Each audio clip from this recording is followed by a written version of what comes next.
After traversing the realm of cultivation for a century, I ultimately became a formidable being capable of transcending tribulations.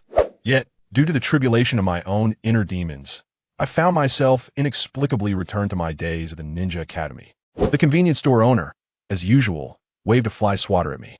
How dare a mere mortal offend an immortal? In an instant, an azure flying sword materialized, grazing his face and embedding itself into the wall. Uchiha Obito yearns to create a world with Rin, with a heart of kindness. I cannot bear to see lovers torn apart. Thus, I shall forge a soul banner to keep you two together for eternity. Sasuke's challenges? The hatred of the Uchiha clan? The schemes of Konoha? Can a flicker of firefly light dare to compete with the brilliance of the full moon? In this lifetime, I shall not seek the title of Hokage. I only desire ascension. Those who obstruct my path shall meet their demise. Chapter 1. How dare a mere mortal offend an immortal? A wave of sourness surged into my nostrils. Naruto Uzumaki opened his eyes to behold a familiar ceiling, the room slightly cramped. On the adjacent table lay instant noodles and milk, the odor wafting from there unmistakable. Yet it was not due to prolonged neglect. Rather, these items were on the verge of expiration. As a demon fox residing in Konoha, Naruto could, and could only, consume such fare. At times, he was fortunate even to have these, for no one would willingly sell to him. Even if he offered the same payment as others, faded memories began to resurface. Is this Konoha? Naruto bolted upright, gazing at his own hands. They were the hands of a child, no more than 11 or 12 years of age. It was precisely the age when he had first traversed to the realm of cultivation, the Xianlan realm. But I have already crossed over, haven't I? I was in Xianlan, studying at the Sword Sect, dedicating 90 years to cultivate towards the tribulation period. Indeed, I should be in the midst of transcending tribulations. Could it be that I am still ensnared within the tribulation of my inner demons? No, I have failed my tribulation. The memories within his mind grew increasingly vivid, and the surroundings became palpably real. Naruto gradually comprehended the unfolding events, so I have returned from the Xianlan realm back to Konoha. I have returned to my 12-year-old self before I graduated from the Ninja Academy, that a profound sense of uncertainty washed over him. Was the century spent in the Xianlan realm merely a dream? Previously, Naruto had transitioned from Konoha to the Xianlan realm. Endowed with an exceptional wind affinity spirit root, he had joined the Sword Sect. There, he experienced a life unlike any in Konoha, and no one regarded him as a monster. No one despised or loathed him. Everyone was eager to befriend him. He even became a prodigy in cultivation. Prodigy. This term, once unthinkable for the underachieving Naruto in Konoha, rang true within the Sword Sect. Naruto practiced diligently at the sect's gates, exchanged experiences with his peers, and embarked on quests to vanquish demons. He delved in his secret realms, vying for rare treasures that he sparred with disciples from other sects. As his cultivation progressed, new disciples joined the sect. He began to mentor younger brothers and sisters, guiding them in their training and accompanying them on missions. By harnessing the power of his spirit root, Naruto advanced to the divination realm in merely 70 years. In his 90th year of cultivation, he prepared to transcend tribulations. However, in the heart of his inner demon tribulation, the image of Konoha emerged, reminding him of his childhood torment and the pain of his parents. Despite being on the brink of ascension, he did not even know who his parents were. His emotions surged uncontrollably, leading to his failure in transcending tribulations, and subsequent unconsciousness that a look of bewilderment crossed Naruto's face. Yet soon, clarity returned. If it is a dream, I shall ascertain it. The memories of the Xianlan realm were vividly etched in his mind. Every spell, every cultivation technique, even formations and methods of refining artifacts and concocting elixirs, if these could still be cultivated, it would signify that I have merely returned from my journey. Should I find myself unable to cultivate, then it would have merely been a fleeting dream. Naruto steadied his breath, calming his mind. With a single thought, the cultivation formula he had mastered over nearly a century surfaced before him. The wind-whispering foundation technique, that a premier foundational technique for wind affinity, it could unleash the sharpness of the wind spirit root to its utmost potential, brimming with offensive power. It could be cultivated until the foundational stage, but once reaching that stage, a new technique would be required. Such was the nature of cultivation in the Xianlan realm. Due to the myriad circumstances one might encounter during the journey, one might acquire various rare materials that could alter one's innate abilities or suffer grievous injuries that compromise their bodies. With countless variables at play, it was rare for a cultivation method to be practiced from start to finish without change. As long as my technique remains viable, it proves that everything in the Xianlan realm was not a mere dream, and I shall surely find a way to return to the Xianlan realm. Since spending time in the Xianlan realm, Naruto had not once yearned for Konoha. Thus, even upon returning to this place, a singular thought consumed him: to return to the Xianlan realm, to the sword sect, and to reunite with his master and the camaraderie of his fellow disciples. Yet perhaps this is fortuitous. My previous failure in transcending tribulations was due to the emergence of Konoha in my inner demons. Now that I have been reborn, I can sever those ties completely. This time, I shall succeed in transcending tribulations. He had learned a crucial lesson during his time in the Xianlan realm. The enmity of those who obstruct the path is a debt that cannot go unpaid. Once again, the recollections of Konoha had led to his failure in transcending tribulations. Logically, it would be justified to eliminate all those who appeared in the heart of his inner demons. With this thought, Naruto inhaled deeply, closed his eyes, and began to absorb the spiritual energy of the heavens and earth, slowly engaging in cultivation. At first, uncertainty lingered, but as the first strand of spiritual energy was absorbed into his body and circulated through his meridians, transforming into pure wind attribute. True essence, Naruto finally opened his eyes in astonishment that I can cultivate. This is not a dream. I can return to the Xianlan realm. Suppressing his excitement, he resumed his meditative practice. Thanks to his previous experience, Naruto's cultivation progressed smoothly. He soon established a cyclone of true essence in his dantian, officially entering the first layer of the chi refining stage. The concentration of spiritual energy in Konoha pales in comparison to that of the Xianlan realm. It seems that this time, my journey to reach the tribulation stage will require more than the usual 90 years. Fortunately, cultivation can extend one's lifespan. However, ultimately, I must seek out places with higher concentrations of spiritual energy to, as Naruto cultivated, thoughts filled his mind. Time passed gradually, and the sun outside sank below the horizon. After a considerable time, an unusual sound echoed in the quiet room. Grumble. Naruto's eyes flew open, his hand instinctively pressing against his stomach, a frown creasing his brow. In my fervor for cultivation, I completely forgot that I am no longer a tribulation stage cultivator and have yet to fast. Rising from his bed, Naruto glanced around. Though the room was relatively spacious, there was little in the way of sustenance. Those soon-to-expire items, laden with impurities, would hinder his cultivation speed. Thus he could not consume them. With no other option, Naruto seized some money and prepared to head downstairs in search of fresh provisions. This is exceedingly inconvenient. In the Xianlan realm, I would merely need to consume a fasting elixir, without a thought for what to eat. As he walked through the streets, Naruto felt a slight chill from his thin clothing, but paid it little mind. Soon, he arrived at the nearest convenience store to his home. Naruto, lost in thoughts of cultivation, subconsciously entered a convenience store, intending to procure some fresh ingredients for a meal he intended to prepare himself. That moment, a furious shout erupted. "Get out! Get out! Get out! Who allowed you to come here? Hurry and leave!" Naruto was instantly jolted awake, only to see a fly swatter hurtling towards his forehead. The man wielding the swatter was the store owner, a middle-aged man known for his irritable demeanor. In the past, Naruto would have likely endured such an assault, pleading for the man to sell him something. However, the current circumstances were markedly different. With a furrowed brow, Naruto swiftly condensed his true essence, transforming it into a small azure sword.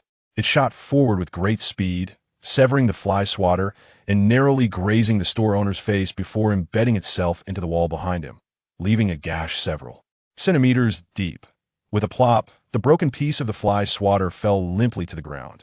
Naruto tucked his right hand behind his back, the azure sword returning to hover at the center of the store owner's forehead. Naruto frowned slightly, his eyes gleaming with impatience. How dare a mere mortal lay hands on a cultivator? In the Xianlan realm, that strike will have cost you your life. Chapter 2. The Little Fox Demon. The convenience store fell into an eerie silence. The owner stood frozen, his previously menacing expression now completely rigid. Given his habitual rudeness, Naruto had no desire to waste time on such a foolish individual. With a dismissive wave of his hand, he tossed a few large bills onto the counter. "Prepare me some fresh meals and pour a jug of wine." Noticing the owner still dazed and motionless, Naruto raised an eyebrow. "Why are you still standing there?" Only then did the store owner snap back to reality, nodding vigorously, scrambling to the side to gather what Naruto required. Before long, Naruto exited the convenience store, plastic bag in hand. The owner bowed deeply in farewell, and once he was certain Naruto's voice had faded, he abruptly lifted his head, a mixture of fear and rage etched across his face. How dare he attack us, ordinary people? Is this what the Ninja Academy produces? "I always said we should never allow that fox demon to attend," he muttered under his breath, but immediately glanced around cautiously. Once he confirmed Naruto was no longer nearby, he breathed a sigh of relief and hurriedly made his way to the Hokage's office. This matter cannot be dismissed lightly. If this fox demon continues unchecked, our village will face destruction once more. Unbeknownst to Naruto, the store owner's grievances were far from his mind. Even if he were aware, they would hardly concern him as a cultivator. The trivial joys and sorrows of mortals held no significance for him. Upon returning home, he prepared a sumptuous meal. After dining, he engaged in light exercise to aid digestion before settling down on his bed in a meditative posture to resume his cultivation. The practice of chi cultivation involved forming a vortex of true essence within the dantian, continuously absorbing the spiritual energy of heaven and earth to enhance that vortex. The chi cultivation phase consists of 9 levels. The first 3 levels represent the early stage, where the vortex is composed of pure mist. The middle 3 levels denote the mid-stage, where the vortex transforms into a swirling maelstrom. The final 3 levels signify the late stage, where the vortex consists of tangible, true essence granules. Following the chi cultivation phase comes the foundation establishment phase. In my past life within the Xianlan realm, where spiritual energy was abundant, I achieved the foundation establishment phase within merely a year. In this ninja world, where spiritual energy is scarce, I fear my cultivation will take significantly longer, Naruto pondered as he gradually closed his eyes. Meanwhile, the third Hokage, Urzen Surtobi, was in his office reviewing documents when a sudden knock echoed at the door. "Come in," he called out. Upon entering, a masked Umbu ninja appeared, his voice grave and serious. "Hokage-sama, Naruto has had a confrontation with the convenience store owner and has injured him." Hiruzen's brow furrowed instantly. Naruto, as a Jinchuriki, was a matter of great concern. What transpired? Did the Nine-Tails go out of control? The Umbu shook his head. According to the store owner, Naruto remained fully aware throughout the incident. "I have already dispatched personnel to investigate the vicinity and have not sensed any trace of the Nine-Tails chakra." Hiruzen let out a sigh of relief. However, the Umbu continued. The store owner mentioned that Naruto has changed significantly, as if overnight he has become a different person. Given his status as a Jinchuriki, the situation. "That's enough," Hiruzen interjected, waving his hand. "I will personally seek out Naruto to clarify this matter." The Umbu then retreated. Hiruzen sat back in his chair, his brow furrowed in thought before his figure suddenly vanished. With each breath, Naruto absorbed the spiritual energy of heaven and earth, steadily enhancing his cultivation. Drawing upon his experiences from the Xianlan realm, the chi cultivation phase presented little challenge for him. Wait, at that moment, Naruto frowned. Within his dantian, he sensed an unfamiliar aura and energy fluctuation. Though it was fleeting, he was certain it did not belong to his true essence. He immediately focused inward, his powerful spirit traveling through his meridians to descend into his dantian. To his astonishment, he discovered a seal within his dantian. The seal resembled a prison. Etched upon the iron gate of the prison was a symbol. Though different from the sealing formations of the Xianlan realm, Naruto had spent 2 years studying in the ninja world and could discern the meaning of the characters inscribed upon the seal. "What is this?" Naruto pondered, perplexed. Previously, he had traversed to the Xianlan realm, inhabiting another person's body. That body appeared entirely normal, indicating that this seal was evidently an issue related to his current ninja body. And what exactly is sealed within? Without hesitation, he approached the iron gate, opening his eyes to peer inside. Suddenly, 2 crimson eyes illuminated within the gate, their size dwarfing Naruto's entire form. As the glow from those eyes intensified, a massive silhouette gradually emerged within the prison. Accompanied by a gust of wind, the colossal figure made a sudden move, its enormous claws lunging towards Naruto. The giant claw moved with astonishing speed, reaching Naruto in the blink of an eye. With a resounding clang, the claw collided with the iron gate, halting mere centimeters from Naruto's eyes. Standing motionless, Naruto's expression remained unperturbed, showing no signs of fear at all. A deep voice emanated. "You possess quite the audacity, little brat." Haha. Naruto couldn't help but chuckle, as if the menacing claw were nothing more than an illusion that a mere prisoner dares to speak to me in such a manner. Behind the iron gate, the Nine-Tails narrowed its gaze, its brow furrowing in irritation. An unspeakable ferocity radiating throughout the prison, transformed into a torrent of blood-red chakra, surging towards Naruto. "Since you dare to come to me, don't blame me for what happens next." The Nine-Tails instantaneously launched an offensive, intending to manipulate Naruto's body with its chakra for a leisurely excursion. Yet, just as its chakra was about to envelop Naruto, an inexplicable force suddenly radiated from around him. Accompanying this surge of power, Naruto's previously diminutive spirit expanded in an instant, transforming into a colossal being towering thousands of feet high at the threshold of the prison. This immense presence elevated the very space around him. The once mighty Nine-Tails, in comparison, appeared but a mere knee-high figure before Naruto. Despite the failure of his tribulation and his subsequent return to the mortal realm, resulting in the complete dissolution of his cultivation, Naruto's essence remained intact. His memories and spirit were preserved in their entirety. With the power of his tribulation period soul, he ranked among the elite, not only within the ninja world but even in the realm of Xianlan. From the moment Naruto laid eyes upon the Nine-Tails, he discerned that it lacked a true corporeal form, resembling a chaotic amalgamation of soul and energy, much akin to the specters of Xianlan. The strength exhibited by the Nine-Tails corresponded merely to the nascent soul stage, its power predominantly sealed away. How could it possibly rival Naruto's tribulation-grade soul? Naruto's soul energy manifested as a towering giant, radiating a luminous glow that instantaneously rent asunder the Nine-Tails chakra. From his elevated vantage, he gazed down upon the diminutive fox spirit and uttered with a sneer, "A firefly dares to compete with the brilliance of the full moon?" No sooner had the words left his lips than Naruto's soul energy erupted forth, surging directly into the seal. Accompanied by a piercing scream, the entirety of the Nine-Tails soul was utterly torn asunder. Chapter 3: Learning the Truth. The reason Naruto could defeat the Nine-Tails so effortlessly was twofold. First, it was due to the power of his spiritual soul at the Tribulation Transcendence realm. Second, the Nine-Tails was trapped within the seal, unable to wield its own energy or even break free from the seal, leaving it with no choice but to take a beating passively. If this had been outside the seal rather than inside it, even if the opponent were merely a ghost cultivator of the nascent soul realm, Naruto could never have ignored the opponent's chakra, energy on par with that of a nascent soul cultivator, and defeated them relying solely on his spiritual soul power. When Naruto revealed his towering giant form, the Nine-Tails froze in shock instantly. During the years it had been trapped inside Naruto's body, it had imagined their first meeting countless times, but never had it expected a scene like this. Is this kid born so bold?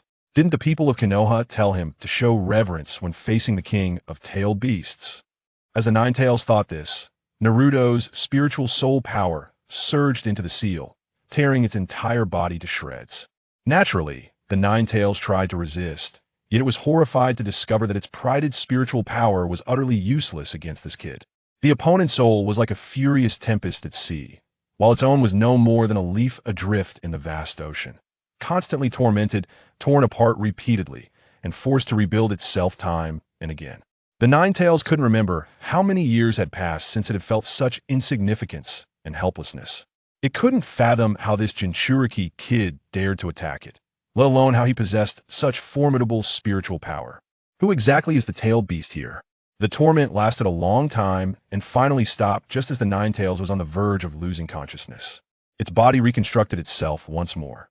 After regaining some strength, the Nine-Tails flew into a towering rage, slamming relentlessly against the seal. Its colossal figure crashed into the iron gate, letting out deep, dull thuds. "You brat! I'll kill you! I'll kill you!" The Nine-Tails couldn't bear such humiliation. At that moment, Its only thought was to break the seal and take revenge on the kid. But breaking the seal was far from an easy feat. All its efforts were in vain.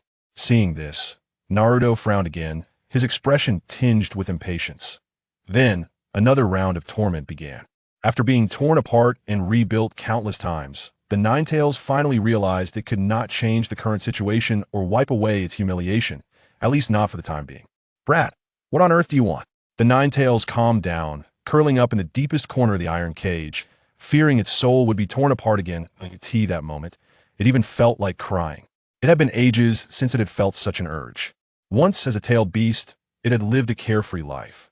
But ever since it had been targeted by ninja, it had been trapped inside one ninja's body after another, a fate worse than life imprisonment. In the past, things had been better.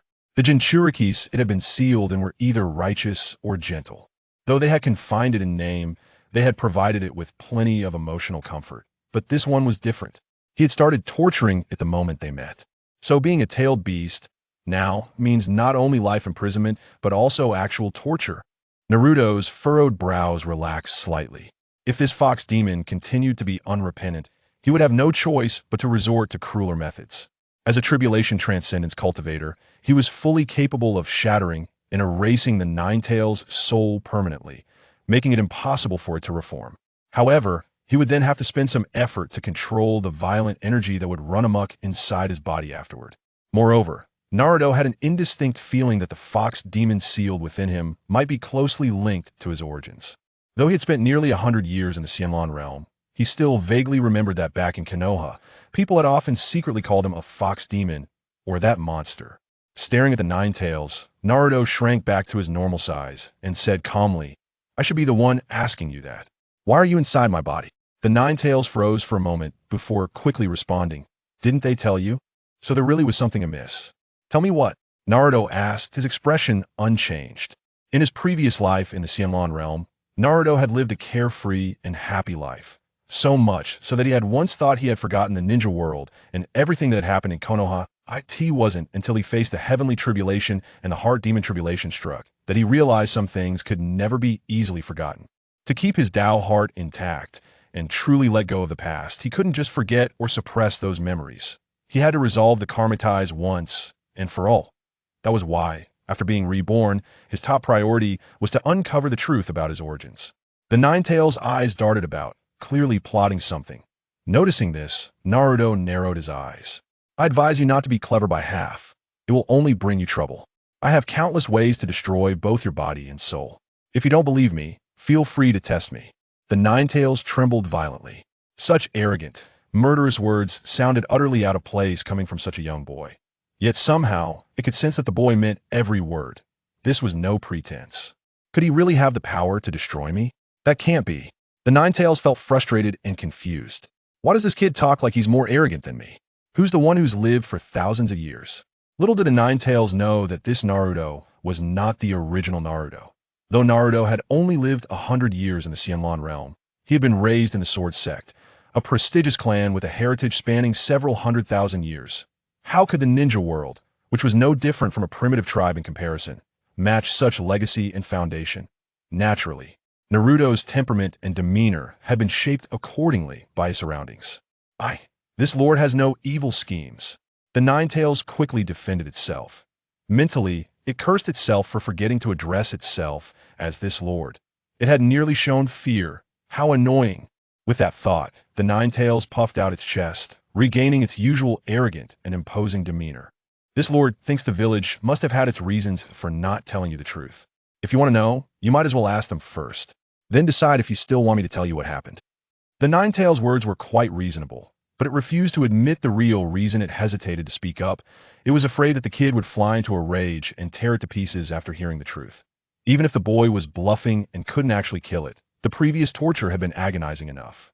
Chapter 4: Uncovering His Heritage. Ask the village? Naruto frowned slightly. A figure immediately emerged in his mind. A slightly hunchbacked man wearing the Hokage hat, with a pipe in his mouth and a kind smile that never faded. Naruto felt no sense of belonging to Konoha at all. This place wasn't even as good as the Hawan sect in the Xianlan realm. Though the Hawan sect was regarded as an evil cult, he had made a few friends there with whom he could talk freely. In Konoha, there were very few people who made him feel at home, and the third Hokage, Hiruzen Sarutobi, was one of them. In fact, Hiruzen was among the handful of people in Konoha who didn't loathe Naruto. From what Naruto remembered, the third Hokage had often taken the initiative to check on him and chat with him.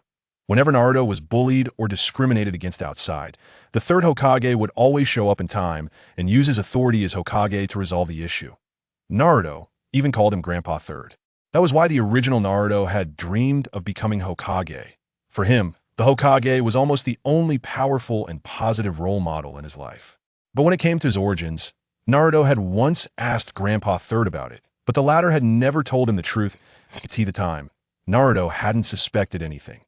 Now, looking back, he could clearly recall how Grandpa Third had evaded the question and how a hint of impatience had flickered in his eyes whenever the topic of his origins came up.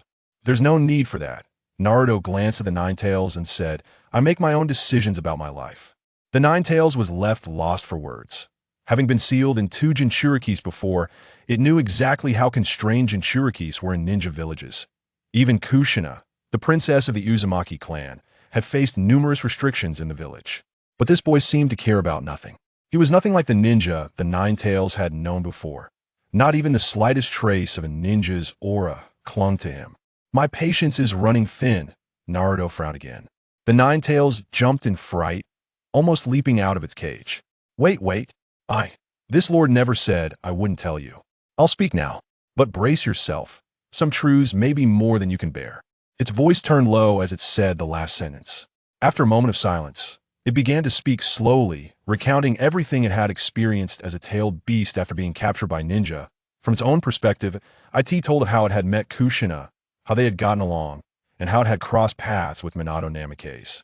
To avoid provoking Naruto into killing it in a fit of rage, the Nine-Tails held back some details. It claimed that it had lost all consciousness during the Nine-Tails rampage that night, and had woken up to find itself trapped inside Naruto's body. Deep down, as the king of tailed beasts, it was also unwilling to admit that it had been easily controlled by a mere ninja. The Nine-Tails had expected Naruto to fly into a fury after hearing all this. But to its surprise, he remained extremely calm, as if he didn't care at all. No, that wasn't right. It wasn't that he didn't care. The Nine-Tails' sharp eyes noticed a complex look flickering in the boy's eyes, and his once sharp features softened into a hint of melancholy. He wasn't suppressing his feelings. Rather, the matter simply didn't stir up obvious waves on his surface. Locked away in the seal, the Nine-Tails had lost track of time and had no idea how many years had passed. But judging from Naruto's appearance, the boy was at most 11 or 12 years old. It was astonishing that such a young kid could stay so calm after learning such a shocking secret. He acts like someone who has been through countless hardships, the Nine-Tails thought silently. So, I'm actually the 4th Hokage's son. Naruto shook his head slowly, a strange smile playing on his lips, one that held both sorrow and relief. As the Nine-Tails had sensed, Naruto's heart was indeed in turmoil. He had wondered about his parents' true identities before. Grandpa Third had always told him that his parents were great ninjas who had sacrificed themselves for the village, but their identities had to remain confidential. Yet he had never imagined that his father was actually the 4th Hokage. Even though the entire ninja world seemed trivial to Naruto now, he figured that a Kage-level ninja was probably only as strong as a golden core or nascent soul cultivator. The title of Hokage still held a special place in his heart, especially now that it was linked to his father. Minato Namikaze, Kushina Uzumaki. Naruto muttered the 2 names softly. It took a long time for the turmoil in his heart to subside, but that didn't mean things were over. Having just learned the truth, he couldn't yet calmly make any judgments or decisions based on this information. Taking a deep breath, he looked up at the Nine-Tails again. I have one more question. If you claim you don't remember anything about that night, why do you recall my parents' death so clearly, describing it in such vivid detail? The Nine-Tails froze, then panicked instantly that it had gotten along quite well with Kushina, so it had inadvertently rambled on a bit when talking about her, a subconscious emotional slip that, in doing so, it had overlooked this glaring loophole. Well, you see, the Nine-Tails was flustered. Its wits weren't sharp enough to come up with a flawless excuse on the spot, so it could only dodge the question, its eyes darting about frantically. Naruto stood straight, staring at it. His voice was gentle, but his words sent shivers down the Nine-Tails' spine. I told you my patience is limited.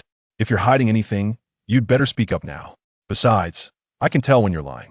The Nine-Tails' expression turned grim as the strongest among all tailed beasts, it still retained its dignity and pride despite being sealed in a Jinchuriki's body. When had the great Kurama ever been ordered around by a human kid like this? The Nine-Tails bared its fangs, fell silent for a moment, then snorted coldly. Fine, I'll tell you. Couldn't you have asked nicely? Chapter 5: The Third Hokage Visits. After complaining, the Nine-Tails began to recount the truth it had previously concealed. When it finished, it paused before adding, "If you think I'm the one who killed your parents, do whatever you want of me." With that, it lay down on the ground and closed its eyes, pretending to sleep. But its ears stood straight up, always pointed in Naruto's direction. Naruto listened intently, his expression serious and quiet. He had pressed the issue not to torment the Nine-Tails, but because the part the latter had omitted contained a crucial detail: the real culprit. Naruto was no longer a child. Though his body was young, his soul was far from immature, as he knew well that revenge required getting to the root of the grievance that on the surface, it seemed that the Nine-Tails' rampage had caused his parents' deaths. But there was no doubt that the true murderer was the one who had incited the rampage. Sharingan. You only remember a Sharingan and no other details about that person? Naruto asked. The Nine-Tails twitched its ears and grunted in affirmation after a long pause. This time, Naruto could tell it was telling the truth. If you saw that person or that eye again, would you recognize them? Naruto pressed further. The Nine-Tails finally lifted its head, no longer pretending to sleep. After a moment of silence, it replied, "I should be able to." Good. With that, Naruto turned to leave. The Nine-Tails was stunned. Aren't you going to kill me to avenge your parents? Naruto fell silent for a moment, then walked away without looking back, disappearing from sight. Only his voice echoed behind. From now on, when I cultivate, restrain your chakra. Don't interfere with my practice. In the blink of an eye, Naruto returned to his familiar rental room that he had never intended to kill the Nine-Tails. For one thing, he needed the Nine-Tails to find the real culprit. For another, judging from the Nine-Tails' tone and expression when it spoke of Kushina, the fox demon had clearly been on close terms with his mother. And such emotions couldn't be faked, that a soul no stronger than that of a nascent soul cultivator could never put on such a flawless act in front of him. Lastly, the Nine-Tails' power as a nascent soul-level fox demon was genuine. Staring at the seal in his dantian, Naruto had already figured out that it had the function of channeling the fox demon's power. Though his spiritual soul was at the Tribulation Transcendence level, his current body was only at the early chi refining stage. If he encountered an overly powerful enemy, he might even face the risk of death. Keeping the fox demon inside him could serve as a contingency plan. However, the real culprit who controlled the fox demon and caused the rampage to kill my parents all those years ago must be quite powerful. Not to mention that Sharingan. Naruto frowned. That I would undoubtedly be his biggest obstacle to revenge. As a Konoha ninja, he knew exactly what the Sharingan was. But the Uchiha clan, who possessed the Sharingan, had long been annihilated. Now, it seemed that there was only one person left in Konoha with the Sharingan. Uchiha Sasuke, I think that's his name. Even after nearly 100 years, Naruto still vaguely remembered that this person had been his classmate at the Ninja Academy. But why have I never seen him use the Sharingan? I can ask him about it when I go to school later. There was another crucial reason for keeping the Nine-Tails. Now that he knew he was a Jinchuriki of the village, he understood that the fox demon was the core of his identity as a Jinchuriki. Killing it would alert others. Moreover, with the seal, he could directly channel the fox demon's power.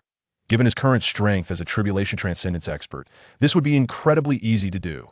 The fox demon could serve as a crude trump card, granting him the power to protect himself and escape safely from the village if an emergency arose.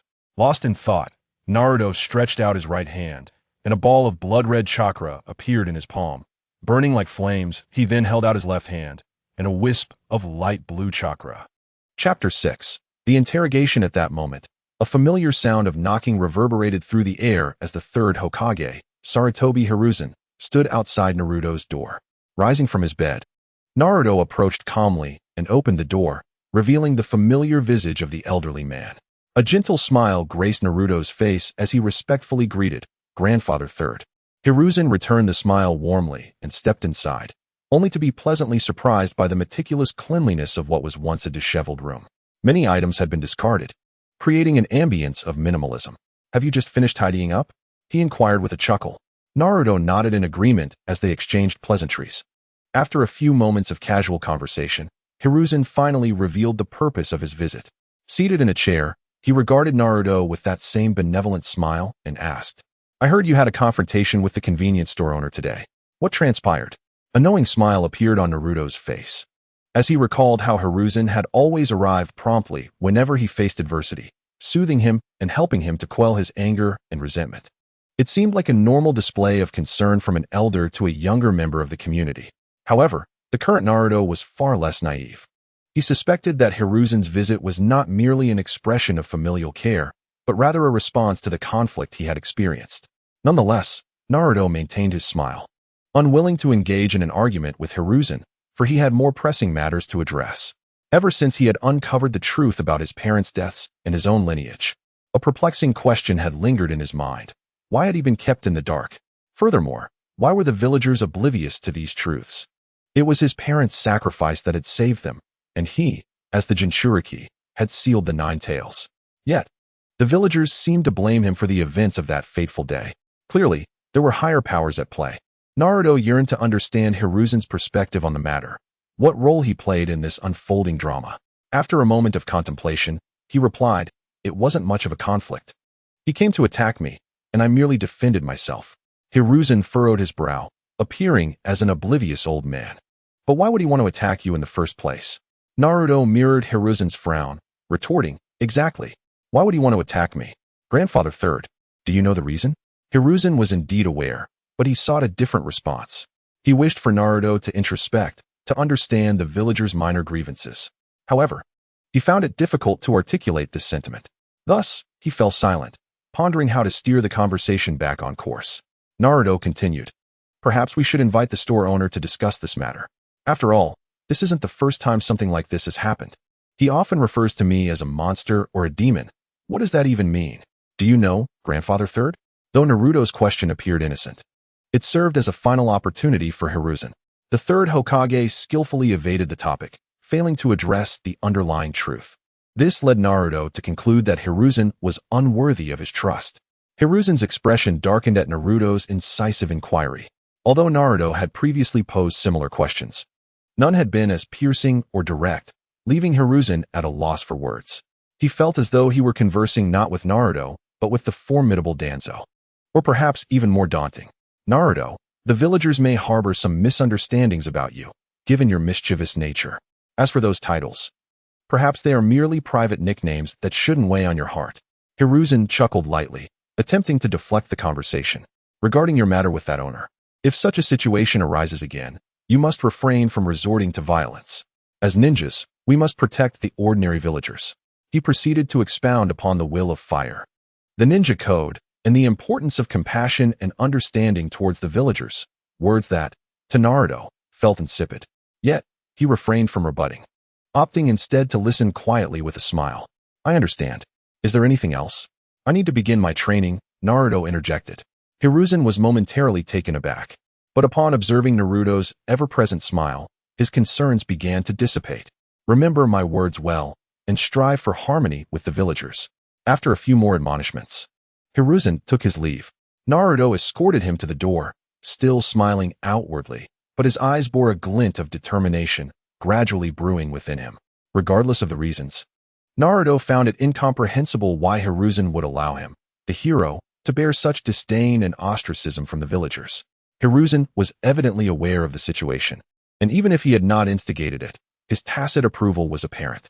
As the Hokage, the supreme leader of Konoha, he possessed the power and authority to prevent such occurrences, yet he chose not to intervene. In Naruto's eyes, this was sufficient to form a judgment against Hiruzen, the once revered third Hokage. Perhaps his enemies and adversaries extended beyond the infamous Sharingan and the enigmatic figure whose identity remained unknown. With these thoughts swirling in his mind, Naruto slowly closed the door. He still needed to attend the ninja academy. Despite lacking a sense of belonging to the village, he had no intention of leaving just yet. He aimed to uncover the truth behind his parents' deaths and confront all his foes.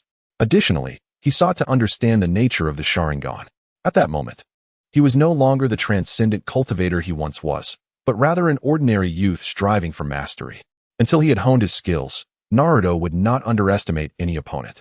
Lastly, there was another compelling reason. Within the ninja academy, there was someone he deeply cared for, a teacher named Iruka. Chapter 7. A change in Naruto now.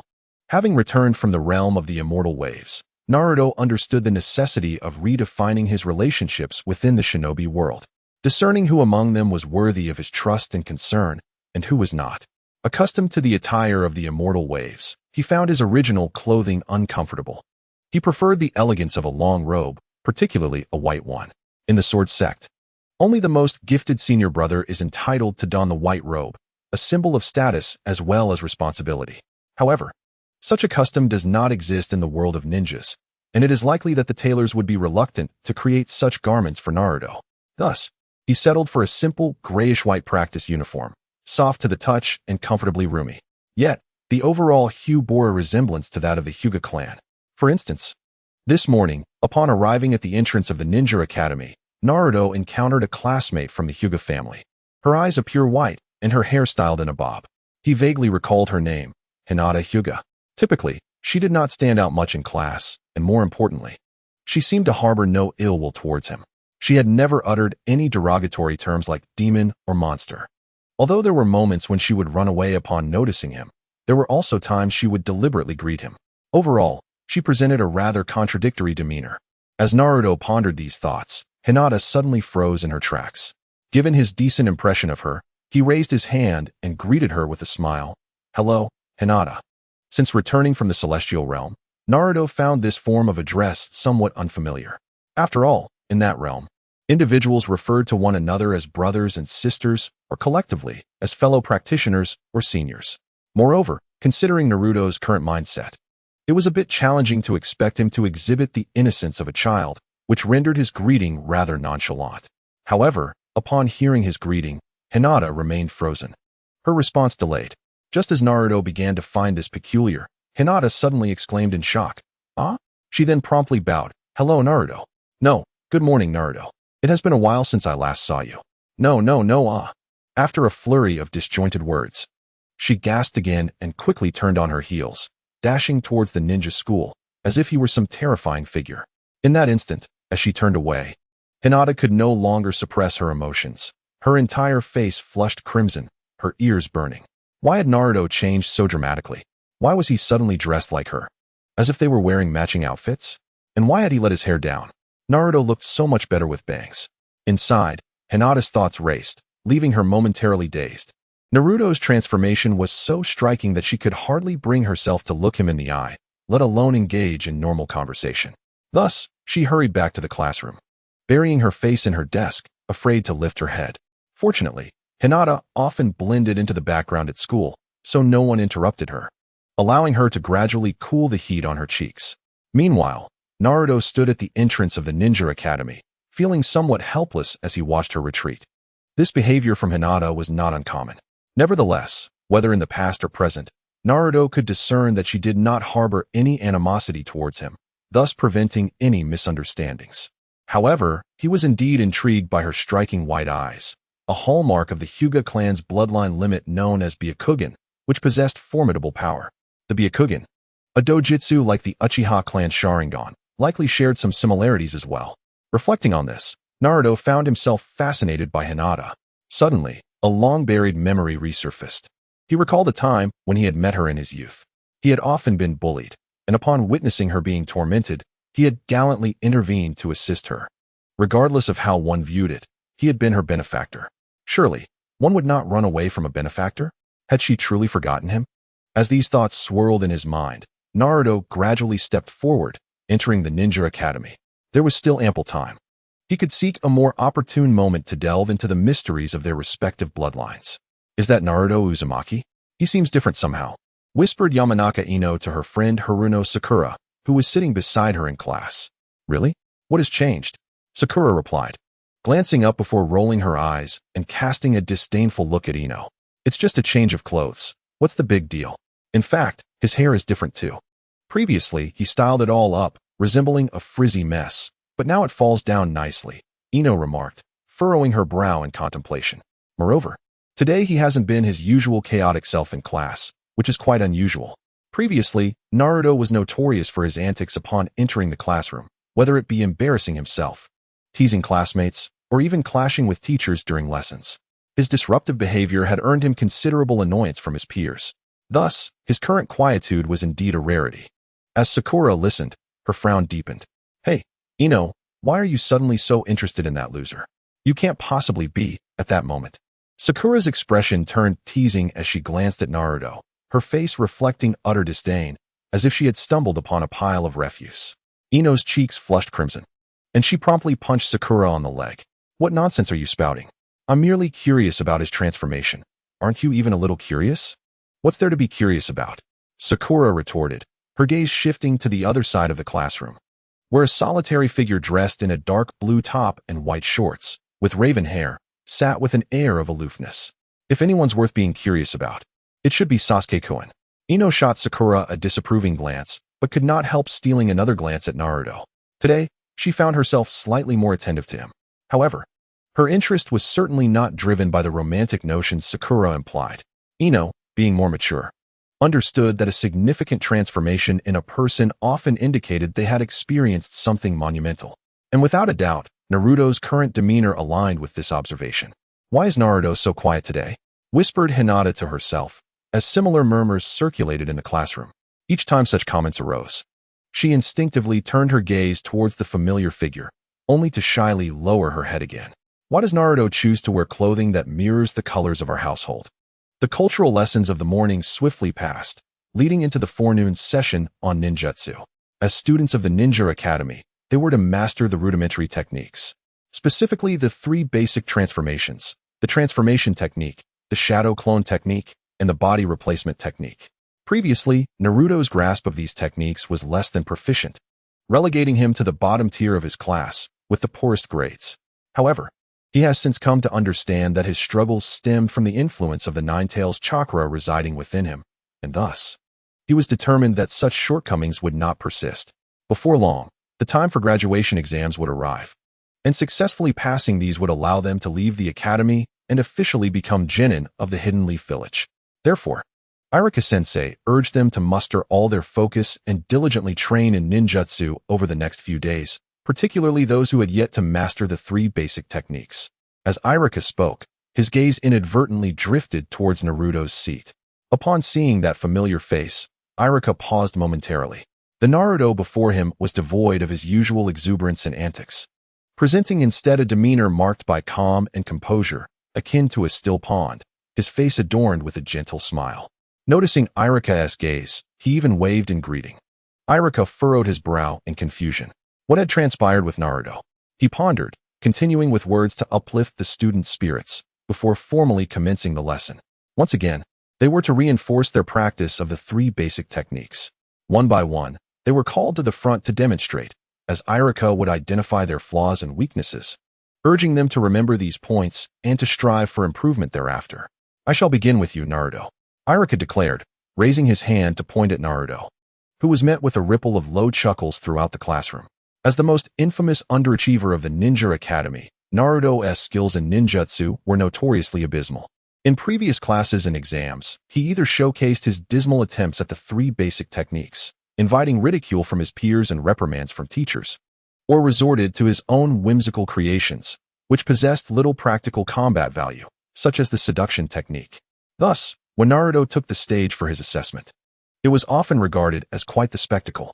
All eyes in the classroom were lifted, the majority eager to witness Naruto's folly. Hinata Hugo watched with concern. She wished to see Naruto, but not in a position to be mocked. His unusual tranquility today only intensified her apprehension. The sole exception among them was Sasuke Uchiha, the last scion of the Uchiha clan, who merely glanced up, taken aback by Naruto's transformation, yet quickly dismissed the other students with a disdainful smirk, turning his attention away, preferring to devote his time to meditation and training. Sakura Haruno had initially approached the situation with a mindset of amusement, but upon observing Sasuke's reaction, she whispered her admiration of him while casting a glance in his direction. Meanwhile, Ino Yamanaka, seated beside Sakura, fixated her gaze on Naruto, intent on discerning whether he had truly undergone a significant change or was merely seeking attention in his usual fashion. If he were to behave as he had before, she thought, it would be utterly embarrassing, and she would surely be the subject of Sakura's teasing during lunch. Under the scrutiny of so many eyes, Naruto stepped confidently to the center of the stage. The shadow clone technique, right, Irika-sensei? he inquired with a smile. Iruka nodded, feeling somewhat perplexed and unaccustomed to this form of interaction with Naruto. Without further ado, Naruto summoned his chakra, which flowed freely without the hindrance of the Nine-Tails' influence. In an instant, as a cloud of smoke dissipated, Naruto stood before them, now doubled. He marveled at his clone, a remarkable creation born of his chakra energy.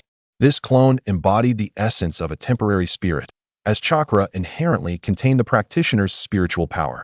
However, what if he amplified the spirit within the clone?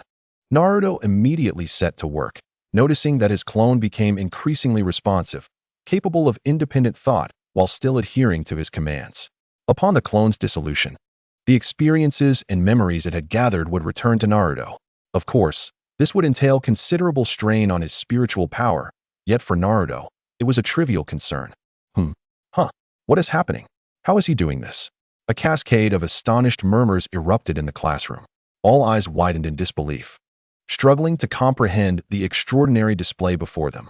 How could Naruto exhibit such mastery of the shadow clone technique? Wasn't he the class underachiever?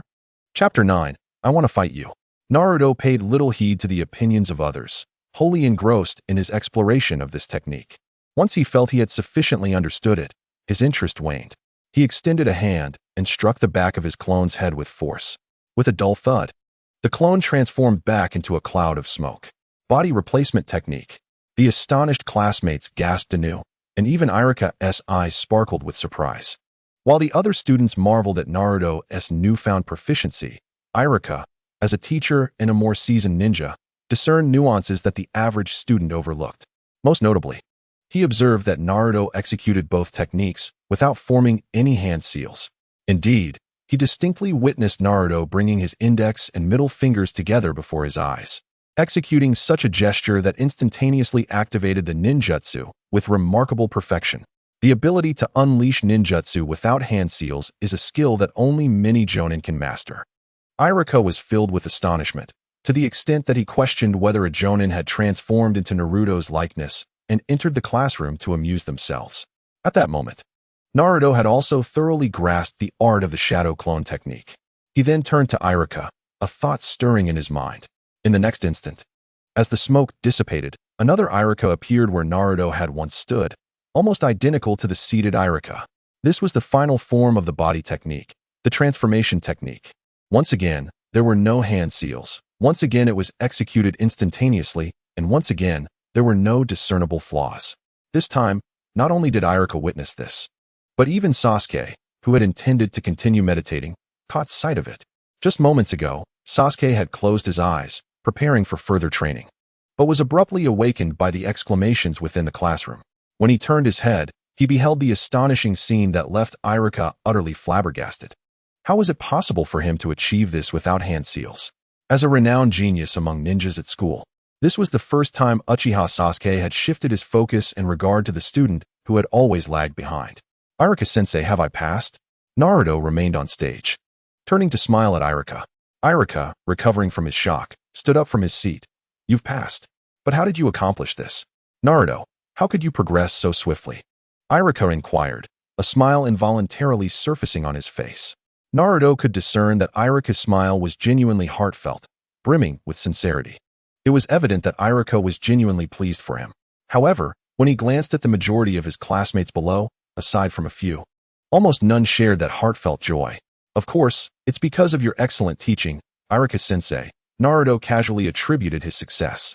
It must be said that Iruka was indeed exceptional at being a teacher. Before crossing over to the celestial realm, Naruto had also been a diligent student. He yearned to master ninjutsu, to achieve good grades in school, and to garner everyone's attention. The support he received during that time stemmed from Iruka's meticulous instruction and unwavering care. Yet, upon hearing this, Iruka couldn't help but display a wry smile. While others might not notice, he could certainly see that Naruto's proficiency in ninjutsu had surpassed his own. No worries. Well done, Naruto. As long as you can maintain your current performance, you will surely pass the upcoming graduation exam. Please return to your seat, Naruto. After school this afternoon. Wait for me in the classroom for a moment. I have something to discuss with you. Those final words felt so familiar. The old Iruka often said the same. Each time Naruto remained behind, Iruka would provide him with extra lessons, teaching him with even greater patience. Eventually, he would take him out for a bowl of Ichiraku ramen. These were some of the few warm memories Naruto had from his time in Konoha. Speaking of which, it had indeed been a long time since he had eaten Ichiraku ramen. When he had just crossed over to the celestial realm, he had often reminisced about it. A smile unconsciously spread across Naruto's face, this time entirely genuine, as he nodded. All right, Iruka-sensei. After saying this, Naruto turned and, under the gaze of all his classmates, slowly made his way back to his seat. What is going on? Why has his ninjutsu suddenly become so formidable? It seems even more proficient and effortless than Sasuke's. This is incredible. Did he really not use any hand seals just now? What? Is that true? No hand seals. Impossible. Naruto tuned out the discussions echoing in the classroom about him. He had grown weary of hearing such remarks in the celestial realm. He understood that these words held no value or nourishment for him. As for the matter of hand seals, from Naruto's perspective, the hand seals required for ninjutsu in the ninja world were almost childishly simple. The various spells, incantations, and hand signs in the celestial realm were many times more complex, even dozens of times more challenging. Particularly the sword techniques from their sword sect were of much higher difficulty. Even with the spells from the celestial realm, Naruto could execute them without needing to form the hand signs. Thus, it was needless to say that the hand seals of ninjutsu in the ninja world posed no challenge for him. Naruto closed his eyes, shutting out everything around him, and gradually sank into a meditative state. As the spiritual energy of heaven and earth continuously flowed into his body, the rich essence coursed through his meridians, fortifying Naruto's physique. Before long, the morning classes came to an end. Next came the lunch and recess period. In the ninja school, students were not allowed to return home for lunch, so most brought their bento boxes. The old Naruto would have been unable to cook for himself, relying solely on instant noodles or bread. Now, while he could cook, he preferred not to waste time on such trivial matters. In his view, cultivation was undoubtedly of greater importance. Satisfying one's appetite had long been something he had completely severed ties with during his time in the celestial realm. He had reached a level where he could eat whenever he desired and abstain when he did not wish to eat. Thus, while other students dispersed across the campus or remained in the classroom for lunch and rest, Naruto went to the grass in the middle of the school, casually popped a pill into his mouth, and closed his eyes to continue his training. This pill was a low-grade fasting elixir he had concocted from herbs he found in the wild a few days prior.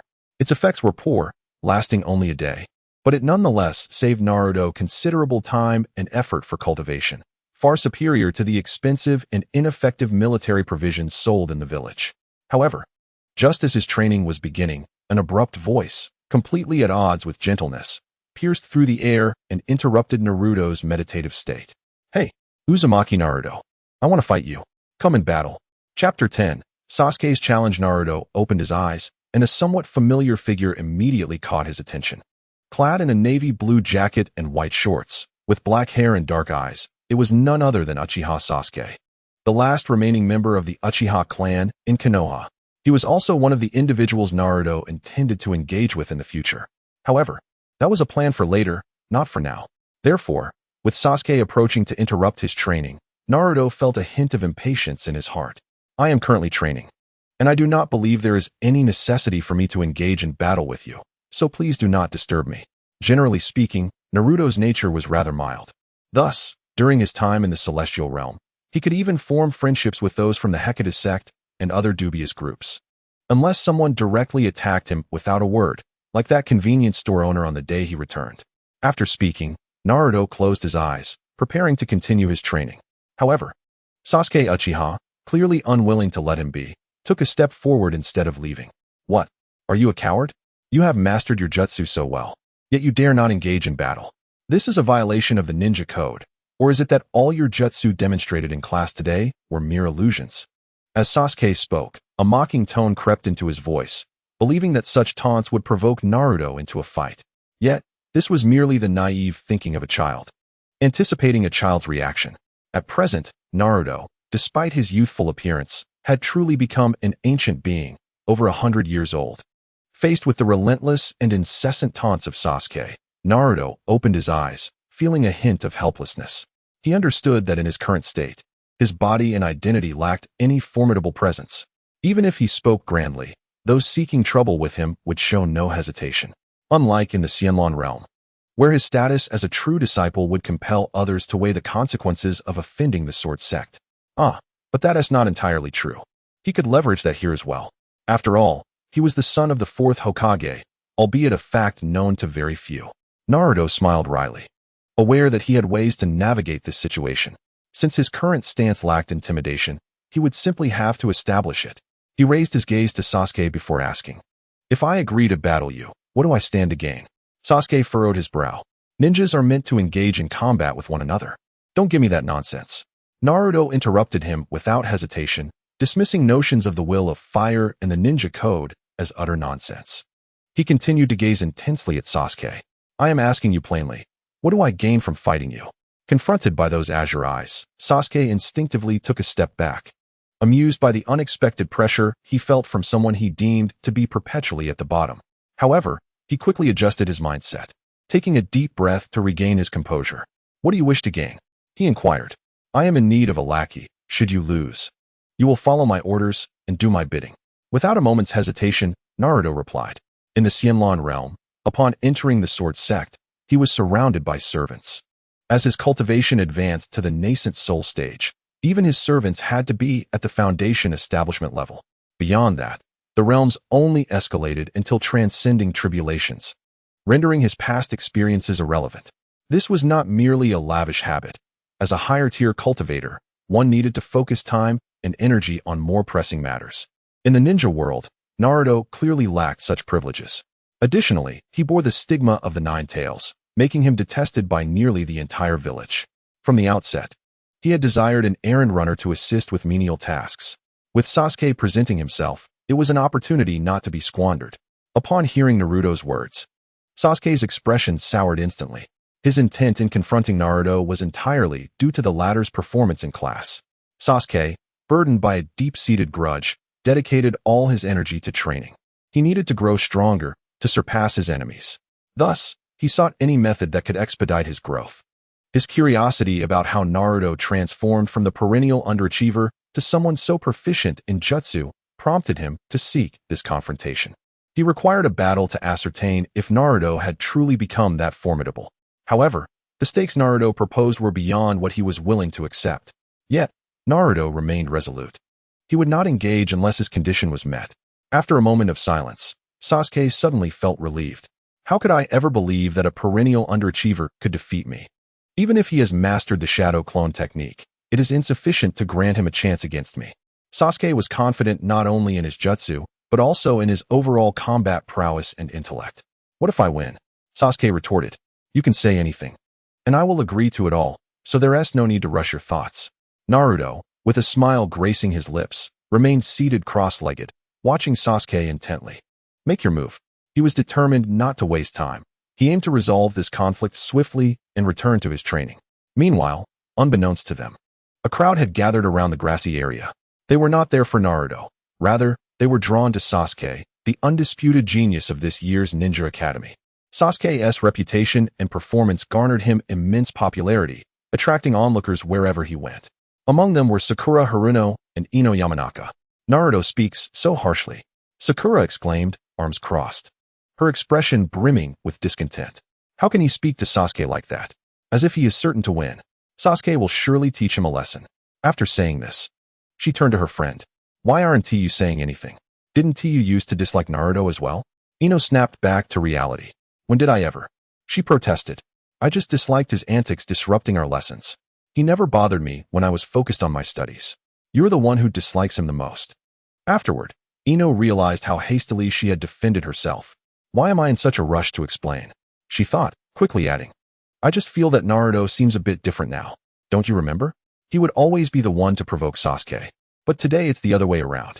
And those words he spoke earlier, do you think the usual Naruto could express such things?" Sakura paused, reflecting on Ino's words. After some contemplation, she realized the truth in them. The old Naruto would have likely been reduced to a flustered mess, or he would have blustered foolishly, only to end up beaten by others. In that time, no one paid him any mind. As the perennial underachiever, the better students in class could easily best him, let alone the genius Sasuke Uchiha. Perhaps there is some truth to that, but who cares? I just want to see how cool Sasuke will look when he fights," Sakura said, her eyes sparkling with excitement. Ino rolled her eyes, silently chastising her friend for being so infatuated. Most of the students gathered to observe were merely spectators, some curious to ascertain whether Naruto had genuinely grown stronger, while others were eager to witness how Sasuke would triumph over him. Yet, there was one individual contemplating the situation from Naruto's perspective, Hinata Hyuga. As she watched the tense standoff between Naruto and Sasuke, her heart brimmed with concern for Naruto, for she harbored doubts about his ability to prevail in this confrontation. This mindset had nearly become a fixed notion within the Ninja Academy, one that was unlikely to be easily altered. Furthermore, it was evident to all that Naruto had provoked Sasuke's ire. Should Naruto fail to overcome Sasuke, he would undoubtedly face severe repercussions. Naruto-kun, if you cannot win, please do not force yourself, Hinata silently resolved.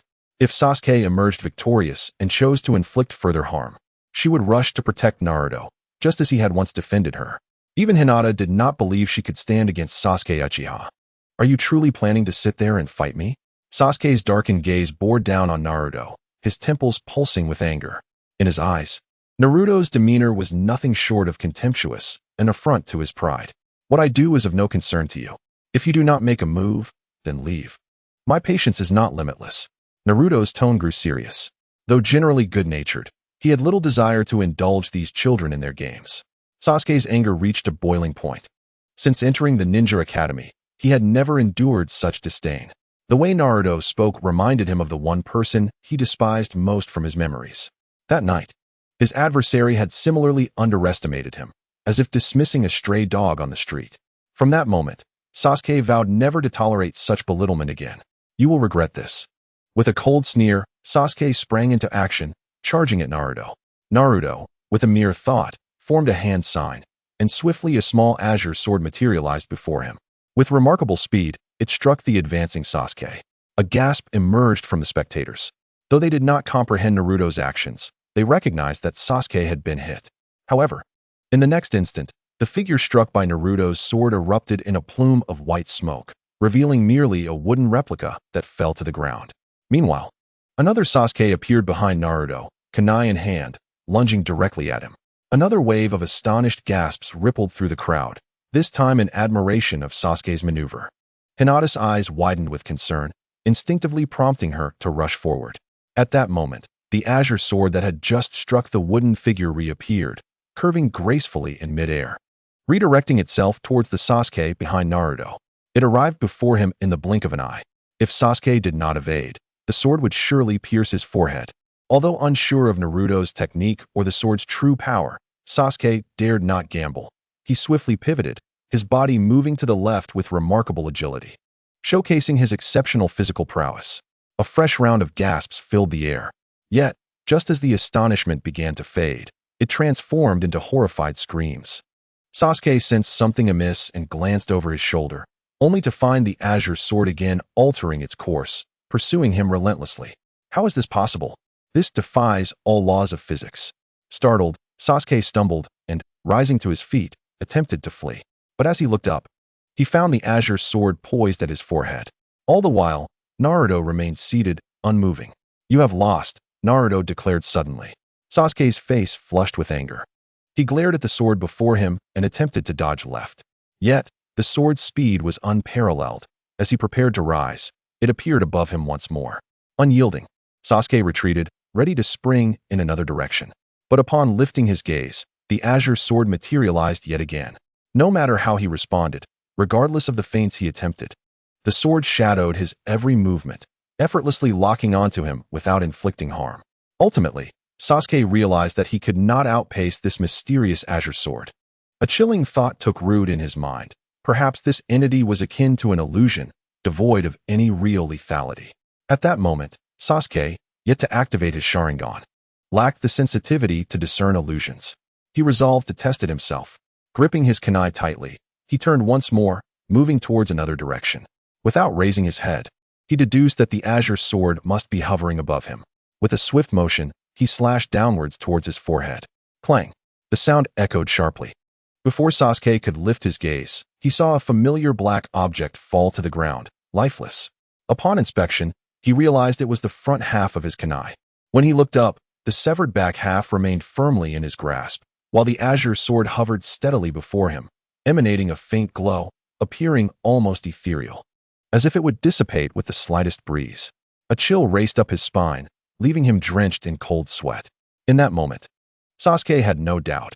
If the azure sword were to thrust forward even slightly, it could effortlessly penetrate his skull. Chapter 12. Defeat. Silence enveloped the crowd. The only sound was the gentle whisper of the wind. Every eye was wide, every mouth agape, fixated on the scene before them. Sasuke crouched awkwardly on the ground, and the seemingly transparent azure sword suspended above him, wreathed in mist. A gulp echoed through the crowd. What on earth is that thing? Someone finally spoke. As this question arose, all eyes turned to the azure sword hovering over Sasuke's head. At that moment, Sasuke appeared utterly drained, collapsing to the ground in defeat. He finally conceded defeat. The harshness of reality left him no other choice. Sasuke was now acutely aware that he had not only lost, but had done so in a most thorough manner. He had been bested not just once by Naruto, who had countless opportunities to eliminate him outright. To Naruto, this confrontation could hardly be regarded as a true battle. It was more akin to a game. Sasuke sank to the ground, his gaze involuntarily drifting toward Naruto, who remained seated, even turning his back on him. The gentle breeze tousled Naruto's medium-length golden hair, swaying it slightly, as if nothing extraordinary had transpired. Suddenly, a series of footsteps echoed through the air. From the crowd emerged Sakura Haruno, her pink hair a vivid contrast against the surroundings. As she rushed forward to position herself between Sasuke and the small blue sword. "Naruto, what are you doing?" she exclaimed, her voice laced with indignation, as though Naruto had committed an egregious offense. Yet Naruto exhibited no reaction. Anyone with eyes could discern the restraint he had shown. It was not merely leniency, but an utter display of mercy. Throughout the entire encounter, he had refrained from inflicting harm upon this individual named Uchiha Sasuke. Sakura's sudden interjection could either be seen as a deliberate attempt to ingratiate herself with Sasuke or as sheer foolishness, displaying an astonishing lack of awareness. Regardless of her motives, Naruto felt no inclination to engage her further. "Sakura, I seem to recall having an affection for you before we ventured into the land of the spirits," Naruto mused, shaking his head in resignation, finding a touch of humor in the memory. Sakura possessed neither striking beauty, captivating personality, nor formidable strength. She paled in comparison to the illustrious maidens of the spirit realm or the enchanting figures of the pleasure sect. Having endured myriad trials in the spirit realm, Naruto had long transcended his former self. The childish infatuation he once harbored for Sakura had long since evaporated into the ether. Now, confronted with her presence, he could only perceive her shortcomings, rendering her utterly unremarkable in his eyes. "You have lost, Uchiha," Naruto spoke again, ignoring Sakura entirely. "From now on, you shall heed my commands. However, there is nothing for you to do at present, so step aside and observe quietly. Do not allow anyone to disturb my training." With that, he closed his eyes once more, and the blue sword that had been suspended in the air vanished as his words faded, leaving behind only wisps of pale blue smoke that drifted away, becoming imperceptible. This extraordinary spectacle left the surrounding students of the Ninja Academy in a state of astonishment. Sakura stood rooted in disbelief, her eyes wide with incredulity. In the past, Naruto had often been a source of annoyance, persistently seeking her attention and always yielding to her whims, his affection for her painfully evident. When had he become so dismissive? Apart from Sasuke, she had never experienced such neglect from anyone else. A surge of anger welled up within her as she clenched her fists, suppressing her fury and striding toward Naruto. "Naruto, I'm speaking to you. Can't you hear me?" Before Sakura could finish her sentence, an overwhelming force surged from behind her, abruptly yanking her backward and sending her sprawling onto the ground. As she lifted her head, she beheld the figure of Sasuke Uchiha, who had risen to his feet. The emotions that once adorned his face had vanished, replaced by an expression of indifference, his gaze frosty. He cast a disdainful glance at Sakura and commanded, "Do not interrupt Naruto's training. Step aside." His tone was unusually brusque. Without waiting for a response, he turned away, addressing the other students. "You all should leave as well. There is nothing of interest here." As a prodigy of the academy, Sasuke ranked as the most formidable among his peers. His typically reclusive demeanor deterred others from provoking him. And though curiosity lingered among his classmates, they were intimidated by his presence and Naruto's recent display of power. Reluctantly, They averted their gazes from Naruto and began to depart. Once nearly everyone had left, Sasuke turned back to Sakura, who remained seated on the ground, his voice still cold. "Are you unable to hear my words?" Sakura was taken aback, unable to believe that Sasuke would speak to her in such a manner. Although he had exhibited a similar tone in the past, he was now addressing her in defense of Naruto. It was utterly humiliating. "Sasuke, how could you?" Before she could finish, Ino Yamanaka rushed back, seizing Sakura and pulling her away. I'm sorry. I'll take her away," Ino said, dragging Sakura away. Sakura remained in a daze, her mind racing as they distanced themselves. "I can't believe Sasuke spoke to me like that because of Naruto." Ino, however, was too preoccupied to comfort her friend. Her thoughts were consumed by the spectacle of Naruto and Sasuke's confrontation. Though she typically kept a low profile, Ino's skills and capabilities were commendable. She understood Sasuke's true strength all too well. It was astonishing that such a powerful Sasuke had been so thoroughly outmatched by Naruto, who had done nothing more than sit there, hands unmovingly poised. His strikingly graceful form and the elusive blue sword had left Ino utterly captivated. Naruto had undeniably undergone a remarkable transformation. Ino felt an insatiable curiosity bubbling within her, eager to uncover the secrets behind Naruto's extraordinary evolution. Chapter 13. I hear you possess the Sharingan? The lunch break was fleeting, and Naruto's training was interrupted by the ringing of the class bell. Yet he remained unconcerned, for he could continue his meditation even during lessons. With the potency of his spirit at the tribulation stage, the ambient noise of the classroom and school could not possibly disrupt his focus. Taking a deep breath, Naruto emerged from his meditative state and opened his eyes, spotting Sasuke seated cross-legged on the grass about 10 meters away, immersed in contemplation. In Naruto's eyes, a flicker of admiration passed through. Although this young man exhibited a touch of arrogance, he possessed the courage to acknowledge defeat and take responsibility for his actions. Defeated by the weakest disciple of his sect, he remained unclouded by anger, showcasing an admirable temperament. Moreover, he upheld his promise to serve as a companion and guardian during Naruto's training. Such composure at a tender age, with just a bit of refinement to temper his flamboyance and excessive pride, could indeed mold him into a promising talent. Of course, while temperament is essential, the worthiness of nurturing such a talent ultimately hinges on innate ability. Should this young man possess a commendable spiritual root, it would be worthwhile to invest some effort, especially since Naruto needed to study his Sharingan. If his spiritual roots were indeed favorable, it could also contribute to the growth of the sword sect.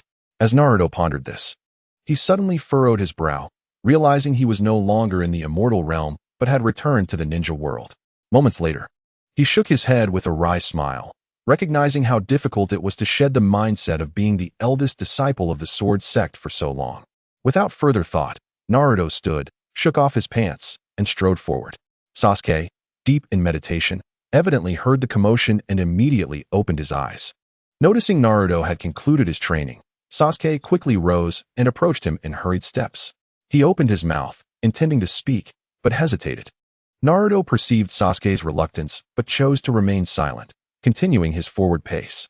Left behind, Sasuke stood in place, his expression complex as he hesitated before finally quickening his steps to catch up with Naruto. What was that just now? What technique did you use to defeat me? Why have I never seen it before? And how did you become so powerful in such a short time? It's only been less than 5 days since our last break. Sasuke finally asked, his tone devoid of previous arrogance, now carrying a hint of inquiry. Bearing the heavy burden of his family's blood feud, Sasuke constantly reminded himself of the necessity to grow stronger. In Naruto, he saw the potential to accelerate his own strength, and it was astonishing. He was unwilling to forfeit this opportunity. Naruto then halted, turned to face Sasuke, and smiled. If you wish to learn, I shall teach you. Sasuke froze momentarily. Naruto, you are incredible today. You have grown so strong, and I will strive to improve as well.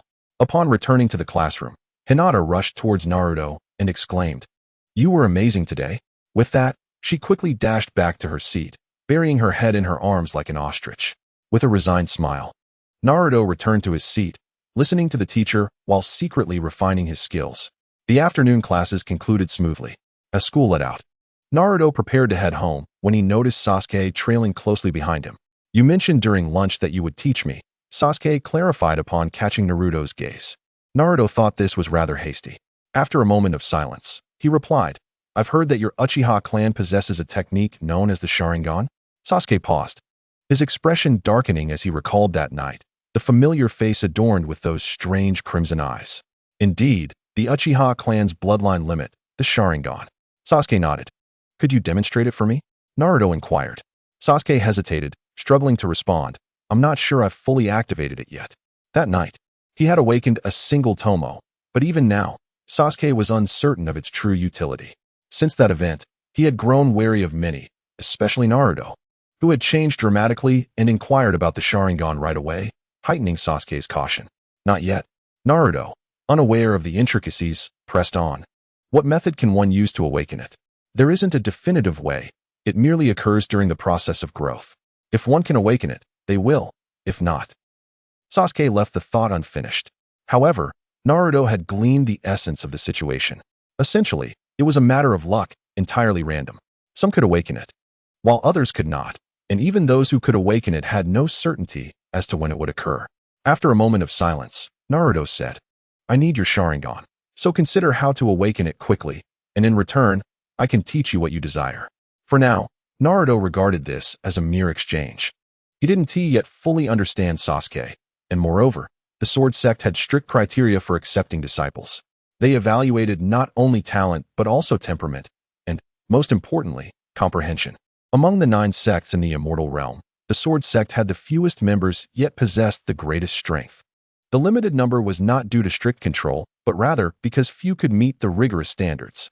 In Naruto's generation, only 7 of his fellow disciples had entered. Thus, the Sword Sect had only 7 peaks, with 2 remaining devoid of new disciples. Consequently, while Naruto was qualified to accept disciples, he would undoubtedly proceed with caution. The foundational prerequisite was to reach the foundation establishment stage, enabling the assessment of another's spiritual roots and their level before further discussions could take place. After hearing Naruto's words, Sasuke fell silent. He yearned to assert that he had awakened his eyes, but after some contemplation, he resolved to observe further. Moments later, he nodded. Determination etched on his face. "No problem. I will endeavor to awaken my Sharingan as soon as possible. I hope you will uphold your promise." Naruto nodded in agreement, refraining from further comment. After bidding Sasuke farewell, he made his way home. Upon entering his room and closing the door, he approached the window and discreetly glanced to the left. There, a concealed figure swiftly vanished, heading towards the Hokage building. In recent days, Naruto had sensed someone tailing him. He quickly discerned that it was a ninja from the village, who reported to the Hokage each night. The soul at the transcendent stage could not evade Naruto's scrutiny. However, the individual was merely following and gathering information, displaying no overtly aggressive behavior. To avoid complications, Naruto chose to ignore it. Meanwhile, at the Hokage building. Chapter 14. Delivering lunch. The Umbu ninja who had just returned from Naruto's side knocked on the Hokage's office door.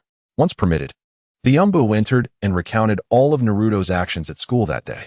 Hearing that Naruto had not engaged in his usual antics, on Sarutobi Hiruzen's face, a faint sense of relief emerged. However, upon hearing of Naruto's sudden surge in strength and the remarkable enhancement of his ninjutsu proficiency, Hiruzen found himself furrowing his brows. It was not that he did not wish to see Naruto's growth. Rather, the abruptness and peculiarity of Naruto's power increase were troubling. Even as Hokage, he could not discern any rationale behind it. When the Umbu ninja recounted the battle between Naruto and Sasuke, highlighting Naruto's elusive and extraordinarily agile blue sword, Hiruzen's expression turned solemn. "Are you certain that Naruto has not interacted with anyone during this time?" Hiruzen raised his gaze, casting a stern look at the Umbu operative. The authority of the 3rd Hokage was palpable in that moment. The Umbu ninja hesitated, then promptly replied, "We can confirm that Uzumaki Naruto has had no contact with outsiders in recent days. He has not even left the village. The furthest he has ventured is to the nearby mountains, where he merely foraged for plants. There are no records of him interacting with anyone.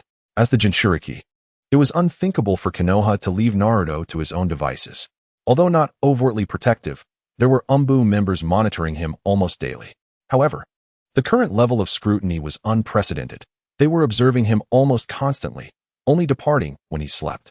This heightened vigilance was prompted by Naruto's recent altercation with the shopkeeper, coupled with his conversations with Hiruzen, which had left the Hokage feeling uneasy. Hence, he had dispatched Umbu to follow Naruto persistently. Hiruzen understood that the Umbu would not deceive him, nor would there be any reason to do so. Yet, he could not fathom the source of Naruto's transformation. From their discussions a few days prior, Hiruzen had sensed a sudden shift in Naruto. However, without evidence, he was uncertain. Even if Naruto's strength had inexplicably surged and his ninjutsu had become remarkably adept, those alone could not be deemed proof. The mysterious blue sword, however, could undoubtedly be considered evidence. It seemed imperative to have another conversation with Naruto, Hiruzen mused. As Hokage, he needed to remain vigilant regarding the Jinchuriki's stability and simultaneously prevent any potential contact with outsiders. Should the Jinchuriki be deceived or lured away by someone from outside the village, the ramifications for Konoha could be catastrophic. Reflecting on their last exchange, Hiruzen noted that Naruto no longer seemed as easily swayed. He appeared to have matured significantly. The question remained, how should he approach him this time? Hiruzen fell into contemplation. After a considerable pause, he regained his focus and noticed the Umbu ninja still standing before him. He waved his hand dismissively. You may go. For the next few days, there's no need to shadow Naruto constantly. Just ensure he has no contact with outsiders. Leave the rest to me. The Umbu ninja did not speak, merely acknowledging with a nod before turning to leave. However, after departing from the Hokage's office, this Umbu operative did not head straight home. Instead, he took a winding path, veering toward a more concealed direction. After navigating several turns, the Umbu ninja arrived at a dimly lit room. The space was shrouded in darkness, seemingly unoccupied. Yet, the Umbu ninja showed profound respect, bowing toward the front and addressing Danzo-sama. Moments later, a shadowy figure emerged slowly. Speak, Danzo commanded. The Umbu ninja recounted the information he had just shared in the Hokage's office. Initially, the dark figure remained composed. But upon hearing of Naruto's sudden increase in power and the blue sword, the shadow became animated, interjecting, a blue sword? What manner of object is it? A shuriken? Or a kunai? Draw it for me. Without hesitation, the Umbu ninja produced paper and ink from his attire and began to sketch. As Umbu operatives, they possessed unique means of communication, and drawing was one such skill. In mere moments, a depiction of the blue sword appeared on the paper. Although it was not an exact replica, it was nonetheless quite vivid. The shadowy figure, referred to as Danzo, took the paper and scrutinized the drawing in silence. Naruto's transformation had become common knowledge among the students, yet only a select few expressed joy. The majority felt indifferent, while an even smaller group found the situation somewhat troublesome. For instance, Mizuki pondered how to convince Naruto to steal the sealing book. Given his significant progress that would assuredly allow him to pass the graduation exam and obtain his Genin status, it seemed that only one approach remained: to exploit Naruto's greatest concern aside from his imminent graduation. Observing Naruto from the shadows, Mizuki contemplated his next move. That day, during lunch break, while other students ate in the classroom, Naruto stood up and made his way outside to the grassy area. Compared to the artificial confines of the classroom, the natural world, rich with flora and fauna, offered a more potent concentration of spiritual energy, its quality superior. It was no wonder that cultivation sects often established themselves deep within secluded mountains, hidden from prying eyes. Meanwhile, Sasuke also rose from his seat, carrying his meal. In recent days, he had adhered strictly to their previous wager, fully embracing his role as Naruto's subordinate and assistant. Wherever Naruto went, he followed. Even during meals, he would carry his lunch to eat beside Naruto, despite the fact that Naruto had not yet imparted any teachings to him. Just as Naruto prepared to leave the classroom, a familiar scent wafted through the air, and a figure stepped in front of him. Uzumaki-kun, I noticed you haven't had lunch these past few days. I happened to bring extra, so here, have a portion. Naruto looked up to see a somewhat familiar face, a classmate with platinum blonde hair, tied in a single ponytail, with bangs partially concealing her green eyes, Yamanaka Ino. Chapter 15. Recognizing the culinary connoisseur since discovering Naruto's remarkable transformation, Ino had been eager to uncover the source of his change. However, given their lack of prior interaction, she hesitated to approach him directly. After observing for a while, she finally devised an excuse to engage him. Meeting Naruto's gaze, Ino appeared undeterred, showing no concern for the attention of their classmates. She smiled at him, even tilting her head slightly. Meanwhile, in another corner of the classroom, Hinata Hyuga observed Yamanaka Ino and Naruto standing nearby. As she reached into her desk for her lunchbox, her right hand froze, filled with anxiety. Yet her timid nature left her at a loss for how to proceed. Naruto glanced down at the lunchbox being offered to him, a faint smile gracing his lips as he said, "Thank you, Ino."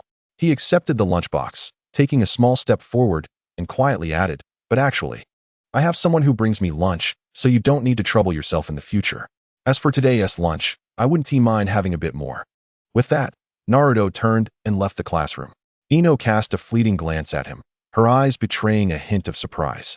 Naruto's demeanor and the manner in which he spoke, deliberately lowering his voice, seemed remarkably mature for an ordinary boy. Ino's heart skipped a beat, for reasons unknown to her. Despite her own youth, she found herself drawn to those who displayed a touch of maturity. Naruto's acceptance, coupled with his gentle reminder, undoubtedly made him appear exceptionally mature in her eyes. Yet, she pondered, who could be delivering his lunch? How had she not noticed? Once Naruto exited the classroom, Ino returned her gaze, her mind swirling with questions, but she promptly set them aside. Her sole intention was to engage Naruto in conversation and cultivate a friendship, hoping to learn more about him in due course. With her objective achieved, she felt confident that they could exchange a few words naturally whenever they crossed paths, whether at school or on the way. Thus, the act of delivering lunch became inconsequential.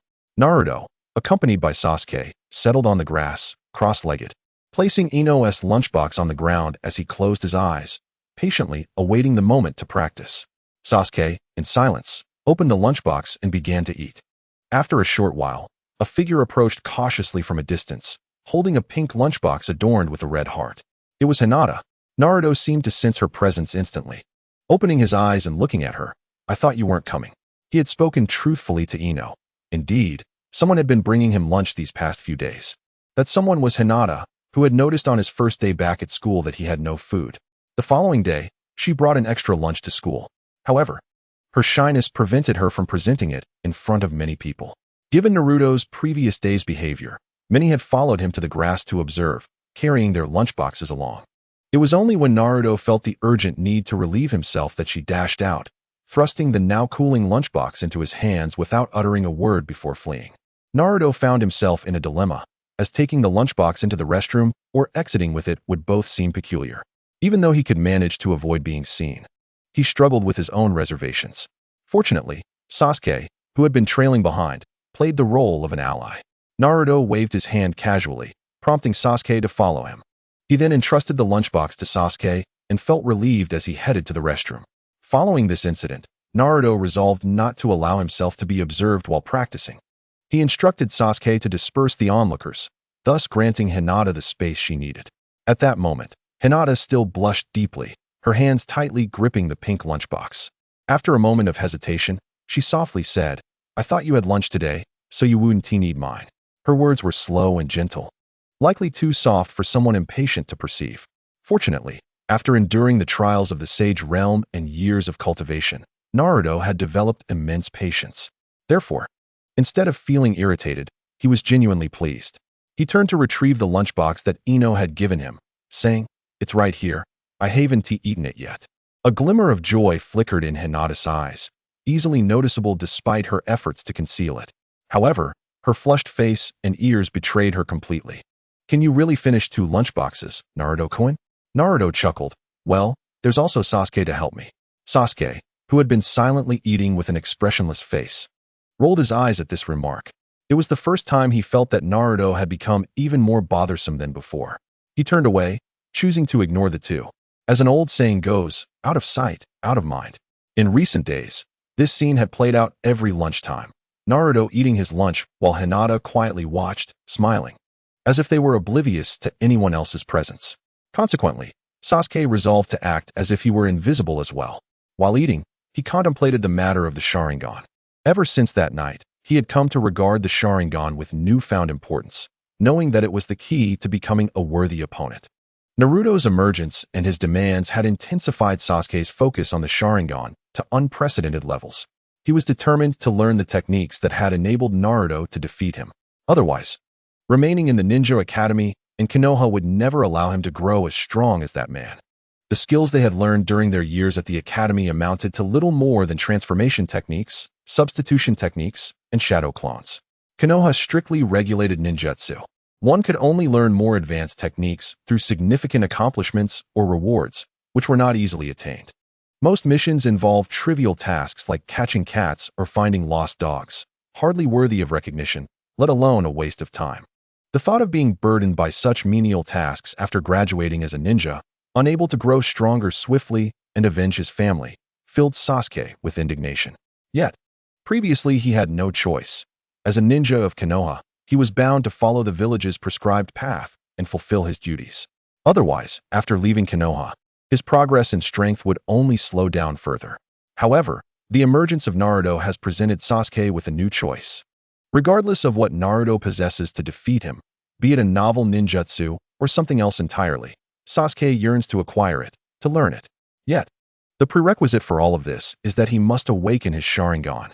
As Sasuke pondered this pressing matter, Naruto's voice suddenly broke the silence. "I can't finish this bento. Let us share it. You're at that age where you need to eat well." Sasuke looked up and turned to find Naruto beside him, offering the bento that Yamashiro Ino had given him, intending to share half. "I'm not hungry. I've had enough." Sasuke initially intended to refuse, but upon seeing Naruto retract his hand, an epiphany struck him. In truth, he hadn't fully satisfied his hunger. So he decided to accept half. Sasuke couldn't recall where he had heard the old adage, "Those who appreciate food are the true connoisseurs." Chapter 16. Mid-stage refinement. Before long, the holiday came to an end. Following this break, they would officially embark on their graduation examinations upon returning to school. In class, the teacher passionately expounded on the will of fire, emphasizing the selfless dedication expected of every individual, akin to leaves that must burn brightly to sustain the fire of Konoha. Yet, not a single word penetrated Naruto's ears. Although he appeared to be attentively listening, his mind was entirely absorbed in his dantian. After nearly half a month of cultivation, he was finally poised to achieve his first breakthrough, advancing from the early stage of refinement to the mid-stage. Although the transitions from the first to the second and then to the third levels of refinement were relatively seamless for Naruto, requiring no excessive focus, the transformation from the third to the fourth level, where true essence takes form, demanded his careful attention. The spiritual energy from the heavens and earth continuously converged around him, being drawn into Naruto's body.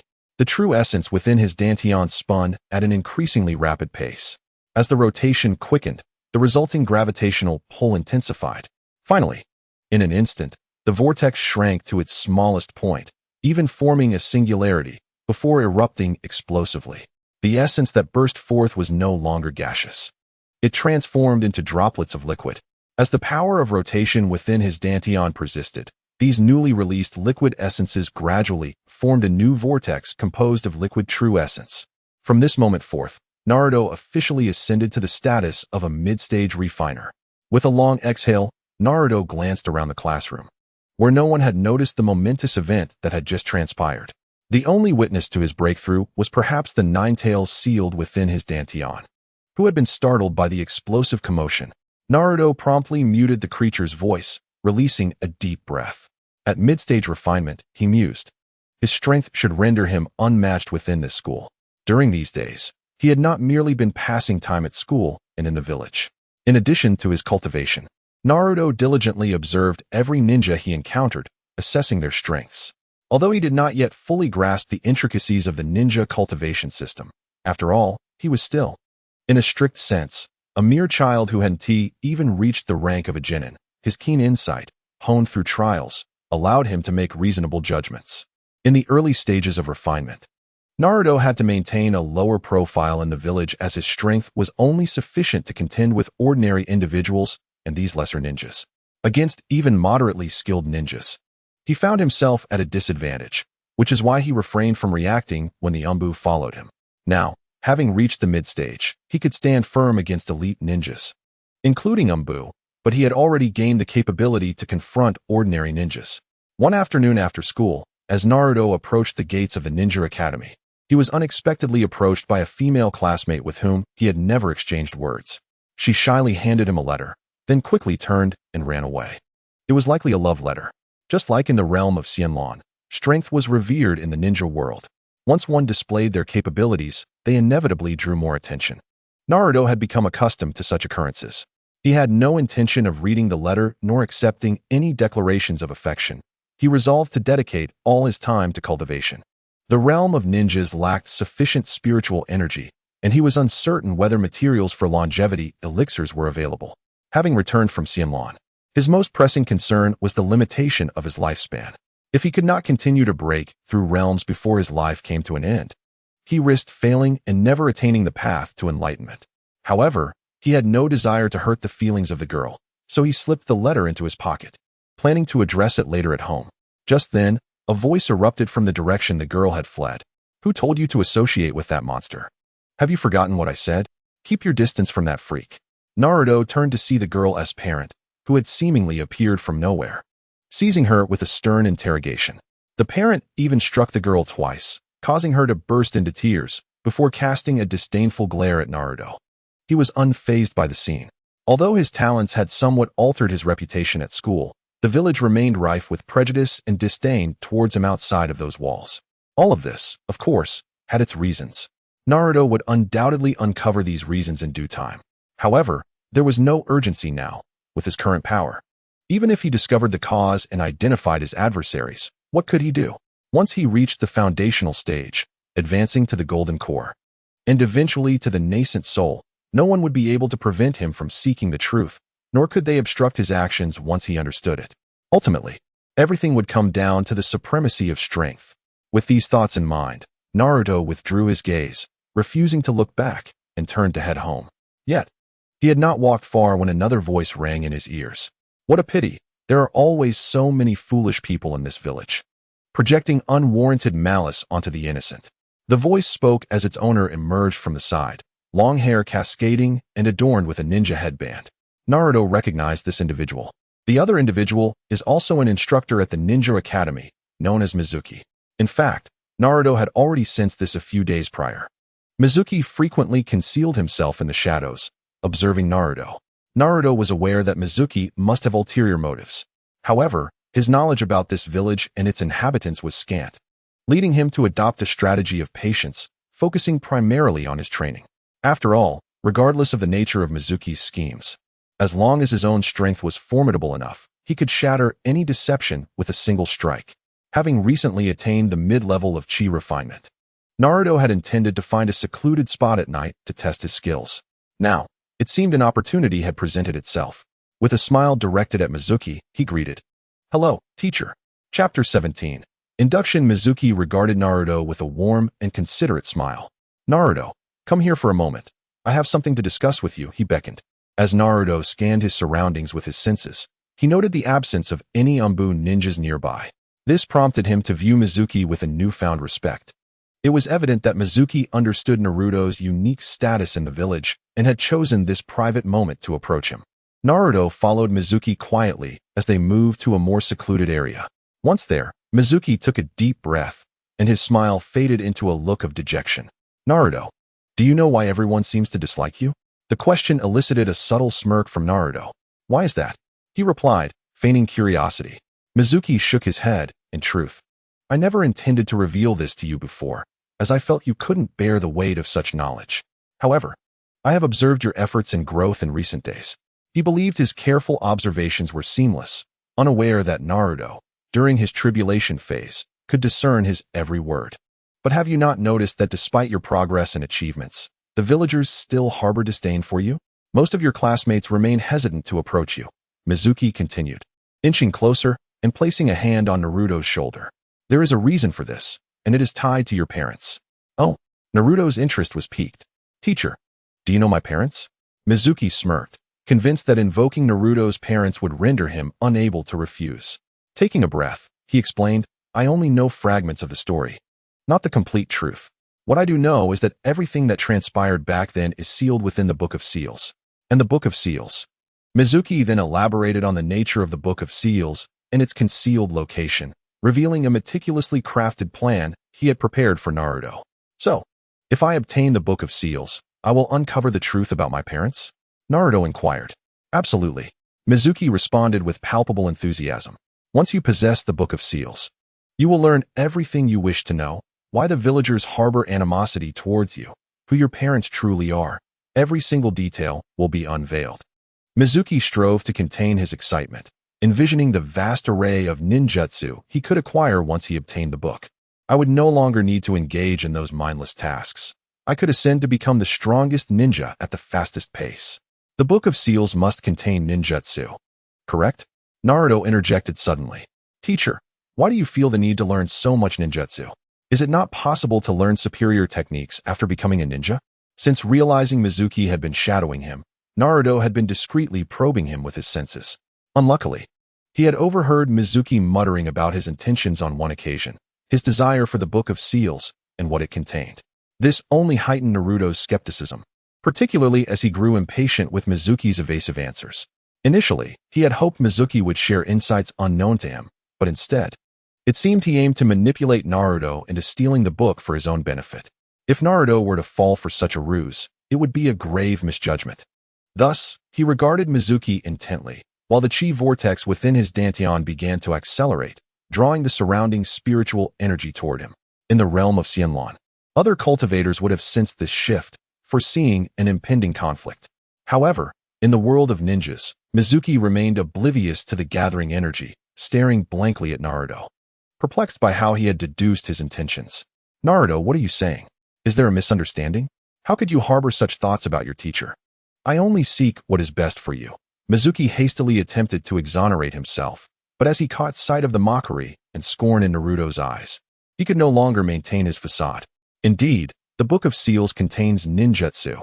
I want you to steal the book for me to learn from it. Do you not desire to learn?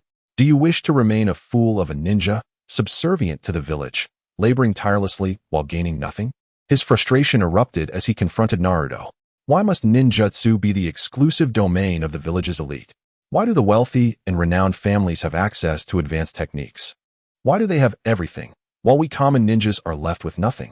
Mizuki's voice grew louder, filled with indignation. We common ninjas are relegated to the most basic techniques. Like expendable pawns, forced into perilous missions. Do you know what dangers we face? Why should we perform so many tasks for the village without being taught stronger techniques? Is it because I lack talent? It was either I killed my comrades or faced dire consequences myself. Why is that fair? Mizuki's eyes widened with rage as he continued, unabashedly dropping his pretense. He fixed his gaze on Naruto and declared, Naruto, you must understand. Like you, I am merely a common ninja.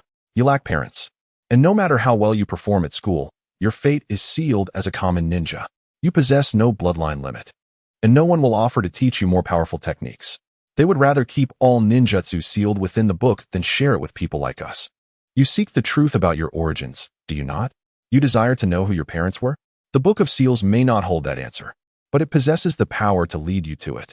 Chapter 18, Mizuki, die. Since there was no way to deceive Naruto into doing his bidding with lies, and with Naruto having discerned his true intentions, Mizuki decided to abandon the facade. With this reasoning, he attempted to persuade Naruto nonetheless. Perhaps you were naive in the past, but I trust you are no longer so innocent, Naruto. Mizuki's tone turned serious. Given your experiences at school lately, you must have sensed the weight that power brings to an individual. Only by possessing strength can your words carry weight, and you yourself hold significance. Otherwise, you will remain oblivious, unable to affect change, controlled throughout your life. Mizuki's tone softened again, laced with seduction. Naruto, let us steal the Book of Seals. Afterwards, we can study the jutsu contained within together. You needn't worry about being blamed by the village. I have completely arranged an escape route. We can become rogue ninjas. And I will lead you to a truly great ninja, the legendary Orochimaru, one of the Sannin of Konoha. Lord Orochimaru has dedicated himself to developing techniques that will allow us commoners to rapidly gain strength. Once we procure the Book of Seals and present it to Lord Orochimaru, he will surely reward us. As he spoke, his gaze drifted towards the distant peaks, where enormous heads loomed. You may be young and unaware of many things, but I must tell you that this village is devoid of hope and a future. It is shrouded in darkness. I once had to kill an injured comrade for failing a mission. You might wonder why I had to do such a thing. Let me share a story, the tale of a man once known as the White Fang of Konoha, who sacrificed his mission to protect his comrades.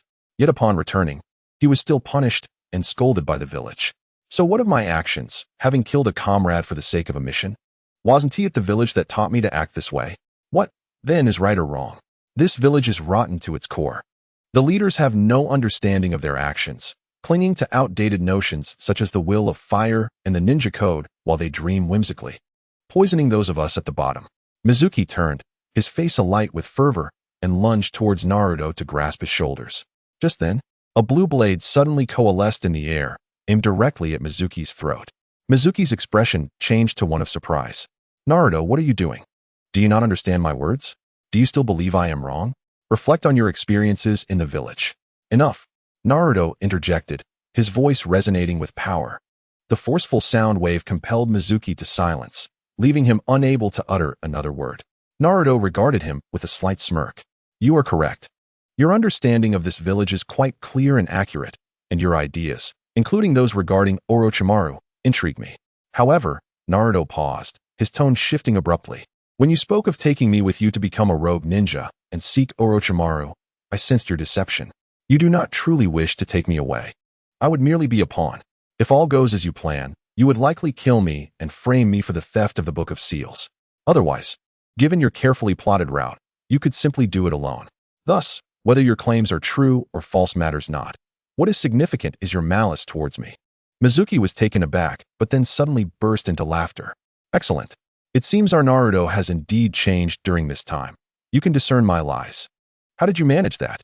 As he spoke, he retrieved a massive shuriken from behind him. But that is of little consequence. Since you have allowed me to speak so much, and have uncovered my plans while cleverly detecting my deceit, you must realize that if you do not heed my words, I will not let you go, correct?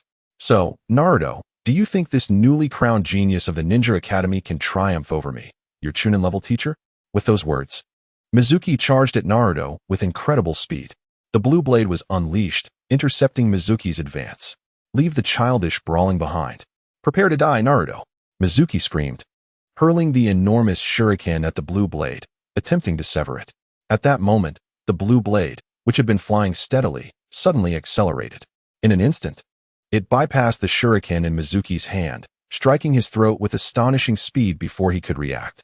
A soft sound echoed as the blue blade emerged from the back of Mizuki's neck, not even a drop of blood escaping. Mizuki's body, propelled forward, froze in place, maintaining his original posture, yet entirely devoid of the strength to advance.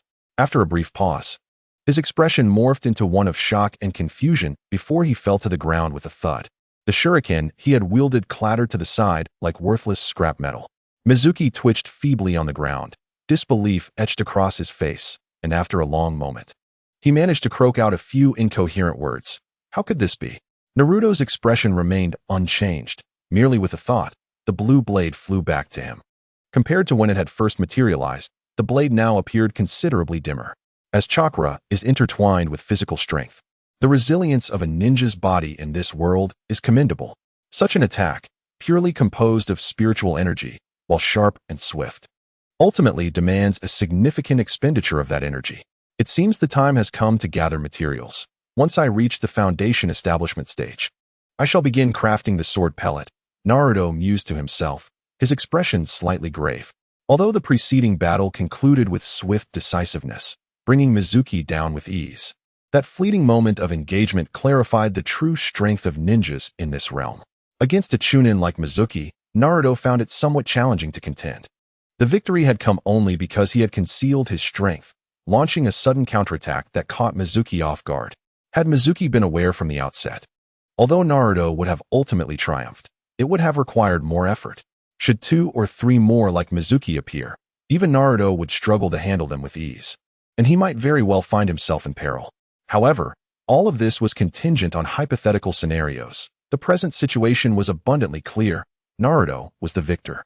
With a thought, he dissipated the blue blade beside him and turned to gaze towards the Hokage's office. If I am not mistaken, the third Hokage should be coming to find me in the next couple of days, Naruto thought to himself as he strode purposefully towards the Hokage's office. All the information he previously possessed had originated from the Nine-Tails. Concerned that the Nine-Tails would be sealed away more securely, a situation he felt powerless to prevent, Naruto had refrained from being entirely forthright during his previous encounters with the third Hokage. However, now with the presence of Sumu as a shield, he could finally inquire openly and clarify matters. Otherwise, future meetings would merely consist of cryptic exchanges, which, while not overly burdensome, were nonetheless quite bothersome to Naruto. Chapter 19. It was I who killed him in the Hokage's office. Sarutobi Hiruzen had just completed a series of pressing tasks. He gathered his belongings, rose from his chair, and after glancing at the sky, muttered to himself, "It's still early. I might as well check on Naruto." Hiruzen had decided several days prior that he needed to speak with Naruto again to inquire about his sudden surge in strength and the mysterious azure blade he wielded. Yet, as the Hokage, his schedule was exceedingly tight, leaving him with little spare time. Moreover, the Ninja Academy was currently preparing for examinations, which further delayed his intentions to visit Naruto until the holiday. Just as Hiruzen stood from his chair, preparing to summon a member of the Umbu to issue some commands before departing his office, a sudden knock echoed at the door. "Come in," Hiruzen called out, initially assuming it was one of the Umbu. However, when the door swung open and Naruto stepped inside, Hiruzen was momentarily taken aback. Though Naruto affectionately referred to him as Grandpa Third, he rarely ventured into the Hokage's office. Was there something amiss? Hiruzen quickly donned an exceedingly official and warm smile, his eyes narrowing into a thin line. "Naruto, what brings you here? Is there something you wish to discuss with your grandfather?" Naruto entered the office and surveyed the surroundings, his gaze particularly drawn to the crystal ball situated in the Hokage's office. However, he merely glanced at it before getting straight to the point, succinctly stating, "Grandpa Third. Teacher Sumu coerced me into stealing the Book of Seals. After I refused, he attempted to kill me to conceal the truth. I have already killed him. His body is located over there." The Hokage's office, of course, contained a map of the entire village, and Naruto immediately identified the location where he had confronted Sumu, pointing decisively at the map. When Naruto delivered this news, his demeanor was so composed that it was akin to casually discussing a meal.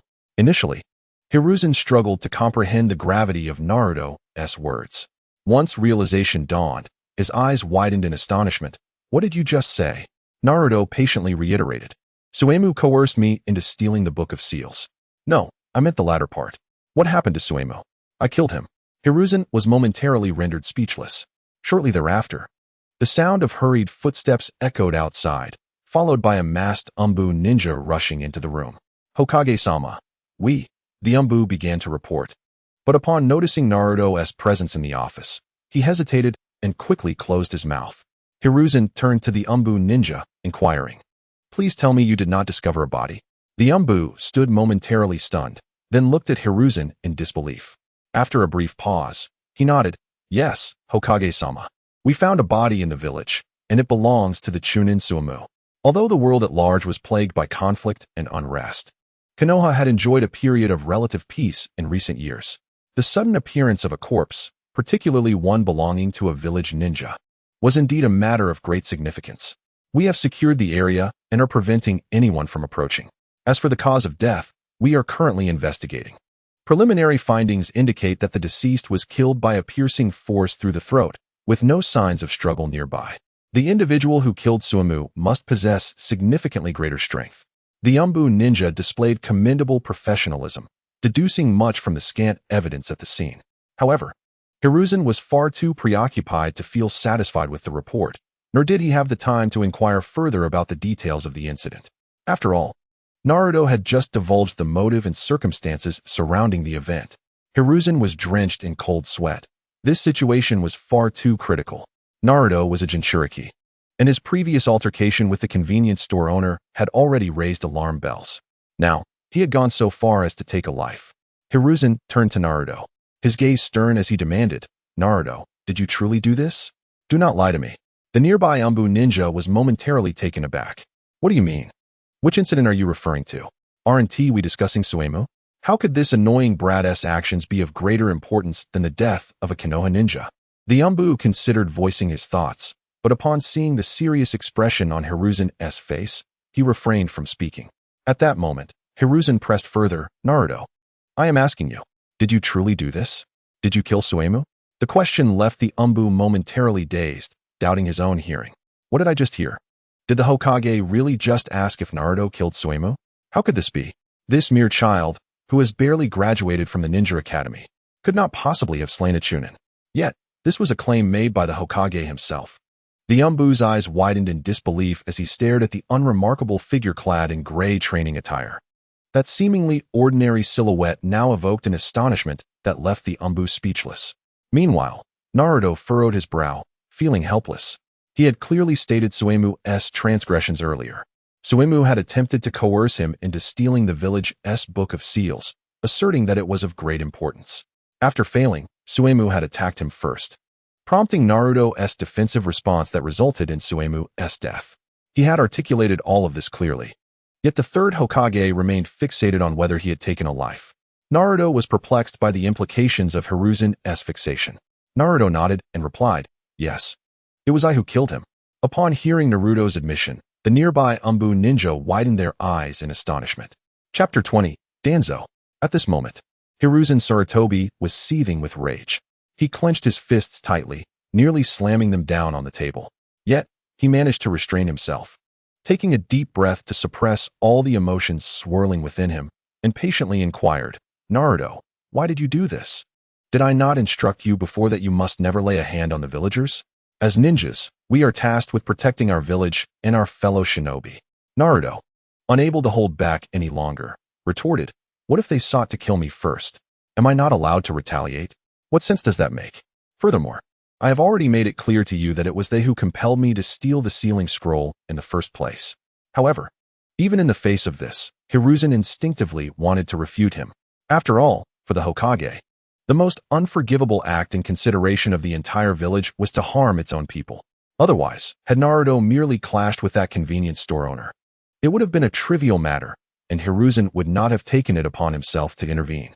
Moreover, Mizuki had incited me by claiming that the letter contained the truth about my origins and the reality of the villagers' disdain for me. Naruto was not inclined to waste any more time and directly stated his purpose. Thus, aside from reporting on Mizuki's actions, I wish to inquire about another matter. Mizuki claimed that my father is the fourth Hokage and that I, as a so-called Jinchuriki, harbor the Nine-Tails fox within me, which once wreaked havoc in the village. Is this true? Upon uttering these words, Hiruzen's expression became instantly rigid. His first reaction was to ponder how Mizuki could have known such information. Should he have been privy to this knowledge? But now, Mizuki was deceased.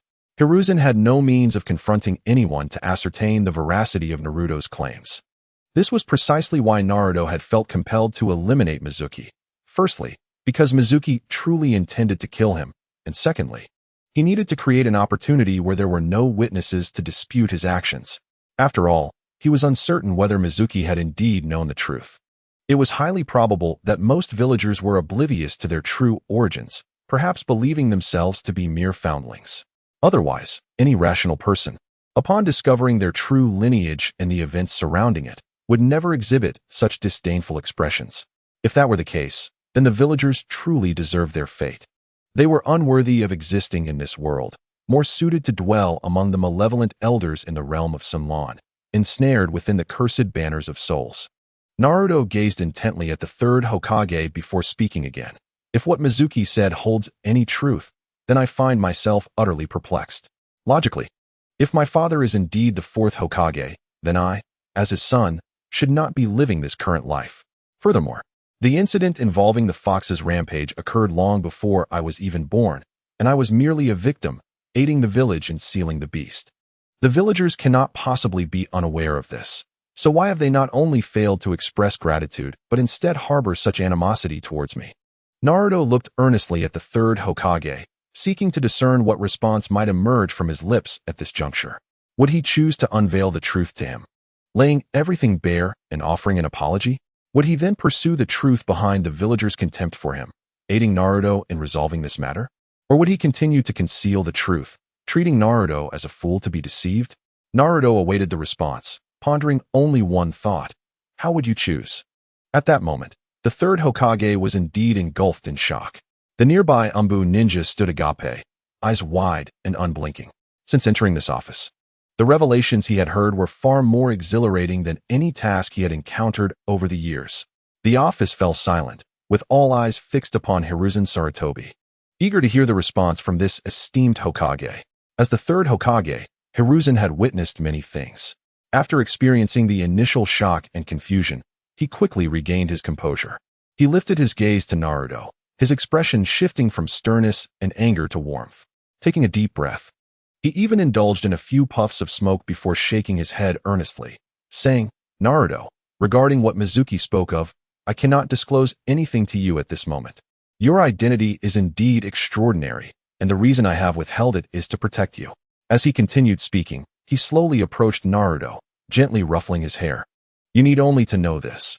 I, along with everyone in the village, harbor no true malice towards you. The village is your home. And when the time comes for you to learn the truth, I will reveal everything to you, and then you will understand everything." Naruto maintained a stoic expression, but inwardly, his hope for this village and for the third Hokage, his grandfather, evaporated in that instant. He found it difficult to comprehend the reasoning behind such actions. Surely knowing his lineage would not pose any issue? The notion of waiting until he grew up to learn the truth, only to understand everything afterward, was nothing but empty rhetoric. Hiruzen likely could not conceive a better justification, resorting instead to such platitudes to placate him. If it were true that understanding the truth would lead to acceptance of everything, then why, now that he was aware of the truth, did he not feel any sense of release? Instead, his feelings intensified. Previously, Naruto's discontent had been directed solely at the one who concealed and fabricated his identity. Now, however, it extended to Hiruzen Sarutobi as well. Hiruzen continued, observing Naruto's reaction as he spoke. "Do not take Mizuki's words to heart.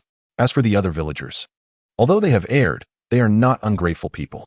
Mizuki is a scoundrel. He manipulated you into stealing the sealing scroll, which houses the village's jutsu, and has no bearing on your lineage. He likely exploited your concern for this matter to draw closer and deceive you. Naruto, do not fall for his tricks. In this village, only I am the one you can truly trust, understand?" Hiruzen gazed earnestly at him. Naruto smiled faintly and asked, "Understood. May I take my leave now? Or does this matter concerning Mizuki still require my presence for cooperation?" Had it been prior, Sarutobi Hiruzen would never have allowed Naruto to leave so casually. After all, the act of a Jinchuriki taking a life could not simply be obscured, even by the Hokage. Should this information be disseminated, other elders in the village, including that troublesome Danzo, would undoubtedly rise to take control, aiming to completely dominate Naruto. Yet now, Sarutobi Hiruzen was reluctant to elaborate further on Mizuki's affair. Without a doubt, the words exchanged between Mizuki and Naruto, along with Naruto's perspective and subsequent reactions, were of far greater significance. Gently patting Naruto's head, Sarutobi Hiruzen reassured him, "There is no need for concern. Now that you are aware of Mizuki's involvement, you are not accountable for this matter. Leave it to your grandfather." After Naruto departed, Sarutobi Hiruzen let out a deep sigh, feeling an inexplicable sense of helplessness. It was indeed a good thing that Naruto had become more astute, yet it also seemed to pose challenges. Hiruzen chuckled ruefully to himself and shook his head. His simple aim was to ensure that Naruto could lead a normal life in the village, rather than one dictated by the burdens of a Jinchuriki. Unfortunately, the village's decision-making power did not rest solely with him as Hokage. Others, including the elders from prominent clans in Danzo, also wielded considerable influence over the village's directives. Had it not been for his efforts over the years, Naruto might have been imprisoned like a criminal, or worse, taken away by Danzo for experiments. However, such truths were not for Naruto's ears, lest he develop grievances against the high-ranking elders or Danzo, potentially labeling him a rogue ninja from Konoha. When Naruto was still naive, Hiruzen felt everything was under control. Now, however, Naruto's sudden transformation left him feeling somewhat at a loss. The office fell silent again, and after a considerable pause, an Umbu ninja finally spoke. "Lord Hokage, is it true that Mizuki was killed by Naruto Uzumaki?" Sarutobi Hiruzen nodded wearily. The Umbu continued, "But how could Naruto Uzumaki possess such formidable strength? What was that azure object he wielded?" "Lord Hokage, we cannot afford to ease our surveillance and investigation on Naruto Uzumaki just yet." It was only then that Hiruzen recalled the purpose of his visit to Naruto earlier that day, though Mizuki's incident had completely derailed his plans. "I will personally handle matters regarding Naruto from now on. The Umbu should refrain from intervening for the time being, but maintain a constant watch, 24 hours a day." Hiruzen shook his head and added, "You must investigate everyone Mizuki interacted with during this time and all actions he undertook. I require an explanation for Mizuki's behavior and his statements today." The astonishing actions of Mizuki were undeniably of utmost importance. Superficially, it appeared that Mizuki merely sought to steal the sealing book. However, from another perspective, the words exchanged between Mizuki and Naruto clearly incited discord between the village and the Jinchuriki. If Mizuki's actions were purely accidental, it could be tolerated. But if there were someone orchestrating events behind the scenes, or if other forces were involved, the ramifications could be immense. Just as Sarutobi Hiruzen pondered how to proceed with this matter, the door to the Hokage's office swung open once more, and an elderly man with a shock of white hair and a tall stature strode in. Hiruzen looked up, narrowing his eyes. Danzo. Chapter 21. The debate. Shimura Danzo was a prominent figure within the village of Konoha, capable of influencing many decisions and plans. In fact, numerous significant events within Konoha were orchestrated by Danzo from the shadows. Although he did not hold the title of Hokage, his power and sway in Konoha were considerable. More importantly, he and Sarutobi Hiruzen were once classmates. It could be said that many of Hiruzen's decisions were known to Danzo, even if he did not participate directly. Observing Danzo before him, Hiruzen furrowed his brow, falling into a moment of silence. Typically, Danzo operated from the shadows of Konoha, rarely making his presence known without purpose. Today, however, he had come directly to Hiruzen's office, undoubtedly with ulterior motives. Hiruzen was concerned that Danzo was already aware of Naruto's situation and the matter concerning Mizuki and might seize the opportunity to make trouble. Without uttering a word, Danzo approached Hiruzen and took a seat beside him, dismissing the Umbu ninja who had been present in the office with a casual wave of his hand. When a Jinchuriki encounters issues, you should notify me immediately, as it concerns the entire village. What say you, Hiruzen? Once the Umbu had exited, Danzo finally spoke. Hiruzen's brow deepened further. Indeed, trouble had arrived. Just after he had calmed Naruto and sent him away, Danzo had come seeking confrontation. Taking a deep breath, Hiruzen patiently explained. The Jinchuriki is not at fault. Danzo was unyielding, his tone sharp. Not at fault? He has taken a life.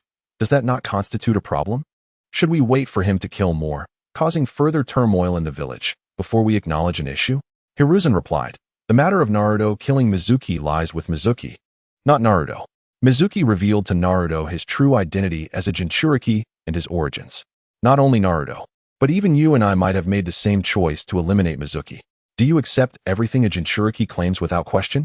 Could it not be possible that he concocted that justification after committing murder? Danzo retorted. And how do you explain that he was aware of his heritage and the identity of the Jinchuriki? Could he have imagined it himself, or was he informed by someone? Who could that be?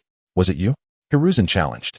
Previously, Danzo had deliberately dispatched individuals within the village to tarnish Naruto's reputation, fabricating tales of his demonic fox identity. Now, he seemed to have intentionally disclosed Naruto's true identity. What was his intention, Danzo? Sarutobi Hiruzen, too, felt his temper rising, his tone growing more rigid. With so many pressing issues at hand, he could hardly suppress his emotions. After a brief silence, Danzo responded, I have not engaged in any direct communication with Naruto Uzumaki, nor have my subordinates.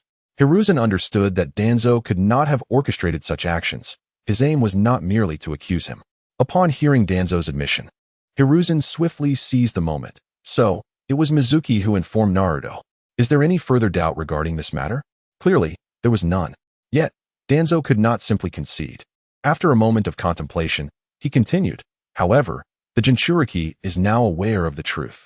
How can you guarantee he will not harbor ill will towards the village? Naruto was raised under my watchful eye, and I have faith in him. Sarutobi Hiruzen stated decisively, without hesitation. However, I have heard that during your interactions with Naruto Uzumaki, there were several instances where his words left you speechless? Danzo remarked, rising from his seat, his hands pressing firmly upon the Hokage's desk, his gaze fixed intently on Sarutobi. My Hokage, the Jinchuriki must not be allowed to encounter any issues. You must understand how crucial this matter is. While he remains under control, you must entrust him to me. The Jinchuriki must be managed. Other villages do the same. Which ninja village does not strictly supervise their Jinchuriki? What makes Naruto different? His father is different. Sarutobi met Danzo's gaze unwaveringly. His parents sacrificed themselves for the village, and I cannot allow their son to become a puppet controlled by it. Why is being controlled by the village akin to being a puppet? Allow him to discover the truth, to understand and accept his destiny. For him, this might be better than his current state. Only by handing him over to me will we be on the right path. Hand him over to you, so you can conduct your nefarious, disreputable experiments? My perspective is the correct one. I am considering the village's welfare. In an instant, both their eyes glimmered with a dangerous light. Initially, I had planned for Naruto to grow up as an ordinary child, easily accepted and integrated into the village, even becoming an excellent ninja. Yet, you, Danzo, have destroyed all of this. Even if one day Naruto harbors grievances against the village, it will be because of you. So, while I am still not truly angry, it would be best for you to leave my office now.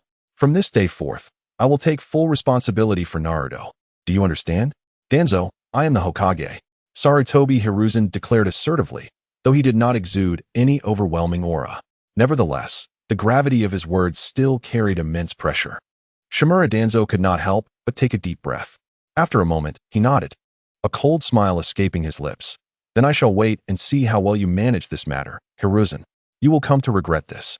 With that, Danzo turned and departed, a glimmer of menace in his eyes. Unbeknownst to Naruto, he was entirely oblivious to the events unfolding within the Hokage's office after Danzo's departure. Due to his frail physique, his spiritual energy during the tribulation phase could not be constantly unleashed without causing significant strain on his body. Upon returning home, Naruto continued his diligent training. With a few days of vacation ahead, he resolved to utilize this time to enhance his cultivation, aiming to reach the pinnacle of the chi refinement stage, specifically the 6th layer. As for other matters, Naruto preferred not to dwell on them for the time being. The principle remained. With strength, everything becomes negotiable. Without it, pondering is futile. In the nearly 100 years of the Deep Blue Realm, Naruto had come to a realization. He was not particularly clever.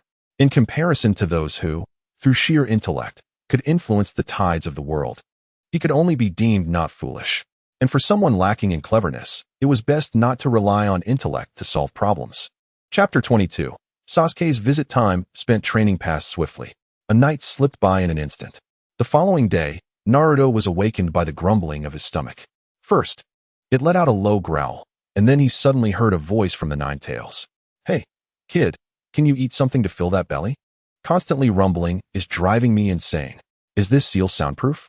Feeling slightly embarrassed, Naruto, a powerful being in the tribulation phase, found himself reprimanded for being too hungry.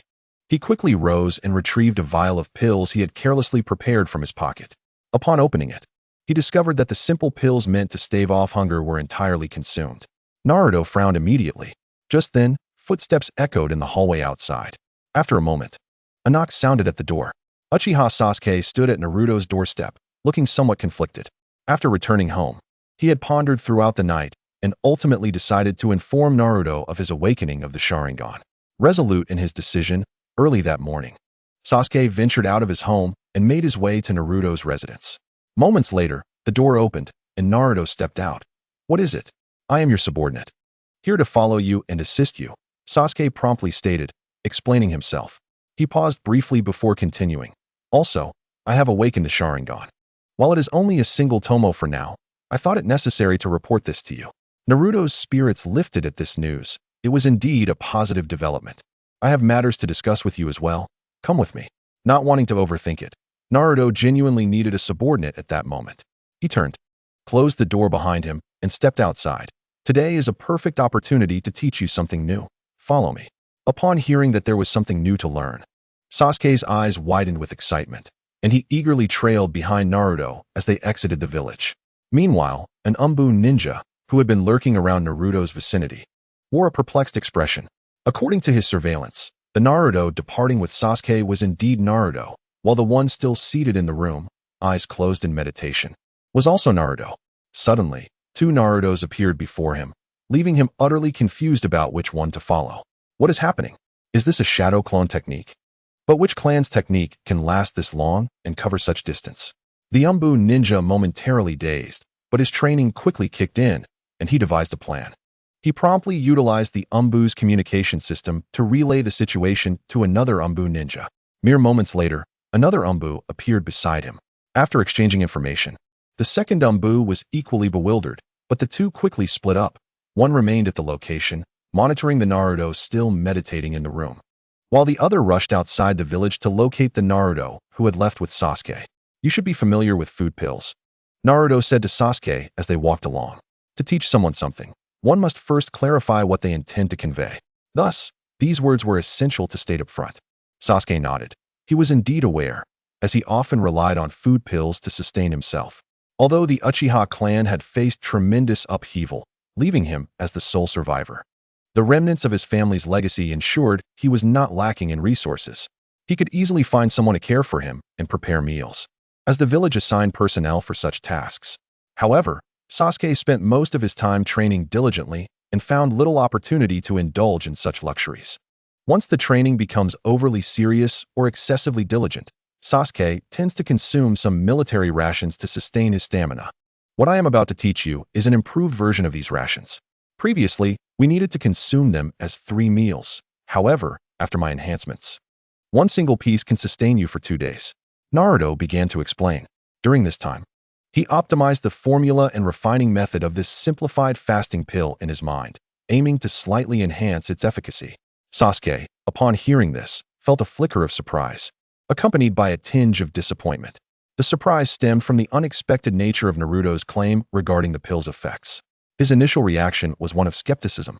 Yet he reasoned that if Naruto could defeat him and wield that mysterious small sword, perhaps other miracles were not so difficult to accept. His disappointment arose from his expectation of learning something more significant that could empower him further. However, learning how to create more effective military rations evidently fell short of that ambition. Naruto quickly discerned Sasuke's thoughts and replied, "Do not underestimate this pill. It can save you a substantial amount of time. In any form of training, time is of the essence." Sasuke clearly understood this principle and felt a glimmer of anticipation. Nevertheless, Naruto was also curious, eager to comprehend why Sasuke harbored such a profound obsession with becoming stronger. "Could you enlighten me on your desire to grow stronger?" Naruto inquired without hesitation. If he could share, he would. If not, there was no need for circumlocution that wasted time. Prior to posing this question, Naruto had sought answers from his memories but had found none. In his earlier days, he had been rather naive, holding very few things in his heart. He had little understanding of Sasuke, and even less of Sakura, whom he had admired in his childhood. During his initial years in the Xianlong realm, his masters and seniors had noted his overly carefree nature, advising him to be more contemplative. After much guidance, his personality gradually matured, and he became somewhat more thoughtful. Without the education from the Xianlong realm, he could hardly fathom what he would become after growing up. Even if his strength were formidable, he might still remain simple-minded. Solving problems without thought is certainly valid, yet one must not be so oblivious as to be easily manipulated and deceived by others. Chapter 23. Grouping faced with Naruto's question. Sasuke fell into silence. Most of the villagers, especially the adults, were aware of this matter. However, he understood Naruto's unreliability in the past, so it was not surprising that he was unaware of it. After a moment's contemplation, Sasuke ultimately resolved to speak. "I seek revenge. My family was all slain by one individual. I must acquire sufficient strength to kill him." Sasuke provided a brief overview, but refrained from delving into further detail. Beyond the anger and hatred he harbored for that man, he felt a complex array of emotions that he could not fully articulate. Nevertheless, he was certain he did not wish to disgrace his family in front of outsiders. This was a matter to be resolved internally. Upon hearing this, Naruto's expression revealed a hint of surprise. "It seems our destinies are quite similar," he remarked. Sasuke immediately lifted his gaze. Naruto smiled gently. "I too have an enemy. My parents were murdered by him, and I know he possesses a Sharingan. This is precisely why I need you to awaken your Sharingan soon. I must comprehend its abilities to avenge my family." Naruto spoke candidly about this matter. Sensing that Sasuke was not like the Umbu ninja who had been placed beside him as a spy, he respected the young man's character. And though he might not take him as a disciple, they certainly had transactions to engage in. Some matters were best clarified. Of course, Naruto did not utter these words aloud. Instead, he conveyed them directly to Sasuke's ears through sound transmission, ensuring that no one, including the Umbu ninjas trailing them, could overhear. Sharingan. Sasuke's pupils constricted sharply. He had already been somewhat taken aback when Naruto mentioned their fates aligning, and this revelation intensified his astonishment. Indeed, his nemesis also possessed a Sharingan. It is true that only your Uchiha clan possesses the Sharingan. Therefore, my enemy could be one of your kin. What is your stance on this? Naruto inquired while foraging for herbs on the ground. Sasuke remained silent for a moment before his expression grew serious. Your enemy may not necessarily be one of my clan, and even if he is, that man has no connection to me. The individuals Sasuke cherished within his family had been entirely slaughtered by that man on that fateful night. If Naruto's enemy were indeed one of his family members, that person might already be dead. Therefore, he felt no inclination toward the matter. Conversely, if it were not, it was even less relevant to him. As the last surviving member of the Uchiha clan, Sasuke, though still young, possessed a maturity beyond his years. He fully understood the value of the Uchiha clan's bloodline limit, the Sharingan, and recognized its allure. While Uchiha members might possess the Sharingan, not all who wielded it belonged to the Uchiha clan. This lesson had been imparted to him long before he was born, as every child in the Uchiha clan was taught by their elders to protect themselves and, by extension, their eyes. Very well, it appears our collaboration will be quite enjoyable, Naruto continued through sound transmission. Sasuke finally realized that Naruto's voice had an unusual quality. How are you doing this? Sasuke inquired, astonished. Naruto smiled slightly. It is a simple technique that I can teach you later. But for now, let us focus on this herb. It is the main ingredient. To concoct my improved fasting pill, we must have this. After attending to the matter of the fasting pill, Naruto called upon Sasuke to examine his single Tomo Sharingan. However, the single Tomo Sharingan was rather weak, and its characteristics were insufficiently potent to provide Naruto with much valuable information. Yet, Naruto remained unperturbed. He has come to understand that the Sharingan can continue to evolve. All he needs to do is remain patient. Even a single Tomo, though lacking in power, is still a hereditary eye and carries some value for reference. It can, to some extent, counterbalance the teachings Naruto imparted to Sasuke. Time passes swiftly, and before long, the graduation exam at the Ninja Academy arrives. With Naruto's current strength, even without rigorous chakra training, he easily passes the examination and obtains his ninja headband. Next comes the class assignment. To Sasuke's surprise, he finds himself placed in the same class as Naruto. He had contemplated how he would learn alongside Naruto if they were not assigned together, but now he has no such worries. Then, Iruka-sensei calls out the final name on the list, Sakura Haruno. Yes, sitting beside Ino Yamanaka. Sakura immediately clenches her fist and whispers in delight. I can be in the same class as Sasuke-kun. This must be fate. Sakura beams at Sasuke, while his gaze remains fixed on the golden-haired figure of Naruto. Following Sasuke's line of sight, Sakura looks over and her expression immediately sours upon seeing Naruto's face. Ugh, that annoying guy is right there. Sakura groans to herself. Ever since that fight between Sasuke and Naruto, Naruto has been glued to Sasuke, leaving me no chance to have a world of our own. Even without Naruto, you wouldn't have a world of just the two of you with Sasuke, would you? Ino, sitting beside her, rolls her eyes and replies lethargically. And it's clearly Sasuke who has been following Naruto around. You're really twisting the facts here. Sakura pays no heed to her friend's sarcasm and continues to speak ill of Naruto. Then she turns to Ino, puzzled, and asks, why did you suddenly seem deflated and unhappy when they announced that Sasuke and I are in the same class? You don't secretly like Sasuke-kun too, do you? Crazy. Ino rolls her eyes and turns away, refusing to look at Sakura. The reason for her dismay has nothing to do with Sasuke.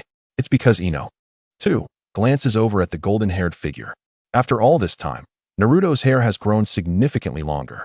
It seems he has even donned a new outfit, entirely white and still quite loose, resembling a fawn, complementing his golden locks. At this moment, under the sunlight, Naruto appears somewhat handsome. Ino lets out a resigned sigh. Her curiosity about Naruto has become insatiable. Unfortunately, since their relationship progressed last time, they have been stuck at this level with no further breakthroughs. She naturally cannot uncover more secrets about Naruto, which leaves Ino somewhat perplexed, wishing she had been the one to fight Naruto and become his companion instead of Sasuke. Chapter 24. Kakashi. Meanwhile, in the classroom, another figure with black hair styled in a bob and white eyes also gazes at Naruto's back, his face revealing a hint of resignation. Iruka snaps shut the documents in his hands and smiles. The class assignments are complete. From this point forward, you will officially graduate from the Ninja Academy and become a true Konoha genin. Following this, he offers a few encouraging words. The next procedure involves the various class instructors coming to collect their students. As one instructor after another introduces themselves and takes their students away, the classroom gradually empties. In the end, only Naruto, Sasuke, and Sakura remain. Naruto has kept his eyes closed, patiently meditating. No matter how long he waits, it is of little consequence to him. Sasuke, noticing Naruto's calm demeanor, also closes his eyes in quiet contemplation. Only Sakura, at first able to endure the presence of her classmates, begins to feel restless as the classroom empties, leaving just the three of them while their teacher has yet to arrive. Where on earth is this teacher? Other classes have already left. How can someone be this late? In a moment, Sakura turns her gaze to Sasuke, admiring his profile and reassuring herself. At least Sasuke is here. If we disregard that annoying Naruto, it can still be considered a world of just the two of us. Sakura blinks her eyes, gazing dreamily at Sasuke. Time continues to flow slowly.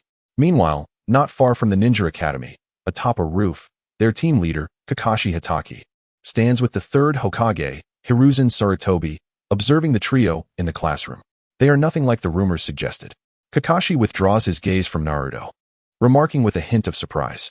He is no longer the mischievous child described in the previous reports, but has instead matured into a composed individual, resembling his teacher in demeanor.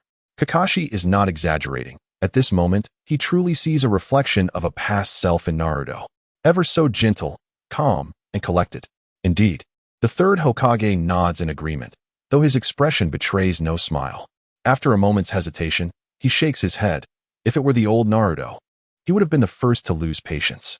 Kakashi raises an eyebrow, revealing a hint of surprise. It seems Naruto has indeed undergone significant changes. What could have caused such a transformation? Hiruzen nods, turning to Kakashi. This is another reason I appointed you as the team leader. As the Jinchuriki, Naruto is the village's most vital asset. You must ensure his safety and allow no harm to come to him, while simultaneously observing discreetly to uncover the truth behind these changes and the strange techniques Naruto is employing. Kakashi nods. I understand, Hokage-sama. Hiruzen nods again. Kakashi then turns his gaze back to Naruto, glancing at the meditative Sasuke, and finally at Sakura, who is gazing dreamily at Sasuke. He takes a deep breath, feeling somewhat exasperated, yet ultimately concludes, I shall proceed now. It appears that no matter how long I delay, these three will remain unperturbed and patient, which, while a bit odd, proves that my team possesses commendable patience. Having received the third Hokage's approval, Kakashi does not linger any longer and promptly disappears from the rooftop. A soft sound echoes as a figure suddenly appears in the quiet classroom. Naruto had anticipated this moment, when Kakashi did not arrive immediately. He had already used his sensory perception to survey his surroundings. He accurately overheard the conversation between Kakashi and the third Hokage. Consequently, he opened his eyes immediately to gaze at the individual before him.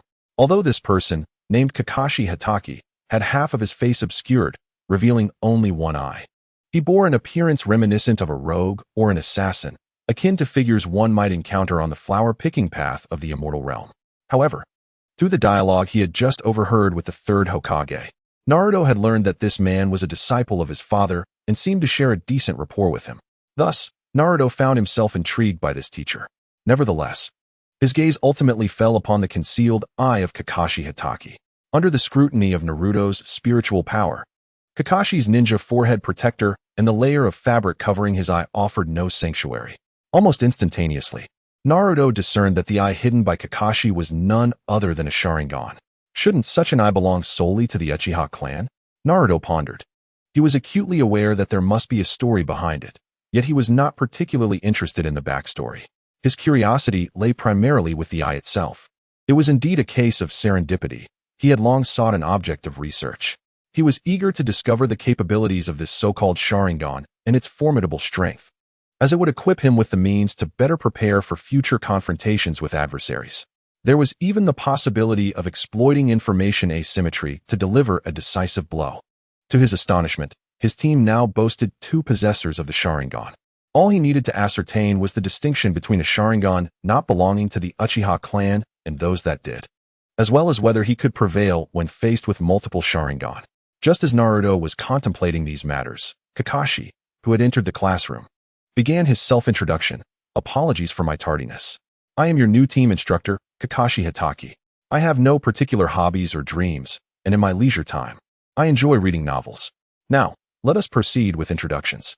Kakashi presented a nonchalant demeanor, yet his keen gaze continuously flitted between Naruto and Sasuke.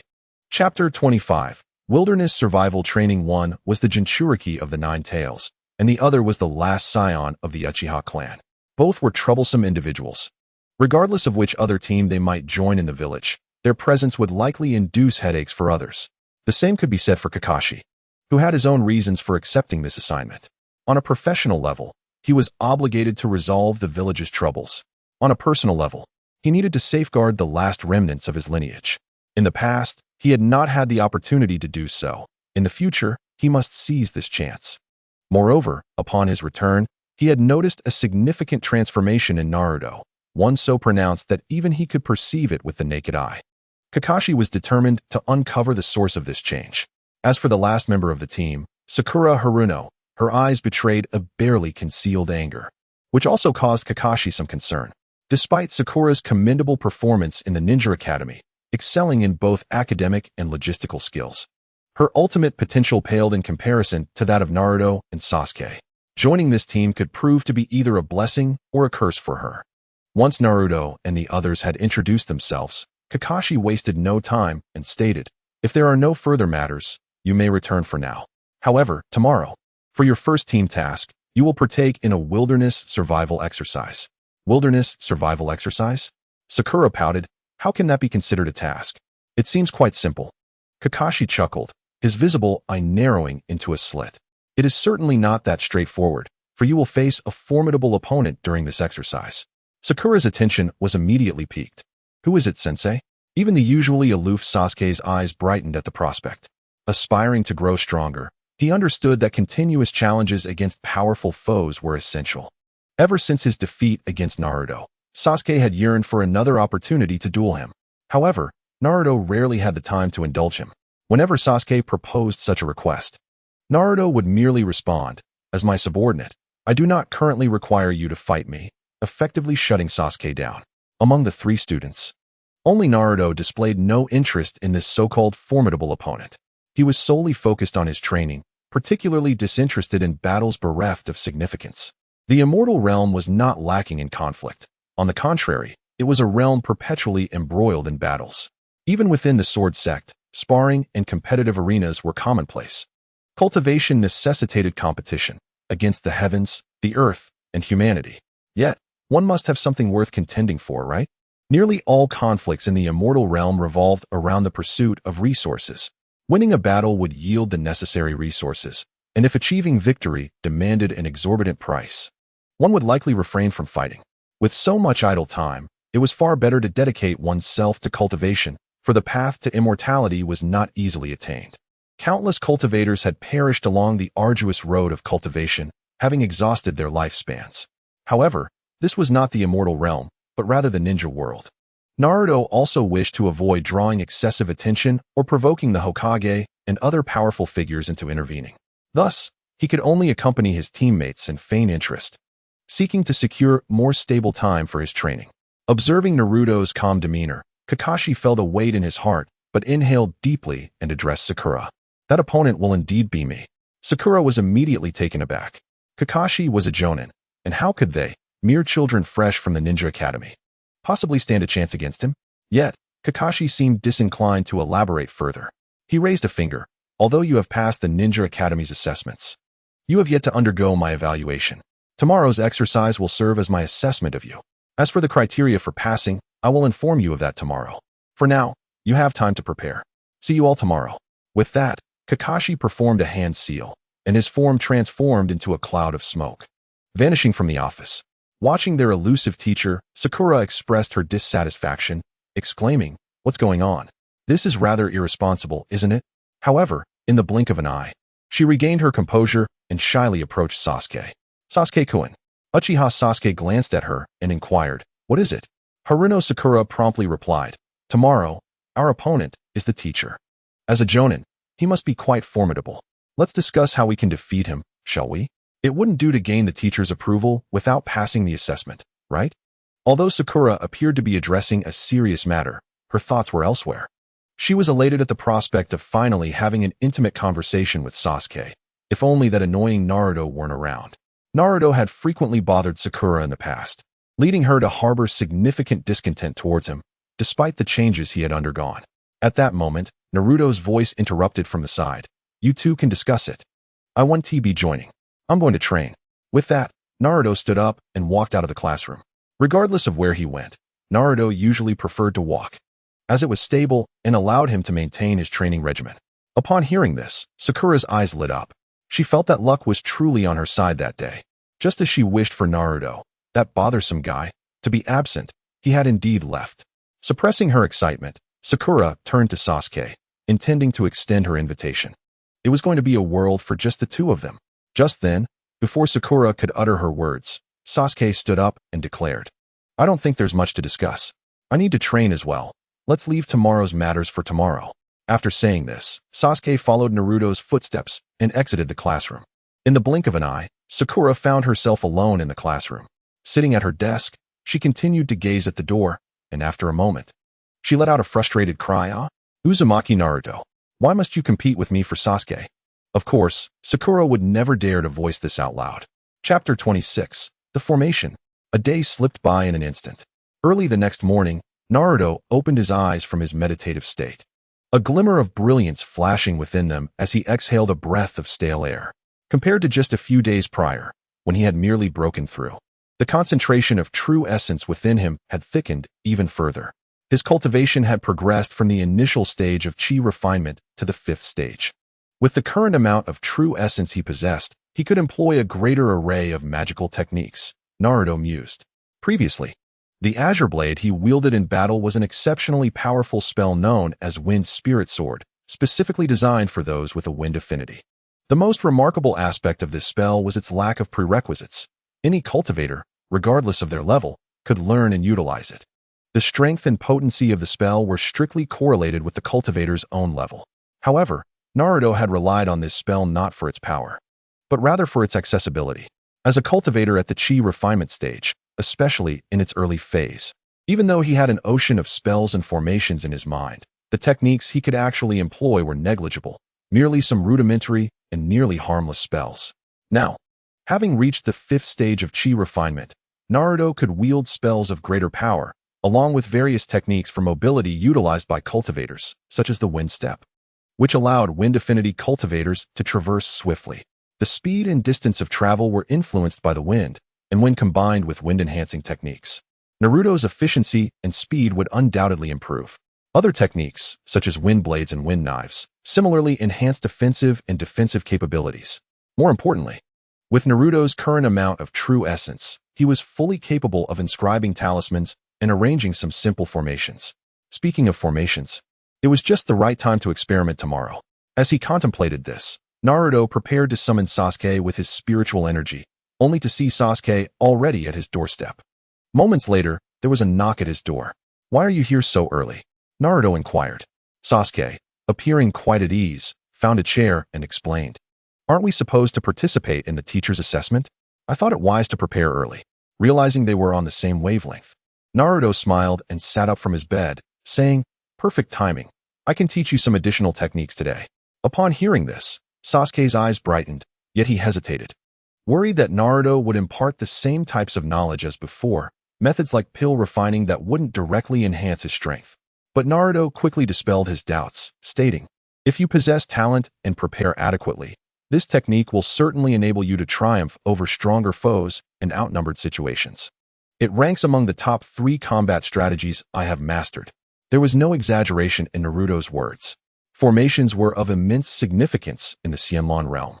If arranged correctly in advance, they could substantially enhance one's odds in battle. Even though the sword sect did not specialize in formations and advocated that disciples focus solely on swordsmanship, it was still essential to learn about formations. After all, sword formations were forms of formations as well. Although they may not possess many other extraordinary effects and techniques, their efficiency in combat was undeniably exceptional. It was likely that the effort required by Naruto and his fellow disciples of the sword sect to cultivate and maintain their signature sword pills was only slightly more demanding. Upon hearing Naruto's words, Sasuke was immediately filled with excitement, leaping from his chair, ready to head out without a second thought. Naruto quickly called out to him, "Hold on. Let me freshen up first." The essence of formations lies primarily in identifying objects imbued with spiritual energy to serve as focal points, and secondly, in sourcing sufficient spiritual energy to ensure the formation does not lack power. In the Xianlan realm, such resources were abundant. However, in the shinobi world, the conditions were not as favorable. They had to seek out these materials themselves.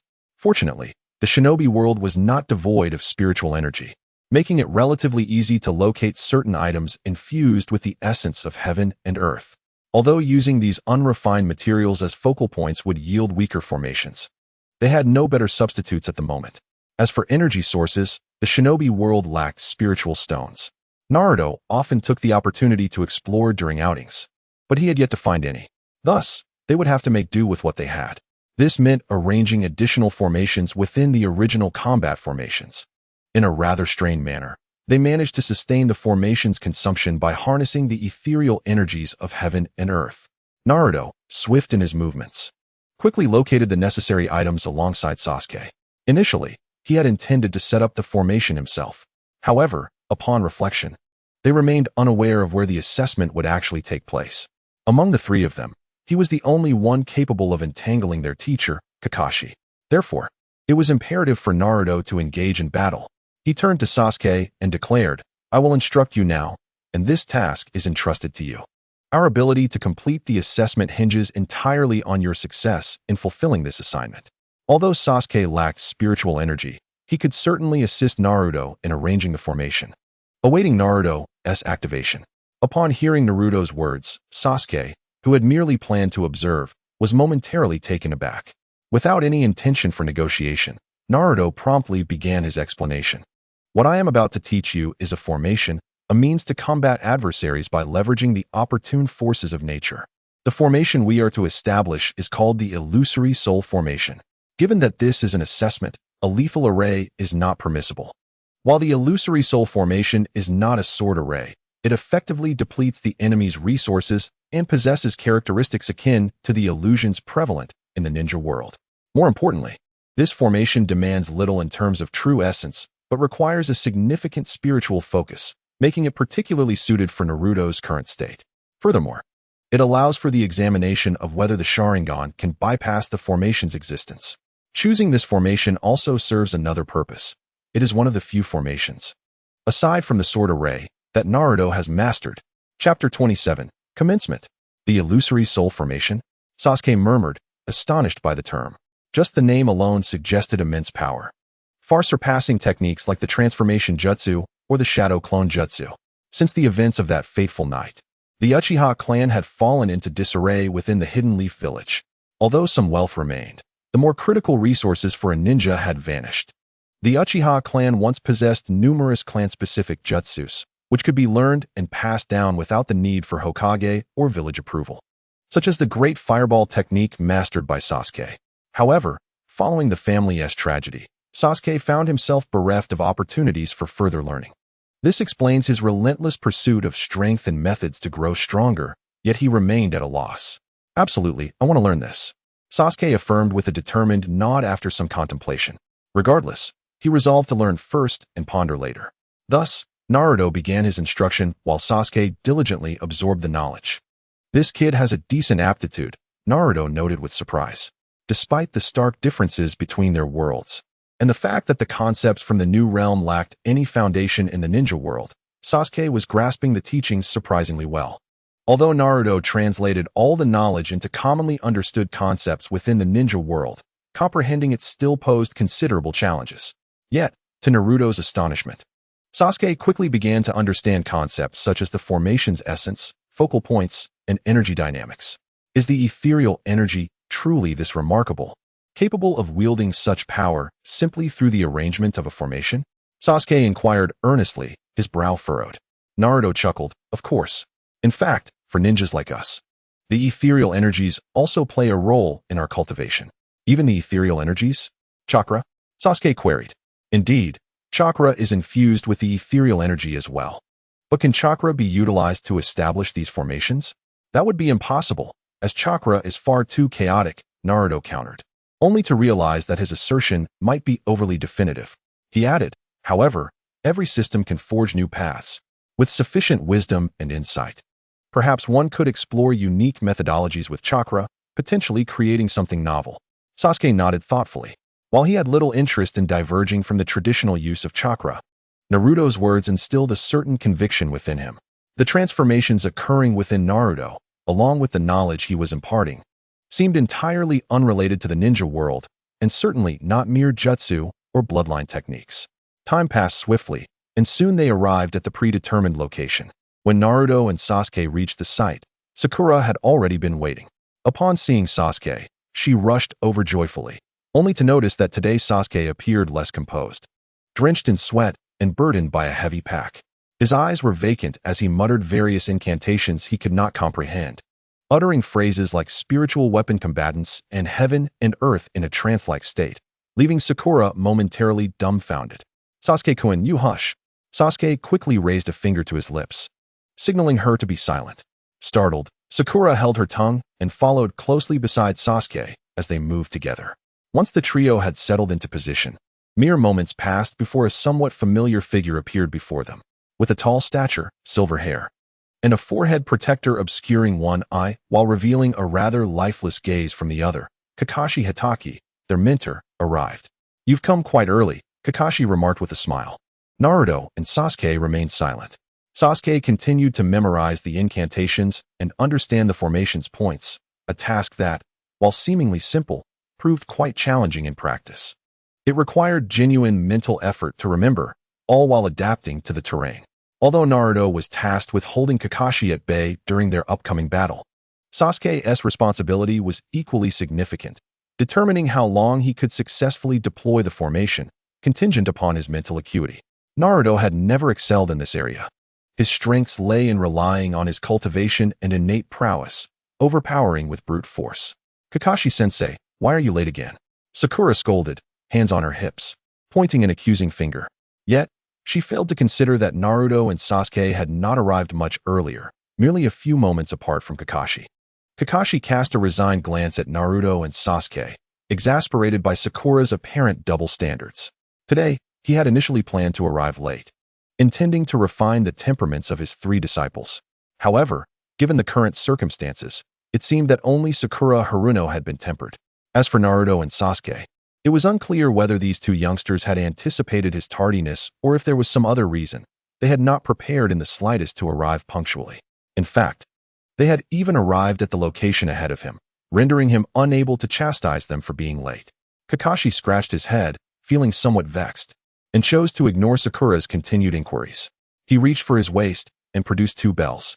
"Now, let us set aside idle chatter and officially commence the task," he declared, his gaze sweeping over the trio, his tone turning serious.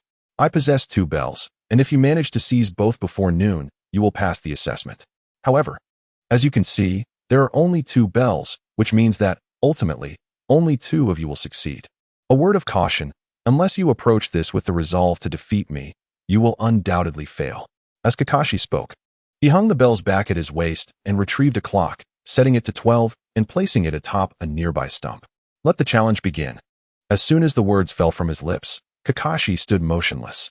Sakura and Sasuke, however, dashed to either side, concealing themselves. Only Naruto remained, staring at his teacher before turning to leave. Chapter 28, Battle Against Kakashi, Part 1, Damn Naruto. In battle, one should first conceal themselves, especially when facing a far superior opponent. This guy clearly did not pay attention in class. Sakura fumed, her eyes darting around, searching for Sasuke's hiding place. Yet, for the moment, she could not locate him. Thus, she fixed her gaze on Naruto and Kakashi. It's all Naruto's fault. He will surely be the first to be eliminated. Even though he has grown significantly stronger, and even Sasuke cannot defeat him, Kakashi-sensei is an exceptionally skilled jonin. If he fails, it will be up to just Sasuke and me. Furrowing her brow, Sakura suddenly paused, realizing Kakashi-sensei said only two people could claim the bells. If Naruto is eliminated, then it would only be Sasuke and me left to team up. The thought ignited a spark of excitement within her. Meanwhile, on the other side of the forest, Sasuke had plunged into the thicket as soon as the assessment began, familiarizing himself with the terrain. Prior to this, Naruto had stated that he would take on the responsibility of holding off Kakashi-sensei. Sasuke's sole task was to acclimate to the surroundings and quickly set up a formation. Once established, he would signal Naruto to activate it. With that in mind, he placed his trust in Naruto. Thus, Sasuke did not even glance at the stationary Naruto and Kakashi. After all, if Naruto could not defeat Kakashi, then he certainly would not stand a chance against the teacher himself. Moreover, there was another crucial reason. Sasuke was eager to test the effects of the illusionary technique he had worked so hard to master. In the center of the clearing, Kakashi exhibited a hint of surprise, particularly at Naruto's sudden decision to turn and walk away. "Naruto, where are you going?" Kakashi began to speak when suddenly, a turquoise wind blade materialized behind Naruto, rushing towards him with a chilling swiftness. With a resounding bang, Kakashi's form dissipated into a cloud of smoke. Shadow clone technique. Kakashi had employed the technique the instant the challenge commenced. Naturally, Naruto could easily discern whether the figure before him was the real Kakashi or merely a clone. He has already detected it. Hidden in the shadows, Kakashi's eyelids twitched slightly. Given his Jonin prowess and mastery of ninjutsu, Naruto should not have been able to discern his use of the shadow clone technique with the naked eye. Yet, Naruto had reacted almost instantaneously, which was enough to astonish him. As for Kakashi's reason for using the clone to divert Naruto's attention, it was straightforward. He had intended to engage solely with that clone, observing what other abilities Naruto possessed. Most importantly, he was keen to uncover the mysteries surrounding that enigmatic turquoise blade. These were matters Kakashi held in high regard, and they were also critical for the third Hokage, who had insisted on understanding them thoroughly. Thus, for Kakashi, his mission today was not only to assess whether the three could pass the challenge, but also to gather intelligence on Naruto. Regrettably, he had significantly overestimated the combat prowess of his clone or underestimated Naruto's current strength. The wind blade had struck before he even had time to react. Was that a new ninjutsu? Kakashi pondered, his expression growing serious. It seemed he could no longer rely on the clone to gather further information. He would need to confront Naruto personally. He remained hidden in the shadows, quietly observing Naruto. However, after taking a few steps, Naruto suddenly halted, sitting cross-legged on the ground. Remaining utterly still, it appeared he had no intention of searching for him to snatch the bells. As a teacher and evaluator, those two bells hung at his waist. Logically, Naruto, Sasuke, and Sakura should be the anxious ones.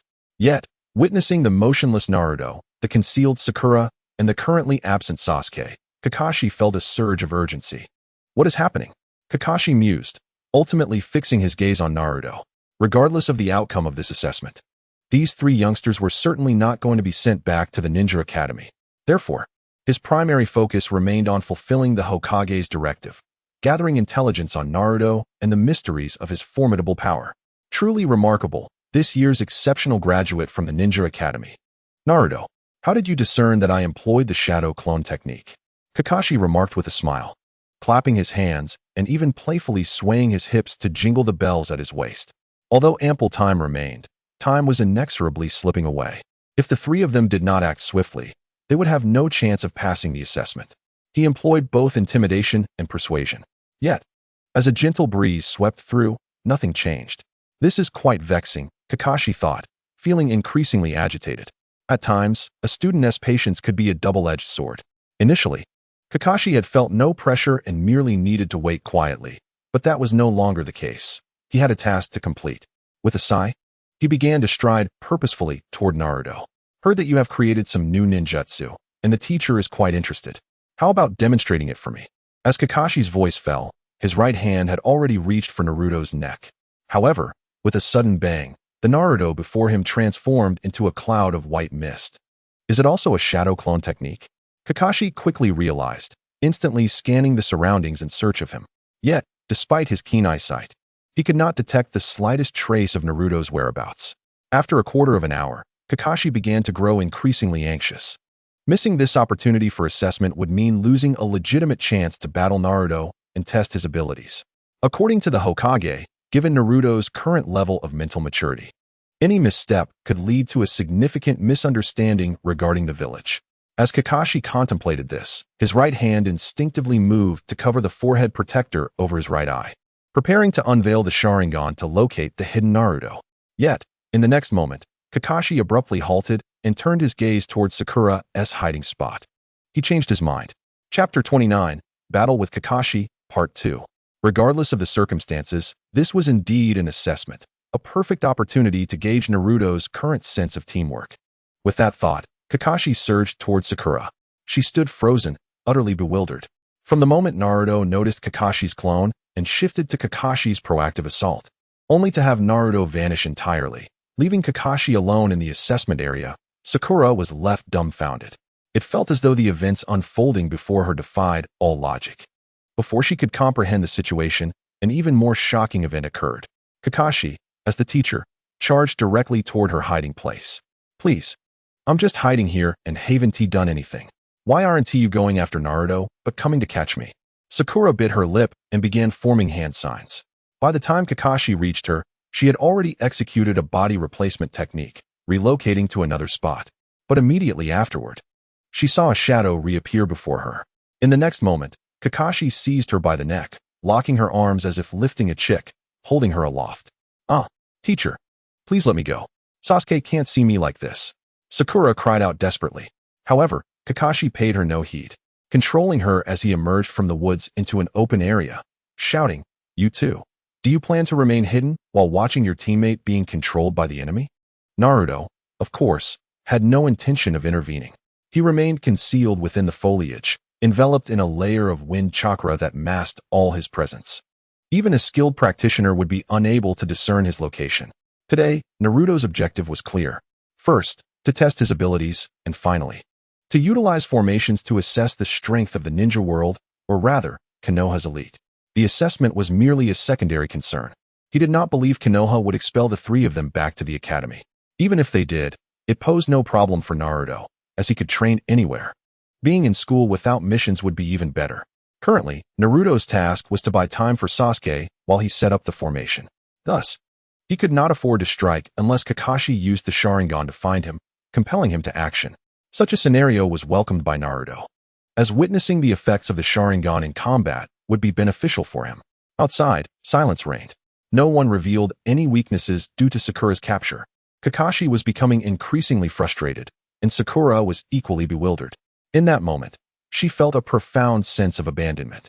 Initially embarrassed and worried about Sasuke seeing her in such a state, she soon realized that Sasuke was indifferent to her plight. Resigned, Sakura had no choice but to place her hopes on Naruto.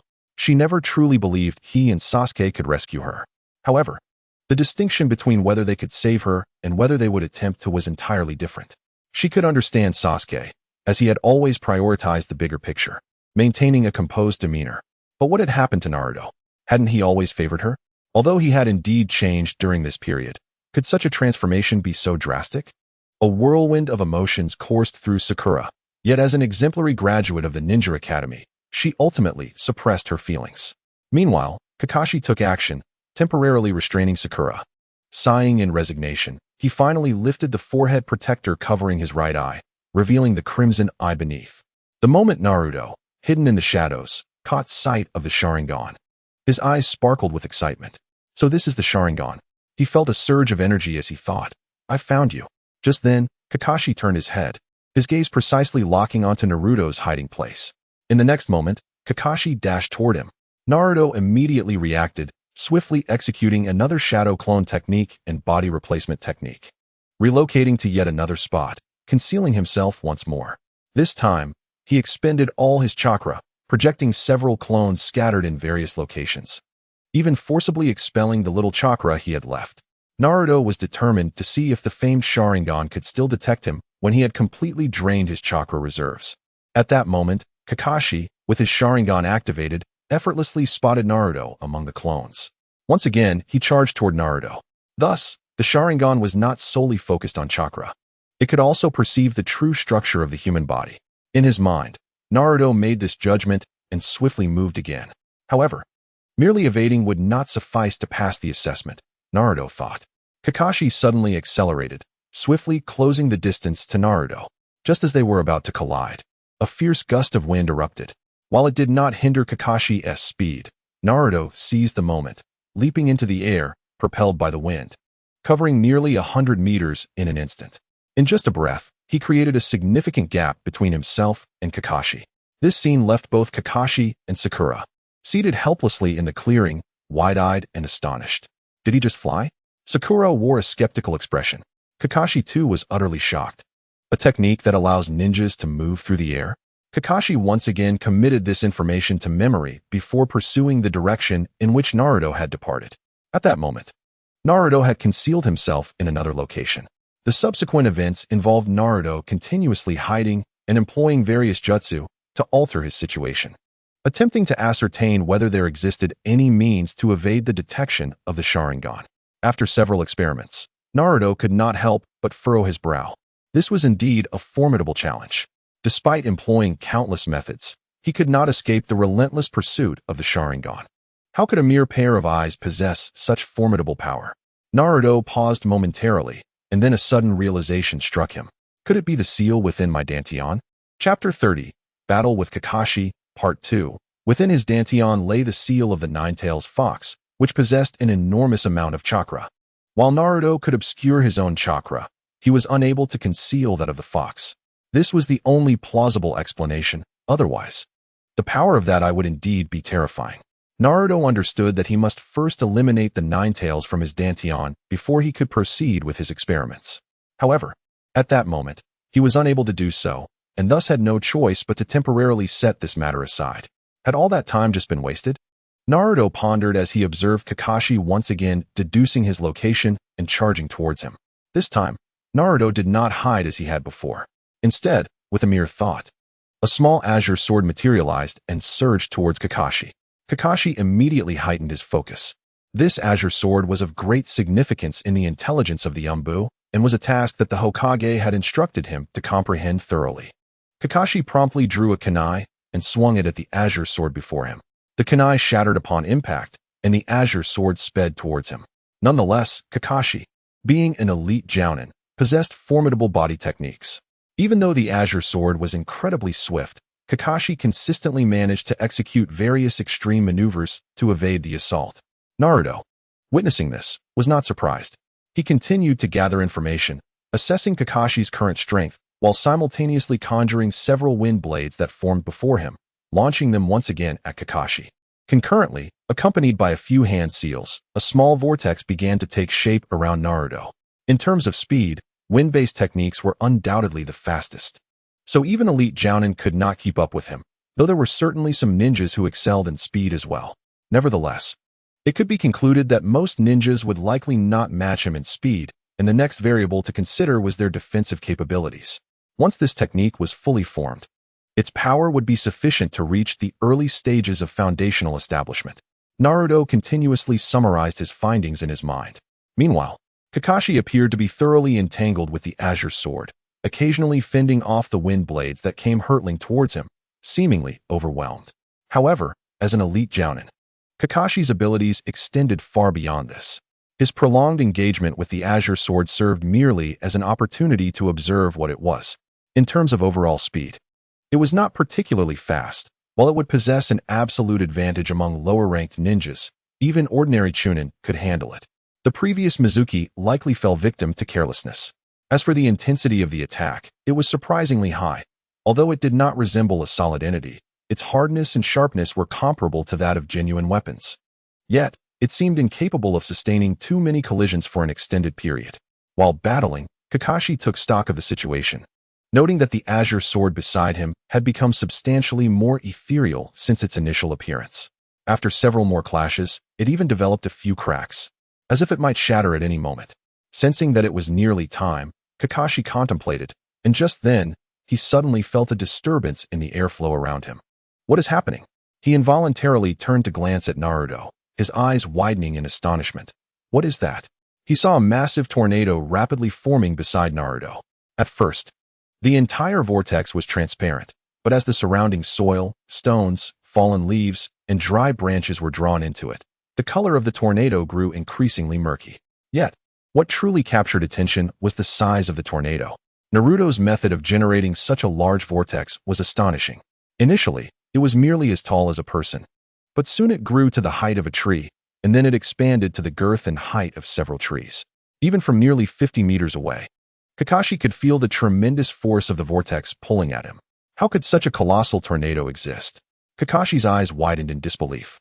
At that moment, he could no longer focus on battling the azure sword. The azure sword seemed to sense his thoughts, and after one final clash, it dissipated into a cloud of mist, vanishing without a trace. This was not due to destruction in battle. Rather, Naruto had fully prepared for what was to come. In the realm of the sage, when I unleashed such a technique, the opposing cultivators would either attempt to thwart it, retaliate, or deploy defensive measures. Unfortunately, This was the ninja world. And Kakashi merely stood there, allowing me to complete the entire technique. Naruto shook his head, feeling an unexpected sense of ease in this confrontation, devoid of the need for cunning. He glanced at the tornado beside him and exhaled slowly. At this moment, the vortex had not yet reached its maximum size. If Naruto wished, he could easily expand it even further, amplifying its power. However, this current state had already approached the limit of his control. If he allowed the tornado to continue to grow unchecked, it would soon become difficult for him to rein it in. Let me see just how formidable the strength of Konoha's Jounin truly is, Naruto mused, gently pushing his right hand forward. The colossal tornado broke free from its constraints and surged rapidly towards Kakashi. Under Naruto's guidance, the tornado was not only swift but incredibly fast, leaving Kakashi with no option but to brace himself for the impact. As he observed the roaring tornado approaching, Kakashi immediately positioned his right hand between his legs, channeling chakra into it. A blue-white glow began to coalesce in the palm of his hand. I never anticipated that this mere test for a low-ranking ninja could push me to this extent. Is this truly the extent of the techniques a genin can wield? Kakashi shook his head, feeling utterly bewildered. Today was meant to be his assessment of several young ninjas, yet he found himself revealing all his cards. First, he activated his Sharingan, and now he was compelled to unleash Chidori. Such a technique was indeed necessary to employ. In that fleeting moment, Kakashi completed his Chidori. The immense tornado surged toward him, and without hesitation, Kakashi stepped forward, his right hand crackling with lightning, and propelled himself toward the vortex. Chapter 31. The Formation Awakens. From the onset of the assessment, Uchiha Sasuke, burdened with his heavy pack, plunged into the forest, familiarizing himself with the terrain. The formation, after all, demands a harmonious integration with the land. Upon hearing Naruto's description of the formation's immense power, Sasuke was consumed by a singular thought. His inaugural attempt at setting a formation must be executed with utmost precision. Indeed, Sasuke devoted considerable time and effort to this task, meticulously arranging the entire setup. After a thorough inspection, he confirmed that there were no unforeseen issues. Next, he needed to locate Naruto to help him withstand Kakashi-sensei and activate the formation. With determination, Sasuke turned and sprinted away. Just as he was about to return to the previous location to assess the battle's aftermath while searching for Naruto, he suddenly caught sight of a colossal tornado not far off in an open area. The weather today was splendid, clear skies, unblemished by clouds, with the sun shining brightly, casting a comfortable warmth. Against this backdrop, the emergence of such a massive tornado was undeniably peculiar. Instantly, Sasuke thought of Naruto. Could this truly be Naruto's technique? No, this was not a ninjutsu. Sasuke quickly shook his head. Being born into the Uchiha clan, he possessed a profound understanding of the relationship between ninjas and their techniques. He was acutely aware that the potency of a technique correlates closely with the ninja's chakra reserves. Generally, the greater the power of a ninjutsu, the more chakra it consumes. The gargantuan tornado before him was likely a technique even a jonin would struggle to execute, utilizing the power of nature to achieve great results with minimal effort. Sasuke murmured to himself. Naruto had mentioned this principle when explaining formations, emphasizing that his various techniques adhered to this concept. By drawing upon the surrounding natural energy with minimal sacrifice, one could attain significant effects. Previously, Sasuke had found it fascinating yet had not witnessed it firsthand. He had even harbored a hint of skepticism. However, at this moment, the tornado served as undeniable proof of Naruto's assertions. If this tornado were indeed a manifestation of Naruto's abilities, Sasuke's heart ignited with fervor. Compared to such a natural force, their ninjutsu and chakra paled in comparison. I must see it for myself. Sasuke immediately set off at full speed toward the location where Naruto and Kakashi were engaged. Upon his arrival, he witnessed Kakashi channeling his Chidori as it surged toward the immense tornado. One was a technique unleashed by a mere genin, while the other was a formidable ninjutsu executed by an elite jonin. The clash between these two forces begged the question, who would prevail? The air erupted with a cacophony of sound, reverberating against his eardrums. With a blinding flash, the astonishing tornado dissipated instantaneously. Sasuke stood frozen, uncertain of what to do. Suddenly, a voice pierced through his thoughts. Is the formation ready? Snapped back to reality, Sasuke promptly replied, it is ready. I know where the focal point is. As Naruto's words echoed, Sasuke turned to see him, seemingly defying comprehension, sprinting through the air with remarkable speed toward a specific direction. He has flown away. Sasuke was once again taken aback. Once Naruto's figure vanished from sight, he turned back to the site of the earlier clash. Kakashi, once impeccably composed, now appeared disheveled. His attire tattered and resembling that of a beggar. His hair was a chaotic mess, and when he turned to face Sasuke, the latter's eyes widened in shock. For from one of Kakashi's eyes, he recognized an unmistakable sight, the Sharingan, an eye belonging to their Uchiha clan. Indeed, possessing a Sharingan does not necessarily mean one belongs to the Uchiha clan. Sasuke's emotions became complex. Despite having received similar teachings at home since childhood, the sight of that eye stirred feelings within him. Undoubtedly, that I should have belonged to someone within their clan. Yet it now resided in the gaze of an individual outside their lineage. Nonetheless, Sasuke bore no ill will toward Kakashi, for not every external possessor of the Sharingan had acquired it through nefarious means, especially within Konoha. This is quite troublesome, Kakashi mused, ruffling his tousled hair and brushing off the dust from his clothes. The tremendous tornado conjured by Naruto had not inflicted significant harm upon him, yet it had undeniably left him in a disheveled state. He had never been cornered to such an extent by a mere genin. As he spoke, Kakashi glanced at Uchiha Sasuke, instinctively lowering his forehead protector to conceal the Sharingan. Where did you go during the assessment? Were you busy setting something up? Kakashi inquired. With his keen intellect and experience, he could easily deduce the situation, and neither Naruto nor Sasuke had concealed their actions. The enormous pack Sasuke had carried was a clear indication that it contained something of great importance. However, Kakashi chose not to dwell on these matters. Upon hearing Kakashi's question, Sasuke nodded. Yes, Kakashi-sensei. Can you tell me what it is? As expected, you should find out soon enough, teacher. Just as Sasuke's words faded, a sound wave reverberated through the ears of the three present. The wave bore no real power but caused a slight discomfort. Yet, Sasuke surmised that this was undoubtedly Naruto activating the formation. What is happening? Kakashi rubbed his forehead, feeling a growing headache. I swear, I never anticipated that this assessment would lead to such complications. And at that moment, as Kakashi's words hung in the air, suddenly, Kakashi, Sasuke, and the already subdued Sakura Haruno, seated nearby, found themselves witnessing a monumental transformation before their eyes. Chapter 32.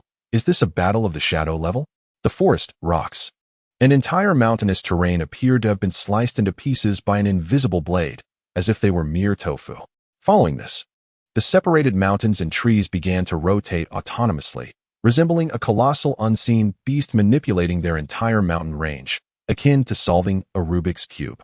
Such a visual marvel was beyond the comprehension of Kakashi and Sakura, and even Sasuke, who had meticulously set up the formation, was taken by surprise.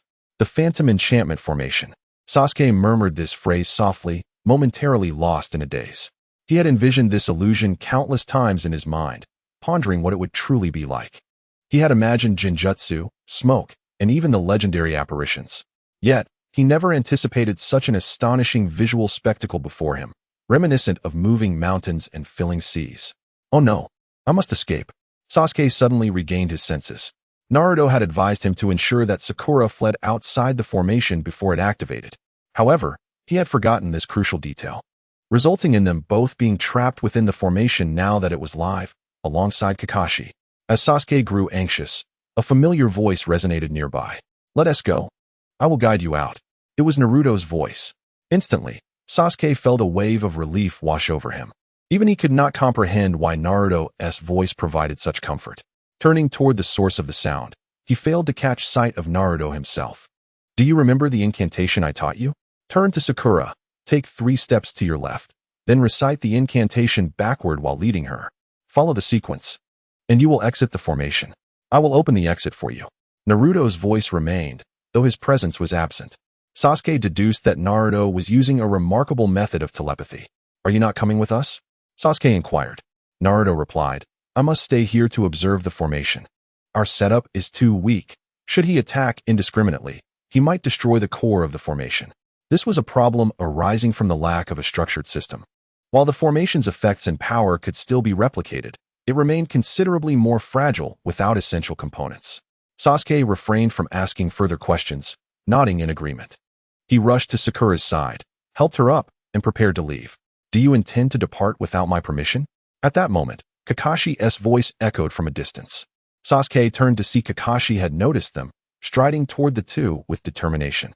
Clearly, Kakashi may not have understood the formation or the changes occurring around him, but he made the most accurate judgment to keep Sasuke and Sakura together. After all, it ensured he had hostages in hand. Sakura, who had just been rescued by Sasuke, was startled by Kakashi's rapid approach. However, the very next moment, they witnessed the entire space and ground shift dramatically. Kakashi, who had been charging toward them, suddenly veered off in another direction, completely missing them. It was as if they existed in two entirely separate realms. What on earth is happening? What has occurred? Sakura remained in shock, unable to comprehend the situation. Since Naruto unleashed that tornado, she had been utterly astounded, feeling as though she were witnessing a battle involving a shadow-level warrior. Although Sakura had never seen such a fight before, she surmised that the scene they had just witnessed was likely representative of that caliber. As for the bizarre phenomena occurring in the forest, it left Sakura utterly bewildered. This experience surpassed her understanding and imagination. We'll discuss it outside. Follow closely behind me. Sasuke's voice, though calm, held an undercurrent of urgency. Sakura dared not speak further, regaining her composure and quietly trailing after Sasuke. They moved slowly yet resolutely, navigating through the twists and turns.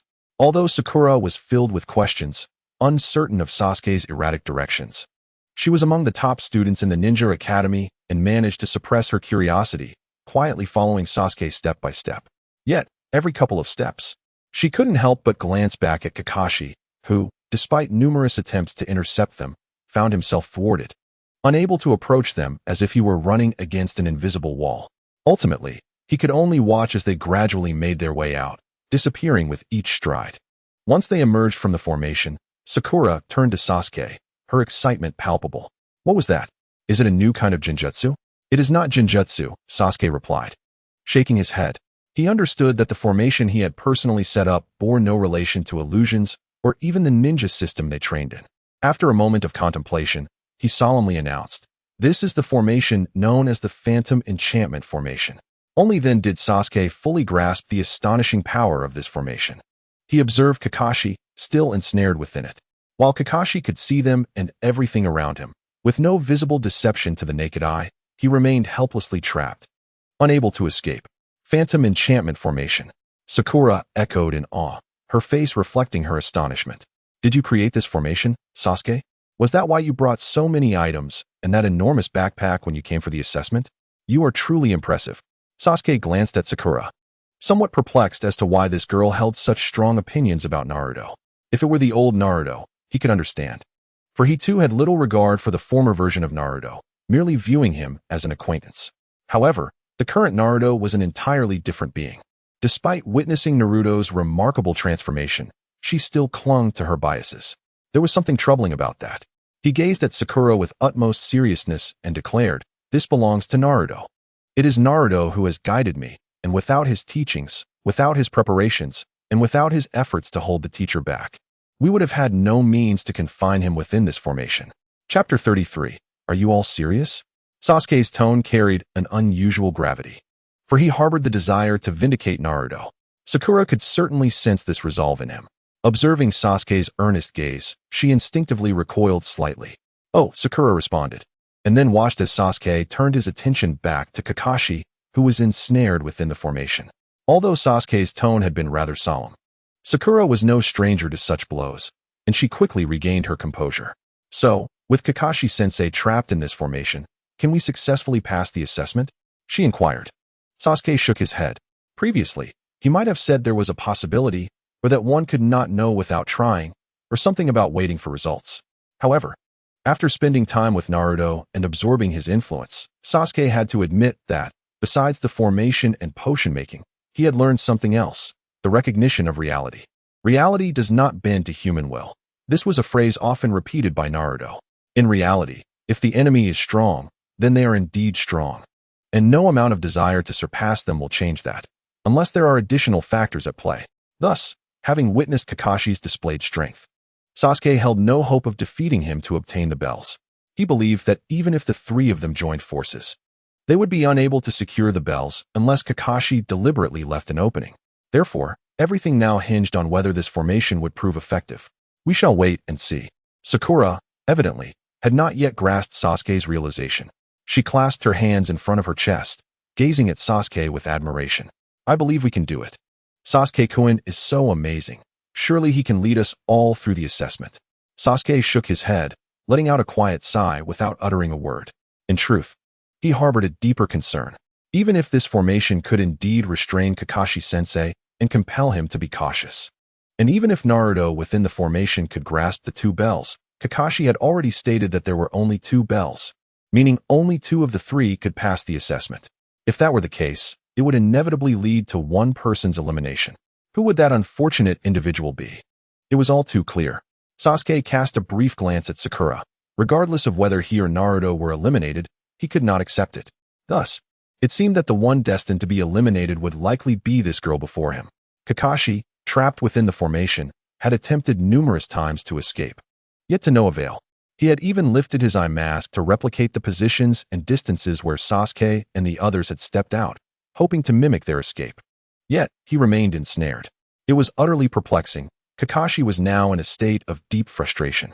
At this juncture, he had nearly abandoned hope of uncovering all of Naruto's secrets or gathering any substantial intelligence.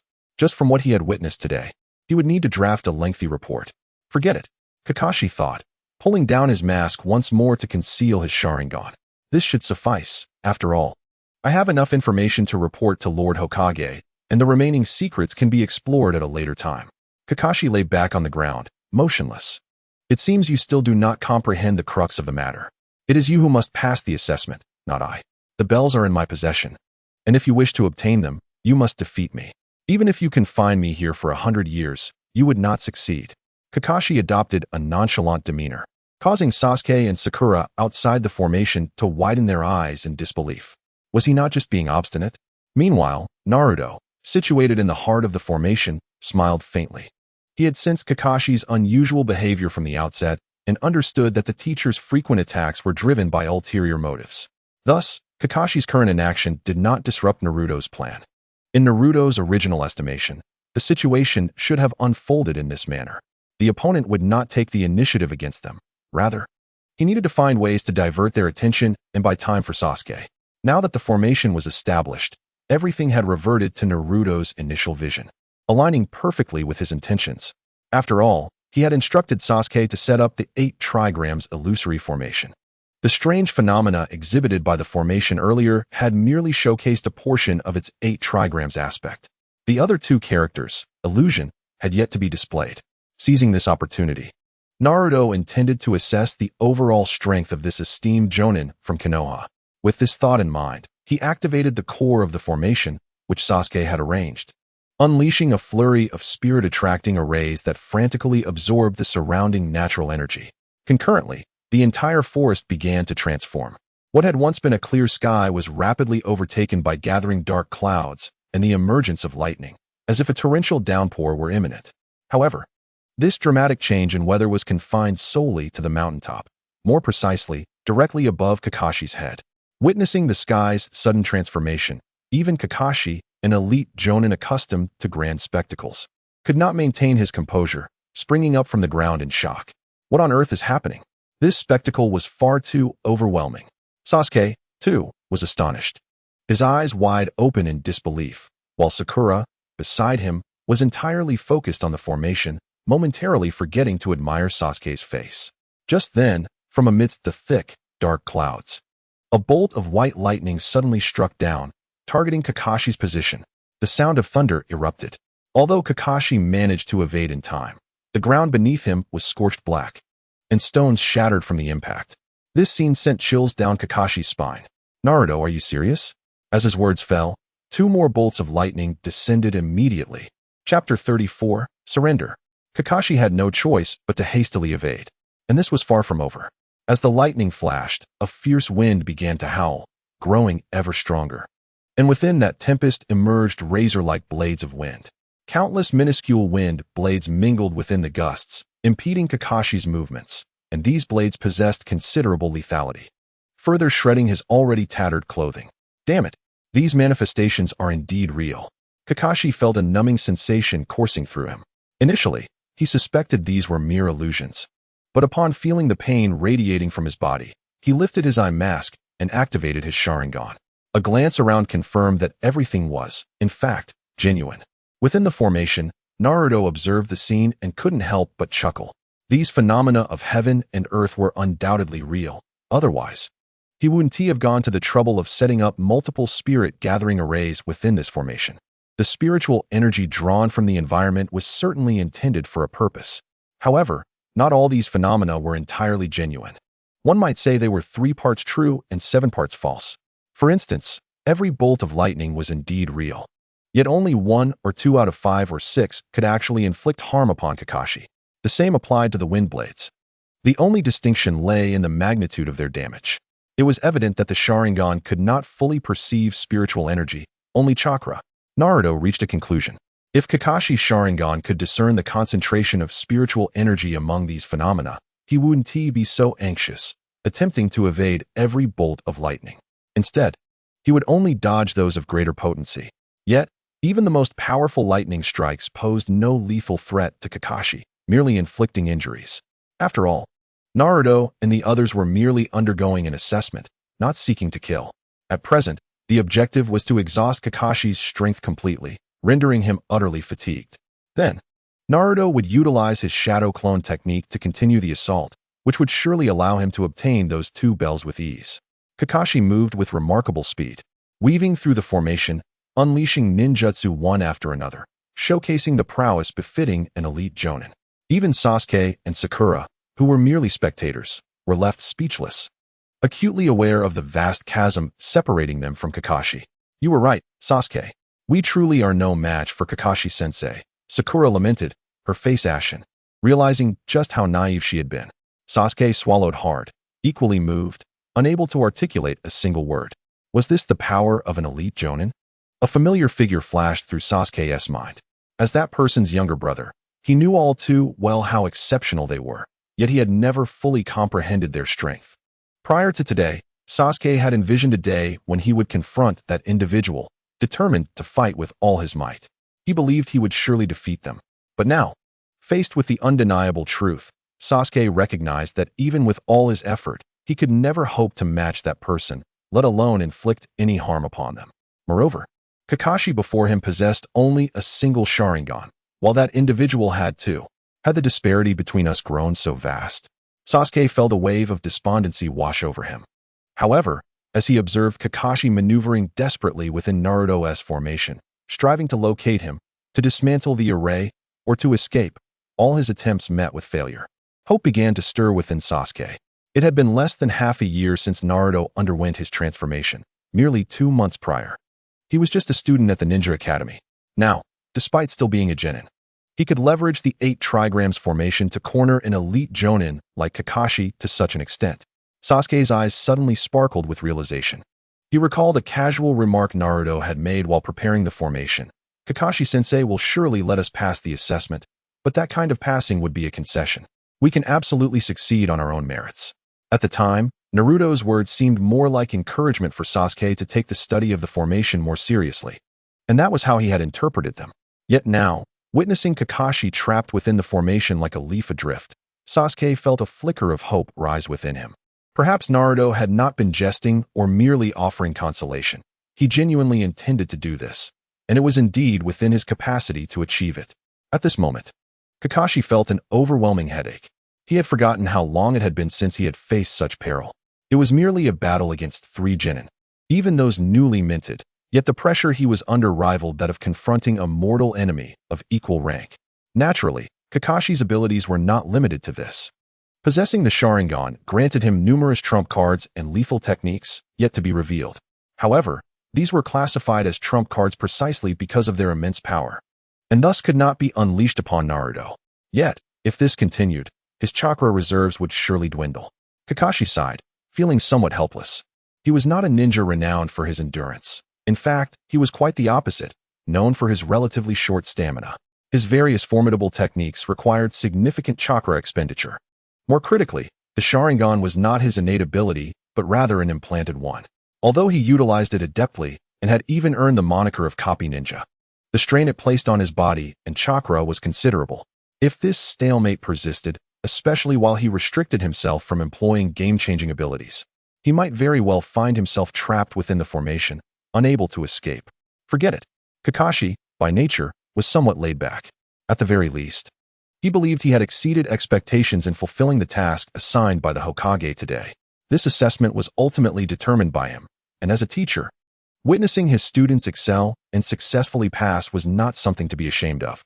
With a sudden surge of resolve, Kakashi stood firm, ceasing to evade, and reached for the two bells at his waist, raising them high. Chapter 35. Are you qualified? The bells clinked together, resonating with a clear sound.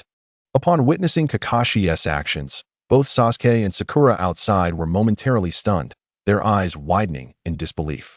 Meanwhile, within the forest, the howling winds, gathering dark clouds, and the flashes of lightning continued to rage. At this very moment, everything dissipated, as if it had never existed before. This scene once again astonished Kakashi. He took a deep breath, helplessly shook his head, and let out a lazy smile before saying, "Congratulations, congratulations, congratulations. You truly are the exemplary graduates of the Ninja Academy. You have successfully passed this assessment, and this bell is yours." Despite Kakashi's words, Naruto remained vigilant, creating a shadow clone to approach and retrieve the bell. Witnessing this from outside, Sakura Haruno couldn't contain her excitement and jumped up. She even contemplated rushing over to embrace Sasuke, but he deftly evaded her, leaving Sakura undeterred, continuing to bounce with joy. "We did it. We passed." However, Sasuke's expression remained serious, for they now faced the previous dilemma: how to divide the two bells among the three of them. Logically, Sakura would be the one to be eliminated. Yet, despite her occasionally frivolous demeanor, her academic performance was quite commendable. Furthermore, although they had only been teammates for a day, Sasuke felt reluctant to dismiss one of them so easily. Perhaps Naruto had a solution to this predicament? Sasuke's gaze shifted toward the core of the formation. At that moment, Kakashi lazily rose from the ground, looked up at the sky, and said with a sigh, "Can we now dismantle this contraption? I've become dizzy being trapped inside." As his words faded, the entire forest underwent a transformation akin to the reconfiguration of a Rubik's Cube, soon returning to normalcy. Kakashi, still incredulous, took a few cautious steps to the side. After walking over 10 meters without changing direction or finding himself elsewhere, he finally relaxed. He quickly dashed over to join Sasuke and Sakura. Meanwhile, Naruto had completely dismantled the formation that Sasuke had set up, leaving no trace behind. Gathering the remaining tools, he emerged, soon standing before the trio. Kakashi approached Naruto and Sasuke, subtly probing for information about the mechanism that had ensnared him. However, with Naruto signaling for silence, Sasuke remained tight-lipped, and after a prolonged inquiry, Kakashi was left with no answers. Reluctantly, he set aside his curiosity and focused on another pressing matter. He raised his hand, pointing to the two bells in Naruto's grasp. "Although you have both passed the assessment, as I mentioned earlier, there are only two bells, one for each. Thus, only two of you can become my disciples. The decision of who to eliminate is yours to make." Upon hearing this, Sasuke's expression grew grave, while Sakura, who had been exuberantly cheering, suddenly froze in realization. She now comprehended the situation and recognized its implications. Glancing at Naruto, she understood that without him distracting Kakashi, the formation would not have been disrupted. Moreover, without Naruto's control over the formation, Kakashi could not have retrieved the bells. Thus, Naruto was undoubtedly the greatest contributor to their success, and there was no way he could be eliminated. Next, her gaze shifted to Sasuke.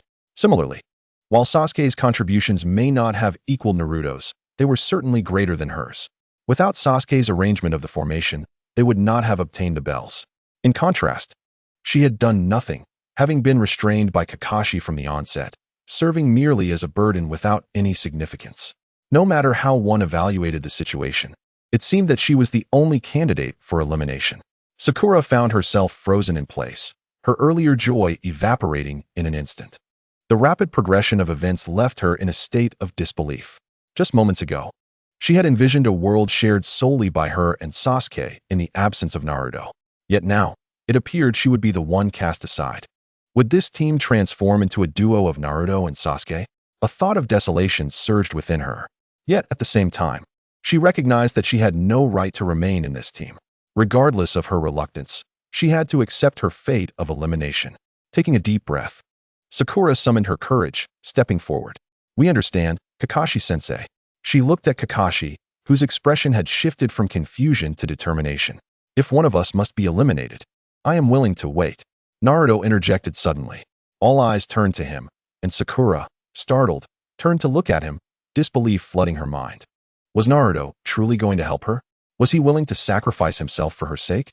Though it seemed implausible, an uncontrollable flicker of hope ignited within her, accompanied by a rush of exhilaration. She even began to ponder how she would express her gratitude to Naruto if he were to take her place. On the other side, Sasuke tensed, unwilling to see Naruto eliminated for such a reason. If anyone in this team could be relied upon, it was undoubtedly Naruto.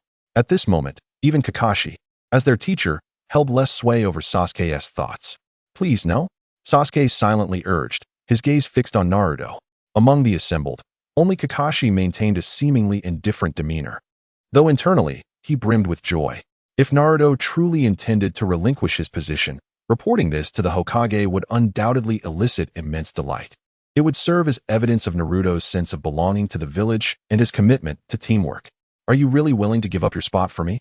Sakura could no longer contain her emotions, gazing at Naruto with gratitude, ready to express her thanks. However, Naruto shot her a sideways glance and rolled his eyes. What are you thinking? Do you believe you deserve it? Upon hearing this, everyone present was momentarily taken aback. Chapter 36, Revelations Without a Doubt. Sakura felt an overwhelming sense of embarrassment, exceedingly so. Initially, she had thought Naruto would assist her in remaining, only to be met with his blunt declaration that she was unworthy.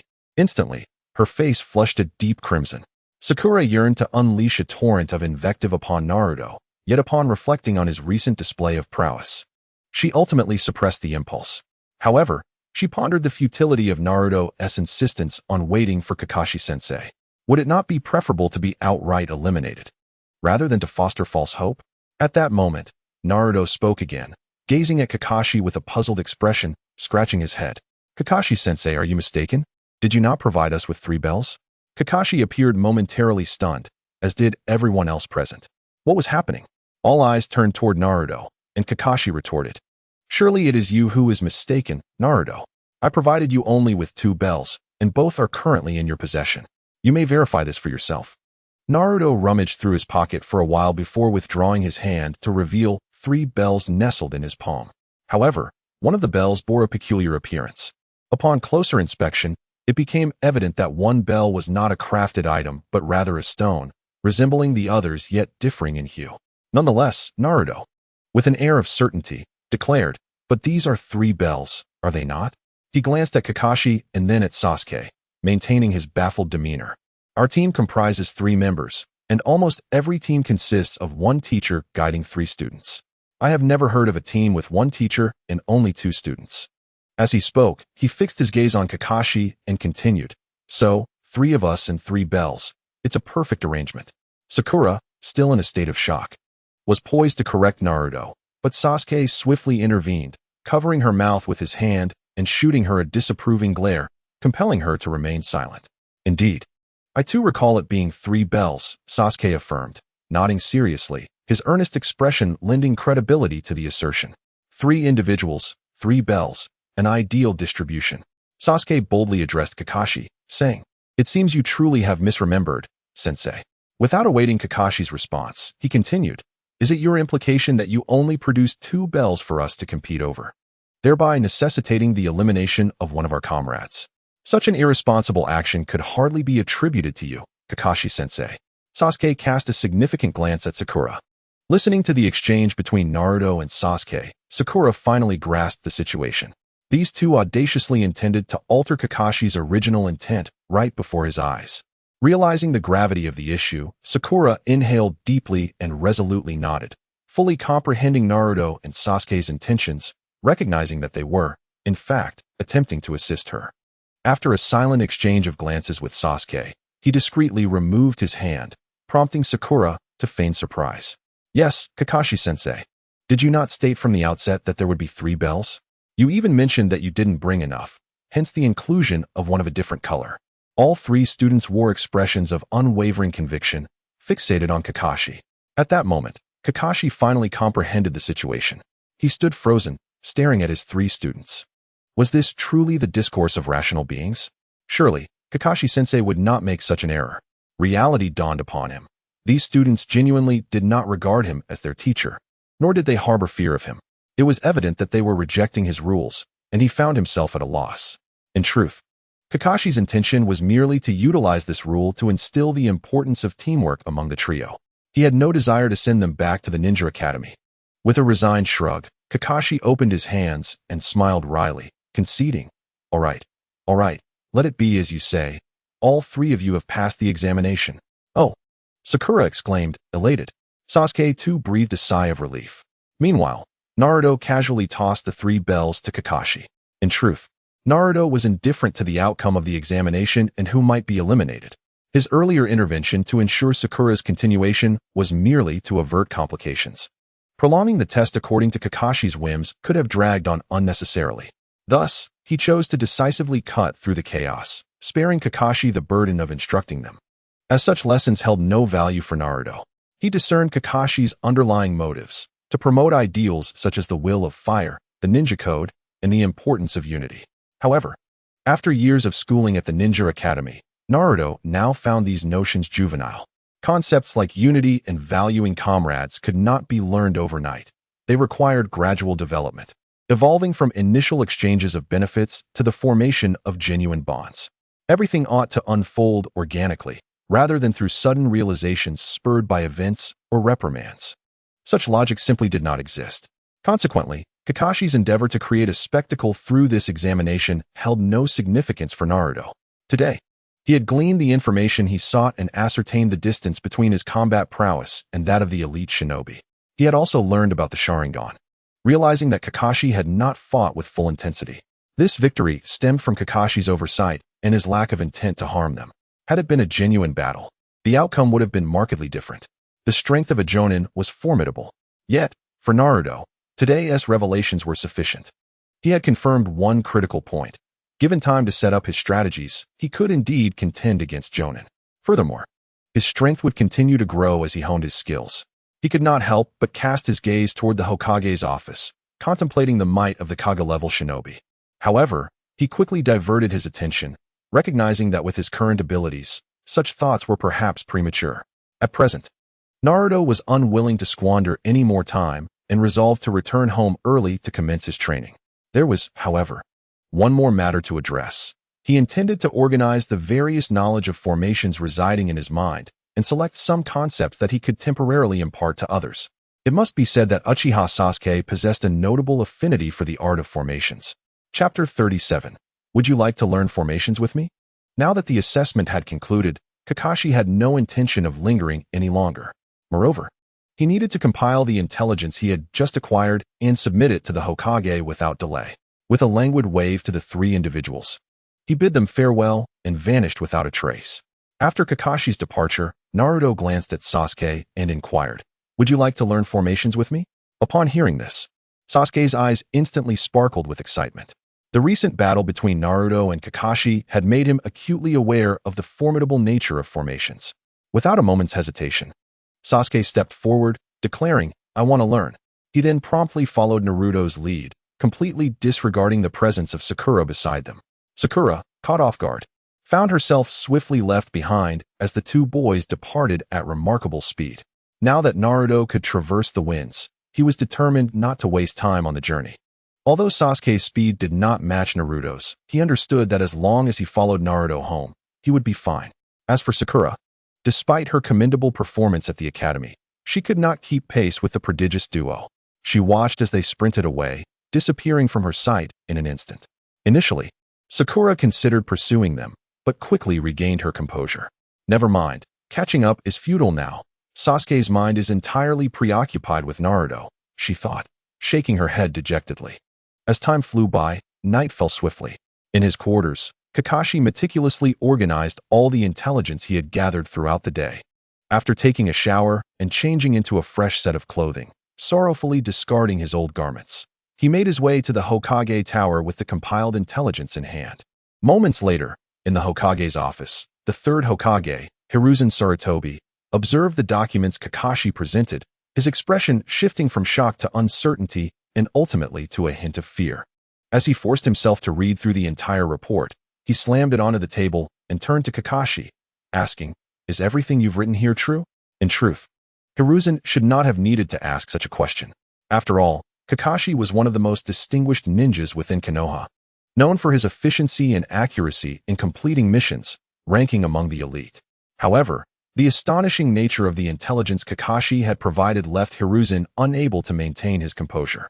He found himself wishing that Kakashi would simply admit that the contents of the report were fabricated, as that would offer him some measure of reassurance.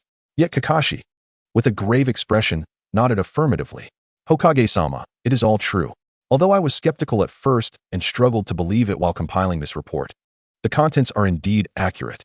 His words deepened the furrow in Hiruzen's brow. Once again, he picked up the report he had slammed onto the table and scrutinized it line by line. The simple assessment of the Azure Blade and its ability to soar through the air, seemingly riding the wind, was astonishing. The report also mentioned a technique that resembled Wind Blade, but the sheer quantity of blades was staggering, all instantaneously released without the need for hand seals. The most striking revelation was the Tornado technique, which forced even Kakashi to concede defeat. This mysterious jutsu could alter the very fabric of space around it. Hiruzen's initial impression and instinctive reaction were to recall the first Hokage of Konoha, whose bloodline limit allowed for the miraculous wood release, capable of reshaping vast terrains. Coupled with a massive chakra reserve, it could create a myriad of wonders. In contrast, Naruto's mysterious jutsu was not akin to wood release. It appeared more enigmatic. Seemingly devoid of any visible changes in space, yet it induced various transformations. It could ensnare individuals within its technique, rendering them unable to escape, as if it bore an illusionary effect. What was even more astonishing was that this illusion could not be discerned by the Sharingan. Even Kakashi, who possessed the Sharingan, was unable to extricate himself from the grips of that enigmatic technique. The contents of this report were truly eye-opening for Hiruzen. He turned to Kakashi and asked, "Do you believe that Naruto learned these jutsu from someone else?" Kakashi remained silent for a long moment before finally shaking his head. Logically, one would expect that such complex and high-level techniques could only be mastered through study. However, based on my knowledge of other ninja villages, there is no one who possesses such mysterious techniques. Though Kakashi did not finish his thought, his meaning was abundantly clear. It was highly likely that Naruto had created these abilities himself. In truth, Hiruzen shared this sentiment. Although he had not witnessed Naruto's techniques firsthand or discussed the matter with him, he had dispatched Anbu to follow Naruto and observe him during this period. Naruto had consistently displayed no unusual behavior, spending most of his time alone, and when accompanied, it was merely by Uchiha Sasuke. Moreover, their dynamic clearly indicated that it was Sasuke who was learning from Naruto, rather than the other way around. Under these circumstances, it became evident that regardless of the origins of Naruto's techniques, one thing was certain: he had not acquired them from others. A transformation had undoubtedly occurred within Naruto that was beyond our comprehension and imagination. After a prolonged silence, Hiruzen Sarutobi took a deep breath. He turned to Kakashi, speaking earnestly. "From this day forth, you must ensure Naruto's protection and, as much as possible, help him dispel any misunderstandings with the village." After a brief silence, Sarutobi Hiruzen waved his hand and said, "From now on, let us engage in more tasks that involve helping the villagers alongside Naruto and the others. If the villagers receive assistance from Naruto, it should diminish their misunderstandings about him." Kakashi nodded in agreement, stating, "No problem." Chapter 38. Is that Fox Demon your teammate? Kakashi, of course, was fully compliant with the third Hokage's directives. From that day onward, he led his newly formed squad, including Naruto and the others, to undertake missions. Almost all of these missions revolved around aiding the villagers. While other teams also accepted such tasks, they primarily used them as practice to accumulate experience, eventually shifting to more serious assignments. However, Naruto and his companions consistently found themselves under Kakashi's guidance for these rather trivial tasks. Yet, Naruto bore no objections, as these missions required little effort from him. Haruno Sakura was able to remain in the team because of him, so it was only natural that he entrusted these time-consuming tasks to her. Of course, Sasuke would frequently assist as well. In fact, the two of them could complete these missions on their own. Thus, Naruto managed to conserve nearly all his time for personal training. Kakashi, though visibly dissatisfied, and often urging Naruto to contribute to the village. Found himself at a loss whenever Sakura and Sasuke volunteered to take on all the tasks and executed them splendidly, leaving him with little to say. On this particular day, the quartet took on another minor mission. After accepting the task, Naruto promptly became disengaged, seeking a spot to train, while Sasuke and Sakura, without needing any prompting, willingly set out to fulfill the mission. Kakashi observed this with a sense of helplessness. Today's task involved helping a villager find her cat.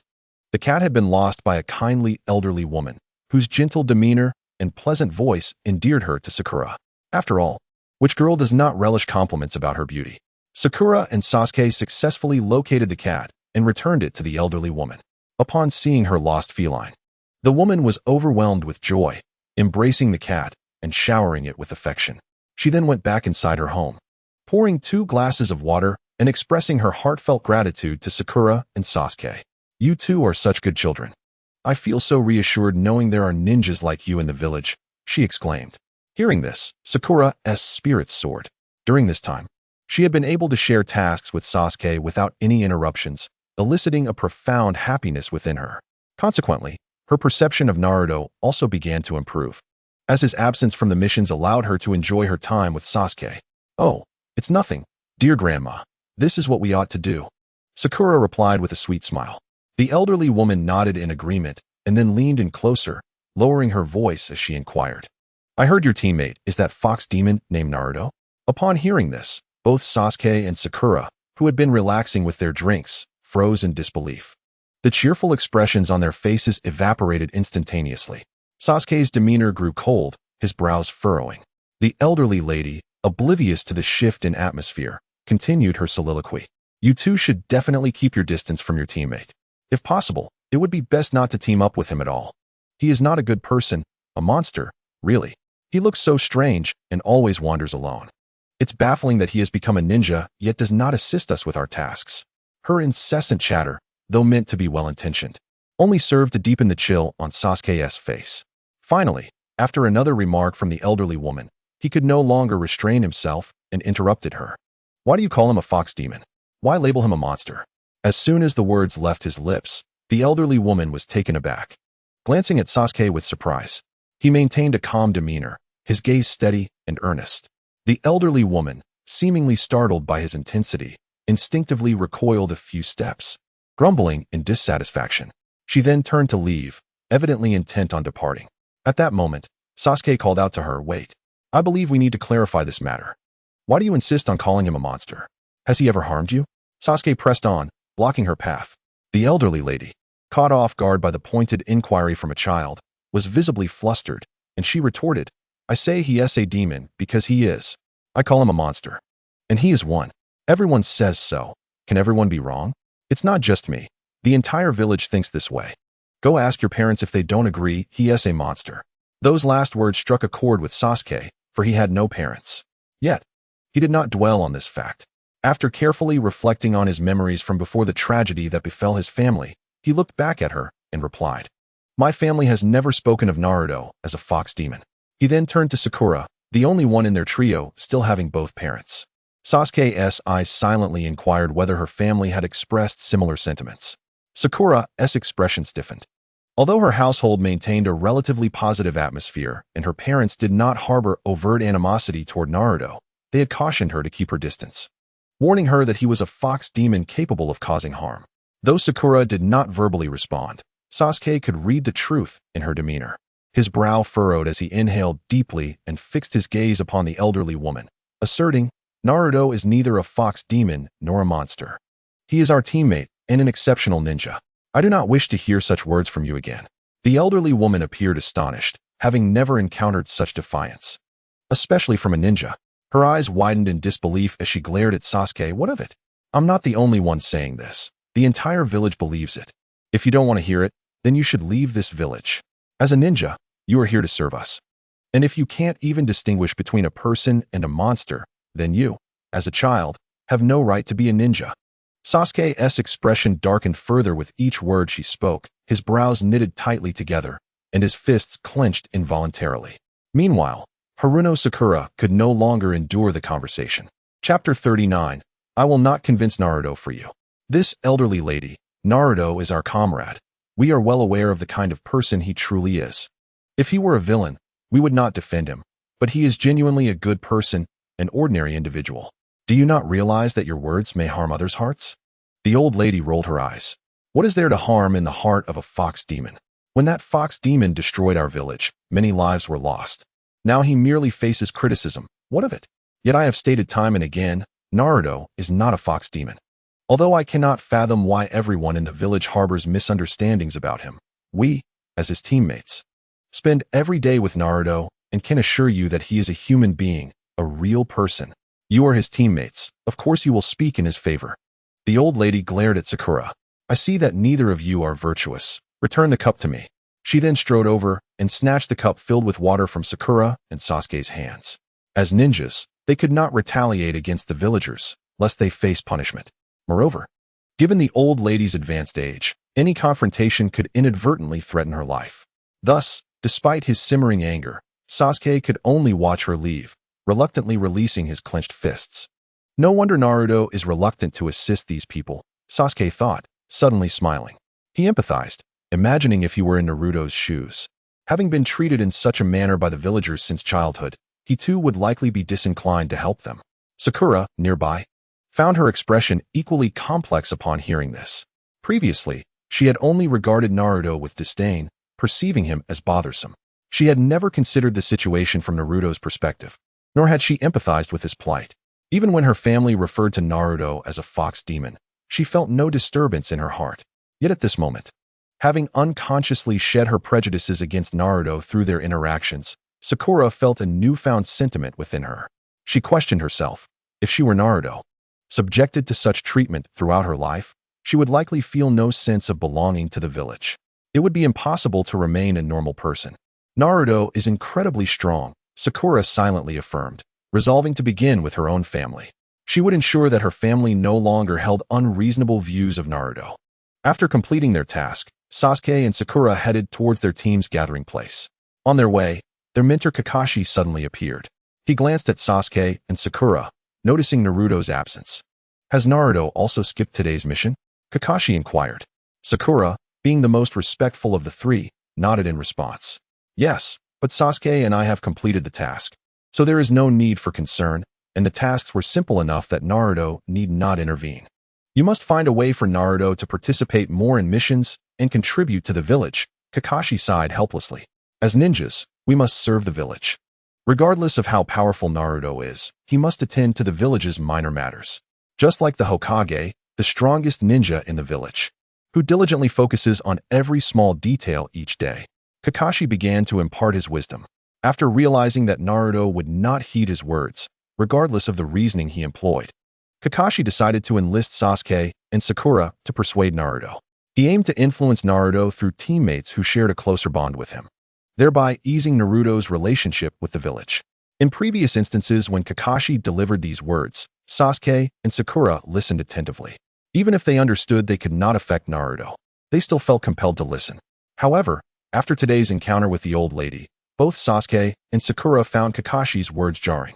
They could not help but envision a scenario where Naruto, after completing a task with them, painstakingly found that cat and presented it to the old lady, only to receive no gratitude in return. Instead, she would scornfully reclaim the kitten, hurling insults at him and demanding he keep his distance, never to appear before her again. Given today's experience, Sasuke and Sakura were convinced that such a situation was highly probable. Thus, as Kakashi spoke, Sasuke furrowed his brow, genuinely unable to endure it any longer. He raised his gaze to Kakashi and boldly interrupted, I believe it would be better for Naruto not to participate in these tasks. Kakashi, caught off guard mid-sentence, turned to Sasuke. What did you say? Sakura cast a worried glance at Sasuke. Regardless, Kakashi was their teacher, and at that moment, Sasuke had audaciously contradicted him. To Sakura, this was indeed significant. Yet Sasuke remained undeterred, maintaining eye contact with Kakashi. I said that it would be best for Naruto not to be involved in such tasks. So there is no need for you to continue advising me. I will not assist in persuading Naruto. With that, Sasuke turned and walked toward the place where Naruto usually trained. Having completed their mission, they were free to arrange their time as they wished. Kakashi stood, momentarily speechless, taken aback by Sasuke's words. Were he conversing with an ordinary ninja, he would never allow them to leave so easily. However, though Sasuke was not as significant or unique as Naruto, he was still the last heir of the Uchiha clan, not to mention having a brother named Itachi Uchiha. Truly, a pair of troublesome individuals. I must have been bewitched to accept this task, Kakashi mused to himself, watching Sasuke's retreating figure, sighing and shaking his head. Once Sasuke was out of sight, he turned to Sakura. Please, share with me what transpired today. Chapter 40. Late Stage of Chi Refinement. With Kakashi's wisdom, he understood that something unusual had occurred today, likely related to Naruto. Otherwise, Sasuke would not have displayed such an attitude.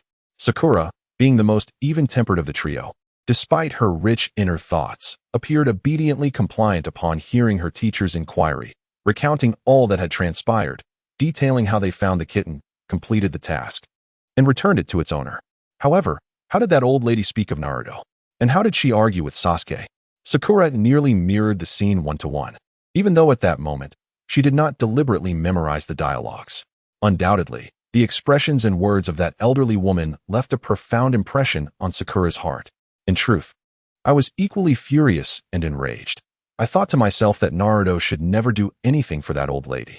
Otherwise, the tasks Naruto completed would only lead to baseless accusations and scorn. I imagined that if I were in Naruto's position, I too would find it intolerable. After speaking, Sakura mustered her courage and addressed Kakashi with these words. Then, she suddenly bowed deeply to Kakashi. Teacher Kakashi, if possible, let us maintain the status quo and refrain from involving Naruto in these tasks. Otherwise, I fear that Naruto would be deeply saddened. Listening to Sakura's heartfelt plea, Kakashi's expression gradually turned serious. After a long pause, he sighed softly and shook his head in resignation. After all, how could he not empathize with the differential treatment Naruto endured? Kakashi could understand Naruto. For many years ago, his own father faced disdain in the village, which also affected his younger self. That incident led Kakashi's father to willingly relinquish his life. Kakashi had once pondered why he should serve a village that forced his father into such despair. Why should he remain a ninja of Konoha? Yet, as he matured and received education within the village, those thoughts gradually faded away. In that moment, even though Kakashi's mind was somewhat cluttered, he managed to force a smile when faced with Sakura's hopeful gaze. All right, Sakura, I will carefully consider your words. You may return now. This will be all for today. Thank you, teacher. However, it was not as Sakura imagined. Naruto, at this moment, harbored no emotions towards Konoha. Perhaps he once did, but after returning from the Sage Realm, those feelings had completely vanished and would never return. Regardless of how the villagers treated him, he remained unaffected, and sadness was an impossibility. After all, to him, they were merely foolish mortals. In the Sage Realm, such foolish beings were unworthy of receiving divine grace. As long as they did not offend the immortals, they would age and perish naturally. Should they be foolish enough to provoke the immortals, it would be entirely natural for their lives to be forfeit. The sole reason Naruto refrained from undertaking tasks was to dedicate his time to cultivation. However, it was fortunate that such an event transpired. In any case, Kakashi seemed to have come to a realization, and thereafter, he no longer pressured Naruto or sought ways to compel him into completing tasks. Often, Naruto did not show up at all, neither when accepting tasks nor when performing them, devoting all his time to cultivation. Nonetheless, to expedite the completion of tasks for Sasuke and Sakura, Naruto did lend them a slight assistance. By modifying a jutsu based on chakra characteristics, he taught them both. Although it lacked significant power, it greatly facilitated their search for objects. This newly adapted ninjutsu indeed significantly increased the efficiency of task completion for Sasuke and Sakura. Time passed slowly, and nearly 2 months went by. One day, Naruto gradually opened his eyes, and a brilliant light shot forth from his gaze. His entire body emitted a faint wave of energy, startling Sasuke, who was engrossed in studying a book on basic formations nearby. Naruto let out a long breath, revealing a trace of a smile. I have finally reached the late stage of chi refinement. During these 2 months, he had devoted nearly all his energy to cultivation. His cultivation had continuously broken through, successfully entering the 7th layer of chi refinement. Moreover, the vortex of true essence within his dantian had transformed from a liquid state into a solid one. His cultivation level and overall strength had once again seen a significant enhancement. Now at the 7th layer of chi refinement, the next stages were the 8th and 9th layers. Once he broke through, he would reach the foundation establishment stage, at which point he could detect whether others possessed spiritual roots and the attributes of those roots. As Naruto felt the flow of true essence within him, he nodded in satisfaction. You have grown stronger. Sasuke's voice came from nearby. Naruto smiled and nodded. But I am still quite far from Teacher Kakashi. Through this period of observation, Naruto had gained a rough understanding of the strength of the ninjas in Konoha. Most of the lower ninjas only possessed strength at the chi refinement stage, with the majority ranging from early to mid-chi refinement. Very few reached the late stage, and he had yet to encounter even one. Most of the Chunin had strength that could reach the late chi refinement stage, while the elite among them might even attain the foundation establishment stage. The strength of the Jonin, however, was significantly greater. Based on Naruto's observations, most of the Jonin he had encountered possessed strength above the late foundation establishment stage. Kakashi, their teacher, could likely unleash even greater power in battle. Yet, to what extent? Could he approach a golden core stage cultivator? Naruto remained uncertain, for he had never witnessed Kakashi exerting his full strength. Following Kakashi among the elite Jonin were the even stronger Kaga-level ninjas, the leaders of each ninja village. Although Naruto had not seen these ninjas in action, he could roughly gauge their strength through his interactions with the Nine-Tails, concluding that these Kaga-level beings generally possessed nascent soul-level power. The Nine-Tails itself was similarly formidable. However, in comparison, the Nine-Tails was even stronger. The reason Naruto perceived the Nine-Tails as merely reaching the nascent soul strength was due to his father, Minato Namikaze, having sealed the Nine-Tails in two parts. The Nine-Tails within Naruto was only half of its original form. Thus, should the Nine-Tails regain its peak strength, its power would undoubtedly rival that of a peak nascent soul cultivator. According to the Nine-Tails, in this ninja world, only a select few could truly harm it. Therefore, at most, the strongest ninjas in the shinobi world could reach the God transformation stage, while the Sage realm possessed several stages beyond God transformation, all of which far exceeded it. This is Naruto's current assessment. In the realm of Xianlan, achieving the transformation phase is indeed a mark of strength, yet it is not a singular kind of power.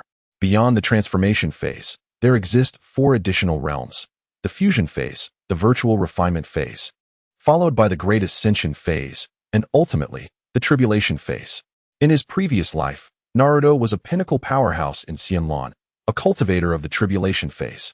When comparing cultivators of the transformation phase to those of the tribulation phase, while the difference may not be as stark as that between fireflies and the bright moon, it is nevertheless substantial. Upon successfully undergoing tribulation, one ascends to immortality, which remains Naruto's ultimate aspiration in both his previous and current lives. In his former existence within Xianlan, Naruto, due to his exceptional talent, even managed to acquire some cultivation techniques from the immortal realm ahead of time from the Sword Sect. However, he ultimately failed in his tribulation. It remains uncertain if he can ascend from the shinobi world to reach the immortal realm of Xianlan. Yet, there is no need for haste, as long as he can return to the tribulation phase or even advance to the great ascension phase. He should have no rivals in this shinobi world. At that time, no one will be able to impede his quest for vengeance. After vanquishing his inner demons, he will certainly ascend smoothly. As Naruto pondered, a frown creased his brow. Although he had progressed to the late stage of chi refinement, attaining the foundation establishment phase still required the elusive foundation establishment pill. The cultivation system of ninjas, in terms of ultimate power, pales in comparison to that of Xianlan. Additionally, the enhancement to lifespan is not as pronounced. However, there is a distinct advantage: the absence of bottlenecks. In contrast, every major breakthrough for cultivators is accompanied by a formidable bottleneck, and the difficulty of these barriers is exceedingly high. A failed attempt can have significant repercussions on oneself. For instance, Naruto is about to confront the foundation establishment phase. Although this marks his second attempt, and he theoretically possesses ample experience, the probability of failure still looms large. The foundation establishment pill, however, can ensure that, in the event of failure, his body, dantian, and meridians endure minimal damage. This allows him to prepare for the next breakthrough swiftly without requiring extensive recuperation or additional training. Naturally, if Naruto could achieve a breakthrough to the foundation establishment phase in one go, it would be an even greater boon. Nevertheless, this world is not Xianlan, and he is uncertain if the necessary herbs for concocting the foundation establishment pill exist here. For Naruto, the inherent differences between the shinobi world and Xianlan pose a significant dilemma. In Xianlan, he would have faced no such concerns, as the realm is replete with various medicinal substances suitable for crafting foundation establishment pills. However, the shinobi world is far less certain in this regard. Based on Naruto's understanding of this realm, the concentration of spiritual energy is considerably lower, compounded by numerous distinctions from Xianlan. The likelihood of gathering all the required ingredients for the foundation establishment pill is undeniably slim. Thus, it seems that concocting a foundation establishment pill is beyond my reach. Naruto furrowed his brow, contemplating for a moment, his expression growing serious. For now, the only viable option is to refine a life-bound sword spirit. As the foremost sect in Xianlan, the sword sect possesses some remarkable methods. In the realm of foundation establishment breakthroughs, the sword sect has a particularly unique approach that not only enhances the probability of success, but also serves a similar purpose to the foundation establishment pill. After a failed breakthrough, it allows the body to bear minimal consequences. This method involves refining a life-bound sword spirit. The life-bound sword spirit, along with the sword that bears it, absorbs the cost of a failed breakthrough. Should the breakthrough succeed, this life-bound sword spirit also offers benefits, becoming a trump card in combat. However, this life-bound sword spirit has a notable drawback. It can only be utilized once per realm. In contrast, foundation establishment pills can be applied multiple times. For example, there was once a cultivator in Xianlan who failed to establish a foundation over 50 times before finally succeeding. Fortunately, he was well-resourced and his foundation was robust, coupled with an unlimited supply of foundation establishment pills, allowing him to endure the toll of those 50 failures without catastrophic consequences. However, having already attempted a breakthrough once, I believe one opportunity should suffice. Naruto quickly resolved to employ the method of refining a life-bound sword spirit. Yet, this necessitates a prerequisite, a precious sword. Ideally, it should be a sword capable of communicating with spirits. The better the sword, the stronger the life-bound sword spirit that can be forged, which will continue to grow alongside the cultivator. If the initial sword is of poor quality, as Naruto's cultivation progresses, the efficacy and function of the life-bound sword spirit will diminish correspondingly. The initial investment will thus be rendered futile. As a disciple of the sword sect, Naruto could indeed forge a sword himself. However, this would consume excessive time, and more critically, the sword must possess the ability to communicate with spirits. Thus, it should be of considerable age, having undergone various experiences, and be born of fortuitous circumstances to attain sentience. While Naruto could craft a formidable weapon through his skills, the lack of age and the absence of rare materials in the human realm, unlike those found in Xianlan, make it challenging to ensure that the sword he forges would reach the level of spiritual communication. A sword devoid of such qualities holds no significance for Naruto, as the essence of a life-bound sword spirit lies not in the sword itself, but in the soul within. Even a battered sword, on the verge of decay, could be the most suitable choice for Naruto, provided its spirit is sufficiently unique and possesses remarkable potential. Thus, while he could forge a sword, it would not be the optimal choice. Where in the shinobi world or within Konoha could one possibly find a sword capable of communicating with spirits? Chapter 42. The Skin of the Shark and the Severed Head. As Naruto pondered the matter, he turned to Sasuke and inquired, "Do you know where in Konoha one might find a sword? Or perhaps a treasured blade? The sharper, the more precious, the more extraordinary, the better." Naruto was fully aware that the shinobi world did not possess the rich sword culture of the sword sect. Many swords appeared bizarre and eclectic. Fortunately, the sword sect's affinity for swords does not imply that swords are the only option. For the sake of his cultivation, Naruto occasionally had to settle for less. Hearing this question, Sasuke furrowed his brow in thought. His first thought was of his own home, as it could be considered one of the prominent clans in Konoha. However, after some reflection, he realized there was none. He was then at a loss. Since that incident, his mind had been consumed solely with the desire to cultivate and seek vengeance. The burden of other matters simply could not be accommodated. A sword, especially one of exceptional rarity and mystique, truly touched upon Sasuke's realm of ignorance. Observing Sasuke shake his head, Naruto furrowed his brow, feeling somewhat helpless. It seemed he would have to inquire with Kakashi-sensei next time. After all, Kakashi was no longer a young man, and as an elite jonin, he ought to possess a wealth of knowledge. As the two pondered, a voice suddenly called out from a short distance away. "What are you two thinking about?" Didn't you hear me calling? Haruno Sakura approached, carrying a basket. Over time, the roles within Naruto's small team had become increasingly defined. Though Kakashi was their teacher, he often found himself preoccupied with various tasks and seemed rather unreliable. Consequently, most responsibilities fell upon the three of them. Naruto, as the team's genuine trump card, was tasked with stepping in during genuine peril and occasionally imparting practical knowledge to his companions. Sasuke served as the backbone of the group, the busiest of them all, executing missions with diligence. Nevertheless, Sasuke also yearned for more combat experience and opportunities, making him quite content with his role. As for Sakura, despite her combat abilities being less than stellar, she consistently excelled academically in ninja school, outperforming her peers in every examination. Thus, her contributions to the team were channeled into logistics and information management, with all task coordination and communication handled by her, subsequently relayed to Sasuke for execution. Naruto remained stationed in the rear, while Kakashi seemed to be a fleeting presence, occasionally appearing to treat everyone to a meal or to share a few words about the will of fire and the ninja code, without playing a substantial role otherwise. Throughout their time together, Sakura developed a deeper understanding of Naruto and recognized that he no longer held any affection for her, to the point of disregarding her entirely. As a result, their relationship had become considerably more amicable, or rather, Sakura had grown more at ease with Naruto, while he remained steadfastly focused on his training. Exhibiting little change. Sakura, do you happen to know if there are any renowned swords or blades in the village? Upon seeing Sakura, Sasuke immediately posed the question. Naruto's eyes brightened at this, for Sakura had always been at the top of her class and was likely well informed about such matters. Perhaps she could indeed provide some insight. After a moment of contemplation, Sakura furrowed her brow and responded thoughtfully. If we're talking about our village, there aren't any particularly famous swords or blades. However, I do recall that there are some renowned swords in other villages. Upon hearing this, Naruto perked up, urging her to elaborate on the specifics. Sakura set the basket down beside them, retrieved 2 bento boxes, and handed one to each of them. As she began to pace while contemplating, she continued, well, technically speaking, they are more accurately described as ninja swords. Sakura began to elaborate slowly. In the ninja world, there are 7 individuals known as the 7 ninja swordsmen, each wielding a legendary sword renowned for its formidable power and unique characteristics.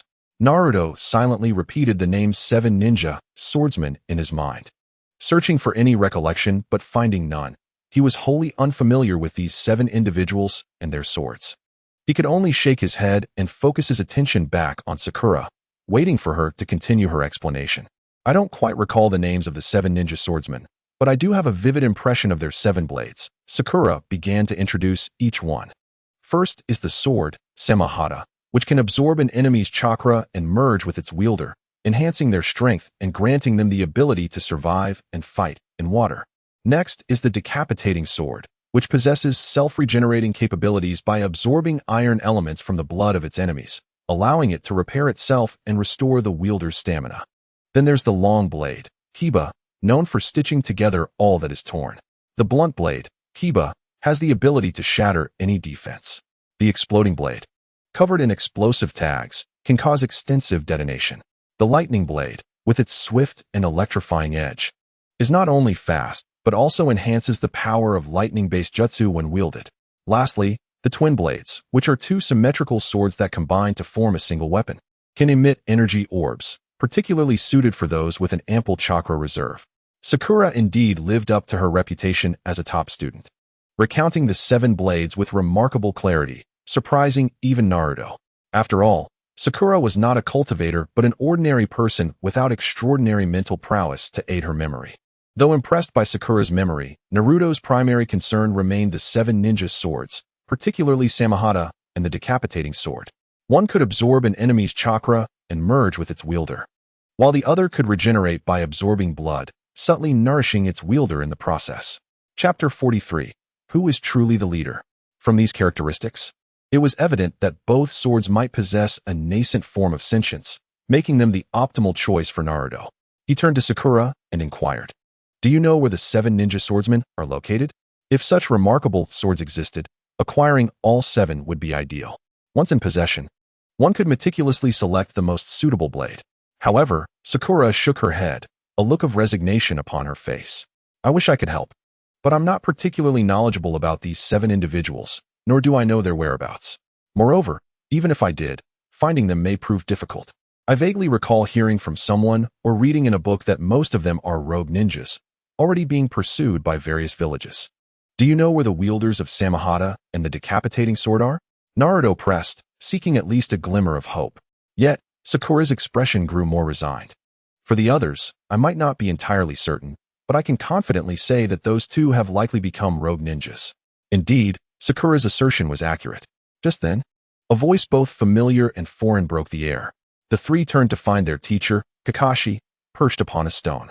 The masters of the Great Swordfish and the Severed Head Great Sword have indeed become rogue ninjas, their whereabouts unknown for several years.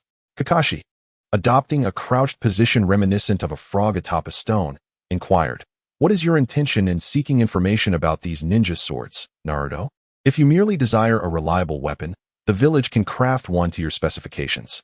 Though it may not possess the extraordinary qualities of those 7 ninja swords, it should still serve you well." Although he had no intention of sending Naruto on missions anymore, Kakashi couldn't overlook an opportunity to mend relations between Naruto and the village. However, Naruto shook his head. "No, Kakashi-sensei, I genuinely seek a weapon, but given the current circumstances, only those 7 swords will suffice." Kakashi, though puzzled, felt powerless. Naruto had transformed significantly. He was no longer the boy he once knew. The secrets he carried were profound, and his opinions were firmly established. Kakashi had come to accept this, as had Sarutobi Hiruzen. After all, resistance was futile. Confronting Naruto directly was not an option. "Very well. Let us set aside the matter of the ninja swords for now. I have come to discuss a more pressing mission that requires your involvement." Kakashi's tone grew serious. "This mission will take us outside the village, classified as a C-rank task, where we must protect an individual and escort him back to his homeland. Therefore, Naruto, it would be prudent for you to participate, as Sasuke and Sakura alone may struggle with the dangers we may encounter along the way. Furthermore, if you wish to locate those 7 ninja swords, you will not find them within the village, as the largest ninja village in the world. Rogue ninjas would hardly dare to venture into Konoha. However, outside the village, with a bit of luck, you may indeed come across one." Initially, Naruto was not particularly interested in the mission. Yet, after hearing Kakashi's words, he began to entertain the idea. Of course, he was not naive enough to believe that merely leaving the village would guarantee an encounter with the swords he desired. However, outside the village, he might uncover more sources of information and have a better chance of learning the whereabouts of the 7 swords. If an opportunity arose, he could even take the initiative to seize them. Moreover, having been reincarnated in the ninja world for quite some time, Naruto had grown somewhat weary of Konoha. A chance to explore other places was certainly appealing. Rising to his feet, he nodded with a smile, declaring, "Then let us accept this mission." "All right." With Naruto's command, Sakura, brimming with enthusiasm, clenched her fists and produced a notebook and pen from behind her, ready to take notes. While recording, she glanced at Kakashi. "Kakashi-sensei, could you elaborate on this mission?" Kakashi felt a vain throb on his forehead. He had already received the mission details, yet it appeared that without Naruto's prompting, the trio had no intention of proceeding with it. Who was truly leading this team? Kakashi pondered in confusion. Not long after receiving the mission, Naruto and his companions, under Kakashi's guidance, arrived at the village gate, where they encountered the individual they were to protect, a grumpy old man with a prominent nose. According to Kakashi, the man was named Tazuna. Upon seeing 3 children approach for the task, Tazuna expressed his displeasure. "Is it really appropriate to send 3 kids for this mission? I paid a substantial amount." Neither Naruto nor Sasuke responded, but Sakura stepped forward with a smile. "Rest assured, our combined strength is more than sufficient to handle a C-rank mission. Additionally, a Jonin will accompany us, so you need not worry about the task at hand." Upon learning that a Jonin would accompany them, Tazuna relaxed a bit, grumbling a few more words before standing quietly. Having grown accustomed to Kakashi's tardiness, Naruto and the others took a seat, preparing for the journey. After a while, Kakashi finally arrived, prompting more complaints from Tazuna. Yet, after Sakura offered some soothing words, Tazuna ceased his grumbling. "Though you 3 may not appear particularly formidable, that young lady speaks quite persuasively," Tazuna remarked, then turned to Kakashi. "Do you have anything else to prepare? If not, we should set off. We cannot afford to waste time." Kakashi shrugged, remaining silent, and instead turned to Naruto. clearly accustomed to letting him take charge. After all, in this team, his words no longer held weight. Each time he spoke, Sasuke and Sakura would look to Naruto for direction. Kakashi found himself perplexed by how his team had evolved into this dynamic. Seeing Kakashi's expectant gaze, Naruto nodded in agreement. As a practitioner, he preferred to travel light. Having grown accustomed to utilizing spatial rings in his previous life, he rarely carried much on his person. Sasuke and Sakura, however, brought along a few essentials. Once assured there were no further preparations needed, they followed Tazuna outside the village. As they walked, Naruto closed his eyes, utilizing his senses to explore the surroundings.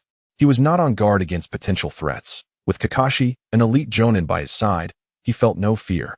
Instead, he intended to take advantage of this rare opportunity to study the environment, searching for any noteworthy locations or resources, such as areas rich in spiritual energy or precious materials. Ideally, he hoped to discover a vein of spiritual stones within this ninja world. Here, Sasuke, have this. Sakura offered a rice ball to Sasuke, who was engrossed in a book on formations written by Naruto. He accepted it absent-mindedly, popping it into his mouth. Sakura smiled joyfully, then produced another rice ball for Naruto. I'll pass, you both enjoy it. Naruto simply waved his hand in refusal. Unless absolutely necessary, he preferred to consume the fasting pills instead.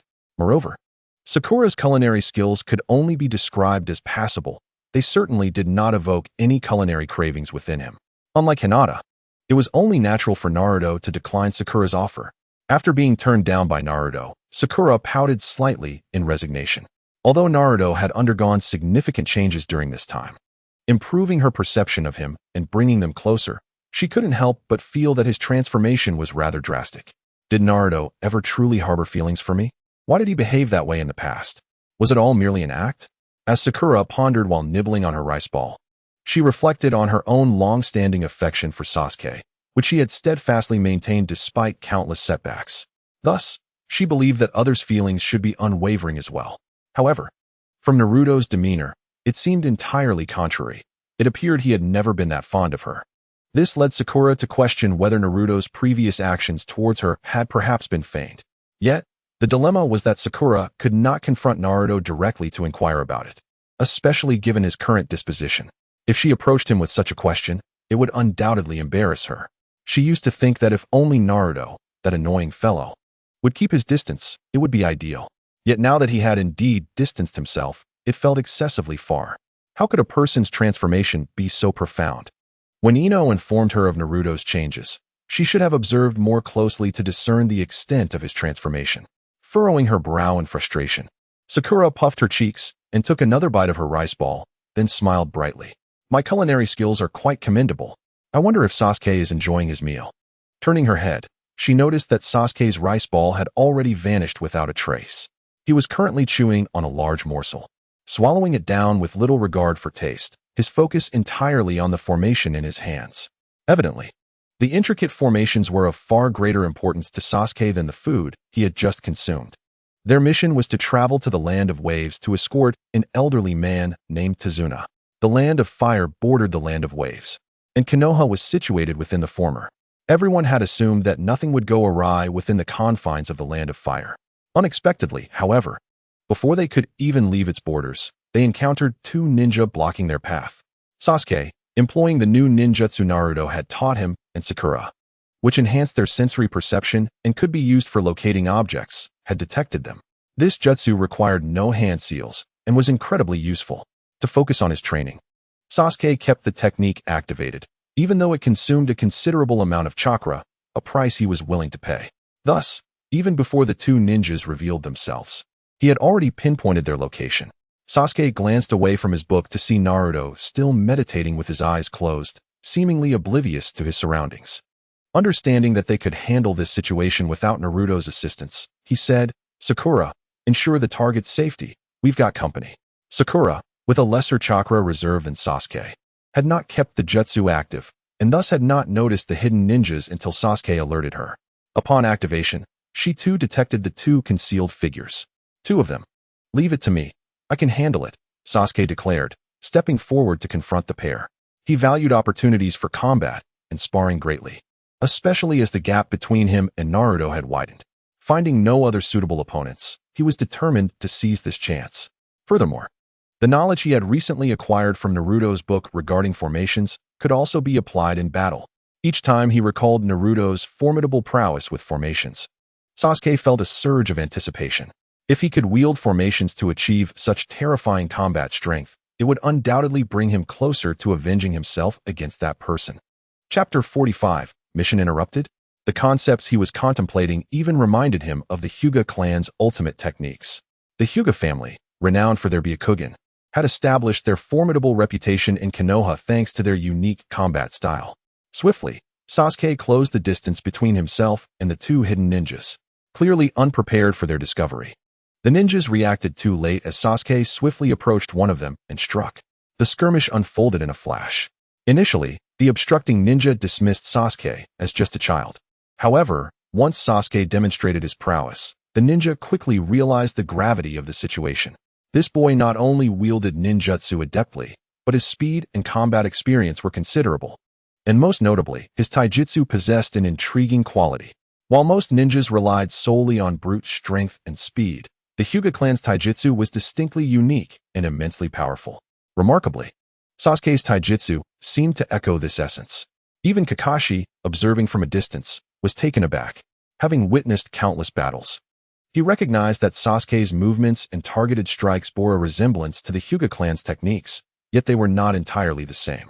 Kakashi was left wondering what had inspired Sasuke's recent developments and where he had acquired such knowledge.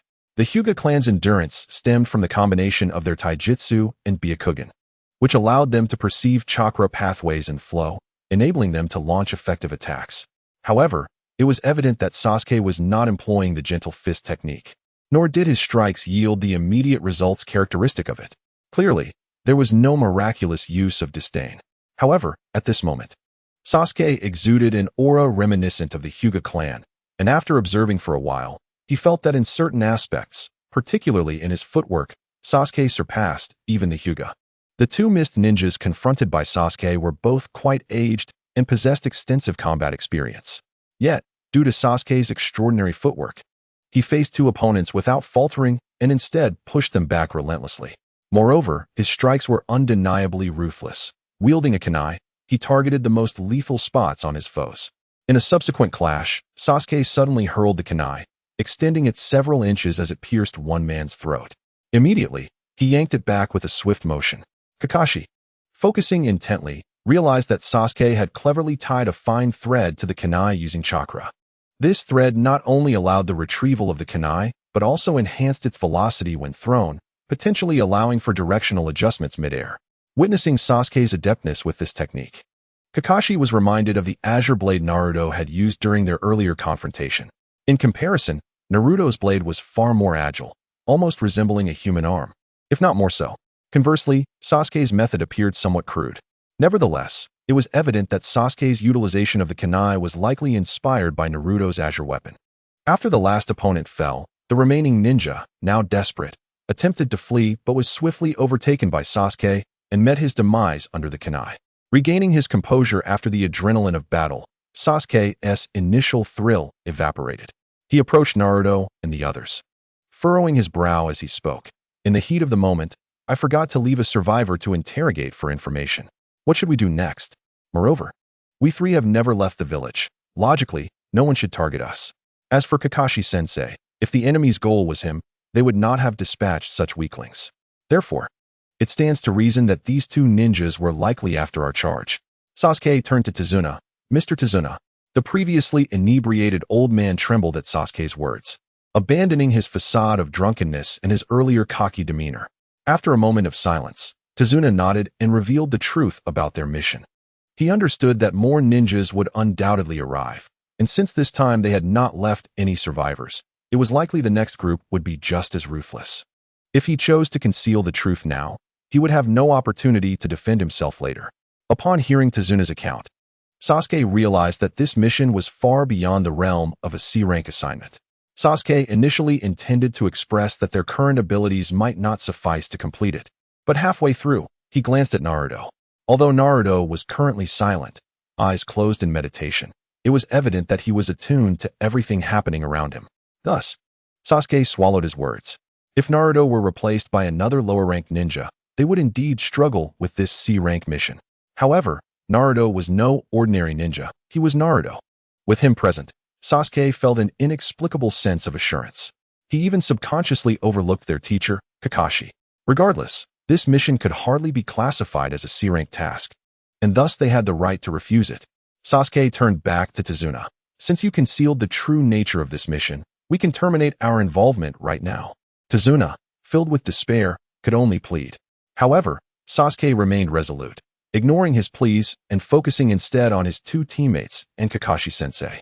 Ultimately, the decision on whether to continue this mission rested with Naruto in Sasuke's eyes. Sakura, witnessing Tazuna's desperate expression, felt a pang of sympathy but understood that the decision-maker in their team was solely Naruto. She too directed her gaze toward him. In this team, only Naruto could make the call, a principle that Sasuke adhered to strictly. Chapter 46, Zabuza Momochi. Meanwhile, Kakashi, who had been overlooked by his students, felt somewhat awkward. Yet, he could only scratch his nose and remain silent. After all, Kakashi knew he had not been a very competent teacher, especially since he had indeed lost to Naruto during that assessment. There probably wasn't a more inadequate teacher in the entire Hidden Leaf Village than him. Kakashi sighed in resignation. Though Naruto had been in a meditative state, his strong spirit allowed him to perceive everything happening around him. Thus, he opened his eyes, glanced at Tazuna, and then at Sasuke, breaking the silence with a smile. It's fine. We will proceed with the mission as planned. I genuinely wish to explore and gather information about the 7 ninja swordsmen. Upon hearing this, Sasuke nodded. He knew Naruto had a keen interest in the 7 ninja swordsmen, which was why he had refrained from making an immediate decision and had instead looked to Naruto. Sakura also sighed in relief. Although Kakashi had lost much of his authority as a teacher within their team, she still feared him as a jonin and was concerned about potential conflicts between her teammates and their mentor. Thankfully, Naruto had not rejected the mission. Kakashi had no objections. In fact, he preferred to see the mission continue. The previously tense atmosphere dissipated instantly. Tazuna, momentarily stunned, quickly grasped their intent. Are you saying you are willing to continue helping me with this mission? Sasuke promptly refuted his interpretation. We are not committing to helping you. We merely intend to spend some time outside. If your mission becomes too troublesome or undesirable, we will leave at any time. Despite Sasuke's words, Tazuna felt immense relief seeing that these ninjas had not abandoned him but chose instead to remain by his side. He then turned his gaze toward the blonde child. At that moment, Naruto's hair had grown longer since his resurrection, though it still could not be tied back like in his previous life. However, the length of his bangs was almost reaching his chin. He had completely transitioned from short hair to long hair. At this moment, he bore a striking resemblance to his father, Minato Namikaze. Naruto could not deny that he still felt a deep connection to the ninja world. For instance, he had come to learn of his true heritage, realizing that his father was none other than the hero who saved Konoha, the 4th Hokage, Minato Namikaze. Subconsciously, Naruto felt an inclination to draw closer to this legacy. It was this child who influenced everyone's decisions, even swaying the judgment of that jonin. Tazuna gazed at Naruto, filled with gratitude amidst his astonishment. Though he often appeared inebriated, it did not imply a lack of intellect. Tazuna was acutely aware that, despite Naruto's singular utterance, it was this golden-haired boy who had rendered him an immense service. Oblivious to Tazuna's thoughts, Naruto enriched the moment with a few words before closing his eyes again. Plunging back into his training, the group continued on their journey towards the Land of Waves. In the subsequent leg of their journey, Sasuke remained even more vigilant than before, frequently taking moments to survey their surroundings. To his surprise, however, no further ninja emerged after that point, which left him somewhat perplexed. Tazuna, on the other hand, breathed a sigh of relief. Yet, their tranquil days did not last long. Once they fully entered the borders of the Land of Waves, they gradually found themselves enveloped in a thin mist. The moment they stepped into it, Sasuke immediately furrowed his brow, sensing the presence of others nearby. Everyone be cautious.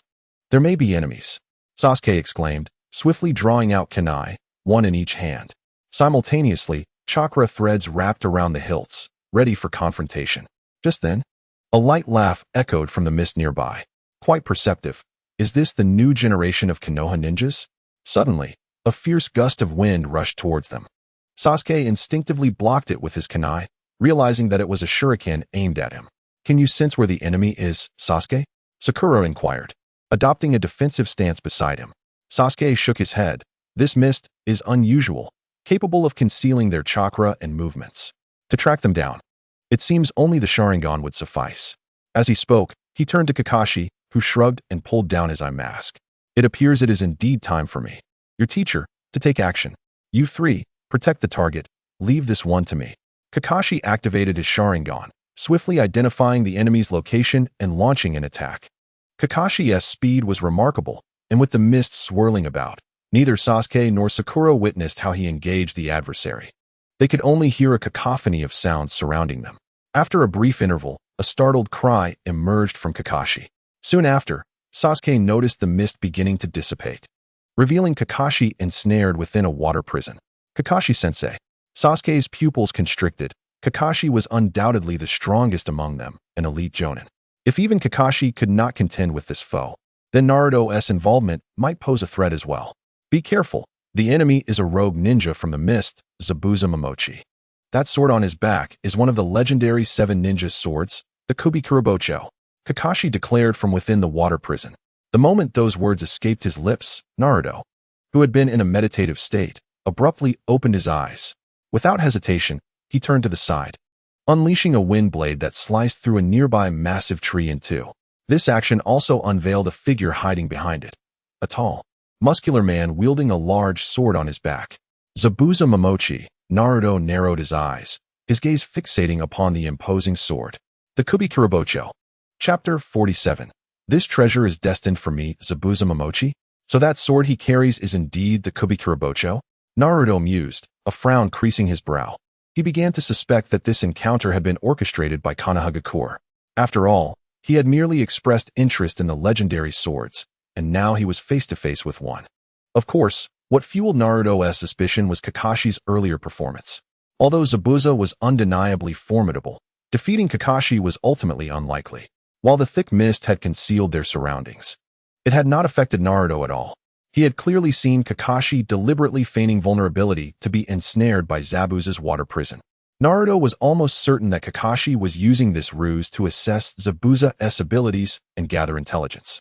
However, he could not ascertain whether the sword was part of a carefully laid plan by Konoha. After all, his need for a summoning blade was a matter he had only voiced before their departure. Sasuke, this one is mine. That sword is of use to me. You handle the other, Naruto declared, his eyes locked onto Zabuza, or rather, the massive sword he bore.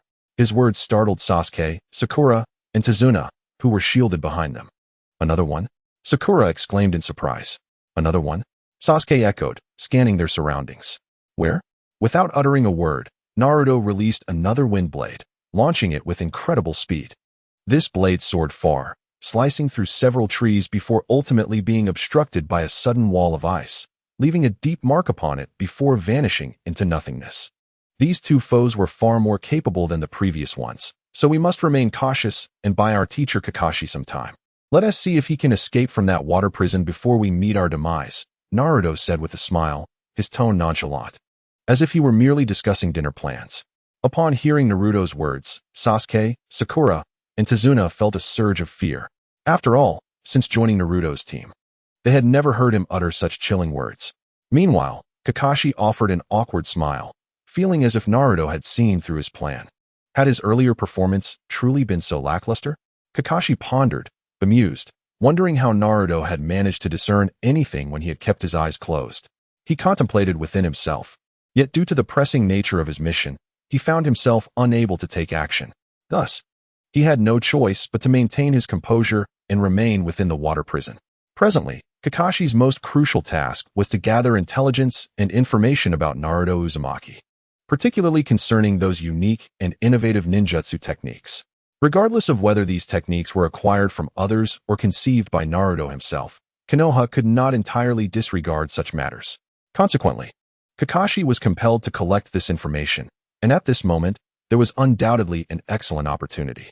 He intentionally exposed vulnerabilities, feigning weakness, yet when the crisis arose, he could also strike decisively.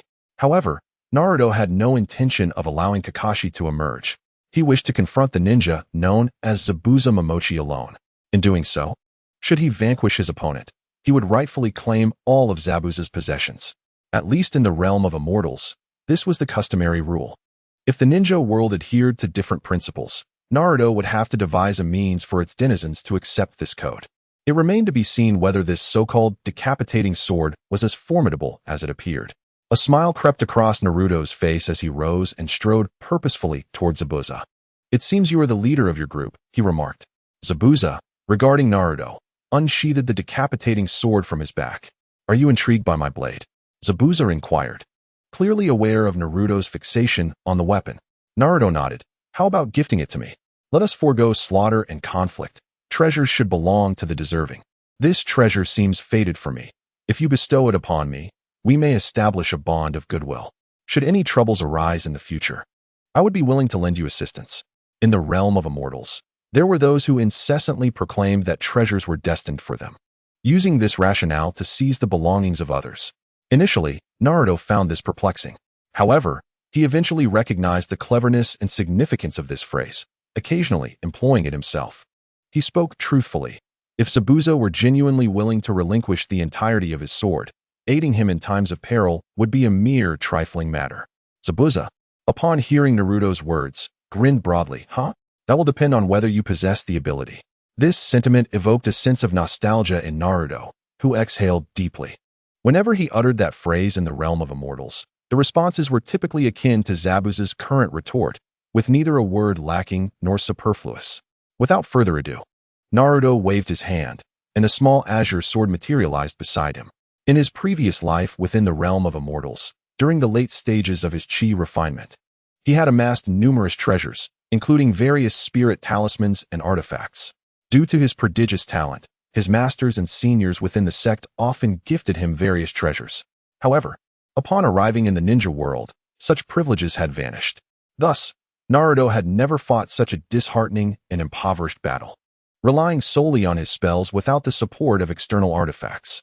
Time was of the essence, and he could not afford to spend it forging weapons or crafting talismans. The most pressing matter for him was to establish a solid foundation and subsequently break through to the Golden Core stage.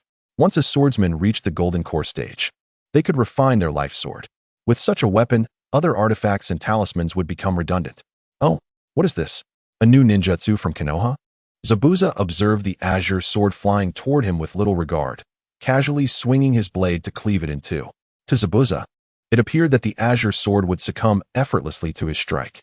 However, at that moment, an astonishing occurrence transpired. The sword abruptly veered, deftly avoiding the blade and lunging for his throat. "What?" Zabuza was taken aback. Chapter 48, Array Observes All Things. Zabuza had encountered ninjutsu that was typically straightforward and direct. The agility and cunning of this technique were unprecedented for him. Yet, as a jonin and a rogue ninja perpetually evading pursuers, Zabuza's reflexes were far from lacking. He swiftly attempted to block with his blade. However, as he positioned the decapitating sword before him, the azure sword shifted direction once more, targeting his vital points. Zabuza felt an immediate pressure. He could not fathom why the azure sword exhibited such remarkable agility and formidable power. As a master of weaponry, Zabuza could discern the velocity and resonance of the azure sword, understanding its latent strength. It was indeed quite troublesome. He attempted to retreat, yet the azure sword pursued him relentlessly. Trapped within the water prison, Kakashi furrowed his brow at the unfolding scene. For Kakashi, this situation was somewhat unexpected. It seemed that Naruto had enhanced the speed of the azure sword, surpassing its previous capabilities, and more importantly, its force appeared to have intensified. With his Sharingan, Kakashi could clearly perceive that the azure sword was more solidified, its patterns more distinct. Why had Naruto's strength increased so rapidly, and from whence did these techniques originate? Even the Hokage had scoured the village's archives without discovering any semblance of similarity. Kakashi remained intently observant. Meanwhile, Naruto skillfully maneuvered the azure sword, avoiding collisions with Zabuza's colossal blade while restricting his movements. Then, with a mere thought, several wind blades surged forward, simultaneously obstructing Zabuza's actions and depleting his stamina. Not far from Naruto, a tornado began to brew. Naruto's proficiency was evidently escalating. Kakashi watched Naruto orchestrating his strategy with remarkable composure, his astonishment growing. Yet suddenly, Kakashi's expression shifted to one of concern. Why did this tornado seem different from the last? He clearly observed that this time, Naruto's tornado had evolved beyond mere form, exhibiting richer shapes and intricate details, gradually coalescing into the semblance of a colossal sword at its core. Had Naruto conjured yet another innovative ninjutsu? Kakashi's astonishment deepened as he gazed upon the monumental sword within the tornado's center. Just the visual alone indicated that the power of this technique had amplified. Was it possible that Naruto had not exerted his full potential previously? A sudden thought sprang to Kakashi's mind. Of course, Naruto had given it his all last time. At present, it is due to his cultivation having progressed once more, reaching the later stages of chi refinement. The volume of his true essence has significantly increased, thus enabling him to unleash a greater number of, and more potent, techniques. The spell that Naruto is currently employing is known as the Wind Quake Sword, a wind-based technique. He gathers abundant wind spiritual energy, transforming it into a vortex. At the very center of this vortex, he condenses pure true essence into a colossal sword. The force of the whirlwind enhances the impact of the great sword, while the sword itself rotates at the center, further amplifying the power of the vortex. This results in the entire whirlwind possessing both formidable tearing strength and the overwhelming weight of the giant sword. The combination of the two significantly amplifies its power. Previously, the whirlwind unleashed by Naruto posed little trouble for Kakashi, merely serving to delay him. However, this Wind Quake Sword is enough to cause Kakashi some discomfort, at the very least preventing a swift defeat like the previous encounter with the lightning-based jutsu. On the other hand, Zabuza Momochi, sensing the shift in circumstances, is equally alarmed. As a rogue ninja perpetually on the run, he is acutely aware of the ominous aura surrounding him. He can feel that Naruto's current spell is growing increasingly formidable. Yet, he remains entangled with the azure sword at his side, finding it difficult to extricate himself. Zabuza, a master of physical combat, wields his decapitating blade, relying on ninjutsu to provide him with a close-quarters combat environment. However, the agile azure sword denies him this opportunity. This is no ordinary genin. The intelligence he gathered was flawed.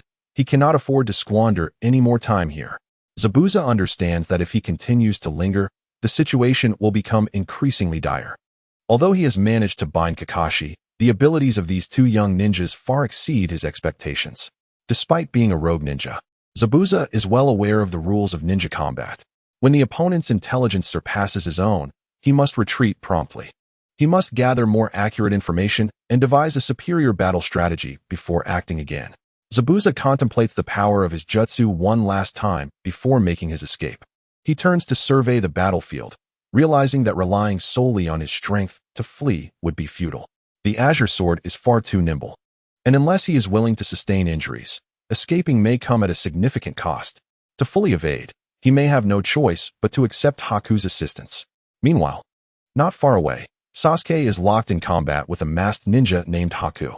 Sasuke is under immense pressure, entirely enveloped by a peculiar jutsu composed of several ice walls. Haku can move with remarkable agility within these walls, completely suppressing Sasuke, who can only passively endure the onslaught, unable to mount any resistance.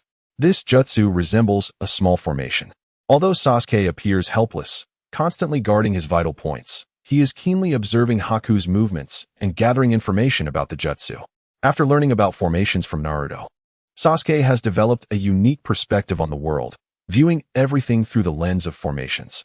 This approach is foundational to the study of formations and in Sasuke's understanding. It naturally encompasses ninjutsu as well. Chapter 49, The Two Tomo. Sasuke's fortuitous insight.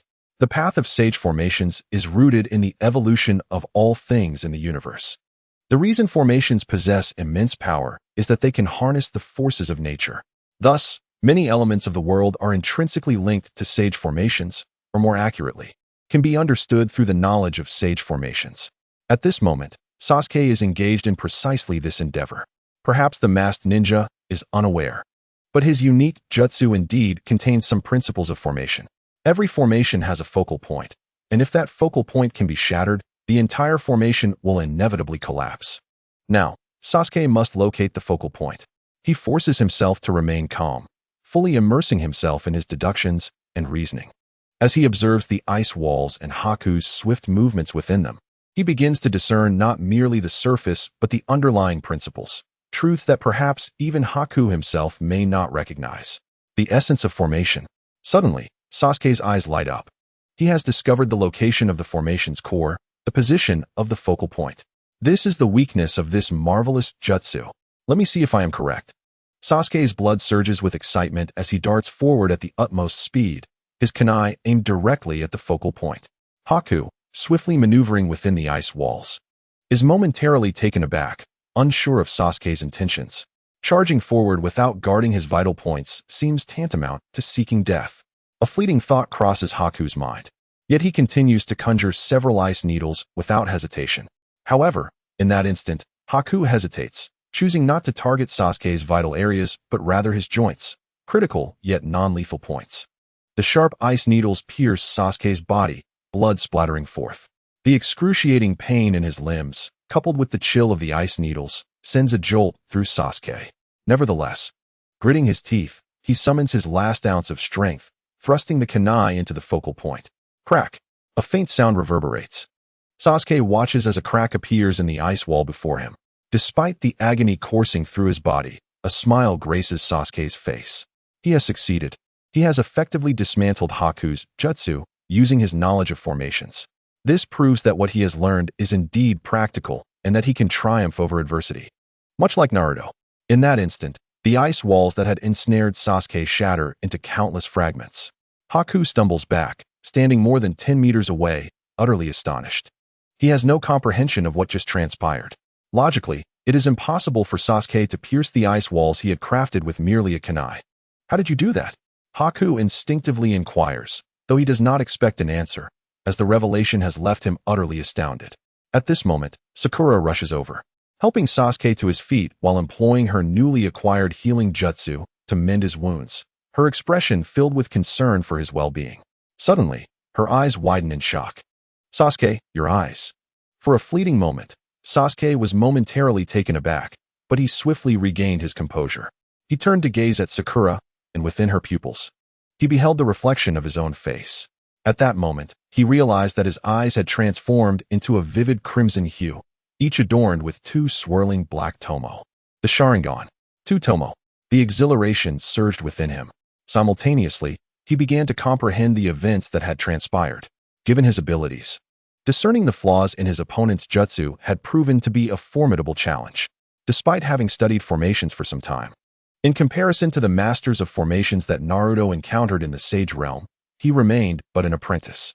Thus, Sasuke could not rely solely on his knowledge of formations and his observations of ninjutsu to perceive its weaknesses. In that crucial moment of desperation, Sasuke successfully awakened the two tomo of the Sharingan. With the enhanced capabilities of his eyes, he could now discern the flow of chakra within the jutsu. It was then that he could utilize his acquired knowledge of formations to identify the core of the jutsu and strike decisively. He never anticipated that the Sharingan could possess such an effect, seamlessly integrating with formations. Once he regained his composure, Sasuke mused, even if everyone could learn formations, the Uchiha clan, endowed with the Sharingan, would undoubtedly master them at an accelerated pace. Sasuke's elation was palpable. He was certain that without the knowledge of formations, he would have been unable to unravel his opponent's jutsu so cleverly and would have had to resort to brute force. However, his raw strength had not yet reached that level. Even with his eyes open, he could see more clearly, but that did not equate to understanding more profoundly. These were two distinctly different concepts. Moreover, he discovered that formations could harmoniously fuse with his Sharingan, which was undoubtedly the most exhilarating revelation for Sasuke. After all, the adversary he sought to confront and avenge possessed the exact same powers.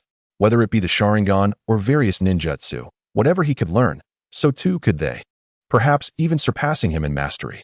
Thus, while Sasuke harbored an unwavering desire for vengeance, he remained uncertain about how to actualize it. Yet now, he finally glimpsed the dawn of a solution. He could envision a day when he would set a trap with formations, luring his opponent into a web. Much like Naruto did with Kakashi-sensei, ensnaring them within the confines of a formation. Regardless, that individual could not possibly also learn formations, could they? Suddenly, Sasuke was jolted from his thoughts. It was not out of the realm of possibility. His opponent could indeed seek Naruto's guidance on formations. Moreover, Naruto had merely indicated that he required the Sharingan, without specifying whose it should be. At that moment, Sasuke felt grateful that he had just awakened the two Tomo, rendering him even more formidable. However, it seemed he would need to exert even greater effort moving forward. Sasuke instinctively turned his gaze towards Naruto. Meanwhile, Naruto's jutsu had finally reached completion. With a resounding force, a colossal sword, enveloped in a powerful tornado, broke free from its constraints and surged towards Zabuza Momochi. Chapter 50. A new era. Zabuza's pupils constricted instantaneously, shrinking to mere pinpricks. Even from a distance, he could sense the overwhelming power of this jutsu. Has Konoha truly evolved to this extent? A mere genin possesses the capability to wield such a formidable technique? Zabuza felt his heart race uncontrollably, not out of fear, but sheer astonishment. Despite being a jonin, he was not one to be easily vanquished. Even if this jutsu held immense power, it would only pose a minor inconvenience. Killing him was still an impossibility. He felt fortunate that his initial plan involved incapacitating Kakashi, preventing him from intervening in the ensuing battle. Otherwise, if Kakashi were free, he and Haku could very well lose their lives amidst this 3-on-1 confrontation. Just a mere child, do not underestimate me. Zabuza smirked, the corner of his mouth curling beneath his mask as he swiftly brandished his executioner's blade, one hand gripping the sword while the other formed hand seals. Moments later, a torrent of water erupted from behind him, opening its gaping maw. Zabuza's face was a mask of madness as he stood within the swirling waters, wielding his sword and charging towards the incoming wind vortex. Simultaneously, Haku, having been momentarily stunned by Sasuke's decisive strike against the jutsu, finally regained his senses. He turned to observe the two colossal dragons, one blue and one green, rapidly converging upon him. Without hesitation, he formed hand seals, and in a matter of moments, an ice wall materialized before Naruto's wind dragon.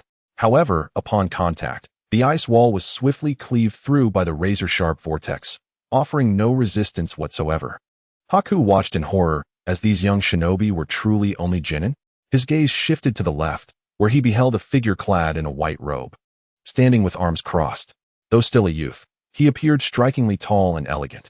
One hand rested behind his back, while the other pointed forward, fingers extended as if wielding a sword, the tip aimed precisely at Zabuza's position. The flowing white robe billowed in the wind, and his golden hair cascaded straight, accentuating his sharp features. Even as adversaries, Haku found himself momentarily entranced. He was well aware of his own attractiveness, yet the youth before him exuded a charisma that far surpassed his own. Even within the entire shinobi world, he had never encountered such an extraordinary presence, as though he were a being from another realm. No, Haku furrowed his brows, unwilling to accept this reality, resolute that he could not allow Zabuza to fall into peril. Thus, he formed hand seals once more, preparing to unleash another jutsu. At that moment, Naruto, standing at a distance with his arms crossed, suddenly turned his head and cast a penetrating glance. That gaze pierced through Haku's mind like a blade, rendering him momentarily stunned. His hands, mid-seal, halted involuntarily. When he regained his focus, he realized that the two dragons were now mere inches away. Haku's heart raced to his throat. Simultaneously, Sasuke, Sakura, Kakashi, and everyone surrounding them were intently focused on the impending clash, awaiting the outcome of this confrontation. Kakashi, who had been idly observing from the beginning, finally removed his forehead protector and activated his Sharingan, adopting the most serious demeanor as he scrutinized the unfolding scene. As all eyes were fixed upon the two swirling dragons, they collided with tremendous force. The wind blades sliced through the waves with ease, the water offering little resistance as it dissolved into mist and foam. To Zabuza Momochi's astonishment, he had anticipated that his opponent's technique was merely a common wind release ninjutsu. However, upon contact, he realized that his water vortex was utterly ineffective against it. How could this be? Zabuza was baffled. Meanwhile, Naruto was unfazed. He had long studied and compared various forms of chakra. This energy, when juxtaposed with true essence, exhibited a significant disparity in the ability to harness and manipulate the forces of nature. Some chakra-based jutsu might invoke tremendous upheaval, appearing exceptionally powerful, yet such applications were rudimentary, merely borrowing from nature's might, unlike true essence and spells, which allowed for deeper exploration. The water vortex, though seemingly formidable, was as flimsy as paper, merely water propelled by chakra. In contrast, Naruto's wind vortex was infused with countless strands of true essence, enabling the user to wield spells with remarkable finesse and amplifying their potency. While the scene before them appeared to suggest an equal contest in terms of technique, Naruto had already secured a resounding victory. The wind vortex functioned like a cutting machine, obliterating everything in its path, and was on the verge of colliding with Zabuza. Kakashi observed this spectacle, deeply shaken. Although Naruto was still a Genin, his formidable techniques often unleashed power exceeding that of a Chunin, or even surpassing it. If he were to face a ninja of equal rank, the only viable strategy would be to disrupt Naruto's jutsu before he could unleash these formidable new techniques. However, there was that mysterious Azure Blade. Kakashi turned his gaze toward Zabuza's rear. While everyone else was fixated on the clash of the two vortices, Kakashi remained acutely aware of the Azure Blade, which he believed was the cornerstone of Naruto's tactical framework. It was this blade that allowed Naruto to stealthily execute his devastating techniques. To thwart Naruto's jutsu, one must first contend with that Azure Blade. Yet, this was no simple task, as Kakashi had experienced firsthand. Zabuza, too, had likely sensed this, yet found himself ensnared by the Azure Blade's influence. At this moment, the Azure Blade did not vanish or remain still. It persistently trailed behind Zabuza, stealthy as a lurking serpent. Kakashi felt the weight of dual focus pressing upon him. Though his strength was sufficient to face Naruto at present, this was merely a temporary state. Naruto's rate of growth was staggering. If this trend continued, there would undoubtedly come a day when he would no longer be a match for Naruto, and that day might arrive sooner than anticipated. More crucially, the prowess Naruto displayed appeared largely independent of his status as a Jinchuriki. Should Naruto tap into the powers of the Jinchuriki in the future, he would undoubtedly become even more formidable. Analyzing the circumstances of their battle and strategizing for victory was also part of the mission. Of course, this analysis was not aimed at defeating Naruto, but merely a method of intelligence gathering, or so he believed. Previous Jinchuriki, no matter how powerful, were not invincible. The village always found ways to counter them. Yet, Naruto seemed different. Chapter 51. The blade. Kakashi mused that the village should indeed reconsider its approach toward Naruto. He could also discern that if Zabuza did not react and merely watched the two techniques collide, he would surely be defeated. However, events would not unfold in such a manner. Zabuza was, after all, a jounin. Even if he found himself temporarily at a disadvantage due to carelessness, he would not succumb so easily to Naruto. Zabuza had many options at his disposal. As for Naruto, it was clear that after this technique, he would have little combat strength remaining. Kakashi could sense the waning energy fluctuations emanating from Naruto, which had significantly diminished after executing this jutsu. Indeed, this technique, the Wind Blade, was undeniably powerful, but it also exacted a tremendous toll on Naruto's true essence, depleting nearly 90% of it in a single strike, leaving him nearly drained. Zabuza sensed something was amiss. His ample combat experience allowed him to discern the disparity in strength between his jutsu and Naruto's as they clashed. No way. Zabuza instantly made a judgment. But I do not need to surpass him. I only need to seize a moment of opportunity. Zabuza raised his massive blade, aiming the tip at the azure giant's sword within the vortex. His intent was clear from the outset, to withstand the opposing jutsu with his decapitating blade. Given the blade's formidable durability, it would surely withstand the blow. As for damage, among the 7 swords wielded by the 7 ninja swordsmen, the decapitating blade was the least concerned about destruction. Even if it sustained severe damage, it could absorb the enemy's blood and automatically regenerate. Zabuza gripped the hilt and thrust it forward, watching as the massive sword and the giant blade were poised to collide. At that moment, a green shadow suddenly appeared beside the decapitating blade. Like a specter, it swiftly reached Zabuza's hand, landing a gentle strike on the hilt of the decapitating blade. The blade, which was about to collide with the azure giant's sword, instantly veered 2 inches to the side, narrowly grazing past the giant's sword. The colossal sword in the wind vortex also shifted away, still aimed at Zabuza, but now targeting his shoulder rather than his head. Extravagant waste. Naruto scoffed coldly, his mind shifting once more as the azure blade transformed into a shadow, lunging towards Zabuza's wrist. Much like Zabuza, Naruto's objective was singularly clear, to acquire the weapon known as the decapitating blade. As for who Zabuza was, why he stood in his way, or the mission from the village, all were inconsequential to Naruto. Everything was driven by the pursuit of enlightenment, the aspiration to transcend. Before him, the giant sword and the azure vortex drew ever nearer. In his hand, the azure blade seemed poised to sever his tendons. Zabuza was caught off guard by Naruto's onslaught. Yet, in that fleeting moment, Zabuza realized that this blonde boy had no intention of killing him. Instead, it was as if Naruto was solely after the decapitating blade he held. In such a manner, I pondered that there might indeed exist another, more advantageous option. As the formidable Todai Zabuza contemplated, a notion struck him, one that bore less risk and potentially offered a chance for complete escape. This involved trading his signature weapon, the decapitating sword, for an opportunity to withdraw. Though the decapitating sword was the very instrument of his renown, Zabuza was not merely a swordsman or martial artist. He was a ninja. As a ninja, he relied fundamentally on his ninjutsu skills. As for the sword, even if he were to temporarily relinquish it, he was confident that upon his return, armed with a meticulously devised battle plan, he could reclaim it. His years of defection had honed his decision-making to such a degree that he hesitated only for a fleeting moment before resolutely resolving to act. Ignoring the pain in his injured right hand, he abruptly withdrew the decapitating sword, which he had initially thrust forward. The blade sliced through his wrist, yet he managed to position it between himself and the imposing blue sword. Concurrently, Zabuza formed hand seals with his left hand and retreated, swiftly arriving at Haku's side. Ahead, the decapitating sword was on the verge of colliding with the blue giant sword. At that moment, amidst the swirling vortex, the blue sword vanished in an instant.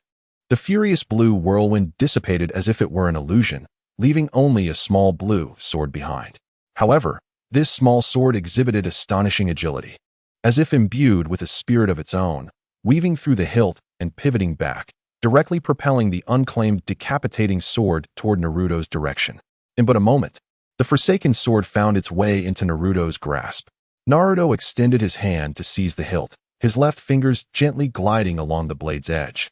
A humming sound resonated from the blade, and a smile graced Naruto's face as he exhaled in relief. The blade was conveying its joy.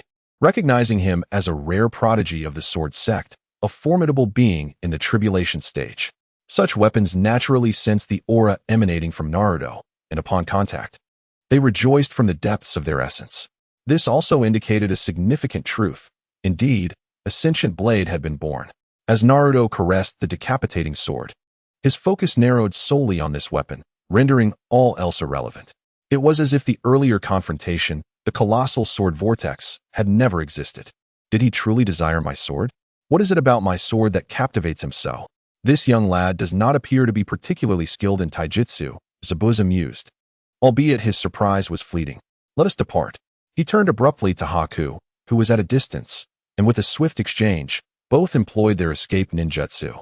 Vanishing in the blink of an eye, regardless of the outcome, they had established an ambush in advance and successfully contained Kakashi. Yet, they had not achieved their desired results, as Naruto had effortlessly discovered Haku's hiding place, leading to the collapse of their entire plan. Now, their only recourse was to flee swiftly. Otherwise, once Kakashi liberated himself, they would likely find it impossible to escape. Presently, with only his right hand wounded, he could still withdraw, which could be considered a complete retreat. Naruto remained still, making no move. He did not issue a command to pursue, and naturally, neither Sasuke nor Sakura acted hastily. Moreover, Sasuke's injuries, though not fatal, did impair his combat efficacy. The trio watched as, in mere moments, Zabuza and the masked ninja's figures vanished entirely. This sword is excessively large and rather unattractive, Naruto grumbled. The craftsmanship of weapons in the ninja world was undeniably crude, and their aesthetic appeal was woefully lacking. Even though the decapitating sword had developed a spirit, its appearance still failed to please Naruto's discerning eye. Chapter 52. Return to the village. Nevertheless, this was of little consequence, with my abilities. Preserving the sword's sentience and reforging it would be a simple task, albeit requiring additional materials. Naruto mused, his interest piqued by the other blades wielded by the 7 ninja swordsmen. The essence of one's life sword primarily lay in its spirit. As a formidable being in the tribulation stage of the sword sect, Naruto possessed a secret technique that allowed him to attempt the amalgamation of the spirits within weapons. This not only strengthened the essence, but also permitted the inheritance and amplification of its properties. Should he acquire several more sentient blades in the future, he could experiment with their fusion. The resulting life sword would undoubtedly become even more powerful, with a broader array of techniques. Ultimately, it would be supplanted by his life sword pellet, but until he reached the golden core stage and formed the sword pellet, it would suffice for some time. To his surprise, there were indeed treasures to be found within this ninja world.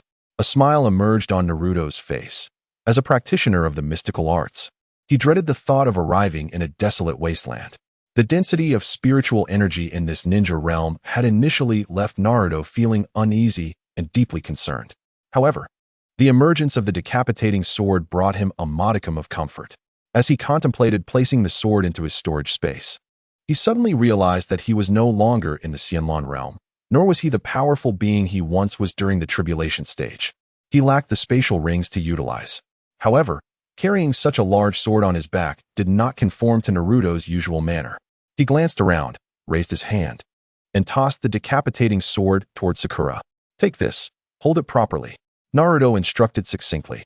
Sakura was initially taken aback, but quickly regained her composure and sprang to catch the decapitating sword. She looked at Naruto with a hint of confusion. "Is this for me?" she inquired. Naruto shook his head in exasperation. "I mean, hold it for me." Sakura's eyes widened in surprise as she pointed to herself. "For you? You want me to carry it?" Naruto retorted. "Are you suggesting that Sasuke should hold it?" Sakura immediately glanced down to see Sasuke, still nursing his injuries, seated on the ground recuperating, clearly unable to handle such a heavy burden. "Isn't this your own sword? Shouldn't you be the one to carry it?" Sakura silently grumbled, though she dared not voice her thoughts aloud. After all, Naruto stood with his hands casually clasped behind his back, exuding an air of nonchalance as if he had never considered his own involvement. This had been the case throughout their journey, although Naruto carried minimal luggage. He had never lifted a finger. Sasuke had always assisted him. Now that Sasuke was injured, Naruto was unwilling to carry it himself, nor could he expect Kakashi to shoulder the burden. After a brief moment of contemplation, Sakura realized that this weighty responsibility had inevitably fallen upon her shoulders. "I had previously thought Naruto had changed for the better, and I even wanted to introduce Ino to him. Yet, it seems he remains unchanged, still delighting in teasing others. How vexing." As Sakura clenched her teeth in frustration, she grasped the decapitating sword, seeking something to wrap around the blade and hilt before securing it on her back. Subsequently, though feeling somewhat out of place, she remained by Sasuke's side, tending to his injuries. Meanwhile, Naruto turned his attention back to Kakashi, who remained confined within the water prison. With Zabuza and Haku having departed, the water prison was now precariously teetering on the brink of collapse, poised to shatter at any moment. Naruto couldn't help but smile as he asked, "Kakashi-sensei, is there still no way to escape this watery prison? Do you require my assistance?" Kakashi paused, momentarily taken aback. Realizing he was still playing a role, feeling somewhat awkward, he pushed against the confines of the water prison, feigning effort before breaking free. "Haha, I never anticipated that this mission would involve an escapee of such caliber. They set traps here beforehand, clearly targeting me, catching me off guard," Kakashi chuckled, scratching the back of his head as he gave Naruto and the others a thumbs up. "However, you all performed admirably, exceeding my expectations. Truly, you are my exceptional students." Observing Kakashi's performance, Naruto remained impassive, a cold sneer forming in his heart. The more he watched, the more disillusioned he grew with the people of Konoha, who seemed utterly incapable of engaging in genuine communication. Each individual appeared to be playing their own game, shrouding themselves in mystery, as if afraid others might glimpse their true thoughts. Yet their tactics were so rudimentary, superficial, that one could easily discern their concealed intentions.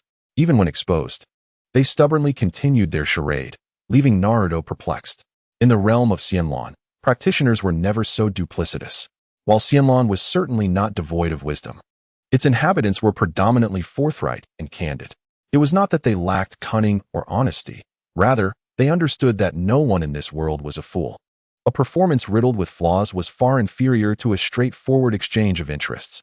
Even the most astute strategists, when scheming against others, would typically be transparent about their intentions. Because the essence of true strategy lies in the momentum of power, not mere deception. Naruto was acutely aware of his own position. He could never aspire to be the one pulling the strings. He could only be a piece on the board, albeit a stronger one with the agency to choose, even capable of turning against the player. This was the survival principle of the sword sect within the Xianlan realm. Regardless of the opponent's myriad schemes, a single strike would shatter them. Those in Konoha, lacking both the capability and wisdom, incessantly attempted to outsmart others, treating them as fools. Should they venture into the Xianlan realm, they would likely be eliminated upon stepping outside their village. I have been too kind-hearted, Naruto mused, regretting not heeding the elder's advice to spend a few more years in seclusion and engage in practical training. With my talents, even a century of delay would not hinder my ultimate cultivation. It might even fortify my resolve. After all, I ascended to the threshold of transcending tribulations in less than a century. Aside from unavoidable obligations, I dedicated nearly all my time to cultivation. Yet, it is not too late. In this life, I shall venture more into the world to witness the true nature of the ninja realm. With this thought, he turned towards Konoha. Naruto, where are you headed? Kakashi's voice called from behind. Naruto furrowed his brow in response. Of course, I'm returning to the village. The executioner's blade is already in hand. The objective of this journey has been achieved. It was time for him to return, resume his meditation, and also refine his sword spirit in preparation for the forthcoming foundation establishment. But our mission is not yet complete, Kakashi exclaimed, exasperated. We are ninjas, and our purpose here is to execute a mission. Retrieving the blade was merely a secondary task. To return directly to the village. Does that still align with our ninja duties? Kakashi's expression darkened further as he noticed Sasuke and Sakura, who were also rising and heading in Naruto's direction. When Naruto stood to leave, they had immediately supported each other and begun to retreat, showing utter disregard for their teacher, Kakashi. Although accustomed to such dismissals, each occurrence still left Kakashi feeling somewhat deflated. Naruto halted, slightly frowning. He had never considered the mission's significance. It held no relevance for him. He held no interest in the rewards. Nor did he feel compelled to assist the individual who had proposed the task. From the manner and style of this person, Naruto doubted the necessity of his aid. Meanwhile, Dasna had finally regained his composure, rushing over to stand beside Naruto and pleading for assistance, hoping Naruto would not abandon him. Yet, Naruto remained unmoved. Sakura, supporting Sasuke, wore an expression of conflict. On one hand, she wished to urge Naruto to help the old man, but she realized that even if she spoke, it would likely be in vain. The Naruto of now was no longer the same as before. He would not heed her words as he once did. She hesitated to speak, fearing that Naruto's displeasure might result in her expulsion from the group. Though logically only Kakashi, as the teacher, had the authority to dismiss someone. Sakura instinctively felt that Naruto could do so as well. The atmosphere grew tense. I believe the responsibility for this mission should fall to you, Kakashi-sensei. Naruto suggested with a smile, what do you think? After all, you weren't entirely focused on completing this mission, were you? You've already attained what you desired. And we have successfully repelled the Jonin, along with an opponent of considerable strength. It is indeed time for you to take action. Despite Naruto's gentle tone, Kakashi felt an unwavering determination in his words. He could discern that Naruto was not merely proposing a discussion. Kakashi shook his head, letting out a sigh. Very well.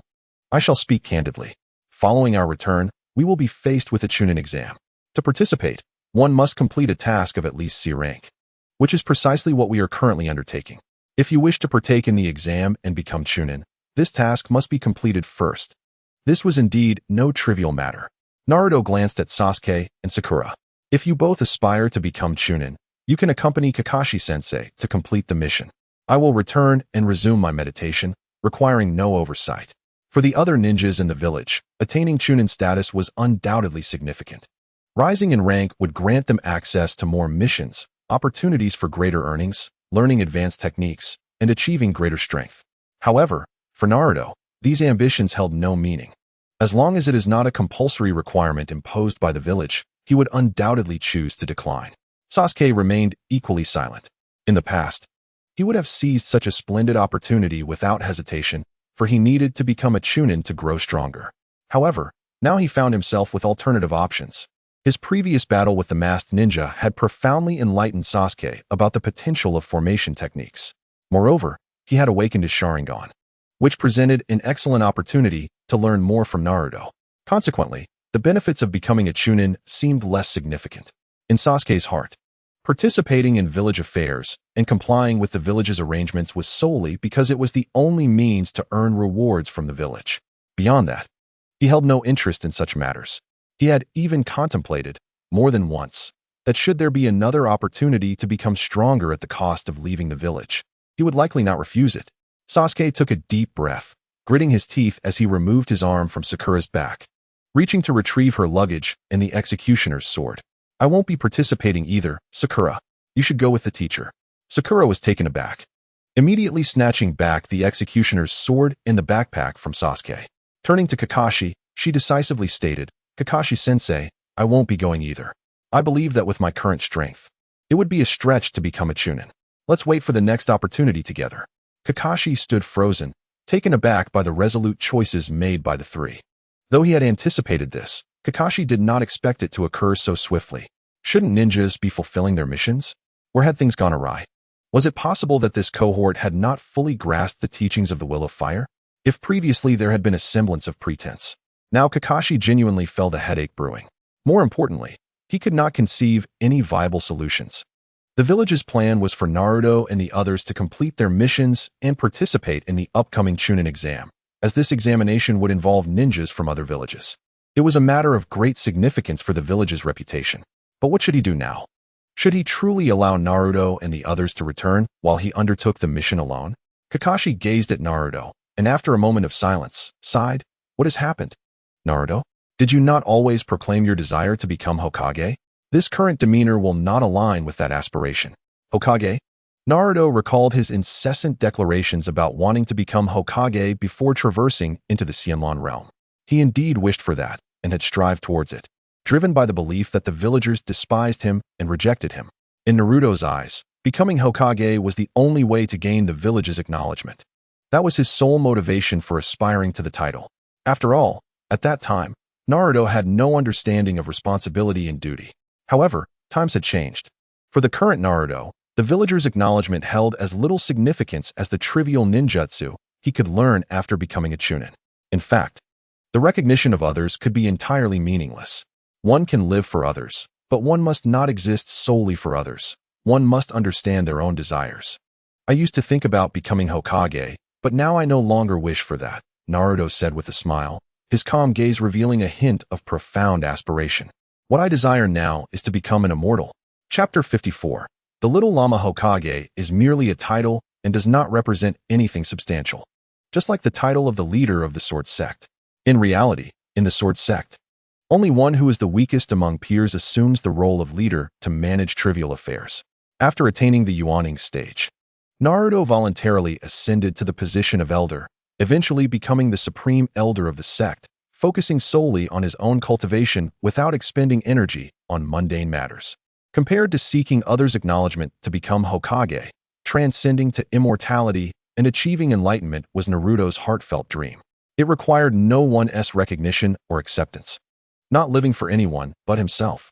Naruto's tone was not solemn. It even held a lightness. Yet, Sasuke, listening, found himself lost in thought. Becoming an immortal? Kakashi furrowed his brow, his expression filled with confusion. If there are no further matters, I shall take my leave, Kakashi-sensei, Naruto stated. Kakashi snapped back to reality, looking at Naruto with grave seriousness. If you wish to become an immortal, that is not an issue. The village can assist you. It can help you find a true immortal. Oh, Naruto, who had been about to depart, furrowed his brow and questioned Kakashi, a true immortal? Are you implying that there are immortals in the ninja world? This was news to Naruto, yet he did not entirely dismiss the possibility, considering the existence of natural energy in the ninja world. Thus, the potential for practitioners to exist was plausible. I am well aware, and there are indeed individuals in the village who know of immortals. There were 3 in the past, but only 1 remains. Once this mission is completed and we return to the village, I shall have Lord Hokage summon that individual, Kakashi stated, his tone earnest. Naruto could tell that Kakashi was not deceiving him. He pondered briefly before his thoughts drifted to the seal within him.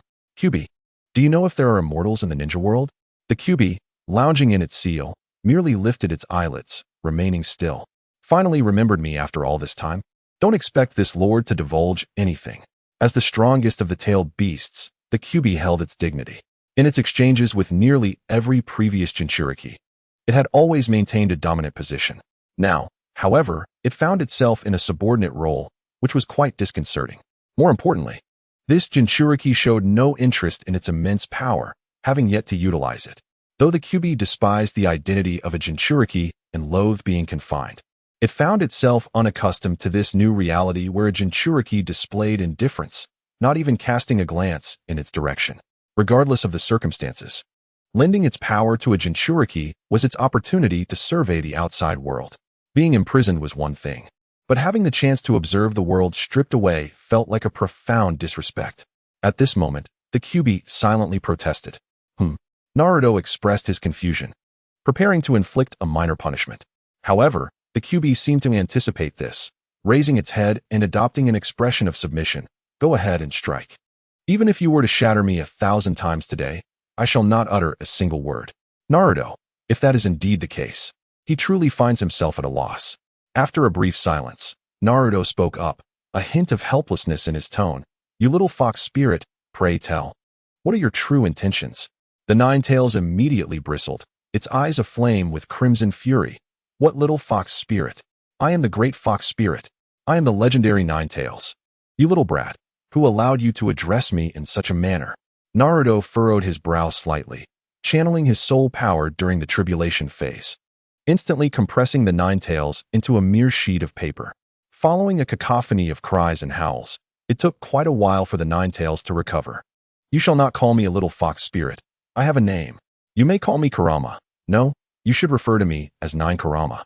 The Nine-Tails protested, feeling quite aggrieved. Nine Kurama, then, what is it that you desire? Naruto inquired again, cutting straight to the heart of the matter without any superfluous words. Perhaps it was due to spending too long in the Sage Realm, or perhaps a result of an extended retreat. Naruto generally favored conciseness when addressing serious matters. The Nine-Tails, feeling somewhat appeased, huffed and puffed for a moment before conveying its intentions. You wish for me to release you? Naruto asked. The Nine-Tails quickly clarified, not to fully release me, merely to allow me to step outside and take a look around, not a complete liberation. Naruto interrupted. Very well. I accept your request. Is there anything else? The Nine-Tails wore a look of exasperation. It had prepared many explanations, yet now had barely scratched the surface. This abruptness had left its emotions somewhat disjointed. Is there nothing more? Just this. The Nine-Tails had initially intended to propose additional demands, but worried that this peculiar Jinchuriki might retract even its initial request. Thus, it decided to leave well enough alone. In that case, shall we not hasten to deliver your response? Naruto's brow creased slightly, his impatience evident. Observing Naruto's demeanor, the Nine-Tails felt a surge of ire. Typically, Jinchuriki treated it as an esteemed elder, yet this one acted as if he were the grand sovereign. Such an air of superiority left the Nine-Tails feeling somewhat insecure. After mulling it over for a moment, it finally spoke. Sages do indeed exist, and I have encountered the most powerful sage. However, the sage most ninja believe in is likely not the same as the one I refer to. At this juncture, the Nine-Tails paused. I can only confirm that sages exist, but I cannot divulge more, for this matter pertains to a significant secret. Even if you were to shatter me 100,000 times, I could not reveal it. Naruto understood at last. Given the Nine-Tails' considerable age, if it claimed that sages existed in the ninja realm, it might very well be true. Thank you then. Once my affairs here are settled, I shall seek you out to take a look around. With that, Naruto stepped back. The Nine-Tails remained within its seal, still brimming with discontent at this mere brat, who acted with such pretentiousness and frequently resorted to threats. It wondered who had taught him such behavior. If I ever lay eyes on that person, I shall surely devour them. Though the exchange with the Nine-Tails seemed prolonged, it transpired in the blink of an eye. In an instant, Naruto turned to Kakashi. Given this, we shall undertake this mission. However, do not allow yourself to be so easily ensnared by the water prison again. With that, Naruto signaled Sasuke. The three of them turned once more, heading toward the land of waves. Kakashi let out a long breath, yet his brow furrowed deeper, his expression growing more solemn. It seemed necessary to contact Jiraiya-sensei in advance. However, the existence of sages was still far beyond Naruto's current comprehension. He should not have been privy to this knowledge. Who revealed it to him? The Nine-Tails? The group continued onward.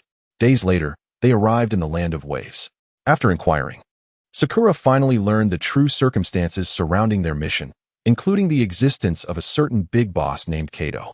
Shortly thereafter, as they settled in, The previously escaped Zabuza Momochi unexpectedly reappeared.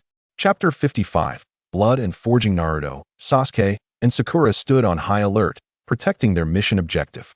This time, let us leave it to our teacher, Kakashi said, immediately preparing for battle. Kakashi was keenly aware that Naruto was quite displeased with his lackadaisical attitude. Naturally, he dared not continue his blatant idleness and instead readied himself to demonstrate his prowess.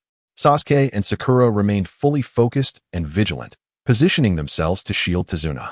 Only Naruto observed the opponent with great interest. He sensed that Zabuza's arrival bore no intent to kill. In fact, the man seemed rather drained, as if he had suffered a severe defeat. Moreover, he could detect the scent of blood. More importantly, the masked ninja who had previously accompanied Zabuza was conspicuously absent. Zabuza stood there, his complexion pale. The two sides faced off for a moment. Zabuza did not make a move, but suddenly spoke. "I wish to ask for your assistance. In exchange, I shall give you what you desire." Kakashi scoffed coldly. "Naruto, do not trust him. He surely intends to use this ploy to lower our guard." As he spoke, he began to step forward. However, Naruto did not attack, instead blocking Kakashi's path. Then, looking at Zabuza, he inquired, "What is it that I desire? Besides your sword, what else could you possibly offer?" Zabuza raised his gaze to meet Naruto's. "My blood." Before Naruto could press for further details, Zabuza continued, "As the wielder of the executioner's blade, my blood has undergone several exchanges with it. The last time I entrusted the blade to you, I siphoned off a substantial portion of its power. Now, I can return all of that. I can infuse all of my blood into the sword, restoring the executioner's blade to its peak state." Zabuza was not lying. This was indeed a contingency he had prepared. The executioner's blade could reciprocate benefits to its wielder, and naturally, the wielder could also provide sustenance to the blade. However, he had initially intended for Naruto and his companions to acquire the blade without being able to effectively harness its power in time. Yet now, it had become a bargaining chip. Hearing this, Naruto replied, "Your blood? What kind of effect will it have?" Zabuza stated, "As long as my blood remains unburned, the sword will continuously regenerate after sustaining damage. Moreover, aside from my blood, no other blood will yield such remarkable results, unless one is willing to invest a significant amount of time to bond their blood with the sword." Naruto nodded. "That is indeed a commendable effect." Zabuza added, "If you are willing to assist me, I shall provide you with all of my blood." Naruto shook his head. "Not enough. Not enough. Indeed, I may require more." Naruto contemplated that he would need to reforge the executioner's blade. Although it would not damage the sword's spirit, it would undoubtedly affect the blade itself. The fact that the blade could possess a spirit indicated that its materials and forging techniques were rather exceptional. Yet he could not find the materials used to forge the blade, nor did he wish to engage in such a troublesome endeavor. However, now he could use Zabuza's blood as a substitute. It could not be more fortuitous. Through the process of blood refining, he managed to reclaim a semblance of his former sensations within the immortal realm. Naruto gazed at the other individual and remarked, "I can assist you. And for the time being, I do not require your blood. However, when the time comes, you must provide it to me without hesitation." The process of forging may extend for quite a while, thus Naruto naturally needed a steady supply of blood. He instructed Momochi Zabuza to remain nearby, continually generating fresh blood for him. Zabuza appeared momentarily taken aback, completely unprepared for such a request from Naruto. Nevertheless, he eventually nodded in agreement. "Very well. As long as you are willing to assist me." Without seeking anyone's consent, Naruto merely nodded slightly and said, "Lead the way." Beside them, Kakashi furrowed his brow. "Naruto, are you not concerned that this might be a trap?" Naruto chuckled. "All I desire is his blood. I am indifferent to other matters. If he refuses to give it, I shall obtain it by my own means." Zabuza felt a chill creep down his neck. He suddenly realized that revealing the secret of his blood may not have been a wise choice. Kakashi, though exasperated, held confidence in his own abilities. Moreover, the ultimate objective of this mission indeed pointed towards a certain individual named Kato. Thus, Kakashi had no choice but to acquiesce. Zabuza stood rooted in place, somewhat incredulous that their journey had unfolded so smoothly. "Do you not wish to know why I summoned you to assist me, and what transpired?" Zabuza inquired, having assumed this would be Naruto and his companion's primary concern. Yet, Naruto disregarded him entirely, persistently urging him to lead the way. Instead, it was Sakura who, while walking, posed the question, "So what exactly happened?" After a moment of silence, Zabuza sighed and began to explain, after I narrowly escaped last time. I initially intended to strike against you again when you arrived. I devised a new battle plan, presented it to my employer, and informed him of your true capabilities. I hoped he would enlist at least one elite jonin to assist me. Zabuza hesitated momentarily, appearing somewhat troubled, yet continued. The employer agreed and summoned a formidable expert, even stronger than myself. However, upon the arrival of this individual, they unexpectedly turned against me, employing a unique ninjutsu that rendered me powerless to resist. The employer declared that with this expert's presence, I was no longer needed, and for various reasons, they intended to eliminate us. Haku sustained injuries while protecting me and was left behind. Upon hearing this, Sakura immediately furrowed her brow. This Kato is truly villainous. Everything seems to revolve around him. Naruto. We must thoroughly deal with this Kato. Naruto remained non-committal, continuing to advance. Zabuza's words were undoubtedly not comprehensive. For instance, the fact that Kato wielded such wealth and power indicated he was no fool. It was highly improbable he would engage in such foolish actions. After all, both Zabuza and the subsequent expert had been hired by him. It would be illogical to weaken one's own strength before achieving their objective. Thus, even if the events were true, they must certainly stem from Zabuza's own circumstances, leading Kato to prefer eliminating him before pursuing his actual goals. However, Naruto had no desire to delve into these complexities, nor did he care. He was not motivated by a sense of justice in his actions. In this world, genuine justice was nearly non-existent. Most individuals possessed their own stances and choices. Naruto was no different. In this matter, Naruto's choice was the benefits promised by Zabuza, namely, his inexhaustible supply of blood. Chapter 56, Sword Array and Sword Intent. With Zabuza leading the way, Naruto and his companions effortlessly located the whereabouts of Kato and his associates. It was an abandoned building, surrounded inside and out by rogue warriors. As Naruto extended his senses, he quickly grasped the entirety of the surroundings. Within the building, a middle-aged man clad in a suit sat, leaning on a cane. Presumably, this man was Kato. Beside him stood two ninjas, their faces obscured by masks and dressed entirely in black. The headbands on their wrists bore insignias from their respective ninja villages, now rendered unrecognizable. Naruto had never encountered the presence of these two individuals before, surmising they were indeed formidable experts summoned by Kato from elsewhere. On the opposite side of the room was an iron cage, within which was imprisoned the masked ninja who had previously battled Sasuke. At this moment, half of the mask had fallen away, revealing a face marred by wounds, with blood trickling from the corner of their mouth, indicating they had sustained significant injuries and possessed little fighting capability. There were a total of 32 individuals present, including two ninjas, both of whom were likely elite jonin. Although they were still at a distance, Naruto had already discerned the specifics of the situation. Kakashi and Zabuza exchanged surprised glances, but refrained from asking further questions.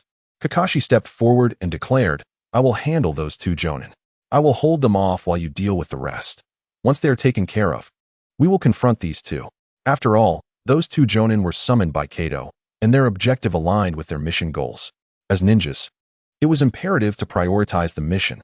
Kakashi took the initiative, aiming to demonstrate his capabilities and alleviate Naruto's growing dissatisfaction with him. However, after committing to this course of action, Kakashi felt compelled to add, hoping to impart wisdom on how ninjas should conduct themselves. Naruto turned to Kakashi. There is no need for that, Sensei. Just focus on your own task and ensure the mission objective is protected. What happens next is my responsibility, and I will handle it myself. The principle remained unchanged. Naruto had accepted Zabuza's task for his own interests. Therefore, how to deal with these individuals and how to allocate the rewards after the mission concluded were all decisions he intended to make independently. He had always preferred to manage such matters without interference. Naruto's statement left Kakashi momentarily speechless. He contemplated arguing further, but ultimately chose silence. He realized Naruto was becoming overly arrogant. He might not recognize that Zabuza sought his assistance precisely because he was present. Never mind. Once he realizes those two jonin are not so easily dealt with, I can step in to help, Kakashi mused. He felt hesitant to voice any objections, knowing that his three companions were indeed capable of turning their backs and leaving at a moment's notice.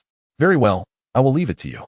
I can provide support from the sidelines, Kakashi said, stretching his neck and arms. Shall we engage now? Let us hold on a moment. I need to set a few things in order, Naruto replied. Kakashi nodded without objection. No problem. Everything unfolded with a remarkable sense of naturalness.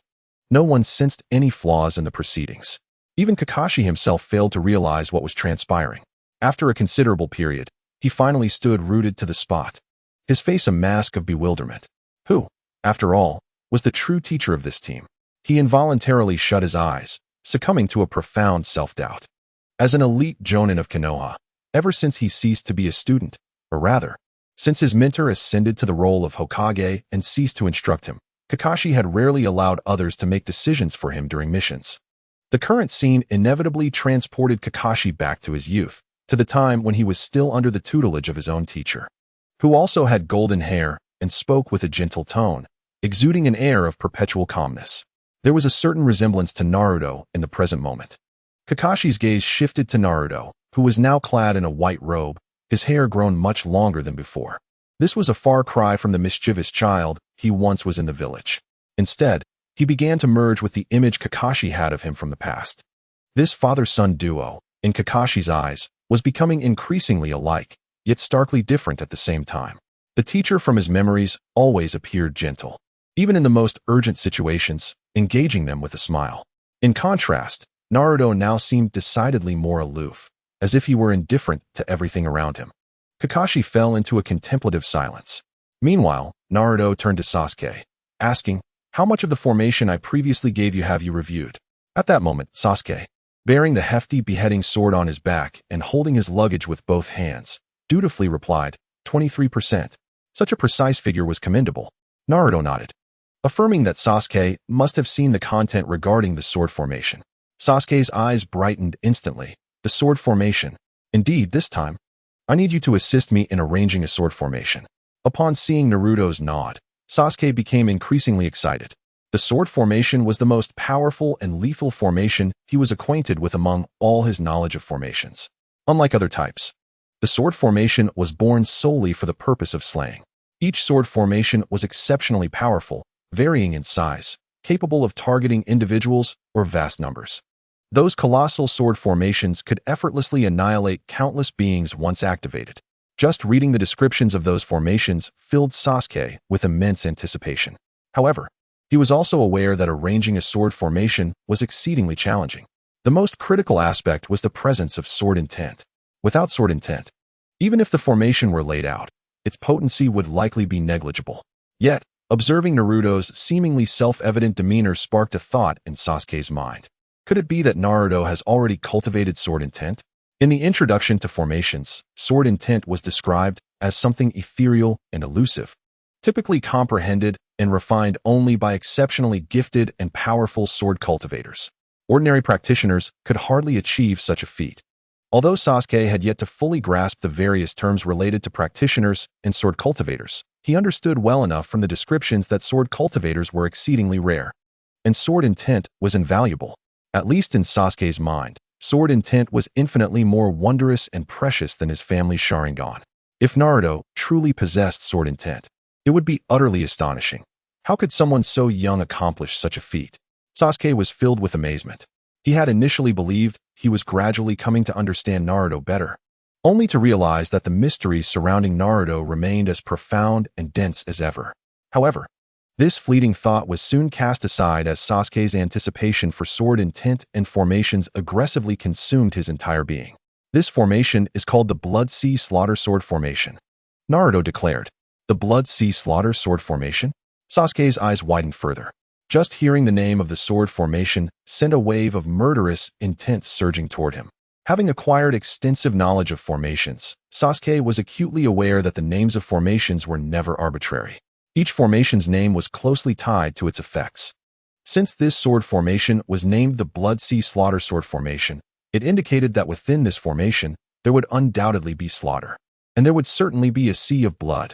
North, south, east, west, northeast, southeast. Naruto began to call out position after position. As he spoke, he deftly flicked his right hand, causing the beheading sword strapped to Sasuke's back to leap into his grasp. This scene left Zabuza, who stood nearby, utterly astonished. His sword had only recently fallen into this brat's hands, yet it appeared as if it had already become the boy's sword. "Your master is still here. How did you manage to make it fly over? Naruto, of course, was oblivious to Zabuza's resentful gaze. Every formation required a focal point. During his previous battle with Kakashi, the focal points he had identified were merely ordinary substitutes. However, at that moment, although the beheading sword was not perfect, it was certainly a worthy substitute for a focal point. Furthermore, the Blood Sea Slaughter formation perfectly aligned with the attributes of this sword, if all went according to plan. After undergoing the refinement of the Blood Sea Slaughter sword formation, the quality and spirit of this beheading sword would be significantly enhanced. As Naruto continued to call out positions, Sasuke promptly set down his luggage and hurried off to assist Naruto in arranging the formation. Kakashi, Sakura, and Zabuza remained rooted in place, their expressions a blend of confusion and astonishment. They were utterly perplexed by what Naruto and Sasuke were endeavoring to accomplish. Kakashi and Sakura had a slight understanding of the concept of formations, and Kakashi had even experienced it firsthand. Though he couldn't fully comprehend the intricacies, he was aware of its formidable nature. Zabuza, on the other hand, was completely bewildered, unable to discern what these two were doing. What puzzled him even more was the fact that they were still quite far from Kato's location. How did Naruto know how many people were there? Kakashi? What are they doing? Zabuza inquired, believing that as the team leader, Kakashi would have a clearer understanding. However, Kakashi merely regarded him with his deadpan gaze, shook his head, and then lifted his forehead protector to reveal his Sharingan. I don't know either. I'm still observing. Zabuza, at a loss for words, pressed further. Are you really not planning to intervene in this matter? Just as Kakashi had surmised, Zabuza had sought assistance primarily due to Kakashi. The two Jonin that Kato had summoned were not particularly strong, but there were indeed two of them, and they had previously caught Zabuza off guard, leaving Haku unable to fight. Without the assistance of others, it is exceedingly difficult to ensure victory against two formidable Jonin and rescue Bai. Thus, the necessity of seeking Kakashi's aid arises. Kakashi shakes his head, reassuringly stating, "Rest assured, when the moment is right, I shall intervene." In the previous encounter, he had been caught unawares, ensnared by the formation, only to realize too late that he was trapped within its confines. Even if he wished to convey information, he could not formulate his thoughts. However, the current moment presents an exquisite opportunity. Let me behold this so-called formation and its wonders. Kakashi's eyes gleamed with a crimson light, his demeanor profoundly serious. Upon hearing Kakashi's words, Zabuza felt a wave of relief wash over him and shifted his gaze to the two industrious figures ahead. Or rather, one industrious figure, as only Sasuke was bustling about, running to and fro, while the golden-haired boy remained stationary, seemingly oblivious to the tasks at hand. Fortunately, as time passed, the Uchiha youth finally paused.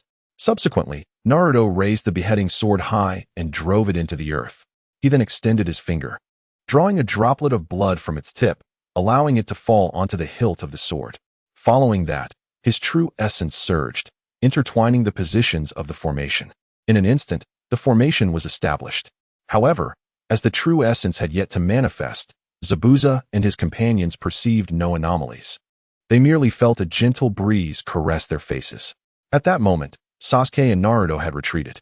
All done, Sasuke remarked coolly. Zabuza was left in a state of confusion. What did he mean by all done?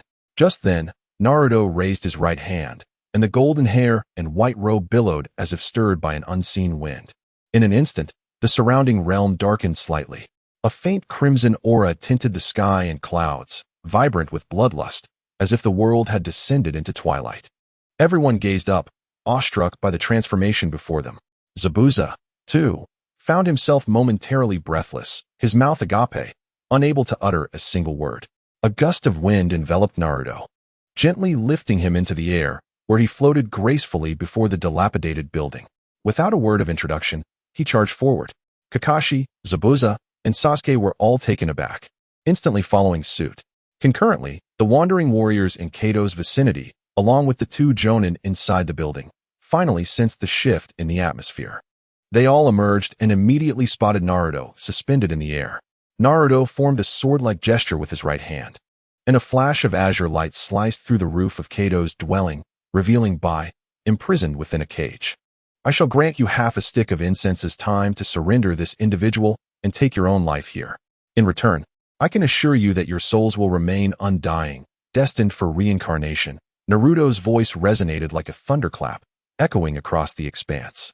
It was neither a threat nor a demand. For the moment the sword formation was created, those present had already become souls under Naruto's blade. This was a command, yet equally a reality. Chapter 58, Clamor. At this juncture, Kakashi, Sasuke, and Zabuza had also arrived, gazing up at Naruto from below. A singular thought resonated in their minds. This is not the conduct of a ninja. Such actions are beyond the realm of a ninja. Even Kakashi was compelled to concede that Naruto's conduct diverged vastly from the teachings of ninjas he had encountered throughout his life. Yet, it appeared strikingly impressive. Sasuke, filled with fervor, began to envision a day when he too would stand high above, gazing down upon that man. Yet he found himself at a loss for words to express when that day would come. Among the gathered, only Sakura stared wide-eyed, utterly astonished.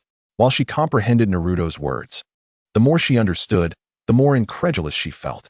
Was it not excessive to ascend so boldly and demand others to take their own lives? Clearly, Kato and his cohorts shared similar sentiments. Where did this little brat come from? Do you think that by flying up there, we cannot deal with you? Who are you trying to scare? Do you see this bow and arrow in my hand? Do you believe I cannot shoot you down with a single strike? The laughter erupted from the wandering warriors, who mocked Naruto's apparent bravado. Amidst the crowd, Kato swiftly fixed his gaze upon Zabuza, laughing as he did so. Zabuza, do you truly believe that summoning a few allies will grant you victory over me? Kato taunted, leaning on his cane and gesturing dismissively. Want to save your companion? It's futile to seek such ostentatious assistance. However, should you kneel and crawl to me, I might consider letting you go free with your companions. Kato's remarks were undeniably impudent, laden with arrogance and provoking ire. Initially, Sakura had thought Naruto's actions excessive, but now her perspective had entirely shifted. Kato was evidently no good person, having bullied Tazuna and company, and his words were infuriating. She fervently wished for Naruto to teach them a lesson. Zabuza cast a curious glance at Sakura, pondering the differences he sensed. It seemed this team diverged significantly from the ninja squads he had encountered before. Decisions appeared to rest solely upon the shoulders of the boy named Naruto, while the teacher, Kakashi, seemed to be overlooked entirely. It was perplexing. Are you not concerned about your companions being defeated? Zabuza inquired. Having faced Naruto, he was astounded by the boy's strength at such a young age. Yet he was also certain that Naruto's prowess was still a considerable distance from that of a jonin. Without hesitation, Sakura replied, "But we have Kakashi-sensei with us." Zabuza then understood. There was no cause for alarm. It seemed these young ninjas possessed a clear head. This ninja squad was indeed normal, albeit their behavior was somewhat peculiar. Meanwhile, Kakashi, who was observing Naruto's formation and gathering intelligence ahead, felt a swell of emotion at Sakura's words. Finally, someone recognized his role as a teacher, for reasons unknown. Hearing Sakura express that thought moved Kakashi deeply. Meanwhile, Kato's band of wandering warriors continued their raucous taunts. Naruto stood silently in the sky, wordless. Yet his furrowed brow deepened with each passing moment. After a while, Naruto finally spoke. Time is running short. Kato raised his cane and pointed directly at Naruto, proclaiming, "You little imp in the heavens, cease your pretentious act. If you possess any courage, come down at once. If you wish to save someone, demonstrate your capability." Naruto merely raised an eyebrow, showing no sign of movement. Yet, in an instant, several translucent swords imbued with a sanguine aura materialized behind him. These blades were forged from a blend of true essence and the spiritual energy of the world, but most importantly, they were infused with the essence of sword intent. This sword intent is the very core of a swordsman's path, independent of one's spiritual roots, attributes, or techniques. It relies solely on the philosophy of the swordsman. For Naruto, this philosophy was strikingly simple. It boiled down to one word: kill. To nurture the sword through killing, and to foster killing through the sword. Once Naruto invoked his sword intent, death was inevitable. Someone must perish. The more lives he claimed, the purer and sharper his sword intent became. It was precisely for this reason that Naruto favored seclusion in his past life. Otherwise, in encounters with other practitioners, it would be a matter of either his demise or theirs. Even though the Xianlan realm espouses a doctrine of ruthless impartiality, where practitioners vie fiercely, Naruto's sword intent ultimately bore the weight of moral transgression. It was only upon realizing that he had distilled such sword intent that Naruto comprehended the profound depth of the darkness and ferocity he had long harbored within. Now, The air around him was saturated with his murderous intent, manifesting as numerous swords. Although each blade was not particularly potent, their sheer quantity was staggering. Within a brief moment, nearly 100 swords had materialized behind him. Furthermore, in every direction surrounding him, a multitude of blood-tinged, translucent blades emerged, painting the sky with their ominous presence. The total count of swords was likely in the thousands.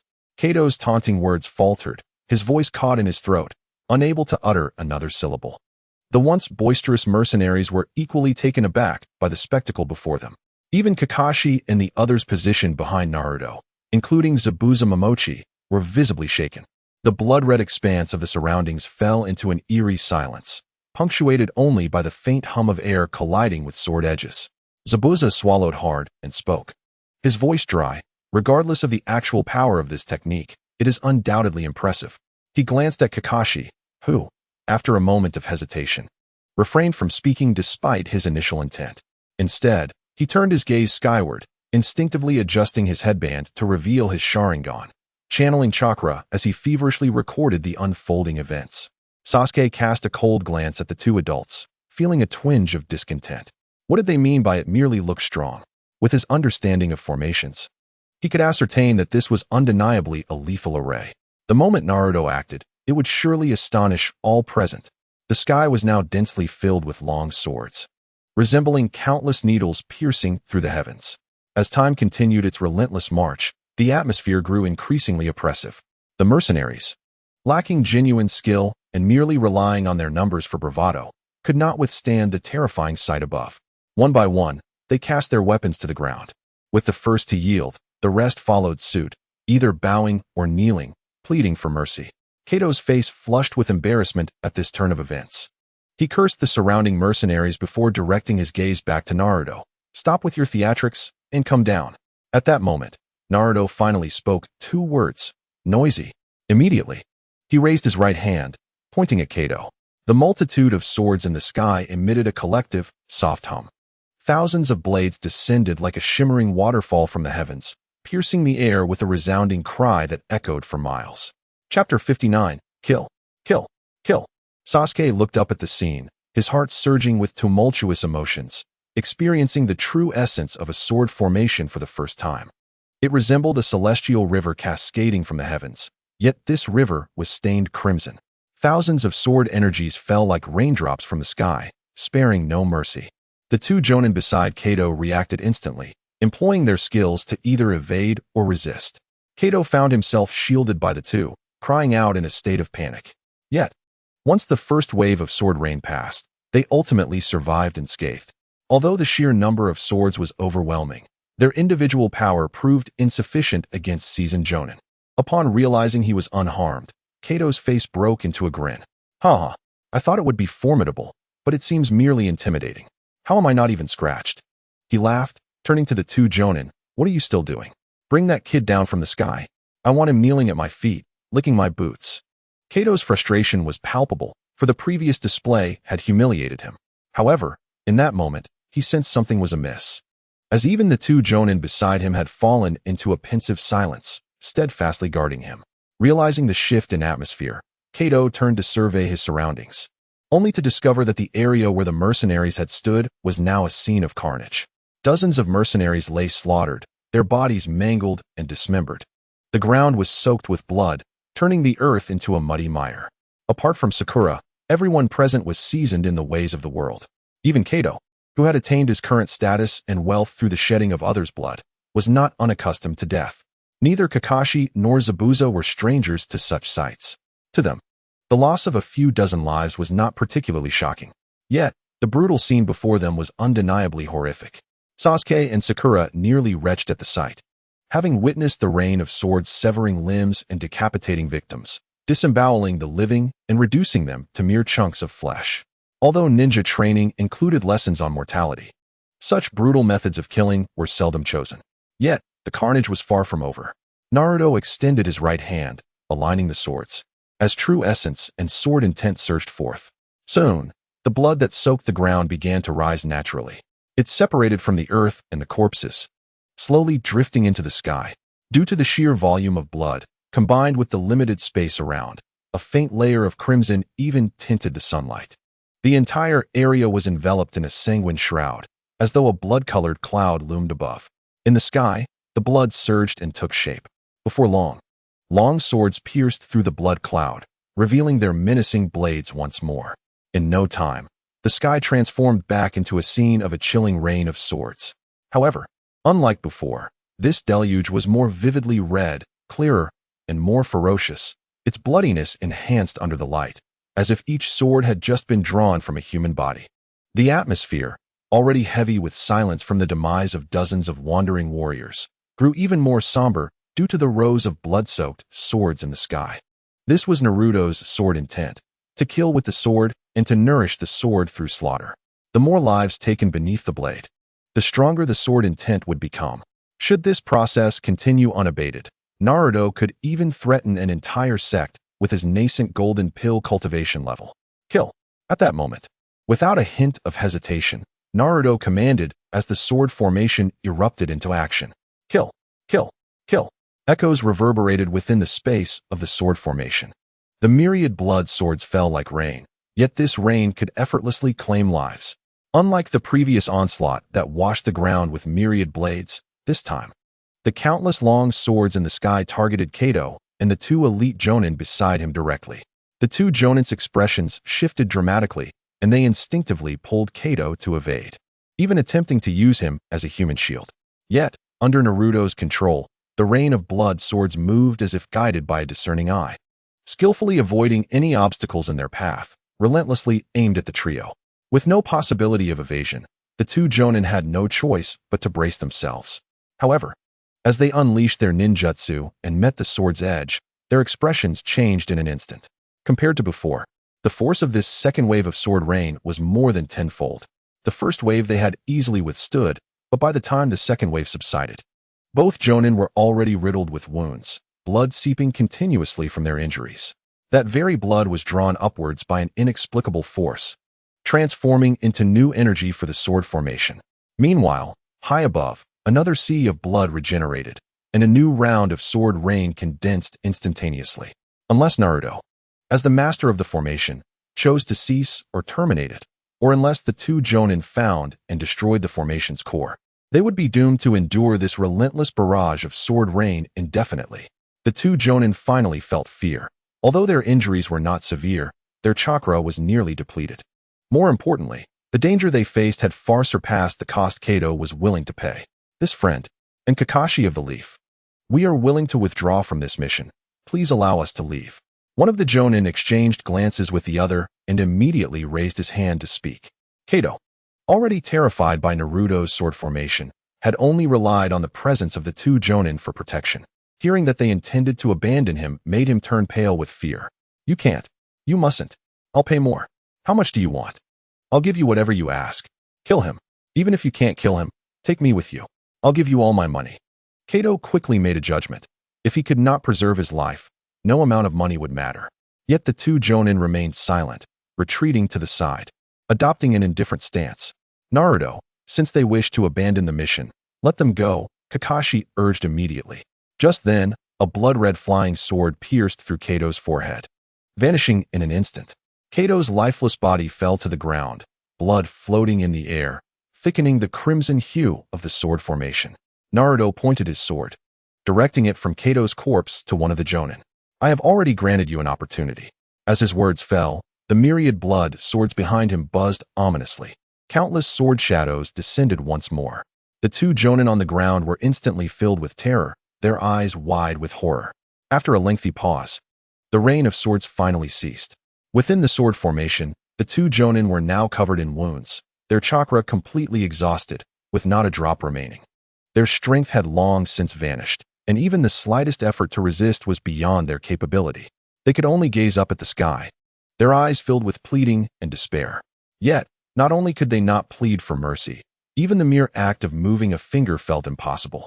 Amidst the increasingly dense blood energy, two exceptionally long and massive blood-red swords manifested, mercilessly descending upon the two men. With a final stroke, these swords severed the heads of the two Jonin completely. As their bodies fell lifelessly to the ground, Sakura instinctively closed her eyes. Even Kakashi furrowed his brow. finding Naruto's actions to be excessively cruel. Similarly, Zabuza, who had taken countless lives, had never resorted to such brutal methods of execution. The fact that the two slain were elite jonin intensified Zabuza's sense of tragic empathy. Indeed, Kakashi had not been permitted to intervene. Was this the current state of the Leaf's lower ranks? Zabuza pondered. Suddenly, he felt a surge of relief that he and Haku had been betrayed by Kato, leading them to seek assistance from Naruto's team. Had it not been for this, Zabuza reflected on the earlier scene within the formation.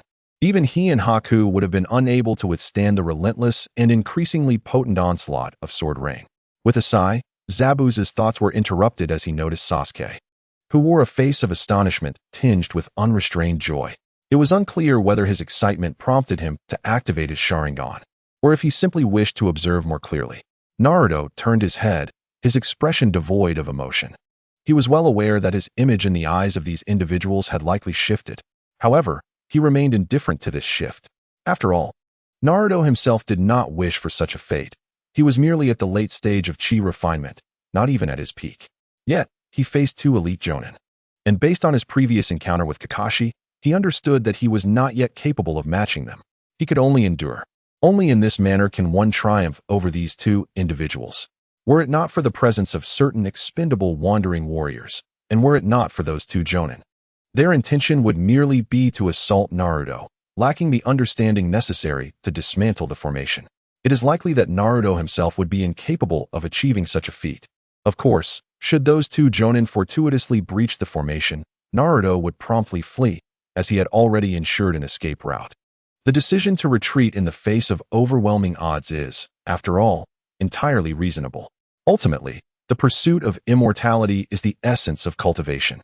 In the realm of Xianlan, aside from vanquishing one's opponent, one could also opt to leave them in a state of living death. In the world of shinobi, this principle requires no further elaboration. As long as one survives, every challenge becomes trivial for Naruto. I have resolved your matter. Now it is time for you to fulfill your promise. Without further ado, Naruto turned his gaze towards Zabuza. Nodding, Zabuza felt a dryness in his throat and swallowed hard before inquiring, "What must I do?" If it were anyone else, Zabuza might have considered retracting his words. However, before the golden-haired, white-robed Naruto, such thoughts did not surface. "I will place a seal upon you. This seal will not affect you, but upon activation, you must come to Konoha to find me. If you fail to do so in time, you will perish beneath the seal." Naruto spoke with an air of detachment. Zabuza, somewhat exasperated, asked, "Why must it always involve death?" Naruto replied, "I shall release the seal for you upon your arrival. Afterward, when you assist me in forging a blade, we shall owe each other nothing." "Do I have any other options?" Zabuza questioned. Naruto remained silent, merely observing him. Zabuza nodded, "I understand. Proceed." Naruto acted swiftly, and a seal was soon established. Confirming that he had no further business, Zabuza let out a sigh of relief and turned to leave. Yet, after taking a couple of steps, he glanced back at Naruto. "Do you desire only my sword, or do you wish to acquire the others as well?" Naruto regarded him. "What prompts this inquiry?" Zabuza replied, "I can assist you in locating the other 5 swords." Naruto furrowed his brow. "Why?" "Consider it my way of expressing gratitude. Besides, these swords will ultimately belong to the Mist Village, so I thought it best for them to remain in your possession. Are you not a shinobi of the Mist Village?" "That was in the past. I am no longer." Zabuza gestured to his forehead protector. "The Mist Village has decayed. They do not deserve these swords." In fact, he paused, glancing at Naruto and then at Kakashi. "All shinobi villages have changed, become corrupt. The shinobi world is in dire need of transformation. Are you implying that you are mocking Konoha?" Before Zabuza could elaborate, Kakashi interjected. Zabuza fell silent, merely observing Naruto. "If I uncover the whereabouts of the other 5 swords, how shall I contact you?" "Use the seal," Naruto explained. The seal inherently possessed a reverse communication function. Once Zabuza comprehended this, Naruto posed a final inquiry. "There is one last question. The 7 ninja swordsmen should possess 6 swords, correct? Why 5? Zabuza shook his head. "Indeed. They are known as the 7, but one individual, to my knowledge, has joined a formidable organization. I do not believe you would stand a chance against them, nor do I wish to provoke them. Thus, I can only guarantee 5 swords." At this point, Zabuza hesitated, casting a look at the young Naruto before him, clad in white and with flowing golden hair. For a fleeting moment, uncertainty crept in. He could see that this was not merely a lower-ranking ninja of Konoha, but an exceptionally powerful individual named Naruto. He was still in his teenage years, but what would he become in a year or two? Some things, it seemed, were truly unpredictable. Of course, if it were you, perhaps one day you could collect all 7 swords, but it is best to focus on gathering these 5 first. Leaving the last for later, Zabuza remarked, his figure vanishing as he sped towards the horizon. Chapter 61. The Nine-Tails, student of Minato Namikaze? A gentle breeze wafted through the air, and the road was nearly devoid of pedestrians. The Kakashi team had already bid farewell to the Land of Waves and was making their way back to Konoha. Kakashi led the way, engrossed in a book titled Intimate Paradise. Sasuke and Sakura sat inside a cart, while Naruto sat cross-legged at the cart's door, eyes closed and immersed in meditation. The weather had been splendid throughout their journey. With their mission accomplished ahead of schedule, and with time still remaining before the Chunin exams, the group chose to return at a leisurely pace, even renting a cart, an arrangement primarily made at Naruto's insistence.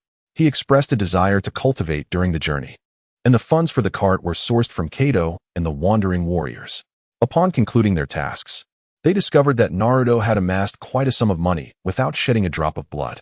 He had somehow acquired the funds during the encounter without anyone noticing.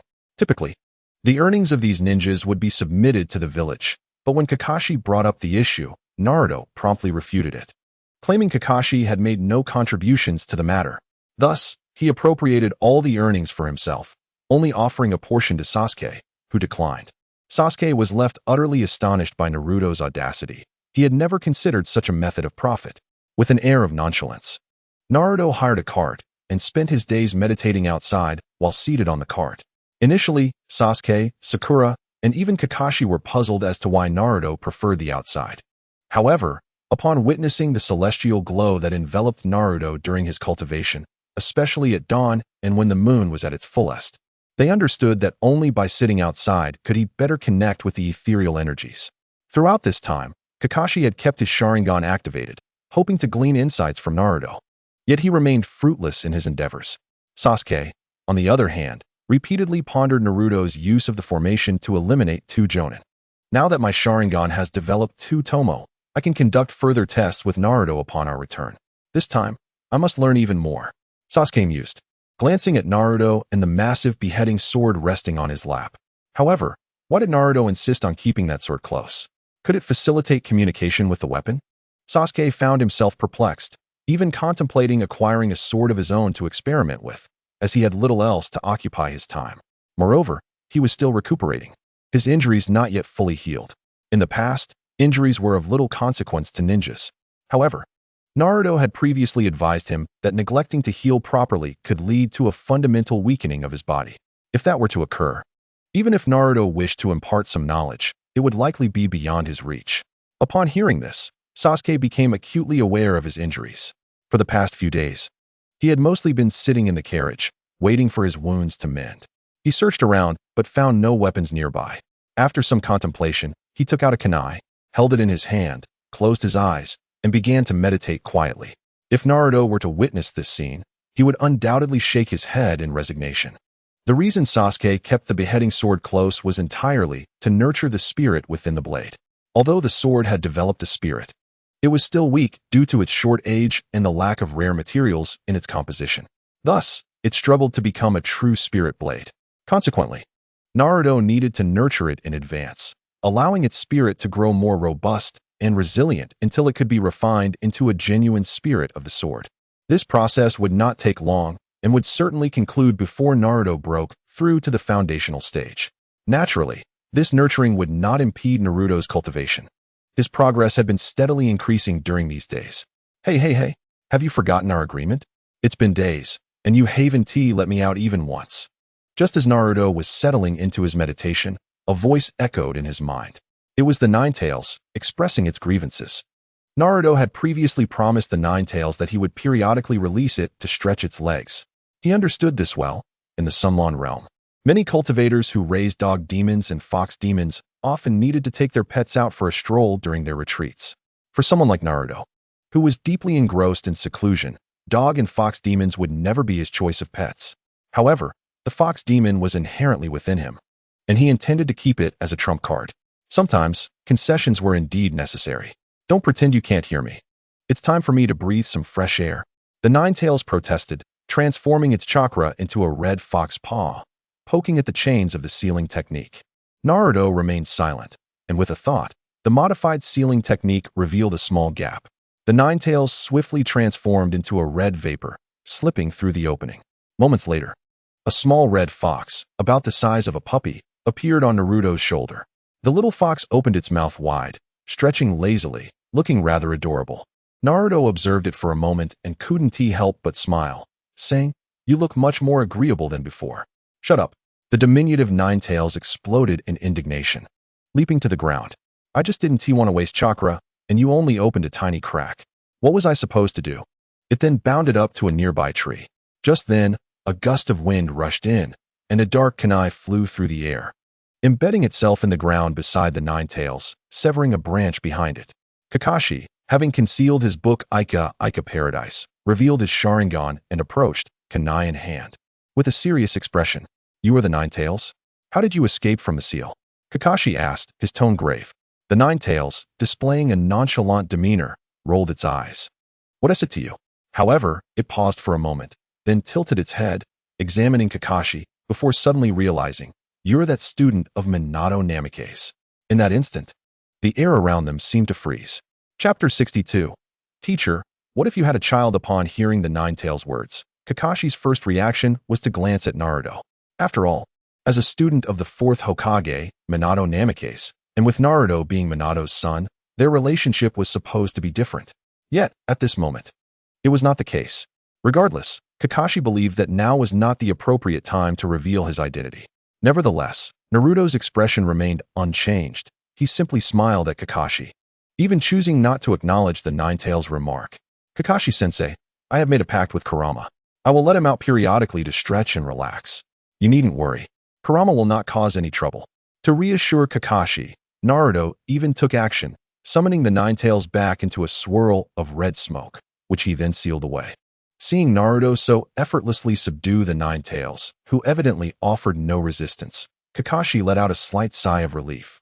However, he continued to observe Naruto cautiously, trying to discern something from his expression. Yet, Naruto's face remained impassive, not once mentioning Minato Namikaze, as if he had not heard the earlier conversation. As for Sasuke and Sakura, they were even less inclined to speculate. In the entire Hidden Leaf Village, aside from a handful of high-ranking officials and those close to Minato, such as Kakashi, no one was privy to Naruto's true identity, as the Hokage had kept this truth concealed. "Kakashi-sensei, you were a student of the fourth Hokage," Sakura exclaimed, wide-eyed with astonishment. Kakashi continued to observe Naruto, feeling a bit bashful as he scratched his head and chuckled lightly. Once he confirmed that there was no change in Naruto's demeanor, as if he truly didn't know anything, Kakashi finally began to relax. After casually exchanging a few words, he approached Naruto, advising him to be cautious with the seal and to never trust the Nine-Tails too readily. He then returned to the front of the group, pretending to read his book, leading the way. However, the book was held upside down, clearly indicating that Kakashi was not as composed as he appeared. Naruto remained seated at the front of the carriage, eyes closed as if he continued to cultivate. Yet, in reality, his consciousness had already arrived at the sealing barrier. At that moment, the Nine-Tails was clamoring, complaining that Naruto had not kept his promise, insisting that the brief moment outside was hardly sufficient.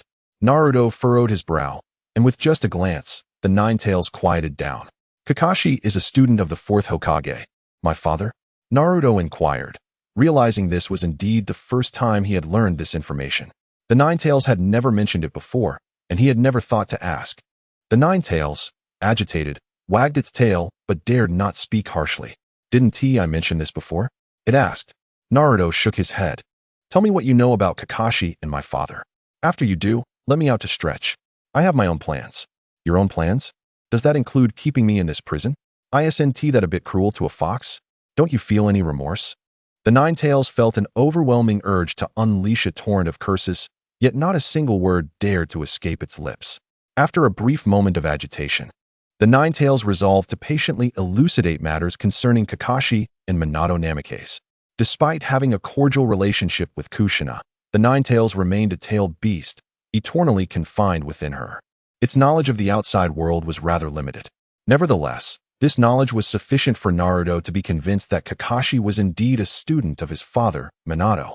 Moreover, it was evident that Minato had taken considerable care of Kakashi during their time together, indicating a close bond between them. However, as Naruto reflected on his own experiences since birth, he realized that Kakashi, his father's student, had never been present in his life until after his graduation from the Ninja Academy. Such occurrences were rare in the realm of the sage, where respect for teachers was paramount. A teacher was revered as a father for life. Naruto's most furious moment had been when his master perished during a tribulation, leaving him in a state of unbridled rage and sorrow. He descended the mountain, sword in hand, wreaking havoc throughout much of the sage world, seeking vengeance against his master's greatest enemies.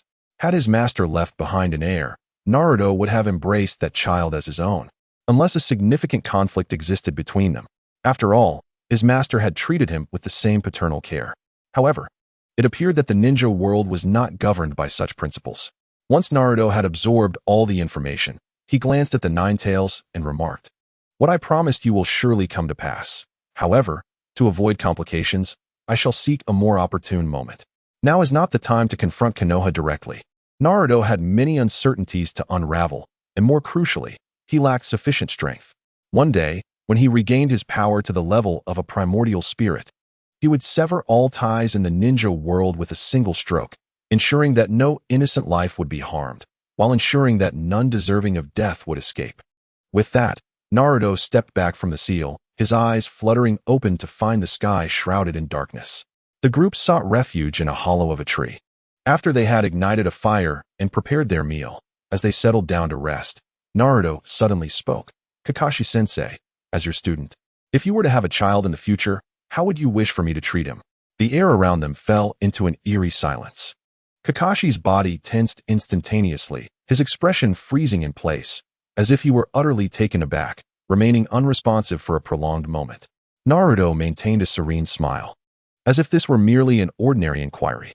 Time passed, and Kakashi still offered no response. It was Sakura who sensed the oddity and approached Kakashi, waving her hand to rouse him from his stupor. Sasuke, too, regarded Kakashi with mild curiosity, unable to comprehend why this question would elicit such surprise. Once Kakashi regained his composure, he cast a fleeting glance at Naruto before quickly averting his gaze. After a moment of silence, he asked, "Why do you inquire about this, Naruto?" Naruto smiled, his demeanor unchanged. "I was just asking casually. If you prefer not to answer, then do not." Kakashi fell into silence, indeed refraining from addressing the question. Yet Naruto had already gleaned the answer he sought, which, in itself, bore little significance. Regardless of what the answer might be, it would not wield a profound impact, as he had merely posed the question in passing. The night enveloped them like a dream, the fire in the hollow extinguished. Sakura and Sasuke had succumbed to slumber, while Naruto remained in a meditative posture, oblivious to whether he was practicing or resting. Only Kakashi's eyes glimmered with light as he gazed at Naruto from a distance. His brows knitted in thought. What did Naruto know? He was left in the dark, unable to discern whether Naruto was aware or oblivious. After all, he could not perceive Naruto's memories with his Sharingan. In the midst of this turmoil and silence, Kakashi found himself pondering Naruto's earlier question. If I were to have a child, how would I wish for Naruto and the others to treat him? Suddenly, a familiar visage flashed before him, golden hair and a warm, ever-gentle smile. To be frank, Minato Namikaze had always been an exemplary individual. Although Kakashi faced monumental upheaval during his time in Minato's class, in hindsight, he still regarded that teacher as outstanding and exceptionally kind to them. Surely, Minato would hope for me to foster a good friendship with Naruto and care for him as a responsible elder would. Kakashi fell into contemplation, grappling with a singular thought. Have I erred? Yet this was the village's directive. Kakashi's mind drifted to Jiraiya. After Minato's demise, Jiraiya had also returned to the village, expressing a desire to care for Naruto, but ultimately refrained due to the village's stance. In an instant, his innermost feelings collided with the expectations imposed by the village. As an elite jonin of Konoha, Kakashi had accomplished countless missions, both in terms of completion and efficiency, to an extraordinary degree. Logically, there should be no dilemma capable of troubling him. Yet, paradoxically, Kakashi found himself so tormented that sleep eluded him. He observed Naruto in his meditative stance. And after some time, a new thought sparked in his mind. Why does the village prevent us from engaging with Naruto? Why is his true identity concealed from him? Is it solely because he is a Jinchuriki? Yet, previous Jinchuriki, such as Kushina, were aware of their identities, and the villagers did not exhibit overt hostility toward her. Was there truly an underlying issue? Kakashi had never contemplated such matters before, as his upbringing had instilled the belief that ninjas were mere tools meant to complete missions, obey commands, and devoid of their own thoughts and reflections. As a ninja, especially a proficient one, Kakashi had adhered to this principle. However, on this day, at this moment, he began to cultivate his own thoughts and reflections. Days later, Kakashi's team of 4 returned to the village, completing their mission. Before they had the chance to rest, the third Hokage summoned them in his office, directly requesting their participation in the Chunin exams. Naturally, Naruto declined, as he had other matters to attend to.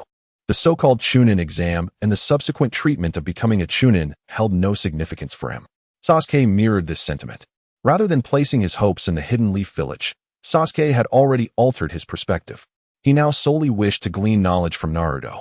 Within Kakashi's team, only Sakura, out of respect for the Hokage, was prepared to participate as usual.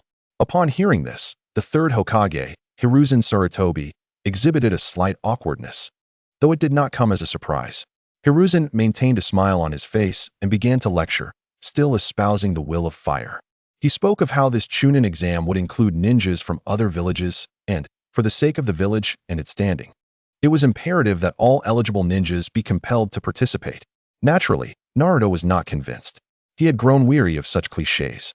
Once Hiruzen finished his discourse, Naruto posed a singular question. What would be the punishment if I chose not to participate? This inquiry revealed Naruto's stance. If the penalty was bearable, he would undoubtedly refuse. Hiruzen was momentarily taken aback, falling into silence at his position. After a brief pause, Hiruzen managed to force a smile, saying, Naruto, why would you refuse? This is such a wonderful opportunity.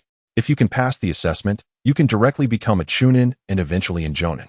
Only by becoming a Jonin can you hope to become Hokage, as you surely know. I no longer wish to become Hokage, Naruto replied, smiling at Hiruzen. You should be aware of that. Kakashi, sitting nearby, felt a wave of embarrassment wash over him. Although Naruto spoke without even glancing his way, it was clear that his words were directed at him.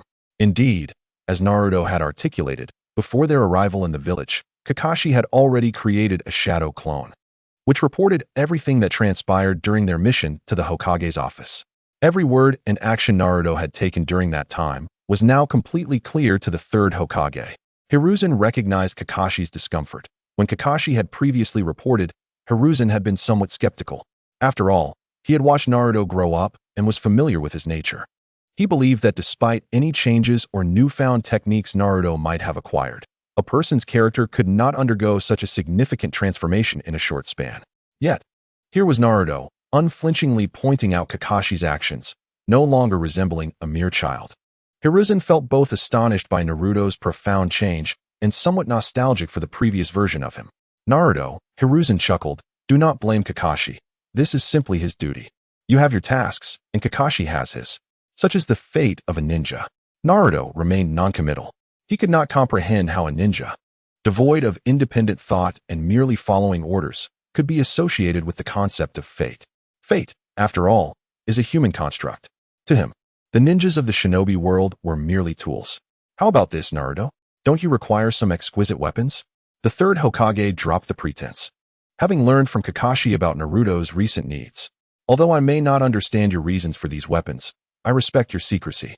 However, if you are willing to participate in this Chunin exam, I will assist you in gathering these weapons. For instance, what about the swords of the 7 ninja swordsmen? Naruto inquired. Hiruzen nodded in affirmation. Indeed, and beyond that, the shinobi world possesses numerous other exceptional weapons. The village can help you acquire them. If you have additional requests, do not hesitate to voice them. It would be akin to assigning a mission to our entire village, would it not? Hiruzen gazed at Naruto, his smile genuine. Chapter 64. The Sword of the Thunder God and the Chunin exam. Naruto furrowed his brow in silence, contemplating the third Hokage's proposal.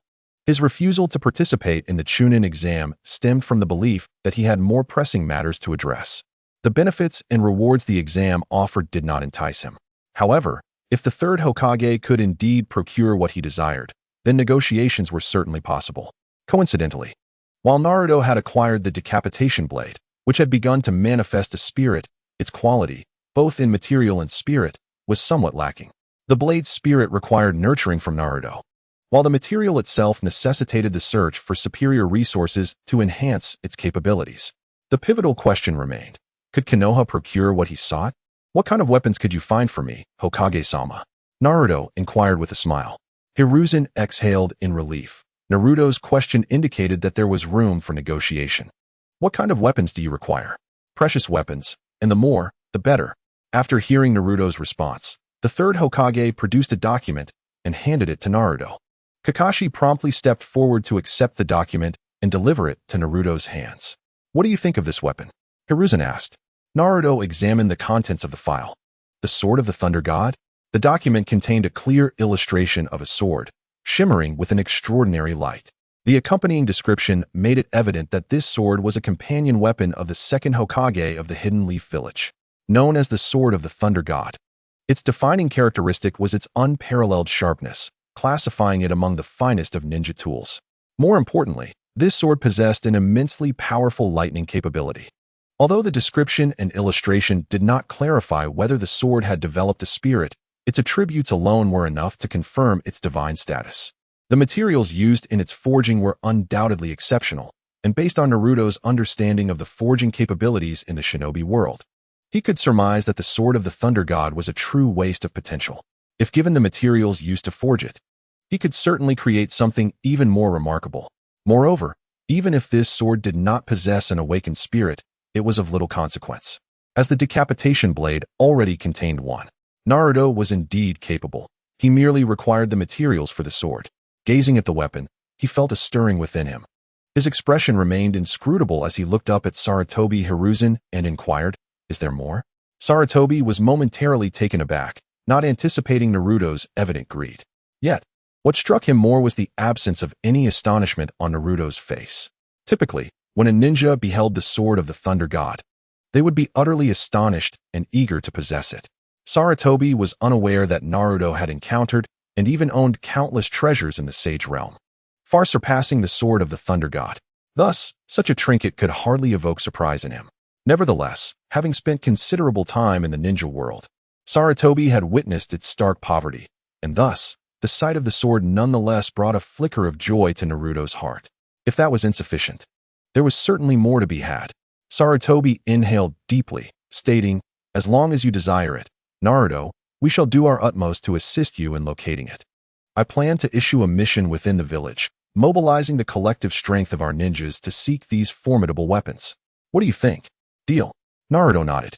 While he did wish to explore the ninja world a bit more, having others undertake such a burdensome task was undoubtedly preferable. The only price he had to pay was to participate in a Chunin exam. Given Naruto's understanding of Konoha, achieving the rank of Chunin would not even require his full effort. He could easily train while participating without hindering the spiritual nurturing of his decapitating blade. However, the preparation to reforge the blade would have to be postponed slightly. That was only reasonable, as after the Chunin exam, he would acquire the Sword of the Thunder God, allowing him to subsequently refine its materials into new weaponry.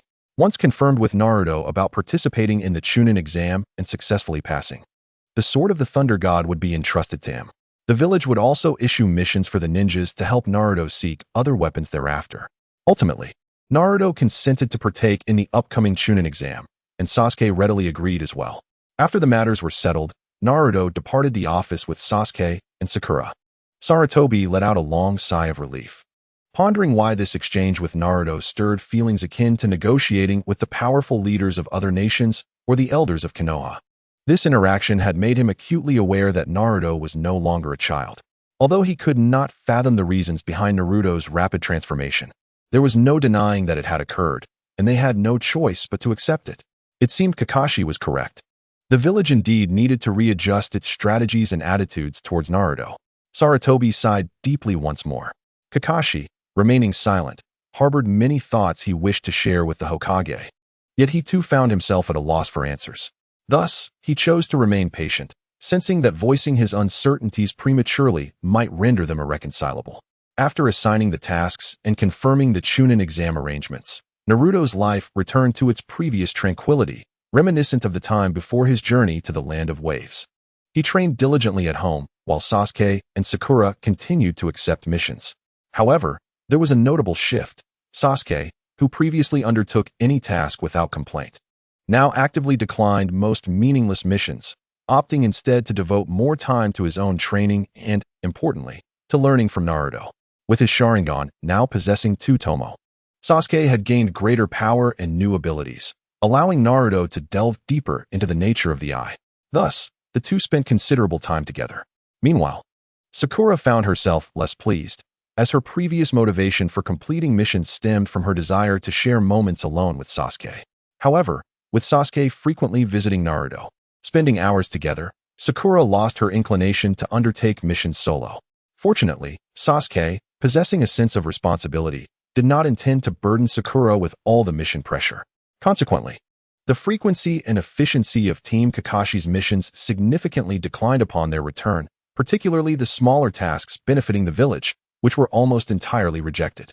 Most of the time, Sasuke was with Naruto, learning and training, with Sakura often by their side. Initially, she merely observed, but eventually, influenced by the atmosphere and attitude of Naruto and Sasuke, she too began to earnestly train, her mind settling amidst her romantic inclinations. The trio's strength progressed at an astonishing pace. As time passed, days flew by. With the messenger birds of Konoha returning, the ninjas who had been executing missions and training outside began to trickle back. Only 7 days remained until the Chunin exam on July 1st. Simultaneously, ninjas from other villages began to arrive in Konoha. One early morning, Sasuke awoke, recalling the experiences and insights gained from Naruto the previous day, filling him with excitement. During this time, as he collaborated with Naruto to thoroughly explore the depths of his two-tomo Sharingan, Naruto had posed a question to him. What do you wish to learn? Sasuke instantly recognized that the reward he had longed for was finally within reach. Without hesitation, he resolutely declared his desire to learn the same things that Naruto possessed. Naruto informed him that what belonged to him was entirely distinct from the ninja system and bore little relation to their prior training. This was a cautionary reminder, signaling the potential challenges Sasuke might face upon making a choice. Naruto had said, "If you choose to walk this path, you will no longer be a ninja." Nevertheless, Sasuke remained unwavering, immediately agreeing. Whether or not he was a ninja held little significance for him. His sole purpose for living was revenge. He sought power, and as long as it made him stronger, he cared not for the methods or means. This time, as he spoke these words, Sasuke's resolve was firmer and more solemn than ever. His recent experiences had not only deepened his understanding of Naruto's strength, but had also illuminated the fact that while he had once sought vengeance, his determination had been lacking. He had not dedicated himself to training as diligently as Naruto had. After formally getting to know Naruto, Sasuke quickly discerned that Naruto was either training or preparing for training. It seemed that apart from his dedication to training, he harbored little interest in anything else. This was yet another lesson Sasuke gleaned from Naruto. To truly achieve certain aspirations, one must devote oneself entirely to the endeavor. Aside from the ultimate goals one seeks to attain, many other matters can be set aside. For instance, ninja missions and the Chunin exams. Perhaps his response pleased Naruto, for Sasuke distinctly perceived a flicker of a smile on Naruto's face. Subsequently, Naruto imposed a restriction upon him. There were no other limitations. Its sole purpose was to prevent Sasuke from casually divulging the knowledge he acquired from Naruto. Sasuke harbored no objections and readily concurred. Once the restriction was set, Naruto finally spoke, elucidating a grand and astonishing system he had never encountered before. This was a realm known as Shoshin. Within it, all individuals were practitioners of Shoshin, whose singular aim was to ascend to immortality. The most fundamental aspect of being a practitioner was possessing a spiritual root. Every individual possesses a spiritual root, yet the attributes and quality of these roots differ. The spiritual root is the lifeblood of a practitioner. Without it, cultivation is impossible. Techniques are the foundation for practitioners. Lacking techniques, one can possess a spiritual root, yet achieve little. Moreover, one must have an unwavering heart towards the path and an indomitable belief. Naruto spoke extensively, and each concept, indeed every utterance, left Sasuke in profound awe. In stark contrast, The ninja system appeared almost laughable, neither comprehensive nor scientific. There wasn't even a strict classification of training levels. The chakra cultivation, which should be of utmost importance, had yet to formulate any techniques. Upon grasping the Shoshin system, Sasuke could scarcely contain his eagerness to commence formal cultivation. However, he recognized that it was not feasible at present. Naruto explained that for now, Sasuke could only engage in understanding and laying the groundwork. True cultivation would only commence after Naruto advanced to the foundation establishment stage, enabling him to probe Sasuke's spiritual root. Regrettably, he could not visit Naruto today as he needed to register for the Chunin exams. After dressing and freshening up, Sasuke stepped outside to find Sakura waiting for him. Of course, registration for the Chunin exams was necessary. Although the three of them agreed to participate after the third Hokage's request, it did not mean they could simply await the exam's commencement without any effort. After greeting Sakura, the two departed for the registration venue. Such trivial matters were naturally not a concern for Naruto. They had consistently resolved them themselves. In recent days, Sakura had also been by Naruto's side. While she hadn't learned formations, Sasuke's increased busyness meant that the responsibility of refining the food pills, akin to improved military rations, fell upon her shoulders. To ensure Sakura's efforts were not in vain, Naruto took a moment to enhance some healing jutsu she had learned, making their effects even more remarkable. Sakura, not lacking in intelligence, understood the true value of Naruto's assistance. Though her heart remained tethered to Sasuke, she had shed much of her previous prejudice against Naruto and was gradually developing a sense of reverence for him. Indeed, reverence. Sakura found it perplexing why she had once despised Naruto so vehemently and felt no fear of him, yet now sensed an inexplicable aura of authority surrounding him. Even when Naruto spoke slowly and calmly, his expression often adorned with a smile, Sakura could not shake the feeling of a subtle awe. Could it be that as a ninja grows stronger, they transform in such a manner? Sakura pondered, then glanced at Sasuke. Would he also evolve into someone akin to Naruto? At that moment, they arrived at the registration point. After submitting their information, Sasuke called out to Sakura, preparing to leave. Just then, a mocking laugh echoed nearby. Today, I perused your Konoha's mission board and discovered a new task to procure weapons for someone named Uzumaki Naruto's subordinate, and they must possess special materials with unique capabilities. Who is this Uzumaki Naruto to warrant such grandeur? The voice dripped with disdain. Upon hearing this, Sasuke's brow furrowed, a flash of anger crossing his gaze. Sakura, too, wore a displeased expression. At that moment, another voice chimed in. Let us not mention that brat. He's been a monster since childhood. I don't know what the village is thinking, assigning him such a task. I, for one, will not partake. Sasuke and Sakura turned to see two groups standing on the path beside the registration area. One group bore the forehead protectors of Tsunagakure, consisting of a man and a woman, the latter leaning on a massive fan. The man carried something tightly bound on his back. Clearly, they were lower ninjas from another village, here to participate in the Chunin exams. Sasuke did not recognize this group, but the other one seemed somewhat familiar. Three individuals adorned with Konoha's protectors stood before them, all seemingly taller and older. Sasuke recalled having seen them at the Ninja Academy, though they had exchanged little interaction. Anyway, no one in our village likes that monster, one of the Konoha ninjas remarked. However, the Tsunagakure man wore a complex expression, replying, let's avoid calling him a monster. Still, I am quite curious to see just how capable this Uzumaki Naruto truly is. Just then, a sharp sound rang out, followed by a cry of pain. The Konoha ninja who had referred to Naruto as a monster and claimed no one liked him was struck on the back of the head by a stone. As he touched the spot, he found his hand smeared with blood. Clearly, you are a shinobi from the same village. I do not recall Naruto having any grievances with you, yet you openly refer to your fellow villager as a monster in front of outsiders. Is this what your education has instilled in you? Sasuke spoke slowly, still clutching several stones in his hand. That very stone had been hurled by him out of frustration. Had this been the old Sasuke, he might have refrained from causing serious injury to avoid escalating the situation, but not now. However, the Sasuke of the present is evidently transformed. After addressing the three ninjas from the Hidden Leaf Village, he turned his gaze towards a man and woman from the Sand Village. As for you, discussing others in their own village and in such a tone, do you truly believe no one can handle you? Upon finishing this remark, Sasuke swiftly raised his hand, and another stone was propelled forward with remarkable speed. The man from the Sand Village, whose face bore intricate purple markings, had already displayed a rather displeased expression when Sasuke spoke. Now, witnessing Sasuke's sudden aggression, his demeanor grew even more grim. Faced with the hurtling stone, the Sand Village man made no attempt to evade. Instead, he drew a kunai to defend himself. Yet, at that very moment, the stone, initially moving at a steady pace, unexpectedly accelerated, reaching the man's face in an instant, even before the kunai could be raised. He instinctively turned his head aside, but despite his quick reflexes, the stone grazed his skin, leaving a trail of blood. Indeed, at the moment Sasuke released the stone, he simultaneously flung a hidden kunai from his sleeve, maintaining a connection with chakra.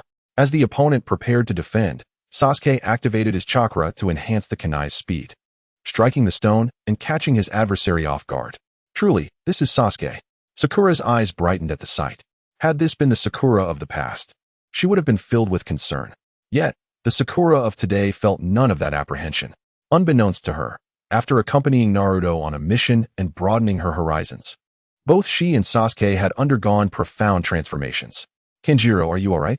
exclaimed the woman from the Sand Village, wielding a large fan.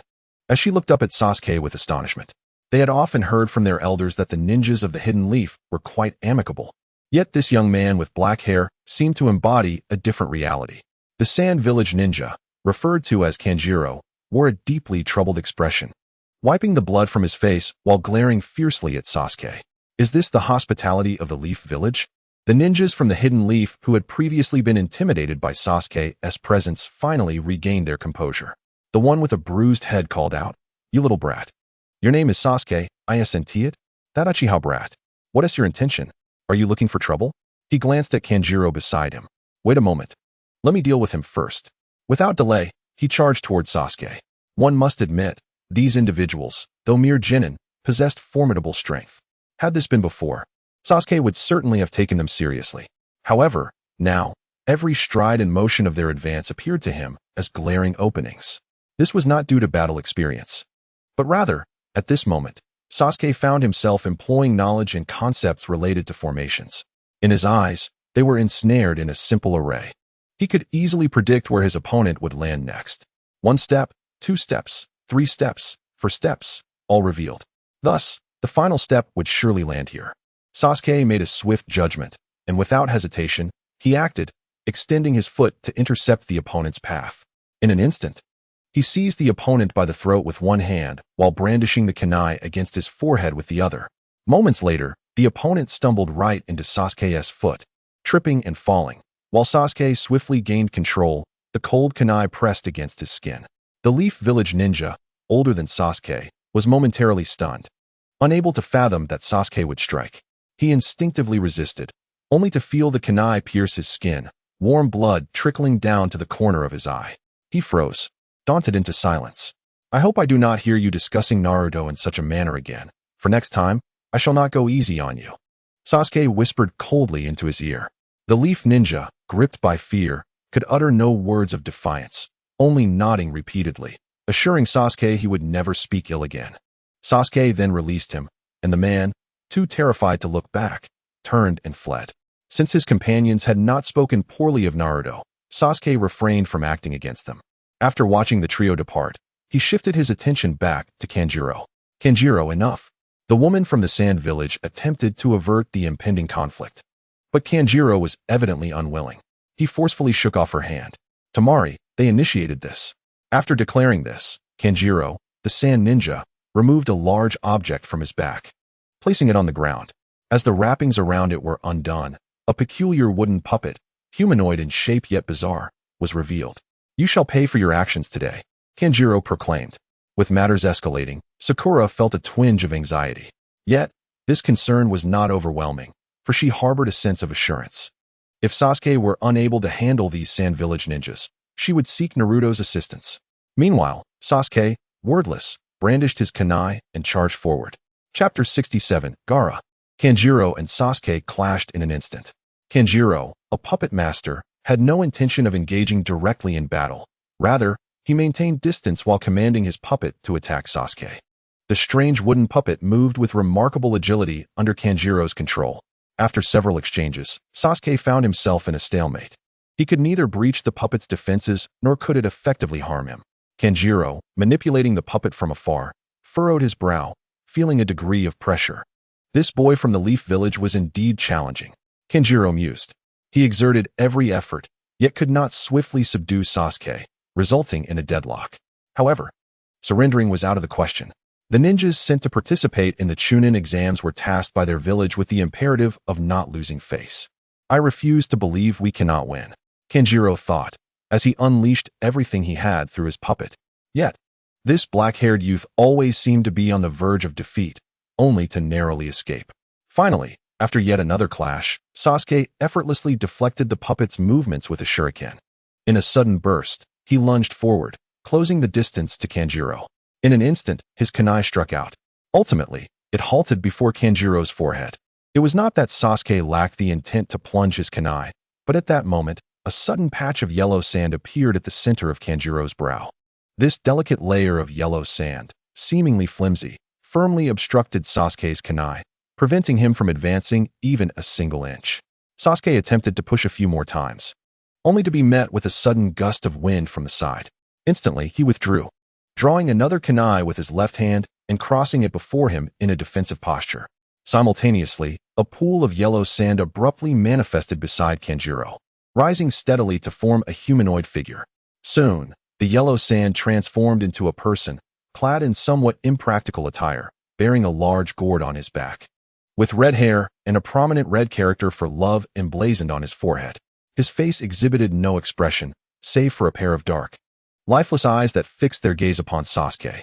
At that moment, a patch of yellow sand swirled around the figure's feet, climbing up his legs to his shoulders, eventually flowing into the gourd on his back. Sasuke furrowed his brow, his expression turning grave. He had failed to detect this individual until he materialized before him. Was it due to incredible speed, or was it the result of a jutsu that concealed his presence? Sasuke pondered. Despite their brief encounter, he could already ascertain that this red-haired youth was far superior to Kenjiro, perhaps even stronger than himself. Having accompanied Naruto for so long, Sasuke had developed a clearer understanding of other strengths. The earlier Kenjiro was undoubtedly no match for him. This judgment had crystallized in the split second of their confrontation. The reason he had battled Kenjiro for so long was that Sasuke was covertly learning. Witnessing Kenjiro manipulate puppets with chakra strings had sparked Sasuke's memory of his own method of controlling kunai with chakra threads. However, the opponent's technique was evidently more sophisticated and refined than his own. Thus, even though Sasuke sensed that Kenjiro was not his equal, he did not swiftly defeat him. Instead, he deliberately slowed down, seizing the opportunity to absorb the nuances of Kenjiro's chakra manipulation. Only when he had gleaned enough did he strike decisively, winning the battle with a single move. This was ample evidence that Sasuke's assessment of Kenjiro's abilities had been spot on. Upon the appearance of the red-haired youth, known as Gaara, both Kenjiro and the girl named Temari displayed expressions of unease. Particularly Kenjiro, who opened his mouth as if to explain, yet found himself at a loss for words. Gaara cast a cold glance at Kenjiro, stating that there was no need for explanation for one who brings shame to their village by causing trouble and losing. After delivering this remark, Gaara turned his attention to Sasuke, his tone deliberate and unhurried. Your strength is commendable, having defeated Kenjiro. However, now that you have won, I shall not allow you to leave. Sasuke, kunai in hand, maintained an impassive expression. Oh, what do you intend to do? Gaara remained silent, extending his hand forward before suddenly clenching it into a fist. In that instant, alarm bells rang in Sasuke's mind. He promptly leaped aside, executing a roll to escape 5 meters away. In the spot he had just vacated, 2 mounds of yellow sand tightened ominously. Had he remained, his legs would surely have been ensnared by the sand. For the honor of my village, I shall reclaim victory, Gaara declared. Sasuke, however, had no time to respond, his focus entirely on the shifting sands below. Sand manipulation jutsu? Sasuke pondered, furrowing his brow before closing his eyes. When he reopened them, his pupils had transformed into a striking crimson. 2 black tomo spun slowly within his gaze. Sharingan. During his time spent studying this alongside Naruto, Sasuke had not only imparted knowledge to Naruto, but had also swiftly grasped the capabilities of the 2 tomo Sharingan. He intended to use his eyes to discern the flow of the opponent's jutsu and chakra. Though the Hidden Leaf Village was not a desert, there was still ample sand, and engaging in battle without awareness of his surroundings could place him at a disadvantage. time, place, and people. Possessing 1 grants a 30% chance of victory. 2 yields 60%, while obtaining all 3 elevates the odds to 99%. The remaining sliver could be attributed to fate or external interference. Having studied formations, Sasuke understood the paramount importance of terrain in combat. Before he could devise a strategy to address the situation, a wave of yellow sand surged towards him. Sasuke, not daring to underestimate it, swiftly turned to flee, hurling a kunai to see if it could intercept the sand. Yet, in an instant, the sound of the kunai slicing through the air was interrupted. The shadow clone he had left behind shattered before the oncoming sandstorm. Sasuke's expression turned grave. Chapter 68, Naruto arrives. Yet, Sasuke did not yield. Immediately, he launched 5 shurikens towards Gaara, and in a flash, he closed the distance, executing a powerful kick aimed at Gaara's temple. However, Gaara's gourd unleashed a torrent of sand, forming a barrier that effortlessly deflected Sasuke's strike. Simultaneously, several sand spikes erupted from the ground, lunging towards Sasuke. He spun, narrowly evading the attack. Just as he landed, he was propelled upward once more. In that instant, the ground where he had stood was devoured by a whirlpool of quicksand. Breathing heavily, Sasuke realized that despite the battle having just begun, his stamina was plummeting rapidly. His opponent remained stationary, yet relentlessly attacked him with yellow sand. The tempo of the battle was overwhelming, even for Sasuke. Before he could catch his breath, a second wave of sand cascaded from above. Sasuke retaliated by throwing shurikens while employing the chakra string control technique he had recently learned. This time, his shurikens pierced through the sandy haze, only to be dismantled by the suddenly expanding sand armor upon contact. Gaara remained silent as sand hands emerged from the ground, attempting to seize Sasuke's ankles. In response, Sasuke performed a backflip, releasing explosive tags from his sleeves that detonated against the surface of the sand wall, creating an opening. At that moment, crystalline sand surged from the breach, forming sharp barbs that pierced through Sasuke's left calf at an astonishing speed. A sharp intake of breath escaped Sasuke's lips as pain coursed through his body, rendering him less agile than before. Simultaneously, a horde of 50 sand projectiles erupted like serpents from their lair. With no option left, Sasuke resorted to his substitution technique. However, the wooden clone was obliterated in the sand trap moments later. As he landed, his heels stumbled backward, sinking into a quicksand pit. In an instant, the gritty sand had ascended to his waist, solidifying into a heavy armor. 5 sand spears encircled Sasuke completely, leaving him no choice but to draw 2 kunai in a desperate attempt to defend himself. The events unfolded in the blink of an eye, and by the time everyone regained their composure, the outcome had already been determined. Nearby, Sakura's face was etched with worry. She quickly retrieved a talisman from her pocket and tore it apart. This was a gift from Naruto, who had previously explained that by ripping the talisman, he would sense it and come to their aid. At that moment, Sakura had only marveled at its mystique, neglecting to inquire how long it would take for Naruto to arrive. Would he reach them before Sasuke was completely overwhelmed? Sakura anxiously scanned her surroundings, hoping to spot a familiar figure who might come to Sasuke's rescue. But alas, no one was in sight. Even among the few Leaf Village ninjas present, they were mere subordinates who dared not engage in such a fierce battle, merely watching from a distance. Meanwhile, in the swirling sands, Sasuke was being tortured, his form becoming unrecognizable. Several more grains of sand struck him swiftly. What once felt soft had now turned as hard as steel, akin to blades, effortlessly inflicting wounds upon him. Initially, he could evade and block, but as his injuries multiplied, his reflexes dulled. It seemed he would soon be utterly transformed by the relentless assault of the yellow sands. Tears threatened to spill from Sakura's eyes as despair gripped her heart. Just then, a familiar whoosh pierced the air, drawing her attention. She turned quickly to see a familiar azure blade soaring toward them with remarkable speed. Behind it, a figure clad in white robes, with shoulder-length golden hair, was descending upon them, standing atop a slightly ethereal azure greatsword. It was Naruto, arriving with haste. Under the sun's radiant glow, Naruto appeared to be enveloped in a golden sheen, floating several meters above the ground. An ethereal sight that nearly brought tears of joy to Sakura's eyes. The azure sword whizzed past Sakura, and she heard the sound of sand being pierced behind her. Turning back, she was astonished to see that the seemingly impenetrable sand wall had been effortlessly breached by Naruto's blade. Despite the layers of sand continuously forming, The sword's force remained undiminished. A series of cracking sounds echoed as the azure sword pierced through multiple sand barriers, racing toward the brow of the red-haired youth, Gaara.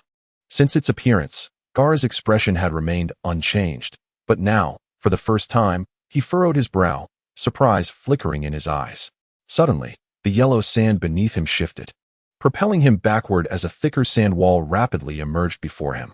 The azure sword plunged into the wall, pushing forward, breaking through layer after layer of resistance. Yet, just as the tip of the sword penetrated the sand barrier, it was ultimately restrained by the grains within. A glint of fury flashed in Gaara's eyes as the situation unfolded contrary to his expectations. Staring at the exposed tip of the azure sword, his brow furrowed deeply, and he willed the surrounding sand to constrict, intent on annihilating the weapon. At that moment, a soft sound emerged. The azure sword, ensnared by Gaara's sand, suddenly transformed into a wisp of azure smoke, vanishing into thin air. Gaara's tightly controlled sand fell slack, astonishment washing over him as he widened his eyes in disbelief. He glanced around frantically, yet the azure sword remained elusive, deepening his rage. The sand wall before Gaara disintegrated as he lifted his gaze, spotting the white figure gliding gracefully toward him, clad in golden hair and a white robe, standing atop a colossal sword. The figure appeared almost otherworldly. Even Gaara found himself momentarily entranced, unable to maintain his typically disdainful demeanor. Yet, his anger surged once more. Having received Sakura's message, Naruto hurriedly arrived. His attention fixated not on Gaara, but on Sasuke. His previous strike had compelled Gaara to withdraw the encircling sands that had threatened Sasuke. Now, with the danger averted, Sasuke remained steadfast, his kunai gripped firmly in his hands. Only when Sasuke raised his gaze to meet Naruto's did he finally allow himself to close his eyes in relief. The two kunai clattered to the ground as Sasuke succumbed to unconsciousness. Sakura rushed to his side, supporting him as she channeled her chakra to heal his wounds. What happened? Naruto inquired.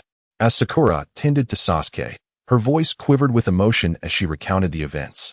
Upon hearing her tale, Naruto's brow furrowed slightly, and he turned his gaze toward the red-haired youth, Gaara. Chapter 69. Have lives been taken? In truth, Naruto remained indifferent to the opinions of others. He could easily imagine how the villagers had spoken of him throughout the years. However, as long as he did not hear their words, or was not subjected to them during moments of discontent, their foolish remarks held no significance for him. Yet, the current situation was markedly different. After listening to Sakura's account, Naruto's previously buoyant mood soured considerably. There is a saying in the realm of cultivation: when a practitioner is enraged, countless corpses may lie at their feet. This does not imply that every enraged practitioner will take numerous lives, but rather that they possess the capability to do so. Thus, as mere mortals, it is essential to avoid provoking their ire. Otherwise, the consequences will be dire. Naruto scrutinized Gaara, then swiftly directed his gaze toward a trio of leaf ninjas standing nearby, one sporting an unhealed gash upon his forehead. Originally, these individuals had departed. However, upon leaving, they were suddenly drawn back by the tumultuous clash between Sasuke and Gaara. They stealthily returned to witness the spectacle. After observing Sasuke's defeat, the leaf ninja, who had been injured by him, even found himself secretly cheering. But soon after, they beheld the appearance of Naruto. As they were a year senior to Naruto and his companions, they had long been training outside and undertaking more challenging missions. Although they had heard of Naruto's significant transformation, they had never actually seen him, and thus could not fathom the extent of his change.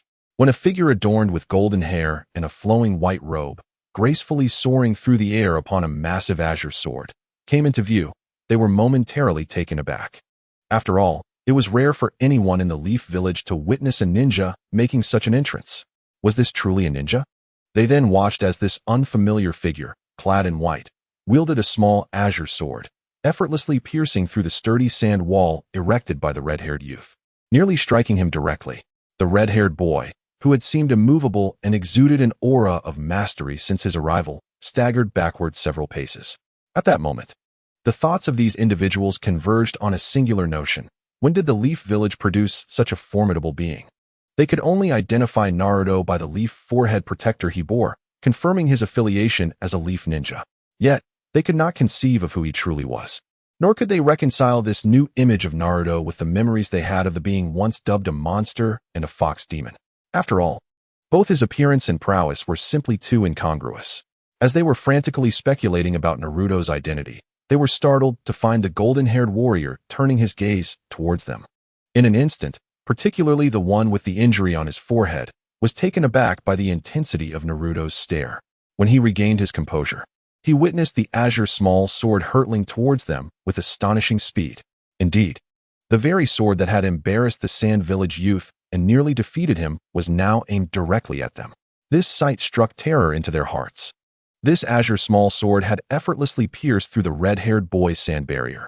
What hope did they have of withstanding such an assault? The other two immediately attempted to evade. The leaf ninja with the forehead injury also sought to escape, only to realize that he seemed to be locked onto by the sword, unable to evade its trajectory. Am I to perish? He froze in place, his mind consumed by this singular thought. In the next moment, the azure small sword closed in, arriving right before him. With a soft sound, the sword like a wisp of smoke vanished into his mind, leaving no wound behind. Subsequently, he collapsed to the ground, lifeless. The onlookers were stunned by Naruto's decisive strike. As they gazed at the fallen figure, motionless on the ground, they were left dumbfounded. Has he just killed someone? Did he just slay a fellow leaf ninja? Quick! Inform the Hokage. Panic erupted among the crowd. Though the villagers, especially these seasoned ninjas, had long been accustomed to the sight of death, witnessing a fellow leaf ninja being killed within the village was an entirely different matter, a taboo that was universally acknowledged. A throng of spectators dispersed, many rushing towards the Hokage's office. Meanwhile, Naruto paid them no mind. He had not actually killed the man. Rather, he had merely administered a minor punishment. Utilizing a fragment of his spiritual power, he had dispersed the man's consciousness. If the man possessed sufficient will, he would surely recover. Otherwise, while he would not die, his state would be akin to death. In truth, Naruto had shown considerable restraint. He could have easily obliterated the man's spirit. Once this matter was settled, Naruto turned his attention back to Gaara.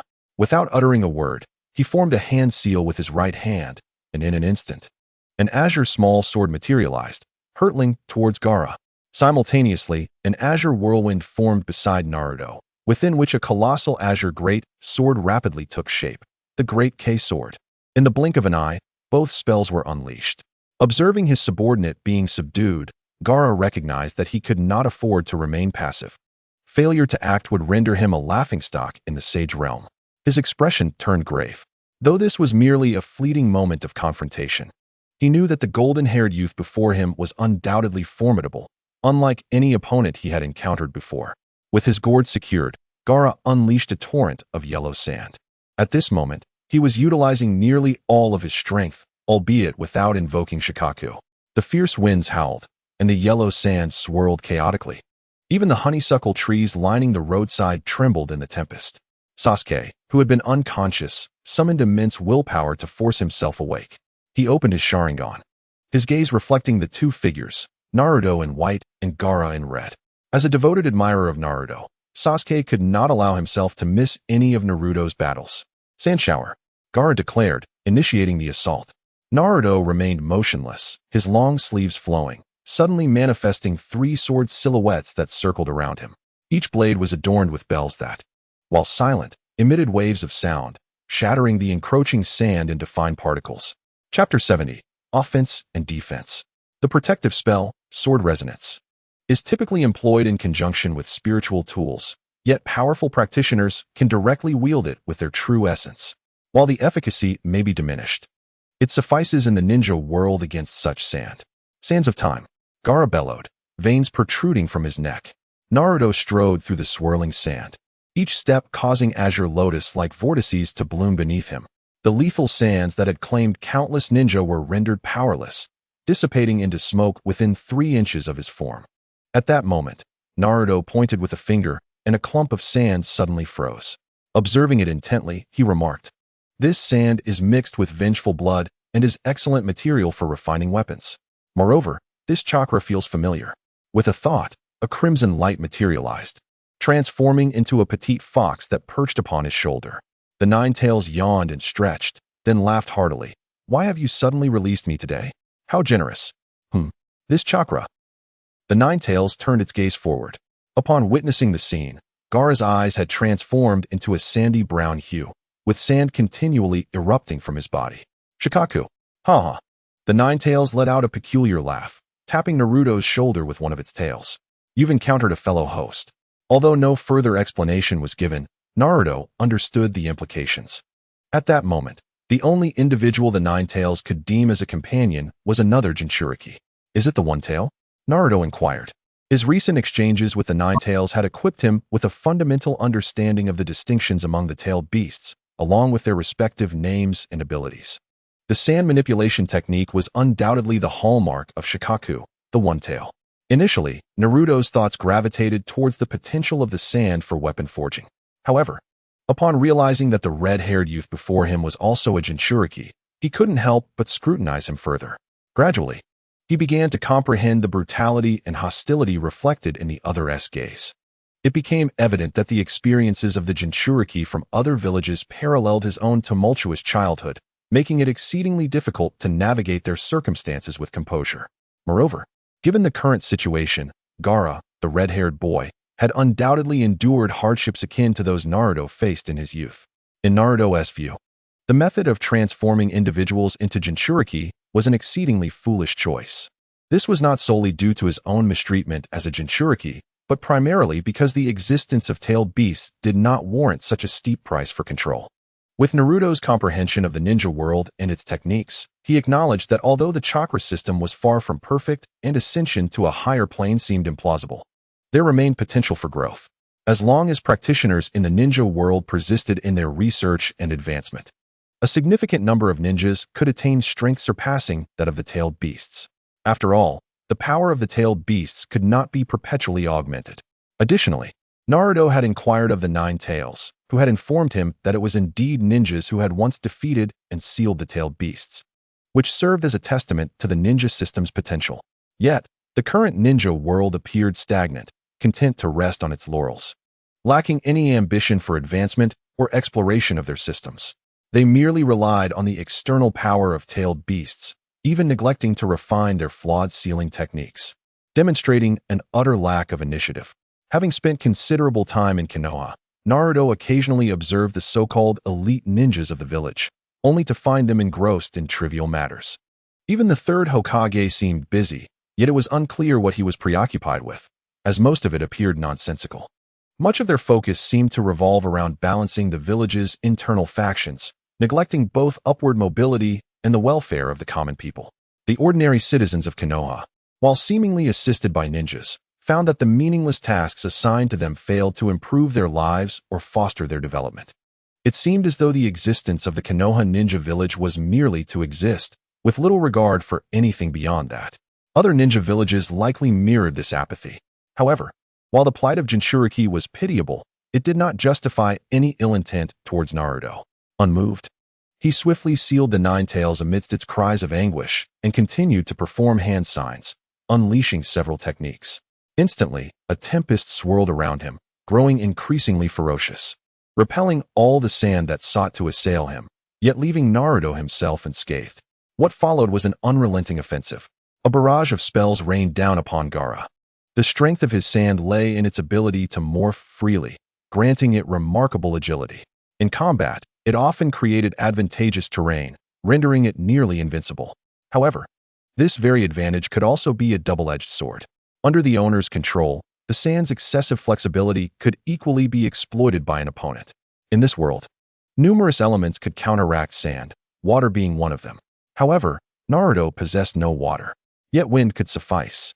Furthermore, wind bore the advantage of not needing to compete with sand in terms of quantity.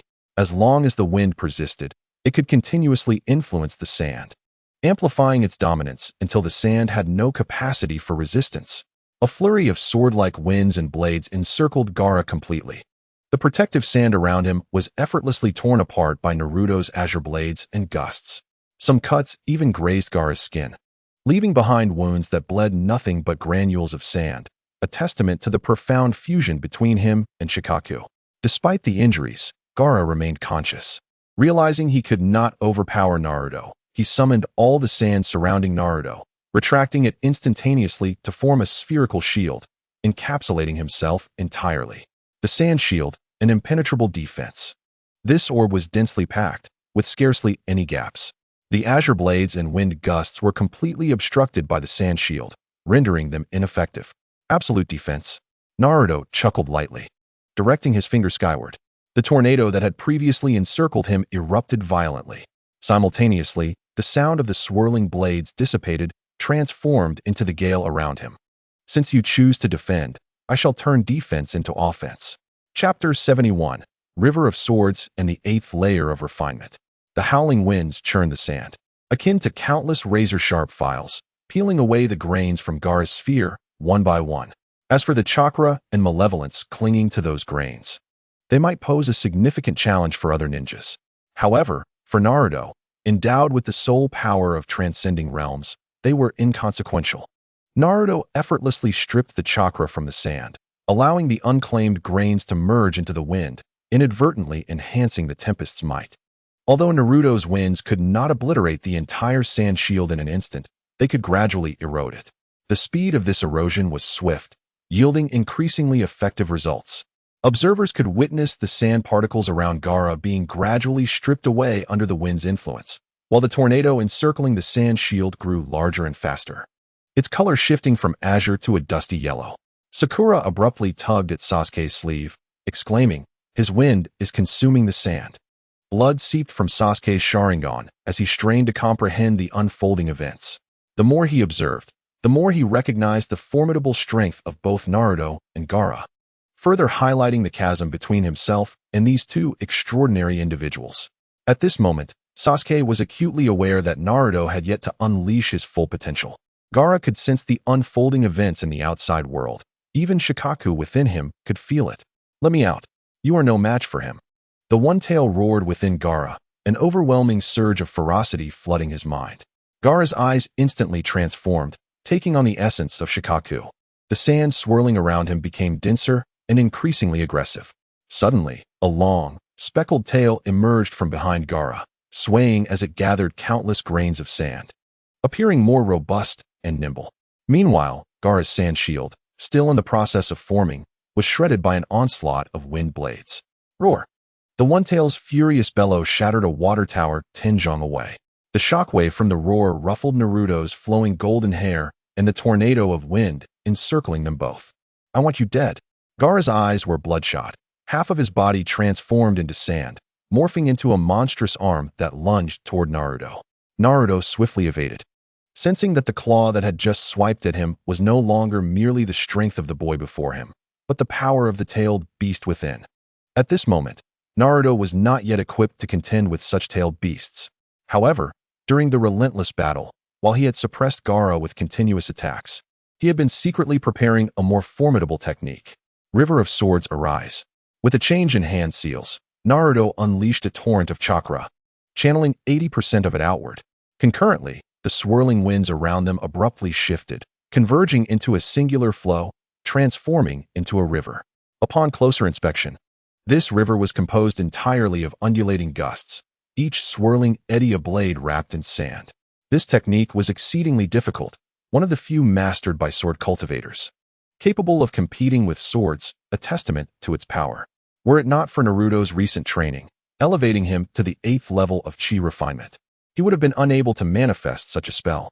The yellow sand surged forth like a colossal wave, crashing down from above.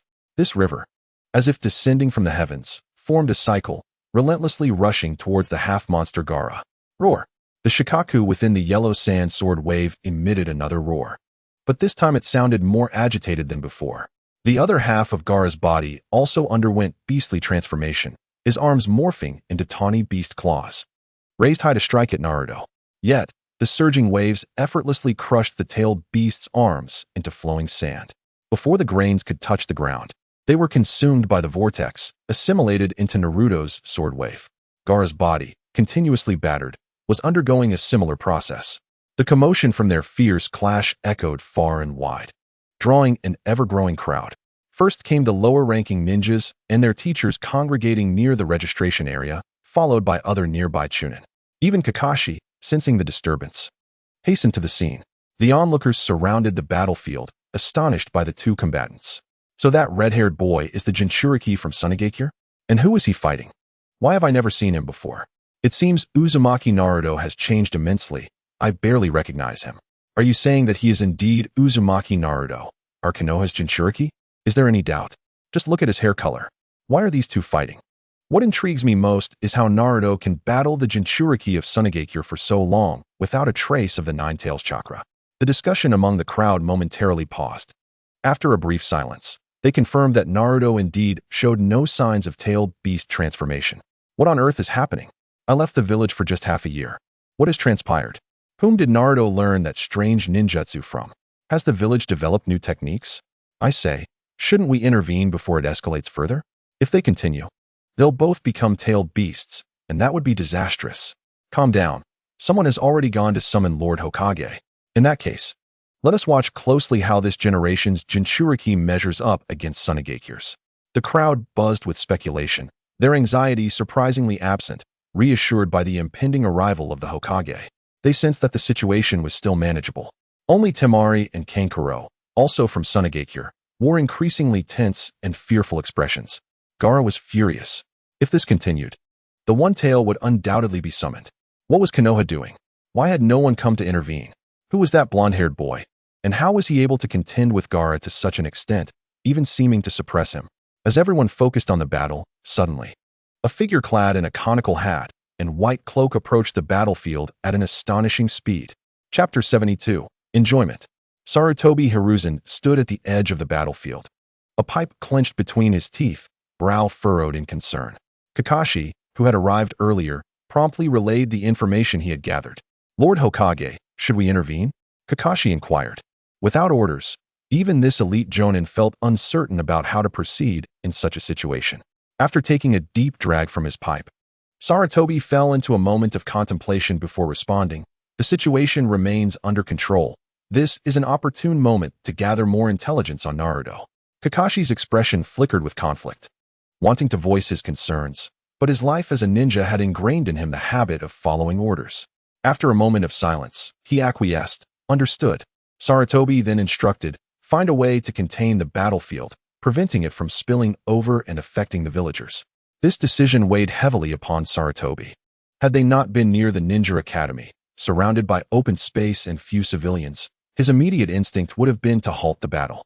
However, the circumstances were different now. Both the mysteries surrounding Naruto and the true strength of the Tsunagakure Jinchuriki were vital intelligence that Sarutobi urgently needed to comprehend. Now, an exceptional opportunity presents itself, and Orochimaru dares not let it slip away. He can hardly fathom the inquiries he would face from Danzo and others at the subsequent meeting once this matter concludes. Kakashi received the order and promptly summoned several Umbu ninjas to accompany him in the execution of the task. They endeavored to ensure that neither the battlefield would be disturbed nor would the outside world be affected. As the onlookers observed the arrival of the third Hokage from Konoha, a sense of relief washed over them, and their attention became fixated on the two youthful figures at the center of the battlefield. At this moment, Naruto stood suspended in midair, sand swirling between his fingers. The sword-like river of sand flowed beside him, and he resembled a long sword poised between heaven and earth, radiating brilliance. Any practitioner from the Xianlan realm who beheld him would surely be compelled to express admiration. Although the ninjas of the shinobi world had not undergone similar education, their appreciation for beauty was unanimous. While they recognized that Naruto did not quite resemble a typical ninja, none could deny that he was strikingly captivating at this very moment. Before Naruto, Gaara's gourd erupted, unleashing a blinding sandstorm. The roar of Shikaku intermittently pierced through the sound of sand, grains colliding. Gaara, too, was taken aback. He had never envisioned that one day his sand would turn against him as a weapon. Even more terrifying was his inability to regain control over it. Sand rain. Gaara rasped, as billions of sand grains transformed into a torrential barrage. Naruto extended his fingers, unleashing a formidable blue sword light that pierced through the curtain of sand. A blue longsword, measuring over 10 meters in length, gradually emerged from the tempest of yellow sand. Spirals resembling azure lotuses blossomed along the sword's blade, which grew increasingly solid and sharp. With the accompaniment of the azure lotuses and the sound of wind and thunder, it moved deliberately, yet resolutely, toward Gaara. The river of sand coalesced into this azure lotus sword, forged from the essence of the entire sand river. Although it appeared to be composed of true essence, it was, in fact, entirely made from the sand Naruto had seized. These grains, polished by the entirety of the Sand River, were forcibly amalgamated under Naruto's spiritual strength, forming this colossal azure sword. This was indeed an experiment born from Naruto's whim, as he had previously remarked that Gaara's sand was exceptional material for weapon crafting. Astonishingly, his attempt succeeded instantaneously. This enormous sword possessed not only true essence, but also physical form.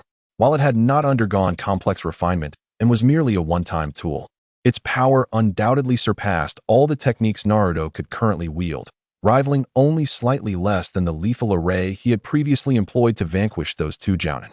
All eyes were drawn to the 10-meter-long sword. Although massive weapon-based ninjutsu existed in the shinobi world, such a spectacle was indeed rare. What was particularly hard to believe was that this ninjutsu originated from a mere genin. At the moment the azure giant sword appeared, Gaara attempted to evade, only to realize that his aura was completely locked down, rendering him unable to escape. He could only brace himself. Despite Shikaku's frantic warnings in his mind that he could not withstand this strike, Gaara refused to concede.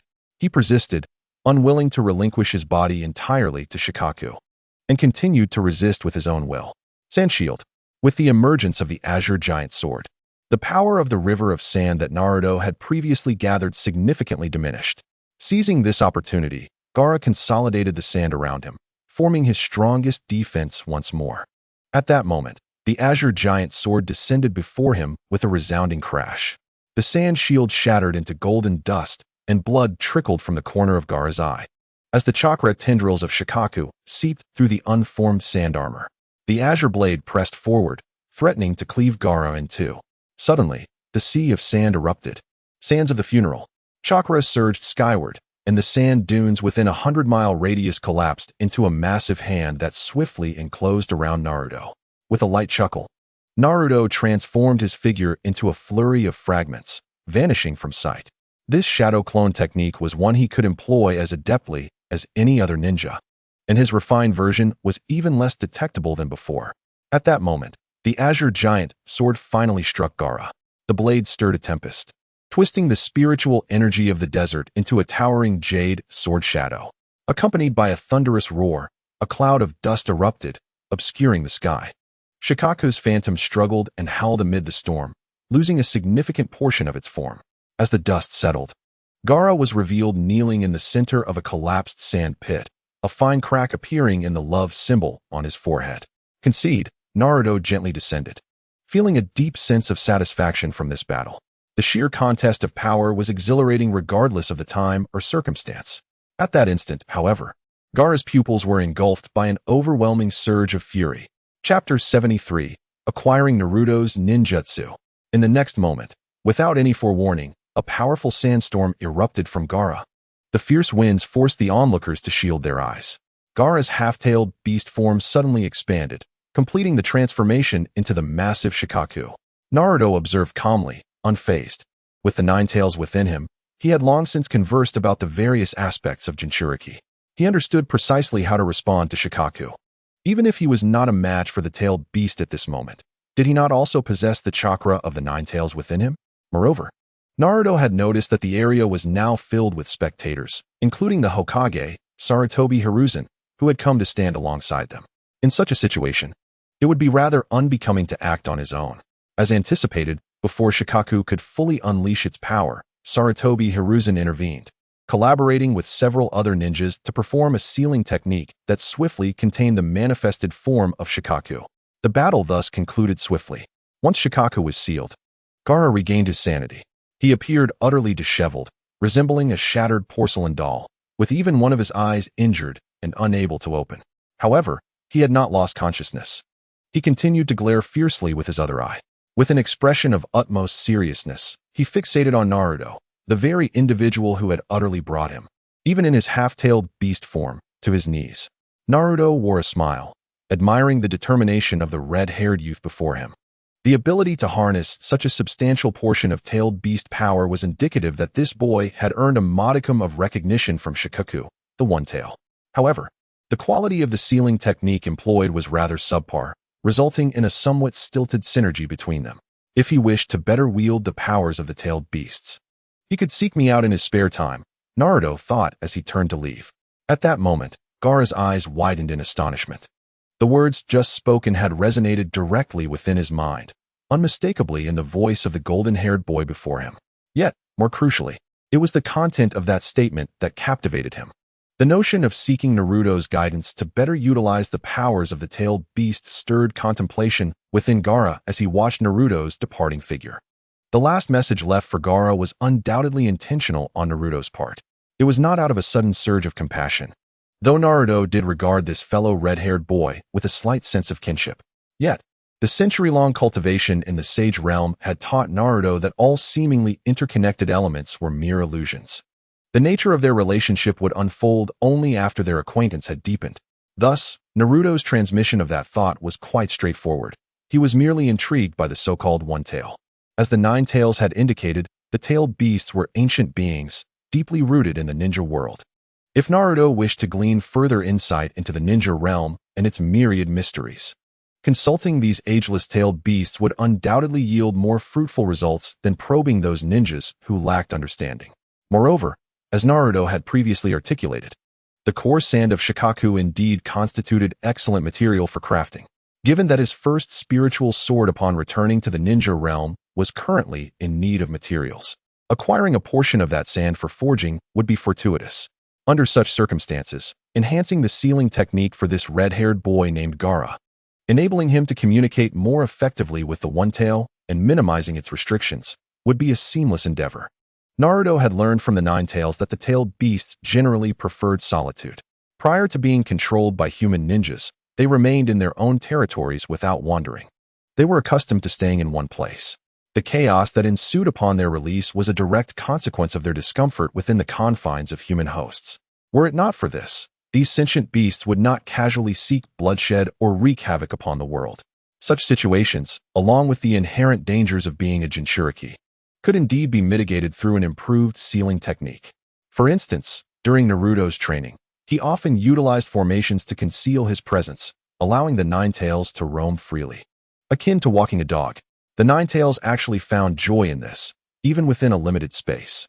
At that moment, the Nine-Tails even appeared to have diminished dark circles beneath its eyes, though Naruto was unsure if this was his imagination or a reflection of the beast's mood. Nevertheless, such a simple approach was eschewed by the ninjas of the ninja world, a fact that baffled Naruto. Yet he remained unconcerned, casually casting a spell to whisk away Sasuke and Sakura, who had been lingering at the edge of the battlefield before departing the scene. As Naruto, the instigator, left, only the defeated Gaara remained, along with a throng of onlookers who had come to witness the spectacle. The battlefield was in disarray, ravaged by the earlier conflict, with cracks and scattered debris littering the ground. The once verdant honeysuckle trees lining the path now lay toppled and leafless. Even the registration office for the Chunin exams had suffered a collapsed wall. The chaos had even encroached upon the Ninja Academy. Had it not been for the intervention of the third Hokage, Hiruzen Sarutobi, the destruction would have been far more extensive, potentially devastating a significant portion of Konoha village. At this moment, the onlookers exchanged bewildered glances, struggling to comprehend how such astonishing devastation could be wrought by two mere genin. What were they to do now? Hokage-sama, Kakashi, having calmed Gaara and the others, hastened over to heed the Hokage's next command. First, they would clear the battlefield, then deliberate on subsequent measures. Hiruzen Sarutobi issued a casual directive before departing. For him, the day's events had revealed much of what he sought. Not only had he gleaned insights into the current Jinchuriki from Tsunagakure, but he had also acquired ample information regarding Naruto. Even before the Chunin exams commenced, his objectives were largely fulfilled. It was apparent that Naruto's ninjutsu posed questions. Hiruzen pondered, from the intelligence Kakashi had brought and his own observations. It was clear that such techniques could not have been solely the product of Naruto's ingenuity. Yet, where did these jutsu originate? And how might he persuade Naruto to willingly share them with the village? Chapter 74, The Ninth Layer of Refinement. As the Hokage of Konoha Village, Hiruzen Sarutobi was ever mindful of the village's welfare.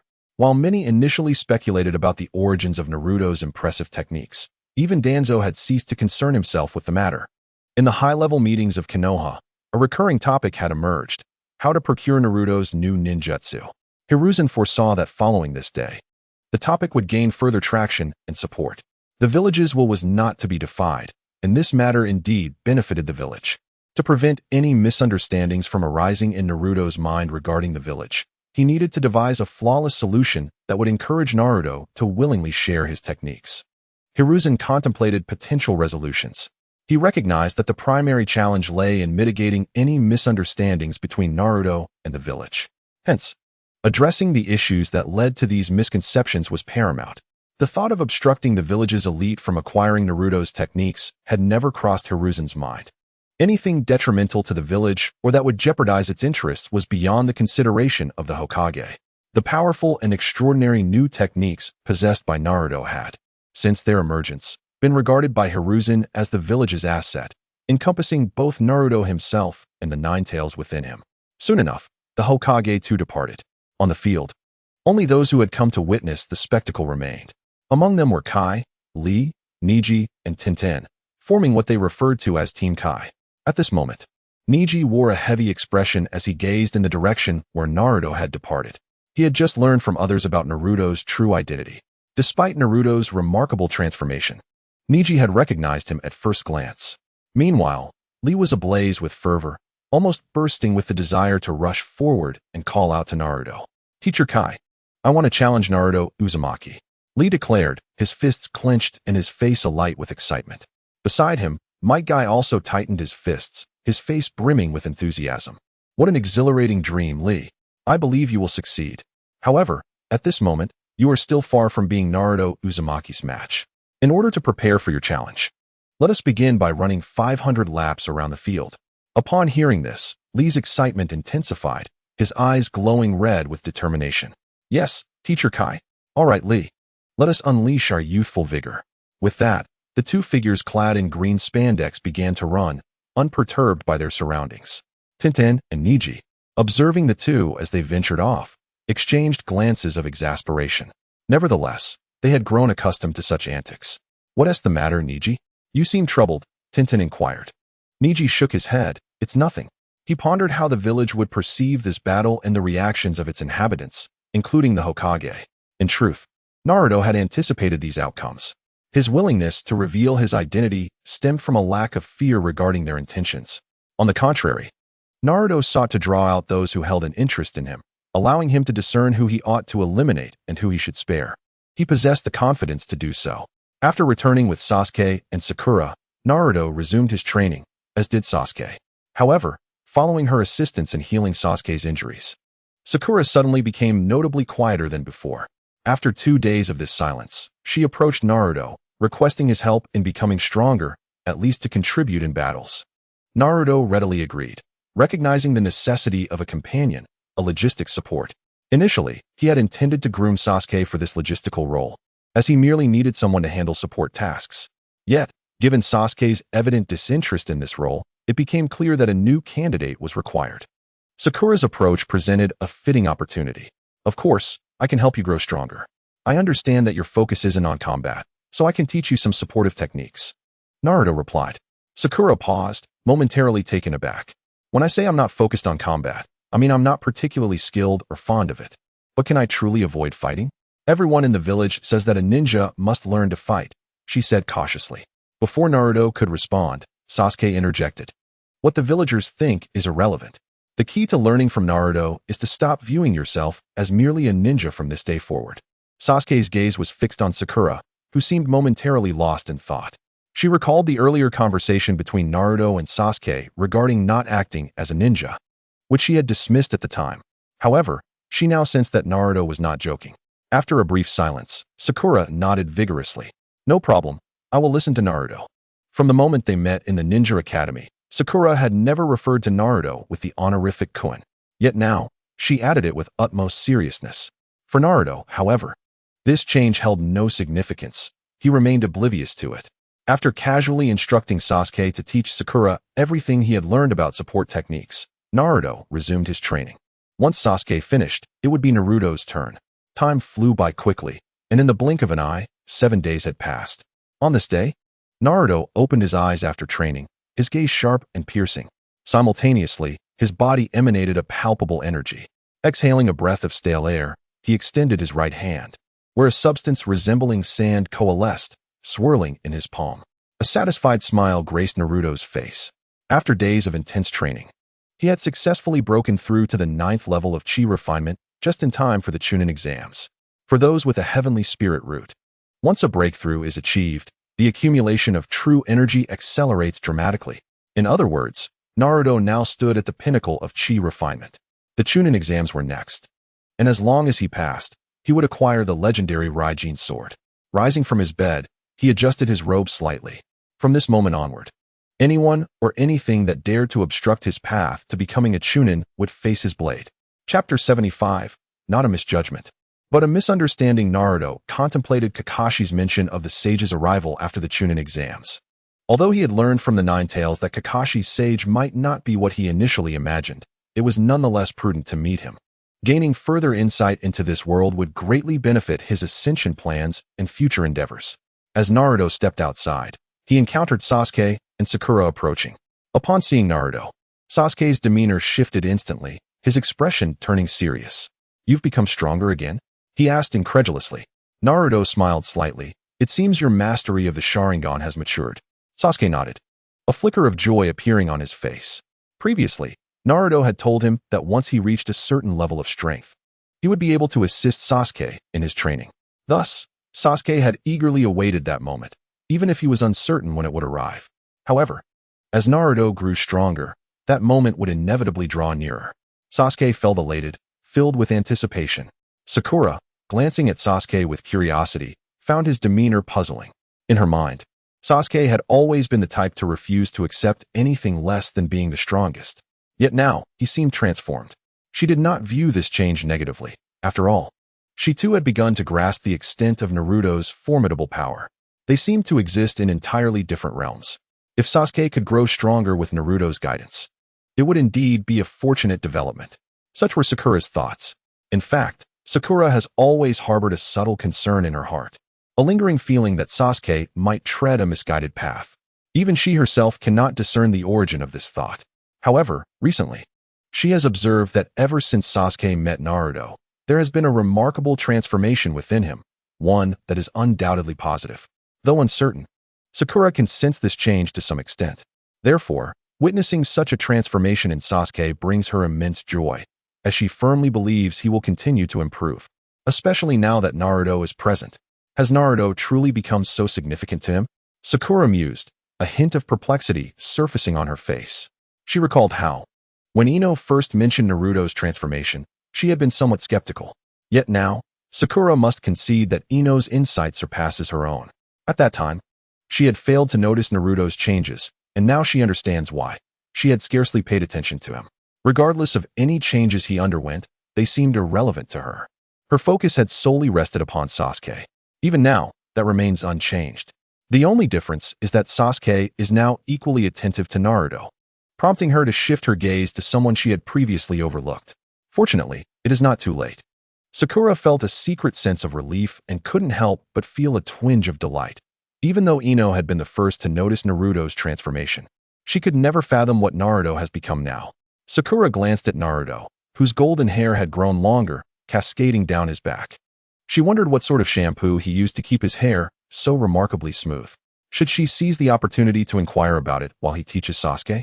At this moment, Naruto, having undergone significant changes since his initial transformation, not only in strength but also in appearance, sparked a thought in Sakura.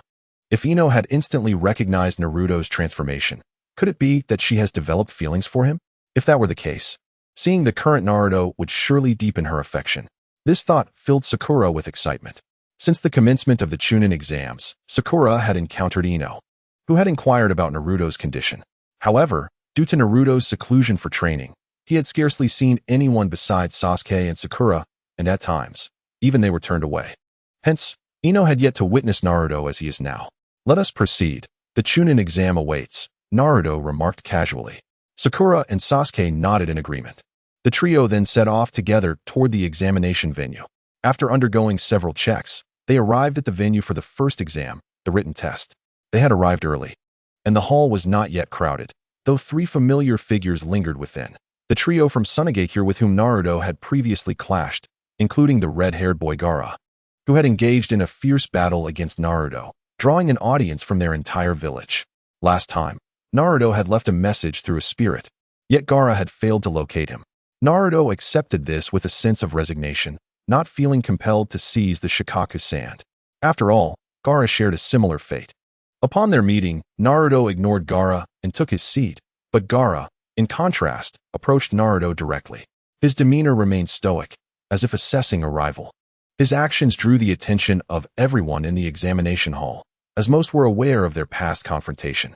Sasuke instinctively positioned himself in front of Naruto, as many anticipated Gaara to attack, given his reputation for being a man of few words and fierce demeanor. However, Gaara did not strike. Instead, he halted before Sasuke and turned to Naruto, breaking the silence with, "I sought you out previously." Naruto was momentarily taken aback. When had this occurred? Why did he have no recollection of it? Gaara then addressed Sasuke, "I was stopped by him. I claimed you sent me, but he did not believe me." Naruto glanced at Sasuke, who met his gaze, creating a rather awkward atmosphere. After a brief silence, Sasuke clarified, "He fought you and was defeated. I feared he was here for revenge." Naruto finally recalled that he had indeed sent a message to Gaara, but had not mentioned it to Sasuke or Sakura. Unaware of the situation, they instinctively regarded Gaara as an adversary. "So that is how it is. I thought my promise lacked allure," Naruto mused, feeling slightly relieved. While he had not intended for Gaara to come, he believed his proposal would resonate with him.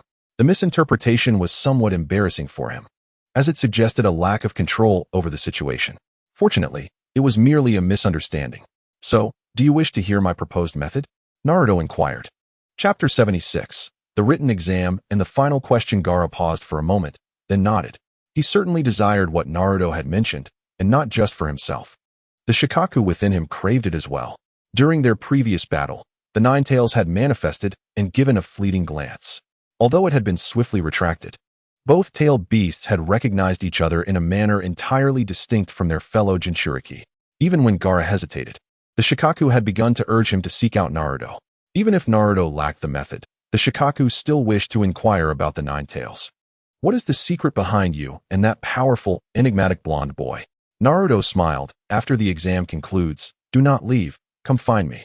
Gaara nodded obediently. Despite their past conflict, he bore no resentment toward Naruto. For a long time, Gaara had maintained a rather indifferent disposition, much like the calm facade he presented. The tempestuous rage that envelopes him is largely a consequence of Shikaku's influence. Gaara can only maintain his indifferent demeanor to fend off the insidious encroachment of Shikaku. Consequently, the fierce battle with Naruto and the subsequent defeat do not stir even the slightest ripple in Gaara's heart once he regains his composure. As Gaara nods and retreats, Naruto cannot help but acknowledge him with a slight nod in return. This red-haired youth, also a Jinchuriki, possesses a commendable fortitude of spirit, making him less susceptible to the demons of the mind.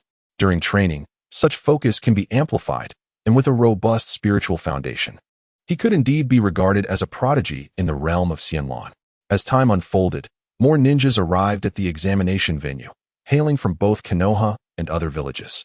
The individual who had previously succumbed to unconsciousness after Naruto shattered his spirit had astonishingly regained consciousness. Naruto, unaware of how this was achieved or if aid had been rendered, remained indifferent. The fact that the individual had awakened indicated that he was not destined for demise. Yet, upon encountering Naruto, fear rendered him momentarily paralyzed, and he nearly fled before being restrained by others who assured him that Naruto bore no ill intentions. Shortly thereafter, Naruto encountered another familiar face, Ino Yamanaka. This astute young woman had been the first to recognize Naruto's transformation and had even brought him meals for several days, ceasing only after he politely declined. Her clarity of mind and wisdom earned Naruto's respect. Upon seeing him, Ino's eyes widened with astonishment as she scrutinized him from head to toe. Naruto stood still, allowing her to observe him until he finally smiled and inquired, "What do you think?" As someone who had traversed over a century of existence, Naruto was unfazed by the scrutiny of a young girl, yet his words caused Ino's cheeks to flush.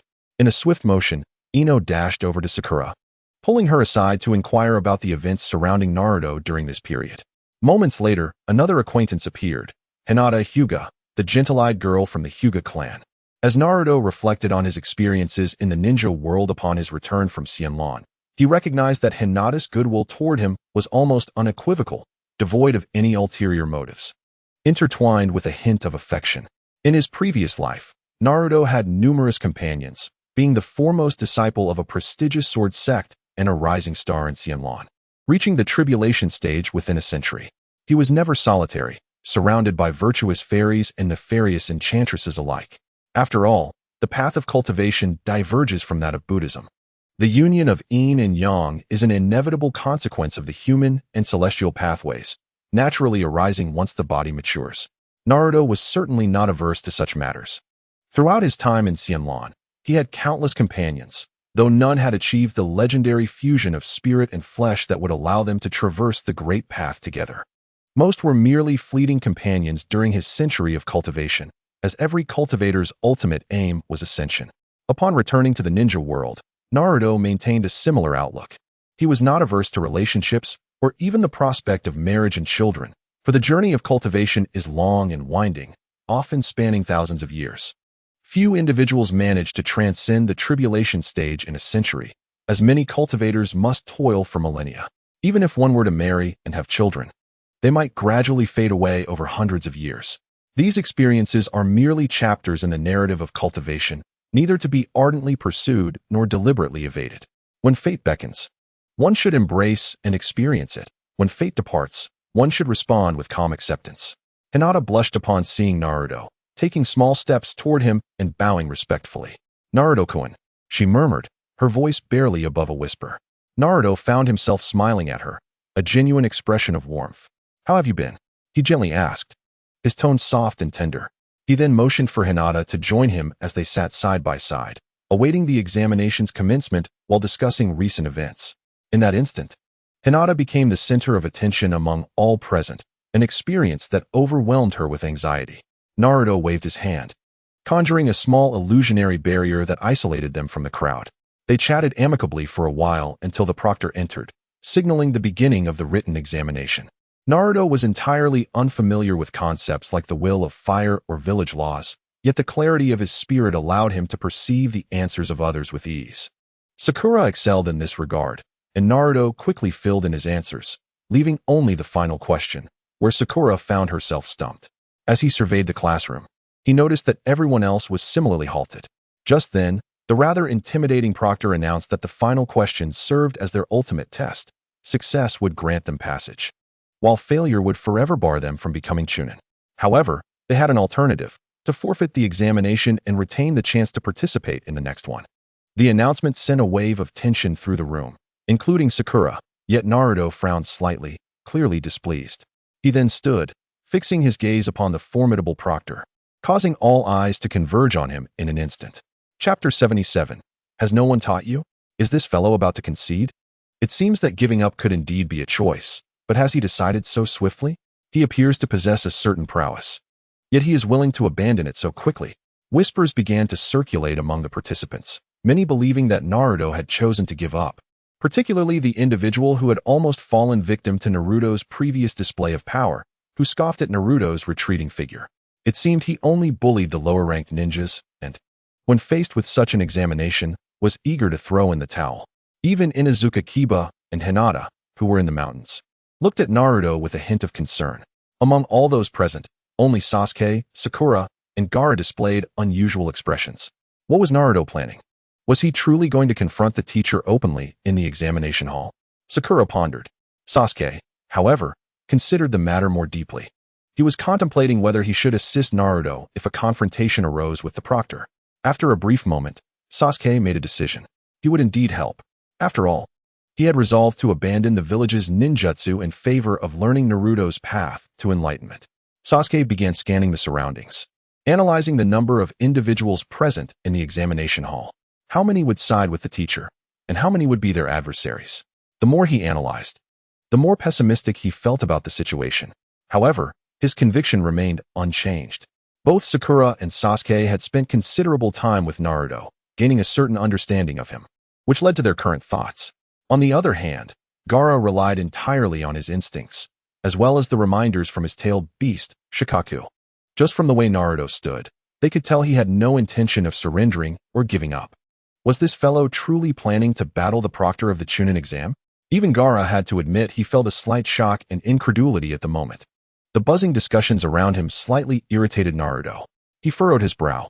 How bothersome. With a cold huff, all the ninjas who had just spoken were left in shock. They then experienced a severe ringing in their ears, some even bleeding from their eyes, while the weaker ones collapsed to the ground. Those who remained silent were unaffected, including some who were diligently answering questions and had not paid attention to Naruto's words. This was the control a powerful being possessed over their strength. Afterward, Naruto lifted his gaze toward the front. At that moment, the proctor, Ibiki, had already fixed his eyes upon him due to his sudden rise. He directly spoke. Uzumaki Naruto, are you intending to forfeit? Naruto met his gaze. I am ready to submit my paper. Ibiki looked at Naruto, his face filled with authority. So you have completed the last question? Naruto replied. I have no time for your tedious games. My only goal is to pass the exam. So now, regardless of your intentions, accept my paper, and I shall leave to cultivate. Since he had already completed all previous questions, there was no reason for him to waste any more time here. However, Naruto's words instantly widened Ibiki's eyes, filled with rage. Uzumaki Naruto. Ibiki bellowed, his scarred and fleshy face contorted with fury. Understand what you are doing. You are participating in the Chunin exam. How dare you speak to me like that? I am your proctor. As the head examiner, I can disqualify you for disrupting the exam. Naruto's brows knitted deeper, his expression brimming with impatience. This teacher. I do not wish to repeat myself. Ibiki narrowed his eyes, his anger escalating. He had long heard of Naruto's transformation and was eager to witness what Naruto had become. Yet, he never anticipated that Naruto would dare to provoke him. A proctor and elder. Uzumaki Naruto, has no one ever taught you to respect your elders? Ibiki initially referred to the ninja academy. However, he overlooked a crucial point. Naruto was an orphan. At this moment, Naruto was particularly sensitive about this subject. Now a powerful being with complete control over his emotions, Naruto would only lose his composure over one matter: his parents, whom he had never met. He would not allow anyone to speak of them, especially not those from Konoha. He believed that no one in Konoha deserved to speak of his parents. This thought was so ingrained that even if his parents wished to correct him, they could not. Moreover, Naruto likely understood that his parents would not share his sentiments. For that was the nature of Konoha, a place that molded individuals into obedient tools devoid of deep thought. Naruto lifted his gaze to Ibiki. You have two options. Either take my paper and allow me to pass, or, at that instant, a small azure sword appeared, swiftly pressing against Ibiki's forehead. Its sharp tip piercing deeply into his skin until it reached the bone, finally halting. Change the proctor. Ibiki was momentarily stunned, beads of sweat forming on his forehead. How did it become so fast? It wasn't he like this before. He was astonished. He had dared to stand against Naruto because he believed he understood Naruto's intelligence. Prior to this examination, he had reviewed all the information gathered by Kakashi and others about Naruto. He had even seen the intelligence collected during Naruto's battle with Gaara. He was absolutely convinced that he was not weaker than Naruto. Yet, the speed of Naruto's azure sword had increased. Had Naruto not been using his full strength in previous battles? Ibiki contemplated resisting. He was certain that if he could evade the attack, he could still engage in a back and forth with Naruto, perhaps even defeat him. But therein lay the problem. The azure sword was firmly positioned at his forehead, showing no signs of retreat. The pressure was immense, as if it would pierce through his skull at any moment.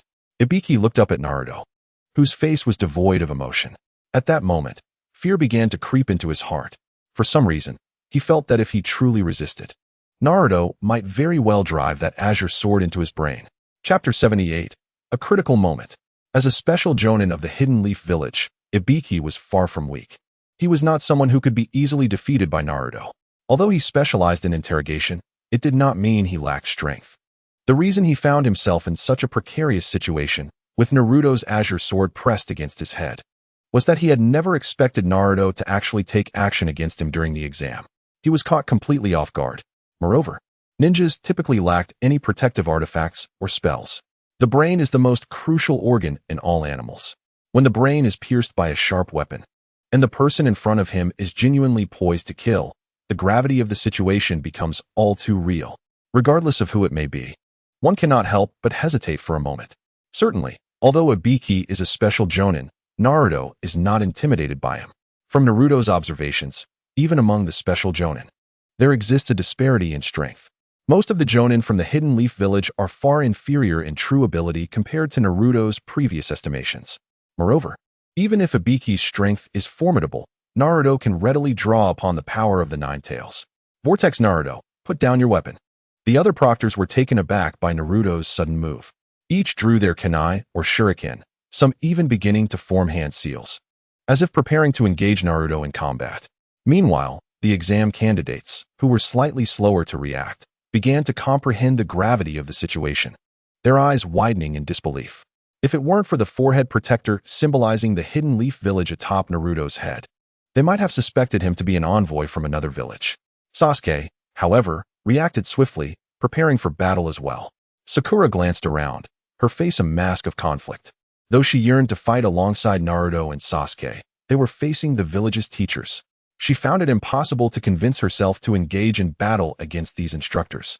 Yet she knew that given Naruto's current disposition, no amount of pleas for peace would reach him. Thus, she stood frozen in place. The other candidates observed intently. Unexpectedly, Gaara, who had been seated, rose to his feet.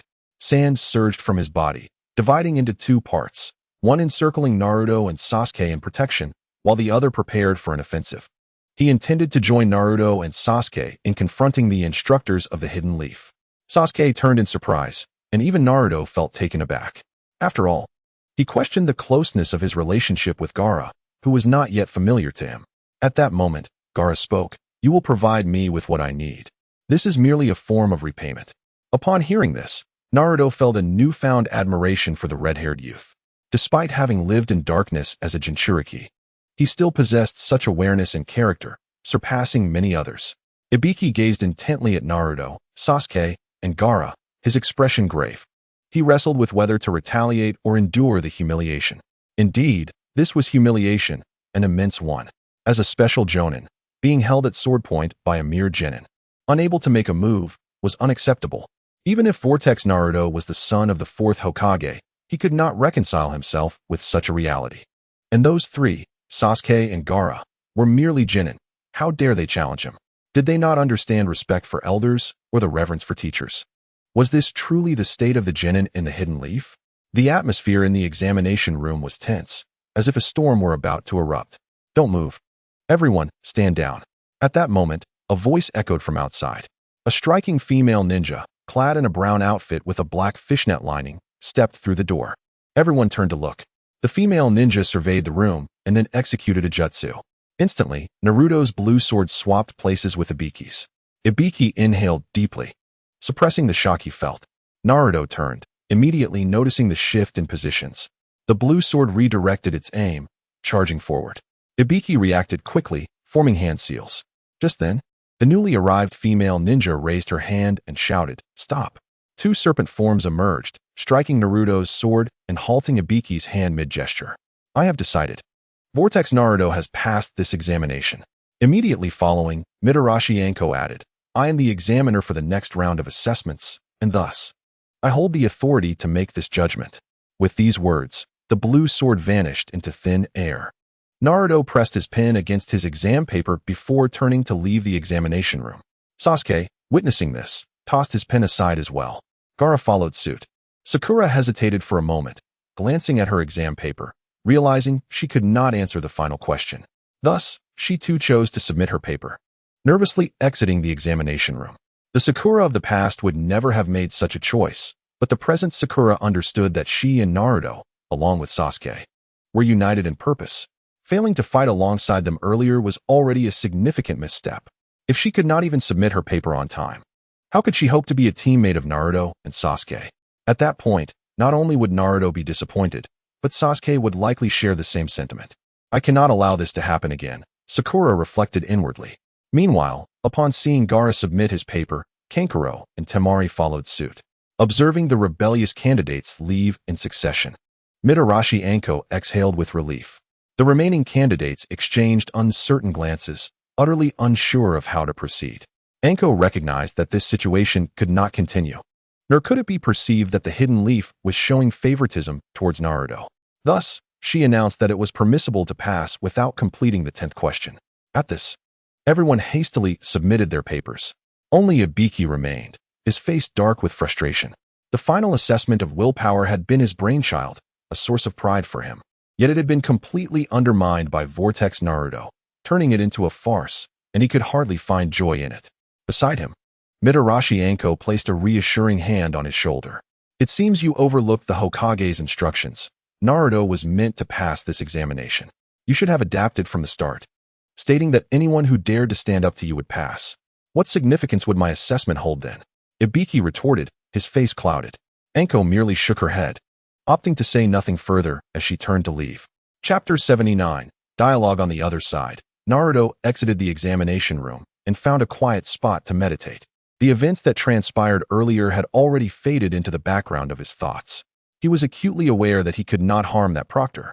His initial intention was simply to avoid wasting time on trivial matters. The examiner named Ibiki has made his intentions clear to Naruto. It is inconceivable that he would use this question to eliminate everyone. Rather, he seeks to observe how many individuals will abandon their aspirations under such pressure, subsequently labeling them as lacking courage and resolve. However, Naruto's foresight leads him to perceive this as a mere waste of time. As the chief examiner and architect of the rules, it is absurd that he can whimsically disregard and modify the very regulations he established. Rules are paramount, whether they pertain to the grand principles of the universe or the minor regulations of a sect. I am here to partake in the examination you designed. Adhering to your rules, you present a choice between a path of certain demise and one of survival. Naturally, the astute will opt for life. Yet, when you accuse me of lacking the courage to defy your rules, it is nothing short of ludicrous. Anyone with a semblance of rationality and an understanding of self-interest would never choose the path of certain death. Thus, any aspiring ninja would inevitably choose to abandon the examination. The only variation being the timing of their surrender. Only a fool would remain and willingly forfeit their future qualifications. You may claim that those who relinquish hope early lack courage. Yet I could just as easily argue that those who stubbornly cling to their positions are either naive enough to believe they can alter the world through sheer will, or simply lack the intellect to make such a straightforward choice in favor of self-preservation. Such absurdities should not be displayed so brazenly in the Chunin exams, revealing the frivolity of those in charge of creating rules and maintaining order in the Hidden Leaf Village. Naruto shook his head, hoping for the ordeal to pass swiftly, while entering a state of training and gazing ahead. In the distance, Sasuke and Gaara approached together. Naruto nodded and, allocating a portion of his focus to Gaara, said, "Since you're here, allow me to impart some techniques to you. However, I require your assistance with a matter, or more precisely, I need that entity within you to assist me." Gaara paused. "You mean Shikaku?" It may not heed our words. At this point, Gaara's relationship with Shikaku was far from harmonious. In his mind, Shikaku remained a violent and savage force. Naruto chuckled. "You need not worry about that. I have someone who can communicate with it." With a casual wave of his hand, the small, nine-tailed form of Kurama appeared on his shoulder. Recently, Kurama had been spending significantly more time outside, resulting in a noticeable improvement in its demeanor. Now, when summoned again by Naruto, Kurama exhibited a hint of impatience. Squatting on Naruto's shoulder and scratching its ear with a hind paw. "What is it? Why summon me again?" Naruto remained unfazed. He had long since recognized that Kurama's habitual title of this lord was deeply ingrained and difficult to alter, and he was not so trivial as to be affected by such appellations.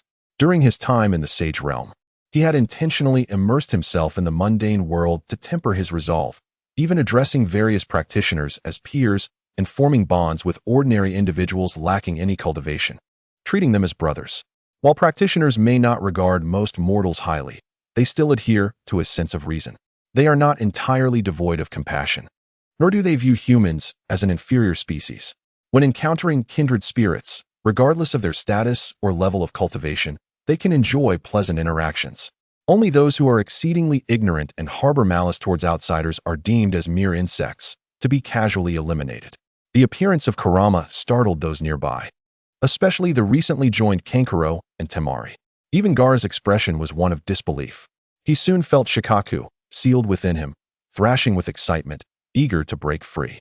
Naruto shifted his gaze to Gaara, and Kurama instantly turned its head, comprehending Naruto's intent. "Leave it to me." Over time, Kurama had discerned Naruto's temperament. Light-hearted banter was acceptable, provided it did not disrupt Naruto's training. However, when it came to serious matters, there was no room for levity. Consequently, Kurama usually acted decisively during important tasks, often refraining from uttering even a half-sentence. It smoothly moved to face Gaara, lazily squinting its eyes, then beckoned with a finger, adopting an imperious demeanor. "Release that fellow. Let this lord speak with him." Gaara felt a twinge of anxiety and glanced at Naruto, recalling that every time Shikaku manifested, it had usurped his body and consciousness, leading to chaos. Naruto nodded reassuringly, prompting Gaara to relinquish control over his body and consciousness. Shikaku then let out a roar, but before the sound fully escaped, a massive wave of crimson chakra enveloped it, silencing its voice. Kurama's impatient tone broke the silence. "We are here to discuss matters. So stop your rampage and resolve this quickly. I have places to be." Shikaku, caught in Kurama's grasp, paused momentarily before swiftly shrinking down to a size just slightly taller than Gaara. Its rotund body was a earthy brown adorned with black markings, and its face was round, almost endearing, though the spiky tail behind it appeared somewhat menacing. Upon Shikaku's emergence, Kankuro and Temari, who knew it well, were taken aback and instinctively assumed defensive postures. However, they soon realized that this instance of Shikaku's appearance was markedly different from previous ones. It stood quietly, devoid of the usual manic behavior. After a long silence, a voice emanated from within Shikaku's body. "How on earth did you manage this?" Shikaku gazed at Kurama, then at Naruto, its expression filled with astonishment. The tiny eyes sparkled with a hint of envy. Naruto's nine-tails swayed in delight, showcasing its pride. "Don't rush. You will soon experience this joy as well," Kurama remarked, adding, "But before that, you must assist us with a task. Only then can we help you break free from your torment." Shikaku's excitement was palpable. "Are you saying you will release me from the Jinchuriki's body?" Kurama rolled its eyes. "What are you thinking? Can't you see I'm not even out yet?" "I believed you enjoyed staying by this youthful individual," Shikaku remarked. Kyubi immediately shot him a glare, exclaiming, "What nonsense are you spouting? Do not divulge my inner thoughts." "You wretched Shikaku." Understanding his friend's nature well, he astutely chose to remain silent and shifted the topic. "So what exactly is the situation? What do you require of me? Hurry, for I can hardly contain my anticipation." "I told you not to rush," Kyubi retorted, fully aware of Naruto's intentions in seeking out Shikaku. Thus, he conveyed Naruto's message in its entirety. Upon hearing it, Shikaku, without a moment's hesitation, thumped his chest and nodded in agreement. "No problem." He appeared somewhat simple-minded. Naruto felt a twinge of exasperation. To him, both Kyubi and Shikaku seemed akin to children, compared to the formidable demon entities in the Sunlon realm, which could easily consume thousands of humans and cultivators. They appeared almost harmless, to the point of being unsettling. Such creatures in the Sunlon realm would typically be chosen as guardian deities of mountains, though that was contingent upon their strength. These tailed beasts, being mere Yuaniing stage entities, hardly qualified as protectors. Ironically, despite their relatively modest powers and not particularly malevolent dispositions, even possessing a childlike essence, these beasts were treated as dire threats in the ninja world. According to Kyubi, these tailed beasts had long lived in isolation, never feasting on humans. Nor had they any inclination to engage with them. They only retaliated when provoked. Under these circumstances, Naruto found it perplexing how the ninjas of this realm managed to coexist with the tailed beasts in such a manner. Moreover, did not these beasts possess the ability to articulate human speech? This implied that communication between ninjas and tailed beasts was indeed possible through direct language, rather than solely through spiritual or mental connections. Yet, these ninjas were foolish enough never to consider negotiating with the tailed beasts. It was utterly absurd. At that moment, Naruto sensed several gazes directed towards them, one of which was particularly enigmatic. Considering the conspicuous presence of Kyubi and Shikaku, it was inevitable that some might fear unnecessary complications. With a wave of his right hand, Naruto conjured a simple illusionary technique that enveloped the surroundings, while those with sufficient cultivation might see through it. This was the ninja world, devoid of other cultivators. The differing systems rendered it difficult for others to discern the ruse. Furthermore, since the illusion was inconspicuous, onlookers would merely assume they were engaged in casual conversation, thus dispelling any suspicions. Naruto shook his head, patiently awaiting the discussion between Kyubi and Shikaku.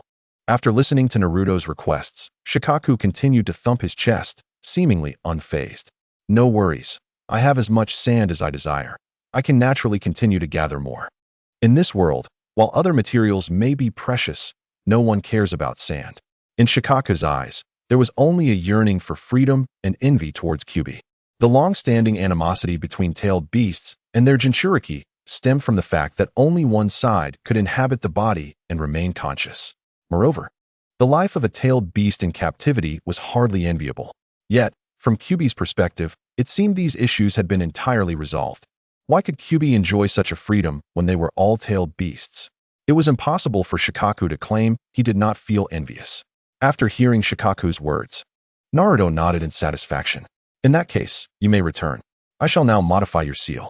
Under different circumstances, Shikaku might have made a scene to vent his frustrations and grievances, but upon hearing Naruto's statement, he nodded without hesitation and vanished in an instant.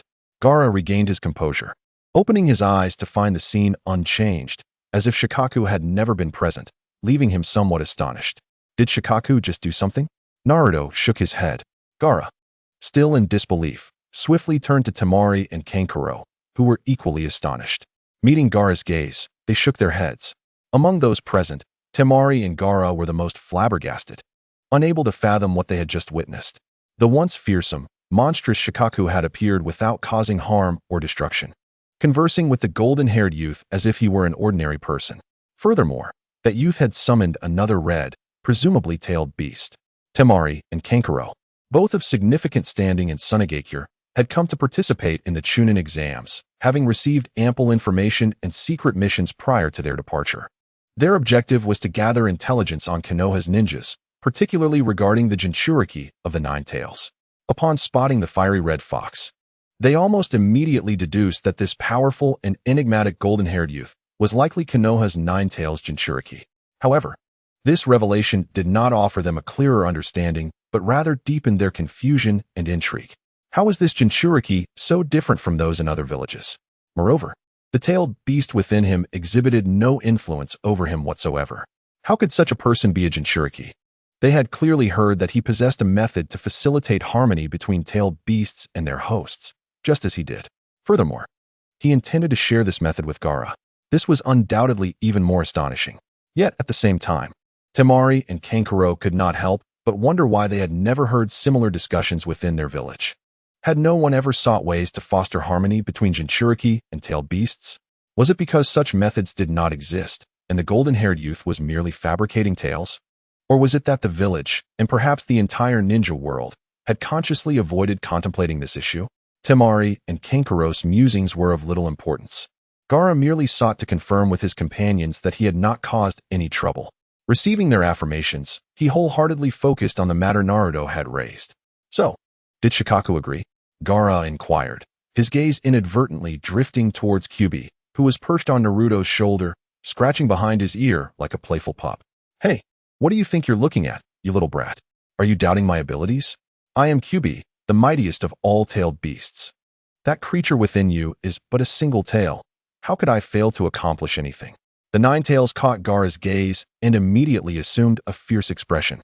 However, due to its small size and adorable appearance at that moment, it appeared utterly devoid of any lethality. This scene left Temari and Kankuro utterly dumbfounded. They had just heard the Nine-Tails acknowledge its identity and had witnessed its current state, which was entirely at odds with the education and information they had previously received. Chapter 81, Toby. Confirming that both Gaara and Shikaku were willing to provide spiritual sand for Naruto's training made the subsequent events significantly simpler. All that was required was for Naruto to impart his teachings. As soon as Naruto was about to begin his instruction, Sasuke turned to Kankuro and Temari, saying, "Please leave for now. The upcoming content is not appropriate for you to know." Kankuro and Temari exchanged bewildered glances, each reflecting the other's confusion. They felt a sense of helplessness. What is this valuable knowledge that we cannot even be aware of? In truth, both of them genuinely wished to remain, as what Naruto was about to reveal was crucial enough to alter the dynamics between Jinchuriki and tailed beasts. If they could learn this method, it would ensure that every Jinchuriki and Sunigakure could coexist harmoniously, akin to the golden-haired youth Naruto and the Nine-Tails they had just witnessed. However, upon seeing Sasuke's expression, both reluctantly stepped back. "What a miser," Temari muttered as she retreated. Kankuro, still discontented, whispered to Temari, How about I secretly manipulate a puppet to eavesdrop? I have a jutsu that allows me to share sensory experiences with my puppet. Temari immediately shook her head, casting a warning glance at him. After a moment of silence, she replied, let's forget it. You've seen how formidable that Naruto is, even able to defeat Gaara. How can you be sure that your puppet won't be discovered? If it is, we will truly be trapped here. Given our status in Sunagakure, they wouldn't go that far, would they? That would essentially provoke conflict between our villages. Kankuro pondered this, feeling somewhat defiant. Temari shot him a look. Do you think Konoha fears war now? They have established such a harmonious relationship with the Nine-Tails. If a war were to break out between Sunagakure and Konoha, do you really believe we would emerge victorious? Consider the powerful jutsu that Naruto wields, capable of even overcoming Gaara. At this moment, Kankuro finally came to his senses. He realized that the only advantage Sunagakure had in a potential conflict lay in their possession of a tailed beast, Shikaku, whose power Gaara wielded with remarkable proficiency. Their earlier intelligence had suggested that Konoha's Jinchuriki had rarely made an appearance, indicating a lack of mastery over the tailed beast's power. Yet, they now recognized that this Konoha Jinchuriki had not utilized the tailed beast's strength simply because he was already sufficiently powerful. Conversely, Naruto Uzumaki appeared to possess an understanding of the tailed beast's power that might surpass anyone's expectations. Observing the interaction between the Nine-Tails and Naruto had hinted at this. Thus, Kankuro fell silent, and the two waited quietly. After a while, they noticed that more and more candidates were emerging from the examination venue. These candidates appeared exceptionally relaxed, and as they exited, they quietly awaited outside the testing area. Naturally, most cast curious and bewildered glances at Naruto and Gaara, with some ninjas from other villages inching closer, seemingly eager to glean information. Seeing these individuals, Kankuro and Temari swiftly approached, issuing warnings for them to leave promptly. Although they could not approach closely enough to learn Naruto's methods of dealing with tailed beasts, as residents of Sunagakure, they did not wish for this secret to become known to others. If they could keep this secret for a day, it would grant Sunagakure a day's advantage. If they could hide it for a year, they would have an entire year to surpass other ninja villages. Under such circumstances, Kankuro and Temari even hoped this secret would remain forever concealed, though they were fully aware that such a possibility was slim. However, those ninjas who had been chased away were undoubtedly more curious. A few, particularly skilled in stealth and illusion techniques, managed to find the blind spots of Kankuro and Temari, sneaking up behind them to continue approaching Naruto and Gaara. Just then, a blue-clad boy with black hair and blood-red eyes suddenly appeared, blocking their path. Sharingan. The faces of the ninjas adept at concealment changed instantly. No matter how skilled they were at hiding, they were no match for the Sharingan. Before Sasuke could utter a word, the group of ninjas departed in a dejected manner. Meanwhile, although the task of improving Gaara's sealing technique was not simple, Naruto did not waste much time. Approximately 10 minutes later, everything was complete. Naruto withdrew his right hand, which had been infused with chakra and essence. At that moment, the tailed beast seal on Gaara was noticeably different from before. Even if Sunagakure attempted to decipher this seal to uncover any secrets, they would find it impossible. This brand new seal contained both chakra and essence. When a novel, mysterious power was intermingled, the ninja world, which only understood chakra, would be utterly baffled. Alright, give it a try and see if Shikaku can hear you, Naruto said, reminding them not to forget their promise. After the Chunin exams, I will use Shikaku's core sand for my training. Gaara nodded vigorously, then closed his eyes, eager to calm his racing heart.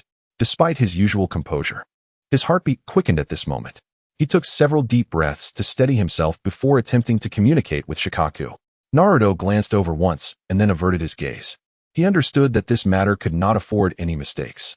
He turned to look ahead and immediately spotted the kunoichi, who had previously introduced herself as the examiner for the next stage of the examination.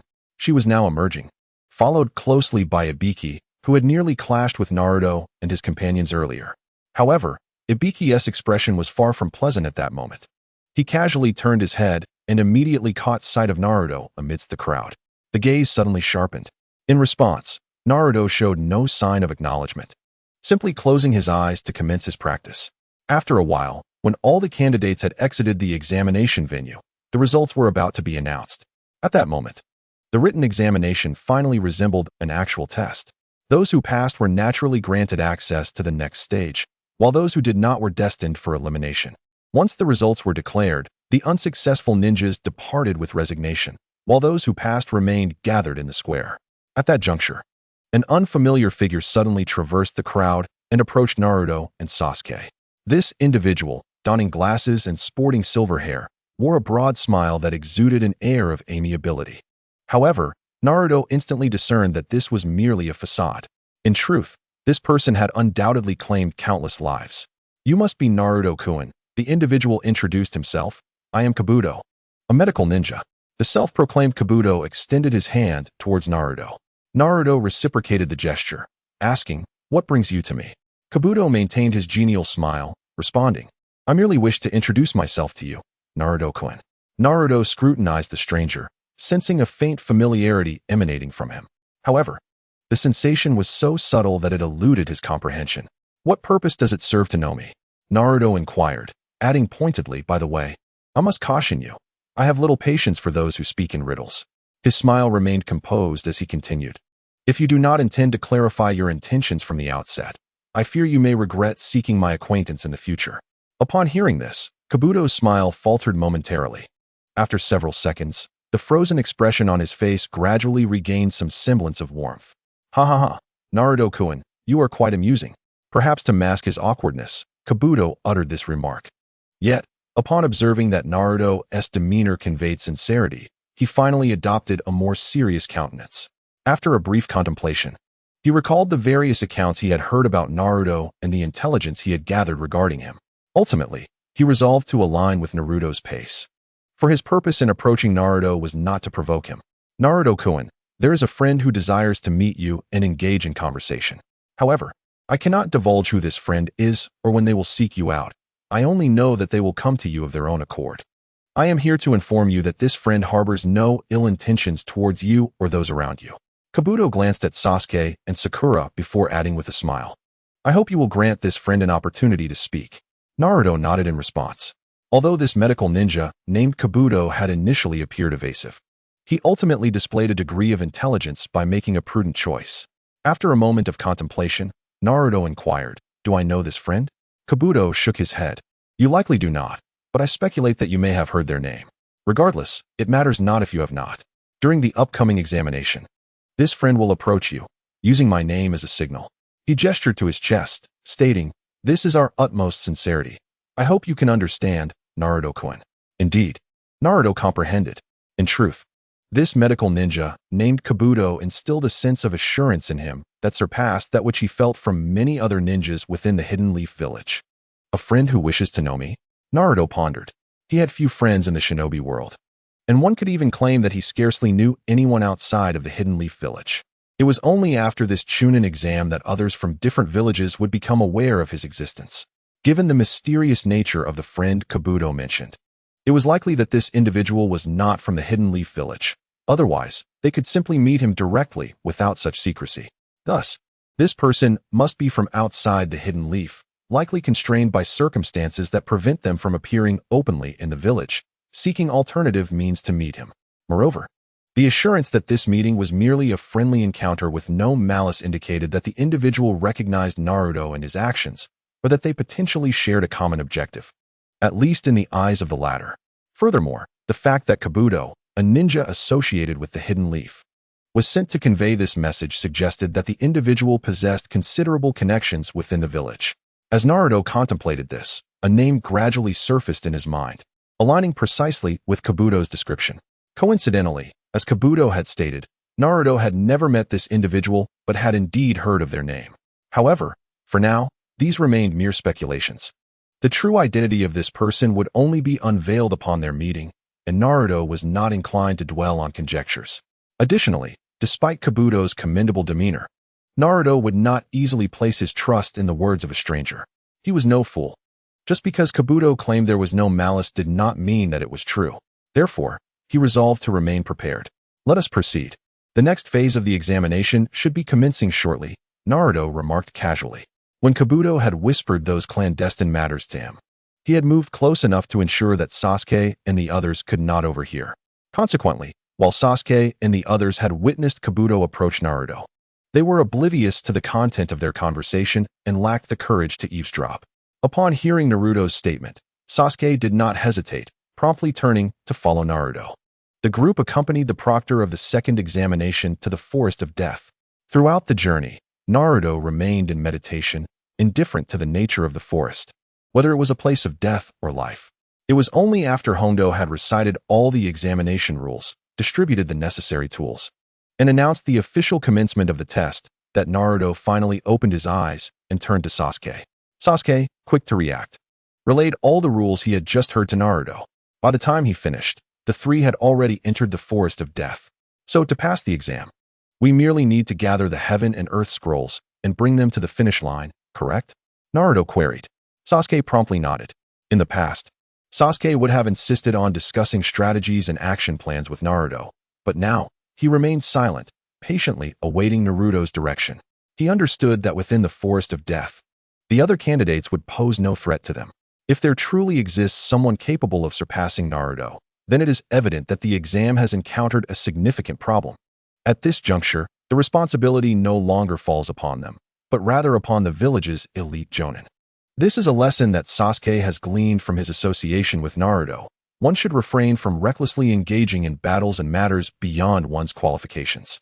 If this conflict is one that only jonin are entitled to partake in, then a mere genin rushing into the fray would only be courting death, serving no purpose whatsoever. In such perilous circumstances, it is the weaker party that ought to distance themselves from the most dangerous battlegrounds, seeking instead opportunities where their abilities can truly shine. Unless, of course, their sole function and value is to perish. Chapter 83. Sound Ninja in their possession, Naruto and his companions held a D-rank scroll. Therefore, they merely needed to seize another celestial scroll and reach the finish line to successfully pass the assessment. With a subtle scan of his spiritual awareness, Naruto quickly identified the nearest team to them and proceeded to lead Sasuke and Sakura in that direction. Naruto-kun, which village do those ninjas belong to? Sakura suddenly inquired in a hushed tone. She had been somewhat apprehensive, fearing that Naruto might recklessly confront the ninjas from the Leaf Village. After all, in her view, Naruto had both the motive and the capability to do so. Aside from herself and Sasuke, he seemed to regard ninjas from other villages as mere adversaries rather than allies. Perhaps Hinata and Ino could also be included in this consideration. In any case, Naruto was certainly not the type to spare someone simply because they hailed from the Leaf Village. Naruto, however, was indifferent to Sakura's concerns. He did not even contemplate what was going through her mind. Upon hearing her question, he casually replied, "They appear to be from the Sound Village." To Naruto, Sakura's thoughts were inconsequential. Should she choose to comply, he would gladly afford her a chance, for he was unaccustomed to the absence of someone attending to him, having long played the roles of elder brother and elder. Moreover, the ninja world lacked a plethora of materials. Even though Naruto possessed considerable knowledge, he was unable to craft creations such as the Yellow Turban Warriors or various puppets. The puppets of the immortal realm differ markedly from those controlled by the ninja from the Sand Village. In the immortal realm, puppets can possess self-awareness. Even in the absence of such awareness, they can act independently of their creators, responding to mere commands. This remarkable capability arises from the fact that the creators imbue a portion of their spiritual essence into the puppets during their crafting. Consequently, the puppets can utilize this fragment of spiritual essence to possess a modicum of consciousness, enabling them to act with greater intelligence. However, a crucial aspect remains: the identification of materials capable of housing and accommodating the creator's spiritual essence. Such materials are exceedingly rare, even in the immortal realm, and their existence in the ninja world is shrouded in uncertainty. At the very least, since Naruto's arrival in this realm, he has yet to encounter any. Thus, he must seek assistance from others to aid him. Of course, should Sakura stubbornly oppose him, Naruto would not hesitate to cast her aside. After all, anyone could serve as a helper, and Sakura held no unique qualities. Sound Village. Sakura's furrowed brow immediately relaxed upon hearing those three words, and she involuntarily exhaled in relief. With renewed determination, she followed Naruto and Sasuke as they pressed onward.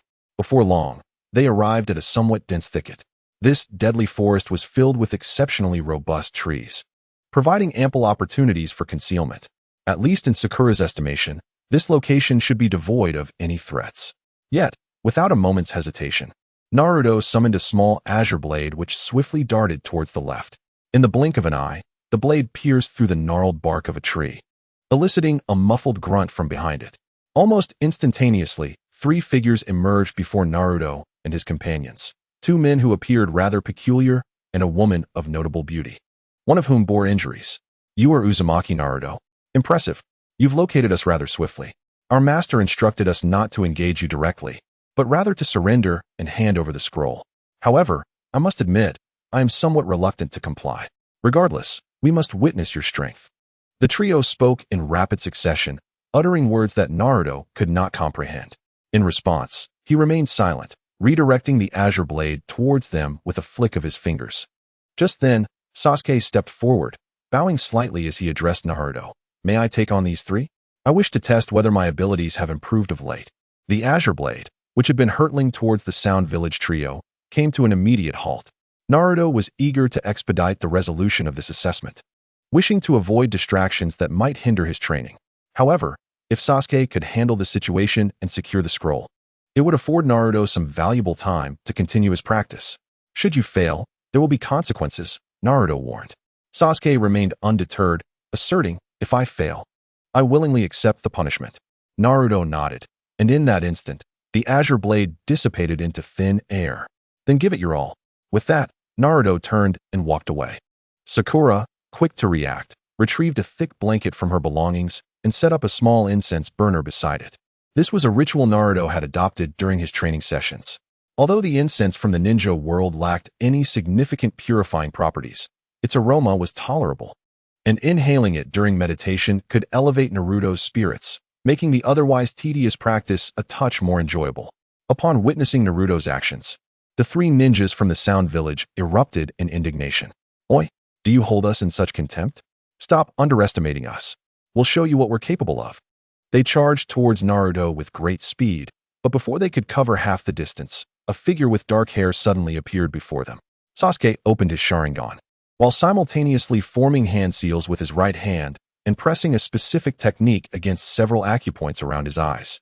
During their recent studies of the Sharingan, Naruto discovered that prolonged use could impair one's vision. Consequently, he casually imparted a technique to Sasuke. Although it could not completely negate the effects of the Sharingan, it provided some relief. Naruto assured Sasuke that once he officially trained and gained support, he would naturally learn more effective techniques. You wish to face Naruto? First, you must pass over my body, Sasuke declared, swiftly forming seals as a torrent of flames erupted from his mouth. Fire release, great fireball technique. Then let's deal with you first, one of the Sound ninjas retorted. The three of them immediately encircled Sasuke, launching their assault. However, due to his rigorous training and the invaluable knowledge gained from Naruto, Sasuke's strength had dramatically improved. Even when confronted by the three shadowy ninjas, he remained undeterred.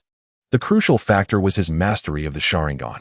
Initially, Sasuke had to navigate its complexities alone, but collaborating with Naruto had deepened both their understandings.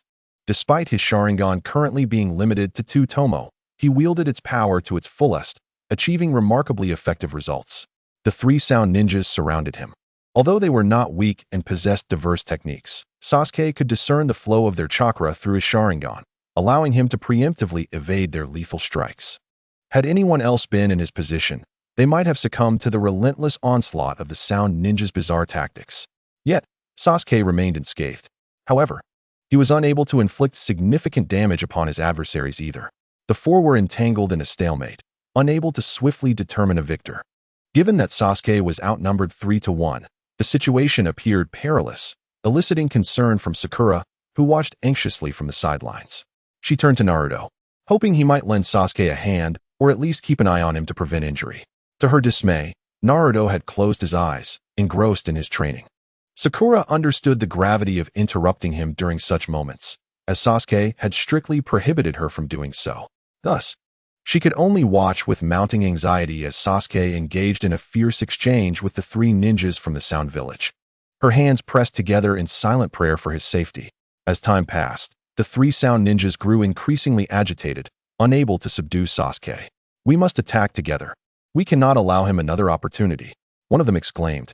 Seizing the moment, the trio launched a coordinated assault against Sasuke, their combined attacks striking him directly. The three ninjas displayed expressions of triumph, but in an instant, The Sasuke they had struck transformed into a wisp of white smoke, revealing a wooden log that fell to the ground. Substitution technique. The sound ninjas widened their eyes in shock, quickly scanning their surroundings for the real Sasuke. Just then, he appeared mere meters away from them. "You have fallen into my trap," Sasuke proclaimed, pressing down with his right hand, unleashing a barrage of explosive tags that erupted from the ground. "What? Get out of here." They were taken aback, scrambling to escape. At that moment, Sasuke yanked his arm, revealing numerous strands of chakra that coalesced in his grasp, ensnaring the three ninjas within them. The threads connected to the earth, trees, and even the shuriken and kunai he had previously thrown. With a swift pull, he pulled everything towards him, blocking their escape routes. "Damn it!" A furious shout echoed as they were engulfed by the explosive tags, a series of detonations resounding through the air. When the cacophony subsided and the smoke cleared, only a pile of rubble and the battered bodies of the three ninjas remained. Sasuke smiled at the scene before him, his crimson eyes gradually fading back to black. Beside him, Sakura's face lit up with astonishment as she leaped into the air, fist raised in exhilaration. "Do you really think you can defeat us?" At that moment, one of the defeated sound ninjas slowly began to rise. Sasuke frowned, a serious expression crossing his face. Just then, a shadowy figure darted towards them at incredible speed. Sasuke prepared to defend himself, but the figure instead approached the fallen sound ninja, delivering a swift blow that sent him crashing against a massive tree trunk. Only then did Sasuke catch a glimpse of the newcomer. Their face appeared oddly contorted, hair straight and black, cascading down. The skin on their face and hands was pallid, exuding an eerie aura. Notably, they wore the forehead protector of the Sound Village, deepening Sasuke's confusion. Why would someone from the Sound Village attack their own? His mind swirled with questions and curiosity, but he remained vigilant, adopting a defensive stance as he observed the mysterious figure's movements. The figure began to walk towards Sasuke, wearing a sinister smile that sent chills down his spine, prompting him to clench his fists. Suddenly, the mysterious individual bowed respectfully towards Sasuke. "I have instructed them to hand over the scroll directly to you upon encountering Naruto. I never anticipated they would have the audacity to defy my wishes. I shall ensure they are suitably punished. I hope Naruto does not form a negative impression of our first encounter." Sasuke regarded the enigmatic figure with a mixture of intrigue and skepticism. Just then, Naruto, who had been in a meditative state, opened his eyes. "You are the friend?" Naruto inquired, a smile tugging at his lips. "If Naruto-kun is not referring to anyone else, then I must be the one," the mysterious figure replied, mirroring Naruto's smile. Naruto spoke up. "You should know that I am not particularly fond of playing guessing games, nor am I skilled at them. I also dislike trying to ascertain someone's identity. So, allow me to introduce myself." The mysterious figure spread his hands casually and replied, "I am Orochimaru." "Orochimaru?" Both Sasuke and Sakura exclaimed in astonishment. Only Naruto looked slightly puzzled. He glanced at Sasuke and asked, "Do you know him?" Although Naruto had heard the name from Mizuki, he never thought he would have any connection with Orochimaru, so he did not delve deeper into the matter. At that moment, Naruto had already suspected that the friend Do spoke of was indeed Orochimaru, but he was still unaware of who this Orochimaru truly was. "I'm not entirely sure myself," Sasuke replied gravely. "I only remember he was a rogue ninja from the village, and he definitely possesses the strength of an elite jonin." Meanwhile, Sakura, showcasing her scholarly demeanor, added, "Orochimaru was once one of the legendary Sannin of Konoha, a special jonin who contributed greatly to the village and completed numerous missions. However, he was eventually expelled from the village due to his reckless experimentation with forbidden jutsu." Chapter 85. Orochimaru's perspective interesting. Naruto nodded in acknowledgement. He then turned to the enigmatic Orochimaru and inquired, "May I ask why you chose to become a rogue ninja? Why did you leave this village?" Orochimaru observed the golden-haired youth before him, his curiosity intensifying. Upon hearing the rumors surrounding Naruto, he had already found him intriguing. Now, facing him, his interest only deepened. This Naruto, despite being merely a child, spoke with an air of maturity and composure that made Orochimaru feel as if he were the novice. Orochimaru slowly began. "That was a long time ago. In pursuit of greater strength, I chose my own path. I wonder what you think, Naruto-kun. I believe there is something amiss within this village, or rather, within the entire ninja world. They control everything, maintaining a familial grip on all jutsu, resources, and status. They incessantly preach about the will of fire, yet fail to understand the essence of progress. I desire to change this. The title of one of the legendary Sannin may sound appealing, but in reality, it holds no value for me. Yet, through this title, I have witnessed many injustices. The jutsu possessed by the prominent clans far exceed those available to common ninjas and can be inherited or learned without any cost. Bloodline limits grant powers far superior to other jutsu, requiring little to no cultivation and cannot be taken away by others. As he spoke, Orochimaru glanced at Sasuke, who immediately felt a chill run down his spine and instinctively took a step back. However, Orochimaru made no further move, continuing, "I wish to alter this. I want ordinary people to possess the power of bloodline limits. I aspire to develop more jutsu that all ninjas can master." Unlike Do, who had spoken cautiously, Orochimaru expressed these thoughts openly before Naruto, his voice unrestrained. Sakura listened with rapt attention, and even Sasuke's expression shifted to one of surprise. For Sasuke, the pursuit of power was his most genuine goal and core motivation, something he had never considered beyond that. Undoubtedly, Orochimaru's unguarded words sparked many thoughts within Sasuke. Orochimaru chuckled softly, appearing somewhat bashful as he continued. "Of course, this may sound overly grand, but from my personal perspective, I have never truly liked the identity of a ninja. I do not comprehend what ninjas pursue, merely completing tasks for others. That notion does not persuade me. I seek to become stronger. I desire genuine immortality and true eternity." A fervor gleamed in Orochimaru's eyes. "I know this may sound somewhat mad," he said, lowering his gaze with a hint of a smile. "But for me, power is not merely a tool. It is the key to uncovering the truths of the world. I hope to one day break free from existing constraints and witness true freedom and possibility." He turned his gaze to Naruto, his eyes brimming with anticipation. "Naruto-kun, have you ever contemplated that this world could be better, that these ordinary people could also improve? Perhaps our paths share some similarities?" Naruto retorted, "Why do you think that?" Orochimaru replied, "Even if our paths diverge, I require your abilities, particularly your talent for creating new jutsu. I propose a trade. I hope you can share those jutsu with me or assist me in developing others. Whatever you desire, I shall do my utmost to fulfill." In truth, given Orochimaru's prowess and status, he need not be so courteous to Naruto. His politeness did not stem from fear of Naruto's strength, but rather from an appreciation of his talent. Since departing Konoha, Orochimaru had scoured the ninja world for gifted individuals, yet the most he could find were those with bloodline limits. These talents were bestowed by fate, not possessed intrinsically. Orochimaru himself hailed from humble beginnings, lacking any remarkable talents, and had never possessed a bloodline limit. Even the jutsu he learned in Konoha were few and far between. It was precisely because he realized he could not acquire anything of value in Konoha, where everything was tightly controlled by the upper echelons to manipulate and restrain the lower tiers, that he chose to leave and sought to develop jutsu independently. Most of the powerful techniques he wielded were self-acquired, unrelated to Konoha. Thus, Orochimaru had always taken pride in his own abilities. However, recently, he received news of Naruto's developments. Upon learning that Naruto had created a powerful jutsu that required no hand signs, Orochimaru's first reaction was disbelief.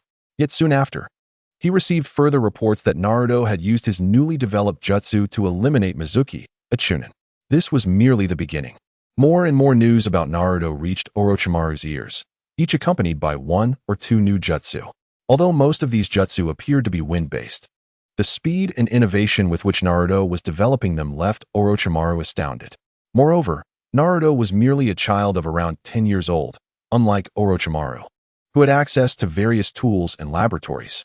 Yet, in less than a year, Naruto had produced more new techniques than Orochimaru had in several years of research. What astonished Orochimaru the most was, in the land of waves, Naruto, relying on a novel ninjutsu, single-handedly vanquished two jonin. Upon hearing this news from Danzo, Orochimaru was initially incredulous, questioning whether Danzo had made an error. However, upon confirming the veracity of the intelligence, Orochimaru's perception of Naruto underwent a profound transformation. Although Orochimaru, being of the same generation as Jiraiya, should be considered a senior to Naruto, he now regarded this mere child of 12 or 13 as an equal. This newfound status was entirely attributed to Naruto's exceptional talent and his innovative ninjutsu. Consequently, the three sound ninjas had previously held a deep-seated disdain for Naruto. For the entirety of the Sound Village revered Orochimaru as a savior. Orochimaru had gathered these homeless children, the downtrodden of the ninja world, and established a village to teach them powerful ninjutsu, ensuring they had a place in the ninja realm and were not subjected to bullying. To them, no one could possibly stand on equal footing with Orochimaru, which naturally fostered their resentment towards Naruto.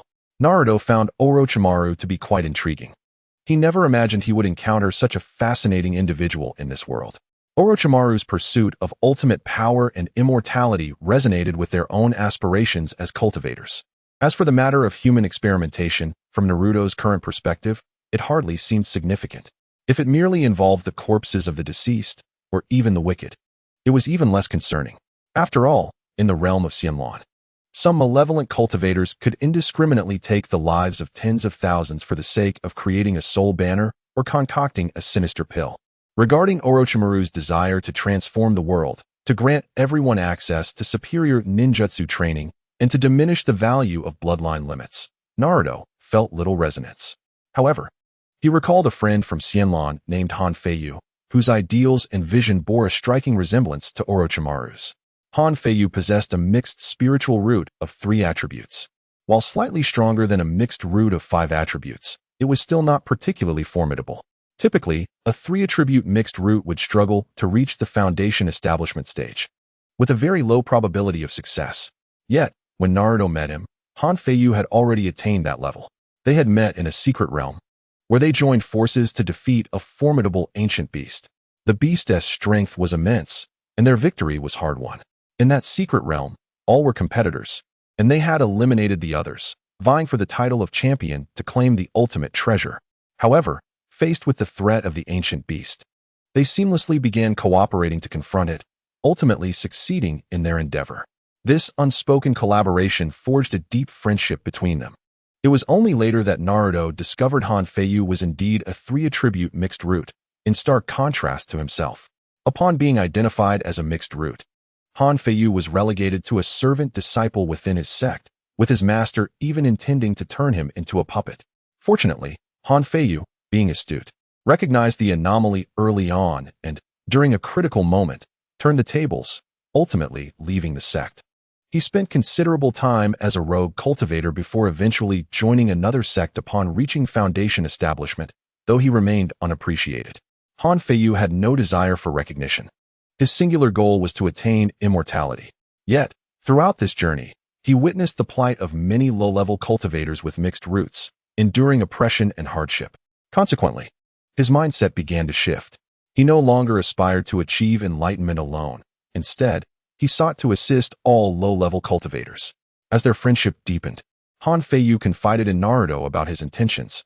He had once declared, not only should mixed-root cultivators have the opportunity to cultivate, but even those without any spiritual roots, mere mortals, must be given a chance. The world must be fair, for otherwise, some are born to be oppressed while others rise above. In pursuit of this ideal, Han Feiyu undertook numerous actions, many of which antagonized the established powers of the Xianlan realm. Of course, he had made mistakes, akin to Orochimaru's human experiments. Ultimately, his actions caught up with him. Years later, although Han Feiyu had reached the divine transformation stage, he was branded as a demonic cultivator by the Xianlan realm, leading to a grand witch hunt. When Naruto sought to intercede on Han Feiyu's behalf to resolve the conflict, Han Feiyu trapped him within a formation, confronting the forces of the Xianlan realm alone. In the end, he was forced to retreat into perilous territory, meeting a tragic fate. As he departed, he left Naruto with a parting wish that he should not seek revenge or plead for him, acknowledging his misdeeds and accepting his fate. If possible, he hoped Naruto would find a successor to inherit his legacy and change the world. Yet, until Naruto faced his own tribulation, he had yet to find that successor. Either those capable were unwilling to bear such a burden, or those eager lacked the necessary strength. Nevertheless, Han Feiyu's philosophy quietly took root in the hearts of some cultivators, igniting contemplation about fairness and justice. Now, standing before Naruto, Orochimaru evoked memories of Han Feiyu. Although they may not be entirely alike, there were undoubtedly similarities between the two.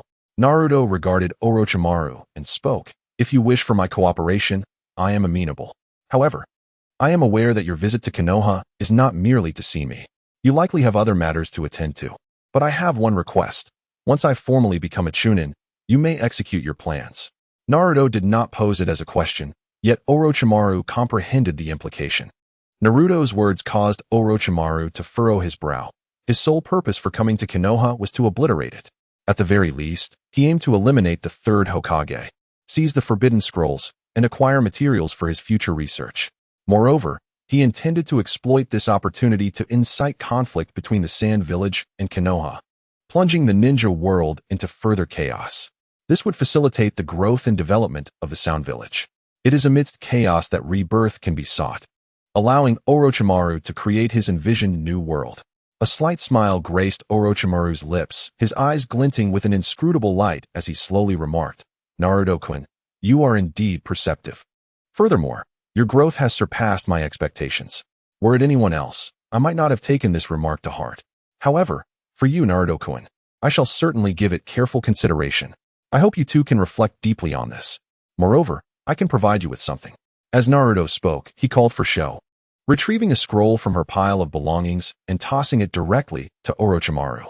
The scroll contained a modified ninjutsu of Naruto's design.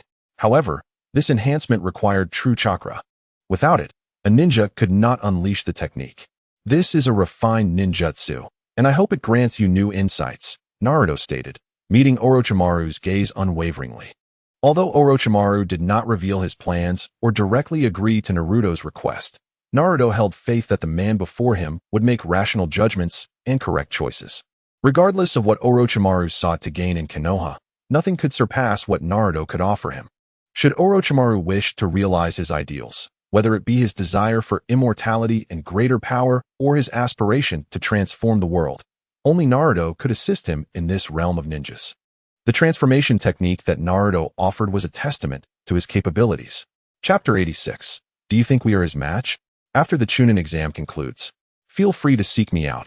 Perhaps I shall surprise you, Naruto remarked as he gazed at Orochimaru.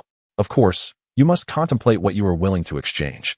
Upon hearing this, Orochimaru's smile widened, his lips stretching almost to his ears. "Thank you, Naruto-kun," he said with a gentlemanly bow. "I shall not disturb your examination. We shall meet again." With that, Orochimaru swiftly departed with the three Sound Village ninjas, vanishing in an instant. A moment later, in another part of the Forest of Death, the three Sound ninjas were unceremoniously dropped to the ground by Orochimaru. One of them, rising from the ground, looked at Orochimaru and, after a moment of silence, inquired, "Lord Orochimaru, are we truly to terminate our operation? If we miss this Chunin exam, there may not be another opportunity like this." Orochimaru remained silent for a moment before coldly smiling, his golden slit pupils shimmering with an elusive light. Opportunity? True opportunities are never reliant on waiting. They are forged through creation. He turned to gaze into the distance, where he had previously bid farewell to Naruto, his tone grave. "The choice lies with us. Everything shall proceed according to plan.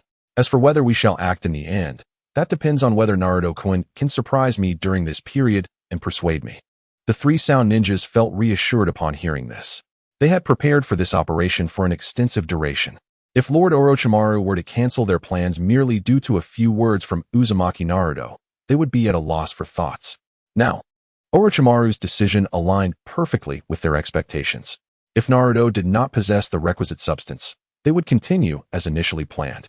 However, should Uzumaki Naruto demonstrate extraordinary abilities that warranted their retreat, they could halt their actions at any moment. This was the wise and composed Orochimaru they remembered. Following a brief exchange of instructions, Orochimaru vanished instantaneously, arriving in an uninhabited area where he promptly retrieved the scroll Naruto had given him. Meanwhile, after Orochimaru's departure, Sasuke and Sakura observed Naruto, their expressions betraying their inner turmoil. To them, Orochimaru was ultimately a rogue ninja, and a notorious one at that. The existence of rogue ninjas provided every ninja with a justification to eliminate them, especially now that Orochimaru had come to Konoha, evidently seeking to instigate trouble. Yet, Naruto displayed no dissent, even seeming solely concerned with his Chunin exam, discussing potential collaboration with Orochimaru. This undoubtedly left a profound impact on Sasuke and Sakura's young minds. Sasuke, having already resolved to follow Naruto regardless of his choices, felt somewhat better. He would not challenge Naruto's decisions, only feeling perplexed and seeking clarification later. However, Sakura had not yet strayed as far as Naruto and Sasuke, and she retained a measure of trepidation regarding the village. After hesitating for a moment, she finally asked, Naruto-kun, is it truly alright to let Orochimaru go? Naruto glanced at her. Can you defeat him? Sakura fell silent, and after a moment, she spoke again. But there is no but. It is not I who is allowing him to leave. It is he who chooses to spare us, Naruto replied, his patience wearing thin. You know he is one of the legendary three, and he is several generations above us. Do you truly believe the three of us could stand as his adversaries? Do you not find your thinking somewhat naive? We are but genin. Sakura instantly grasped the gravity of the situation but still attempted to argue. But Naruto, you have already defeated two of them. That was because we set up a formation in advance without their knowledge, and that formation inherently grew stronger with each kill. Just then, Sasuke interjected, but here we have not laid down any traps, and Orochimaru, as one of the legendary three, should possess greater strength than those two jonin. If we were to clash with him and he chose not to conceal his identity, it could very well endanger our lives. Unless we gamble on his desire to avoid escalating the situation. Sasuke looked at Sakura, but you know Orochimaru must have ulterior motives for coming to the village. And he has brazenly declared his identity. If we were to engage him now, it would signal that as long as we live, we would inform the village of his arrival. How do you think Orochimaru would respond to us under such circumstances? Would he simply let us go as if nothing had happened? Sakura appeared bewildered, completely at a loss for how to respond to Sasuke's words. Meanwhile, Naruto cast a glance at Sasuke, feeling a sense of appreciation. His primary concern regarding the Konoha ninja village was that they had been trained to think without reason, merely adhering to the will of fire and the village's regulations, lacking the capacity for independent thought, blindly following orders from above, even if it meant walking to their demise. During the time Sasuke spent with Naruto, he evidently managed to shed such detrimental habits, primarily due to his relentless pursuit of vengeance. In contrast, Sakura lagged considerably in this regard. At this juncture, Sasuke fully grasped Naruto's intentions and sighed, continuing, what we must do is not to act recklessly, but to calmly analyze the situation and identify the most effective course of action. Blind actions will only plunge us into greater peril. Upon hearing this, Sakura lowered her head, seemingly beginning to reflect on her previous impulsiveness. Fortunately, she had refrained from taking matters into her own hands and waited until Orochimaru had departed before discussing matters with Naruto and Sasuke. At this moment, Sakura finally realized that, when confronted with a formidable foe, reason and strategy held far more significance than mere courage.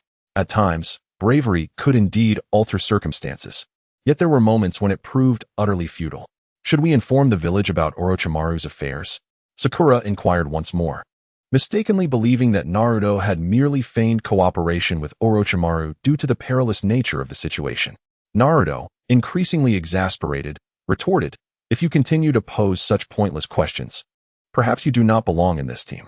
Startled by Naruto's cold demeanor, Sakura froze in place, her breath momentarily becoming labored.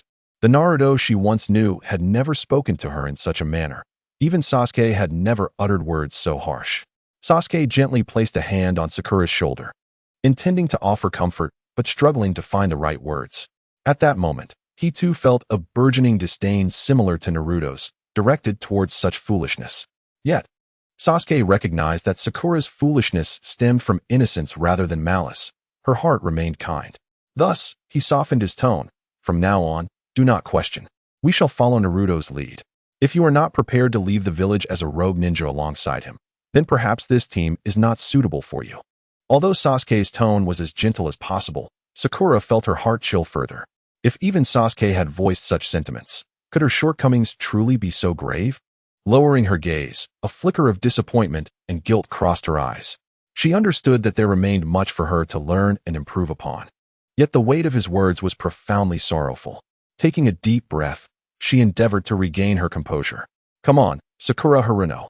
After so much effort to be assigned with Sasuke, and with Naruto as well, you cannot simply give up, she encouraged herself, resolutely deciding to strive harder to keep pace with Naruto and Sasuke.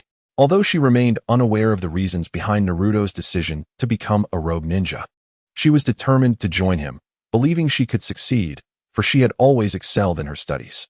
With unwavering resolve, Sakura declared, I will uncover the truth. Chapter 87. Danzo's pressure having effortlessly secured the scroll, the subsequent events held little surprise for Naruto.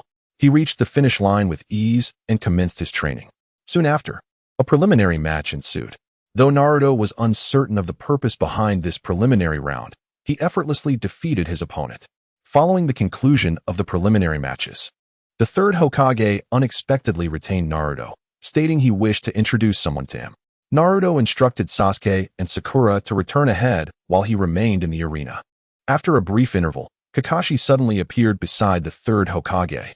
Shortly thereafter, another figure emerged from the shadows, with spiky white hair and somewhat comical attire.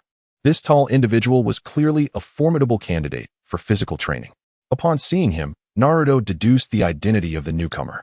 There remains a month until the final stage of the exam, and during this time, I will assign Jiraiya as your mentor.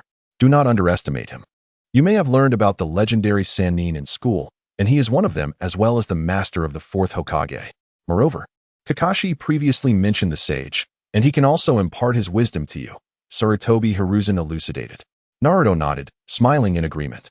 He harbored no aversion to Jiraiya, as the man had once been his father's mentor, and this was an opportune moment to learn more about his parents.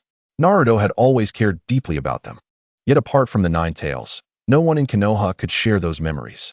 Jiraiya-sensei, we must not delay, let us depart at once, Naruto urged. Sensing several familiar figures outside the examination venue who seemed anxious and eager for his departure. Therefore, he had no intention of reminiscing with Jiraiya and directly proposed to leave. Jiraiya, momentarily taken aback, quickly recalled what he had learned about Naruto's transformation from Sarutobi and Kakashi. He grinned, giving a thumbs up. Truly, you are the finest ninja of this generation in Konoha, exhibiting such decisiveness.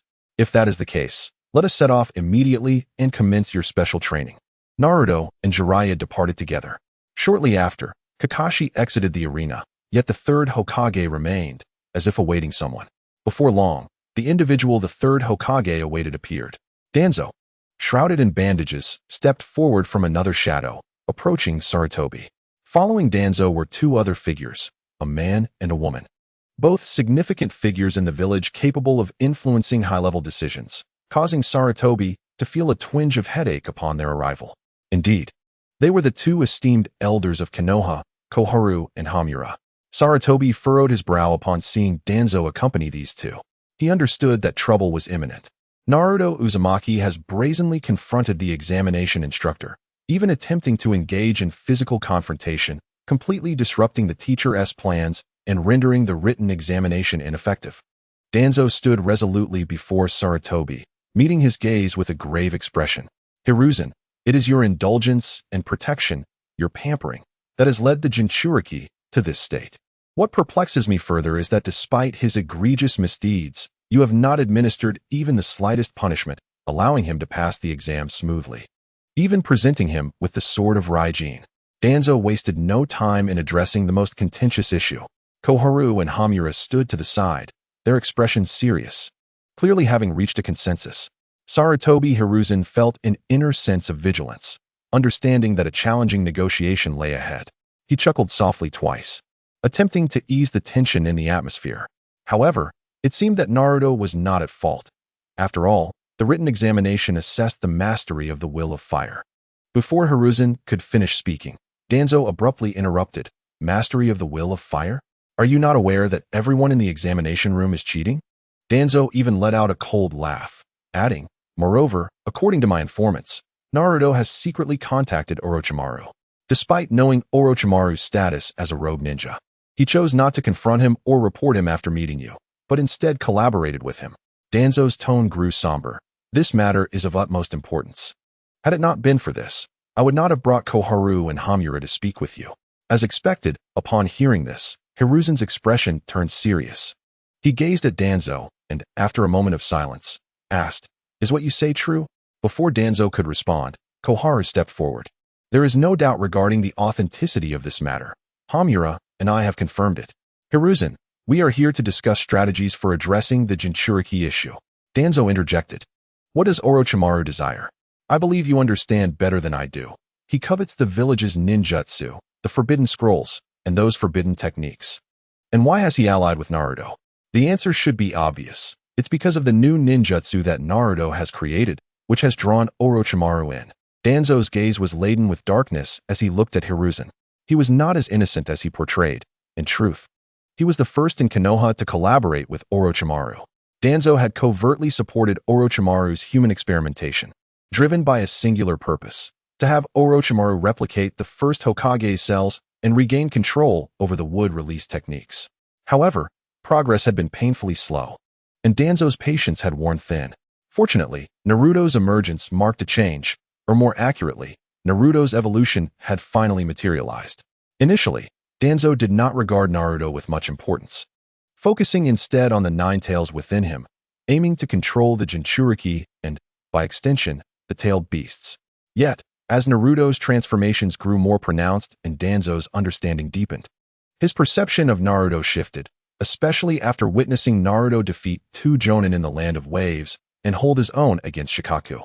Though Shikaku was not at its peak, the events compelled Danzo to re-evaluate his stance on Naruto. His interest in Naruto transitioned from merely the Nine-Tails to the boy himself. Since Naruto's changes began, Danzo had dispatched root ninjas to follow and investigate him, meticulously documenting every detail. This continuous surveillance convinced Danzo that Naruto possessed a formidable and effective means of gaining strength. Now, Danzo had recalibrated his ambitions. Rather than placing his hopes on the elusive replication of the first cells, he found it more pragmatic to seize what lay before him: Naruto's ninjutsu. For this, he was even willing to sacrifice certain alliances, including his long-standing collaboration with Orochimaru. Chapter 88. The Story of Parents Today. The reason Danzo summoned the two village elders to exert pressure on Hiruzen was precisely this. After listening to Danzo's words, Hiruzen let out a deep sigh, his brow furrowed tightly. Danzo's bluntness created an unexpected weight upon him. The room fell into silence, with only the faint rustle of leaves outside breaking the stillness. Hiruzen's gaze darted between Danzo and Koharu, seemingly weighing the implications of their words. Danzo refrained from urging him further, yet his eyes remained fixed on Hiruzen, awaiting a final decision. Koharu stood silently beside him, her gaze steely, clearly aligned with Danzo's perspective. "I am sorry, but at least for now, nothing has transpired, and there is still a chance for redemption. Naruto's father sacrificed his life for the village. I cannot simply hand him over to you, Danzo." Hiruzen pondered for a moment before resolutely stating, "I will wait a while longer, during which I will make all necessary preparations. If Orochimaru truly allies with Naruto and threatens the village, then I will heed your counsel. But if that is not the case, I will protect Naruto. You are wagering the fate of our entire village." Danzo shouted in anger. Hiruzen replied, "I am not gambling with anything. I am confident that as long as I am here, everything will be fine. If my actions lead to significant harm to the village, then I would not hesitate to relinquish the position of Hokage to you." This declaration represented a substantial concession. With Koharu and Hamura present, Danzo was not concerned about Hiruzen turning against him. He contemplated briefly before nodding. "In that case, we shall wait and see." Danzo was confident. He had already conspired with Orochimaru and offered him unprecedented support. The upcoming Chunin exams would undoubtedly see Orochimaru making his move. The positions of Hokage and Jinchuriki would soon be his, Danzo thought. After the conversation concluded, Danzo and the two elders departed, leaving the space enveloped in silence. Meanwhile, Naruto, who had been walking outside with Jiraiya, withdrew his consciousness. He glanced at Jiraiya and said, "Teacher Jiraiya, the exams today have worn me out. Shall we resume our training tomorrow?" This request was entirely reasonable. Jiraiya agreed without hesitation, smiling as he ruffled Naruto's hair. Though this gesture felt somewhat intrusive to Naruto, he recognized Jiraiya as his father's master and, according to the traditions of the Sage Realm, revered his teacher. Therefore, Naruto had no qualms about it. After bidding farewell to Jiraiya, Naruto made his way home, his expression slightly grim. In truth, he had been using his senses to observe Hiruzen and Danzo throughout the meeting. As a formidable being in the tribulation phase, Naruto has always possessed the ability to perceive events occurring anywhere within the village, should he choose to do so.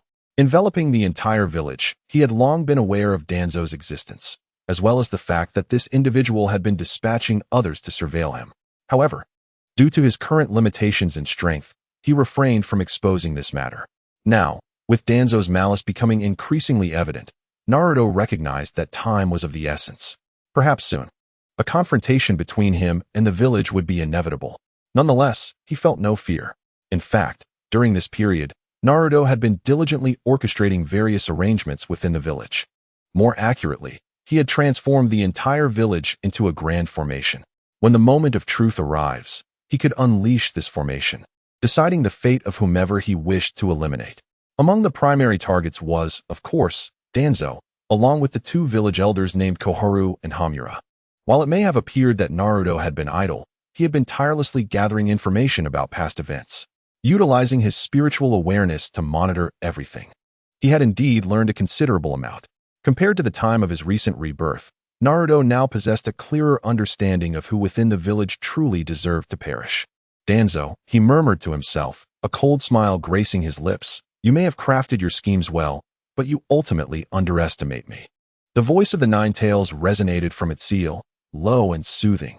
Little one, Danzo is indeed detestable. However, you must exercise caution. He is a shadow-level powerhouse. As are those two elders.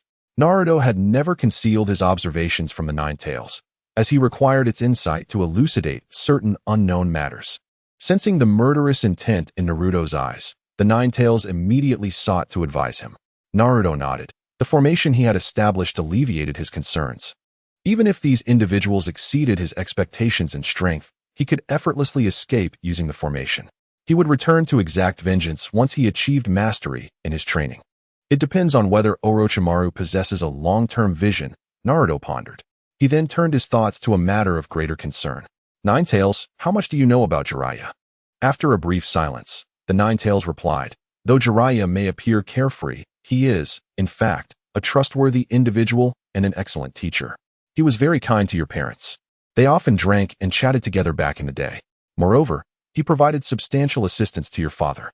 The Nine-Tails understood the significance of Naruto's parents to him. Despite being sealed as a tailed beast and knowing little, it made an effort to convey its thoughts. Upon hearing this, warmth flickered in Naruto's eyes. In that case, I can rest a bit easier. I shall ask him some questions tomorrow. The following morning, sunlight bathed every corner of Konoha village. Naruto stood at the center of the training ground, awaiting Jiraiya's arrival. Before long, the familiar sight of the white-haired sage came into view. Hey Naruto, ready to learn? Jiraiya greeted boisterously, wearing his signature grin. Today, I will teach you a new ninjutsu called the Rasengan. It is one of the signature techniques of the fourth Hokage. Originally, Naruto had little interest in learning ninjutsu, but upon hearing that it was a renowned technique of the fourth Hokage, his interest piqued. Yes, I am ready, Naruto replied with a slight smile. Jiraiya then began his explanation. Once he finished, he handed Naruto a rubber ball. Once you can use the Rasengan to launch this ball, you will have mastered the technique, Jiraiya stated, observing Naruto's learning speed, curious if he would be as quick as he had been. This ninjutsu posed little challenge for Naruto. However, he did not immediately master it. Instead, he held the rubber ball and said, Teacher, may I ask you a question? Oh, what question? Jiraiya raised an eyebrow. Could you tell me the story of the fourth Hokage, Minato Namikaze, and Kushina Uzumaki? I am quite interested in them. How about you share the story while I practice my ninjutsu? Naruto inquired, intentionally adopting an observer's tone.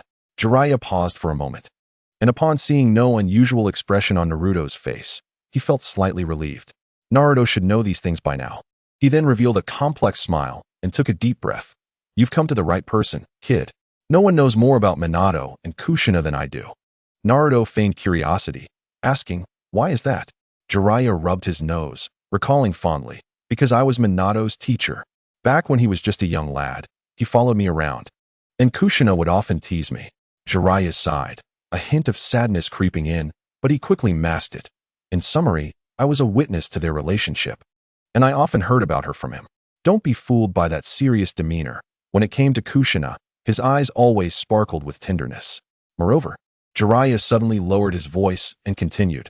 I was quite close to them, and sometimes even went out of my way to check on their situation. After all, as a teacher, one must care about their students' personal lives. He chuckled, appearing rather pleased with himself. Naruto couldn't help but smile, though he felt a twinge of emotion. He remained silent. Jiraiya ceased his antics and began recounting the heartwarming yet poignant memories. The first time Minato met Kushina, she was a transfer student. her striking red hair immediately capturing attention. At that time, other students were reluctant to accept her, even mocking her dream of becoming the first female Hokage. But Minato was different. He stepped forward to welcome her, saying, "I also wish to become a Hokage recognized by everyone." From that moment, a remarkable bond formed between them.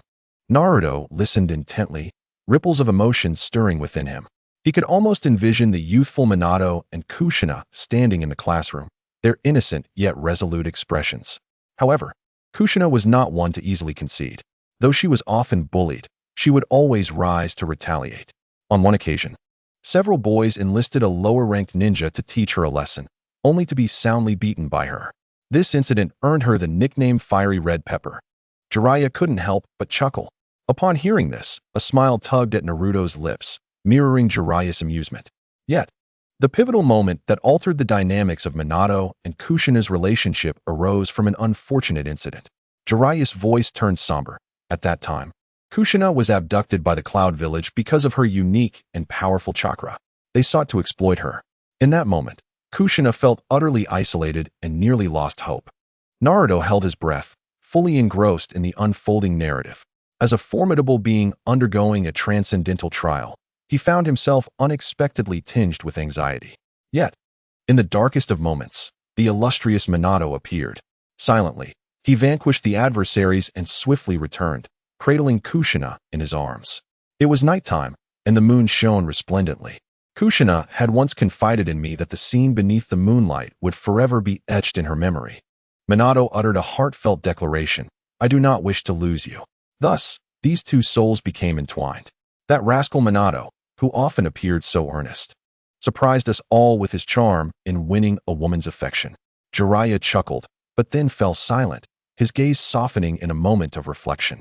Naruto, too, remained quiet, suppressing the tumult of emotions within him. After a spell, he inquired softly, "And then what happened?" Jiraiya smiled and continued, "Well, they faced numerous trials together, supporting and encouraging one another. Minato ascended to the position of Hokage, while Kushina stood as his unwavering pillar. Although Kushina aspired to be the first female Hokage, she remarked that there was little difference between being the Hokage's wife and being a female Hokage. Their bond was enviable, indeed." At this juncture, Jiraiya's tone grew somber. "As for what transpired thereafter, you have all heard the tales. Ultimately, they sacrificed their lives to protect the village." Naruto inhaled deeply, striving to steady his voice. "But why did they die, Jiraiya-sensei? What truly happened then?" At this, Jiraiya was jolted from his warm reminiscence. He cast a glance at Naruto, sensing a glimmer of unshed tears in his eyes. Yet, upon a second look, there was nothing. Did I imagine it? Jiraiya pondered, shaking his head to clear his thoughts. "You will learn of those events in due time." He waved his hand dismissively, then added, "Now, let us focus on the Chunin exams. How is your Rasengan coming along?" Although Naruto had not received the answers he yearned for, he bore no resentment towards his father's mentor. From Jiraiya's previous words, he understood the sincerity with which Jiraiya regarded his parents. Upon hearing the inquiry about his Rasengan, Naruto raised his hand. With a slight exertion, the rubber ball was effortlessly shattered. A spiraling sphere of blue chakra spun ceaselessly in his palm. "How is this possible?" Jiraiya exclaimed, his eyes widening in disbelief as he gazed at the young man before him. "Even I took considerable time to master." He coughed awkwardly, yet his embarrassment was overshadowed by pride. "Not bad at all. You're nearly catching up to me." Naruto simply smiled, remaining silent. As Jiraiya gazed upon Naruto's visage, his golden hair, the flowing white robe, he felt as if the boy before him had merged with the image of his former student. Truly a prodigy, he was worthy of being Minato's son. "Minato, if you could witness this moment, you would surely feel a sense of pride," Jiraiya mused internally. "Now, continue practicing the Rasengan. This technique is not as simple as you may believe." With that, he turned to leave, pausing only to add, "Tomorrow, I shall teach you about sage techniques. Right here, be punctual." After Jiraiya departed, Naruto dispersed the Rasengan from his hand, gazing at the sky with a heavy sigh. "Father, mother, I admire your choices. But was this village truly worth such sacrifices?" He closed his eyes, focusing his thoughts, and the entire village's formation sprang to life. An unseen energy flowed through the air, intricately connecting every space. The formation was complete, awaiting the final segment of the Chunin exams. Chapter 89, Orochimaru, I lay my cards on the table. I surrender. As night descended, within a clandestine base outside of Konoha, the moonlight filtered through the dilapidated windows, casting an eerie glow upon the surroundings. The figures of Orochimaru and Danzo stood in the dimly lit room, the atmosphere thick with tension. Orochimaru, are you prepared? Danzo's voice broke the silence, low yet tinged with anticipation. Once Orochimaru made his move, everything would align in his favor. Orochimaru slowly raised his head, a cryptic smile gracing his lips. To be honest, I have decided to withdraw. At this revelation, Danzo was momentarily taken aback, his expression one of utter disbelief. Withdraw? What nonsense are you speaking? Has our plan been exposed? Though he voiced these concerns, his mind raced with the fear that perhaps his own plans had been compromised. Did Orochimaru know of my intentions? Danzo's mind was flooded with countless possibilities. However, Orochimaru's next words only deepened his confusion. No, Orochimaru shook his head, his tone calm. This is not due to any exposure of the plan. It is a voluntary decision to step back. Danzo's countenance darkened, a sense of foreboding settling in his chest, anger mingling with profound confusion and anxiety. He struggled to regain his composure, attempting to salvage the situation as he urged, "Wait, Orochimaru, remain calm. This is a once-in-a-lifetime opportunity. If we succeed, you will control the entire village and achieve all your ambitions. I can support you fully. Should you ascend to Hokage, I will align with your every move." His voice rose in pitch, his agitation palpable, as if he feared the loss of this ally. Yet, deep down, he was acutely aware that if Orochimaru truly abandoned their endeavor, all his efforts to corner Sarutobi would come to naught. His chance to openly claim the position of Hokage, to obtain the Jinchuriki, and to access Naruto's techniques would slip away. Danzo's remaining eye widened in desperation. His impassioned words painted a grand vision for Orochimaru. As his emotions swelled, his hands trembled with fervor. However, Orochimaru's expression remained impassive, unwavering. Danzo, do you truly believe that a mere village can satiate my ambitions? I seek power, immortality, and a more perfect form, none of which Konoha can provide. Danzo's lips twitched, revealing a flicker of panic and rage. He retorted, but these are all within your grasp. Orochimaru, you desire immortality and boundless power. I can assist you. If you continue to cooperate, these aspirations will materialize. Just imagine. Once we seize Konoha, all resources and forbidden techniques will be at your disposal. He nearly shouted, desperation coloring his tone. Deep within, Danzo understood Orochimaru's true desires and believed he could fulfill them. Yet, Orochimaru's next statement shattered that confidence. Such hollow promises can no longer deceive me. I no longer require forbidden techniques, experiments, or even Konoha. With a smile, Orochimaru lifted his gaze, a look of yearning brightening his face.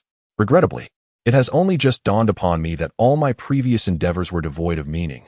I was traversing an incorrect path, one that would not yield easy fruition.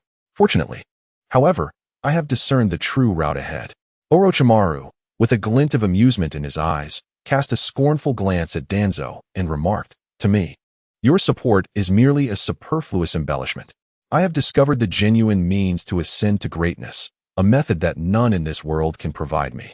I have long since grown weary of interacting with individuals like you, who poison the village, employ petty tricks, and manipulate politics, devoid of intellect, solely intent on becoming Hokage.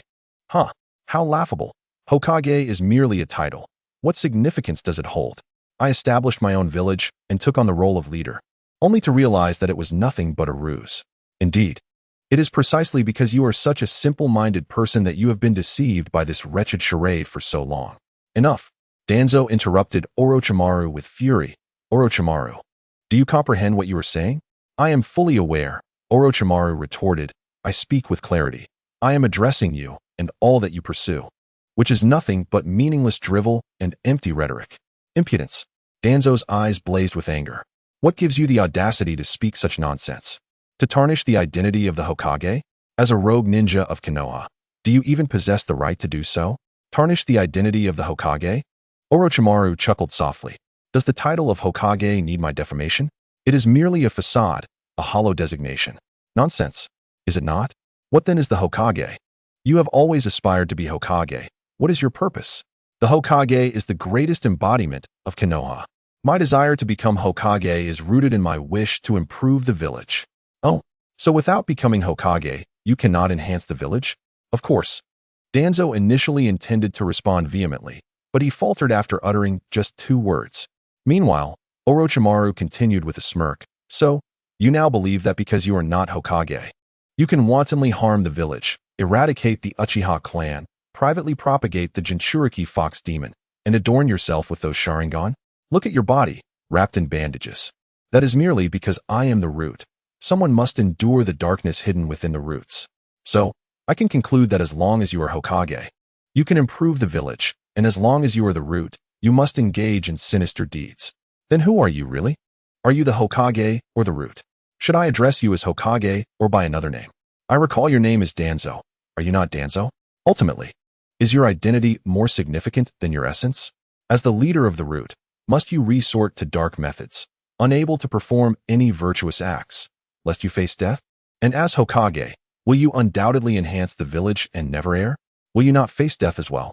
Who decrees this? Orochimaru's visage was rife with mockery, revealing that he had long harbored these words. Today, he finally expressed them without reservation. Ultimately, your position and title hold little importance. You believe that attaining Hokage will render you virtuous, earning you admiration. Yet it is precisely because you are the leader of the root that you have committed so many abhorrent and wicked acts. This notion is entirely your delusion, in truth. Regardless of your identity, your actions are but a facade, for they are your own doing, you, Danzo, and not merely the identity of the leader of the root. Even if you were to become Hokage, you would still remain the same dark and malevolent Danzo. Nothing would change, and all you strive for is but an illusion. Chapter 90. Then die. Danzo's heart seized suddenly, his breath quickening. Close your mouth, he hissed through clenched teeth. His hands involuntarily balled into fists, veins bulging. Yet Orochimaru exhibited no fear. He merely chuckled coldly and turned to depart. I have said all that I needed to say. I shan't waste any more time with you. Continue living in your delusions, foolish man. Unexpectedly, Danzo did not lose all rationality due to Orochimaru's words. Instead, he managed to suppress his inner fury. Taking a deep breath, he forced himself to regain composure and reorganize his thoughts. Orochimaru, hear me out. I know you harbor misunderstandings towards me. Perhaps they are not misunderstandings, and you might be correct in your assertions, but that does not affect our collaboration. Do not forget our pact. We have schemed together for so many years, invested so much effort. Should all of this dissipate due to your obstinacy? His voice bore a pleading tone, infused with a hint of weakness, a rarity for him. Even Orochimaru was taken aback. He had anticipated that after uttering those words, Danzo would erupt in fury and perhaps lose his sanity. What he did not know was that Danzo had already betrayed him. Initially, their collaboration held only a 50% chance of Danzo assuming the role of Hokage, contingent upon Orochimaru's performance. If Hiruzen Sarutobi survived, all would be in vain. Yet now, as long as Orochimaru took action, as long as he acted, even without needing to eliminate anyone, the position of Hokage would belong to Danzo. This was his lifelong ambition. Thus, Danzo could certainly endure. I know you seek power, and I am willing to offer more. Not just the resources of Konoha. I can also mobilize the strength of the root to assist you in any experiments. From now on, as the leader of the root, you will have access to anyone you desire, and you may conduct any experiment you wish. Whatever type of body you require, I can find a way to procure it for you. He was nearly begging, yet this entreaty did not yield a moment's pause from Orochimaru. He continued on his path, not glancing back, his tone indifferent. Danzo, you fail to comprehend my aspirations. The so-called power has long ceased to hold significance for me. I now seek the possibility of transcending all, rather than being confined to a village or a power struggle. Then, Danzo's voice lowered, his eyes glinting with a dangerous light. Do not blame me for my lack of compassion. He lunged at Orochimaru, his arm transforming into a shadowy claw, aimed directly at Orochimaru's throat. In that instant, only raw anger and a desire for vengeance resided within him. He would not permit anyone to betray him so easily, especially a crucial ally like Orochimaru. He was so close to achieving success. However, Orochimaru's reflexes surpassed Danzo's expectations. He effortlessly evaded the attack while raising his hand to deflect it. Danzo, did you think I was unaware of your impending rage? My voice dripped with mockery. Farewell, or perhaps never to meet again. With those words, his figure vanished into the night. Watching Orochimaru gracefully leap onto the wall, Danzo was engulfed by a suffocating despair. His fists were clenched tightly, nails nearly embedding into his flesh. His voice hoarse as he shouted, "You scoundrel! How dare you treat me this way? Do you truly believe I cannot survive without you?" With a furious punch, Danzo struck the wall, producing a deafening sound. His eyes were blood red, reminiscent of a trapped beast, heaving heavily with labored breaths as his chest rose and fell violently. How infuriating! He growled in a low voice, imbued with both anger and despair. Just one step away. Just the final step. Just the last step. After a long while, Danzo finally regained his composure. He lifted his head, his gaze filled with menace. "If it comes to this, then I must rely solely on myself. Without you, Orochimaru, can I not achieve my goals? I can accomplish everything on my own." He took a deep breath, striving to calm the tumult within. The shadows in his eyes gradually replaced by a steely resolve. Danzo slowly rose to his feet, wiping the blood from the corner of his mouth. His gaze still sharp as a blade. He turned towards the shadows, scoffing softly. "You think a few words can make me abandon my lifelong pursuit? How naive, Orochimaru." His figure gradually melded into the darkness, becoming one with the surrounding night. The next morning, sunlight flooded the training ground. Naruto sat in the center, quietly honing his skills. Before long, the familiar sight of a white-haired, spiky figure appeared in his line of vision. "Hey, Naruto, I believe you have mastered the Rasengan. Today, let me teach you a more powerful jutsu. We shall learn the summoning technique." Jiraiya paused momentarily before speaking loudly, and as his words fell, he immediately began forming hand seals. Accompanied by a cloud of smoke, a gigantic toad materialized before them. It was Gamabunta. "Bunta, this is my student, Naruto," Jiraiya introduced. Naruto greeted the creature, having learned from the Nine-Tails that this was the sage Kakashi had spoken of, the sage of the ninja world. Naruto remained patient and respectful towards Jiraiya, learning the summoning technique before timing his inquiries. As he successfully summoned himself for the first time, Gamabunta looked down, a hint of scrutiny in his eyes. "Kid, do you truly wish to understand the way of the sage? I'm not necessarily seeking to learn, just eager to comprehend. If it poses any inconvenience, that's perfectly fine." Naruto replied with a smile, showcasing his respect for Jiraiya. Had Jiraiya not been present, he might have exclaimed, "What kind of toad demon is this? Prepare for battle." Fortunately, Gamabunta showed no intention of withholding information. In the ensuing moments, Gamabunta elaborated on the concept of sages in the ninja world and how to resonate with natural energy through training to enter sage mode. However, the specific methods of training were not disclosed, for such knowledge would be futile. In the ninja realm, achieving sagehood through this method necessitated a journey to a specific location, leveraging that place's magnetic field. After hearing this, Naruto furrowed his brow slightly. The so-called sages of the ninja world seemed more akin to the demon cultivators of the celestial realm, drawing upon external natural energy to augment their power. Entities like the Nine-Tails were more like pure energy beings, comparable to spirits within the celestial realm, such as fire or water spirits. As for the sage mode of the ninja world, it appeared to require some form of blessed terrain to transform chakra into a more potent life force, a rather crude concept. This was not the sagehood Naruto aspired to. After absorbing this information, he felt somewhat reassured. The Nine-Tails had previously mentioned two types of sages in this world. The toad demon before him belonged to one category, and it was evident that they posed no real threat, lacking the potential to ascend and become true sages. Their notion of sagehood seemed merely a title for the powerful. As for the other type of sage referenced by the Nine-Tails, it was said to be significantly stronger. But Naruto would have to encounter it himself to ascertain its nature. After mastering the summoning technique under Jiraiya's tutelage, Naruto spent 2 more days with him, learning various other minor techniques, before deciding it was time to cease wasting time. He bid farewell to Jiraiya and embarked on his own training. A month swiftly passed. Upon awakening from his training, Naruto had reached the pinnacle of the 9th layer of chi refinement. On this day, a tense atmosphere enveloped Konoha village. As the final round of the Chunin exam was set to commence, Naruto, Sasuke, and Sakura walked side by side as they entered the arena. Along the way, they encountered numerous acquaintances, yet Naruto maintained a calm demeanor. In the first match, Naruto faced Neji. This individual, who went by the name Hyuga Neji, was someone Naruto had never encountered before. His most vivid memory of Neji was from the preliminary rounds when he had defeated Hinata.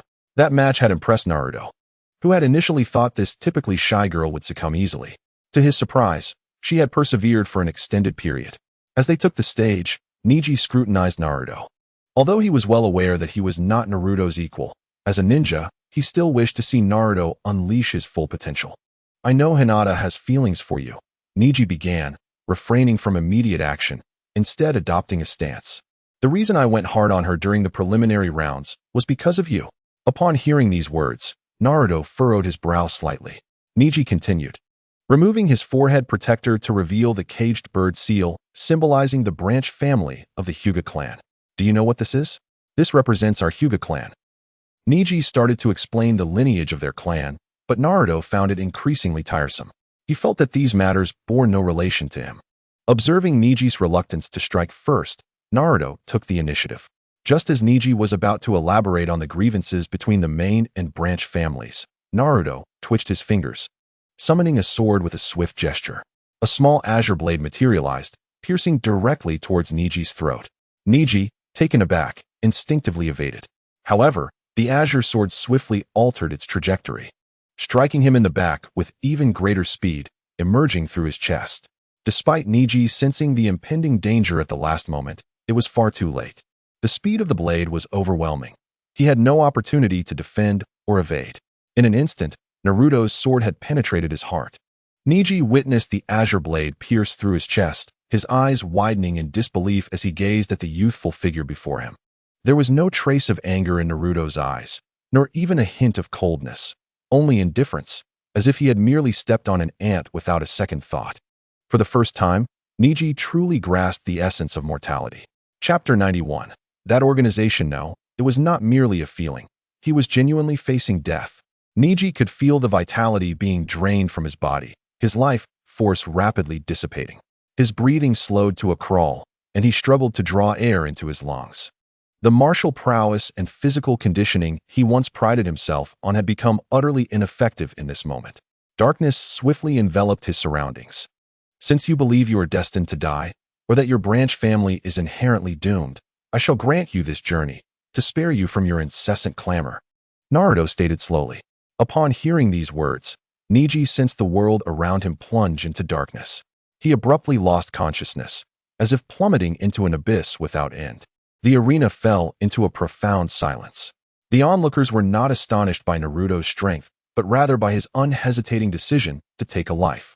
Such an act transcended the conventional rules of combat among ninjas and could even be seen as a violation of the spirit of the Chunin exam. More importantly, Naruto's speed was so extraordinary that no one could intervene. Some high-ranking ninjas from Konoha immediately confronted Naruto, demanding, "Why have you resorted to murder? This is the Chunin exam, not a battle to the death." Other participants voiced their opinions. Some condemned Naruto for his ruthlessness, while others were shocked by his decisiveness. Naruto fixed his gaze on the individual among the accusers who held the highest status. With a thought, a cerulean blade surged forth toward him. In this moment, with the formation already established, Naruto would show no mercy. If no one dared to provoke him, allowing him to pass the Chunin exam smoothly and attain his desires, he would remain silent and train for a while longer. Once his strength increased, he would strike again. However, if someone chose to dance provocatively before him, he would not hesitate to activate the formation. After all, he could not predict whether Danzo and Orochimaru would emerge, forcing him into such a predicament. Naruto's audacious assault on the Proctor Ninja left everyone astounded once more. As the situation spiraled out of control, the third Hokage, Hiruzen Sarutobi, raised his hand to halt everyone. Enough. His voice was deep yet authoritative. Continue the match. Despite the multitude of questions and comments swirling in their minds, the crowd could only suppress their inquiries upon witnessing the serious expression of the third Hokage. Naruto cast a cold glance around before turning to leave. Just then, several medical ninjas prepared to approach Neji's lifeless body. Suddenly, Neji, who had been sprawled on the ground, devoid of any life force, gasped for air. In an instant, he sprang upright as if jolted by electricity. Simultaneously, the azure curse mark on his forehead vanished. Though he appeared weak, it was evident that he was alive. Had the cage bird been released? Neji understood better than anyone what had transpired. Faced with the imminent specter of death, Niji realized he did not wish to die. He yearned to survive more than anyone else, to fulfill his purpose. He struggled relentlessly, unwilling to give in. Yet, his consciousness continued to sink into oblivion. Just as his awareness teetered on the brink of extinction, he glimpsed a glimmer of cerulean light. He fought harder, striving to draw near, to seize it. Then, he beheld the cerulean sword, the very blade that had pierced through his chest. Grasping the hilt, the sword propelled him forward, severing the mark that had been imprinted upon him since birth. That cerulean sword, Naruto's sword, had not only taken his life, but also shattered the shackles that bound it, granting him a new lease on life. "Thank you," Niji whispered weakly, lifting his gaze to Naruto's golden hair and white robe retreating into the distance. Naruto did not turn back, nor did he respond. He merely continued his exit from the arena.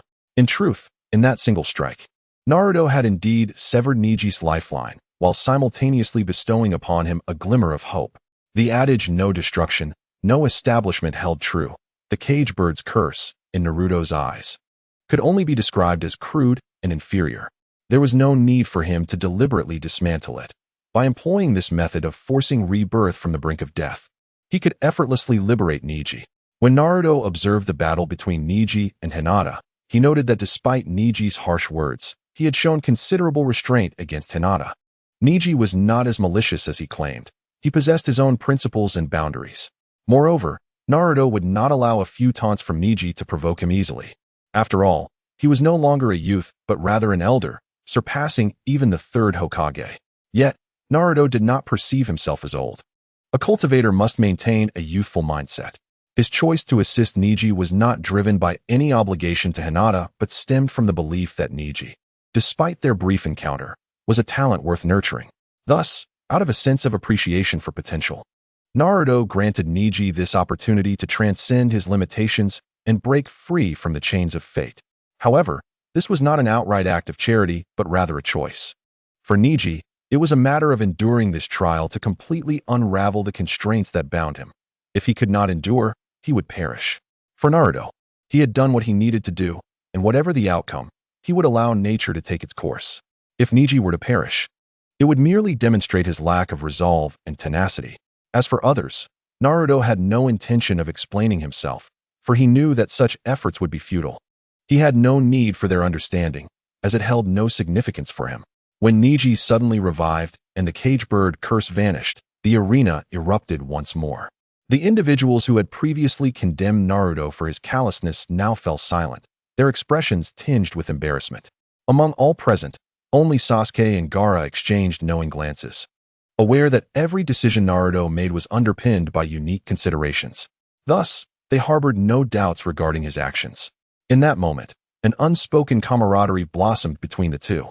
Hiruzen Sarutobi on the platform also breathed a sigh of relief. Originally, he had orchestrated this confrontation to observe whether Naruto would resort to lethal force against Hinata's kin. Now, it appeared that although Naruto's methods were ruthless, he ultimately remained compassionate. This realization undoubtedly bolstered Hiruzen's confidence significantly. In another corner, Danzo stood shrouded in shadow, a brooding gaze fixed upon the unfolding scene. He sensed that Naruto had once again grown stronger, becoming increasingly inscrutable. This newfound depth instilled in him an unprecedented sense of threat. "I can no longer afford to wait," he mused. The urgency within him intensified. But the loss of Orochimaru's assistance had completely squandered the advantageous position he had previously cultivated. Perhaps it was time to reach out to that organization. A fleeting image flashed in his mind. Under duress, that individual had once taken the lives of his entire clan, subsequently becoming a rogue ninja and departing from Konoha. According to the intelligence Danzo had encountered, that individual had now joined an organization known as Akatsuki. Danzo's knowledge of this organization was limited. Initially, he regarded them with hostility, having heard that their aim was the tailed beasts. This information had been relayed to him by Orochimaru, who had previously been a brief member of that organization. Yet, the circumstances had shifted. Danzo no longer sought the tailed beasts. Rather, he was far more interested in the secrets that Naruto harbored. In Naruto, he saw the potential to rival the legendary sage of the Six Paths, a remarkable growth trajectory and formidable jutsu. He was eager to acquire all of this, to become the most powerful Hokage in the ninja world, even if it meant sacrificing the Nine-Tails. Chapter 92, Rejection. As Danzo turned to leave, Naruto subtly glanced back at the direction he had occupied. It seemed that Orochimaru was indeed a cunning individual. According to Danzo's earlier statements, Orochimaru was expected to make his move during the Chunin exams. However, when Orochimaru had last appeared, Naruto had already sensed his presence. To date, Orochimaru had not made an appearance at the examination venue, or even in the village of Konoha.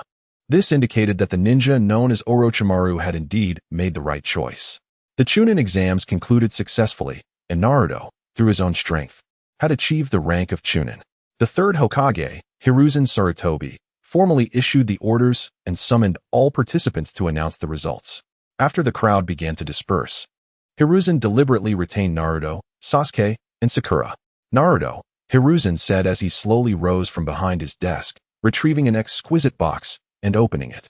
This is the Raijin sword I promised you. He extended the blade, gleaming with a soft blue light, into Naruto's hands, hoping it would meet his satisfaction.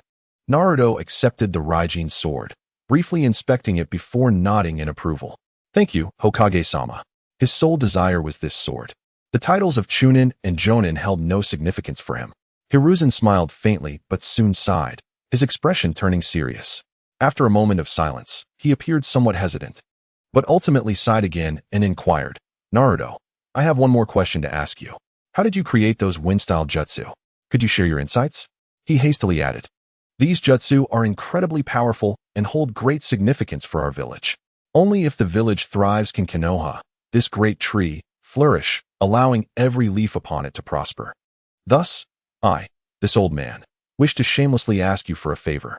Would you be willing to share those jutsu you've created for the benefit of the entire Konoha? Upon hearing this, a glint of coldness flashed in Naruto's eyes. Having completed his preparations, he felt no fear of confrontation.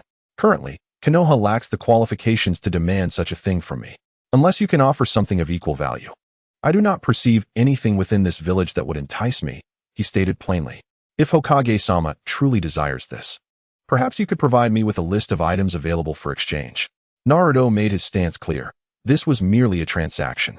No one should presume to invoke lofty ideals to sway him. It was not that Naruto opposed the notion of collective good. Rather, he questioned the intrinsic value of the collective itself.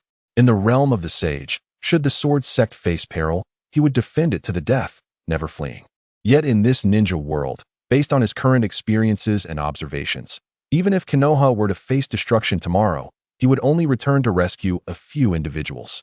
The rest, if they were to perish, so be it. It was of no concern to him. Though Hiruzen had anticipated Naruto's response, hearing him voice such sentiments still felt like a punch to the gut. Naruto, Hiruzen began again, attempting to negotiate further, but Naruto offered him no opportunity. If there is nothing else, I shall take my leave, Hokage-sama. I will be departing the village shortly for personal matters. Please do not send anyone to guard me. The implication was clear. He did not wish for anyone to monitor him. With that, he turned and departed, leaving Hiruzen no chance to respond. Watching Naruto's retreating figure, Hiruzen sighed, a hint of a helpless smile gracing his lips. It was a bitter smile. Hiruzen had not intended to pose that question. He could sense the growing rift between Naruto and the village. Yet he felt compelled to ask, as the other elders had pressured him into it, and as Hokage, he could not refuse. Nevertheless, Naruto's earlier reply had left him feeling somewhat heartbroken. What had gone awry? Was it the education at the ninja academy? But why were the other children faring well? Hiruzen furrowed his brow, lost in thought. After Naruto and the others departed, the elders Koharu and Hamura reappeared before Hiruzen. Danzo remained absent, which was not unexpected. Since the conspiracy between Naruto and Orochimaru had not materialized, Danzo seemed to have vanished, his whereabouts unknown, even to Root. Hiruzen had grown accustomed to this, for the dealings of Root were often shrouded in mystery and darkness. Danzo had a tendency to disappear occasionally, leaving others in the dark about his true activities. Naruto had not allied with Orochimaru, indicating he had not completely betrayed the village. However, based on Naruto's recent behavior, it was evident that he and the village were drifting apart. Koharu spoke first, her gaze sharp. As leaders of the village, we must ensure the Jinchuriki remains under our control. The tailed beasts must stay within the village. As for Naruto Uzumaki's jutsu, we must obtain them for the village before the situation becomes irreparable. The emergence of these ninjutsu techniques is inextricably linked to the teachings of the village. Thus, these techniques undoubtedly belong to it. Hokage-sama, as the supreme leader of the village, it is your duty to ensure that this power is utilized for the benefit of Konoha. Indeed, Emon concurred, stating that we must find a way to acquire these ninjutsu, for the future of the village is at stake. Sarutobi Hiruzen furrowed his brow, and after a moment of silence, he could only nod helplessly. I understand, and I will do my utmost, but please allow Naruto a chance. Trust in him, for he would never act against the village's interests. The two elders nodded in satisfaction before departing. However, at that moment, Sarutobi Hiruzen's heart was indeed filled with concern. The two elders, along with Danzo, did not agree with his emotional approach to this matter. In their view, the optimal strategy was one of stringent control. Rationally speaking, Sarutobi Hiruzen also leaned toward the latter. After years of serving as Hokage, he certainly understood what was right. Yet, he found himself unable to make a resolute decision. Has age rendered him soft? He shook his head, clouds of worry shadowing his face. Meanwhile, Naruto had gathered with Sasuke and Sakura, seeking out Jiraiya. Without wasting time, he expressed his intention to temporarily leave Konoha for a secluded place to forge weapons. I will accompany you to protect you, Jiraiya declared without hesitation. Strictly speaking, you are now considered half my disciple, and as your master, I must fulfill my responsibilities. Jiraiya chuckled heartily, though a hint of worry lingered within him, fearing that Naruto might refuse his offer. Chapter 93. Lord Naruto. After a moment's contemplation, Naruto nodded in agreement. On one hand, he felt reassured by Jiraiya. While he might have minor flaws, he was not a man of grave issues and was, overall, a trustworthy individual with a kind nature. During their time together, Naruto sensed the internal struggle within Jiraiya and the guilt he carried. Perhaps, in the past, Jiraiya did not agree with how the village treated him. Yet, lacking the courage to intervene or resist, he chose to distance himself. This was undoubtedly a form of cowardice, though cowardice is not an inherently subjective sin, especially in a village that resembles a brainwashing institution. Those born and raised within such a setting often lose their capacity for independent thought, rendering them incapable of opposing any decisions from above. Naruto was aware that Jiraiya was one of the legendary Sannin, alongside Orochimaru. However, it was clear that Orochimaru had transcended these limitations, while Jiraiya had not. On the other hand, having Jiraiya accompany him would help prevent excessive interference from the village. To the villagers, Jiraiya was seen as an ally. With him by his side, Naruto hoped to evade the shadowy presence of Umbu ninjas who might otherwise track him. With that, Naruto turned to Sakura and Sasuke. The recent Chunin exams had felt like a mere game to him, devoid of any challenge. Yet for Sasuke and Sakura, it was a different story. They had just passed their exams and successfully become Chunin. Logically, they deserved a period of rest. However, before Naruto could ponder further, Sasuke spoke up resolutely. I will go with you. I don't need rest. I can leave at any time. Upon hearing this, Sakura, although exhausted, immediately offered to accompany them to handle logistics. While they were unaware of Naruto's specific plans, they both wished to remain by his side. Of course, Sakura had an additional motivation, Sasuke. After a moment of reflection, Naruto ultimately acquiesced. However, since they would depart immediately, you both should return and rest. We shall set off tomorrow, he suggested. He too needed a brief respite to prepare and gather the necessary items. He contemplated the success of forging the spirit of his destined sword, which would enable him to advance to the foundational stage. As he returned to his room to sit in quiet contemplation, a sudden knock on the door broke his thoughts. He was not surprised. He had sensed Gaara approaching with Temari and Kankuro long before. Come in, he called. Upon entering, Gaara immediately bowed deeply in respect. Greetings, Lord Naruto. It was a complete display of reverence, indicating that Gaara no longer viewed Naruto as an equal, but rather as a senior figure, even addressing him with honorifics. In the world of ninjas, such a title carries significant weight, reflecting Gaara's perception of Naruto's esteemed status. After Gaara's greeting, Temari and Kankuro, standing behind him, displayed slightly disconcerted expressions. After a moment's hesitation, they too bowed their heads in respect. Greetings, Lord Naruto. It was evident that although they were reluctant, they felt compelled to follow Gaara's lead. Lord Naruto, I have come to bid you farewell and express my gratitude, Gaara began, tapping the gourd on his back. He then extended a hand, revealing a sand ball that floated before Naruto. The sand was remarkably dense, its color darker than the sand surrounding the gourd, previously unnoticed. This sand contained half a soul. Naruto furrowed his brow, discerning the presence of the spirit within the sand. However, it was not a complete soul, merely a fragment. Upon closer inspection, he realized that this soul did not belong to Gaara nor Shikaku. Moreover, this spirit harbored no malice towards Gaara. Instead, it seemed to be protecting him. Instantly, Naruto formed a hypothesis. He reached out, effortlessly consolidating the spirit within the sand. With a wave of his hand, he infused it into Gaara's body. A fragment of a soul has been safeguarding you. I have now extracted this essence. Since it is incomplete, you cannot converse with it, but based on my observations, this spirit is likely a blood relative. Perhaps a miracle may occur due to this connection. Gaara stood frozen in shock. A spirit has been protecting me. A figure immediately surfaced in his mind. At this juncture, Naruto hesitated briefly before addressing Gaara. In the future, should my power advance, I may be able to recover the other half of the soul, restoring it to wholeness, enabling you to communicate with it. Gaara, who had been astonished, was now even more incredulous. His eyes widened in disbelief. Can this truly be achieved? Gaara gazed at Naruto, his expression one of utter bewilderment. His respect for Naruto had not diminished. On the contrary, he felt increasingly aware of Naruto's formidable strength. Regardless, what Naruto just proclaimed was undeniably astonishing. It was beyond the realm of human capability. It could only be attributed to the legendary sages. Gaara's companions, Temari and Kankuro, also displayed expressions of surprise. Gaara quickly regained his composure. He did not concern himself with the veracity of Naruto's claims, nor did he doubt that Naruto was speaking falsely. Even if he found it hard to believe, he immediately performed a deep bow. Thank you, Lord Naruto. From now on, should you have any requests, please do not hesitate to command me. I shall exert every effort, even at the cost of my life, to fulfill your wishes. A glimmer of appreciation flashed in Naruto's eyes. Before him stood Gaara, whose resolve was unwavering, whose will was strong, and whose discernment was particularly keen. He was yet another young man who understood the value of gratitude. Such a promising student, provided he possessed adequate talent, would undoubtedly be a cherished disciple in the realm of Xianlan. Initially, my master had told me that if the sword sect were to fall and I were left alone, I would bear the responsibility of reviving the sword sect.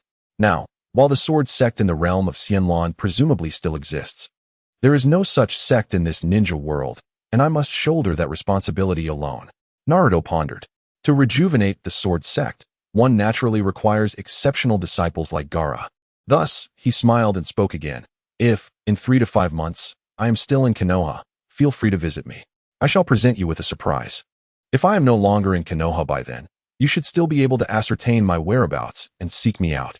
Naruto had already set his heart on taking Gaara as a disciple. As for Gaara being from Sunagakure, it did not conflict with his joining the sword sect. After all, Sunagakure was merely a village, and in terms of prestige and status, it could not compare to the grandeur of the sword sect. Before Gaara could fully process this, he heard the tailed beast within him, Shikaku, begin to cry out in a frenzy. Hurry! Agree quickly! Quickly, quickly, quickly! Shikaku urged anxiously. And Gaara soon snapped back to reality, promptly bowing in agreement. Naruto nodded in satisfaction. Just then, Gaara suddenly remembered. By the way, Lord Naruto, our Kazekage wanted me to convey a message. He mentioned that in due time, an old friend would come to see you in person. He hopes you can find the time and opportunity to meet this old friend. Chapter 94. The Return of Orochimaru. Upon hearing this, Naruto's gaze sharpened slightly. As soon as Gaara finished speaking, he instantly understood who the old friend was, Orochimaru. It was evident that Orochimaru had severed ties with Danzo. Therefore, during the last Chunin exams, he wisely refrained from causing any disturbances, allowing Naruto to obtain the Thunder God's sword unhindered. Naruto pondered Orochimaru's ambitions. Although he was uncertain whether they contained exaggeration or falsehood, one thing was clear. Orochimaru was an intelligent individual, and Naruto was not averse to associating with clever minds. He nodded. Inform your Kazekage that I am aware, and will keep an eye out for his arrival. Gaara expressed his gratitude once more, this time on behalf of Shikaku. After this exchange, Gaara, Temari, and Kankuro turned and departed, their figures gradually fading into the twilight. The following morning, as the first rays of sunlight bathed Konoha, Naruto, Jiraiya, Sasuke, and Sakura had already left the village, quietly embarking on their journey. As Naruto had anticipated, thanks to Jiraiya's presence, Konoha posed no obstacles this time. They had not even dispatched anyone to follow them, indicating that Jiraiya was greatly trusted within Konoha. Just as the group was leaving, atop the village gate, a white-haired figure silently observed their retreating forms. It was Kakashi. Naruto's current mission did not include Kakashi. This was not merely because Kakashi had not requested to accompany them, but rather because Naruto would never agree to it, leaving no room for negotiation. After all, for Naruto, who had already meticulously arranged the formation, he indeed possessed the power to choose and to refuse. Thus, Kakashi's departure from Team Kakashi was practically a foregone conclusion, and Team Kakashi had no choice in the matter. Beneath the rising sun, four familiar figures grew increasingly distant. Although there appeared to be no changes on the surface, a complex wave of emotions surged within Kakashi. Despite everything remaining unspoken, he could sense that an invisible bond was gradually dissipating. Kakashi no longer belonged to Team Kakashi, nor was there a place for him within it. While these sentiments might seem strange, they were undeniably occurring. Kakashi could clearly feel it. When had he ceased to belong to Team Kakashi? As the sun began its descent, painting the sky with vibrant hues of red, Kakashi stood in silence for a long while, until the last remnants of twilight vanished beyond the horizon. Before slowly turning to leave, his figure melted into the encroaching dusk, as if carrying away fragments of memories from the past. Did I truly go astray? This question reverberated incessantly in Kakashi's mind. Before a magnificent waterfall, a group of individuals clad in cloud-patterned garb gathered together. Their black robes were adorned with red clouds. The meeting was nearing its conclusion when the leader suddenly spoke. According to our intelligence, the Jinchuriki of the Nine-Tails in Konoha has undergone significant changes, which could greatly impact our future plans. We now require 2 individuals to assess the situation. If the changes in the Jinchuriki exceed our expectations, swift action must be taken. After finishing, he turned to 2 individuals at the edge. Itachi, Kisame, this task is assigned to you. A young man with black hair and eyes reminiscent of Sasuke furrowed his brow upon hearing this. After a brief silence, he nodded. Beside him stood a peculiar figure with greenish-blue skin, resembling a fool, with prominent cheekbones and an odd appearance. He also grinned, revealing a mouthful of sharp teeth. Let us go see for ourselves then. He hoisted a massive, thick blade, its body wrapped in bandages, onto his shoulder, as the other members instantaneously vanished. Only Uchiha Itachi and Kisame Hashigaki remained by the waterfall. It's just a Jinchuriki of the Nine-Tails. What is there to be concerned about? Kisame remarked dismissively, with our strength. Even if the entirety of Konoha joined forces, it shouldn't pose much of a problem, right? After all, I have heard that Orochimaru is already preparing to make a move against Konoha. Your intelligence is outdated. Itachi cast a cold glance at him, his expression calm. Orochimaru has not yet acted against Konoha. Not yet. Kisame responded, astonished. How could that be? Orochimaru, that fellow, must have meticulously planned for this operation for quite some time. Wouldn't you agree? The variable lies within this Naruto Uzumaki, a Jinchuriki of the Nine-Tails. At present, he is merely a lowly genin, isn't he? How significant could he possibly be? Did Orochimaru halt his actions due to him? How could that be? Whether it is possible or not, we shall understand once we see it for ourselves. Itachi Uchiha remarked calmly, do not underestimate him. Konoha is no ordinary village. Beyond the apparent third Hokage, there are other, far more dangerous individuals. In any case, once we arrive, you shall follow my lead. Guy's expression, tinged with solemnity, was met with silence from Kisame Hashigaki. Though a part of him felt indignant, he refrained from retorting. Instead, he simply grinned, revealing his sharp teeth. Do as you wish. I have no inclination to overthink matters. If you say to attack, we shall attack. If you say to retreat, we shall retreat. He understood well that the man before him was capable of anything but would never engage in trivial jesting. Itachi offered no response, merely nodding his assent. In the next moment, his figure vanished without a trace. Meanwhile, after departing from Konoha, Naruto, accompanied by Jiraiya, Sasuke, and Sakura, traversed mountains and rivers until they arrived at a secluded volcanic crater. Surrounded by towering mountains, the environment was extremely discreet, even eluding the notice of skilled ninjas. More importantly, the volcano was currently dormant, serving as an excellent source for forging materials and a formidable ally against adversaries. Should anyone dare to intrude upon Naruto's forging process, They would swiftly confront the flames and magma within the volcano, sparing Naruto the need to intervene. Naruto instructed Sasuke to assist in setting up formations to gently awaken the slumbering volcano. His objective was to harness the intense heat from the volcanic core to forge artifacts. What Naruto intended to create was no ordinary spiritual weapon, although the sword sect may not excel in forging. Their expertise in sword crafting surpassed that of those who specialized in forging. After all, a sword is akin to an additional limb for the disciples of the sword sect. At this juncture, Sasuke harbored no hesitation in following Naruto's commands. His only inclination was to comply, and he was genuinely intrigued by the formations, thus putting forth considerable effort. As for Sakura, though she had no pressing tasks to attend to, after ensuring the logistics for the group were well organized, she dedicated all her spare time to the training of ninjutsu, striving to keep pace with Naruto and Sasuke. Perhaps the Sakura of old would have claimed she could not keep up, but just days prior, Sasuke imparted a phrase to her: whether you can keep up is one matter, choosing not to is another. The current Sakura resonated deeply with those words. Once the four settled in, with Naruto and Sasuke primarily occupied, Sakura found her task scarce. Jiraiya was even less burdened. And with their luggage minimal and living conditions relatively austere, it wasn't long before Jiraiya could no longer endure the simplicity of their existence. Subsequently, he excused himself under the pretext of procuring supplies and departed from the camp. Not long after Jiraiya's departure, a familiar yet slightly eerie figure stealthily approached, appearing before Naruto without pretense. It was none other than Orochimaru, one of the legendary Sannin of Konoha, who had recently crossed paths with Naruto in the Forest of Death and had arranged to meet again. Now a rogue ninja, Orochimaru appeared with a familiar, albeit unsettling, smile. My keen perception tells me you have already discerned my hiding place, he mused. Naruto did not deny this, merely nodding in acknowledgement.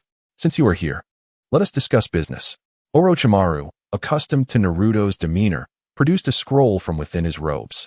This is the modified ninjutsu you previously provided. I have successfully mastered it.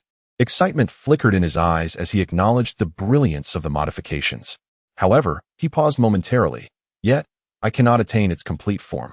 As it mentions something called true essence, Naruto cast a glance at the scroll before meeting Orochimaru's gaze directly. Do you wish to comprehend what true essence is and whether it can indeed grant you the immortality described therein? The technique Naruto had bestowed upon Orochimaru was no mere trivial jutsu. It was a bait he had meticulously crafted in his quest to establish a school within the ninja world. This unique ninjutsu effectively extended a ninja's lifespan. Not long after his arrival in this world, Naruto observed that the lifespan of ninjas was astonishingly short. By short, he did not solely refer to the casualties incurred during wars and missions. Rather, he noted that most individuals in the ninja world led relatively brief lives. This was primarily due to the strain that chakra extraction placed on the body, compounded by the fact that ninjas did not prioritize longevity and health as cultivators did. Thus, the impact was significant. Even in Konoha, one would begin their career as a genin in their early teens, become a chunin or jonin in their 20s, and by their 30s, they were already regarded as elders. This urgency for longevity explains Orochimaru's relentless pursuit. The need dictated his desires. The ninjutsu Naruto had improved could reverse and decompose chakra, thereby enhancing longevity. However, chakra is ultimately finite, and the prolonged extraction over the years had already inflicted considerable damage upon these ninjas' bodies. Naruto's technique could only mitigate the damage but not replenish it. This is where the concept of true essence comes into play. Unlike chakra, true essence does not harm the body. Rather, it nurtures it. Even the most damaged ninja could gradually recover upon practicing it. This is precisely why Orochimaru was so eager to ascertain the existence of true essence. He yearned for life. He longed for the method described in Naruto's scroll, which promised immortality and strength through relentless cultivation without needing tedious experimentation. Orochimaru's gaze burned with intensity, and he bowed respectfully. If the answer is affirmative, I am willing to follow you and learn the secrets of this power. Yet, a hint of skepticism lingered. It was hard for him to believe that such wondrous energy existed in this world. Without further ado, Naruto extended his hand, releasing a sphere of true essence that he had softened. Orochimaru's body tensed. Initially, he contemplated resisting, but he held back. He watched as the pale blue energy made contact with him before ultimately merging into his being, vanishing from sight. In the next instant, Orochimaru's expression drastically changed. He could feel the surge of energy within his body was rapidly mending his physical injuries. This was not akin to the mere healing performed by medical ninjas. It was a genuine replenishment of his bodily essence. As an experimental subject, Orochimaru was also an exceptionally skilled ninja. Thus, he had unwavering confidence in his own assessments and possessed an intimate understanding of his own physical condition. He was utterly convinced of the immense value of the energy that Naruto had imparted to him. Could this be the true essence? Orochimaru's voice trembled with excitement. Without waiting for Naruto's response, he gazed intently at him, declaring, "I wish to learn. I must learn. Please, teach me." After a brief moment of silence, Naruto replied slowly, "The true essence can indeed achieve what you describe, but it is not a power that can be mastered overnight. Moreover, its cultivation is intricate and perilous, requiring exceptional insight, talent, and perseverance. Most importantly, the cultivation of true essence is not akin to chakra, which can be developed solely through persistent effort. It necessitates a specific method." "A method?" Orochimaru echoed, eager. "Indeed, a method, a cultivation technique that varies according to an individual's innate gifts." Naruto proceeded to outline the various aspects of cultivation for practitioners of the arcane arts. Orochimaru grew increasingly animated with each detail, and once Naruto concluded, he nodded fervently. "As long as you are willing to teach me, I shall devote myself entirely, and I am prepared to pay any price." Any. Perhaps to emphasize his commitment, he reiterated the word any. Naruto smiled and nodded before shaking his head. "I can certainly teach you, but now is not the right time. I am in the process of forging a sword, and once it is complete, I will be able to assess your aptitude for cultivation." Orochimaru pondered for a moment before suddenly extending his hand and, as if performing a magic trick, produced a sword from his mouth, presenting it to Naruto. "Since you are forging weapons, I can lend a hand. I have observed you searching for various divine instruments throughout Konoha. This sword may not be a divine weapon, but its material is quite unique and may enhance your creation." Naruto accepted the sword, the Kusanagi, and examined it closely, nodding in approval. The sword's material was indeed commendable. Orochimaru displayed no reluctance. After experiencing the wonders of the true essence firsthand, he harbored no doubts regarding Naruto. Watching as Naruto secured the sword behind him, Orochimaru lowered his voice to convey a crucial warning. "Naruto, there is a mysterious organization that has been watching the Nine-Tails, and their ultimate goal lies with all tailed beasts. This means you are their target. While I am unaware of when they will act, I believe we must take necessary precautions, for the individuals within this organization are indeed formidable." Naruto's expression shifted slightly, though he betrayed no excessive surprise. "Understood. What do you plan to do?" "I will remain nearby to guard you," Orochimaru responded without hesitation. "After all, your future is intertwined with everything I seek, Naruto." Naruto nodded. "Then I thank you, Orochimaru." As his words fell, Orochimaru transformed into a cloud of smoke, vanishing into the air. Naruto resumed his forging. Meanwhile, Sakura and Sasuke, though they had witnessed the preceding events, remained unresponsive, as if nothing had transpired. Everything continued as usual.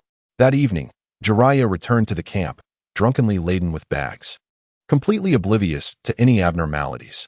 Deep within the volcano, flames roared as Naruto sat cross-legged, fully engrossed in the forging process. Before him, the swords he had recently acquired began to slowly melt and subsequently merge. The process was slow, yet resolute. The sword taking shape began to emanate an aura, as if it were integrating with the surrounding elements. As time progressed, this aura intensified. Chapter 96. The sword is forged. Foundation established. A month had swiftly passed. In the depths of the volcano, as Naruto forged the spiritual sword, the required temperature soared, and the volcano's activity intensified. Sasuke stood at the volcano's edge, his gaze fixed on the seething sea of flames, his expression one of awe. In the initial days, he only sensed slight tremors and a faint warmth. Aware that Naruto had set up a formation, he recalled Naruto's prowess in this regard, thus he did not pay it much heed. However, as time wore on, the power within the volcano seemed to awaken, growing increasingly ferocious. Initially, the magma merely bubbled occasionally, splattering from the crater, and the volcano emitted intermittent low rumbles, like a slumbering beast growling in dreams. Yet, as time progressed, this force became wild and uncontrollable. The air within several dozen miles was distorted by the heat.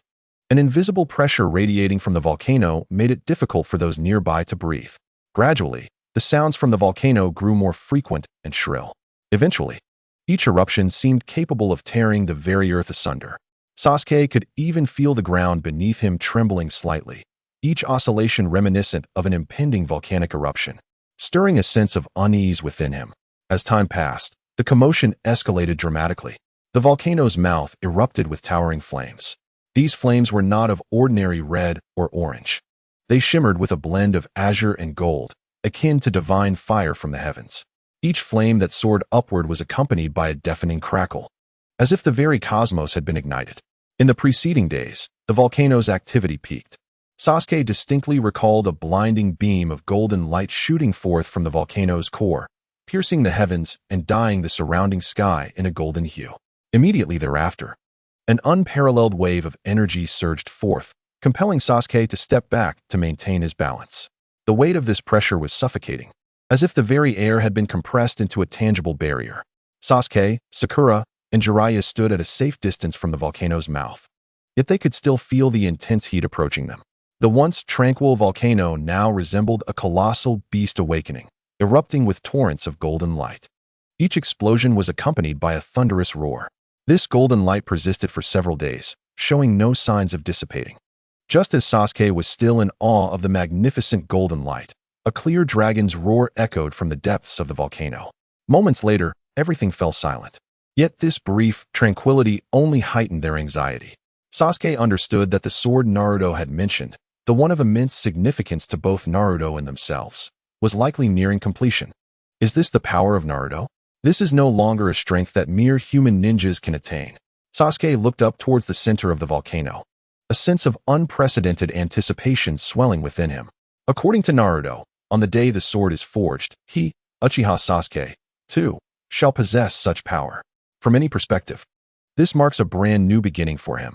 Suddenly, with a soft sound, the volcano's mouth erupted, revealing a figure within, a figure clad in white robes with golden hair, Naruto.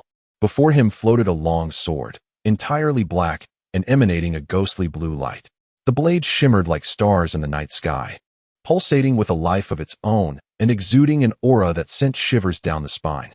At the heart of the volcano, Naruto sat cross-legged, hands forming seals, surrounded by roaring flames. He raised his right hand, a fine cut appearing at his fingertip, crimson blood flowing forth as if drawn out by a vampiric beast, pouring relentlessly into the sword.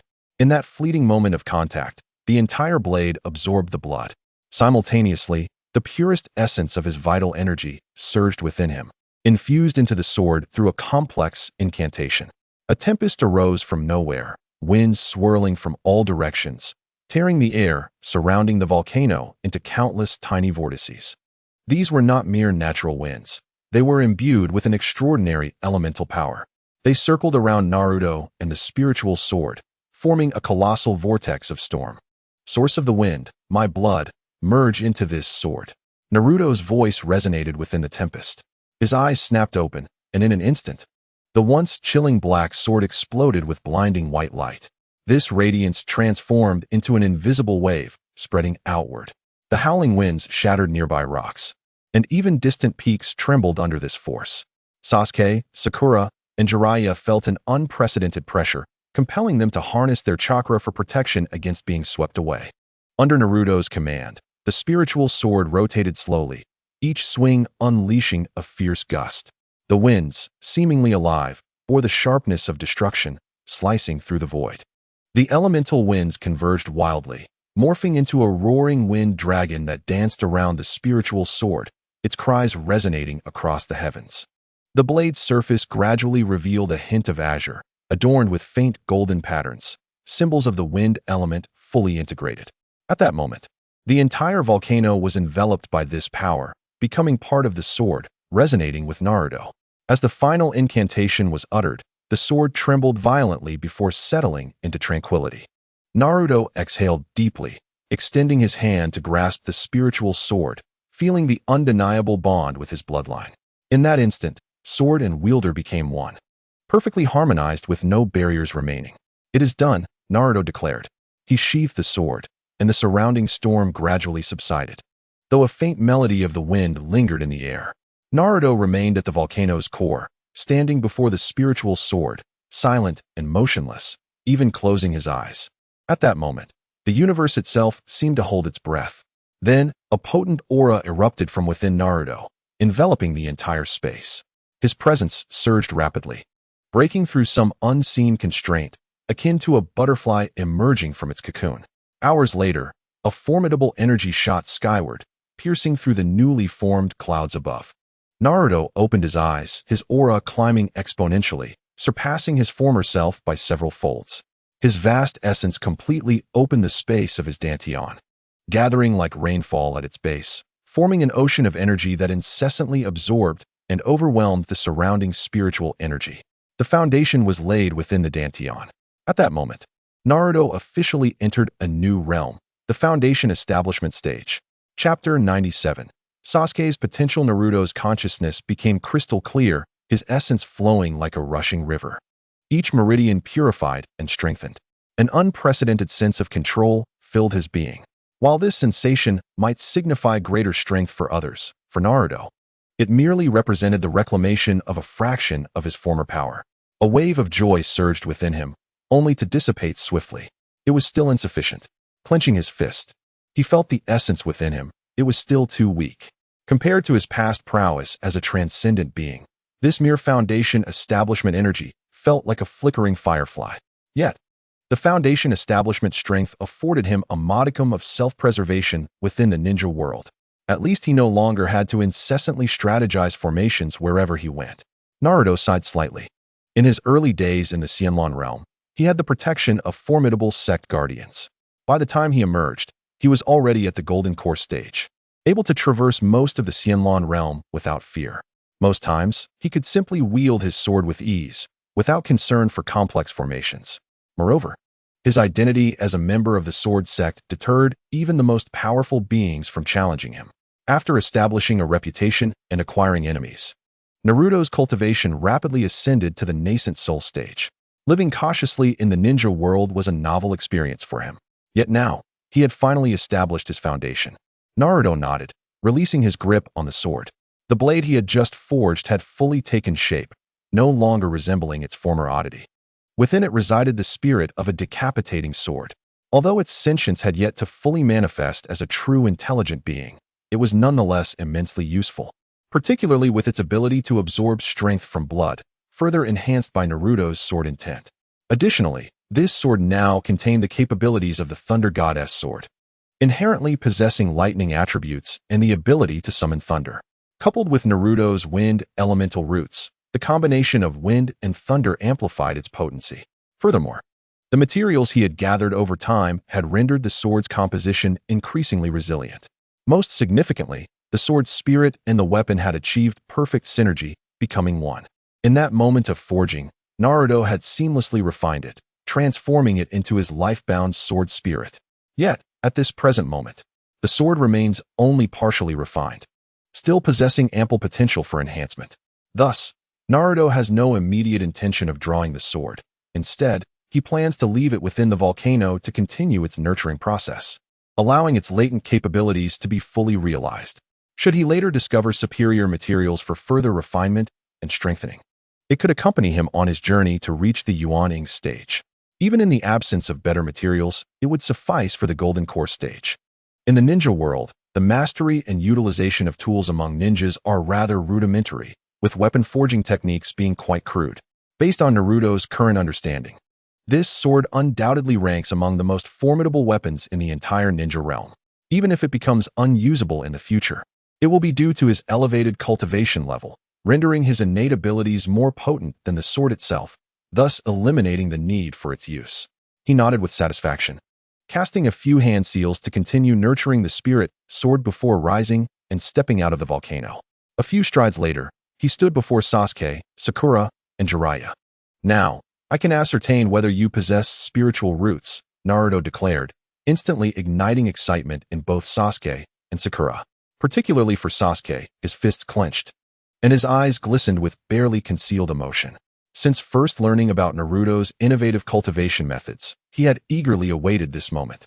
And now it had arrived even sooner than he had anticipated.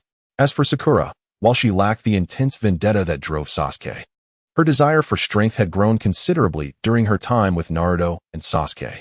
She had come to understand just how formidable Naruto's abilities were and realized that to remain by their side, she must accelerate her own growth.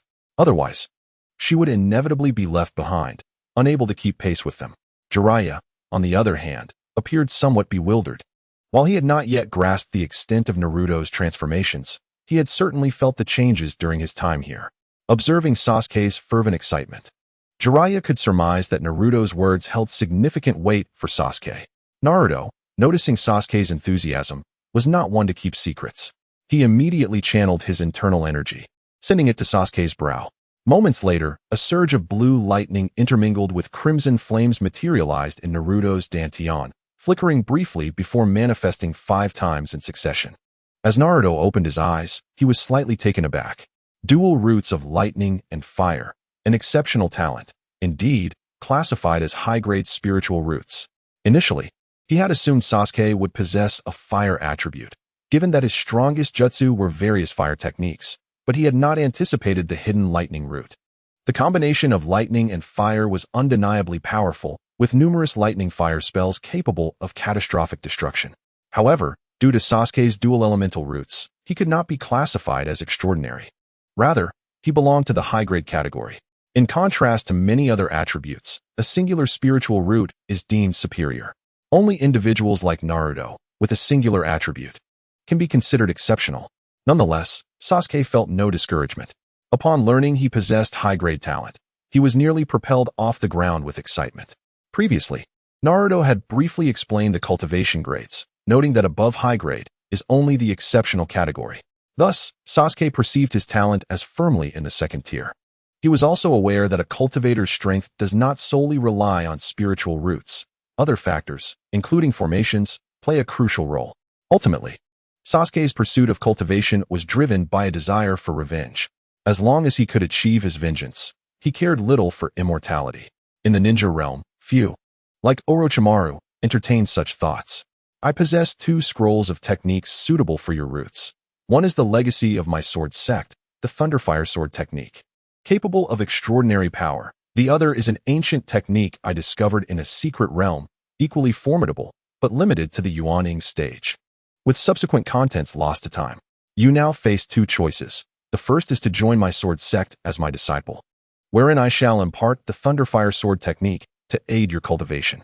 The second is to establish a contract with me, allowing me to teach you the ancient technique while you remain by my side. After several years, the contract will terminate, granting you your freedom. Upon hearing the options, Sasuke hesitated, unsure which technique was superior. However, after Naruto's subsequent remarks, he made his choice decisively. I choose to join the sword sect. Even though Sasuke was still unaware of what the sword sect truly entailed, he was unequivocal in his desire to remain by Naruto's side, to learn directly from him rather than engage in a mere transactional relationship. Sasuke understood the necessity of cultivating a distinct identity, one that would render him irreplaceable. Otherwise, he feared he might falter in the face of inevitable changes. Although Naruto had not explicitly stated his intentions, Sasuke could sense that he was on the verge of something significant, something transformative. He was determined not to miss this opportunity. After witnessing Naruto's prowess and having followed him for so long, Sasuke had evolved. He no longer fixated solely on vengeance, but recognized that there were other pursuits in life. Above all, he knew he must grow stronger, consistently so, until the day he could stand before that man and return every word spoken to him. The thought sent a tremor through his heart. However, despite Sasuke's decision, Naruto did not immediately acquiesce. Instead, he spoke, "There is no need to rush. Joining my sword sect is no trivial matter. I will first convey the power of the 2 techniques, then explain the regulations of my sect. Once you have thoroughly considered your options, inform me of your decision regarding joining. The sword sect is distinctly different from the Hidden Leaf Village. While the latter may harbor rogue ninjas, the sword sect cannot permit traitors. For the ninjas of this shinobi world, certain matters must be established in advance." After Naruto spoke, he turned to Sakura, who also wore an expression of anticipation. Naruto made another attempt, and moments later, he opened his eyes, slightly shaking his head. "You possess water, earth, and metal attributes, with a pronounced affinity for water and earth, rendering your aptitude average. Sakura's potential was deemed one of the most common in the Xianlong realm, not particularly exceptional, yet not entirely deficient either. Initially, she had harbored hopes following Sasuke's high-ranking aptitude, but learning of her own average standing naturally brought her disappointment. However, she quickly rallied herself, reminding herself that being average was still better than having nothing at all. At least she could continue to accompany Sasuke and Naruto. Meanwhile, Jiraiya observed the astonishment on Sasuke and Sakura's faces, unable to contain his curiosity any longer. "Naruto, what are you doing? What do you mean by attributes and affinities? Could you also measure mine?" As one of the legendary Sannin, Jiraiya had seen much and discerned that Naruto was indeed assessing something. He directly inquired. Naruto smiled and nodded. Of course, he was about to measure Jiraiya's attributes when he suddenly halted, lifting his gaze toward the distance. Several kilometers from the volcano, Itachi Uchiha and Kisame Hashigaki had arrived here, guided by intelligence. Itachi frowned at the sight of the volcano. Although it showed no signs of imminent eruption, he sensed an unusually intense energy fluctuation in the entire volcanic region. Kisame, not as perceptive as Itachi, could still feel the waves of heat approaching. What are they doing here? This can't possibly be a volcano, can it? Itachi remained silent, calmly observing his surroundings. His eyes darted, capturing subtle changes. Be cautious. The energy here is highly volatile. We may have intruded into a perilous domain. Kisame grinned, hefting his sword. What is there to fear? Our goal is singular, swift combat and resolution. Their sole objective was Naruto Uzumaki, not to capture him, but merely to observe the transformations of the Nine-Tails Jinchuriki. For Kisame, this task was remarkably straightforward. As they neared the volcano's edge, Naruto unexpectedly halted. Jiraiya, puzzled, and Sasuke and Sakura, equally bewildered, shared in this moment of confusion. Suddenly, Orochimaru, who had been lurking nearby, revealed himself. Upon seeing Orochimaru, Jiraiya immediately became vigilant, forming hand seals to prepare for an attack. After all, Orochimaru was a rogue ninja from the Hidden Leaf. As Leaf ninjas, they were justified in taking action against traitors, especially given their duty to protect Naruto and Kakashi's team. Wait, I'm not here to cause trouble. I merely wish to inform you that a more dangerous enemy approaches. Noticing Jiraiya's readiness to strike, Orochimaru did not resist, but instead raised his hands in a gesture of surrender, hastily adding, Jiraiya. Despite hearing this, Jiraiya feigned ignorance, ready to unleash jutsu when Naruto's voice stopped him. Jiraiya-sensei, please wait a moment. Although Jiraiya regarded Orochimaru as a thorn in his side, he still listened to Naruto. He paused his jutsu, but remained on guard, turning to face Naruto. You might not know this, but Orochimaru, Jiraiya-sensei, I am aware. Before Jiraiya could finish, Naruto interrupted with a smile and nodded toward Orochimaru. I already know someone is coming. Orochimaru displayed no surprise. He had deliberately set up a jutsu at the volcano's edge to detect Itachi and Kisame. Naruto's sensory abilities were inherently superior. Orochimaru had also sensed the energy fluctuations resulting from Naruto's recent sword training and power breakthrough. Thus, he considered the enhancement of Naruto's abilities to be rather unremarkable. After all, that extraordinary essence could even enable immortality. As Jiraiya observed the familiarity between Naruto and Orochimaru, concern welled up within him, along with curiosity about the situation. Just as he was about to inquire, two figures in black cloaks adorned with red clouds appeared at an astonishing speed. Itachi and Kisame stood on a branch not far from them, looking down. Everyone immediately turned their attention in that direction. Naruto wore a look of confusion. Jiraiya's expression turned grave, and Orochimaru appeared intrigued. Among them, Sasuke exhibited the most intense reaction. Upon the instant Itachi emerged, Sasuke recognized his brother without hesitation. Even after a long separation, and despite Itachi's changed attire and more mature appearance, Sasuke still instantly identified him. His emotions surged, and without warning, he activated his Sharingan and prepared to charge forward. Stop! Naruto exclaimed. Sasuke, remain calm. His tone carried an instructive weight. Sasuke, who had already begun to rush forward, immediately halted.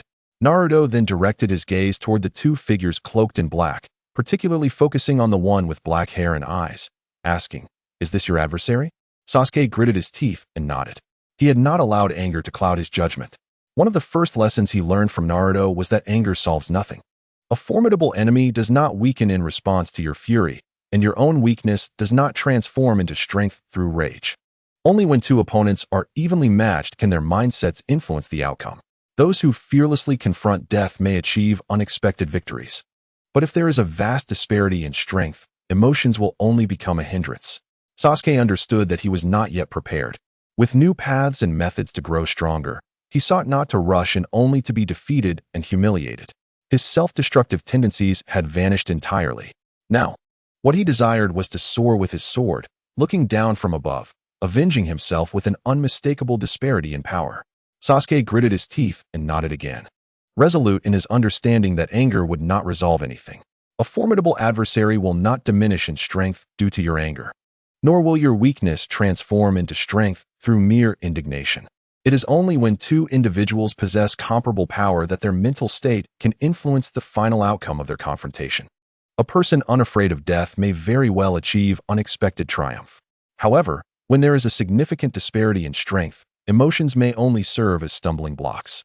With a smile adorning his face, Naruto regarded Itachi Uchiha and Kisame Hoshigaki, inquiring about the purpose of their unexpected visit. In that fleeting moment of speech, he had already summoned his chakra and activated a formidable formation, unnoticed by the two intruders. Naruto was no fool. He would not engage in idle chatter without reason. At the instant of their arrival, he sensed the immense power and energy fluctuations emanating from them, one of whom was evidently his friend Sasuke's nemesis, his brother, whom he often spoke of. Though Naruto was uncertain of Itachi's full strength, the warning from the Nine-Tails instilled in him a measure of caution regarding the Sharingan.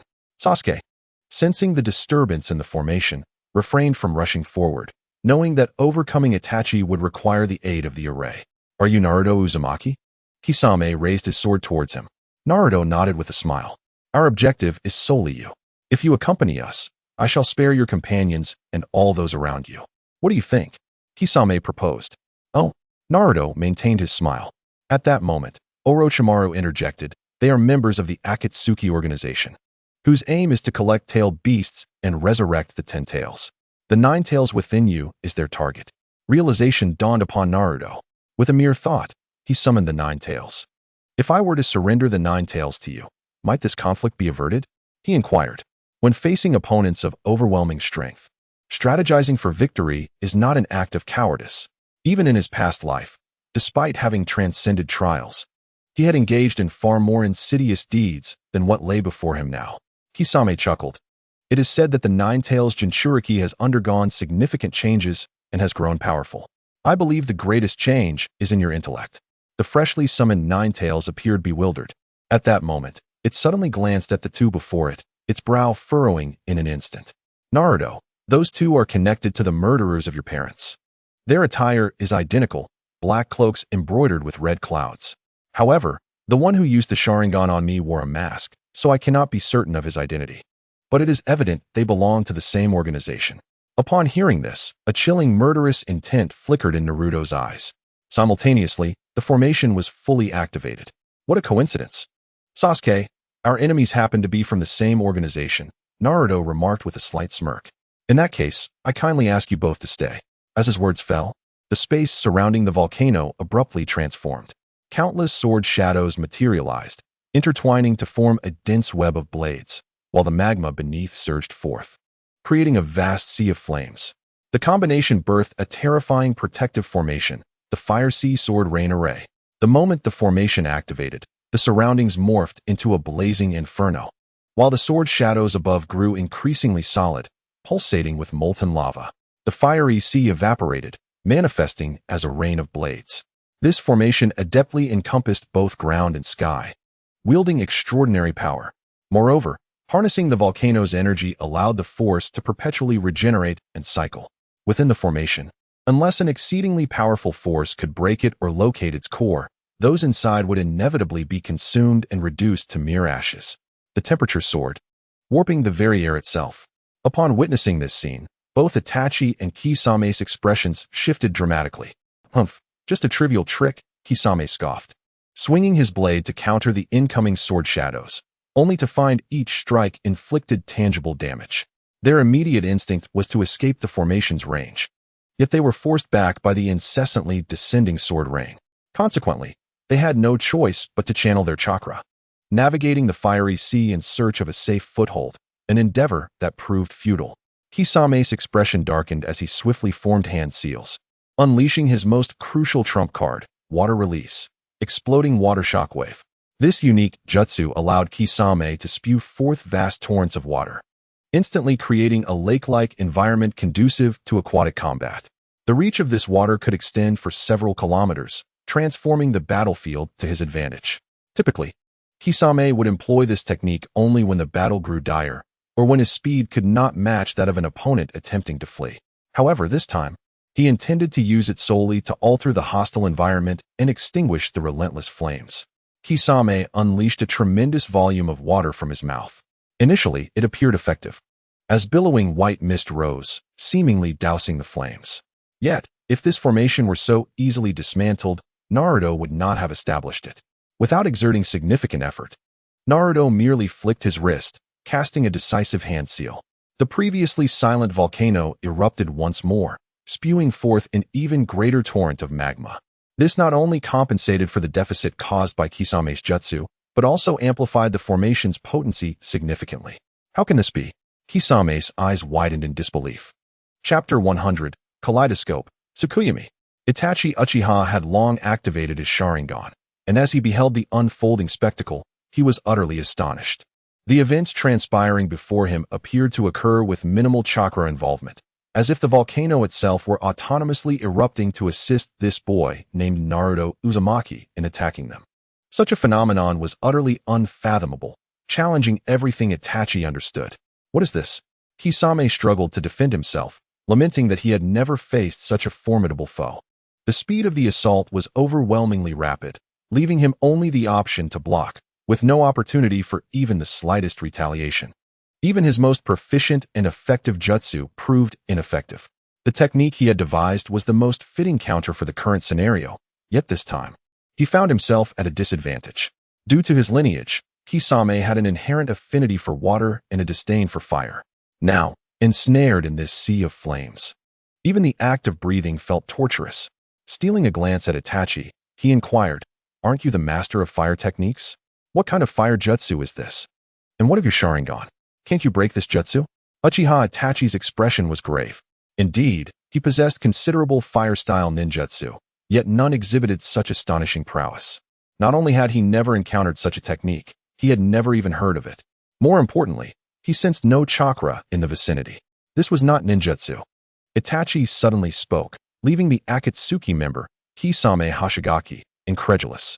Not ninjutsu. Then what could it possibly be? Kisame inquired. Itachi shook his head, his countenance still etched with concern. He had maximized the power of his activated Sharingan, yet he could not discern the true nature of the situation before him. Thus, he could only retreat, and retreat further. At this moment, Itachi felt a flicker of relief. Until now, Orochimaru and Jiraiya had yet to intervene. Otherwise, he doubted they could withstand the onslaught. Meanwhile, Sasuke observed the unfolding scene, his blood surging with excitement. Since the events of that fateful night, he had awoken countless times from dreams, each replaying the horrors of that evening.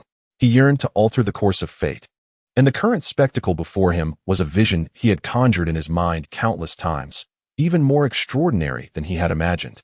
Despite his fervent desire for vengeance, he had never dared to dream he could compel Itachi to furrow his brow in such exasperation.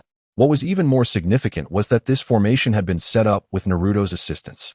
This meant that with Naruto's current prowess, he too could deploy this formation and ensnare Uchiha Itachi within it.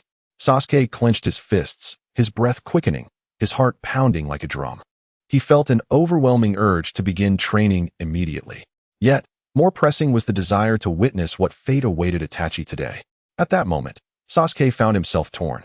While he desperately wished to see the man before him perish, to exact his revenge, when the moment seemed imminent, he hesitated. This was not his own hand that would strike the blow. Even if Itachi were to die today, it would be at Naruto's hand, not his. His instinct was to urge Naruto to cease his assault. However, such a reaction was fleeting, as he did not voice this thought. The current situation was still uncertain. Though Itachi was temporarily at a disadvantage, the outcome remained unpredictable. Sasuke took a deep breath, forcing himself to regain composure, focusing intently on the unfolding drama. The battle had reached a fever pitch, The inferno of the firestorm sword rain array showcasing its full might, compelling both Itachi and Kisame to retreat. They had exhausted their abilities, yet the tide of the confrontation remained unchanged. With resolve, Itachi fully unleashed his Sharingan, transforming from the initial 3-tomo into a more intricate pattern, the Mangekyo Sharingan. Jiraiya gasped in astonishment. "Naruto, be careful," he exclaimed, preparing to explain further. However, Orochimaru interjected. The Mangekyo Sharingan is extraordinarily powerful, capable of casting techniques such as Tsukuyomi, Amaterasu, and Susanoo. Though his voice was low, it was clear Tsukuyomi can drag opponents into a mental realm, manipulating their senses to attack on a psychological plane. Amaterasu unleashes a powerful, almost unquenchable black flame that incinerates its target until nothing remains. Orochimaru shared all that he knew about the Mangekyo Sharingan. Jiraiya, taken aback by Orochimaru's interruption, shot him an angry glance, while Orochimaru merely smiled, appearing almost gentlemanly. Naruto, having absorbed this information, nodded. Though he had never witnessed the Mangekyo Sharingan firsthand, he grasped its implications, which offered him a sliver of insight. At that moment, Naruto looked up and locked eyes with Itachi, a subtle sensation coursing through his being. Suddenly, he understood. Itachi was about to unleash the mind-affecting technique, Tsukuyomi. Deep in thought, Itachi prepared to execute his lethal move. Historically, Tsukuyomi had proven nearly infallible, with few capable of resisting its grasp. It required no physical contact and had lenient distance constraints. This was Itachi's best chance to navigate the current predicament. As the ethereal waves of power surged forth, the Sharingan's gaze pierced into Naruto's eyes. Based on prior experience, Itachi anticipated that Naruto's mental fortitude would soon be ensnared within the illusionary realm of Tsukuyomi, leaving him exhausted and vulnerable, allowing the surrounding inferno and rain of fire to dissipate. However, the scenario unfolded contrary to Itachi's expectations.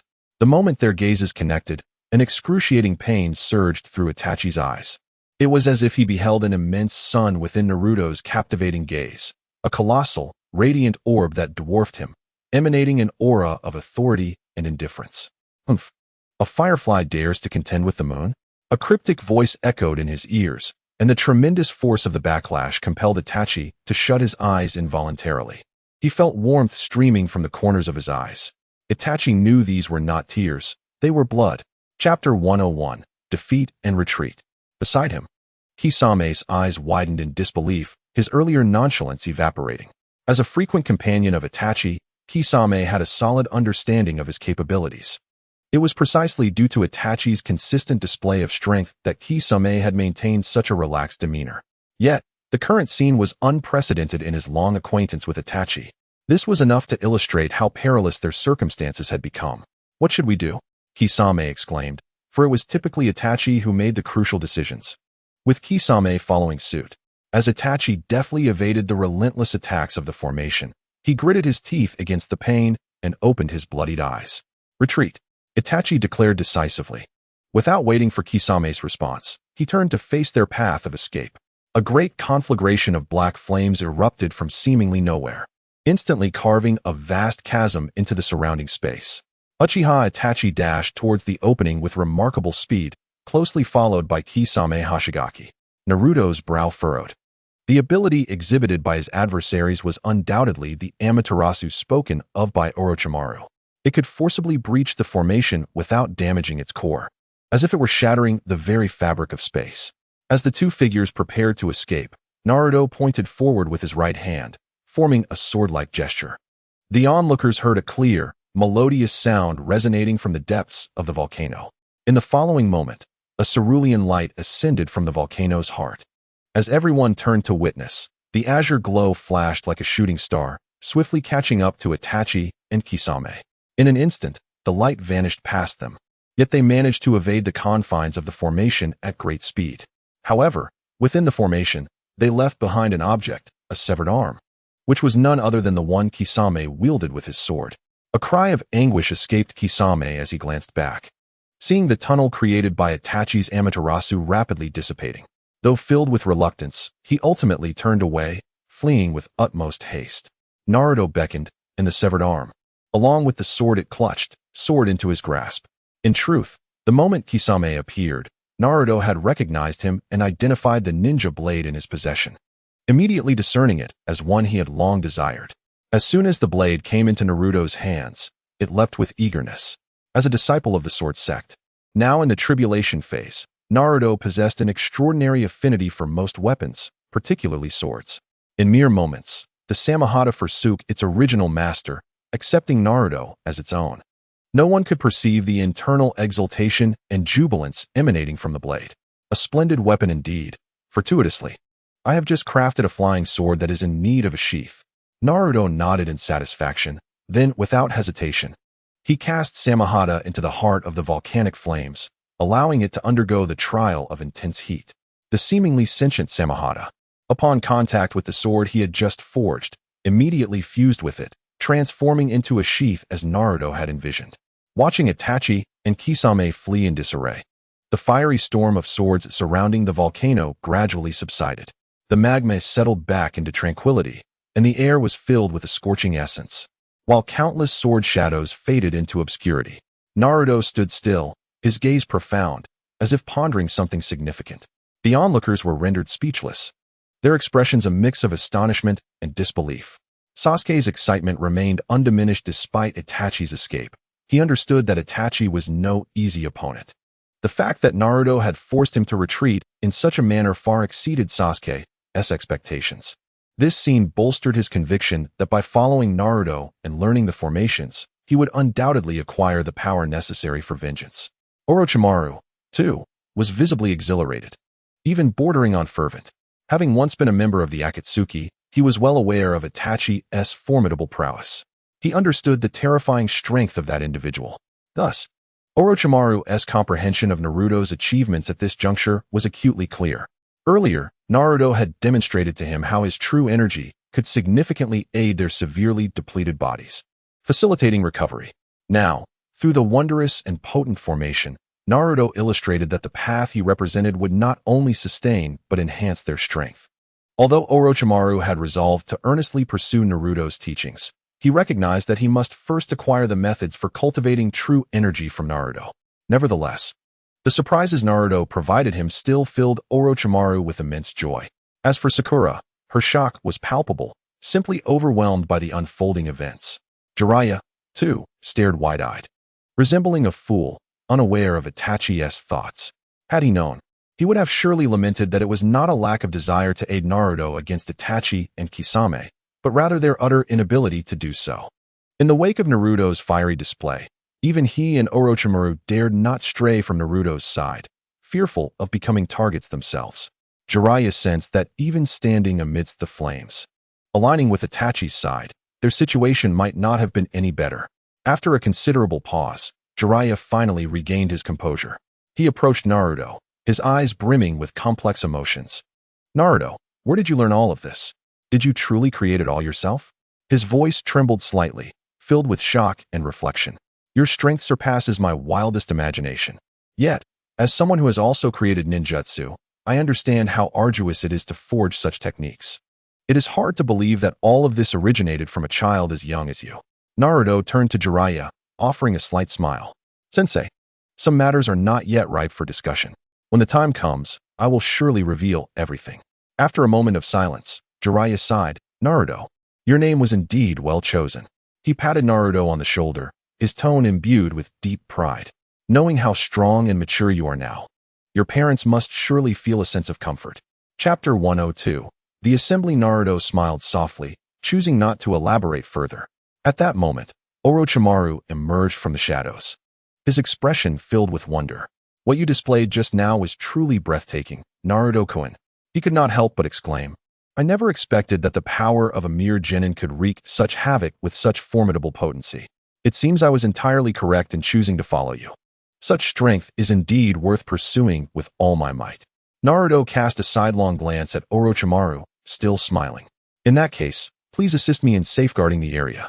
He continued, "I should not have used this sword earlier, but I did, and now I must devote time to nurturing it while completely refining Samahata." Naruto spoke truthfully. The sword did indeed require care, and the recent use would extend this necessary period slightly. Orochimaru nodded in agreement, stepping aside to await further instructions. appearing fully acclimated to his new role. From the very beginning, Naruto was treated as a peer, but now he has been regarded as a superior. Jiraiya, witnessing Orochimaru's transformation, wore an increasingly grave expression. No matter what, in Jiraiya's heart, Orochimaru was still a rogue ninja of Konoha. Observing the close proximity between Naruto and Orochimaru, Jiraiya certainly felt uneasy. Meanwhile, Itachi and Kisame raced onward, finally reaching a safe haven. They paused to catch their breath. Damn it! That guy had the audacity to take my Samehada? Kisame fumed, his face ablaze with anger. I will go back and kill him. Although the legendary sword Samehada was not originally possessed by Kisame, it had been inherited. After years of use and synergy, Samehada had become an integral part of Kisame's strength.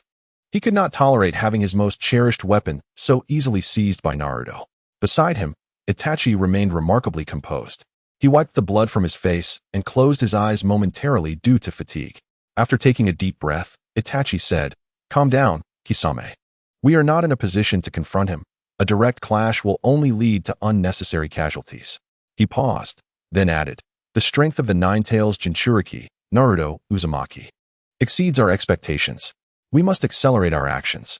Kisame, though still reluctant, recognized that this was not the time for impulsiveness. "What shall we do next? Should we return directly to headquarters?" "Yes," Itachi nodded. "Once we return to headquarters, we will immediately report this intelligence and initiate our plan. First, we will head to Sunagakure to capture the One-Tail, Shikaku. We cannot allow this setback to disrupt our strategy. Only by acquiring more tailed beasts can we hold sufficient leverage against Naruto Uzumaki." Kisame furrowed his brow in contemplation, but ultimately nodded. "Very well. We shall proceed as you suggest. However, when we meet next time, I must reclaim my Samehada." Itachi did not respond to Kisame's outburst, but instead gazed into the distance, his eyes glinting with an inscrutable light. At this moment, within Konoha, the Hokage's office was brightly lit. Sarutobi Hiruzen, Danzo, and the two elders, Koharu and Hamura, gathered together. The atmosphere in the office was tense and oppressive. This meeting had been ongoing for quite some time, with heated debates and increasingly fervent arguments. The existence of the Akatsuki organization cannot be overlooked. Danzo spoke first, his tone steady yet imbued with a sense of urgency. "According to my intelligence, this organization aims to collect all tailed beasts. They possess powers far superior to ordinary ninjas. The Nine-Tails Jinchuriki, Naruto Uzumaki, has evidently become their primary target." He paused, scanning the room, particularly focusing on the third Hokage. "We cannot remain idle. To protect the village, we must compel Naruto to share the unique jutsu he has developed. Only then can we possess sufficient strength to confront the Akatsuki." Hiruzen sighed, his brow furrowing. "Danzo, protecting the Jinchuriki is inherently the village's responsibility. Moreover, Naruto is not an ordinary ninja. His potential is immense. Forcing him to relinquish his jutsu would be counterproductive." "You are too benevolent, Hokage-sama." Koharu interjected sharply. "We are facing an unprecedented threat. You may not fully grasp the extent of the Akatsuki's power. Their members are almost all elite shinobi, some capable of utilizing abilities beyond conventional jutsu. The incident involving the fourth Hokage was orchestrated by the Akatsuki. Do you wish to see a repeat of that tragedy, Hokage-sama?" Upon hearing this, Hiruzen's expression turned grave. The incident from that time had been of utmost significance to the entire village, a scar that could not be ignored. After a moment of silence, Danzo continued, his tone serious. "Indeed, this organization is exceedingly dangerous, Hiruzen. We cannot afford to hesitate any longer." Another elder, Hamura, nodded in agreement. "Indeed, while Danzo's proposal may seem harsh, it is in the best interest of the village. If we can harness Naruto's jutsu, we will gain the upper hand in critical moments. After all, the safety of the entire village is far more important than individual interests."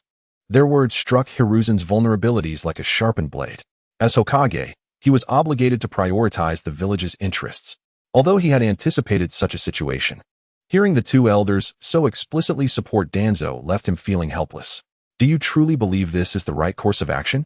Hiruzen spoke slowly, weariness evident in his voice. "Naruto is a unique existence, and you must have sensed that his powers are not solely derived from jutsu. We can demand that he relinquish his jutsu, yet we may still fail to obtain everything, potentially leading to mistrust and resentment, even irreparable consequences. Then let him surrender everything. Danzo interjected, saying, Hokage-sama, sometimes, for the greater good, we must make sacrifices. If your hesitance leads the village into crisis, can you bear that responsibility? The air in the conference room instantly turned stifling. Koharu and Hamura exchanged meaningful glances before speaking in unison. Hokage-sama, we understand your concerns, but at this moment, the village's interests must come first. Please reconsider. Chapter 103. Returned to Konoha. Hiruzen closed his eyes and inhaled deeply from his pipe. He realized he had been cornered. With the two elders exerting pressure and Danzo's incitement, the outcome of this discussion seemed almost predetermined. As Hokage, he could only make the most prudent decision. For the village, the best decision, even if it meant sacrificing the life of a loved one, was paramount. And Naruto, even though he was aware that the village and his role as Hokage owed much to Naruto, he still had to make such a choice.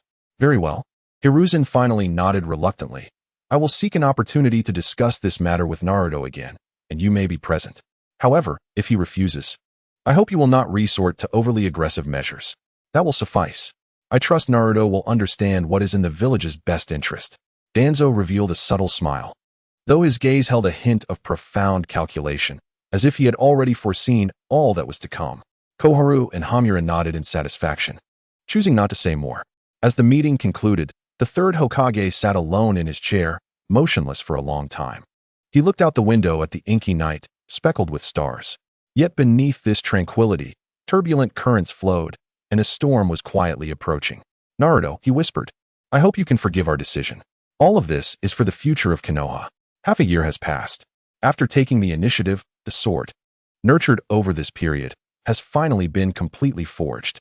Naruto absorbed the sword into his body, an act that astonished everyone present. Even Orochimaru was taken aback. Although he often stores weapons within his own body, it is only possible due to his modified physique, which accommodates weapons of their original size. Naruto, however, demonstrated a remarkable ability by shrinking the sword to a minuscule size before seamlessly integrating it into his skin, akin to a miraculous event. Yet, having witnessed numerous extraordinary phenomena surrounding Naruto in recent times, their astonishment, while palpable, did not lead to feelings of disbelief. Subsequently, Naruto led the group back to Konoha. Upon reaching the village gates, Orochimaru remarked, Naruto-kun, or rather, Master Hokage, I can only accompany you this far. Over the past 6 months, Naruto had assessed Orochimaru's spiritual roots and talents. Orochimaru, now an honorary elder, had naturally joined the sword sect along with the Sound Ninja village, hence the change in address. He continued, after all, I am a rogue ninja from Konoha, and entering the village at this time is not advisable. Naruto understood this completely. Orochimaru then added, furthermore, I must caution you, Master Hokage, based on my knowledge of Konoha, your return may be met with some unfortunate circumstances. I hope you are mentally and strategically prepared. Enough of your baseless assertions. You are merely casting aspersions on the village. Jiraiya interjected, vehemently defending Naruto. Naruto is a child of the village, a hero. His return is entirely justified. What misfortune could possibly befall him? Before Orochimaru could respond, Jiraiya interrupted.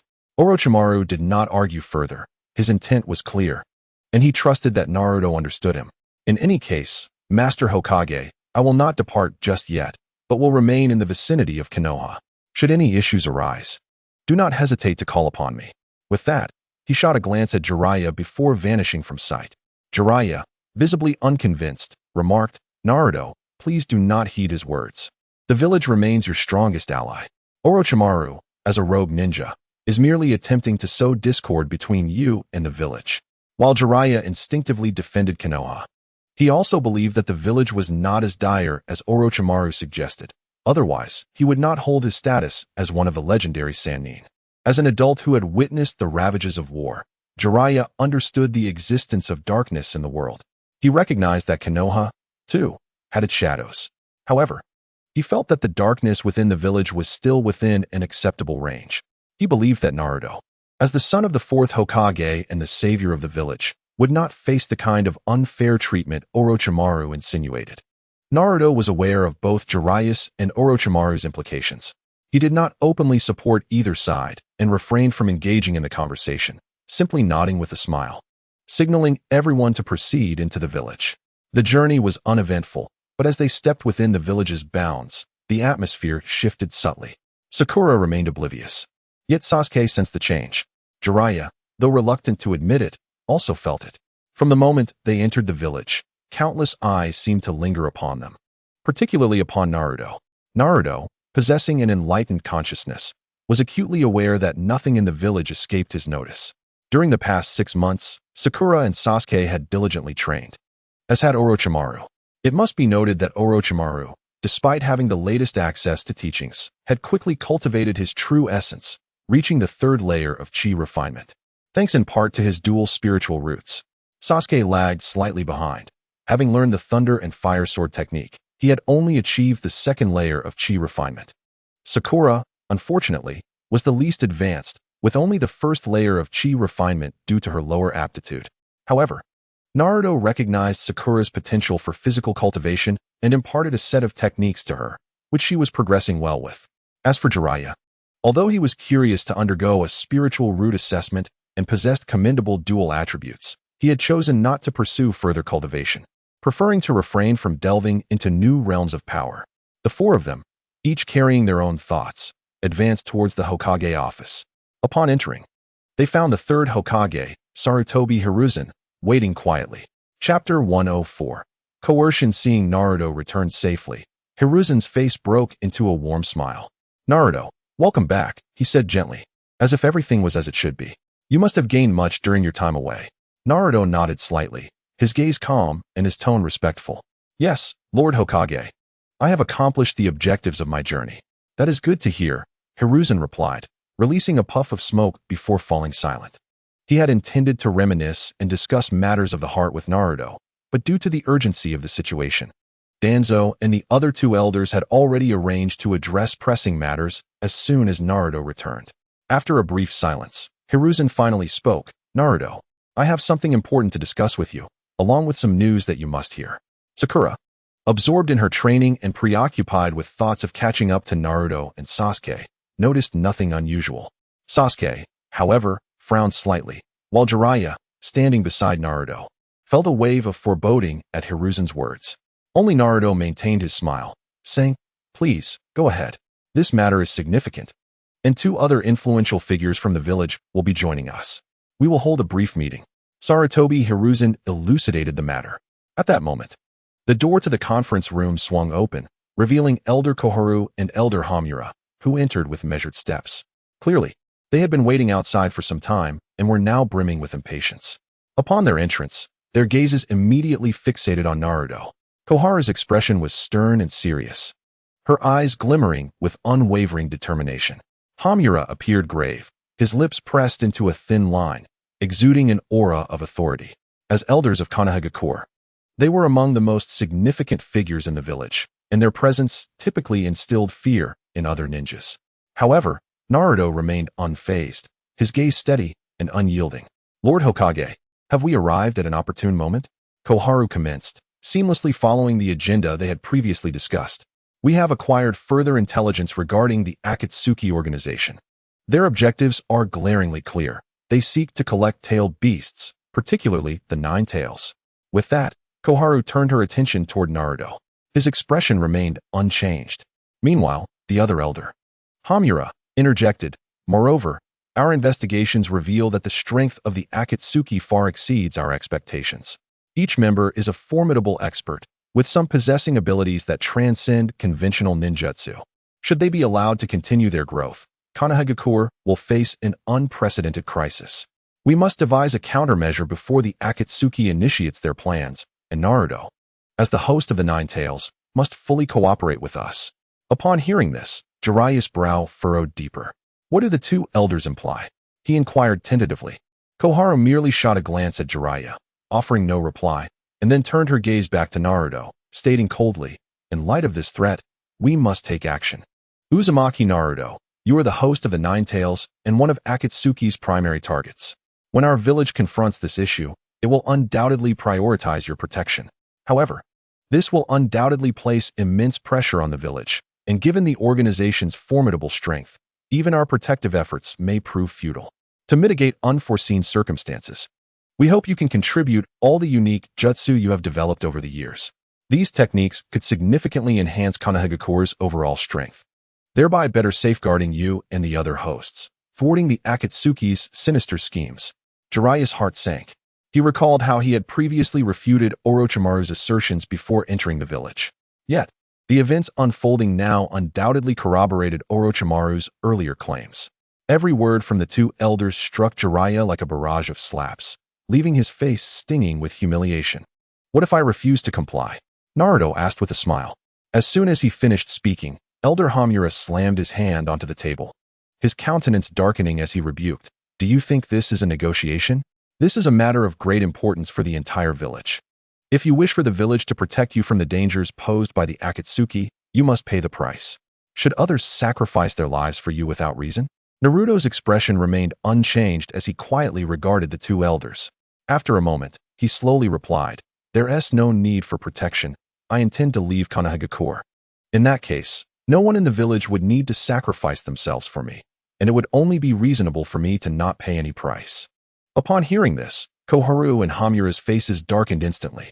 Even Sarutobi Hiruzen furrowed his brow. They had previously discussed this matter concerning Naruto and concluded that Hiruzen could not bear to impose such demands on him. Hence, they had assigned Koharu and Hamura the task of negotiating with Naruto. Although Hiruzen was equally conflicted, he recognized this as the sole means to ensure a more peaceful, stable, and prosperous village. He had resolved to compel Naruto to surrender those jutsu. However, Naruto's declaration of his intent to leave the village struck Hiruzen as particularly rebellious. As a ninja of Konohagakure, how could he so casually abandon his home? Not to mention, Naruto was the village's tailed beast host. The two elders, now visibly furious, reacted sharply. Koharu straightened her posture, placing her hands firmly on the table, and spoke with a piercing tone. "Do you think you can evade responsibility in this manner? Naruto, do not overestimate yourself. Your very existence is a gift from the village, and these jutsu are a product of our nurturing." Hamura did not conceal his ire, banging his fist on the table and demanding, "Do you believe these techniques were conceived solely by you? Who taught you the fundamentals of chakra control? Who provided you with training grounds and resources? Who tolerated your growth in the village for so many years? Now that you feel empowered, do you wish to simply walk away?" Chapter 105. At this, Naruto could not help but chuckle. He sighed and shook his head. "In fact, I preferred the previous arrangement with the third Hokage when we negotiated over the Raijin sword. If you truly seek something from me, you ought to demonstrate some sincerity and show me what Konohagakure has to offer in return. However, if you wish to take from me without any cost, you might be gravely mistaken." Koharu let out a cold laugh, a glint of disdain in her eyes. "A price? Sincerity? Naruto, you are naively optimistic. Your very existence is a blessing from the village, and these jutsu owe their existence to the village as well. We are merely asking for a trivial return. And you dare to haggle?" Hamura pressed on. "Indeed, Konohagakure has given you everything, and now it requires some recompense. Is that not reasonable? If you lack this awareness, it indicates that you are unworthy of being a ninja of Konohagakure, unworthy of being its tailed beast host." The two elders chorused their assertions with practiced ease, having convened multiple times prior to Naruto's return to strategize on how to compel him to yield what they desired. With Hiruzen presiding at the head of the table, his gaze exerting pressure, any ordinary ninja might have found themselves at a loss for words, ultimately surrendering their secrets. The indoctrination of loyalty to the village had been ingrained over many years. However, these words held no weight for Naruto. Beside him, Sasuke grew increasingly impatient, sensing the absurdity of the situation, while even Sakura, who had been immersed in her training, opened her eyes and returned to the present, furrowing her brow slightly. Sakura regarded the two elders with a grave expression, despite the teachings she had received since childhood, which taught her that the elders and the villagers were invariably correct, especially regarding the will of fire and the spirit of Konoha, of which she had become quite knowledgeable. Her time spent alongside Naruto had instilled in her a capacity for critical thought. Once an individual establishes a sound moral compass, encountering situations that clash with one's principles prompts immediate recognition of the discord. Nevertheless, Sakura ultimately viewed herself as a Konoha citizen. The influence of the will of fire and the spirit of Konoha had not entirely dissipated from her mind. Thus, even when she felt a slight discontent and sensed something was amiss, she refrained from expressing it. In contrast, Jiraiya was not a child. He had witnessed and endured far too much. Although he did not vocalize it, doubts regarding Konoha had long been brewing within him. Otherwise, he would not have remained absent from the village for such an extended period. Upon hearing the elder's remarks, Jiraiya's anger reached a boiling point. He abruptly stood up and shouted, "Enough!" The entire office was startled, including Konohamaru and Ino, who were evidently taken aback by Jiraiya's outburst. Jiraiya, now overwhelmed with frustration, clenched his fists and articulated his thoughts with deliberate clarity. How can you treat Naruto this way? He is not a mere tool, nor an object to be exploited at will. While it is commendable to prioritize the village's interests, you must also consider Naruto's feelings. Do you not recognize that?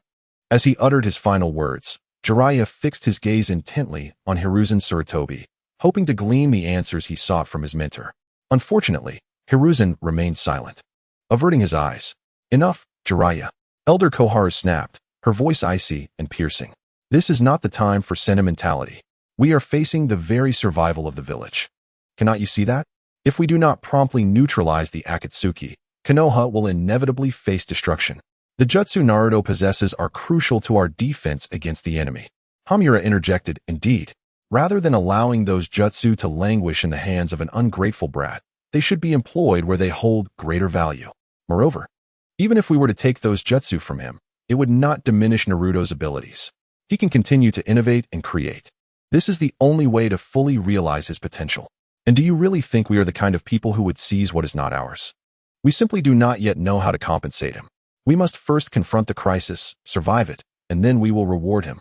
Jiraiya had never envisioned a confrontation with the Konoha hierarchy unfolding in such a manner. He found himself momentarily speechless, reluctant to yield. However, Naruto intervened, grasping Jiraiya's arm. "Sensei, it's all right. Let me handle this." He dismissed Koharu and Hamura's tirades and turned to face Hiruzen, his voice calm, yet resolute. "Lord Hokage, what is your stance on this matter? Is this truly your will?" The atmosphere in the room instantly grew tense as all eyes focused on Hiruzen, awaiting his response. After a brief silence, the aged Hokage bowed his head, his voice laden with profound fatigue. "Naruto, sometimes, for the village, we must make difficult choices. Not just you, but all of us are willing to sacrifice for the village. Do you understand my meaning? Difficult choices? Anyone can be sacrificed," Naruto echoed with a hint of derision. He then turned his attention to Koharu and Hamura. "I cannot help but ask, many years ago, when a calamity befell the village and many lives were lost, why are you two still alive?" Naruto tilted his head, scrutinizing the two elders. "If you were truly powerful, I would have heard of your deeds. If you were not, you should have perished. Why are you still here?" Hiruzen furrowed his brow. "Naruto, do not twist my words." Naruto smiled slightly. "Very well, then. I will reiterate. I can leave the village, thus absolving it of any obligation to protect me. Whether the Akatsuki seeks me out, it will have no bearing on the village. As for what the village desires, I kindly ask that you bring forth your proposals soon." From the moment Naruto stepped into the village and sensed its unique atmosphere, he had begun to activate the grand formation he had established within its boundaries. His lengthy discourse with these individuals was entirely aimed at fully awakening that formation. Chapter 106. The Cost. Before Naruto could finish, Koharu immediately interrupted. "There is no need to discuss unrealistic scenarios. Do you think the Nine-Tails within you belongs to you? It is property of the village. As a Jinchuriki, it is a gift from the village, not something you are entitled to by birth. Even if you wish to leave, you must surrender the Nine-Tails. Before you stands only two choices, Naruto," she continued.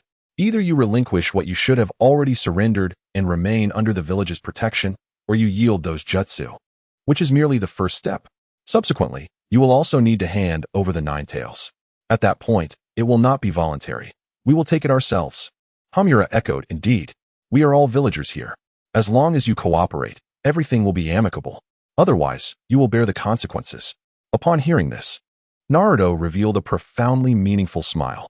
He regarded Hiruzen, and the last remnants of warmth he felt for the old man began to fade. He had increasingly discerned the true nature of this individual.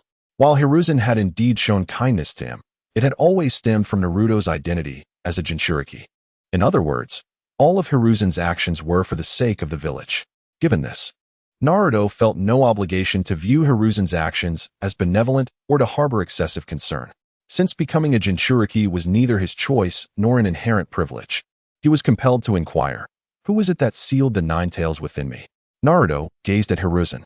"Third Hokage, do you have any insight into this matter?" Upon hearing those words, a grave expression settled on the faces of Hiruzen and Jiraiya, who stood behind Naruto. Hiruzen turned to Jiraiya, his gaze questioning. That look unmistakably conveyed. "Jiraiya, have you said something to Naruto?" Jiraiya, equally bewildered, had not disclosed any such information to Naruto. However, there was no denying that Naruto's question was indeed a formidable one. The third Hokage remained silent, causing Naruto to exhibit a hint of impatience. What could be the reason for such a lack of response? Did no one possess the answer to this question? Were you, the third Hokage, unaware of it? Or were you simply unwilling to divulge the truth? Sarutobi Hiruzen took a drag from his cigarette and sighed heavily. "Naruto, our discussion today revolves around you and your jutsu. The words of the village elder earlier were merely spoken in anger. You need not take them to heart. No one will extract the Nine-Tails from within you." Sarutobi felt an unusual sense of helplessness. The situation had escalated far too swiftly. In an instant, less than half an hour had passed since their meeting. Yet everything had changed. Naruto had learned of his identity as a Jinchuriki and the fact that the Nine-Tails had been placed within him by others. Sarutobi was decidedly reluctant to reveal the truth at this moment. He cast a warning glance at both Sakura and Yamato. Sakura's earlier remarks had tread dangerously close to a precipice. Should Naruto uncover the truth, discovering that his father was the fourth Hokage, that his parents had sacrificed themselves for the village, sealing the Nine-Tails within him, and that his clan, the Uzumaki, had been specifically chosen as the vessel for the beast, he would be even less inclined to surrender his jutsu. Sakura and Yamato also grasped this reality, their fierce expressions softening slightly. However, at this juncture, Naruto was unwilling to squander any more time. With a mere thought, the Nine-Tails broke free from its modified seal, appearing on Naruto's shoulder. "If you wish to reclaim the Nine-Tails, I can release it right now," Naruto declared. "However, before I do, I seek an answer." He turned to the third Hokage. "Lord Hokage, this may be the last time I address you as such. Will you not provide me with an answer?" The moment the Nine-Tails manifested, tension enveloped the office. Despite Kakashi's prior intelligence report, everyone was acutely aware that the Nine-Tails now seemed entirely under Naruto's control. Yet, the sight of the beast, which had once wrought substantial havoc upon the village, rendered them incapable of relaxing. Upon hearing Naruto's words, the Nine-Tails reacted instantly, its form swelling slightly, its fur bristling. "You intend to hand me over to the people of this village without my consent, brat?" it growled, glancing at Naruto's face. Upon noticing Naruto's serious expression, the Nine-Tails immediately fell silent, turning its gaze menacingly towards the third Hokage and the others. Sarutobi's expression turned grave. Naruto stated that this matter does not involve the Nine-Tails. "Will you not quickly return it to its seal?" Naruto chuckled at this. "You think that just because you command me to return it, I must obey? You demand my jutsu, and I am simply to comply? You wish for someone to die, and so they shall.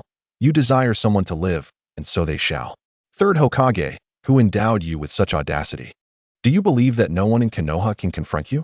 Naruto had thoroughly shed the guise of the innocent Uzumaki Naruto. Though he had not yet reached a great height, he stood tall, exuding an air of superiority. He gazed indifferently at the elders before him. "I shall keep the Nine-Tails here. Should any of you possess the capability, feel free to attempt to seize it.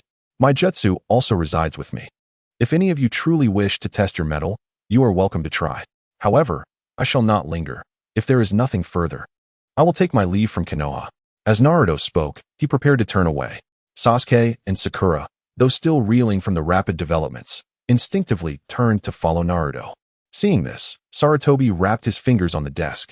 Just as Naruto took his first step, Umbu and Root ninjas suddenly surged from all directions, surrounding the office and blocking Naruto's exit. It was evident that Sarutobi had long been prepared. Indeed, the village's higher-ups had all readied themselves for the eventuality that Naruto might refuse to cooperate.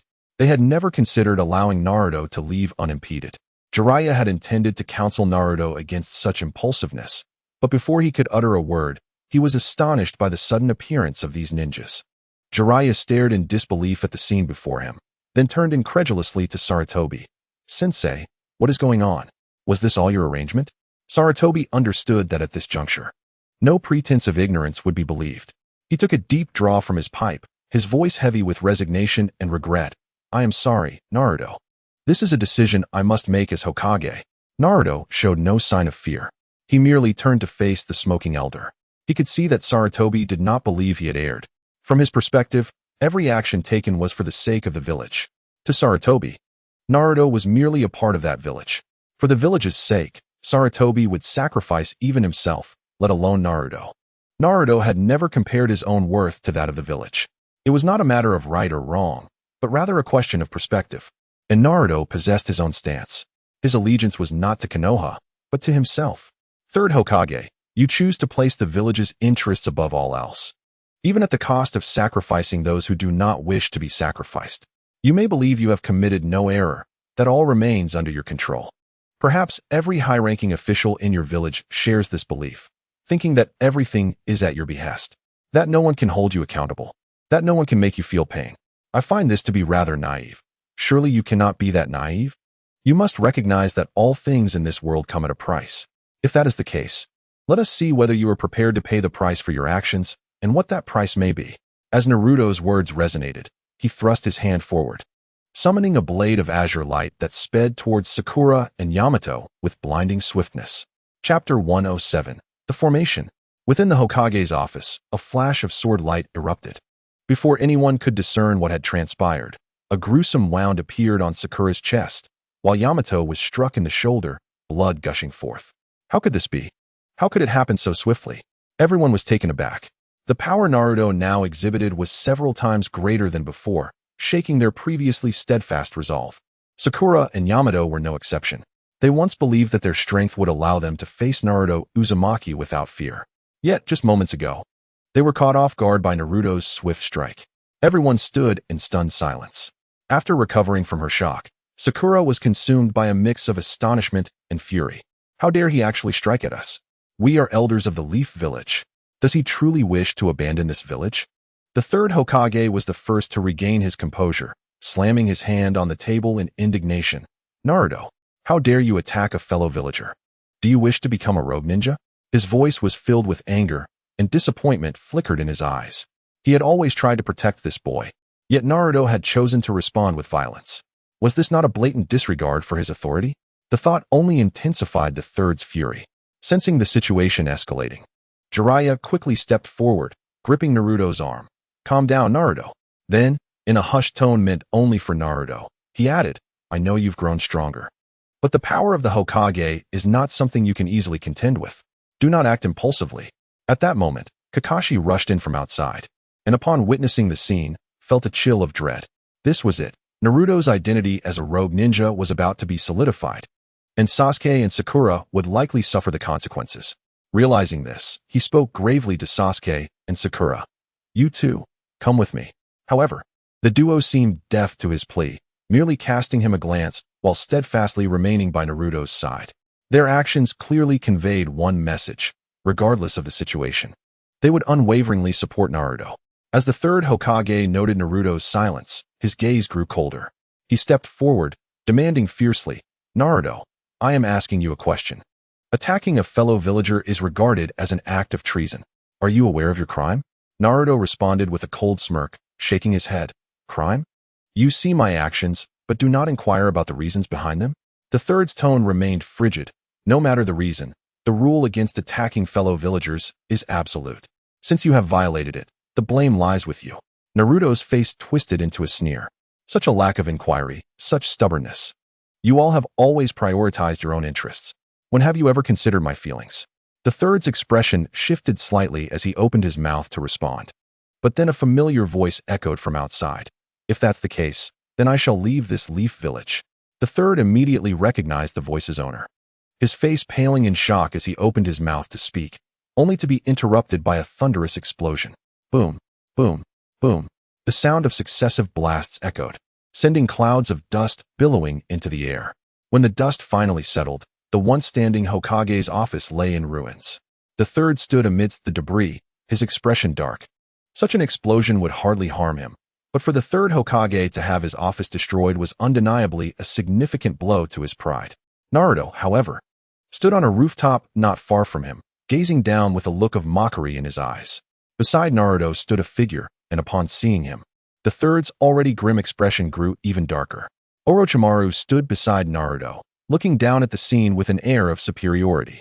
Surrounding them, on the adjacent buildings, stood dozens of Sound Village ninjas, subtly encroaching upon the third's position. Taking a deep breath, the third was suddenly joined by a figure swathed in bandages, Danzo. "Can we declare it now?" Danzo asked. The third's face darkened, and he remained silent. Danzo, however, was inwardly pleased and proclaimed loudly, "Everyone listen closely. Naruto has conspired with Orochimaru to betray the Leaf. All units are to mobilize and hunt down the traitor." With that, he cast a cold smile at Naruto. This would solidify Naruto's status as a rogue ninja beyond doubt. No one would be able to stop what was about to unfold. The news spread rapidly, igniting chaos throughout the Leaf Village. Ino stood on a distant rooftop, watching the familiar figure standing alongside Orochimaru, her gaze wavering. She could hardly believe that the boy she once knew had become the subject of such betrayal. Yet, that figure was unmistakable, no matter how she looked. It could not be anyone else. Was she truly prepared to turn against Naruto? Ino bit her lip, making a silent resolution. "No, I believe Naruto has his reasons. I trust him." In stark contrast to Ino's uncertainty, the Hyuga clan acted decisively, gathering all their ninjas at once, readying themselves for an assault on Naruto. However, things did not unfold as smoothly as they had anticipated. "Niji, what are you doing?" cried a Hyuga ninja, staring in disbelief at the figure blocking their path. Niji did not respond, but simply turned to Hinata and said, "Go find Naruto. I will hold them here." Hinata glanced between the Hyuga ninjas and Niji, then nodded before turning to leave. At this, a Hyuga ninja shouted in anger, "Naruto? Niji, are you aiding that rogue ninja? Do you understand what this means?" Niji remained silent, activating his Byakugan. "This is my chance to break free from fate's shackles. Naruto taught me this truth. I will fight for myself, for him, not for the clan." Meanwhile, similar scenes unfolded throughout the village, as supporters and detractors of Naruto clashed, plunging the entire village into chaos. Yet, those who understood and supported Naruto remained in the minority. If the current trend continued, it was merely a matter of time before Naruto's side would fall. Back with the third Hokage, Jiraiya emerged from the rubble, surveying the scene before him with a sense of sorrow rather than anger towards Naruto. He approached the third and asked solemnly, "Sarutobi-sensei, why treat Naruto this way?" The third did not turn to face him, his voice heavy with resolve. "It is all for the sake of the village." "For the village?" Jiraiya laughed bitterly. "Naruto's parents sacrificed their lives for this village. Isn't that enough? How much more does their family owe before you pursue such ruthless measures?" The third's tone remained resolute. "No matter what, the village's interests must come first. Do you wish for me to sacrifice the village's welfare to protect just one individual?" Jiraiya lowered his head in silence, no longer speaking. The third sighed, his tone softening. "I understand your discontent, but we must first address the current situation. You must follow me now." Jiraiya's sudden interjection caused the third to widen his eyes in disbelief. "What did you say?" Jiraiya lifted his head, speaking with renewed determination. "I say I will not assist you this time. I wish to follow my heart and do what I believe is right. I do not want to regret my choices any longer." The third was taken aback, unable to comprehend that Jiraiya would make such a decision. Meanwhile, Danzo laughed coldly. "You'd better think carefully. This is the Leaf. No matter how skilled you are, do you really think you can stand against the power of the entire village?" He glanced at Orochimaru. "And you, how dare you return? This time, there is no escape for you. Only death awaits." Before Orochimaru could respond, Jiraiya suddenly formed hand seals. Sensing the urgency, the third Hokage quickly pulled Danzo away, simultaneously shouting, "Jiraiya, you must think this through." With a resounding boom, a cloud of smoke erupted, revealing a colossal figure, Jiraiya's summoning beast, Gamabunta. Standing atop the toad's head, Jiraiya proclaimed, "I am resolute. Today, I shall risk my life to ensure Naruto's safe departure." At that moment, Kakashi swiftly appeared beside Naruto and Sasuke, his tone urgent. "Hurry, Naruto. While Jiraiya-sensei can still buy us some time, follow me." Naruto gazed at Kakashi, a hint of astonishment crossing his features. He had not anticipated that Kakashi would make such a choice. Even though Kakashi was not directly opposing the village, his willingness to stand by their side and assist in their escape was more than sufficient. It seemed the village could not entirely shroud everyone's eyes. A smile crept onto Naruto's face. "Kakashi-sensei, Jiraiya-sensei, you need not worry. I have my own plans." Before Kakashi could respond, Naruto raised his hand towards the sky and uttered, Formation arise. In an instant, the entirety of Konoha was enveloped in a golden radiance, countless runes materializing as the forces of heaven and earth began to swirl. Naruto's destined spirit sword shot forth, hovering in midair, exuding a chilling aura, becoming the focal point of the formation. Unless this sword was destroyed, the formation could not be breached. Alas, the spirit sword was indestructible. It would not be easily shattered. Danzo's expression shifted dramatically as he exclaimed, "What? What kind of power is this?" Naruto remained silent, his gaze sweeping across the surroundings. The ambushed Umbu and Root ninjas had yet to comprehend what transpired before they screamed in agony, their limbs shattered, left writhing on the ground, stripped of all combat capability. All present turned pale, such power from a mere glance. What kind of force was this? Koharu gasped, her face devoid of color. This is no ordinary jutsu. He must have been plotting to escape the village all along. The third Hokage glared at Naruto. Why are you doing this? Do you truly wish to become a rogue ninja? Yet Naruto did not answer, merely gesturing, causing the formation's brilliance to intensify. The space around the Hokage office was entirely sealed, trapping everyone within. At that moment, the villagers of Konoha began to gather, observing the ruined Hokage office and murmuring among themselves. Isn't that the monster? The fox demon? Has he suddenly become this formidable? I told you he wasn't a good person. Perhaps he was merely pretending to be ordinary. But what is he planning now? With such a display, does he intend to destroy the village? Curse that guy. I should have eliminated him sooner. Fear not. With the Hokage present, how could a mere ninja stir up any trouble?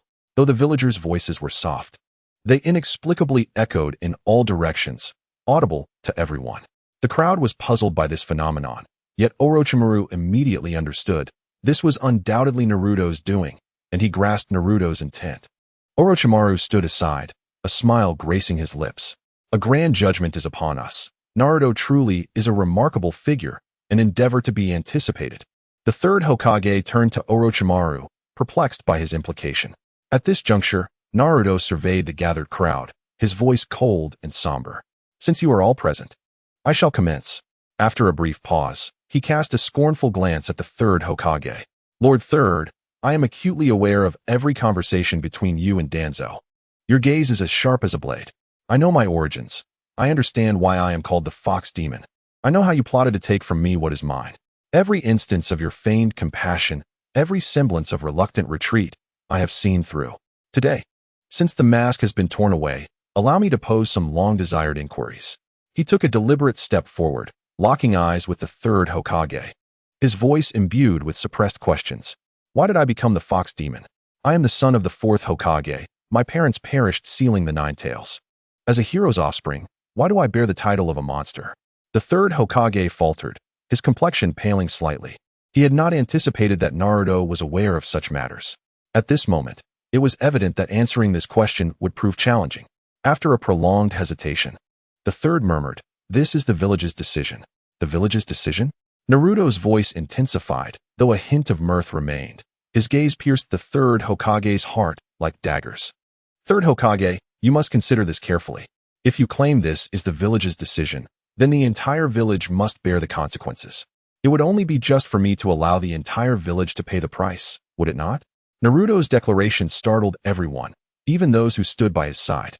However, most believed he was jesting or making a deliberate provocation. Even Orochimaru did not take the matter seriously, let alone the third Hokage, Sarutobi Hiruzen. Just then, several sword strikes swiftly pierced the distance, followed by anguished cries. Everyone turned to witness the fallen, ordinary villagers from the village. In the midst of shock, Naruto spoke. These are the very individuals who once relished in calling me a fox demon, a monster, those who reveled in abusing and targeting me without cause. They are the most deserving of this fate. Yet, since the majority of the village has uttered such words, I should, in principle, slay them one by one. What say you, third Hokage? Naruto's gaze was as sharp as a blade, and though a smile adorned his face, his words were devoid of pretense. He was not a Konoha ninja. Perhaps in Konoha, it was a crime for ninjas to bully ordinary folk, but in the realm of Sunlan, it was commonplace for countless ungrateful commoners to be slaughtered overnight. Naruto was indeed capable of murder. Hiruzen Sarutobi realized Naruto was not jesting. He immediately interjected, Naruto, the villagers are unaware of the truth. They are innocent, and should not bear this burden. Naruto retorted, then who should bear it? Hiruzen faltered, unable to respond. Do you require such a burden? Of course not. I am your third grandson. Oh, but are you not aware of how I was isolated and ridiculed since childhood? Or do you simply not care? Cold sweat beaded on Hiruzen's forehead.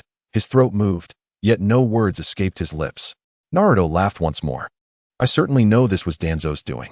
However, I wish to ask you, why have you never intervened when Danzo takes action? Naruto's voice rose once more, this time devoid of any semblance of a smile. His tone grew heavier, reverberating throughout the space. The third Hokage's body trembled slightly. His lips moved as if to explain. But ultimately only a hoarse sigh escaped. His gaze flickered, unable to meet the fiery intensity of Naruto's eyes. After what felt like an eternity, the third Hokage managed to utter a single phrase. Naruto, you have misunderstood. His voice was frail and powerless, and even he could not believe such a defense. Misunderstanding? Naruto scoffed, his voice resonating like a thunderclap throughout the room.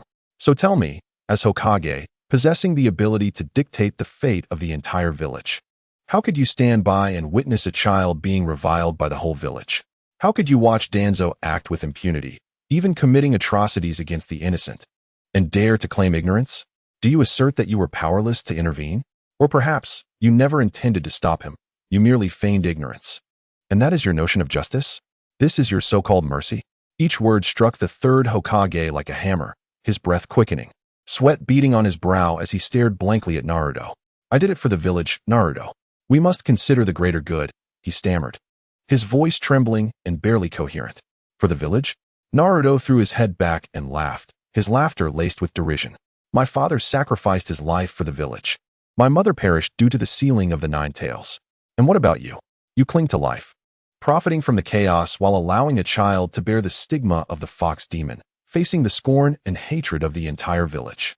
You were well aware of Danzo's machinations, yet never truly acted to stop him. You witnessed the schemes unfold before your eyes and chose silence. Naruto's gaze bore into the third Hokage, his eyes glinting with icy determination. Tell me, Sarutobi Hiruzen, what justification do you possess? Merely for the sake of the village's interests? Or are you simply afraid to confront the truth? At this moment, the third Hokage had entirely lost his former dignity. Stooped and pale as parchment, his forehead creased deeply with anguish. Naruto, please let me explain, he uttered, his voice barely audible. Explain? Naruto's cold stare pierced through him, a flicker of chilling light in his eyes. Do you believe it is necessary? After all these years, you have never considered providing me with an answer, nor have you thought of restoring my honor. Now you wish to explain? It is too late. Naruto's spirit blade radiated a blinding light, the power of the formation intensifying, enveloping everyone in an invisible pressure. The villagers whispered among themselves, some beginning to question whether the third Hokage truly epitomized the perfection they had imagined. The third Hokage finally understood that, regardless of how he explained himself, he could not alter Naruto's disappointment and fury. I'm sorry, I truly tried, he rasped, fatigue and helplessness evident in his voice. However, Naruto offered him no chance to continue his plea. Tried?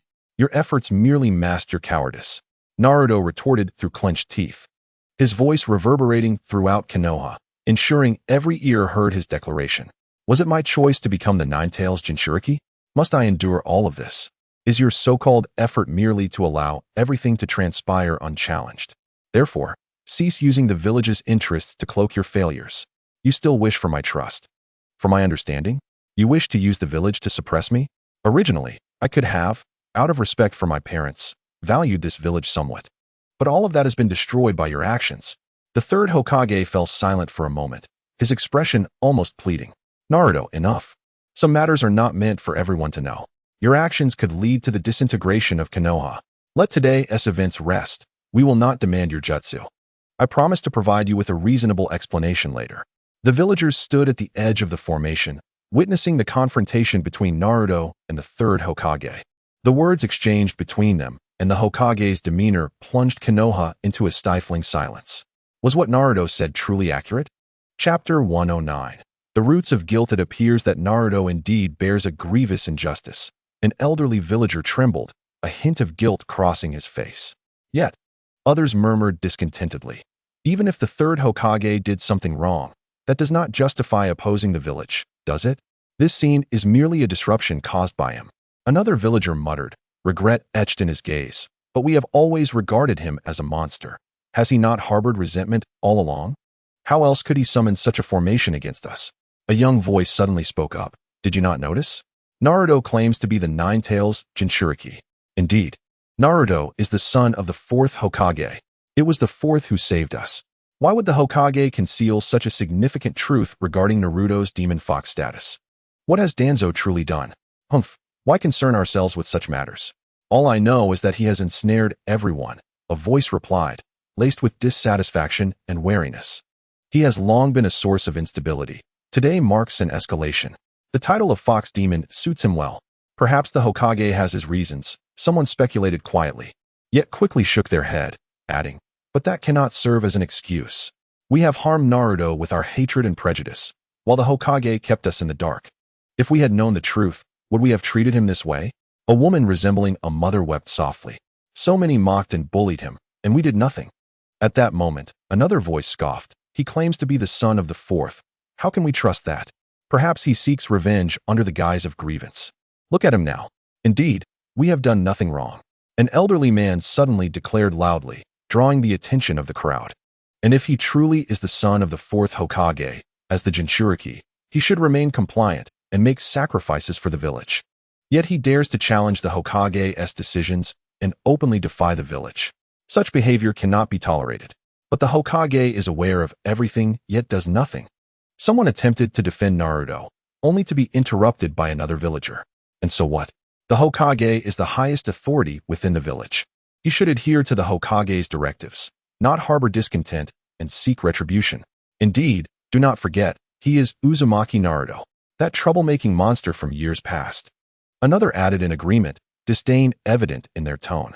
The villagers' sentiments began to fracture, with voices of support and opposition intertwining. Some bowed their heads in reflection, feeling shame for their previous prejudices, while others remained obstinately convinced that Naruto's actions were unforgivable. In that moment, Konoha seemed to be torn into two factions, each person judging the unfolding events in their own manner. From this day forth, can we still claim that Konoha is the finest of the ninja villages? Someone choked on their words, asking, even the son of a hero has been bullied since childhood. Is such a village truly worthy of pride? Stop playing the saint here. Another villager glared fiercely. If you believe he is not at fault, then go ask those trapped ninjas if they agree. What he is doing now is clearly a challenge to the village's limits. The debate escalated, but regardless of their stances, all had to concede that this day would become an indelible moment in Konoha's history. And Naruto Uzumaki, once the overlooked and scorned child, had transformed into a presence they could no longer ignore. Observing the now defeated third Hokage and the murmuring villagers around them, Sasuke and Sakura could not help but exhale a sigh of relief. They felt an inexplicable lightness in their hearts. And Naruto, once again, prepared to speak. Originally, I contemplated burying the entire Hidden Leaf village alongside me. Yet, the inhabitants here were saved at the cost of my father's life. I cannot allow his sacrifice to be in vain. Furthermore, ignorance absolves one of guilt, and I shall not hold them accountable. Upon hearing this, the third Hokage's face lit up with a glimmer of hope, but just as he was about to speak, Naruto's tone shifted. However, the wronged must confront their oppressor. Danzo must perish today? The third Hokage's expression changed dramatically, and he attempted to intervene, only to be met with a derisive snort from Danzo. Must I die? Such audacity. Boy, today I shall witness just how much you can truly accomplish amidst this grand spectacle. With that, Danzo swiftly performed a series of hand seals, recognizable to those familiar with his ninjutsu. Wind release, vacuum wave. As he completed the seals, his furious roar echoed, and a torrent of slicing wind blades surged menacingly toward Naruto. Be careful. Get out of the way. Jiraiya and Kakashi shouted urgently, yet they were soon left in shock. The terrifying wind technique, instead of wreaking havoc, seemed to dissipate as if suppressed by an unseen force, gradually fading into nothingness. Naruto stood undeterred, and when the wind technique reached him, it had transformed into a mere gentle breeze, failing even to ruffle his clothing. What? Danzo exclaimed, astonished and baffled. Having never witnessed such an occurrence in his extensive ninja career, Naruto smirked. Is that all you've got? Come at me again. Gritting his teeth, Danzo formed another set of seals. Wood release, exploding gun tree. However, Upon completing the seals, he was dismayed to find only a small blade of grass sprouting before him, devoid of the grand tree he had envisioned. The third Hokage's face turned pale, muttering to himself, "Is it a weakening? All of Danzo's jutsu have been significantly diminished. What power does Naruto possess?" Danzo, too, grasped the implications of the third Hokage's words and understood why his techniques had failed. Yet, he would not resign himself to defeat so easily. With a fierce determination, he tore apart his robe, revealing his grotesque arms adorned with red eyes. Sasuke, witnessing this, felt a surge of anger as he recognized the Sharingan of his Uchiha clan in those eyes. "Those are the eyes of my kin," Sasuke growled, his fists clenched tightly. "Naruto, tell me, where did those eyes come from? Why are they on him?" Naruto did not respond, but instead turned his gaze to the third Hokage. "You are aware of this matter, are you not?" The third Hokage could not bear to meet Naruto's gaze, his only reply being a profound silence. "Sarutobi Hiruzen." Naruto stepped forward, his voice low yet resonant. "Tell me, can a root like Danzo truly stand on equal footing with you? Can a handful of elders compel you to act against your will? Do not jest. You are clearly complicit in this. Danzo must die today, and you cannot escape culpability." He then turned to Sasuke. "If you have questions, now is the time. Danzo, or this village, are the true architects of your clan's annihilation." With Naruto's backing, Sasuke wasted no time, fixing his icy gaze upon the third Hokage. "What is the truth behind the Sharingan on Danzo? Why are my clan's eyes with him?" The third Hokage remained silent, suddenly forming seals. He could not answer Sasuke's inquiry, yet he felt compelled to prevent the situation from escalating further. To his horror, no matter how he attempted to weave his seals, he could only summon a minuscule fraction of chakra. The energy was insufficient even to ignite a flame. "Futile," Naruto replied with an indifferent smile. "This formation targets the chakra system. No chakra can coalesce within it, rendering all ninjutsu powerless. You are merely thrashing about in vain." With a gentle wave of his hand, the leaf ninjas felt something being drained from them, and those with weaker constitutions collapsed to the ground in weakness.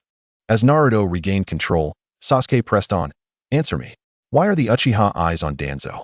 The third Hokage remained mute, but Danzo sneered. The Uchiha clan sought rebellion. This was the village's decision. Sasuke retorted with equal disdain. "Did we rebel? Did every member of the clan turn against you? Why were we all slaughtered?" Danzo fell silent. The third Hokage interjected, frowning. "Sasuke, those were merely unfortunate events. Remember, you are a leaf villager." However, at that moment, Orochimaru approached with a conspiratorial tone.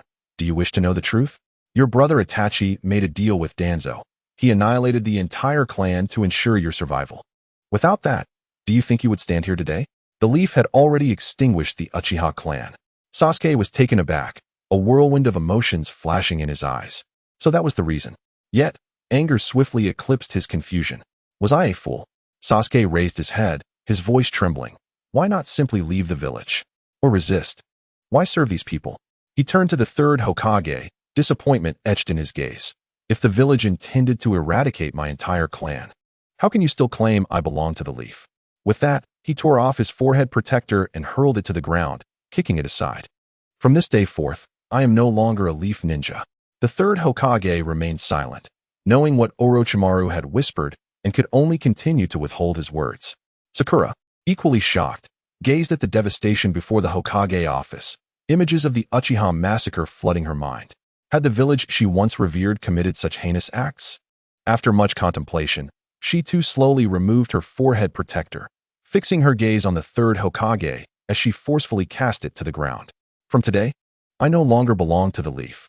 Sasuke turned his gaze toward Danzo, his eyes nearly brimming with fury. "Naruto, I must ask a favor of you." Naruto smiled slightly. "Speak. Help me eliminate Danzo." Hearing this, Danzo recoiled in terror, realizing that within this peculiar formation, Naruto could indeed incapacitate him. Yet, Naruto merely raised a hand, and the grasses below began to grow, ensnaring Danzo's legs, rendering him unable to escape. Realizing he was trapped, Danzo cried out in desperation. "Naruto, if you dare lay a hand on me, the village will not spare you." Observing Naruto's unyielding expression, Danzo attempted to invoke the Akatsuki to intimidate him.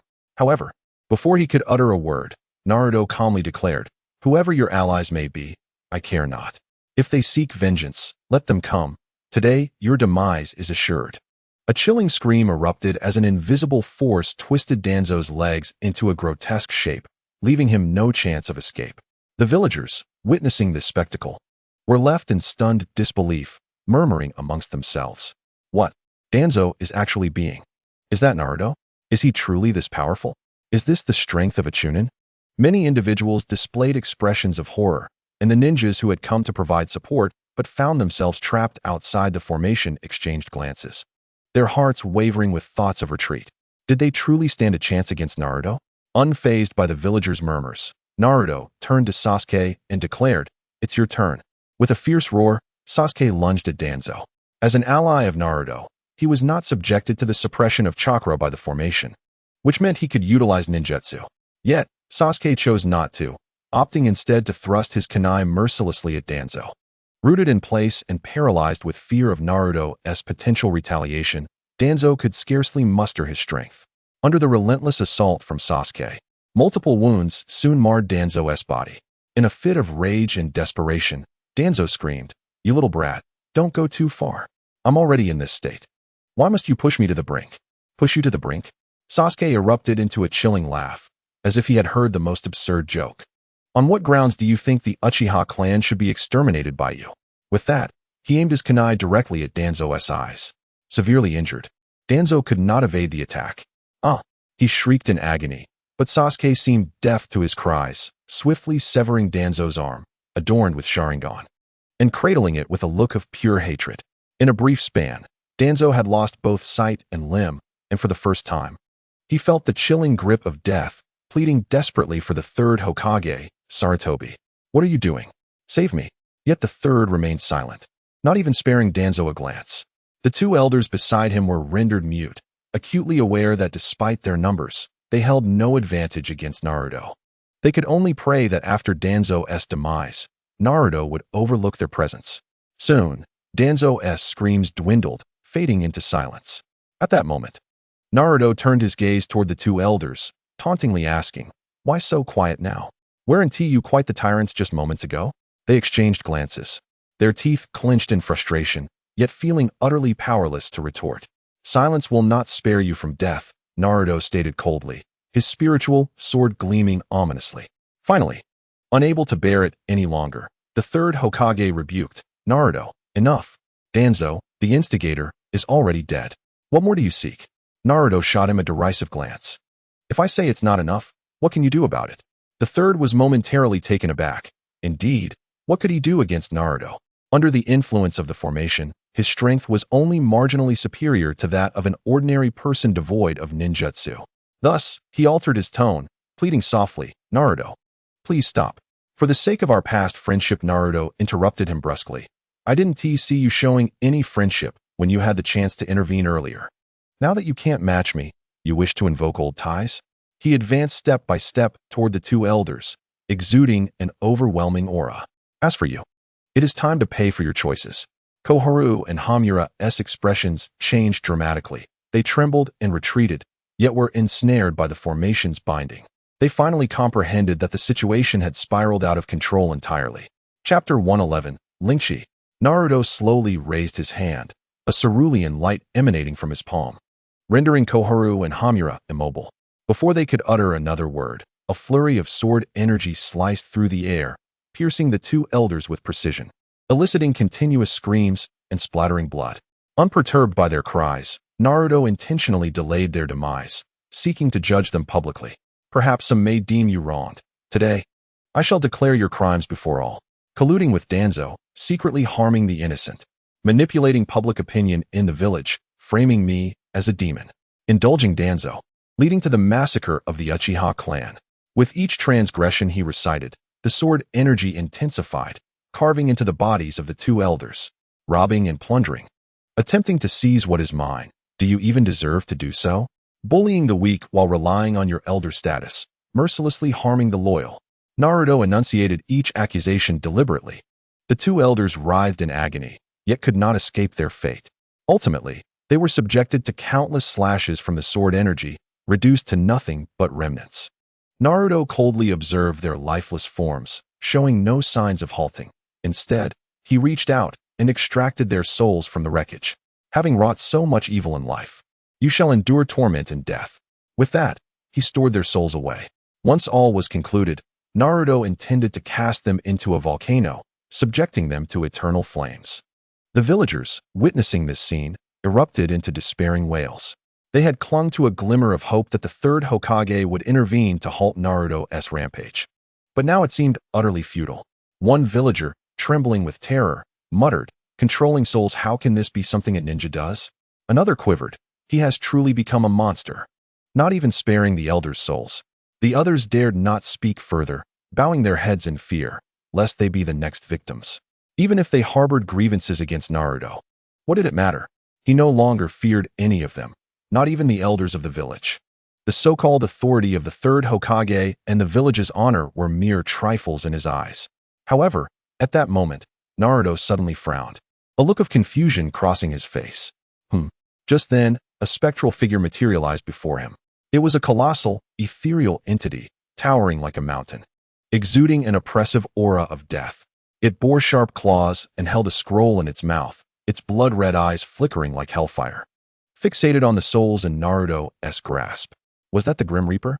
Many recognized the figure, their faces contorting in terror. The Grim Reaper reached out a hand, aiming for the souls of the two elders, seemingly intent on seizing them by force. Yet at that moment, Naruto's gaze deepened, an overwhelming aura surging forth from within him. God! Naruto scoffed, then revealed his transcendent spirit. In an instant, a resplendent golden light erupted above Konoha, his spirit radiating with a solar brilliance, exuding an unrivaled pressure that overshadowed the Grim Reaper's presence. All were left speechless, taken aback by the spectacle. Orochimaru's eyes gleamed with fervor as he exclaimed, "Is this true power? Naruto can stand shoulder to shoulder with a deity. Incredible!" The clash between Naruto and the Grim Reaper intensified, golden light intertwining with dark shadows, shaking the very heavens and earth. Yet to everyone's astonishment, the Grim Reaper appeared to be at a disadvantage. "How can this be?" the third Hokage murmured. Yet the next moment, he witnessed a flicker of golden light in Naruto's eyes. "Break for me." Boom, boom, boom. As the golden light surged, everyone was compelled to shut their eyes, overwhelmed by the deafening roars. When they finally reopened their eyes, the Grim Reaper's massive form had vanished, while Naruto's spirit remained, though its radiance had dimmed somewhat. The Grim Reaper had been defeated? At that moment, a rift in space suddenly appeared, and the souls of the two elders were instantly drawn into it, vanishing without a trace. Naruto furrowed his brow and reached out to grab them, only to be repelled by an overwhelming force. He could only watch as the two souls disappeared into the rift. Was this the power of the laws of heaven and earth? Naruto pondered, shaking his head in regret. It was of no consequence. Two useless beings could be discarded without remorse. He turned to face the pale-faced third Hokage. "Now, it is your turn." The third stared at him in shock, his voice hoarse. "Who are you?" "This is beyond the realm of ninjas. Even the legendary ninja god did not possess such means." The third was utterly numbed by the astonishment, for what Naruto displayed was far beyond the capabilities of any ninja. Even the legendary ninja god may not have wielded such extensive powers. The Nine-Tails perched upon Naruto's shoulder trembled, feeling fortunate for not opposing Naruto. It had been wise to avoid conflict with such a monster. Naruto did not respond to the third. He merely coldly swung his sword. Though this strike did not claim the third's life, it severely injured him, blood staining his garments. He had intended to kill the third but refrained out of a semblance of respect, as the third had at least feigned kindness towards him. Having lost his parents to this village, Naruto did not wish for its complete destruction. The third, while not dead, was nearing his end. Naruto gauged the situation. Ensuring the remaining time would suffice for the third to arrange for the villagers' safety, thus providing a measure of closure for his parents. As for the others, Naruto cast a chilling glance, then vanished from sight. His target was those Konoha ninjas he had long deemed worthy of execution. Most among them had once followed Danzo's malevolent path. None were innocent. Within mere minutes, Konoha was strewn with corpses, blood staining the earth. A nauseating scent of carnage permeating the air. Villagers wailed in despair, horrified by the massacre before them, frantically attempting to flee, but it was futile. The innocent could not escape, and the guilty could not outrun Naruto. Sasuke, Sakura, and Hinata beheld the gruesome scene, overwhelmed by both shock and nausea. Even Orochimaru, who prided himself on his ruthlessness, could not suppress a frown, murmuring, "What a determination!" Yet, he felt no objection, for such deeds were precisely what he desired to enact. As evening fell, Naruto leaped into the air, surveying the crowd below with a gaze as sharp as a blade. "My grievances with Konoha end here. I am no longer a ninja of Konoha." His voice thundered, resonating in every ear, sending chills down spines. "Any who dare to transgress shall be cut down." This was not a mere threat, but a declaration of the rebellion and resolve that had long been suppressed within him. He sensed the upper echelons of Konoha's mistrust and exploitation, felt the gazes that regarded him as a monster, and the malice hidden beneath smiles. Once he finished speaking, he swiftly appeared before the Hyuga household, reaching out to extract the bound Neji and Hinata from the crowd. With a flick of his fingers, the ropes binding them shattered, restoring their freedom. The Hyuga clan symbolized antiquated rules and rigid family beliefs to him. He understood that their attitude mirrored that of Konoha's leaders, always attempting to harness their talents for the clan's glory, yet never genuinely caring for their individual wills. "Follow me," Naruto stated succinctly, turning to leave. His silhouette appeared particularly solitary in the waning sunlight, akin to a forsaken wanderer. No longer did he yearn for Konoha's approval. He sought to forge his own power and carve out his own path. However, the head of the Hyuga clan obstructed his way, his tone firm. "Naruto, though you are strong, matters of the Hyuga clan are for us to handle. You have no right to interfere." He clenched his fists, attempting to uphold the clan's dignity with his presence, masking his inner fear with a tough demeanor. He could not comprehend Naruto's choices, nor could he accept Naruto's betrayal of Konoha. Without even glancing back, Naruto's peripheral vision caught the clan leader, and with a silent flash of sword light, the head of the Hyuga clan felt a chill in his chest before collapsing to the ground, filled with terror and indignation. This fear stemmed not only from death itself, but also from the despair of Naruto's formidable power and a foreboding sense of the Hyuga clan's decline. His voice echoed like ice in the air. "What I just said was not a negotiation, but a proclamation. This time is merely a warning. Next time, should you dare to impose with force, I shall show no mercy." Observing the terror in the eyes of the remaining Hyuga members, Naruto felt no stirrings within his heart. He understood that only through iron-fisted measures could he intimidate those entrenched in their own ways. The surviving ninjas of Konoha could only watch helplessly as Hinata and Neji followed Naruto away, none daring to intervene. Fear spread like a plague within them. As once heroic figures became objects of dread, they began to reflect on whether their treatment of Naruto had been too harsh, whether they had missed an opportunity to change Konoha's fate. They had never truly understood Naruto, seeing him only as a dangerous variable. The third Hokage felt utterly drained, as if he had aged decades. He watched Naruto's retreating figure, wishing fervently for the sealing formations to fail soon. Otherwise, if other villages took advantage of this weakness, Konoha would face utter destruction. He understood that Naruto's departure signified the end of Konoha's golden age, with a future fraught with uncertainty. He realized he could no longer salvage Konoha's decline, only silently pray and worry for its future. Meanwhile, at the entrance to Sunagakure, several mysterious ninjas clad in black cloaks appeared. The guard stepped forward to block them, only to be swiftly sent flying by a single move. "Hand over Gaara," the leader commanded coldly, his tone brooking no dissent. His eyes burned with murderous intent, as if he would stop at nothing to seize Gaara and claim his power. With the wind shadow fallen, Sunagakure was already in a state of panic. Hearing this demand ignited their fury. "No way. Gaara is a precious asset of our village. We will not yield him easily." The black-cloaked ninja scoffed, forming hand seals, unleashing a white clay projectile that surged toward the villagers. Unaware of the impending danger, the villagers instinctively tried to block it, but upon contact, the clay erupted violently. Boom! The gates of Sunagakure were instantly reduced to ruins, flames soaring into the sky, the deafening roar of the explosion echoing across the land. The shockwave flattened nearby buildings, sending the ninjas of Sunagakure into a chaotic flight, the scene descending into utter disarray. Smoke billowed, and the stench of blood filled the air. "Since you insist on resisting, we shall seek him ourselves." Naruto descended at the entrance of the Sound Ninja village, scrutinizing his surroundings. In stark contrast to Konoha's bustling vibrancy, the Sound Ninja village lay hidden within dense forests, enveloped in a foreboding and eerie atmosphere.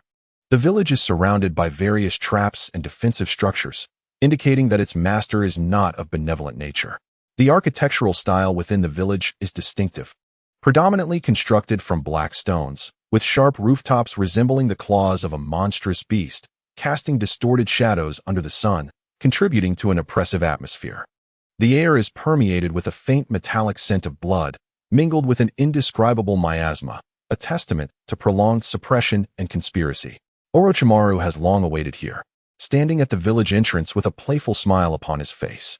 His eyes brim with curiosity and anticipation, eager to discover what surprises Naruto will bring and how Naruto will transform this feeble village. Welcome to the Sound Ninja Village, or rather, welcome to the Sword Sect. My lord, he greets, his voice respectful yet tinged with complex emotions. Is this what you have established? Naruto inquires, his gaze sweeping across the surroundings. He notices the villagers of the Sound Ninja, their eyes filled with fervor. Orochimaru nods and explains, indeed, for the sake of my research, I gathered some rogue ninjas and wanderers to create this village. Most of them were abandoned by other villages, yet they remain fiercely loyal to me. He pauses before continuing. These individuals were once inconsequential, but under my guidance, they have gradually harnessed formidable power. Each one can be deemed exceptional. They crave strength and respect, and I have granted them both. As Naruto steps into the Sound Ninja village, he quickly discerns the faint black curse marks visible on the villagers. These are Orochimaru's handiwork. He uses the curse marks to control these ninjas, while simultaneously bestowing them with power. However, Naruto perceives at once that the effectiveness of these curse marks derives entirely from the fact that they continuously siphon the life essence from these individuals. The power within the curse marks stems from this very extraction. Energy is conserved. For every gain, there is a loss. While these curse marks enhance their combat abilities, the cost is substantial. Chapter 113. The actions of the Akatsuki organization. Naruto recalls the battles on the battlefield of Konoha, where these Sound Ninjas stood alongside him in opposition to Konoha. Their displayed courage and loyalty are commendable. Moreover, as Orochimaru's subordinates, they can be considered outer disciples of the Sword Sect. Such an overly detrimental influence should not be allowed to persist. Remove the curse marks, Naruto states decisively, his tone leaving no room for dissent. Orochimaru is momentarily taken aback and hastily explains, my lord, these curse marks pose no harm to them. Rather, they enable them to grow stronger. No, these curse marks do have side effects, which you cannot yet perceive. Once you reach the foundational stage, you will certainly understand the repercussions I speak of, Naruto replies. Seeing the situation, Orochimaru sighs in resignation and reluctantly agrees to remove the curse marks. Since Naruto has asserted the existence of side effects, it is clear that they must exist. Initially, Orochimaru's interest in Naruto was merely driven by curiosity, and their camaraderie was a matter of convenience. However, as he grows more acquainted with Naruto and comprehends his methods, he finds himself devoid of any lingering doubts regarding Naruto. After a brief moment, all the curse marks are lifted. Naruto raises his hands, enveloping everyone in a gentle azure glow. Where the light passes, the hidden injuries of these ninjas heal completely, and their internal meridians are restored. Naruto expends a small portion of his true essence to mend their bodies and purify the impurities within them. Furthermore, he senses a strong potential within some of them, a latent ability known as bloodline limit. He believes that with the proper guidance, these individuals can become powerful practitioners.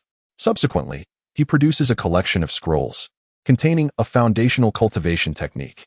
This is the basic method of my sword sect. You shall practice it first. This technique, created by Naruto, allows the transformation of chakra into true essence.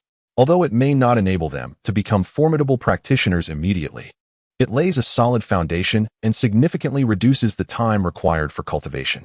Once they have completely converted their chakra into true essence, Naruto can assess their spiritual roots and impart more advanced techniques at a later stage. The Sound Ninjas are overwhelmed with gratitude. They had never anticipated such treatment. Once, they were marginalized in the ninja world, discarded like refuse, and it was Orochimaru who provided them the opportunity to survive. Now, they have found a more powerful ally. They feel a long-lost hope and a warmth of being valued. They can physically sense their improvement, all thanks to Naruto. Later, Naruto and Orochimaru retreat to a secluded area. Elder Orochimaru, inform Gaara that the sword sect has officially been established, Naruto states candidly. Orochimaru's expression falters as he replies, Lord Naruto, just moments ago, I received word that Sunagakure was attacked by the Akatsuki organization. Gaara's situation is dire. Naruto's brow furrows, his tone displeased. When did this occur? Not long ago. Due to our engagement in the battle at Konoha, I was unable to report immediately. The news has been slightly delayed in reaching here, Orochimaru explains. Take me there. Naruto commands without hesitation. Orochimaru follows closely as the two hasten to Sunagakure. Upon their arrival, they find the village in utter disarray, with houses collapsed, debris scattered, and blood and corpses strewn about. The Akatsuki members have long since retreated, yet the ninjas of Sunagakure remain on high alert. Upon seeing Naruto's arrival, some ninjas attempt to launch an attack. Naruto frowns slightly, contemplating how to suppress them, when Temari and Kankuro timely appear and intervene. Stop. Naruto is not an enemy. He saved us before. He would never harm Sunagakure. Temari and Kankuro hold significant influence in Sunagakure, and their assurances momentarily quell the tension. Although wariness lingers in the eyes of the other ninjas, Naruto breathes a sigh of relief and is about to inquire about the situation when Temari cries out, Lord Naruto, please save Gaara. He is gravely injured and could perish at any moment. Naruto's expression darkens, and he promptly replies, take me to him. Temari and the others do not hesitate and lead Naruto to a small structure that has not yet collapsed. Inside, they find Gaara lying on the ground, drenched in blood. With faint breaths, as long as he is still alive, Naruto can save him. He directly channels his true essence into Gaara's body while simultaneously repairing his damaged internal organs and meridians. Gaara's injuries visibly heal at an astonishing rate, and soon he awakens. During the treatment, Naruto carefully inspects Gaara's body and discovers that his tailed beast has been extracted, yet he possesses a rare Earth-type spiritual root, undoubtedly a superb candidate for cultivation. Once Gaara regains consciousness, Naruto directly proposes, come with me to the sword sect for training. How does that sound? Gaara hesitates briefly but does not linger long in his indecision. He has longed to follow Naruto for quite some time.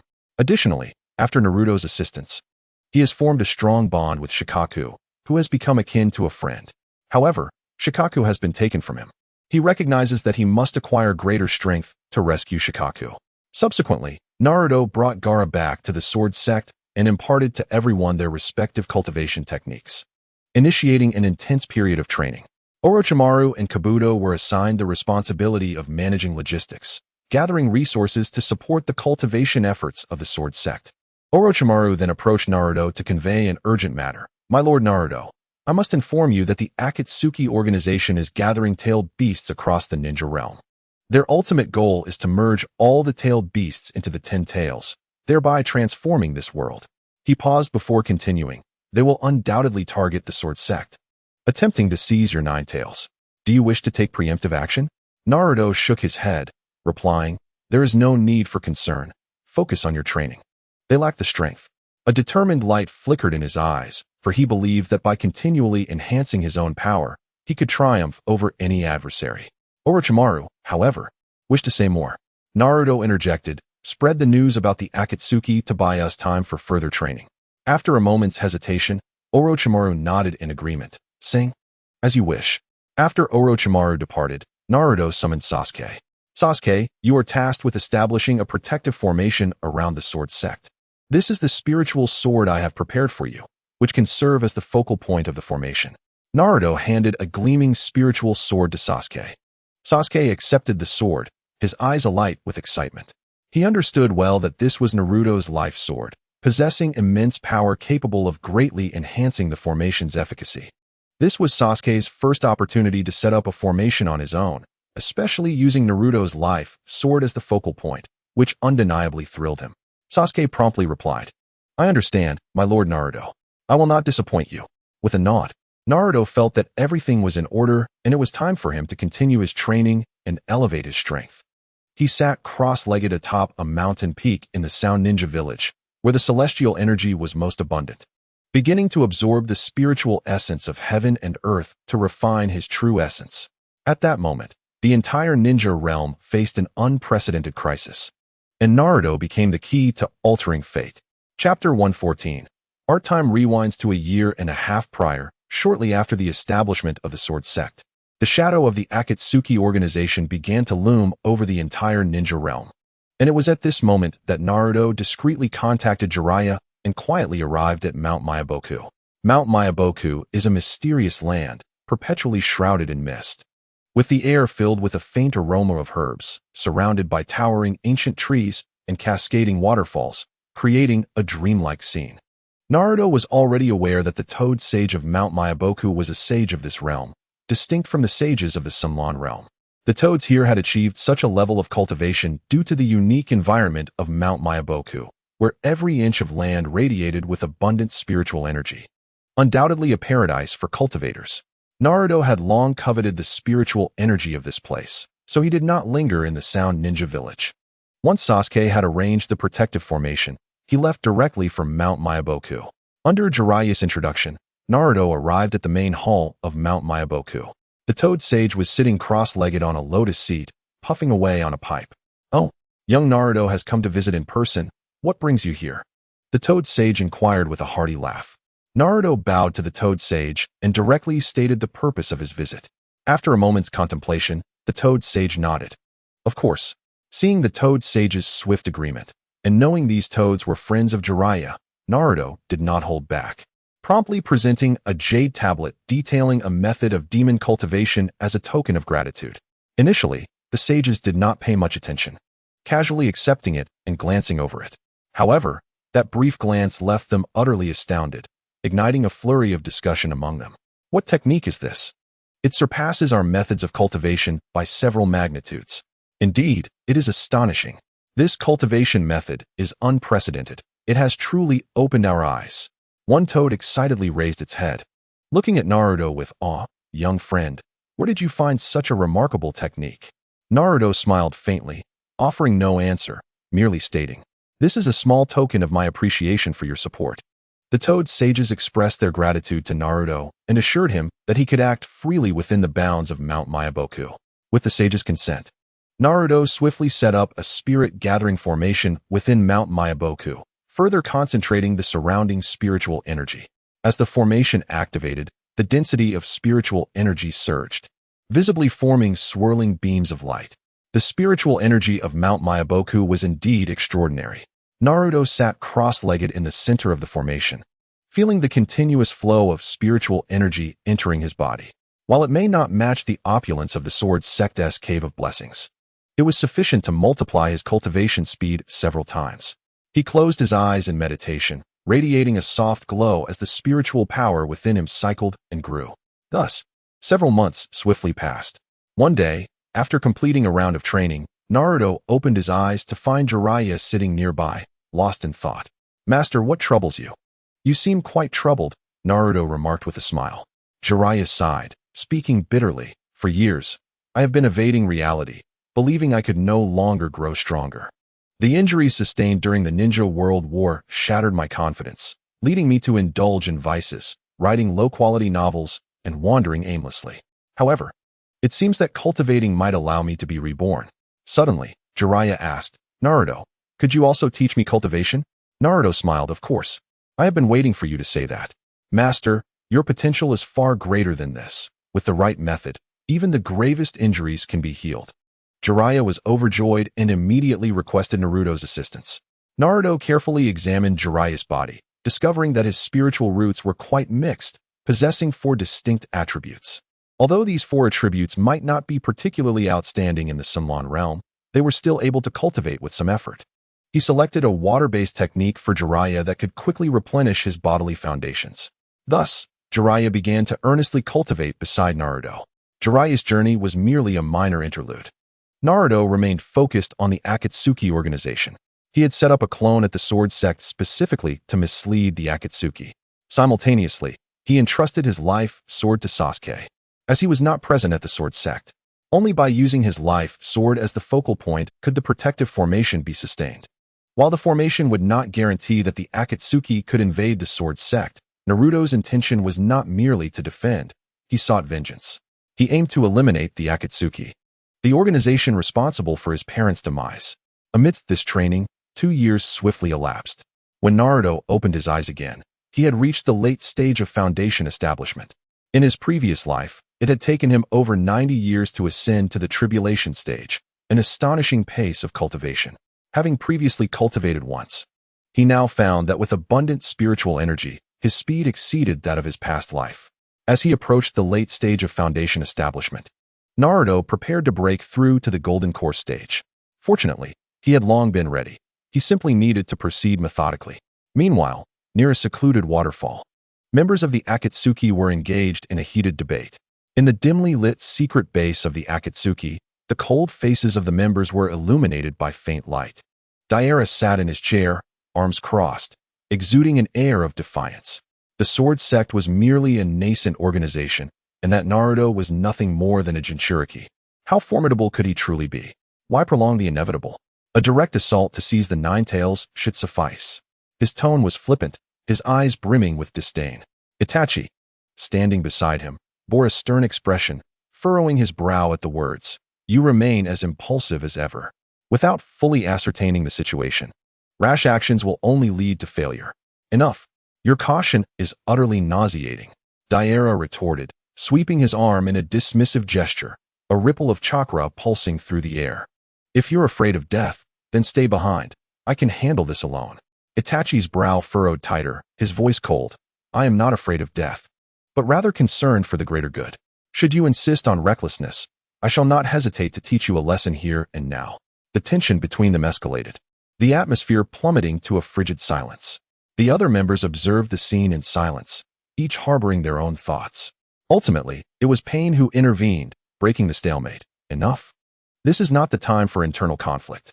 Daira, if you wish to act, you and Scorpion shall probe the situation, but remember, do not linger in battle, and do not reveal too much of your hand. Daira shrugged off Itachi's hand with a huff. Rest assured, I require no assistance. I can manage this on my own. With that, he turned and left, leaving behind a trail of mocking laughter. After the meeting, Daira and Scorpion lingered at the edge of a waterfall, discussing their specific course of action. Daira arrogantly declared, let us storm in directly. Why waste time? That Naruto is merely a brash youth. How could he possibly withstand my art?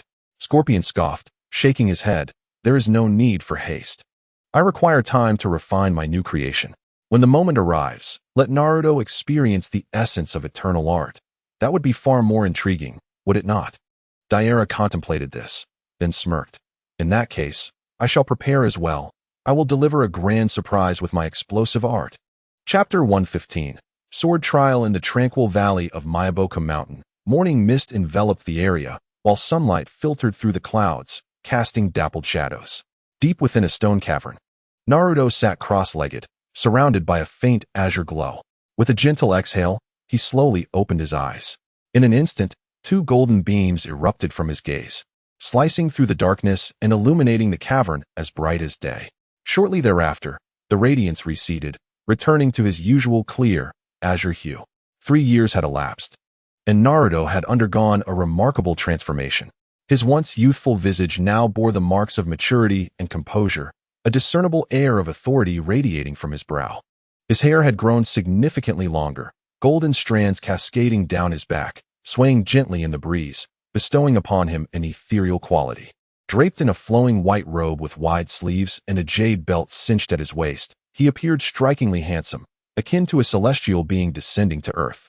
At last, he had reached this stage of the golden core. I have finally arrived, Naruto murmured to himself, a faint smile gracing his lips. Over the past 3 years, he had scarcely closed his eyes, dedicating himself entirely to his cultivation. Now, his efforts had borne fruit. Just as he prepared to rise, a deep growl echoed from nearby. The Nine-Tails slowly materialized from the void, its crimson eyes fixed upon Naruto. You, of all beings, possess a greater tolerance for solitude than we tailed beasts. Its voice laced with sarcasm. 3 whole years without a word. Had I not occasionally sent you messages, I might have forgotten your existence altogether. Naruto smiled faintly. Standing up? Aren't you also enjoying this tranquility? Humph. True enough. Given your newfound strength, I shall forgive you, the Nine-Tails replied, tilting its head. Naruto shook his head in resignation. The creature remained as prideful as ever. At that moment, a paper talisman suddenly descended from the heavens, landing in his hand. It was a long-distance talisman from Orochimaru, densely inscribed with text. Two members of the Akatsuki are en route to the sword sect. Upon reading the contents, Naruto's expression turned grave. He lifted his gaze to the distance, his eyes deep as the ocean. It seemed trouble was on the horizon. Moments later, Naruto arrived at a massive stone in the valley's center, where three Mayaboku mountain toads were meditating. Upon sensing Naruto's presence, they opened their eyes. "Young one, you have emerged from your seclusion. Has something occurred?" inquired one of the elder toads. After all, Naruto had spent 3 whole years there without venturing elsewhere. Even they, hailed as sages, were astonished. This human seems more sage-like than us. In response to the toad's inquiry, Naruto nodded respectfully. "Indeed, esteemed elders. I must temporarily depart to confront some adversaries threatening the sword sect." "Oh, be cautious then," another toad sage chuckled. "The current landscape of the ninja world is far from simple." "Rest assured, I will manage," Naruto replied, bowing deeply once more before turning to leave. As he exited the valley, the dawn light blanketed the earth. He glanced skyward, a glimmer of determination flashing in his eyes. Having just attained the golden core and still uncertain of his true strength, it was quite fortuitous that the Akatsuki had chosen this moment to confront him. With that thought, his figure transformed into a streak of light, racing toward the sword sect. Meanwhile, at the entrance to the sword sect, Daira and Scorpion hovered in midair, surveying the entire sect. "Is this it?" Scorpion inquired first. Daira smirked, nodding. "This is the location indicated by the intelligence. Why question it? Let us commence with a greeting." With that, Daira formed seals with his hands, unleashing several clay dragons that roared toward the sect's entrance, radiating an aura of annihilation. Boom, boom. The clay dragons detonated upon impact, unleashing a relentless barrage of explosions at the sword sect's gate. "It's the Akatsuki." The ninja stationed at the entrance reacted swiftly, exclaiming in alarm and promptly sounding the alarm. Simultaneously, within the grand hall of the sword sect, Sasuke, Sakura, Orochimaru, Neji, and Hinata gathered in a tense and solemn atmosphere. They had just felt the shock waves from the external explosions, realizing that the Akatsuki had arrived. With Naruto absent, it was up to them to defend the sect together. At long last, they have come. Sasuke gripped his Raikiri tightly, purple-red lightning coursing around him, emanating a potent sense of intimidation. "Though we have grown stronger, we must not act recklessly. We need to gauge the Akatsuki's strength first," Sakura stated, her form aglow with a soft aquamarine light, poised to unleash her power. "How about we take turns engaging them, one by one, to ascertain their capabilities?"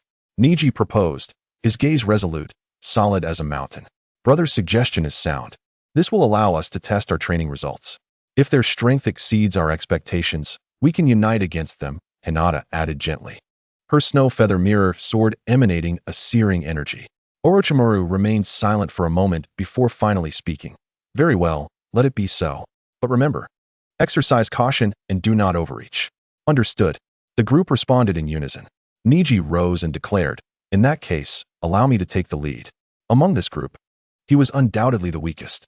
Upon entering the sect, although he had learned the arts of cultivation, Neji was reluctant to convert all his chakra into true essence. It was only later, realizing the immense power of true essence, that he fully transformed, thus finding himself lagging behind the others. Consequently, his words were met with no dissent. "Neji, be careful," Haruno Sakura cautioned. Given Neji's strength, he might not be a match for the Akatsuki, but his life should be secure. "Rest assured, I shall do my utmost," Neji replied with a nod, taking a deep breath as he approached the gates of the sword sect. Deidara and Sasori had been waiting for quite some time, growing impatient. Upon seeing Neji emerge, a scornful smile crept across their faces. "Oh, I thought the sword sect had more strength, sending just a young boy to his demise?" Neji ignored their taunts, forming hand seals as he grasped the Inyang fish intestine sword. With his spiritual energy swirling around him and his eyes slightly closed, he seemed to merge with the very earth beneath him. He murmured, "Earth vein perception, reveal all to me." Observing this, Deidara sneered, "Is that a pre-battle prayer? Do you think that will save your life? Watch me shatter your bones first." With that, he carelessly waved his hand, sending a massive clay flying dragon soaring towards Neji. Its claws outstretched. Unperturbed, Neji lightly pressed his feet against the ground, utilizing the power of the earth veins to soar into the air while simultaneously wielding his dual swords. "Kuin Yuan Jinyu sword." As he shouted, the ground suddenly cracked open, and countless rock spikes shot up like swords, targeting the dragon's vital points. Humph. Do these rock formations think they can harm me? Deidara scoffed, maneuvering the dragon with ease as it dodged the rock spikes with remarkable agility.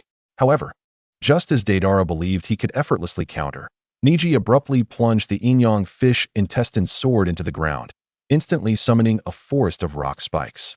Return Sky, Sword Barrier. Niji's voice was low yet powerful, as the sword forest expanded rapidly, ensnaring the flying dragon. Deidara's expression shifted as he hastily commanded the dragon to escape, but the rock sword forest grew too swiftly, enveloping his dragon completely. With a thunderous boom, the stone forest exploded into fragments, and Deidara's clay dragon was obliterated as well. What kind of ninjutsu is this? It's so peculiar, Deidara exclaimed, his eyes wide with disbelief. Yet, that was all there was to it. He quickly regained his composure and hurled several clay bombs. Niji immediately conjured a stone barrier for defense, but just as the rock forest rose before him, Deidara appeared at his side. Kid, your ninjutsu is commendable, but alas, too slow. With that, Deidara launched more clay bombs. And Niji found himself unable to raise another stone barrier in time, helplessly watching as the bombs hurtled towards him. Boom. Chapter 116. Trial of the Sword 2. Boom. Boom. Boom. The explosions reverberated, kicking up a cloud of dust. Deidara returned to Sasori's side, laughing maniacally as he surveyed the smoke rising from the blasts. Is this all the strength you possess? Even if your ninjutsu is somewhat unexpected, it still crumbles beneath my art. However, once the dust settled, Deidara's laughter ceased abruptly. From within the haze, a massive cocoon of earth and stone emerged. Though it was riddled with cracks, it remained intact. Under the gaze of Deidara and Sasori, the stone cocoon slowly shattered, revealing a pale-faced Niji within. Deidara's expression darkened. How is this possible? You survived the explosion? Niji chuckled coldly, wiping the blood from the corner of his mouth. You are indeed powerful, but what you see now is far from my limits. At that moment, within the protective array, Sasuke noticed Niji's precarious state and called out urgently, Niji, retreat. Do not overexert yourself. Remember what we discussed. Niji hesitated for a moment, letting out a resigned sigh as he retreated to the edge of the protective array. This shall suffice for today, until we meet again. The light of the protective array enveloped him, transporting him back to the Grand Hall. Before Deidara and Sasori could process what had transpired, the protective array glimmered once more, and a pink-haired female ninja, Haruno Sakura, was teleported in. Observing this, Deidara sneered disdainfully. A wheel battle? Humph, just a bunch of fodder. It matters not how many come. Sakura, upon hearing this, merely smiled coldly. Is that so? Then you shall. Before she could finish her sentence, her figure vanished from sight, reappearing right before Deidara, delivering a punch. Let me show you this. Deidara's eyes widened in surprise, clearly not expecting Sakura's speed.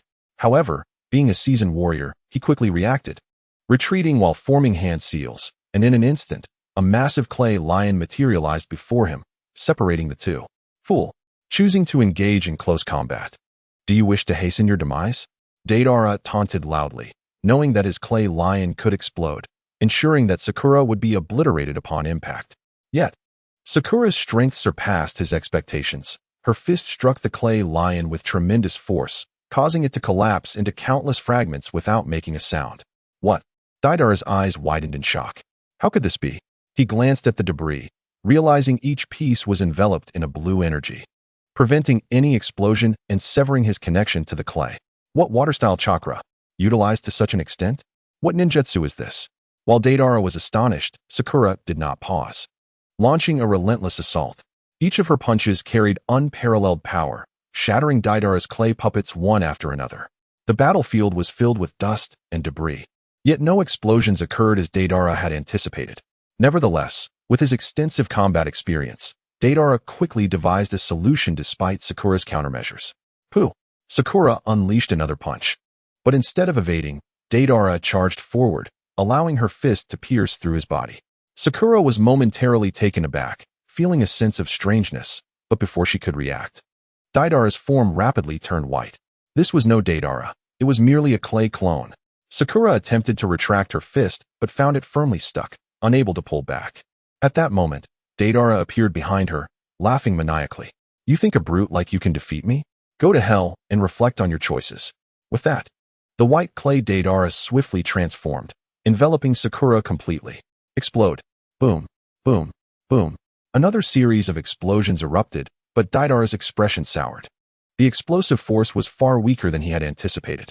Indeed, as the smoke cleared, Sakura emerged from within. Although she appeared somewhat disheveled, she seemed largely unscathed, save for her previously restrained arm, which was now bleeding profusely. Cursed Sakura gritted her teeth, although only her arm was injured. Continuing to fight in her current state evidently left little chance of victory. Thus, she decisively retreated into the protective mountain formation. Today ends here. I shall return to settle the score with you next time. Deidara watched Sakura's departing figure, a complex expression crossing his face. This individual not only possessed extraordinary physical prowess, but had also utilized water-based ninjutsu to such an extent. Scorpion sneered mockingly. What's wrong?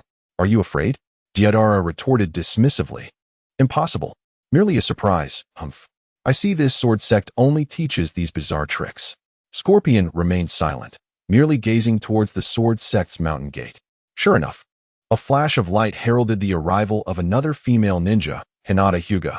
Having chosen to refine her essence from the outset and endowed with a rare dual affinity for wind and fire, her innate talent was commendable at this moment. Her strength was second only to Orochimaru and Sasuke. The tips of her hair shimmered faintly red from her fire affinity, and she gripped the snow feather-bright mirror sword tightly, its blade aglow with a radiant interplay of golden flames and wind elements. It's my turn. I humbly ask for your guidance. Hinata's voice remained gentle and respectful, yet her gaze conveyed unwavering determination. Gradually, she drew her long sword. Powerful essence swirling around her, a manifestation of her transformation of chakra into true essence. Observing this, Deidara scoffed derisively. Another feeble girl? How utterly uninspiring. Immediately, he summoned a massive clay flying eagle, poised to dive for an attack. Hinata, however, remained calm, carefully observing her adversary's movements. With a swift motion, she swung the snow feather-bright mirror sword, unleashing a blazing windfire blade that sliced toward the eagle. Flowing flame-shooting star technique, the sword energy tore through the air, creating a rift, with the surrounding flora igniting from the intense heat. What technique is this? Deidara exclaimed in shock, hastily maneuvering the eagle to evade, only to discover the sword energy's terrifying speed.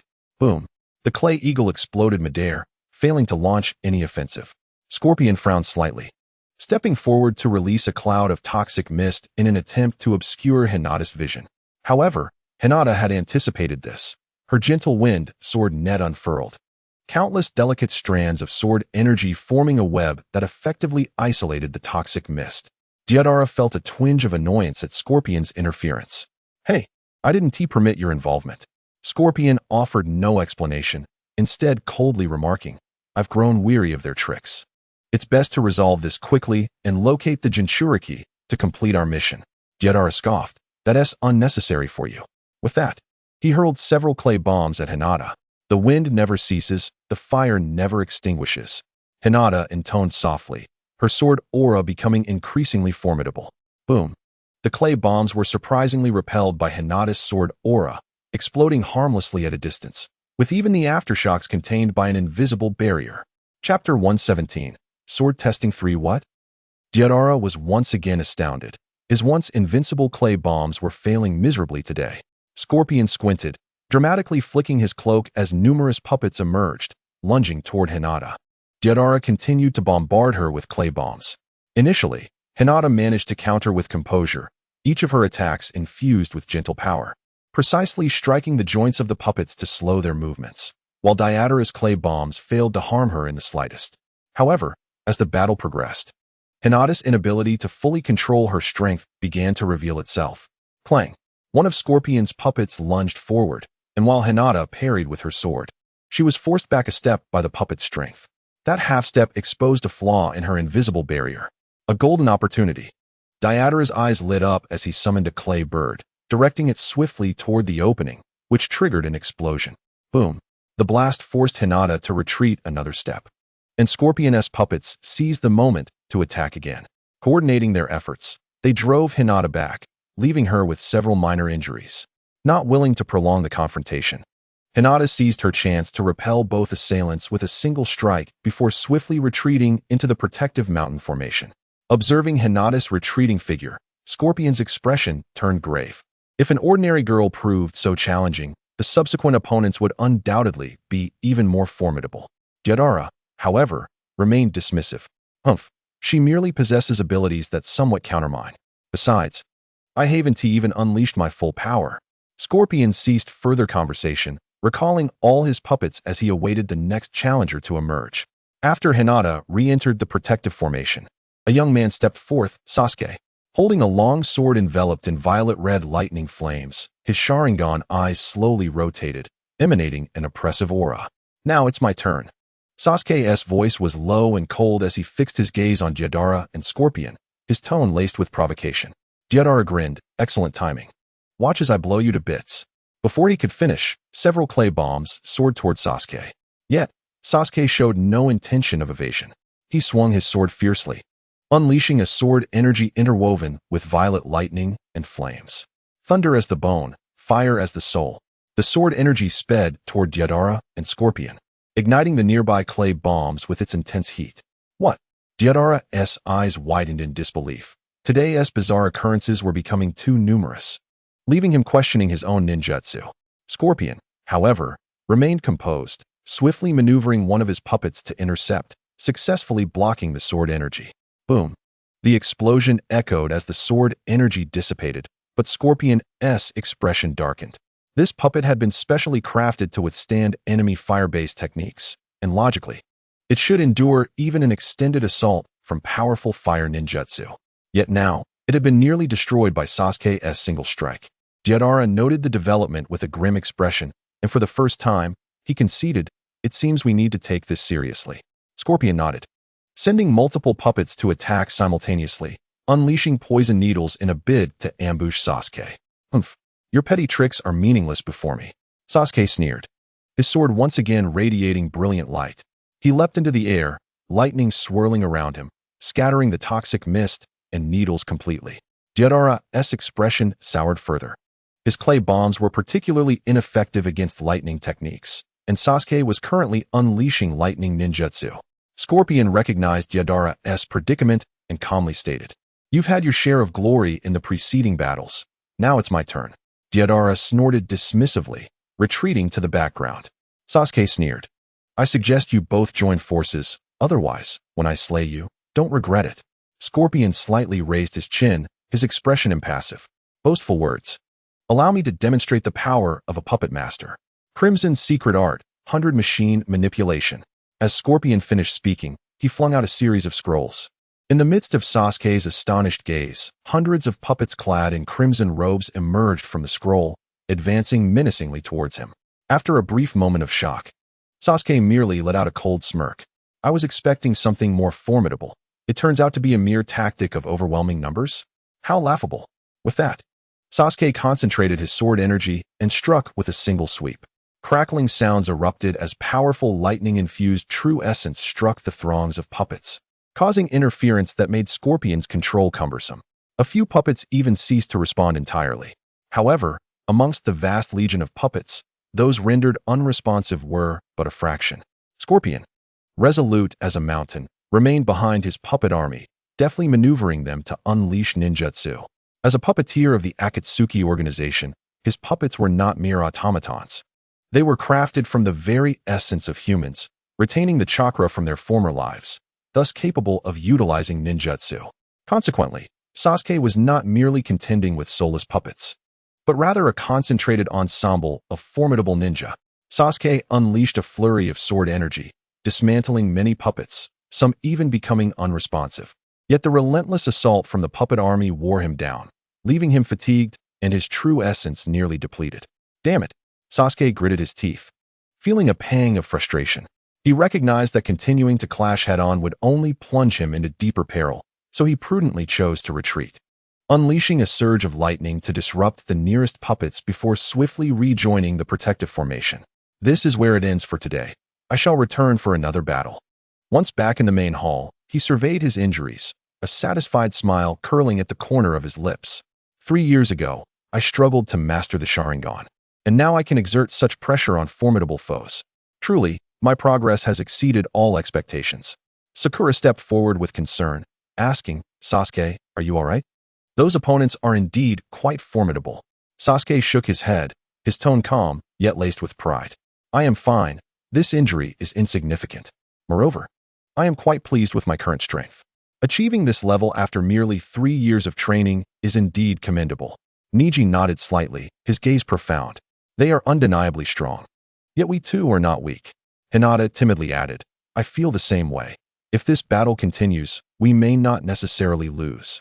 The others nodded in agreement. And behind them, a figure gradually rose. It was Orochimaru. All eyes turned towards him as he stepped forward, his tall and enigmatic presence blending seamlessly with the earth beneath him. The heavy sword, forged from earth core iron, rested ominously on his shoulder, radiating a searing aura. Finally, it is my turn. Orochimaru's voice was deep and hoarse, imbued with an unusual magnetism. Allow me to conclude this splendid performance. As a flash of light enveloped him, Orochimaru emerged, causing Scorpion's demeanor to shift in surprise. You are Orochimaru? Orochimaru met Scorpion's gaze with a sardonic smile. I wondered who it was. Turns out to be an old acquaintance. Scorpion snickered. An acquaintance is hardly welcome. Ever since you departed from the organization, we have been locked in a deadly stalemate. Since you are here today, I might as well dispose of you as well. Although Deidara had never encountered Orochimaru, he had heard tales, and he seized the moment to mock him. What a foolish individual, leaving the organization only to join such a place. It seems you've preemptively chosen your grave. Foolish? Orochimaru retorted with a chilling laugh, lifting his gaze towards Deidara and Scorpion. A knowing smile gracing his lips. Who is truly foolish remains to be seen. You have already witnessed my disciples. Now, let me show you what true terror entails. Before his words faded, Orochimaru forcefully slammed the sword box onto the ground. Open the gates of hell, and let the myriad swords return to dust. As he proclaimed, the earth shattered, and colossal sword shadows forged from molten lava surged skyward, creating an impenetrable forest of blades. These sword shadows, not only searingly hot, exuded a dense malice that further darkened the battlefield. Deidara's expression shifted dramatically. What is this bizarre technique? He hastily summoned several clay dragons, attempting to thwart the oncoming onslaught of sword shadows. Yet, these blades moved with a life of their own, effortlessly shredding the dragons and closing in on the duo. Scorpion's brow furrowed as he hastily maneuvered the remaining puppets forward, simultaneously summoning his strongest puppet, the third Kazekage. In that moment, Orochimaru struck the sword box, drawing forth a demon sword, and, with a single horizontal slash, severed several puppets. Their joints melted beyond use. Mere puppets hold no significance before me, Orochimaru scoffed, unleashing a massive serpent-shaped sword energy that surged toward Scorpion. Serpent's wrath. With his roar, the earth trembled violently, as though countless giant serpents writhed beneath the surface. Deidara, no longer hiding his capabilities, began forming seals, conjuring various clay puppets that relentlessly attacked Orochimaru. Although Orochimaru dismissed these clay puppets, he found himself overwhelmed, unable to spare attention for Scorpion, granting him ample preparation time. By the time Orochimaru regained his focus, the third Kazekage puppet was already upon him. Magnet release. Sand iron rain. Thunderous booms echoed as torrents of sand and stone rained down upon Orochimaru. Scorpion's technique was broad in scope, extensive in impact, and prolonged in duration. Even Orochimaru, no matter how powerful, would find it difficult to counter, especially with Deidara's distractions nearby. However, Orochimaru's eyes narrowed slightly, his smile growing increasingly enigmatic. Do you think such an attack can harm me? You are far too naive. Suddenly, he formed seals with his hands, unleashing a powerful wave of spiritual energy that dispersed the remaining explosive remnants. He then unleashed a sweeping sword energy that cleaved through the sand and stone rain, directly targeting the third Kazekage puppet. As Scorpion's most formidable creation, he could not afford to let it suffer damage, forcing him to reluctantly retract the puppet. Just as both men were taken aback by Orochimaru's strength, he suddenly revealed a dangerous expression. Since you are so insistent, then allow me to test a new technique. He slowly raised his hand, gathering a pitch-black energy of forbidden blood techniques in his palm. This is bad. He intends to employ an even more reckless technique. Scorpion quickly recognized the peril and coordinated with Deidara, launching a fierce assault with clay puppets and poison needles, aiming to interrupt Orochimaru's preparation. Orochimaru was indeed forced to divide his attention, yet he did not falter. He hurled a demon sword, the blade slicing through the air with a piercing shriek, cleaving a puppet before him in half. However, unexpectedly, the severed puppet unleashed a shadowy figure.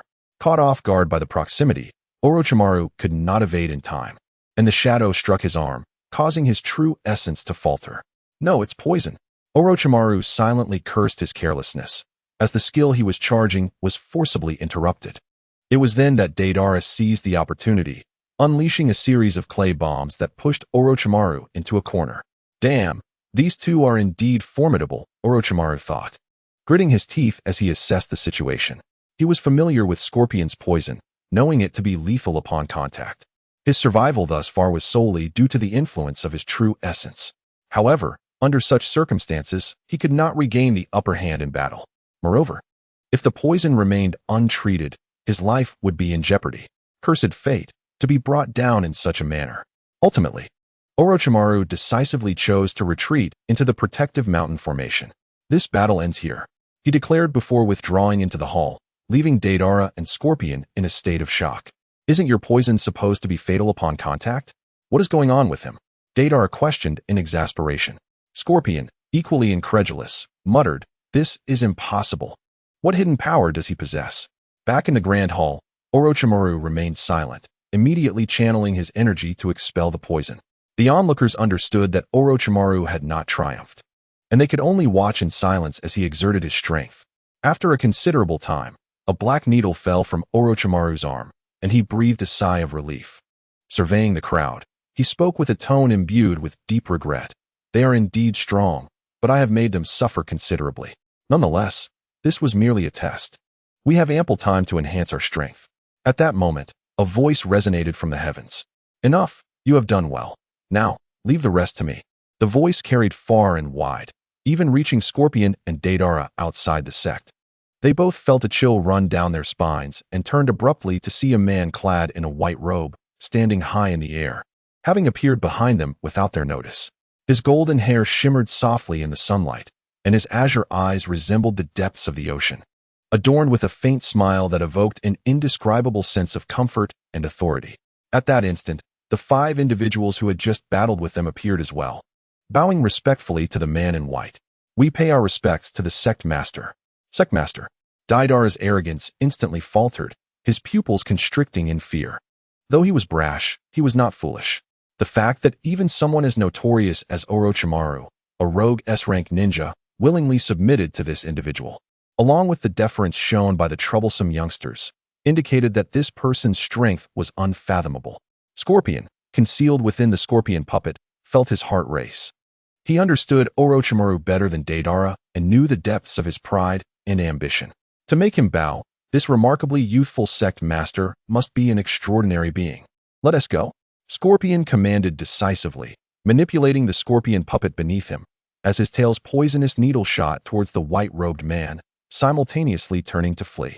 Deidara reacted swiftly, bringing his hands together to conjure several clay spiders that darted in all directions, attempting to create chaos for their escape. "Art is an explosion indeed," he shouted, as beneath him, a massive clay owl took shape, ready to soar. However, the white-robed man, known as Naruto, merely observed them with an unchanging smile. He raised his right hand and gently pointed his index finger at the void. Buzz! An invisible wave instantly radiated outward. The poisonous needles shot by Scorpion bizarrely halted midair, then shattered into powder. Deidara's clay spiders, as soon as they were released, seemed to lose all vitality, plummeting to the ground as mere clumps of earth. The clay owl that was about to take flight disintegrated, reverting to a lifeless heap of white mud. What? Deidara was struck with terror. His explosive clay had been so effortlessly neutralized. This was even more debilitating than Sasuke's lightning techniques. Scorpion was even more horrified, feeling an irresistible force locking onto him, as if a mere thought from the opponent could obliterate him and the scorpion puppet entirely. Naruto then spoke slowly, his voice still gentle but laced with a chilling undertone. "Is my sword sex mountain gate a place one can enter and exit at will?" Before his words faded, he flashed forward, appearing before Deidara. Deidara barely glimpsed his movement before an overwhelming force struck his chest. He felt as if his body had been struck by a meteorite. His internal organs shifted violently, pain radiating throughout him, and his consciousness blurred in an instant. With a violent cough, he expelled a mixture of blood and internal fragments. Deidara's body flew backward like a kite severed from its string, crashing against a distant mountain wall with a dull thud, then slumping to the ground, breathless. His eyes, which once sought the fleeting beauty of art, widened in disbelief, filled with profound terror. In just one strike, he was unable to mount any semblance of resistance. Scorpion witnessed the entire ordeal, his concealed body trembling slightly. He recognized the insurmountable gap in strength between them. Naruto nonchalantly brushed off non-existent dust from his sleeves, as if he had merely accomplished a trivial task. He turned, his gaze settling on Scorpion's puppet, and said blandly, "As for you, Scorpion, your life is still of interest to others." With that, Naruto's attention shifted deeper into the sect, his voice penetrating through layers of barriers, clearly reaching a secluded chamber. Gaara. His voice, though not loud, possessed a unique penetrating quality. "Your enemies are right before you. After such a long slumber, it is time to awaken." With Naruto's words, a resounding crash erupted from a training chamber sealed by a heavy stone door deep within the sect. Boom! The stone door shattered, and amidst the swirling dust, a figure slowly emerged. It was a somewhat slender youth, his short red hair resembling flames, the crimson love mark on his forehead still strikingly visible. He donned the standard disciple attire of the sword sect, his emerald green eyes no longer cold and hollow, but filled with resilience and sharpness.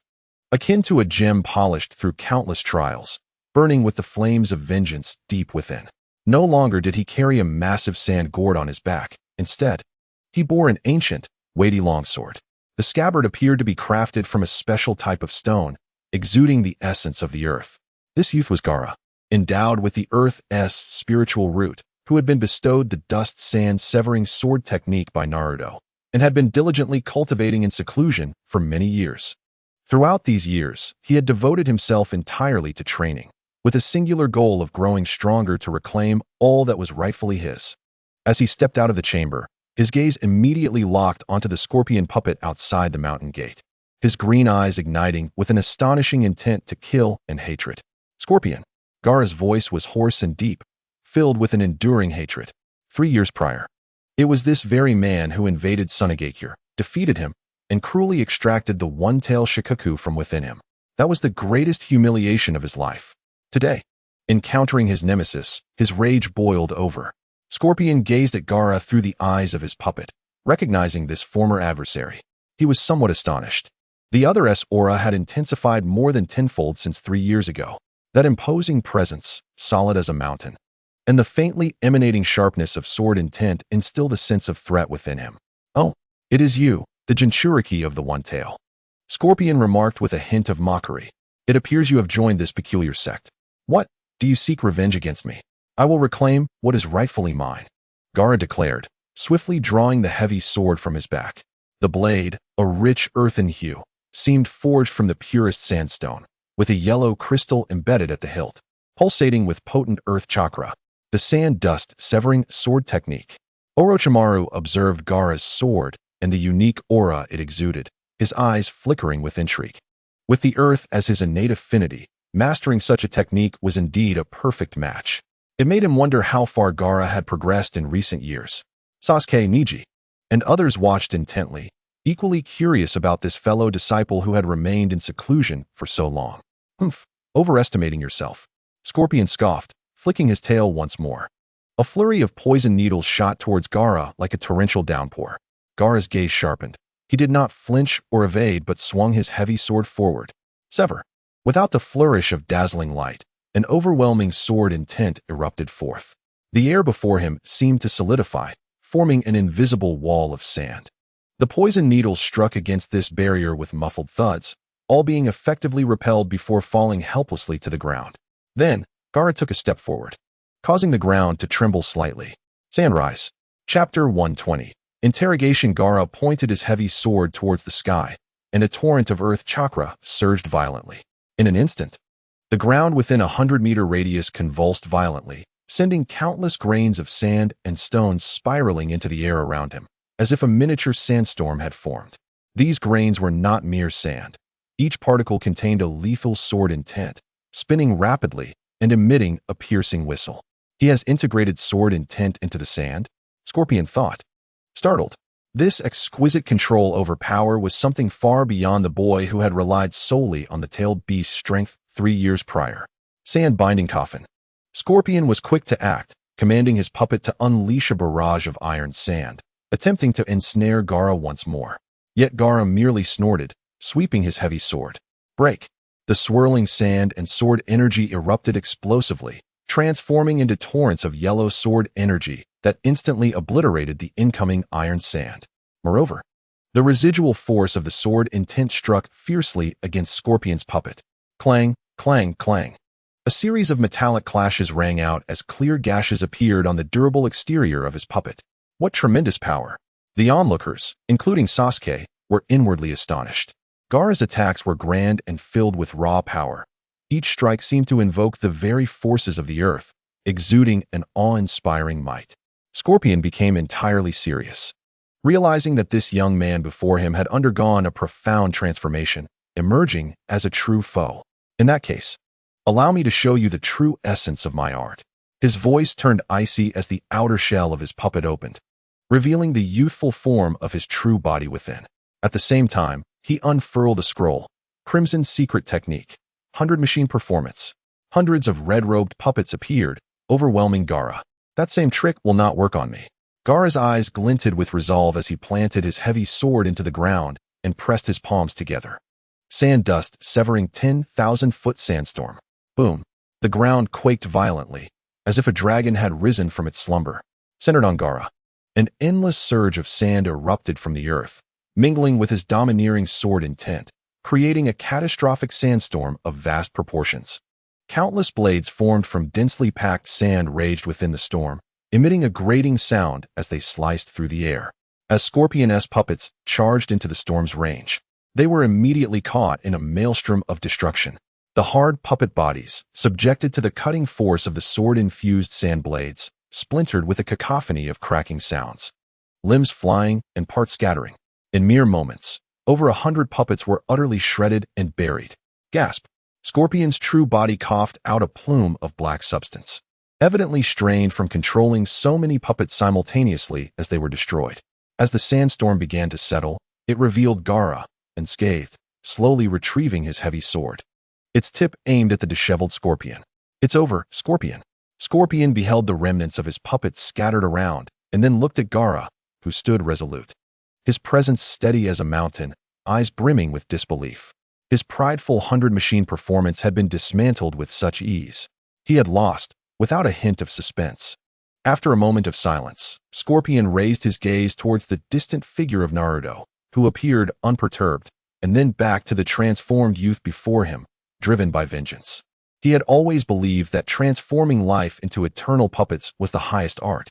Yet, in this moment, witnessing Gaara's fusion of Earth's power and swordsmanship, creating such a magnificent spectacle, Scorpion's lips quirked, as if attempting a sardonic smile, but ultimately it morphed into a low, complex murmur, eternal art. His voice was raspy, laced with an admission of doubt he was reluctant to accept. Perhaps, in this ninja world, the sword sect's display resembles art more than my eternal beauty. Naruto waved his hand gently. A soft breeze swept through, dispersing the lingering dust. Before the mountain gate lay a scene of utter devastation. Deidara lay against the distant cliff, his eyes wide open, forever unclosed. His breath had long since ceased. Scorpion, trapped within the shattered remnants of his puppet, was immobilized by several short swords forged from sand, infused with Gaara's sword intent, pinning down his limbs and puppet core. His true form was exposed, and for the first time, his youthful visage bore an expression of disarray and horror. Hinata, Sasuke, Neji, Sakura, and Orochimaru gazed at Naruto, suspended effortlessly in the air, their awe deepening. The instantaneous power that had dispatched Deidara was utterly unfathomable. Gaara slowly sheathed his sword, his breathing slightly hurried, and his complexion somewhat pale. Clearly, the 10,000-foot sandstorm had taken a toll on him. Nevertheless, his emerald eyes remained sharp as a hawk, fixed intently on Scorpion. He advanced step by step, each stride echoing as if treading upon Scorpion's heart. Scorpion, Gaara's voice was hoarse, suppressing a torrent of hatred. Why did you attack Sunagakure? Why did you take the Shikaku from within me? Scorpion struggled slightly, but could not budge the sand blades. He gazed at this transformed youth, recalling the earth-shattering sandstorm technique he had just witnessed, and then thought of the unfathomable power of the man in white robes. The eternal art he had firmly believed in now seemed somewhat ridiculous. A complex array of emotions crept across his visage. There was an unwillingness to accept defeat, a fear of power, and a hint of wavering belief in himself. He tugged at the corner of his mouth, seemingly attempting to display a sardonic smile. Weakness is the original sin. Sacrifice for a greater purpose is inevitable. His voice faltered, carrying the distinct dryness of a puppet's body. A greater purpose? Gaara's gaze grew colder. At that moment, Naruto descended gracefully, gently pressing his hand upon Gaara's shoulder. Gaara, kill him. It would be too lenient. Naruto's tone was gentle, yet imbued with undeniable authority. The dead hold no value. The living can impart more useful knowledge. Gaara inhaled deeply, the murderous intent in his eyes gradually receding. He understood the leader's intent. While revenge was significant, understanding the enemy was paramount. Naruto approached Scorpion, crouching before him. His azure eyes calmly regarded Scorpion. Scorpion of the Red Sand. You are an astute individual. Tell me everything about the Akatsuki organization. I can ensure your death is more merciful. Chapter 121. Research. A glimmer of struggle flashed in Scorpion's eyes. Yet, upon meeting Naruto's gaze, which seemed capable of piercing through the soul, a chill gripped his heart. Naruto ceased to speak further. He extended his right hand, his index finger glowing with a faint, ethereal light, gently touching Scorpion's forehead. Ah! Scorpion emitted a piercing scream. Not from physical pain, but from a tremor that originated deep within his soul. Countless fragmented and chaotic memories surged through his mind, exploding in a cacophony. Naruto's fingertip appeared to unlock a door leading into the depths of his soul.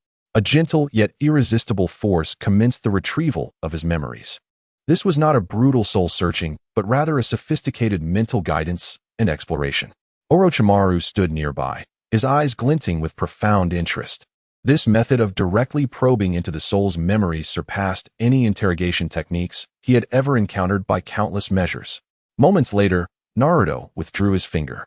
Scorpion collapsed to the ground, his gaze vacant, akin to a puppet deprived of its soul. Naruto stood, his expression serene. Yet the occasional gravity in his eyes revealed that the information acquired was far from simple. He turned to the others and spoke slowly. The Akatsuki organization is more troublesome than we had anticipated. Besides the deceased Deidara and the captured Scorpion, there are at least 6 core members. Kakuzu and Haiden, known as the immortal duo, possess enigmatic abilities. Konan, skilled in paper techniques, seems to be Pain's right hand. There is also a masked individual codenamed Toby, whose abilities involve space-time ninjutsu, rendering him exceedingly mysterious. Additionally, there is Zetsu, responsible for intelligence and reconnaissance, whose capabilities remain unknown but seem to allow him to meld into the earth. And lastly, the ostensible leader of the Akatsuki, Pain. Naruto's tone paused, a flicker of apprehension crossing his eyes. He possesses the legendary Rinnegan, his strength unfathomable, controlling 6 bodies known as the 6 Paths of Pain. However, Scorpion's memories indicated that there seemed to be someone behind Pain. Their ultimate goal is to collect all 9-tailed beasts to execute a technique referred to as the Eye of the Moon plan. The specifics remain vague, yet it appears they intend to create a colossal illusion that envelopes the entire world to achieve what they deem peace. Regarding Scorpion, Naruto glanced at the fallen figure. His pursuit of eternal art aims to transform the living into puppets, preserving their abilities from life. Orochimaru, this should pique your interest. Upon hearing this, Orochimaru's eyes indeed sparkled with intrigue, licking his lips. The technique of human puppetry holds immense reference value for his research into immortality and power.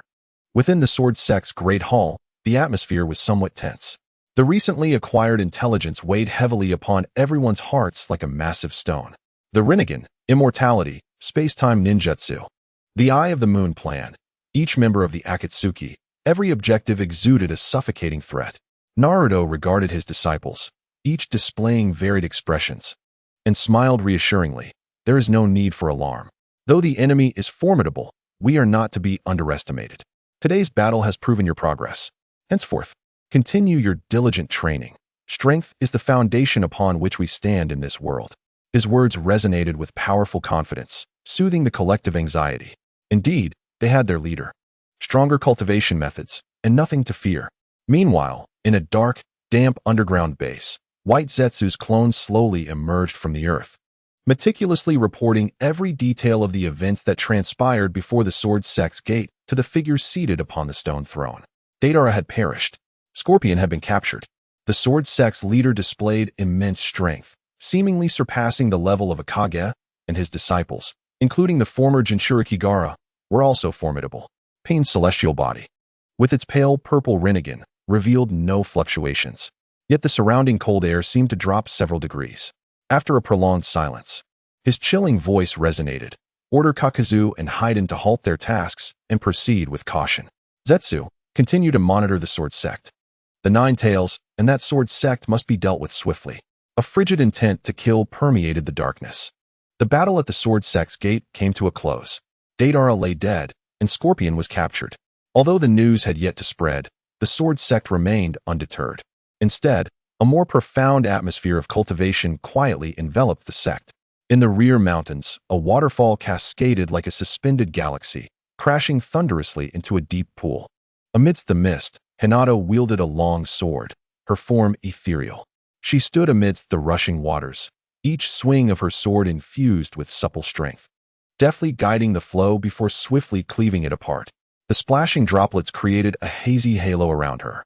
Her mastery of the gentle fist sword technique, honed by the water's tempering, became increasingly graceful and intricate. Elsewhere, in the thunder fire forging chamber, searing waves of heat surged as the furnace blazed. Sasuke, bare-chested, felt sweat trickle down his taut muscles. Grasping the Kusanagi sword, he summoned the essence of thunder and fire. The blade crackled with intertwining crimson and violet arcs of electricity and flames, emitting sharp sounds. His three-tomo Sharingan rotated slowly, discerning every subtle shift in energy. He endeavored to compress the Thunderfire sword energy, enhancing its explosive potential while minimizing the consumption of chakra. Naruto's guidance had unveiled a new perspective for him. In a tranquil room infused with the scent of sandalwood, Gaara sat cross-legged, a long sword formed of compacted yellow sand hovering before him. The blade, solidified, emanated a weighty earthy aura. With closed eyes, he immersed himself in the profundities of the dust-sand severing sword technique, silently rehearsing each move. His determination to vanquish Scorpion had not waned with the latter's capture. Instead, it transformed into a deeper motivation to intricately fuse this sword technique with his bloodline limit. Niji honed his swordsmanship and Byakugan within a bamboo grove, while Sakura, beside the medicinal herb garden, attempted to merge medical ninjutsu with her newly acquired spiritual energy. Exploring novel avenues of healing and protection, each individual was fervently progressing along their respective paths. At this moment, deep within the Sword Sect, in a research room imbued with an unusual atmosphere, Orochimaru stood before a vast metallic experiment table. The table was cluttered with various items, puppet joints disassembled from the scorpion, chakra spools, and glass vessels containing venom samples of different hues. There were also several scrolls of intelligence acquired by Naruto through soul-searching. The dim light illuminated Orochimaru's pale, excited face, his golden vertical pupils gleaming with an almost frenzied light. He was deeply intrigued by the puppet techniques of the scorpion. But what captivated him even more were the two names mentioned in the intelligence, Kakuzu and Haiden, the immortal duo. He picked up a record concerning Haiden, a strange smile curling at the corners of his mouth. The cult of the evil god, employing rituals and curses to transfer damage? It was not true immortality, but rather a connection of soul and belief. Such an intriguing system. Orochimaru licked his lips, a glint of contemplation flashing in his eyes. If he could decipher this ritual and uncover its core, perhaps he could discover methods to counter it or even exploit it. The power of soul and belief was certainly a realm far closer to eternity than mere physical transformation. Of course, he had resolved not to delve into these unorthodox paths again. The path of cultivation lay before him, and Orochimaru was singularly focused on it. However, due to years of accumulation, he found himself exceedingly intrigued by matters related to longevity. Chapter 122, Kakaza next. Orochimaru turned his attention to the intelligence regarding Kakazu. The ability to seize others' hearts and fuse chakra attributes for the sake of prolonging life was indeed a simple, yet effective means of vitality plundering. The nearly century-long experience he had amassed in combat, ninjutsu knowledge, and those secrets known only to him were invaluable treasures. His breath quickened slightly. This research had made groundbreaking progress.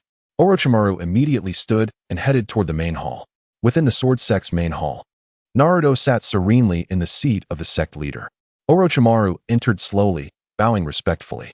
"Sect leader, what is your command?" Naruto opened his eyes and looked at him. Orochimaru straightened, excitement evident in his gaze. "Sect leader, I have made some new discoveries and insights regarding the Akatsuki organization." He elaborated on his deductions. Waiting passively for the enemy to arrive is ultimately a reactive stance. After losing 2 members, the Akatsuki will undoubtedly become more cautious, and their next assault will be even more ferocious. The intelligence on Scorpion reveals that Kakuzu and Haiden possess exceptionally unique abilities. Haiden's immortality involves the power of soul and belief. If we could analyze it, we might reach higher realms of power. Kakuzu's life-prolonging techniques and the wealth of knowledge he has accumulated over his long life hold immense value for our sword sect. He paused, his voice taking on a slightly seductive tone. Rather than remain on the defensive, it would be far more advantageous to take the initiative and seize these 2 walking repositories of research and intelligence. Naruto listened quietly, his fingers lightly tapping the armrest. Orochimaru's words indeed struck a chord with him. The path of cultivation is an exploration of the laws of the universe and an understanding of myriad principles. Haiden's power of belief and Kakuzu's life plundering are manifestations of the unique paths of this world. Analyzing them and drawing parallels would help solidify his own path. Moreover, passively awaiting the enemy does not align with his style. Severing causality and taking the initiative is the superior strategy. A glimmer of determination flashed in Naruto's eyes. "Very well." He spoke slowly, his voice low yet imbued with undeniable authority. "Rather than wait passively, we shall strike first. We, the sword sect, shall claim these 2 walking repositories of research and intelligence." With the decision made, preparations began. Based on his understanding of the 2 prior to his defection and the intelligence from Scorpion, Orochimaru analyzed. Kakuzu, being greedy, frequently visited various exchange sites. Haiden, on the other hand, was fervently devoted to spreading his evil doctrine and was relatively elusive, but the 2 typically acted in concert. To counter Haiden, the key lay in interrupting his curse rituals. A glint of brilliance flashed in Orochimaru's eyes. Blood contact must be severed, the ritual process disrupted, and even means to temporarily interfere with the soul connection should be prepared. I can attempt to concoct some special talismans or one-time use artifacts. As for Kakashi, he possessed 5 hearts, allowing him to utilize 5 different nature transformations, and his combat experience was exceedingly rich. It would require tremendous explosive power or area of effect attacks to destroy all his hearts in a short span. Sasuke's lightning fire sword technique and Gaara's sandstorm sword technique would be effective means. Naruto considered briefly and then selected the participants. This time, I shall personally lead the team to ensure absolute success. Additionally, I wish to witness that so-called immortality firsthand. Orochimaru, you shall accompany me. Your research and intelligence are crucial. Sasuke, your lightning techniques and Sharingan will be highly effective against Kakuzu. Gaara, your sand defenses and area attacks will prove advantageous in various complex situations. Yes, sect leader. The 3 responded in unison. Hinata, Neji, Sakura, you will remain at the sect to continue your training while keeping a close watch on Scorpion, Naruto commanded. Just as the sword sect actively prepared for battle, a certain dark underground in the ninja world was abuzz.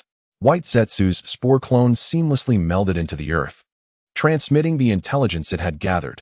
The energy fluctuations from the sword sect indicated that personnel were gathering, seemingly preparing for action. Atop a high tower in the Rain Village, Pain's Deva Path received the vague information transmitted by Zetsu, his lavender Rinnegan betraying no emotion. "Oh, they do not intend to sit idly by, do they?" His cold voice resonated. "Inform Kakuzu and Haiden to remain vigilant. The sword sect may be targeting them. Complete your tasks and relocate immediately. Zetsu, continue surveillance." A subtle chill permeated the air. Days later, before the gates of the sword sect, Naruto stood clad in a white robe, hands clasped behind him. Orochimaru stood behind him, barely able to contain his excitement. Sasuke wore a cold expression, hand resting on the hilt of his sword, while Gaara's face was somber, bearing a heavy sword on his back. "Let us proceed," Naruto spoke calmly, his gaze directed toward the horizon. "Let us meet that immortal duo." The four figures soared into the sky, transformed into streaks of light, and vanished into the heavens. A hunt targeting the immortal duo of the Akatsuki organization had commenced. In a secluded valley of the Land of Fire, the depths of the gorge were profound, adorned with grotesque rocks. A slender stream meandered through, an area rarely traversed, yet not far from an underground exchange site. The air was thick with the faint scent of blood and the stench of decaying wealth. Several slender, dark green snakes silently slithered through the crevices of the rocks. They were both guides and trackers. Orochimaru stood atop a massive boulder. His golden vertical pupils narrowed as he sensed the information relayed back by the snakes. Just ahead, it seemed they had just completed a transaction and were resting. Naruto stood with his hands poised above, his white robe fluttering without wind. His spiritual awareness, honed to the golden core stage, had already locked onto the targets. The two mixed and malevolent auras were as conspicuous as a bonfire in the night. Sasuke stood beside Naruto, his hand resting on the hilt of his sword. His gaze sharp and cold. His Sharingan flickered slightly, surveying the terrain below. Gaara descended to the ground, his crimson hair fluttering in the breeze. The heavy sword on his back emitted a profound aura, subtly resonating with the earth. The four of them ceased to conceal their presence and strode directly into the depths of the valley. Before long, their target came into view. By the stream, a crackling bonfire flickered. A man clad in the Akatsuki's signature red cloud-black cloak, with his face wrapped in bandages that revealed only a pair of glowing green eyes, was meticulously counting a thick stack of bills. His movements were precise, as if he were engaged in some sacred ritual. This man was Kakuzu. Not far from him, a youth with silver hair and purple eyes, adorned with a necklace of the evil god cult, was driving a massive three-section scythe into the ground. He was fervently muttering something while wiping the blood from the blade. This was Haiden, dressed in an open Akatsuki cloak that revealed his muscular chest. He exuded a wild and bloodthirsty demeanor. Chapter 123, Break. Haiden was the first to lift his head, spotting Naruto and the others as they approached leisurely. He grinned broadly, flashing his white teeth, excitement gleaming in his eyes. "Oh, more sacrifices have come to us. How splendid. The evil god will be most pleased." Kakuzu also paused his counting, slowly raising his head. His green eyes scanned over Naruto's group before finally resting on Orochimaru. "Orochimaru, and members of the Sword Sect?" His voice was deep and hoarse, imbued with the weight of years. "Pain had warned me that you might come seeking trouble." "Trouble?" Naruto smiled calmly, his gaze steady. "No, we have come to reap." "Reap? Ha ha." Haiden erupted into laughter, as if he had heard the most ludicrous joke. "You lot. You don't even comprehend the greatness of the evil god." He suddenly brandished his scythe, pointing it at Naruto and the others. "I shall offer you to the evil god. You will wail in agony under his cursed torment." Before he could finish his taunt, Haiden shot forward like an arrow released from a bow, swinging his massive scythe towards the nearest Gaara. He craved blood. Any drop would suffice. Gaara's eyes sharpened, and he advanced instead of retreating. His heavy sword was drawn in an instant, its earthy blade exuding a formidable weight as it met the scythe. Clang! The sharp sound of metal striking metal rang out. Haiden felt an immense force reverberate through his scythe, numbing his arm. He was forced back a step, surprise flickering in his eyes. This brat possesses great strength. Yet Haiden was undeterred. Rather, his excitement grew. He moved with agility, his scythe slithering like a serpent, ever seeking an opening to strike. "Come on, let me taste your blood. Tremble under the evil god's curse. Feel endless pain." Ha ha. However, no matter how frantically he attacked, he could not breach Gaara's seemingly slow yet impenetrable sword defense. Each strike was deftly blocked or redirected. Occasionally, sand would rise from the ground, obstructing his vision and movements. Sasuke snorted softly, his figure flickering, appearing at Haiden's side. The Kusanagi, entwined in lightning and fire, sliced towards Haiden's arm gripping the scythe. Haiden reacted swiftly, parrying with his scythe. Sizzle! The clash of thunderous sparks erupted as Sasuke's lightning-charged blade met Haiden's scythe, forcing him back once more and leaving a charred mark on his arm. "Damn you all!" Haiden roared. At that moment, Kakuzu made his move. The black cloak behind him billowed, and 4 black creatures, each wearing different masks, emerged from within him, hovering around him. Wind, fire, lightning, and water chakra began to coalesce. Careful, it's the earth grudge fear, Orochimaru warned. Wind release, pressure damage. Fire release, great fireball. A tempest of wind and fire merged into a colossal fiery tornado, roaring towards Sasuke and Gaara. Unfazed, Gaara thrust his heavy sword into the ground. Sand wall. A thick wall of sand erupted, shielding him. The flaming tornado collided violently with the sand wall, producing a thunderous roar, but it did not break through. Sasuke's Sharingan spun rapidly, discerning the trajectory of the ninjutsu. Lightning release, Chidori sharp spear. An extremely compressed spear of lightning extended from his hand, piercing directly through the heart of the fiery tornado. Boom! The ninjutsu combination was interrupted, and the violent energy scattered. Lightning release, false darkness. Water release, water shield. Kakuzu's other 2 heart masks launched their attacks again. Powerful lightning strikes and torrents of water surged towards them. Humph! Sasuke pressed forward, the Kusanagi flaring with even greater light. Lightning flame slash. A purplish-red sword energy swept forth, cleaving through the lightning and water. A glimmer of surprise flickered in Kakuzu's eyes. These young swordsmen exceeded his expectations. Each one was a formidable opponent. Haiden, enough of your games, Kakuzu admonished. Haiden, realizing the gravity of the situation, became even more frenzied. He suddenly slashed his scythe across his own arm, blood dripping to the ground. Rapidly, he used his foot to draw a strange circular and triangular pattern on the ground. The ritual begins. He stood at the center of the pattern, his body color shifting to a skeletal black and white. As long as I have any of your blood, yet Naruto merely observed him quietly. His spiritual awareness, honed to the golden core stage, had already discerned the essence of the so-called immortality and curse. It was merely a crude link of souls and damage transfer. Cut! Naruto uttered a single word softly. He flicked his finger, and an invisible ripple of sword intent spread outward like ripples in water. This sword intent did not target the body, but directly affected the ethereal soul link. Haiden, standing within the ritual array, preparing to invoke the curse, suddenly froze. He sensed that the close connection with the evil god had been forcefully severed by an unseen force. An unprecedented feeling of weakness washed over him. What is happening? Haiden shouted in horror. Instinctively, he reached for a nearby spear and stabbed it into his thigh. This was his habitual method of conducting curses. However, this time, the anticipated pain inflicted upon the enemy did not occur. Instead, he himself let out a heart-wrenching scream. Intense pain surged from his thigh, blood pouring forth. He was genuinely injured. The ability of immortality had temporarily failed. No, impossible. The evil god. Haiden gazed in terror at his wound, his faith beginning to crumble in that instant. Now, Naruto stated calmly. Gaara was already prepared. Sand binding coffin. The sand on the ground surged like a living entity, instantly enveloping the horrified Haiden, forming a massive sandball that left only his terrified head exposed. The sand tightened continuously, yet did not immediately crush him. Kakuzu, it's your turn. Naruto's gaze shifted to the remaining foe. Kakuzu's heart raced with alarm. The enigmatic immortality of Haiden has been so effortlessly unraveled. The white-robed man before him possesses unfathomable strength. Without hesitation, he unleashes the remaining 3 heart masks along with his true self, launching his most formidable attack. Earth release, fire release, and wind release. 3 types of chakra merge to form a cataclysmic combination ninjutsu, hurtling towards Naruto. Simultaneously, his true form employs taijutsu, elongating his arms, adorned with hardened black threads, attempting to engage in close combat.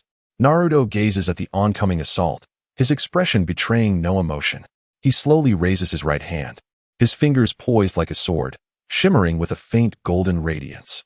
All things are illusory, a single blade can shatter. He gently slices at the cataclysmic combination ninjutsu. Chapter 124. Decapitation of Kakuzu. There is no earth-shattering sound, only a fleeting golden sword mark that vanishes in the air. The violent energy of the ninjutsu dissipates, akin to a punctured balloon, vanishing into nothingness. Kakuzu's pupils constrict, as if witnessing a ghost. His most potent attack has been so effortlessly neutralized. Naruto's figure appears before Kakuzu as if teleporting, still with fingers poised like a sword, lightly prodding at Kakuzu's chest.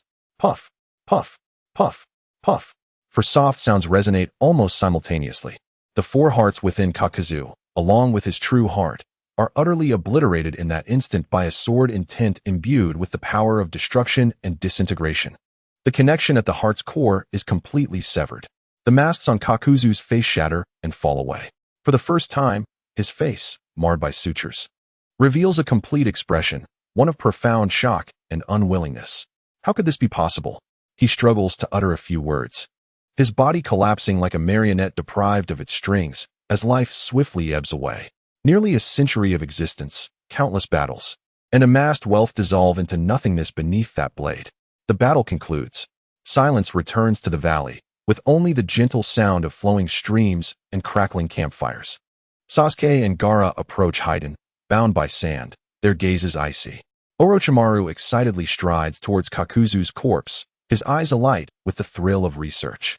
The sample of the earth grudge fear, along with the information and wealth it possesses. Naruto stands with his hands clasped behind his back, his expression serene. Slaying Kakuzu and sealing Haiden is merely a casual endeavor for him.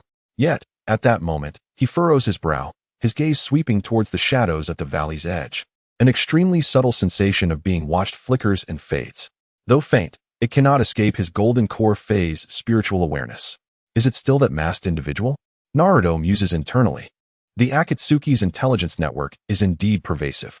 It seems they are already aware of the situation here. A greater storm is about to descend. The scent of blood has yet to dissipate in the valley. Naruto and his companions return to the sword sect, carrying the spoils of this expedition. Kakuzu's body is brought back intact. The five hearts, each containing different elemental chakra, remain unscathed.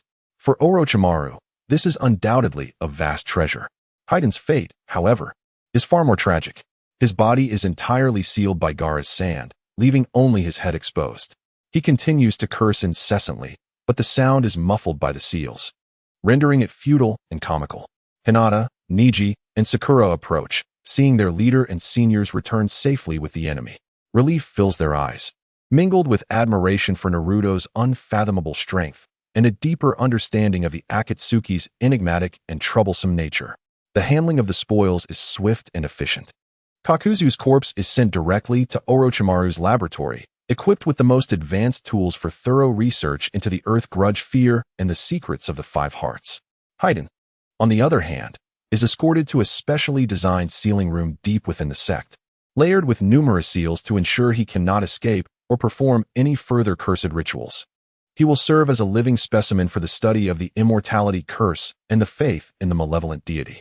Subsequently, Naruto convenes the core disciples, Sasuke, Gaara, Orochimaru, as well as Hinata, Neji, and Sakura, who remain behind in the main hall.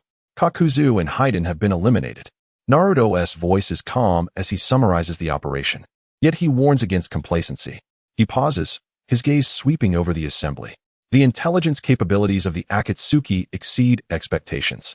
Our proactive assault seems anticipated. Naruto casually mentions, furthermore, near the battlefield, I sensed an extremely subtle sensation of being watched. Though he did not reveal it at the time, that feeling cannot be mistaken. From today onward, we must strengthen the sect's vigilance, particularly against anomalous energy fluctuations and monitoring of earth-moving abilities. Any sign of disturbance must not go unnoticed. The group's expressions harden, responding in unison, yes. After the meeting concludes, Naruto retains Orochimaru's presence. Orochimaru, based on the intelligence from Sasori and Kakuzu, analyzed the potential infiltration methods that Jubi may employ. Naruto instructs, consider all possible means, including spore clones and plant fusion for Earth infiltration. Understood, sect leader. Orochimaru replies, a glimmer of excitement flashing in his eyes. He, too, is intrigued by this mysterious ability. As night falls, the sword sect is enveloped in tranquility. Yet Naruto does not rest.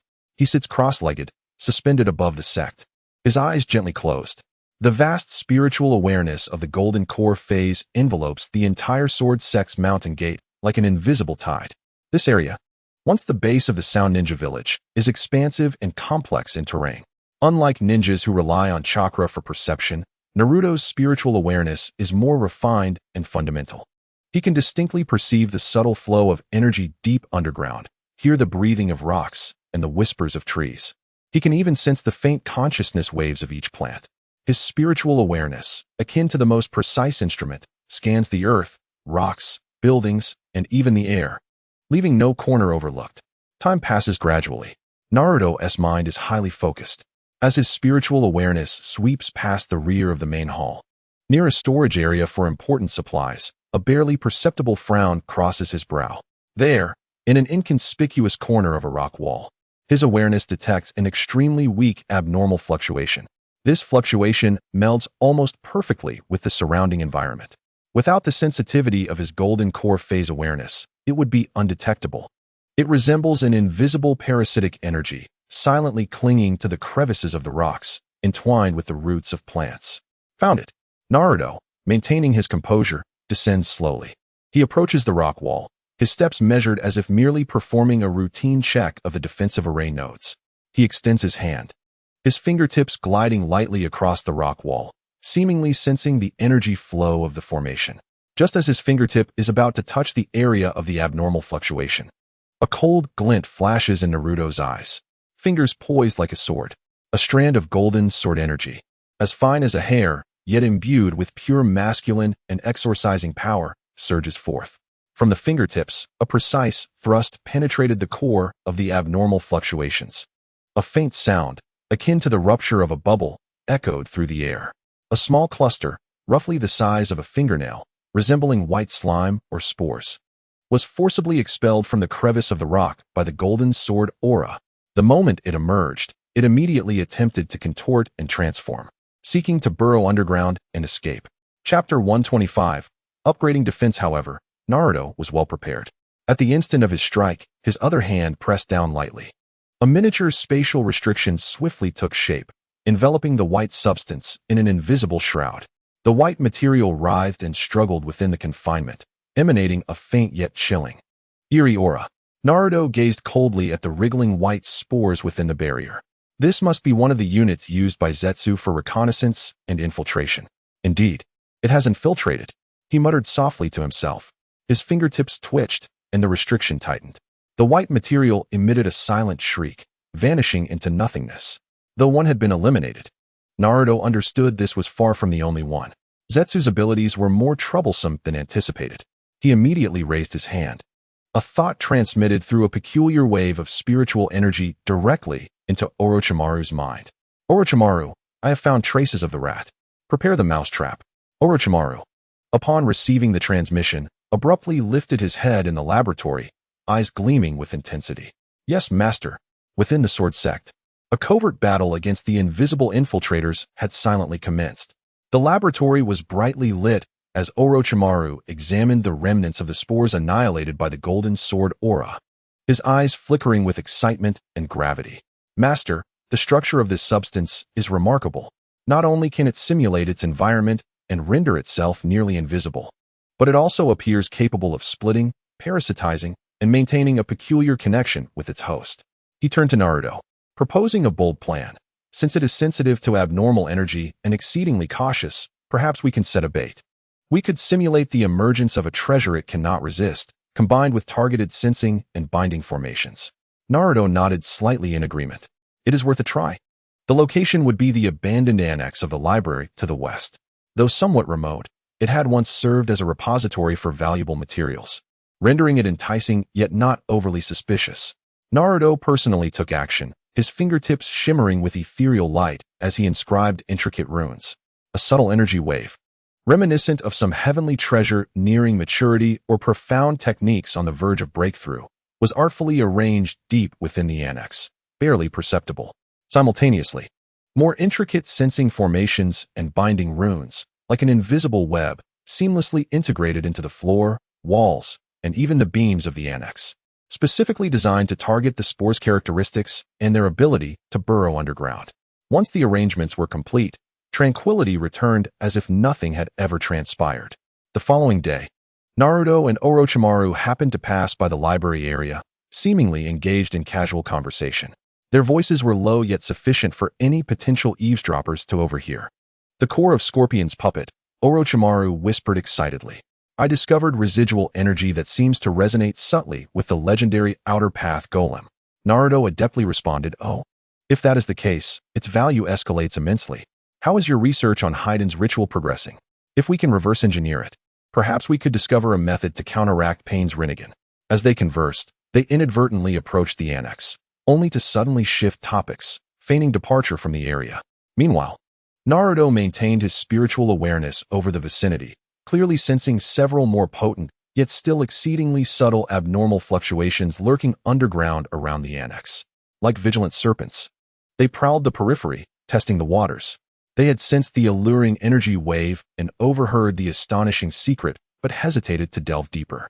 Evidently deterred by the previous annihilation of the Spore, which had made them more cautious. Another day passed. Patience is the finest virtue of a hunter. Finally, on the third night, an unusual fluctuation could no longer be contained. It transformed from a mere spore into a vague silhouette, half-formed, resembling a ghost merging with the darkness. It chose the most concealed method, attempting to merge with the moss in the corner and utilize its burrowing technique to silently infiltrate the annex, radiating enticing waves. Just as it breached the wall and stepped onto the floor of the annex, buzz, countless intricate runes suddenly illuminated on the ground and walls. The sensing formation activated instantaneously. The binding formation followed suit. Whoosh, whoosh, whoosh. Several chains of condensed energy, alive with purpose, shot forth from all directions, ensnaring the white shadow. The white shadow reacted swiftly, contorting and liquefying in an attempt to split into smaller units and escape. Simultaneously, a chilling force erupted, intent on corroding the chains. Humph! A cold snort echoed within the annex. Naruto's figure had appeared there unbeknownst to anyone. He had been waiting for quite some time. His fingers, poised like a sword, sliced through the air toward the struggling white shadow. A refined yet formless sword intent swept through. This strike was not meant to slay, but was akin to the most precise surgical scalpel, instantaneously severing the white entity's connections with the external world and the unseen ties to its original form. The white shadow abruptly froze, its struggle diminishing by more than half, as if it had lost its source of power. Seal. Orochimaru's figure emerged at the entrance, cradling a specially crafted black scroll in his hands. With a low command, the scroll unfurled, generating a powerful suction that formed a small vortex, forcibly drawing in the weakened, severed white Zetsu clone still futilely writhing. The scroll sealed shut, runes flickered, completely encapsulating it. Success! We have captured a relatively intact Zetsu clone, Orochimaru exclaimed, hurriedly returning to the laboratory, his excitement palpable. Naruto remained behind, brow furrowed in contemplation. After a moment, Orochimaru rushed back, his expression grave. Master, preliminary research indicates this clone possesses an extraordinarily unique structure, far more complex than the previous spores. It can seamlessly infiltrate and simulate chakra fluctuations, even exhibiting certain combat abilities and high-speed escape capabilities. Moreover, its connection to the original is exceedingly tight, even when severed. It seems capable of gradual recovery, making it exceedingly difficult to eliminate entirely. Naruto nodded. This aligned with his own perceptions.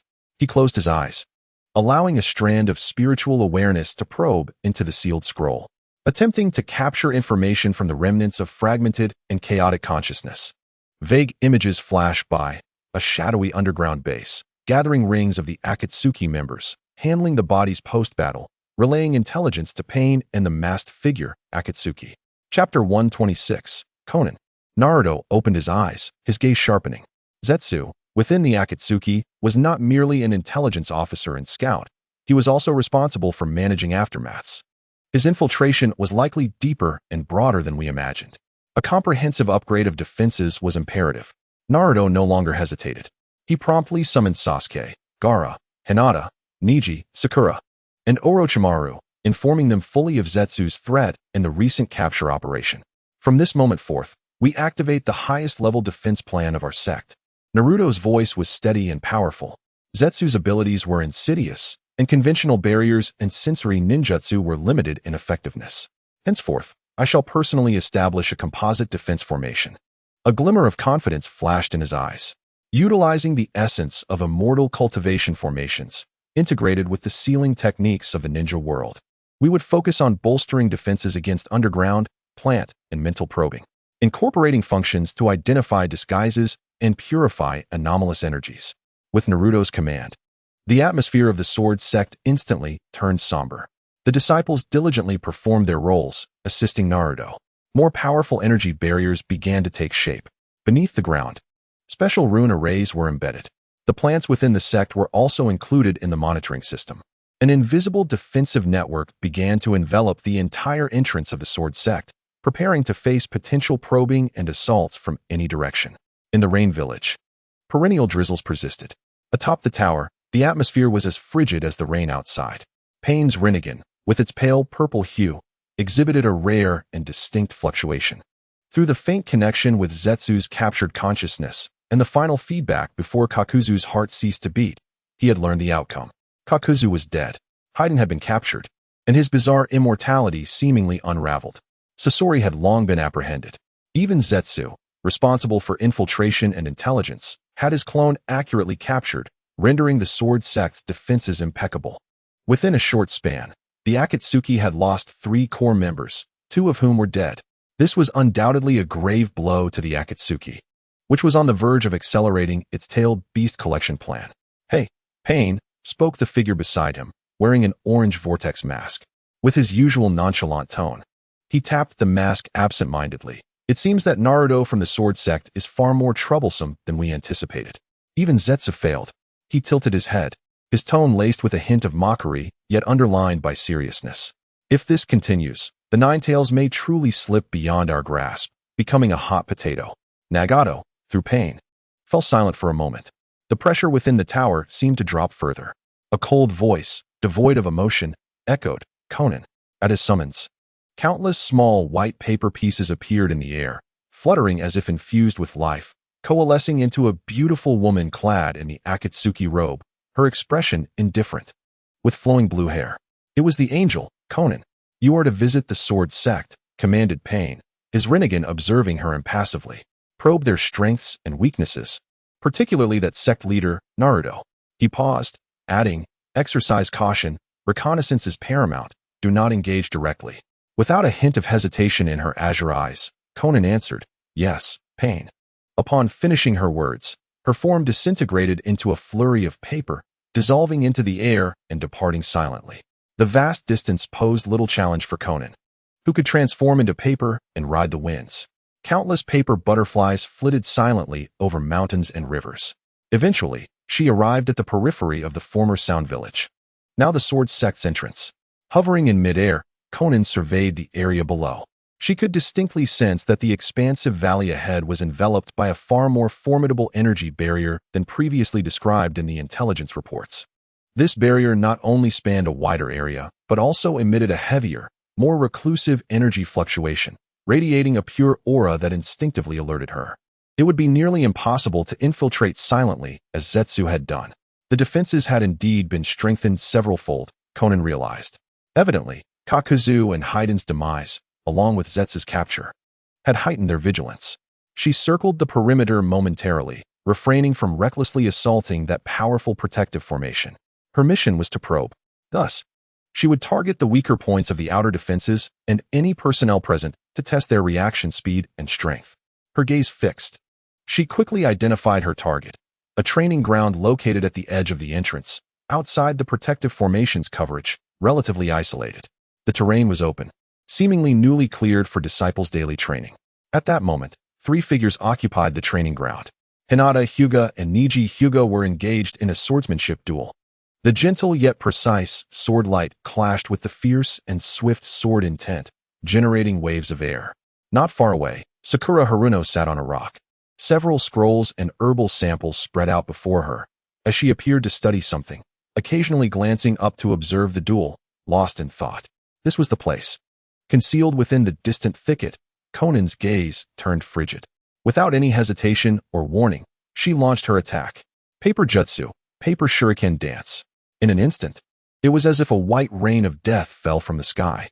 Thousands of thin paper sheets, infused with chakra, instantly became as hard and sharp as steel. They surged from all directions, accompanied by piercing sounds, like a torrential storm directed at Hinata, Niji, and Sakura in the training ground. Simultaneously, the paper pieces in the air swiftly coalesced into several paper clones resembling Conan, armed with sharp spears made from compressed paper, silently charging toward the three from different angles. Enemy attack. Almost the moment the paper shurikens appeared, Niji's Byakugan caught the dense trajectories of the incoming assault and the hidden paper clones. He shouted a warning to his companions. Years of battle-honed instincts allowed him to react instantly. Earth element true energy surged, and a solid earthen wall erupted from the ground. Simultaneously, he wielded his sword, the Byakugan locking onto the densest area of attack, executing a defensive sword technique infused with the essence of the 8 trigrams palm, attempting to block the initial wave of onslaught. Protecting 8 trigrams sword barrier. Chapter 127, Making a Move. Hinata's response was equally swift. Upon hearing Niji's warning, she remained completely composed, calling out with determination. Her sword danced in a series of elegant flourishes, flowing like a gentle stream, both supple and precise. Each strike deftly deflected or severed the approaching paper shurikens. Simultaneously, she slightly turned her body to evade a sudden thrust from a paper clone, countering with a deft strike of her sword, aiming to ensnare the joint of the paper figure in an attempt to restrict its movement. The graceful flow of her fist and sword dance. Meanwhile, Sakura leaped fiercely from the rock, letting out a furious shout. Rather than executing intricate blocks like the others, she opted for the most direct approach. The spiritual energy cultivated within her surged forth instantaneously, coalescing in her fists and beneath her feet. She stomped the ground with tremendous force. Boom! The powerful shockwave radiated outward like ripples, instantly cracking the hardened surface. The ferocious gusts of wind sent numerous paper shurikens soaring, shattering them into fragments. Immediately following, she shifted her form, charging like a cannonball towards an advancing paper clone, her fists enveloped in a soft pink aura, striking with immense power.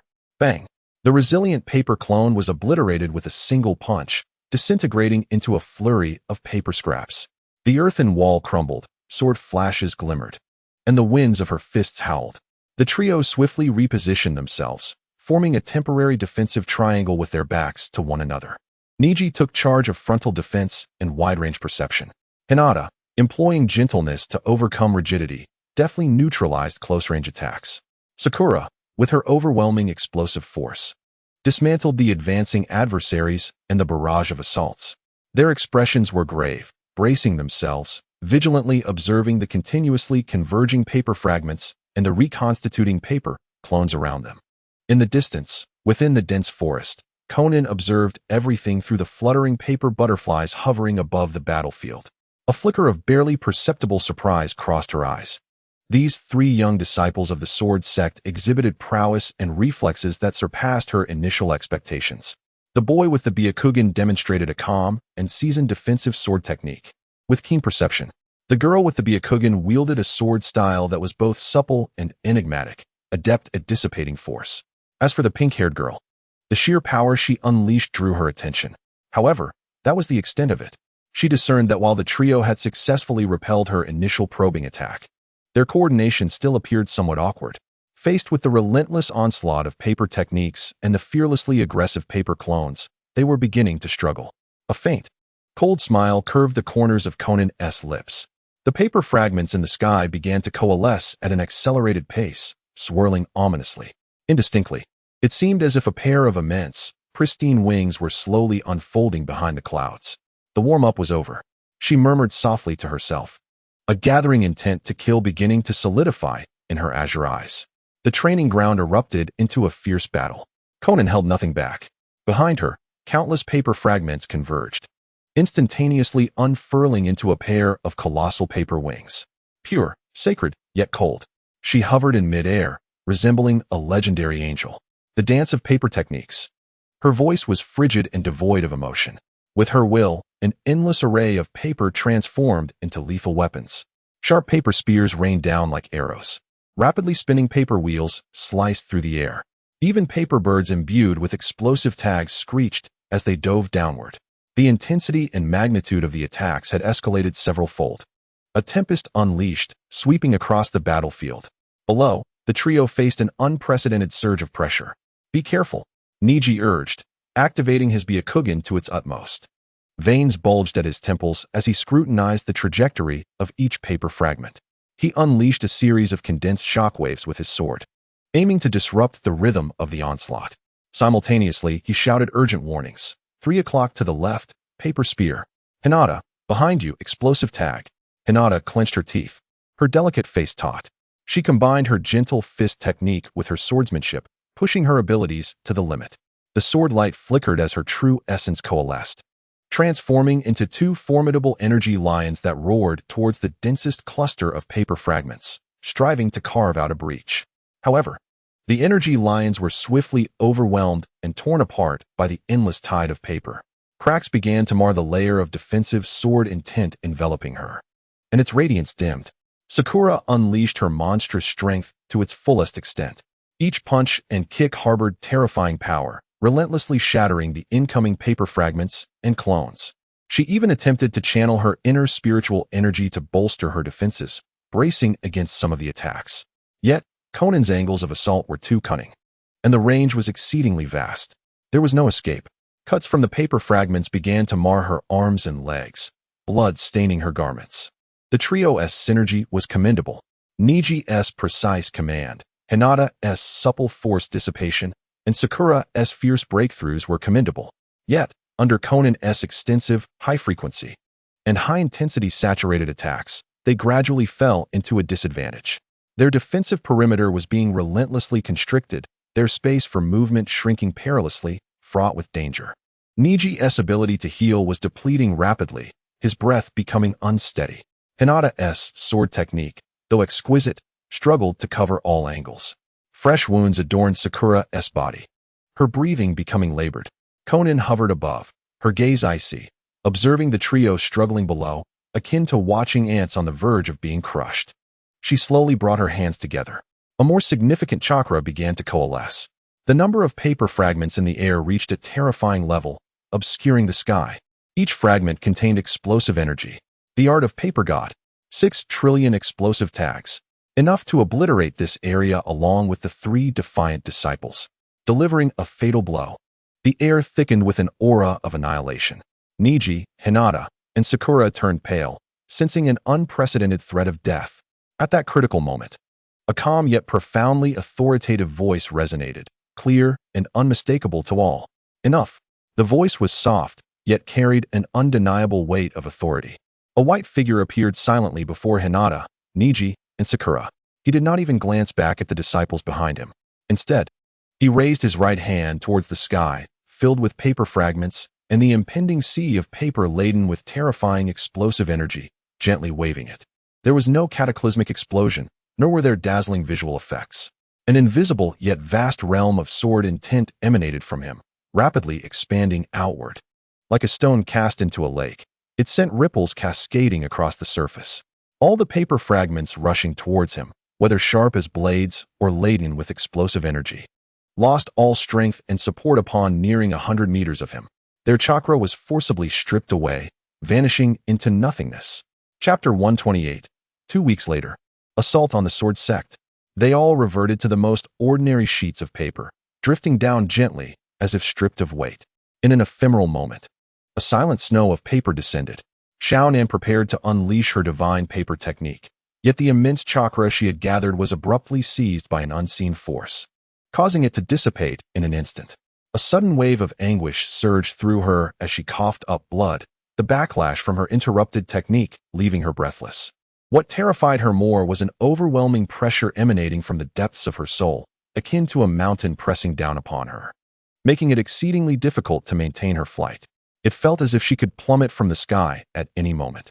In sheer horror, she gazed down at the figure clad in white, who stood there seemingly at ease, devoid of any formidable energy fluctuations, yet exuding an aura of dominion over this realm. Every gesture seemed to manipulate the very fabric of reality. Naruto's azure eyes slowly lifted, fixing upon the precariously hovering Xiaonan.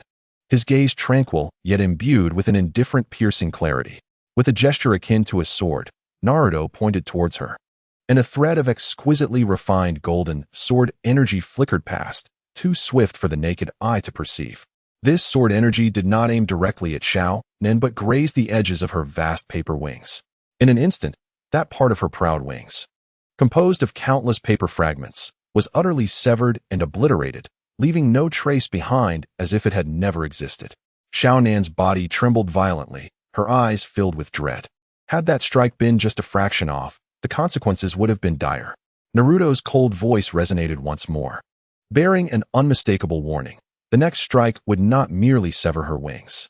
The Nine-Tails were beyond her reach, and the sword sect was not a domain where she could act with impunity. Depart. Xiaonan stared at the remnants of her annihilated paper wings. Though she could expend chakra to reform them, the sheer destructive intent encapsulated in that sword strike sent shivers through her very soul.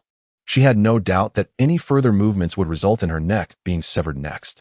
Feeling the unfathomable strength of Naruto, akin to an ocean's depth, and the chilling warning he imparted, she realized that continuing the fight would be futile, perhaps even fatal.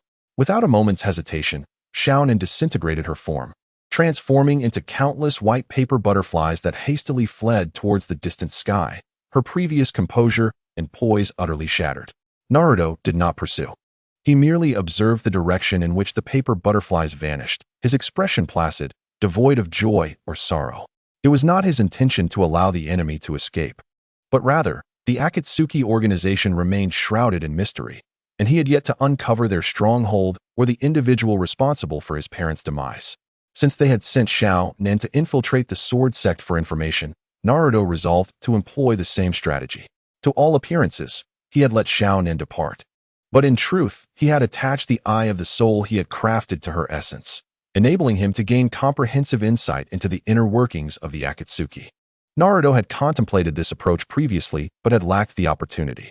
He understood that placing the eye of the soul on another was futile, as Orochimaru had indicated that while Akatsuki members seemed united, there was little genuine intimacy among them.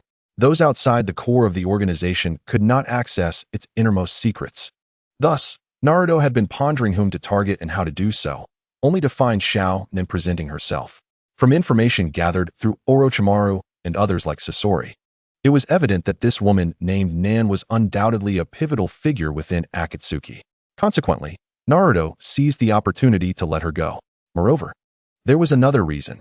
He was on the verge of a breakthrough in his cultivation, soon transitioning from the initial to the mid-stage of the Golden Core, which would yield a remarkable enhancement in his strength.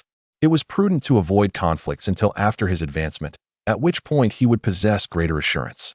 As Xiaonan's presence faded completely, Hinata, Niji, and Sakura seemed to awaken from a dream, gazing at Naruto's tall, steadfast figure with expressions filled with gratitude for surviving the ordeal, coupled with profound admiration and reverence. This was their leader, who could obliterate formidable foes with a mere wave of his hand. Naruto turned slowly, a gentle smile returning to his face. "Are you all right?" he inquired, noticing the disheveled state of his disciples. "It appears your training is still lacking." In the hidden rain village, atop a high tower, the incessant rain drummed against the window panes, the atmosphere within colder than the rain itself. Countless paper fragments swirled and coalesced, revealing Xiaonan's pale visage, her breath erratic. One corner of her signature paper wings missing. The remnants of the obliterating sword intent left her shaken, and she knelt, head bowed, daring not to meet the gaze of the figure before her. Pain stood in the shadows, his Rinnegan indifferent and devoid of emotion, as if he were already aware of everything. Beside him, Toby leaned against the wall, his single eye flickering with intrigue. "Oh dear, it seems our angel has encountered some trouble," he remarked casually, teasingly. "Is Naruto of the sword sect truly that formidable?" Xiaonan trembled slightly, her voice hoarse. "It is my inadequacy. His strength is unfathomable. With a mere gesture, he shattered my technique. That sword intent can obliterate all. He warned us not to covet the Nine-Tails again." At last, Pain spoke, his tone cold and devoid of feeling. "Understood." He turned slowly to gaze out at the rain. "It seems that yet another obstacle must be eliminated on the path to peace. The Nine-Tails must be obtained, and the sword sect must be destroyed." Toby chuckled. "Oh, is Pain finally going to take matters into his own hands? How exhilarating." Pain disregarded his comment, his Rinnegan partially closing as if sensing something. Moments later, he reopened them, his eyes filled with icy resolve. "Transmit the orders. Prepare. In half a month, we shall assault the sword sect. This time, we shall utterly crush them with overwhelming force. Leave no opportunity unexploited." With these words, the atmosphere grew solemn as everyone braced for the impending confrontation. Chapter 129, The Assault on the Mountain. Half a month passed quietly. The Akatsuki organization, this war machine, has commenced its operations. Nagato channels all his strength. Outside the rain-hidden village, on an expanse of open ground, 6 figures stand silently. Yahiko, the Deva path, gazes down with indifference. The Azura path, adorned in machinery, radiates a menacing aura. The human path bears a stoic expression, poised to extract souls. The animal path forms hand seals, ready to summon ferocious beasts. The hungry ghost path greedily licks its lips, craving to absorb energy. The hell path summons the Lord of Hell, ready to judge the living and the dead. The 6 paths of pain have converged. Konan stands behind them. Her injuries healed and her paper wings restored. Yet, within the depths of her azure eyes lingers a shadow. She lifts her gaze towards the direction of the sword sect, where an entity instills fear within her. In the distance, amidst the shadows, the figures of black and white emerge, akin to lurking serpents, awaiting their moment. They will serve as support, providing intelligence and managing unforeseen circumstances.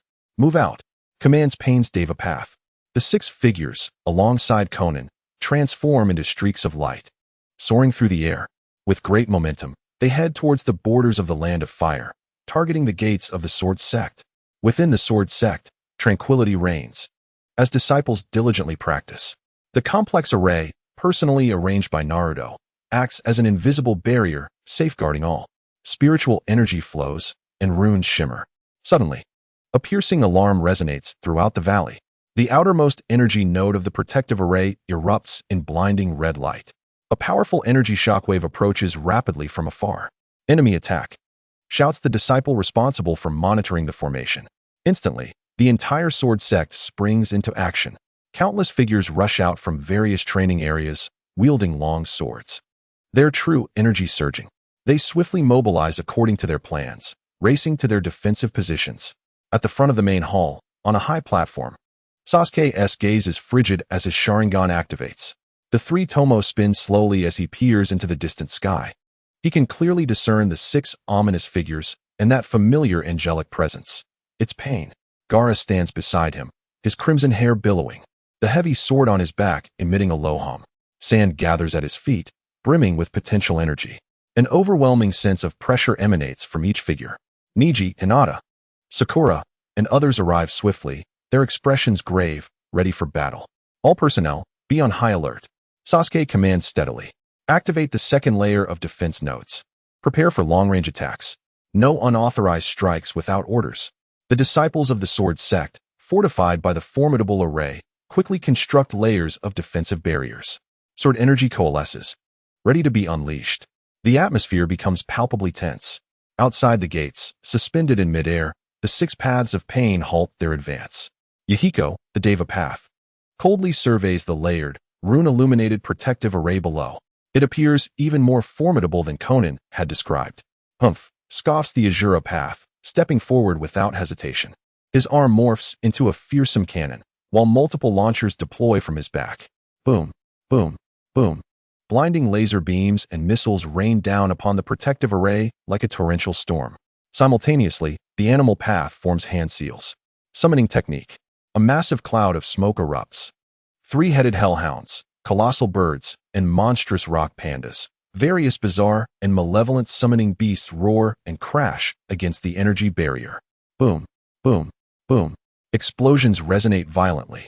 The energy barriers sway, their light flickering ominously. The powerful shockwaves cause the entire valley to tremble. Steady yourselves. Sasuke bellows. First and third teams, unleash sword energy upon the summoning beasts. Fifth team, inject energy to stabilize the southwest node. The disciples immediately comply. Searing sword energy shoots forth like meteors, accurately slicing through the frenzied summoning beasts. More disciples channel their strength into the array nodes, maintaining the barrier's stability. The clash of attacks creates a fierce collision in the air. Energy surges, flames erupting skyward. In an instant, neither side yields. The Azura path's eyes flash red, seemingly growing impatient with the stubborn defense. He raises his arm once more, directing the cannon towards a singular point. An even more potent energy begins to gather, capable of piercing mountains. There, Sasuke's Sharingan spins rapidly, instantly grasping the enemy's intent. Concentrate fire, interrupt him. Several of the strongest sword energies simultaneously launch towards the Azura path. Yet, he evades most of the attacks with astonishing speed, sustaining only a few blows without harm. The light from his cannon has reached its zenith. Not good. Sasuke's pupils constrict. Boom. A colossal, crimson laser cannon, seemingly able to annihilate all, screeches through the air, tearing it apart. It strikes a specific point on the protective array. Crack. A sharp sound echoes. The energy barrier shatters like glass, creating a massive gap. The residual force of the laser cannon surges through the opening, heading directly towards Sasuke, Gaara, and the others, who are commanding from behind. The essence of destruction approaches. The red beam rends the sky. Sasuke's pupils narrow. In a critical moment, he shouts, wielding his Kusanagi sword before him. His internal sword energy surges wildly. Thousand sword flow.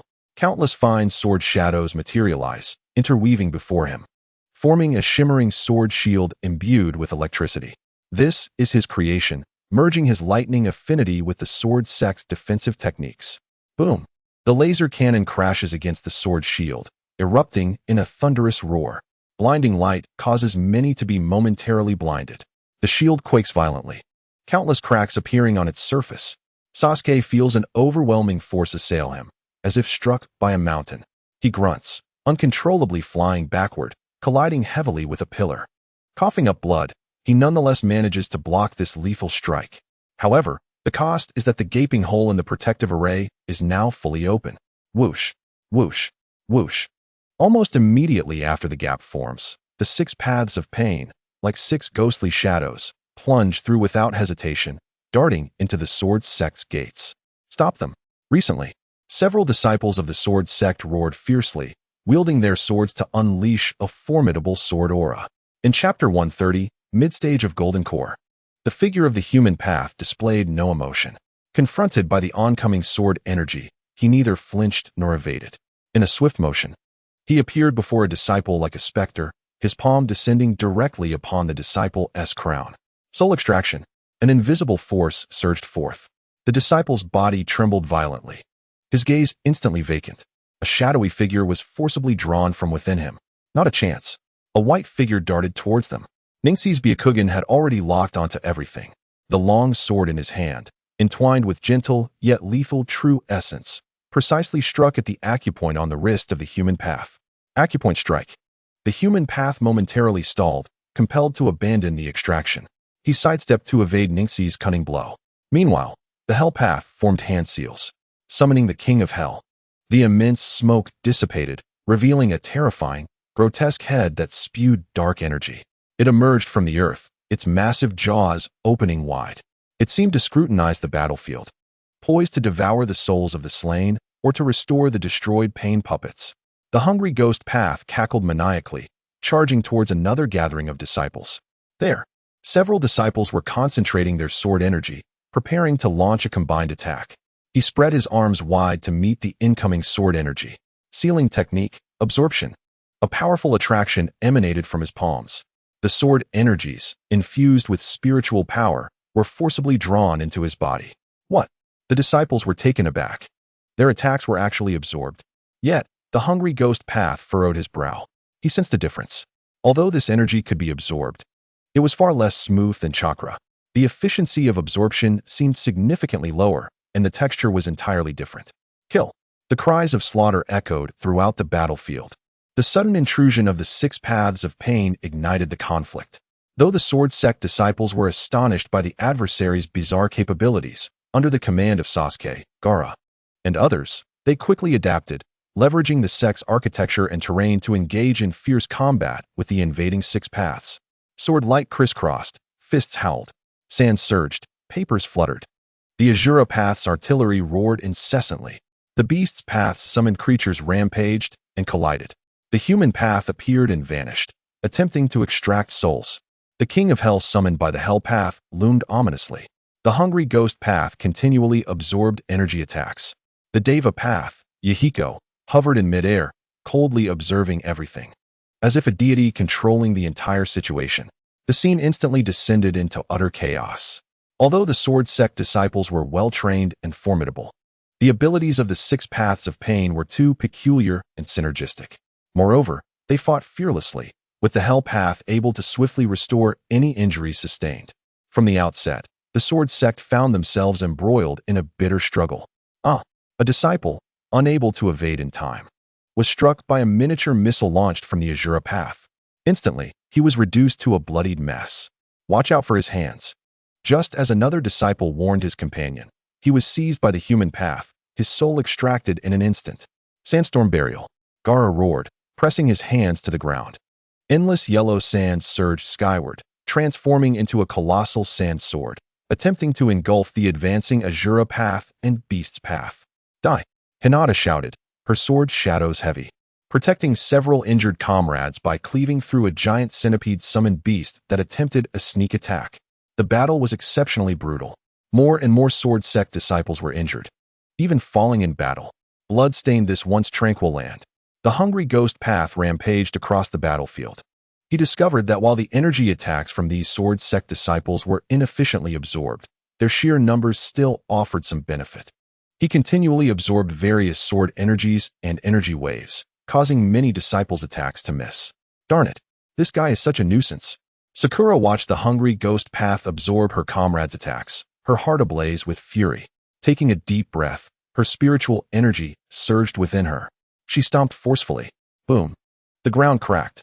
She shot forth like a pink lightning bolt, weaving through the entanglements of summoned beasts, charging straight towards the hungry ghost path, intent on smashing him flat. Behold my strike.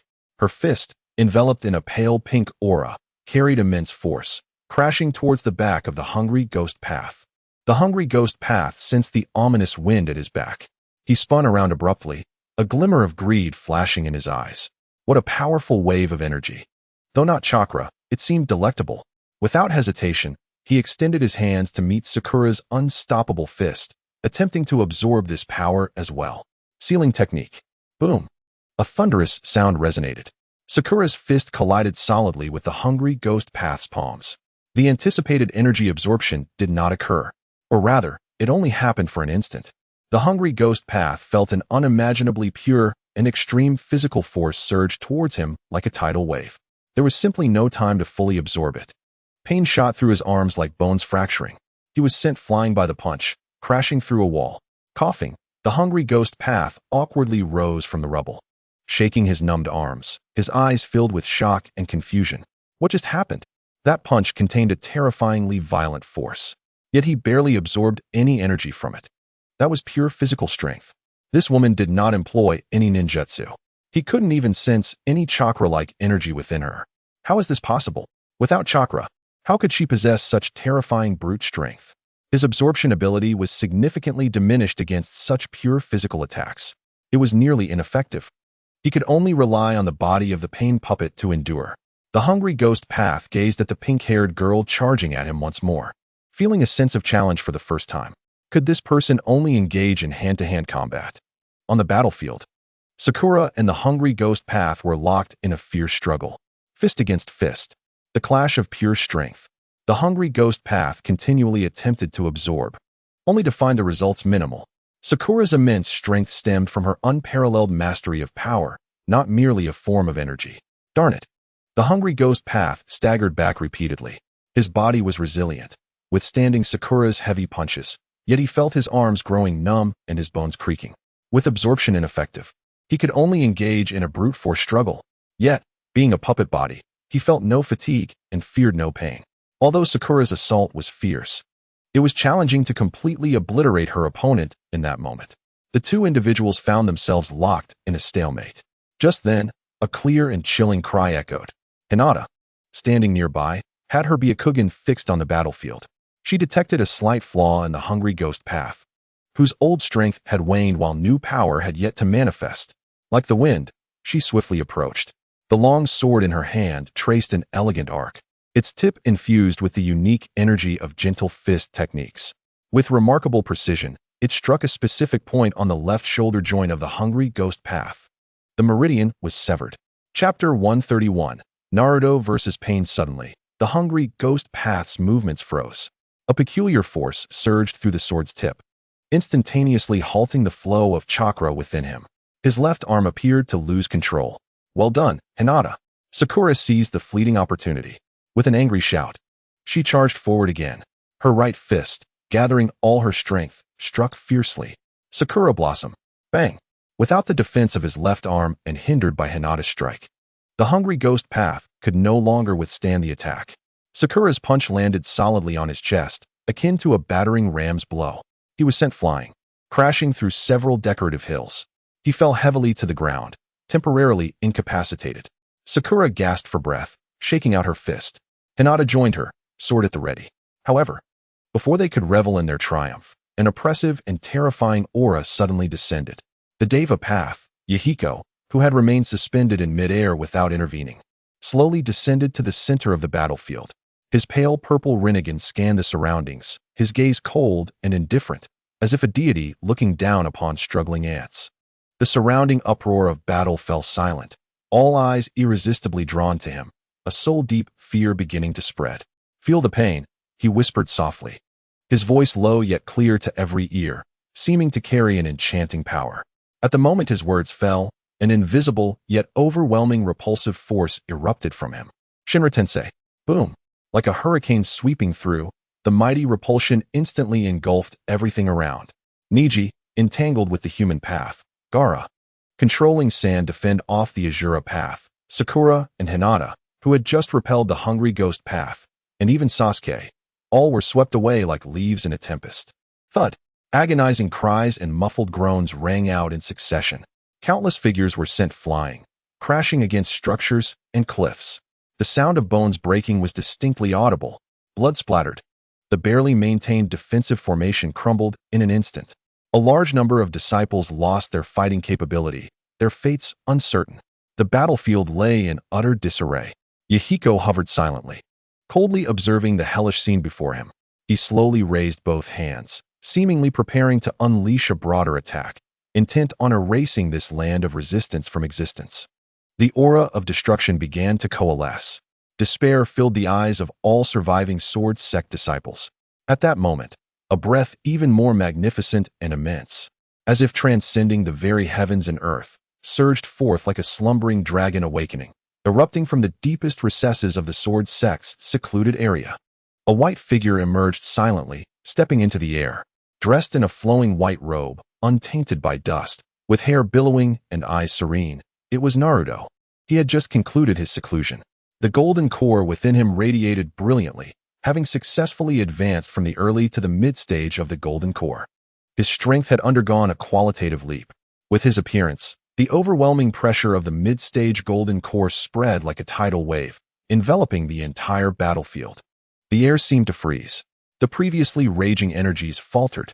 Even the repulsive force conjured by Yahiko appeared to be disturbed, rippling slightly. All Sword Sect disciples instinctively looked up, gazing at the figure descending like a deity. In their previously despairing eyes, the flame of hope reignited. It's the Sect Master. The Sect Master has emerged from seclusion. Yahiko, too, slowly turned his head. For the first time, a solemn expression crossed his Rinnegan. He gazed at the young man standing in the air, sensing the unique and immensely powerful aura emanating from him. Is this the Nine-Tails Jinchuriki, the Sect Master, Naruto Uzumaki? Without any superfluous words, a glint of cold light flashed in Yahiko's eyes. The power of the Rinnegan activated once more, targeting the newly appeared Naruto. Shinra Tensei. An overwhelmingly powerful force of attraction materialized from thin air, like an invisible hand attempting to forcibly draw Naruto closer to control him. The wind howled, and debris flew backward. The immense gravitational pull acted upon Naruto. However, suspended in midair, he remained as steady as a rock. His white robe fluttered, black hair dancing lightly. Faced with the terrifying force capable of pulling mountains, he stood utterly unfazed. His azure eyes were calm and unwavering, merely gazing at the Deva path, as if observing a mere gesture. The fearsome attraction of Shinra Tensei opened like a colossal beast, ready to devour everything within reach. The wind swirled violently, rubble flowed backward, and even the air twisted and warped. Everything was drawn frantically towards Yahiko floating in midair, yet that white figure remained unmoved. Naruto hovered aloft, his white robe billowing. In the face of the force capable of rending mountains asunder, his blue eyes remained tranquil as a deep abyss. It was as if this world-destroying power was merely a gentle breeze brushing against him. He slowly raised his right hand, fingers pointed like a sword. There was no earth-shattering momentum, nor dazzling brilliance, merely a gentle stroke directed at the source of the invisible gravitational force, a motion reminiscent of painting with ink. An invisible, yet razor-sharp intent surged through the void, not aimed at the tangible, but directly affecting a deeper existence. Swish! A barely audible sound echoed. The furious power of Shinra Tensei seemed to have its connection severed. All attraction vanished. The reverse winds calmed, and the flying debris fell. Everything came to a halt. Yahiko's pale purple Rinnegan finally showed a distinct fluctuation. He clearly felt that the connection between himself and the gravitational laws of that space had been forcibly severed by an overwhelmingly intricate power. What is this power? Below, the surviving disciples of the sword sect gazed in astonishment. Sasuke clutched his chest, leaning against a pillar, his Sharingan filled with shock. Gaara rose from the sand, his expression grave. Neji, Hinata, Sakura, and the others were momentarily oblivious to their wounds. The sect leader had merely made a single slash, shattering the previously apocalyptic gravitational force. Naruto did not afford Yahiko of the Akatsuki any time for contemplation. Having made his move, he intended to exert overwhelming force to suppress all. His figure flickered, as though the very fabric of space beneath his feet had been compressed. With a single step, he appeared before Yahiko like a specter. Swift, incredibly swift, faster than the naked eye, surpassing neural response. Yahiko's pupils contracted. Almost instinctively, his Rinnegan activated once more.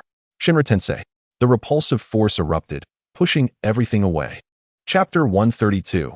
The Great Battle. Naruto's gaze remained unchanged, his fingers forming a blade as he thrust forward. At his fingertips, a strand of golden sword energy, honed to perfection, flickered unpredictably. Without grandiose display, it contained the lethal edge capable of annihilating all. With a sharp thrust, the golden sword energy pierced through the intangible repulsive field. Like a searing iron brand thrust into ice and snow, the repulsive field twisted violently, forcibly penetrated by that mere strand of sword energy. The momentum of the sword energy remained unyielding, piercing directly towards Yahiko's chest. Yahiko's complexion shifted slightly as he retreated rapidly. Simultaneously, a faint chakra barrier manifested around his body. With a soft thud, the sword energy pierced through the barrier, embedding itself several inches into his chest. No blood flowed, only a wisp of faint black smoke rose. It was as if something vital had been struck by that sword. That was the core within the pain puppet, used to receive chakra and sustain its actions. Naruto's sword intent was not merely an energy attack. It harbored a fragment of the law of destruction, capable of directly injuring or even obliterating such a chakra construct at its foundation. The puppet body shared visual information, manipulated remotely through chakra black rods. Naruto's calm voice resonated, akin to stating a simple fact. Your eyes are indeed marvelous. Unfortunately, they are of no use to me. Before the words left his lips, Naruto moved again. He no longer confined himself to the sword energy at his fingertips. His right hand formed an imaginary grip, as if holding an invisible sword. His mid-stage golden core energy surged forth without reservation. Sword intense sword. Streams of condensed golden sword light, as tangible as reality, cascaded forth with his sweeping motion. Whether slashing, cleaving, thrusting, or flicking, each strike was as swift as lightning, with angles astute. Each sword contained the terrifying power capable of severing mountains and obliterating cores. Yahiko continually retreated, alternating between Shinra Tensei and Bansho Tenin in an attempt to push Naruto away or draw him closer, disrupting his rhythm. Yet Naruto's speed was superior, his movements more ethereal. His sword light always found its mark at the weakest points of repulsion or attraction. It even severed the connection between that force and its host. The Rinnegan's divine techniques appeared somewhat inadequate before Naruto's pure and potent swordsmanship. Roaring. Below, the animal realm summoned several ferocious summoning beasts. The split giant hounds howled as they charged. The colossal rhinoceros lowered its head for a fierce strike. The Azura realm also reacted, transforming its arm into a cannon, unleashing lasers and missiles. The human realm stealthily circled behind Naruto, reaching for his soul. The hungry ghost realm opened its arms, attempting to absorb Naruto's cascading sword light. The hell realm exhaled ghostly energy, ready to repair its injured companions at any moment. The six paths of pain, working in perfect concert, launched another assault. A mere grain of rice, yet it shone brightly? Naruto scoffed, casting a disinterested glance. With his left hand, he formed a sword seal, casually pressing downwards. Buzz. An invisible realm of sword intent spread out. The rushing summoning beasts seemed to sink into a quagmire, their movements becoming sluggish. Following this, numerous slender strands of golden sword energy materialized, accurately piercing their joints or vital points. The summoning beasts howled in agony as they collapsed, temporarily losing their ability to move. In the face of the Azura realm's artillery, Naruto's figure fluttered like a willow in the wind. He traversed through the dense barrage unscathed. Simultaneously, he swung back with a sword, the blade slicing through. One of the Azura realm's missile-launching arms was severed at the shoulder, the cut smooth as a mirror. The human realm's ambush was laughable. Naruto did not turn, instead slapping backward. That seemingly light slap contained overwhelming sword essence. Boom. The human realm was struck as if by a colossal hammer, sent flying, crashing against a distant mountainside, unable to extricate itself. As for the hungry ghost realm, it discovered in terror that the golden sword light was utterly unabsorbable. It was not merely pure energy, but embodied a higher order of intent. Its sealing techniques were nearly ineffective against such power. It could only watch helplessly as several strands of sword light approached. Thud, thud, several deep, bone-revealing wounds appeared on its body, the core sustaining another injury. Repair. Yahiko shouted sharply. Behind him, the Hell Realm summoned the King of Hell, its mouth agape. Green, ghostly energy surged forth, enveloping the injured Azura and hungry ghost realms. Their injuries began to heal at a visibly rapid pace. Severed arms regrew. The sword wounds healed swiftly. An interesting ability to heal. A flicker of intrigue crossed Naruto's eyes. However, can your repair speed match my destruction speed? As his words fell, the assault resumed. This time, it was even more ferocious. Golden sword light poured down like a torrential storm, enveloping all 6 paths of pain. Thud, thud, thud, thud. The sound of slicing echoed repeatedly. The Azura realm's arm, recently healed, was severed again. The hungry ghost realm sustained new wounds. Even the supporting human and animal realms were pierced by several strands of sword light. Only Yahiko, relying on Shinra Tensei and Bansho Tenin, barely managed to hold on, yet was left in a disheveled state. The 6 paths of pain, despite their exquisite coordination and peculiar abilities, were vastly outmatched by Naruto's absolute power at the mid-stage golden core. Their speed could not keep up. Their strength paled in comparison. The proud capabilities of the Rinnegan were restrained by sword intent. The speed of their repairs could not hope to catch up with the pace of destruction. The scales of victory had tipped irrevocably. Yahiko watched as his companions were continuously wounded, healed, and then wounded again. A profound seriousness and determination finally emerged in his cold Rinnegan gaze. He realized that conventional tactics could no longer overcome the man before him. He must employ that technique.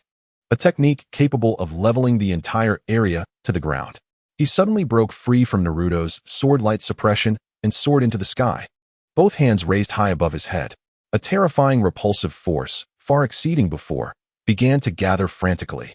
As he became the epicenter, the skies transformed dramatically. Dark clouds converged. Lightning flashed and thunder roared. The air felt as if it had turned tangible, heavy enough to stifle breath. The entire sword sect, nay, the very ground within a radius of several dozen miles, began to tremble ever so slightly, as if the apocalypse were upon them. The chilling voice of the super-divine Rotensho echoed throughout the heavens and the earth, enveloping the surroundings in an aura of annihilation. Above, the heavens shifted ominously. With hands raised high, Tiandao Yahiko gathered a terrifying repulsive force, as if the very sky were about to collapse. Below, the disciples of the sword sect were paralyzed with fear, trembling beneath the weight of this apocalyptic pressure. Despair once more shrouded their hearts. The super-divine Rotensho. The cold voice rang like the decree of death. The destructive repulsion was on the verge of erupting, threatening to reduce this landscape to mere dust. In that moment, a golden glimmer ignited in Naruto's eyes. He held nothing back as his golden core spun wildly within him. The vast spiritual energy surged forth. And with his right hand grasped in a fist, an invisible sword coalesced, its intention piercing the heavens. Break for me.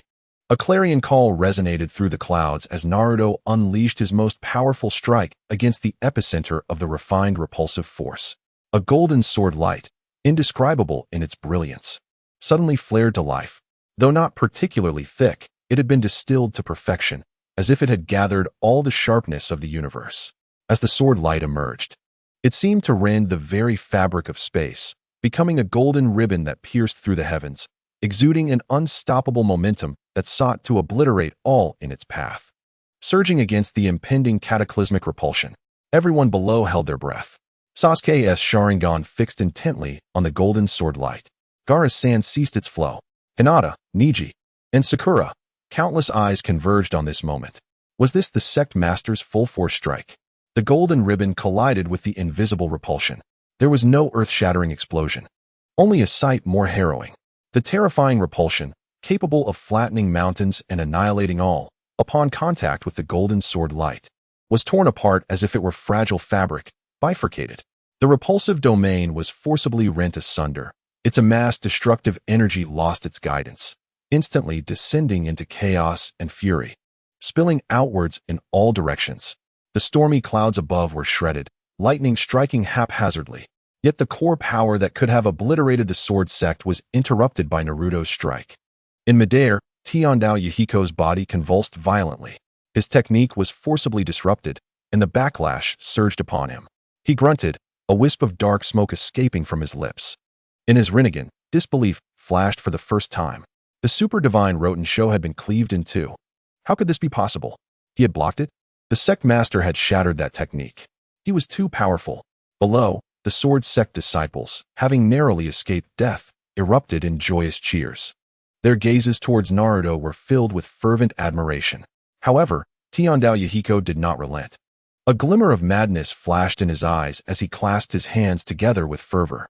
If that were the case, he would seal him completely with this technique. A power wave, starkly different from the Rotensho, erupted suddenly. A small sphere, as black as ink, flew from Tiandao Yahiko's palm, hovering in the sky. The moment the black sphere appeared, it emanated an unfathomable and terrifying gravitational pull. Earth explosion star. The ground trembled violently, akin to a 12-point earthquake. The earth split open, revealing countless gaping chasms. Rocks, trees, remnants of buildings. Everything was forcibly ripped from the land by an irresistible force, including vast segments of the earth's crust, all drawn towards the celestial black core. Help! Some injured disciples, unable to evade, were swept up along with the very ground beneath them. The scene resembled an apocalyptic catastrophe. A colossal sphere, formed from countless rocks and soil, was visibly coalescing in the air, intent on sucking everything in the vicinity within, to grind and seal it. The gravitational core pointed directly at Naruto. Suspended in the air, Naruto observed this world-ending spectacle, feeling the increasingly potent gravitational force acting upon him. His gaze remained composed. Was this the sealing technique of the Rinnegan? A grand maneuver utilizing gravity to create celestial bodies. His azure eyes reflected the expanding sphere of gravity and the black core that served as its source. Alas, once the core was destroyed, it would collapse of its own accord. He hesitated no longer. The golden core's spiritual energy surged to its zenith once more. In a swift motion, he charged towards the terrifying gravitational force, ascending against the tide, racing towards the black core in the sky, akin to a moth drawn to a flame, yet burning with the resolve to annihilate all. Sectmaster. The crowd below gasped in horror. The gravitational force was overwhelming. Even the mountains were being drawn up. The Sectmaster was charging headlong into it. Naruto's speed reached its zenith. Under the immense gravitational pull, his form slightly distorted. Yet his formidable physique and golden core cultivation endured the tearing force. The invisible sword in his hand once again coalesced. This time, the blade not only shimmered with brilliant gold, but was also entwined with a faint, ominous aura, the essence of obliteration, the most potent law he had comprehended. Obliteration sword. Naruto bellowed fiercely, directing his might towards the black core radiating endless gravity, unleashing a strike imbued with the power of destruction.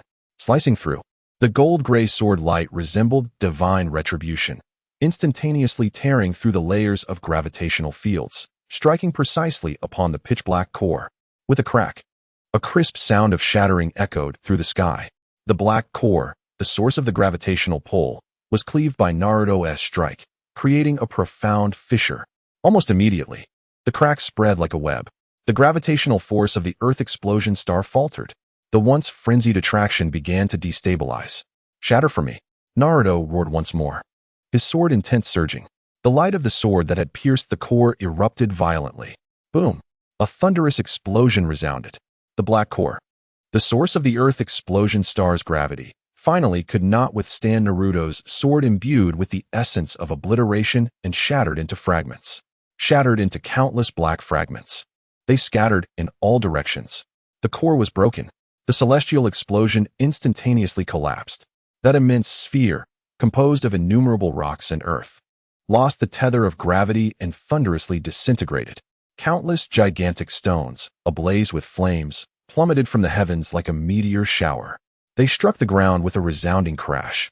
In an instant, the earth trembled and the air filled with dust. With a sudden puff, Yahiko of the heavenly path spewed forth a plume of black smoke. The celestial explosion was forcibly disrupted, and the core was annihilated.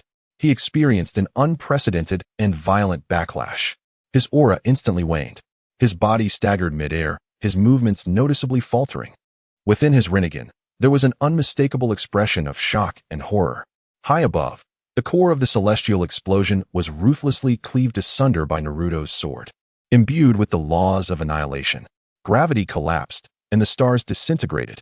Countless burning boulders fell like a doomsday meteor shower, crashing down. Dust billowed, obscuring the sun. With a sudden jolt, Yahiko's body trembled violently, his aura diminishing to its nadir. The destruction of the core and the forced interruption of his technique nearly caused his puppet body to shatter. He staggered backward, disbelief etched in his Rinnegan. The celestial explosion had been breached? The power of this man had transcended the limits of his understanding. Chapter 134. Deliverance. In that fleeting moment when Yahiko's movements faltered, a glint of cold light flickered in Naruto's eyes. An opportunity.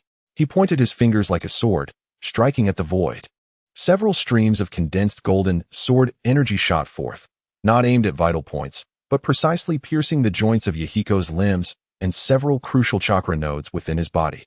"Seal!" Naruto exclaimed softly. The spiritual energy within the sword aura erupted instantaneously, forming intricate runes that forcibly sealed the flow of chakra within this puppet body. Yahiko's body stiffened abruptly. The radiance of the Rinnegan in his eyes swiftly dimmed. Like a machine devoid of power, his movements came to a complete halt. He fell helplessly from the sky. Simultaneously, on the battlefield below, as Yahiko was subdued, the actions of the remaining 5 paths of pain grew sluggish and rigid, as if they had lost unified command and energy supply. The summoning beasts of the animal path began to dissipate. The artillery of the Azura path fell silent. The human path, the Preta path, and the Hell path moved like marionettes with severed strings, their actions frozen. "Eliminate them." Sasuke gritted his teeth against his injuries, issuing a fierce command. His Sharingan locked onto the target. Gaara, Neji, Hinata, Sakura, and the remaining disciples of the Sword Sect seized this once-in-a-lifetime opportunity, unleashing their final strength. Sword light flickered. Sands roared. The wind from their strikes howled. Deprived of their ability to resist, the 5 paths of pain were swiftly and thoroughly vanquished, reduced to lifeless remnants. Naruto hovered in the air, paying no heed to the battle below. He slowly closed his eyes. His vast divine sense, akin to an invisible tide, surged forth, penetrating the dust, mountains, and all obstacles. Following the faint trace of chakra emanating from Yahiko, he hastened towards its source. Soon, his divine sense pinpointed a location. Atop an unremarkable peak, several dozen miles from the Sword Sect, lay a cleverly concealed cave. Within it resided an exceedingly weak yet familiar source of chakra, alongside another, slightly stronger chakra imbued with vigilance and protective intent. "I found it." Naruto opened his eyes, calmness reflected in his gaze. "Sasuke, secure the battlefield, tend to the wounded, and safeguard the sect." His words resonated clearly in the ears of everyone below. Then, with a swift motion, he appeared as if stepping onto an invisible staircase. With one step, he was 100 jong away. With another, he transformed into a faint streak of light, vanishing into the horizon. His speed was unfathomable. Below, Sasuke and the others gazed in a myriad of emotions at the direction Naruto had departed. The cataclysmic battle still lingered vividly in their minds. The sect leader's power had reached an unimaginable realm. "Everyone, heed the leader's command. Sasuke collected himself, issuing a solemn order to clear the battlefield, tend to their comrades, and heighten their vigilance. The disciples of the sword sect sprang into action, beginning to address the grim aftermath of the battle. Atop the peak, within the concealed cave, the light was dim and the air was humid. Seated in a vast chair resembling some life support apparatus was a frail young man with red hair slumped against it. His body was emaciated, skin stretched tightly over bones, devoid of color. Countless black metal rods pierced his back and arms, connecting to the intricate instruments behind the chair. The true controller of the 6 paths of pain, Naruto, his pale purple Rinnegan appeared somewhat dulled. He gasped for breath, each inhalation seemingly draining all his strength.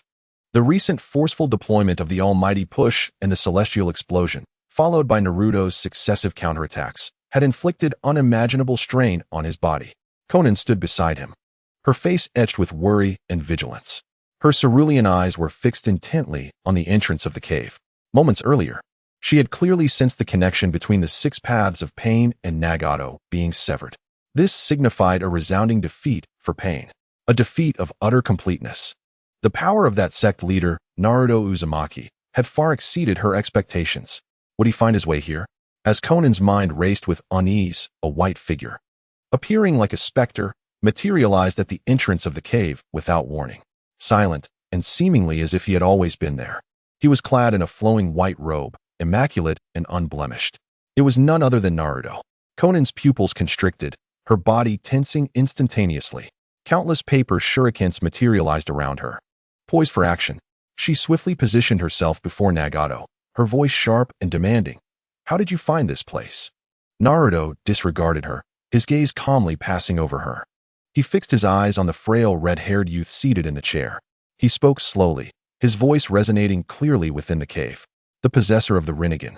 Naruto's gaze swept over the gruesome black rods embedded in Naruto and the connected instruments. Who would have thought that the one orchestrating the 6 paths, instigating bloodshed in pursuit of peace through suffering, would be trapped within such a feeble form? Naruto lifted his head, his Rinnegan fixed on Naruto. Despite his frailty, a certain obsessive resolve flickered deep within his gaze. He gasped, his voice hoarse and weak. Cough, cough Uzumaki Naruto. The Jinchuriki of the Nine-Tails, you do not comprehend my suffering. This world is rife with war, hatred, and loss. Only by making the world experience profound pain can true peace be achieved. Naruto interrupted him, a hint of derision in his tone. Your suffering, I may comprehend to a degree, for I too have been nurtured amidst ceaseless malice and exclusion. Your pursuit of peace, perhaps, is not entirely misguided. Naruto's tone shifted, his gaze sharpening. Yet alas, you have strayed from the righteous path. You have allowed the pain and hatred of the past to blind your vision, opting for the most extreme and foolish of methods.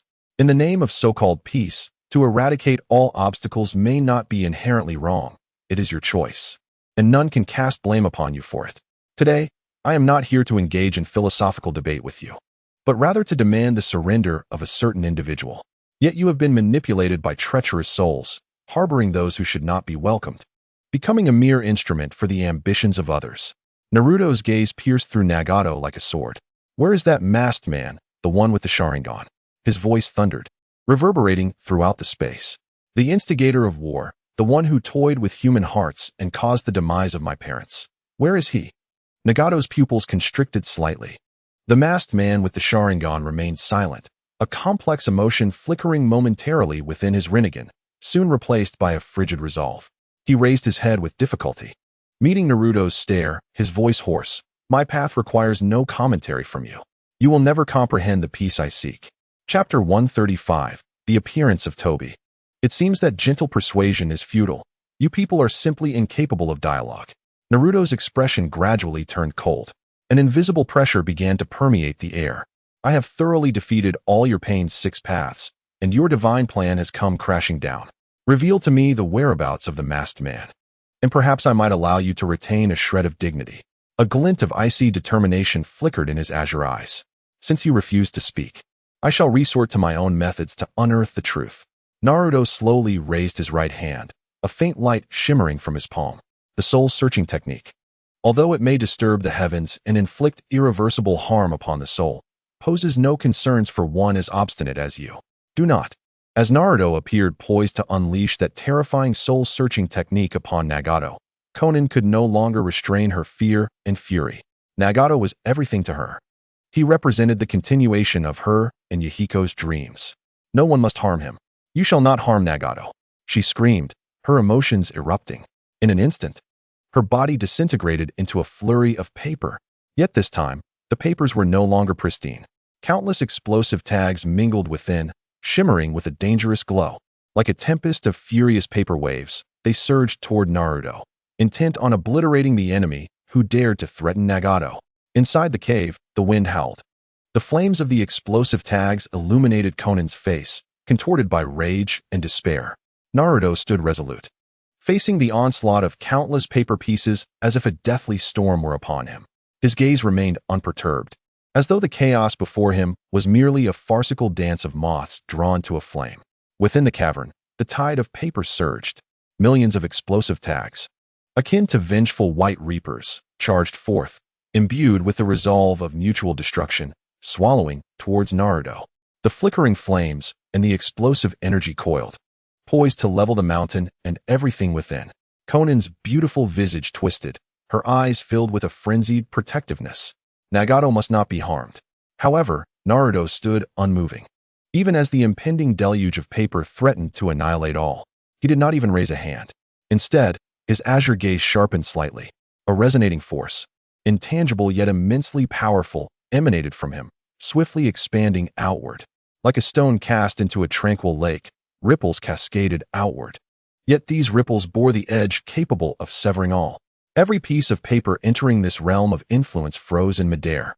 Whether it was ordinary sheets or those glimmering with peril, the chakra contained within them seemed forcibly stripped away by a power of a higher order, obliterating their essence. The runes upon the explosive tags dimmed rapidly, their detonative energy extinguished. All paper reverted to its most fragile form, losing the power to fly, losing the potential to explode. Like dandelion seeds scattered by a tempest, they floated aimlessly, before helplessly descending. A thick layer accumulated at Naruto's feet, devoid of any threat. Konan stood frozen, as though ensnared by a binding spell. She felt the connection to her paper severed entirely. A terror stemming from the depths of her soul rendered her immobile. She gazed at Naruto in horror. He had merely released an aura that dissipated the lethal attack she had wagered her life upon. What a terrifying disparity in power this was. Naruto did not cast his gaze upon her, his focus firmly fixed on Nagato. He slowly lifted his right hand, gathering a faint luminescence within his palm. Step by step, he approached the massive life support chair. Why? Konan's voice trembled, dry with incomprehension. You possess such power. Why do you still cling to the Nine-Tails? Was Pain's plan aimed at the Nine-Tails? Naruto paused, glancing at her with a neutral tone.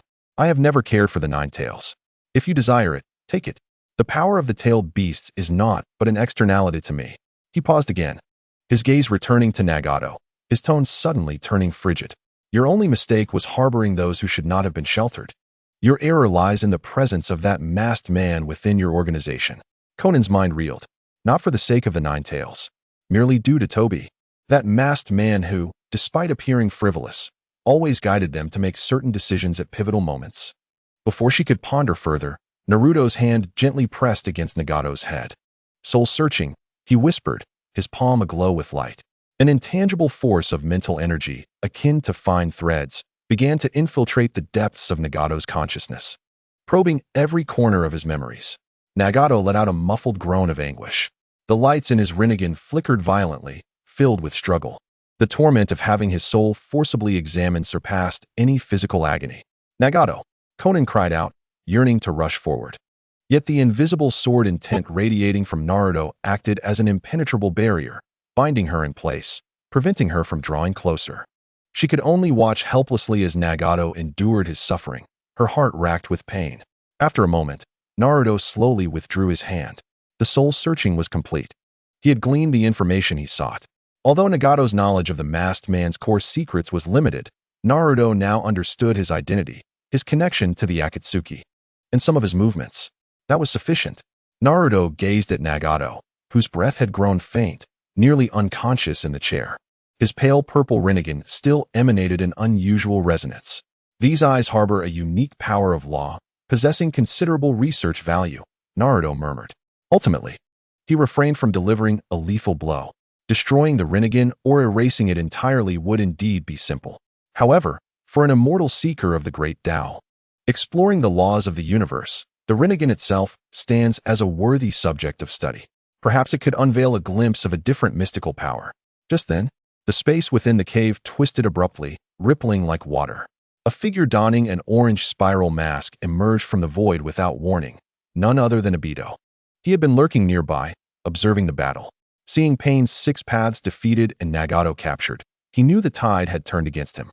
He initially planned to escape, but was unwilling to concede. The Rinnegan. Those eyes must not fall into Naruto's hands. At the moment he appeared, his target was clear. His right hand shot forth like lightning towards Nagato's eyes, aiming to seize the Rinnegan while Naruto was caught off guard. Chapter 136. The Power Beyond the Gods Seeking Death. However, while Obito was quick, Naruto's reaction was even swifter. In fact, it could be said that Naruto had anticipated his arrival. From the memories gleaned during the soul search, Naruto was already aware that this masked man was nearby. Almost instantaneously upon Obito's emergence, Naruto turned without a backward glance, unleashing a sword strike. There was no physical blade, only a razor-sharp beam of golden sword light. It moved with the speed of lightning, tearing through the air. Swish! Obito's expression changed dramatically, and the ability of Kamui activated instantly. The sword light pierced through his form, crashing into the stone wall behind him, leaving an unfathomable scar. Yet even so, the chilling sword intent and aura of annihilation that accompanied it sent a shiver down his spine. The unstable fluctuations of the void around him forced him to abandon his attempt to seize the Rinnegan, retreating clumsily a few steps. Vortex Naruto. Obito gazed at Naruto, his single eye brimming with trepidation and rage. He understood he was no match for the man before him. The disparity was insurmountable. Failing to ambush him, remaining here would lead only to death. Without hesitation, Obito activated Kamui once more. His body twisted rapidly, as if drawn into an invisible vortex. We shall meet again. He left behind those final words as his figure vanished entirely into the distorted space. The cave fell back into silence. Only Nagato's faint breaths and Konan's dazed gaze remained. Naruto slowly turned to where Obito had disappeared. In his azure eyes, there was no longer the tranquility or indifference from before. Instead, a chilling, bone-deep killing intent radiated from him, as if it could freeze the very soul. An unprecedented, almost tangible aura of murder erupted from his being, causing the temperature in the cave to plummet to the freezing point. Konan involuntarily shivered. She gazed at Naruto in terror. Never before had she sensed such pure, such terrifying murderous intent in anyone. This aura of death was not directed at her, nor at Nagato, but was entirely fixated on the fleeing Obito. It seemed as if he would not rest until he had ground him to dust. At that moment, a surge of intense regret washed over Konan. She suddenly recalled Naruto's earlier words. I do not care about the Nine-Tails. Your only mistake was that masked man in your organization. Coupling that with the terrifying killing intent directed at Obito, a thought uncontrollably emerged in her mind. If they had not heeded Obito's temptations and manipulations, if they had not hastily taken action against the Sword Sect, if they had communicated with Naruto earlier or even handed Obito over, would everything have been different? Would Yahiko's dream and Nagato's body have avoided such a fate? That scoundrel Obito. He has been using us. Using pain. A surge of indescribable anger and regret, entwined with hatred for Obito, filled Konan's heart in an instant. The cave was engulfed in a deathly silence. Nagato lay slumped in his life support chair, his breath weak. The Rinnegan dim and lifeless, akin to a candle flickering in the wind. Konan knelt on the ground, lost and disheveled, tears mingling with paper scraps, staining her cheeks. Her expression hollow, filled with remorse and confusion. The cataclysmic battle, the clash of divine and demonic forces, and Obito's sudden appearance and escape assaulted her mind like a nightmare. Naruto stood with his hands clasped behind him, the frigid killing intent gradually receding, yet the ice-cold depths of his gaze remained unyielding. He glanced at the nearly lifeless Nagato, and then at the despairing Konan, feeling little emotional upheaval within. Their paths diverged. Their ideologies were in stark contrast. To him, Nagato's philosophy was naive and extreme. Konan's obsession, though deserving of sympathy, had only served to aid the oppressor. The true source of his bloodlust was solely directed at the escaping masked man, Uchiha Obito, the one responsible for his parents' demise. The puppeteer manipulating hearts. Watch him. Naruto left a flat statement for Konan. He did not slay Nagato, nor did he destroy the Rinnegan. Firstly, these eyes indeed possessed research value, perhaps offering insights into the laws of the universe. Secondly, from the memories gleaned from the soul's search, it appeared that both Nagato and Konan were to some extent pawns manipulated by Obito. The principal perpetrator remained at large. It was prudent to leave the accomplices with a glimmer of hope. More importantly, he sensed that beyond Obito, there lurked a deeper, more ancient presence. The information gathered from Nagato's soul was limited. In the future, he might need to extract more clues about that ultimate puppeteer from these two. Preserving their lives would prove more beneficial than eliminating them. With his words spoken, Naruto did not linger. In an instant, he vanished like a wisp of smoke at the cave's entrance, leaving Konan cradling the unconscious Nagato, silently weeping in the dim cavern. Within the sword sect's gates, chaos reigned. The ground was rent asunder, buildings collapsed, and the scars of battle were evident everywhere. The air was thick with the acrid scent of gunpowder, mingled with blood and dust. Yet, in stark contrast to the ruins was a sense of relief and an indescribable exhilaration. We won. We triumphed. The sect leader has returned. Pain was defeated by the sect leader. He is incredible. He is like a god. Disciples supported one another, clearing the battlefield and tending to the wounded. Despite many suffering injuries and even some comrades having tragically perished, each face radiated pride and reverence. They had witnessed that earth-shattering battle firsthand. They had seen their sect leader, like a divine being descending from the heavens, effortlessly obliterate the Rinnegan's divine technique and shatter the explosive star with a single stroke. That invincible figure was indelibly etched in the hearts of every disciple. Sasuke stood elevated, orchestrating the overall situation. His complexion was somewhat pale, clearly indicating the toll taken during the earlier confrontation, even bearing some internal injuries. Yet his gaze was remarkably bright, the three-tomo Sharingan slowly spinning, shimmering with intricate light. Shock, reluctance, and a newfound determination to pursue. Naruto's formidable strength once again reshaped his understanding. In the mid-stage of the Golden Core, he was already so terrifying. What might the nascent soul stage entail? Gaara silently manipulated the sand, clearing away the massive stones, carefully gathering the remains of the fallen disciples. His expression was stoic, but his heart roiled with tumult.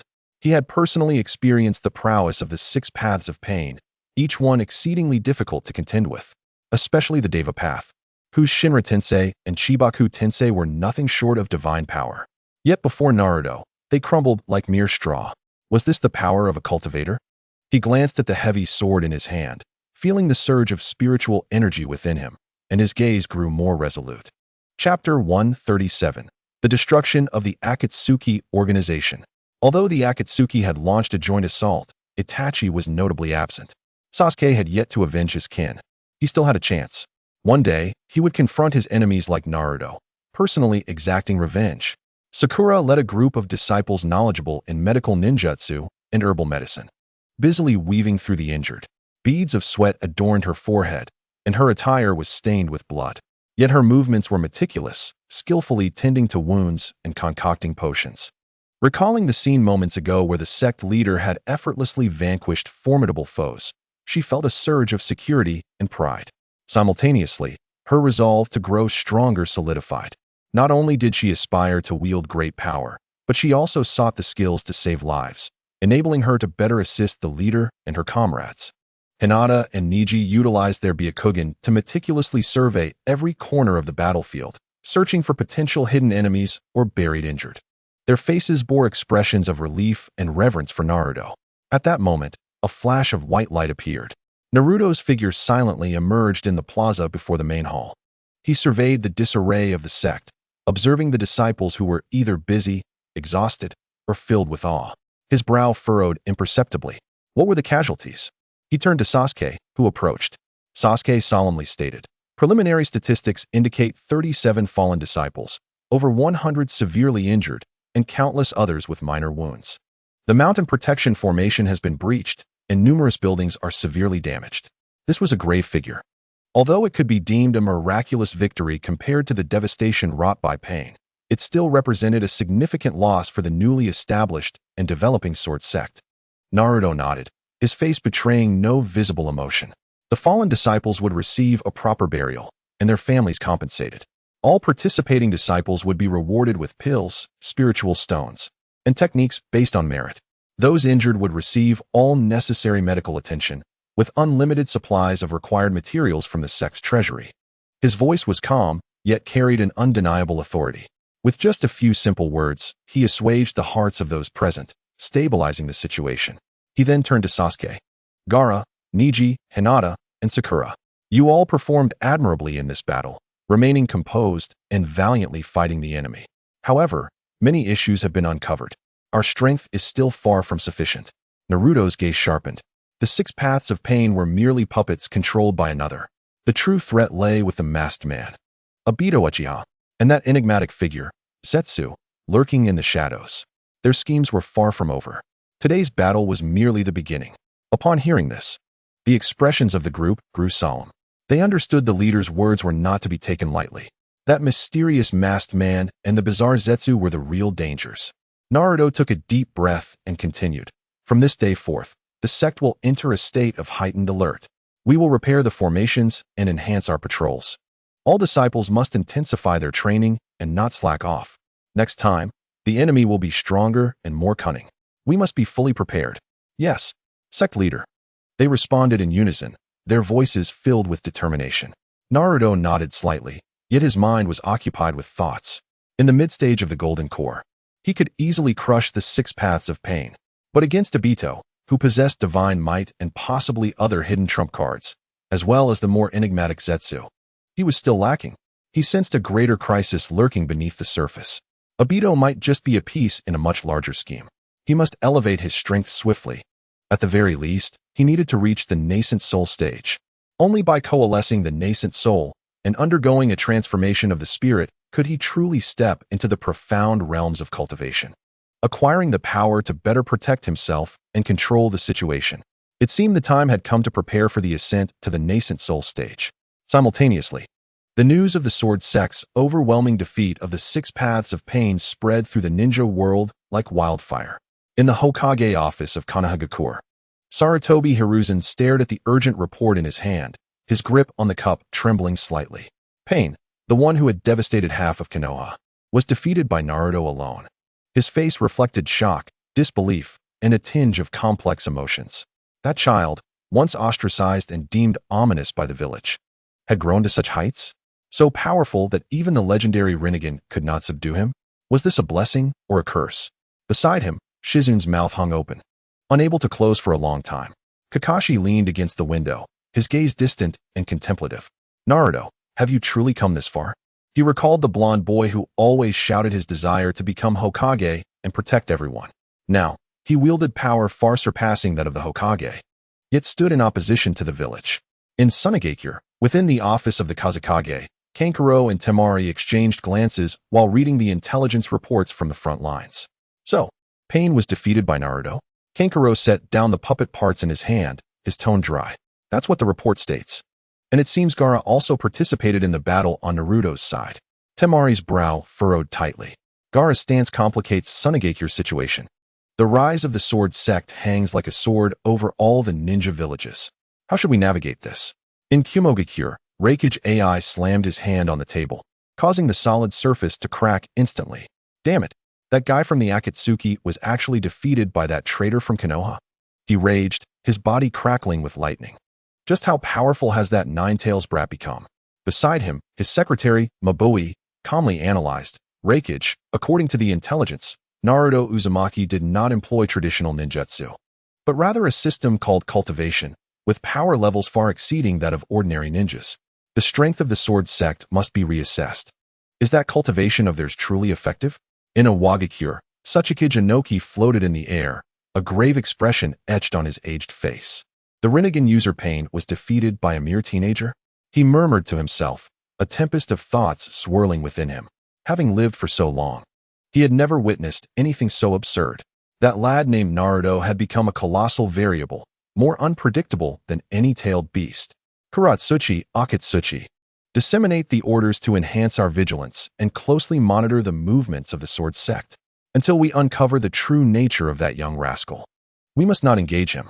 In the hidden mist village, Mizukage Terumi May listened intently to the report, a hint of intrigue gracing her alluring visage, while her eyes harbored an icy depth. A cultivator? Uzumaki Naruto? How exceedingly fascinating. I previously dismissed him as merely a child's trivial antics. She licked her lips, realizing that it was imperative to reconvene the Five Kage Summit. The dynamics of this world were destined to shift. Chapter 138, A Return to Seclusion. In an instant, the entire shinobi world was engulfed in trepidation. The various ninja villages were awestruck by the mere glimpse of the sword sect's formidable power. Terms like sword sect, Uzumaki Naruto, and cultivators became the focal point of every ninja's discourse. Fear, reverence, curiosity, and greed burgeoned in the shadows. Once regarded as a haven for rogue ninjas, the sword sect had ascended to a position of unparalleled prominence, rivaling even the 5 great ninja villages and, in some respects, surpassing them. Its renown was unmatched. However, as factions within the shinobi world harbored their own agendas and dread for the sword sect grew, some insignificant characters began to entertain sinister thoughts. Fragments of small ninja villages, clinging to life amidst chaos, or minor factions subtly incited by the Akatsuki, conspired in ignorance of their own limitations. Upon hearing of the sword sect's recent battles and the devastating arrival of pain, they presumed it had suffered significant losses and left its defenses vulnerable. Like hyenas scenting blood, they stealthily gathered, intent on taking advantage of the situation, seeking to infiltrate the sword sect to glean intelligence or seize some benefit. As the night deepened, several furtive figures, cloaked in shadows, approached a relatively weakly defended area of the sword sect's rear mountain, evading the vigilant outer guards. They believed themselves undetectable, unaware that their every move had already been observed by a pair of cold, crimson eyes. Humph, a swarm of oblivious ants. In the dense forest of the rear mountain, Sasuke stood atop a tree, his black cloak billowing in the night wind. His 3-tomo Sharingan glowed ominously in the darkness. Behind him, Neji and several elite disciples of the sword sect were poised for action. Swift and decisive, Sasuke's voice was frigid, devoid of any emotion. The instant he finished speaking, he vanished like a specter. The next moment, piercing screams, accompanied by flashes of lightning and the keen whistle of sword energy, echoed through the stillness of the rear mountain. The confrontation could scarcely be deemed a battle. It was an unmitigated massacre. In mere moments, tranquility was restored. Sasuke sheathed his sword, its blade untouched by dust. He cast a cold glance at the scattered corpses on the ground, his expression betraying not the slightest ripple of emotion. Dispose of them. With those 2 words, he turned and departed, his silhouette exuding an air of aloofness and chill. Though the sword sect had recently endured a fierce battle, it was far from the grasp of these petty clowns. The true enemies lay hidden in the deeper shadows. He lifted his gaze to the night sky, as if striving to encompass that endless darkness within his vision. The entrance of the sword sect bore the scars of battle, remnants of its walls being swiftly cleared. New structures rose from the ground with the disciples' collaborative efforts. The air was thick with the faint aroma of herbs, along with the solemnity born from survival. In the depths of the main hall, within a tranquil chamber, Naruto sat cross-legged, his eyes gently closed. The golden core within him radiated with a luminous flow, flawless and harmonious. The power of his mid-stage golden core surged through his limbs and bones, far surpassing his previous capabilities. His mind was tranquil as he reflected upon his battle against pain and the 6 paths. The techniques of the Rinnegan replayed vividly in his thoughts. The repulsive force of Shinra Tensei, the gravitational manipulation of Bansho Tenin, and the core of the planetary devastation technique. These powers, while distinctly different from his own sword path, touched upon the very essence of the universe's operation on certain levels. Repulsion, attraction, Naruto murmured, his fingertips unconsciously tracing through the void, as if mimicking the trajectory of those forces. He also recalled Obito's enigmatic spatial distortions and his ability to traverse between dimensions, which left a profound impression on him. Were it not for his own perceptive abilities and sword intent, he might have suffered a significant setback. In contrast to the ordinary ninja framework, this shinobi world was defined by its more potent bloodline abilities, which surpassed the norm. If he could not devise a method to counteract Obito's prowess, even if he encountered him later, it would be futile to attempt to restrain him. However, he believed there must be a way. Although the systems of power differed, the principles of truth might share commonalities. Naruto pondered deeply. Engaging with these formidable foes and observing their powers served as a validation and inspiration for his own path. Particularly, the decisive strike that had forcibly shattered the core of the planetary devastation technique deepened his understanding of the world's laws. I require greater strength. Upon reaching the nascent soul stage, I shall be able to safely engage with the laws of this world, and the solution may lie within those very laws. The golden core within him trembled slightly, its rotational speed quickening in response to these realizations. The nascent soul, a spark ignited in Naruto's eyes. The golden core represented a pinnacle of energy condensation, while the nascent soul signified the initial fusion of energy and spirit, a transformation, consolidating the nascent soul, with the spirit residing within it, would grant him an existence akin to a second life. His power would undergo a cataclysmic transformation. His perception and application of the laws of the universe would ascend to a new echelon. I can wait no longer. A resolution solidified within Naruto. Obito had fled, but he remained lurking in the shadows. The Akatsuki's machinations hinted at even deeper conspiracies. The perils of this world were far from vanquished. His objectives remained unfulfilled. Though the Akatsuki could be deemed vanquished, Naruto understood that his adversary was solely Obito. He must ensure that his foe pays a price. Whatever Obito valued most, Naruto would personally obliterate it before him, allowing his adversary to experience the depths of his own anguish. He must swiftly break through to the nascent soul stage. Only then could he possess the requisite strength to confront all uncertainties, truly seize his destiny, and pave the way for avenging his parents while clearing the dust from his heart, ultimately achieving ascension. He rose to his feet and exited the tranquil chamber. Summoning the core members of the Sword Sect, Sasuke, Gaara, Orochimaru, as well as Neji, Hinata, and Sakura. Inside the main hall, the atmosphere was solemn. Naruto's gaze swept across the assembly before he spoke slowly. Now that the Akatsuki is nearly extinguished, I shall enter a prolonged seclusion. My goal is to attain the nascent soul stage. Upon hearing these words, everyone was struck with a profound sense of shock. The nascent soul stage. Although their understanding of the realm of cultivation was limited, they could surmise the terrifying potential of Naruto, even in the golden core stage. In the stage of the Yuan-ing, how immensely powerful it must be. The sect leader is about to grow even stronger. In the eyes of the crowd, a sense of awe and anticipation could not help but emerge. Naruto continued, during my seclusion, the affairs of the sect will be managed collectively by Sasuke, Gaara, and Orochimaru. He cast a glance at the three of them. Sasuke, you will oversee the combat strength of the sect, manage punishments, and provide deterrence against external threats. Gaara, you will handle internal affairs, resource allocation, and maintain stability among the people. Orochimaru, you shall continue your research while also being responsible for intelligence gathering and the maintenance of formations. Chapter 139, Breaking Through the Yuan-ing. The Heavenly Tribulation Descends. Sasuke's eyes flickered, but he remained silent, merely nodding. Managing the sect is also a form of training. Gaara's expression was calm as he replied, yes, sect leader. I will safeguard this place. Orochimaru licked his lips, a glint of excitement flashing in his eyes. I shall obey the sect leader's orders. Shared management? This bestowed upon him greater authority and freedom. He was deeply intrigued by Naruto's power structure and the enigmatic foes they faced. Naruto then turned to Neji and the others. You will assist these three, fulfilling your respective duties and diligently cultivating without any slack. Yes, they responded in unison. Subsequently, Naruto took action himself. He expended considerable spiritual energy to reinforce the protective formation surrounding the mountain, integrating even stronger early warning mechanisms. Should a formidable enemy invade or the formation be triggered, a fragment of his consciousness inscribed within the formation's core would immediately sense it. This would ensure that the sect remained secure during his seclusion. This should suffice. Once Naruto completed these tasks, he felt a sense of reassurance. With these individuals managing the sect and the fortified formation guarding it, they should be able to hold out until his return. Just as he was about to officially announce his seclusion, Orochimaru suddenly stepped forward, a mix of confusion and excitement on his face. Sect leader, please wait. Oh. Naruto looked at him. Recently, I have been studying the remnants of the 6 paths of pain, as well as the samples captured from the Akatsuki organization. And I have encountered some difficulties, Orochimaru said, his eyes shimmering with a thirst for knowledge.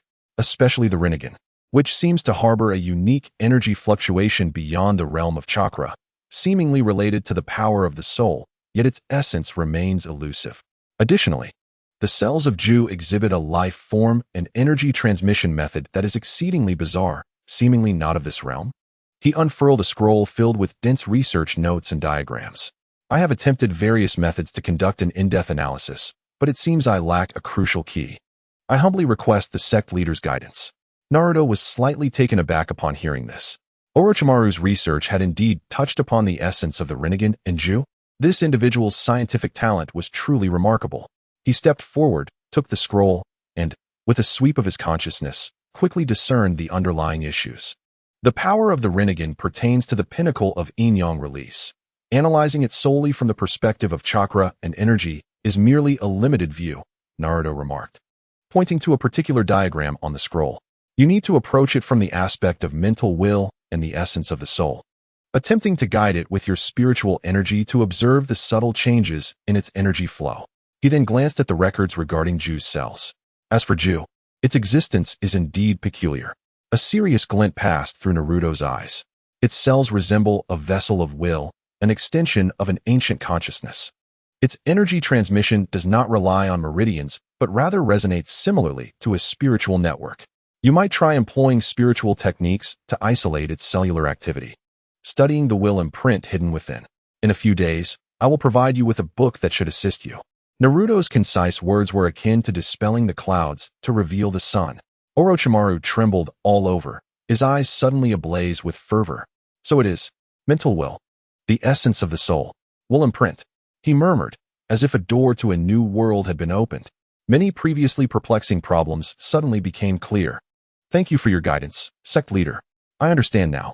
Orochimaru bowed respectfully, his tone filled with genuine admiration. This young sect leader possessed not only unfathomable strength, but also insights and wisdom that far surpassed his imagination. Naruto nodded slightly. Guiding Orochimaru was also meant to better prepare for future encounters with enemies. Having resolved this minor interlude, he no longer delayed. The sect is in your hands. With one final remark, Naruto turned and proceeded towards the secluded chamber prepared deep within the spiritual vein of the sword sect. The heavy stone door slowly closed, isolating him from the outside world. Inside the chamber, the spiritual energy was dense, and the formations were stringent. Naruto sat cross-legged, his mind entirely immersed in cultivation. He aimed to break through to the Yuan-ing. In this seclusion, success was imperative. Failure would mean demise. His azure eyes gradually closed, and his aura began to lengthen and become ethereal, as if he were merging with the heavens and the earth. Deep within the sword sect, where the spiritual veins converged, the secluded chamber's heavy stone door was tightly shut, cutting off all external disturbances.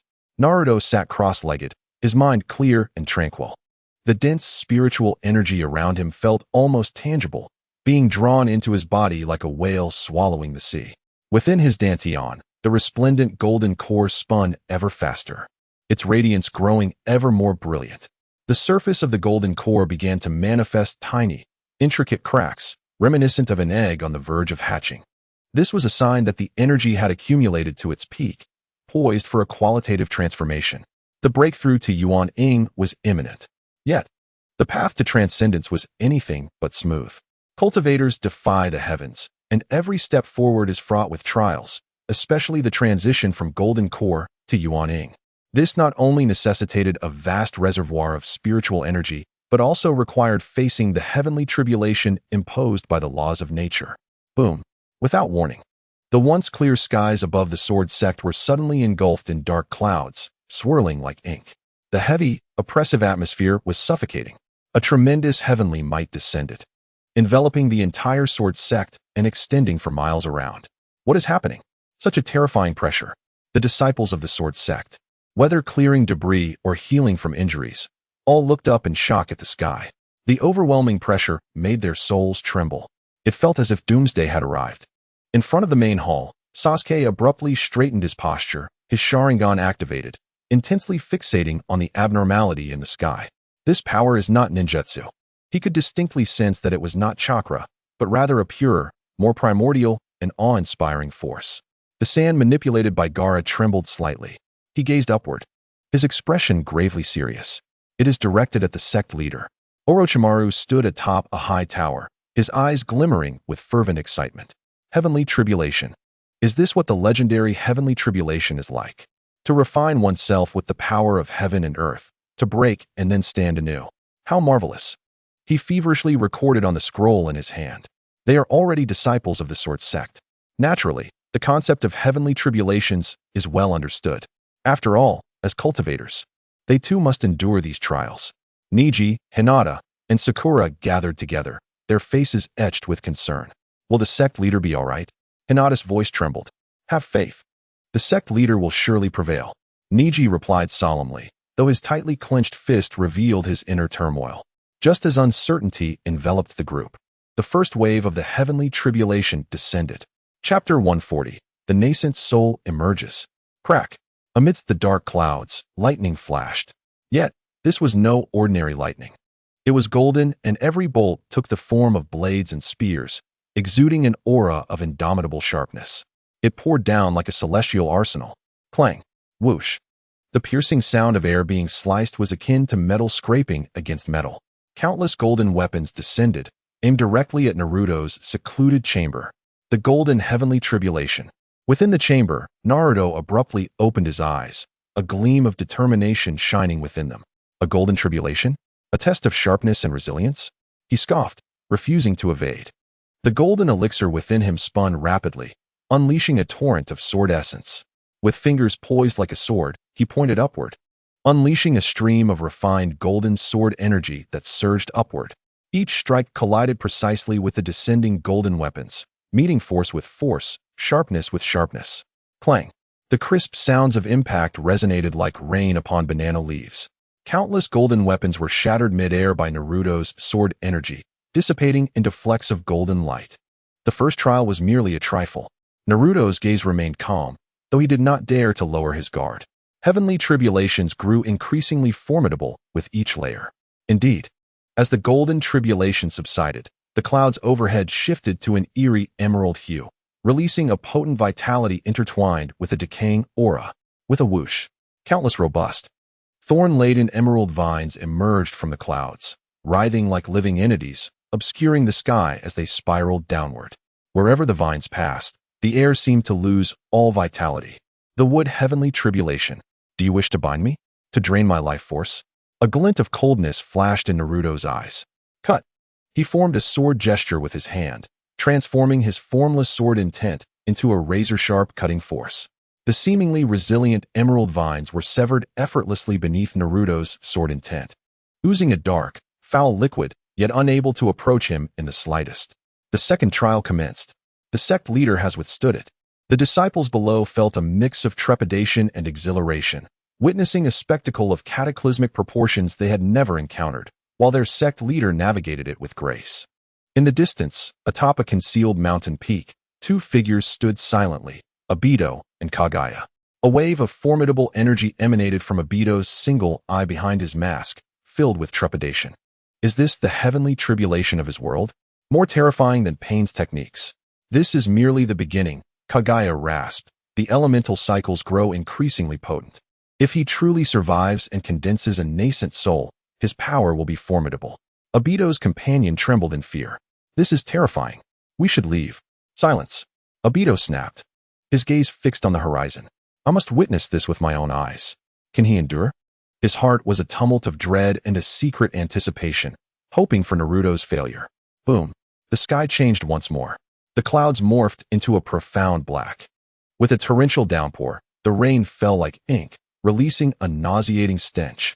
Its corrosive nature sizzled upon contact with the rocks, producing plumes of black smoke. At the same time, a colossal water dragon formed from a dark, viscous liquid roared and surged downward with immense force. The water heavenly tribulation. Corrosive abyss. Child's play. Naruto rose to his full height. The power of the golden elixir erupted without reservation. His right hand grasped as if wielding an invisible colossal sword. He struck at the descending water dragon and the pervasive black rain. With a mighty swing, the great river sword intent surged forth. A vast, golden sword light shot upward. capable of cleaving rivers. As it passed, the black rain was instantly vaporized. The massive dark water dragon was cleaved in two, dissolving into a mist of water vapor. Gasp! The onlookers below inhaled sharply. Such power! With a mere gesture, he could lay waste to the heavens. Obito's pupils constricted. The might of this sword reminded him of the peak of Hashirama's power. No, it was even purer, more razor-sharp. The sky transformed for the fourth time. This time a blinding crimson, as if the entire expanse were ablaze. Whoosh! Countless enormous fireballs fell like meteors, causing the air temperature to soar, as if within a furnace. More alarming, from the clouds emerged a massive three-legged flaming crow, engulfed in black flames that seemed capable of burning the very soul. The fire heavenly tribulation. Soul-burning black flame. Humph! You think this feeble soul fire can shake my resolve? Naruto's eyes narrowed. This trial tested not only the flesh, but also the spirit and will. He no longer relied solely on sword essence. A golden light flickered between his brows. A powerful consciousness erupted, merging flawlessly with his sword intent, transforming into an invisible sword of will. He swung it towards the charging three-legged crow, resolutely severing its path. Heart sword cutting the soul. A piercing wail echoed. The seemingly fierce three-legged crow disintegrated upon contact with Naruto's will sword, its black flames dissipating as its enormous form melted away, ultimately vanishing into the air. Even spiritual attacks can be effortlessly neutralized. Obito was astonished. This Naruto possessed nearly no weaknesses. Finally, the fifth heavenly tribulation approached. The last trial. The sky turned a heavy earthen yellow. Buzz. An unimaginable, terrifying gravity suddenly descended, as if an invisible mountain pressed down upon everyone. Weaker disciples collapsed to the ground, unable to move. Crack, crack. The earth groaned under the weight of this dreadful gravity, splitting apart.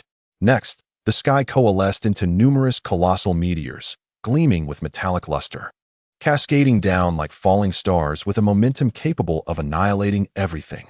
The earth heavenly tribulation. Meteoric pressure. Bring it on. The fires of battle ignited in Naruto's eyes. This is the final trial. He gazed skyward, his voice resonating through the heavens. Within his dantian, the golden elixir, marred with cracks, radiated an unparalleled brilliance. Break and then reforge. Boom! The golden elixir shattered with a thunderous roar. Yet, rather than dissipating, in that fleeting moment of fragmentation, it transformed into a torrent of even purer and more expansive energy. This energy, following a certain arcane trajectory, swiftly reorganized and coalesced.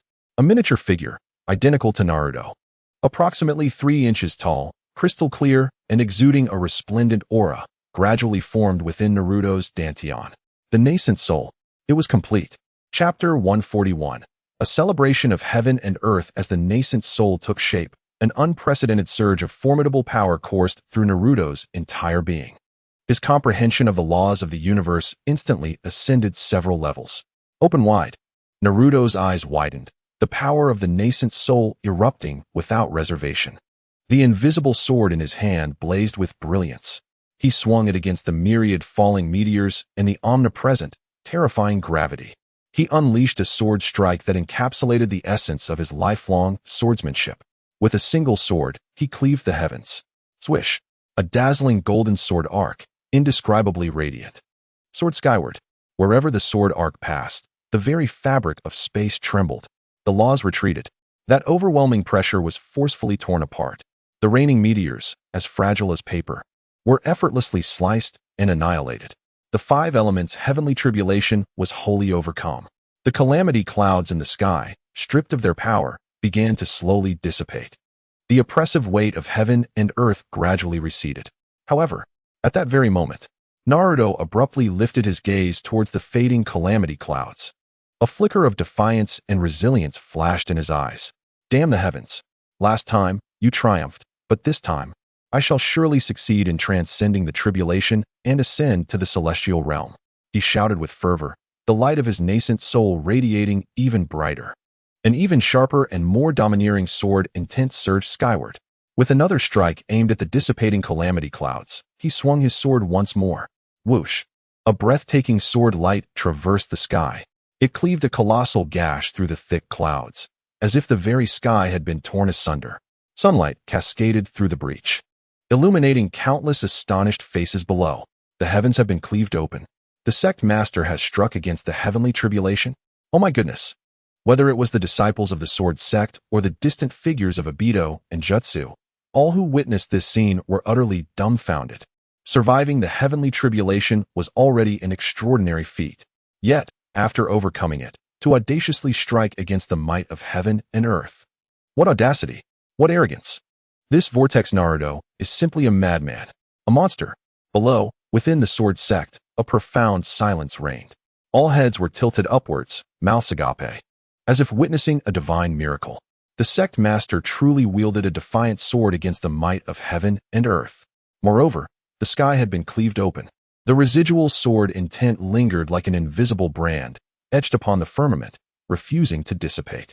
In the secret chamber, Naruto gradually retracted the sword intent from his fingertips. He stood tall, his white robe billowing without wind. Within him, the scene in the Dantian Sea of Chi had drastically transformed. The nascent soul sat cross-legged atop the sea of Chi, eyes closed, as it drew in and exhaled the immense flow of spiritual energy surrounding it. An unprecedented sense of power overwhelmed Naruto's entire being. His spiritual awareness surged tenfold. His sensitivity and control over the natural energies of the world reached an entirely new pinnacle. Every movement seemed to resonate with the very laws of the universe. This was the nascent soul stage. He had truly entered the profound realm of cultivation. In that fleeting moment of cleaving through the heavenly tribulation, his Tao heart underwent unparalleled tempering and elevation. It became even more resolute and harmonious. With a long exhale, Naruto released a breath of turbid energy, feeling the surging power within, a glimmer of satisfaction reflected in his eyes. The nascent soul had finally taken form. He could sense a tighter bond with this world, as if he could hear the whispers of the wind and touch the veins of light. At that instant, an extraordinary change occurred. As Naruto's nascent soul stabilized, an immense aura surged forth from him, ascending skyward. Above the sword sect, the recently cleared sky was once again engulfed in tumultuous winds. Yet this time, it was not the oppressive calamity clouds, but rather an endless auspiciousness. Above, spiritual energy converged, akin to 100 rivers flowing into the sea.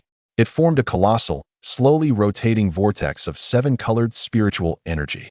At the vortex's center, the faint sound of celestial melodies resonated, elusive and inscrutable.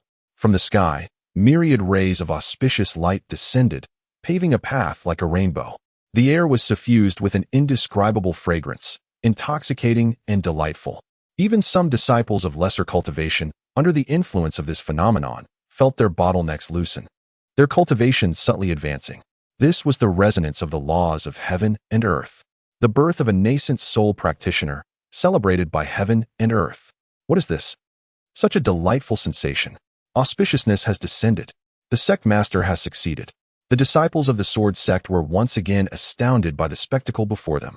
Just moments ago, it was the apocalyptic heavenly tribulation, and in the blink of an eye, it transformed into a celestial wonder. This stark contrast elevated their reverence for Naruto to its zenith. Standing high above, Sasuke gazed at the 7-colored vortex and the myriad rays of light with profound astonishment reflected in his Sharingan. He could sense that this power was far more expansive and profound than that of pain. Is this the power of the nascent soul stage? He clenched his fists, his determination to pursue becoming even more fervent. The sand beside Gaara stirred excitedly, as if in celebration. He looked up at the sacred spectacle, feeling the pure energy permeating the air, his heart brimming with yearning. Orochimaru trembled with excitement, overwhelmed by the resonance of heaven and earth. The laws had manifested. It turned out that breaking through to the nascent soul stage could evoke such phenomena. The scroll in his hand felt as if it would crumble beneath his grip. This was true power. This was the eternal mystery. Far away, in the depths of Myaboku Mountain, within an ancient palace, the enormous toad sage suddenly opened its drowsy eyes. A flicker of unprecedented shock flashed within its murky orbs. That wave of energy was so potent, so pure. It was neither chakra nor ordinary natural energy. It seemed to be a force from another system, having reached a certain qualitative transformation. Is the world about to witness a true turning point? It pondered, manipulating its robust claws as if attempting to deduce something. Yet ultimately all was obscured. It was inscrutable, utterly inscrutable. Simultaneously, across the ninja realm, some exceptionally perceptive beings, or those who had lived for countless years, faintly sensed an unusual wave. Though weak, it carried an unsettling, higher-level resonance. They turned their gazes towards the border of the Land of Fire, towards the emerging force of the Sword Sect. There, it seemed that something extraordinary was unfolding. In the realm of the Sword Sect, just outside the secluded chamber, Naruto descended gracefully from the sky, the peculiar phenomena surrounding him gradually subsiding. With a single step, the heavy stone door opened silently. Sunlight cascaded upon him, as if draping him in a golden divine radiance. His demeanor underwent a subtle transformation, becoming more reserved, profound, yet increasingly awe-inspiring. Chapter 142. The Request of the Nine-Tails. Congratulations, Sect Master, on your remarkable advancement. Sasuke, Gaara, Orochimaru, and others, who had long awaited outside, bowed in unison, their voices imbued with genuine admiration. Naruto nodded slightly, his gaze sweeping over the assembly, sensing the mixed emotions of reverence, excitement, and concern emanating from them. Just as he was about to speak, a flicker of expression crossed his face, and he turned his gaze inward. Within the recesses of his consciousness, a colossal, orange-red fox with 9 tails regarded him with an intricate gaze. It was the 9-Tails, Kurama. The once defiant and tempestuous eyes now bore traces of weariness, confusion, and an unprecedented solemnity. Kid, Kurama's deep voice resonated within Naruto's mind. This was the first time it had communicated with him so formally. You have succeeded. It had witnessed Naruto's tribulation in its entirety, the cataclysmic power unleashed in Naruto's audacious triumph over the heavens, profoundly shaking it. Naruto, taken aback, responded through thought, Kurama? What do you wish to convey? Kurama paused momentarily, seemingly organizing its thoughts. I have observed you for quite some time. The path you tread diverges from that of your companions and all ninjas in this world. It is higher, stronger, and perhaps closer to a certain eternity? Its voice carried a subtle yearning. I have lived for far too long. Since my inception from the Sage of Six Paths, I have been regarded merely as a conglomerate of chakra, a weapon, sealed, exploited, and despised. To be frank, I am somewhat weary of it. Naruto listened in silence, refraining from interruption. He could sense the millennia of exhaustion and resentment woven into Kurama's words. Kurama continued, through you, I perceive an alternative possibility. You once spoke of the belief that all things possess a spirit, that the soul can exist independently, even cultivate to attain immortality? You mentioned the path of the ghostly immortal, which discards the physical body to focus solely on the soul. I wish to explore it. I no longer wish to be this amalgamation of chakra, nor to be termed a tailed beast. I desire to exist as an independent soul, to witness diverse vistas, to pursue true freedom and eternity. Kurama's voice rang with an unprecedented resolution. Naruto's heart surged with tumultuous waves. The 9-Tails sought to transcend its tailed beast form and pursue the path of the ghostly immortal. This was an astonishing notion fraught with uncertainty and peril. He gazed into Kurama's resolute eyes, feeling its fervent yearning for freedom and independence. For a moment, he fell silent. Naruto's spirit immersed in this dialogue with Kurama, the being that had accompanied him through 2 lifetimes. This ancient soul, once filled with rage and hatred, now sought understanding and liberation. At this moment, it had boldly proposed to abandon its tailed beast form in pursuit of the ghostly immortal. Have you considered this thoroughly? Naruto's thoughts bore a weighty seriousness. The transformation and transition were no simple feat. The soul departing from the body, losing its physical protection, would become extraordinarily fragile. The path of the ghostly immortal was fraught with challenges, filled with the unknown and dangers. A single misstep could lead to the obliteration of the soul, with no hope of reincarnation. Such warnings were not mere exaggerations. In the realm of cultivation, those who chose to undergo this transformation had an alarmingly low survival rate. It demanded immense willpower, wisdom, and fortitude. Do you think I am one to fear death? Kurama's voice held a hint of pride, yet also fatigue.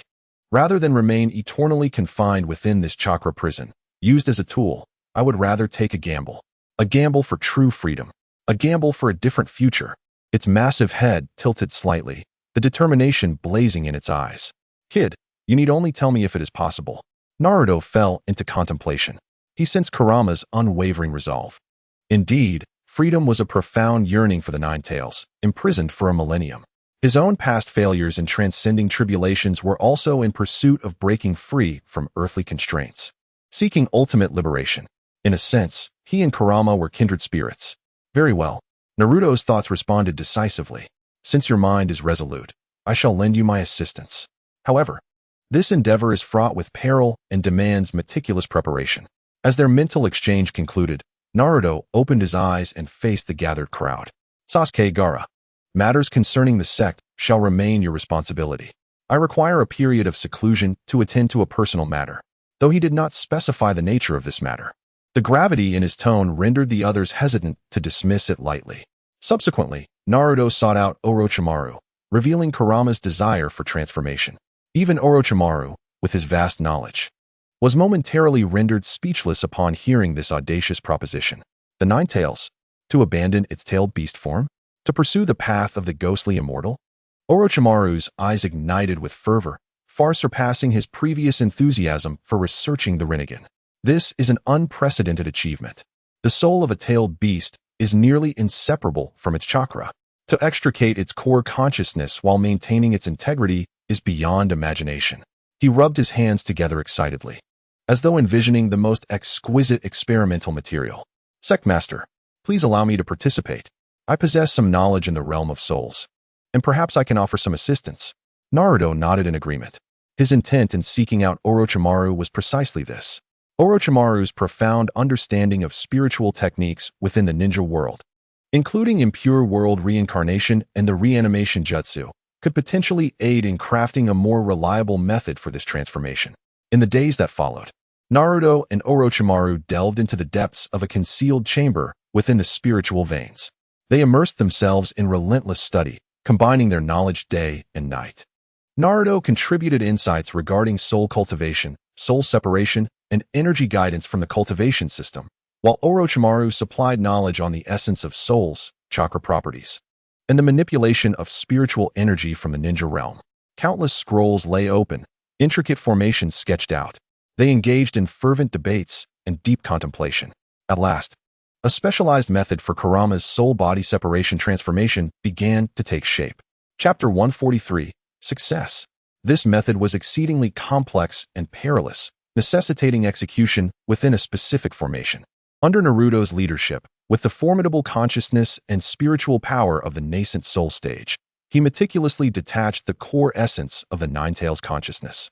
Simultaneously, Orochimaru provided assistance, employing specialized sealing techniques and soul stabilization methods to maintain the stability of the Nine-Tails spirit and guide it towards the initial threshold of ghostly sage cultivation.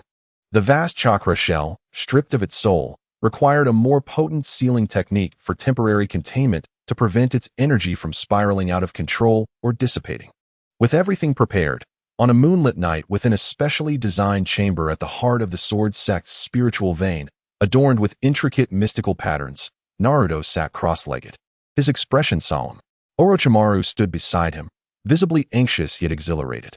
Naruto's consciousness delved deep within. Kurama, are you ready? Humph, stop rambling. Let us begin. The Nine-Tails voice carried a hint of barely perceptible tension. All right. Naruto hesitated no longer. The power of the nascent soul surged forth.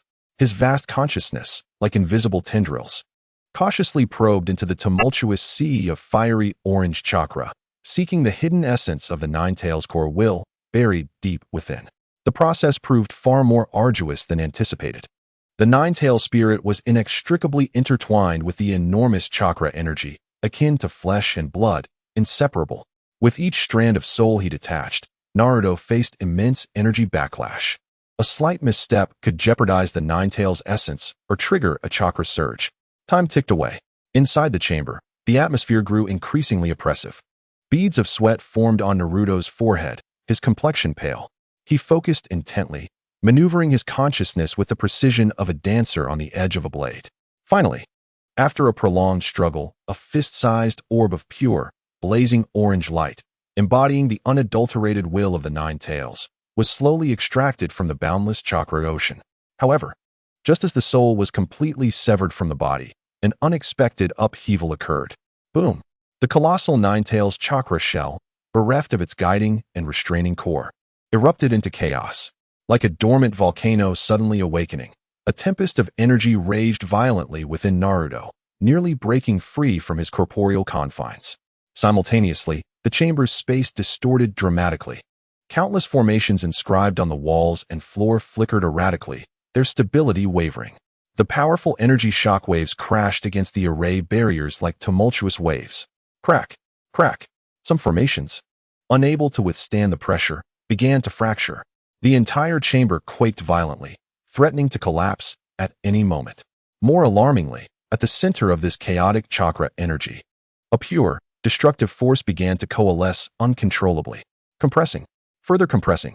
It was none other than a tailed beast ball, forming wildly within Naruto.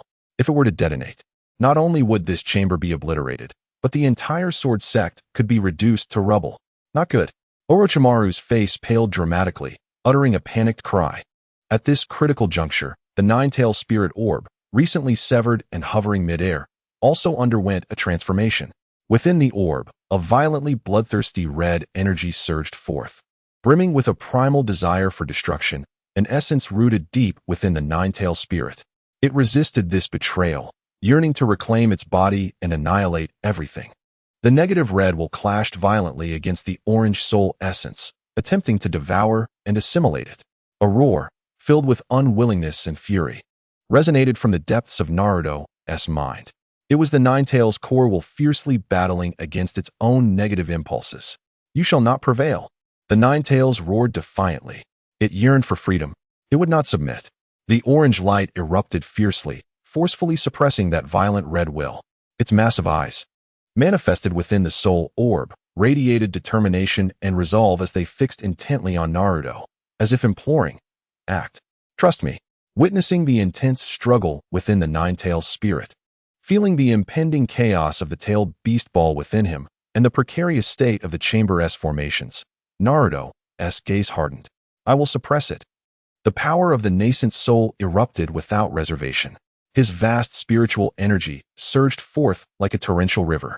A portion forced itself into his body, exerting absolute power to firmly contain the consolidating tailed beast ball.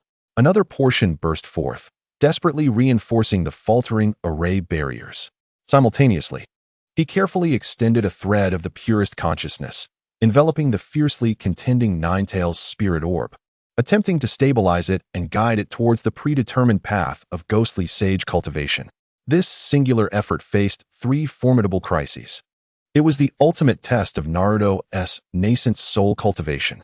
Inside the chamber, life and death teetered on a knife's edge. The brilliance of Naruto's nascent soul illuminated the space.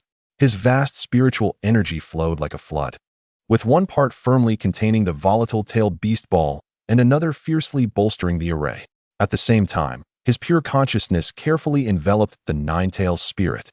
The essence of the Nine-Tails fought desperately against its own violent will, the orange and crimson energies intertwining in a tempest of spiritual conflict. It yearned for freedom. It refused to be subdued. Those enormous beastly eyes locked onto Naruto, filled with trust and determination.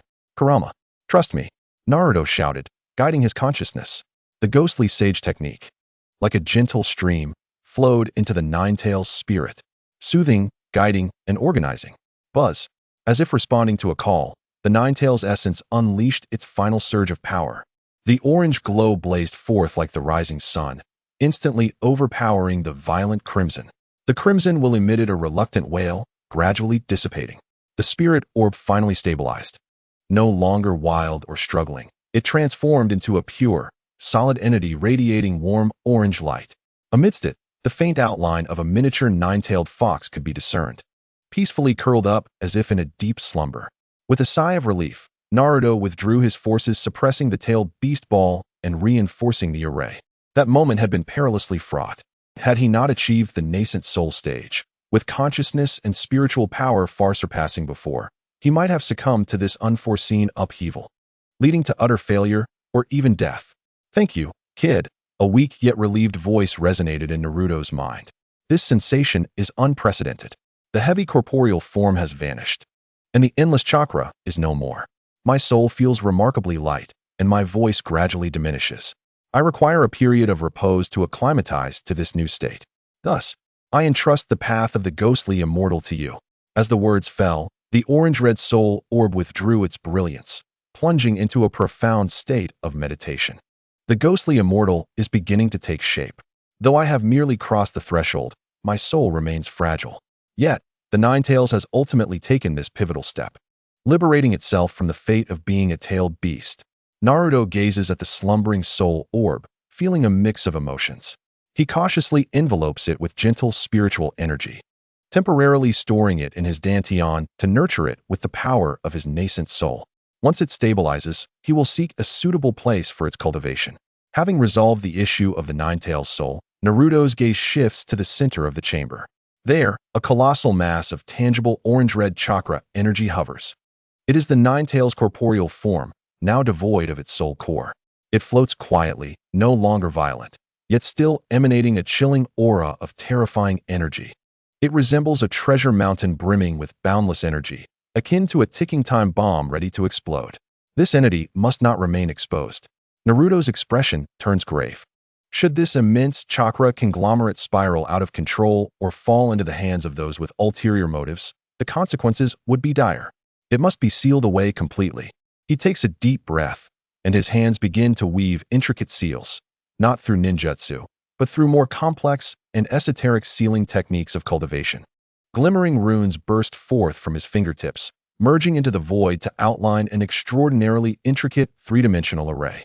The core of the array is a tiny vortex pulsating with spatial fluctuations. He intends to employ spatial sealing techniques to confine it within a specially crafted scroll. However, just as the sealing array nears completion, ready to draw in the massive Nine-Tails corporeal form, an anomaly occurs. The still Nine-Tails body suddenly quakes violently. Within, 8 faint yet chaotic and ferocious chakra auras emerge without warning. The first tail, a tempest of sand. The second, a ghostly blue flame. The third, a mist of confusion. The fourth, a torrent of lava. The fifth, a steam of vapor. The sixth, an acid from the rhinoceros dog. The seventh, the scales of a luminous creature. And the eighth, the ink of the ox demon. These 8 auras are exceedingly weak, like flickering candles in the wind. They are the inconsequential remnants left behind when the Akatsuki captured the other 8-tailed beasts, extracting their chakra to infuse into the outer path statue. For reasons unknown, these remnants lie hidden deep within the Nine-Tails corporeal form. At this moment, stirred by Naruto's sealing technique or sensing the resonance of similar energy, these 8 residual marks bizarrely resonate with the immense chakra of the Nine-Tails. They dart about within the Nine-Tails body like tiny venomous snakes, agitating the massive energy and attempting to resist and interfere with Naruto's sealing. Naruto furrows his brow. He distinctly feels that the operation of the sealing array has encountered significant obstruction. The spatial vortex becomes unstable. The energy of the Nine-Tails corporeal form begins to exhibit signs of turmoil. Though these 8 marks are exceedingly faint, their existence is akin to a stone cast into a tranquil lake, triggering a chain reaction. If left unaddressed and sealed forcefully, it could result in sealing failure or even an explosive release of energy. A mere remnant of a soul dares to be so audacious. A cold glint shines in Naruto's eyes. Had he been at the Golden Core stage, this situation might have posed some challenges. But now, as a nascent soul cultivator, his comprehension of the laws of heaven and earth far surpasses what it once was. Law suppression. Naruto points his fingers like a sword at the trembling Nine-Tails corporeal form, making a subtle gesture. There is no earth-shattering commotion, but an invisible and intangible force, imbued with the principles of the universe, descends instantly. Before this higher-order force of law, the 8 troublesome chakra remnants are treated as though they have encountered a natural enemy. They are instantly suppressed, rendered immobile, as if an unseen hand has gripped their throats. Their resonance with the Nine-Tails corporeal form is forcibly severed. The chaotic energy fluctuations rapidly subside. Seizing the opportunity, Naruto activates the sealing technique once more. The spatial vortex stabilizes, unleashing a powerful suction. The immense Nine-Tails chakra body swiftly diminishes under this force, ultimately transforming into an orange-red streak of light that vanishes into an ancient scroll in Naruto's hand.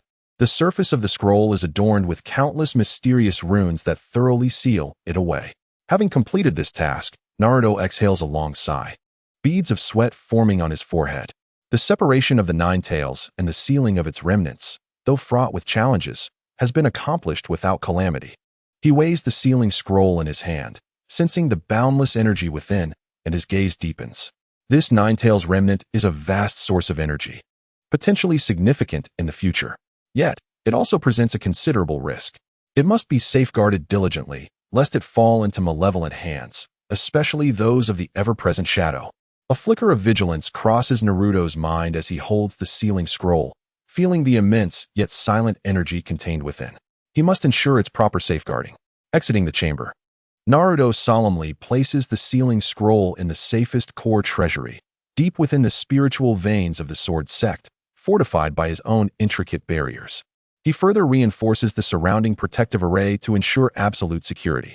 However, unbeknownst to him, at the very moment he separates the Nine-Tails and seals its remnants. In a certain shadowy layer of the ninja world, an ancient and chilling consciousness stirs subtly. Deep within the earth or the rings of ancient trees, Black Setsu, akin to the shadow of the world, silently observes everything. It senses the vast chakra belonging to the Nine-Tails, which has undergone violent turmoil, culminating in the disappearance of the soul core, leaving only a pure energy shell, now sealed away. Hee. A silent, chilling laughter reverberates within Black Zetsu's consciousness, akin to a serpent that has lain in wait for a millennium, finally catching the scent of the sweetest prey.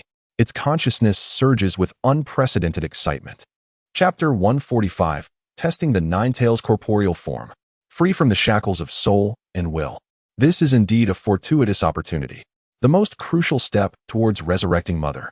As long as it is obtained and fused with the chakra of other tailed beasts, the 10 tails shall be reborn in this world. The divine tree shall descend once more.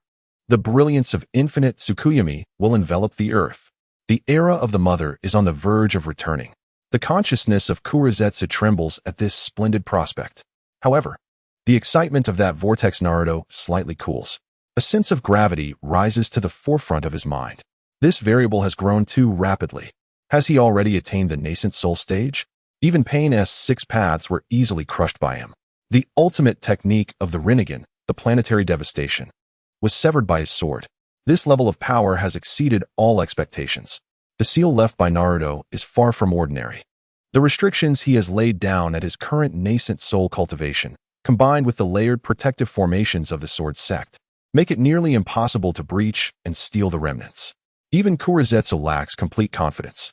Cunning must precede action. His consciousness is cold and rational. Intelligence is required. It is imperative to ascertain the precise location of the Nine-Tails remnants, the strength of the seal, the arrangements for vigilance, and whether that vortex Naruto has left behind any other contingencies. Kurizetsu's thoughts stirred. A minuscule spore, almost imperceptible, silently detached from his concealed form. Like dust carried by the wind, it merged seamlessly with the earth. Utilizing the cover of flora, it stealthily advanced towards the sword sect, slow yet resolute. Its target was unmistakable, the deepest recesses of the sword sect's spiritual veins. There, the concentration of spiritual energy is most profound, a likely sanctuary for treasured relics. The immense surge of Nine-Tails chakra energy dissipated at that very point. The spore, in utmost caution, perfectly concealed its presence. It became akin to a part of the earth, like the roots of a plant, evading the patrols of the sword sect disciples. Even leveraging its unique infiltration ability, it silently traversed several layers of the outer camouflage barriers. It dared not let its guard down. That vortex Naruto exerted tremendous pressure upon it. At last, it reached the base of the mountain, where the spiritual energy was most abundant. It could distinctly sense that deep within the mountain's belly lay a vast ocean of energy, firmly bound by potent restrictions. Found it. Here it is. The spore restrained its excitement. It did not attempt to breach the seal, but merely sought to approach closer, to perceive the structure and strength of the seal more clearly, thereby providing more accurate intelligence for the next phase of its plan. Yet, just as it cautiously endeavored to probe a thread of perception into the boundaries of that restriction, buzz, a barely audible sound, a delicate golden rune, as if alive, suddenly illuminated from the soil beneath its feet. The rune swiftly expanded, forming a diminutive alarm formation. The nascent soul-level alarm set by Naruto was triggered. Not good. The spore was alarmed. Simultaneously, In the rear mountain area, Hyuga Niji, engaged in a routine nocturnal patrol, abruptly halted. His gaze sharpened, and with a commanding shout, "Byakugan!" The veins at his temples throbbed, his pure white eyes instantly piercing through the darkness. His vision accurately locked onto the depths of the seemingly tranquil thicket. There, an anomalous energy fluctuation. Niji's voice carried a chill. It was exceedingly faint, almost imperceptible, yet it was assuredly not the power of the sect. He instantly deduced that an external foe had infiltrated. Enemy attack. Alert. Niji emitted a concise alarm. At the same time, his form flickered, like a flash of white lightning in the night. Without a moment's hesitation, he surged towards the anomalous area. The Spore was taken aback, discovered, and the intruder moves with such swiftness. It immediately abandoned the notion of further investigation. Its body instantaneously became ethereal, seeking to merge back with the earth and vanish entirely. "You shall not escape." Niji's cold voice was already perilously close. He reached unprecedented speeds, arriving ahead of time. The sword in his hand, drawn unknown to when, shimmered with a chilling gleam in the moonlight. Without any embellishment, a single thrust. The fierce sword energy entwined with the unique true essence of the gentle fist, precisely targeting the indistinct shadow on the verge of sinking into the ground. With a soft sound, akin to piercing worn leather, that shadow was accurately hit by the sword energy. It instantly disintegrated into countless black specks, dissipating into the air. No blood, no corporeal form, only an exceedingly faint, eerie essence lingered. "What is this?" Niji's brow furrowed, his Byakugan scrutinizing the residual energy. He could sense that this entity was not a living being, but rather a vessel of energy or will, exceptionally adept at concealment and infiltration. Had it not been for his keen Byakugan and his fortuitous patrol, it might have truly infiltrated the sect's inner sanctum. Soon, Sasuke and other patrol members arrived. After listening to Niji's account and examining the scene, Sasuke's expression darkened. "It's Kuro. Only he possesses such bizarre abilities. It seems the previous failure has not deterred them. They are still lurking with ulterior motives." Sasuke's gaze instinctively shifted towards the deepest part of the spiritual veins. There, a recent celestial phenomenon occurred, where the sect leader is in seclusion, also a likely place for some significant treasure. "Heighten the vigilance," Sasuke commanded coldly, "especially in the core area. No suspicious individuals are permitted to approach." Meanwhile, deep within the earth, Kurizetsu's true form trembled violently. The Spore sent out for reconnaissance was utterly destroyed. Not a shred of information could be relayed back. The Hyuga clan's Byakugan is truly troublesome. And the Sharingan, this sword sect, is indeed a series of vexations. A flicker of anger flashed through Kurizetsu's consciousness. The sword sect's defenses are more formidable than he had imagined. That vortex Naruto not only possesses unfathomable strength, but is also surrounded by equally formidable allies. A direct assault is utterly impossible. Although the location of the seal has been generally established, the specific structure and arrangements for vigilance remain unknown. Rash action would only alert the snake and possibly provoke Naruto's wrath. It is essential to divert Naruto's attention. Otherwise, even if I find an opportunity, I would be unable to extract the prize. Kurizetsu's thoughts raced. That vortex Naruto, while seemingly aloof, appears to place great importance on his disciples. A sinister plan began to brew within its mind. Chapter 146. Drawing the tiger from its mountain not long later, Kuro quietly appeared in a secret chamber. This is a clandestine base where part of the information regarding the Rinnegan, seized from Nagato, is being researched in an attempt to restore power and seek an opportunity for resurgence.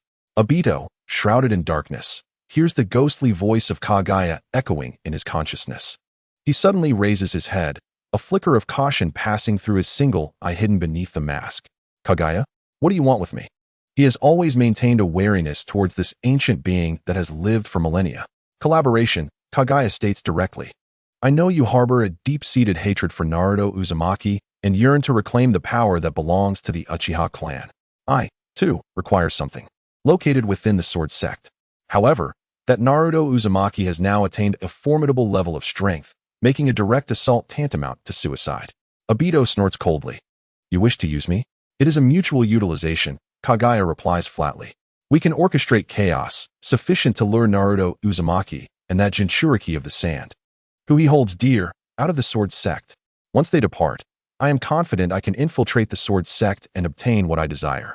Meanwhile, You could take the opportunity to weaken the sword sect's power and perhaps even find a chance to exact revenge on Naruto.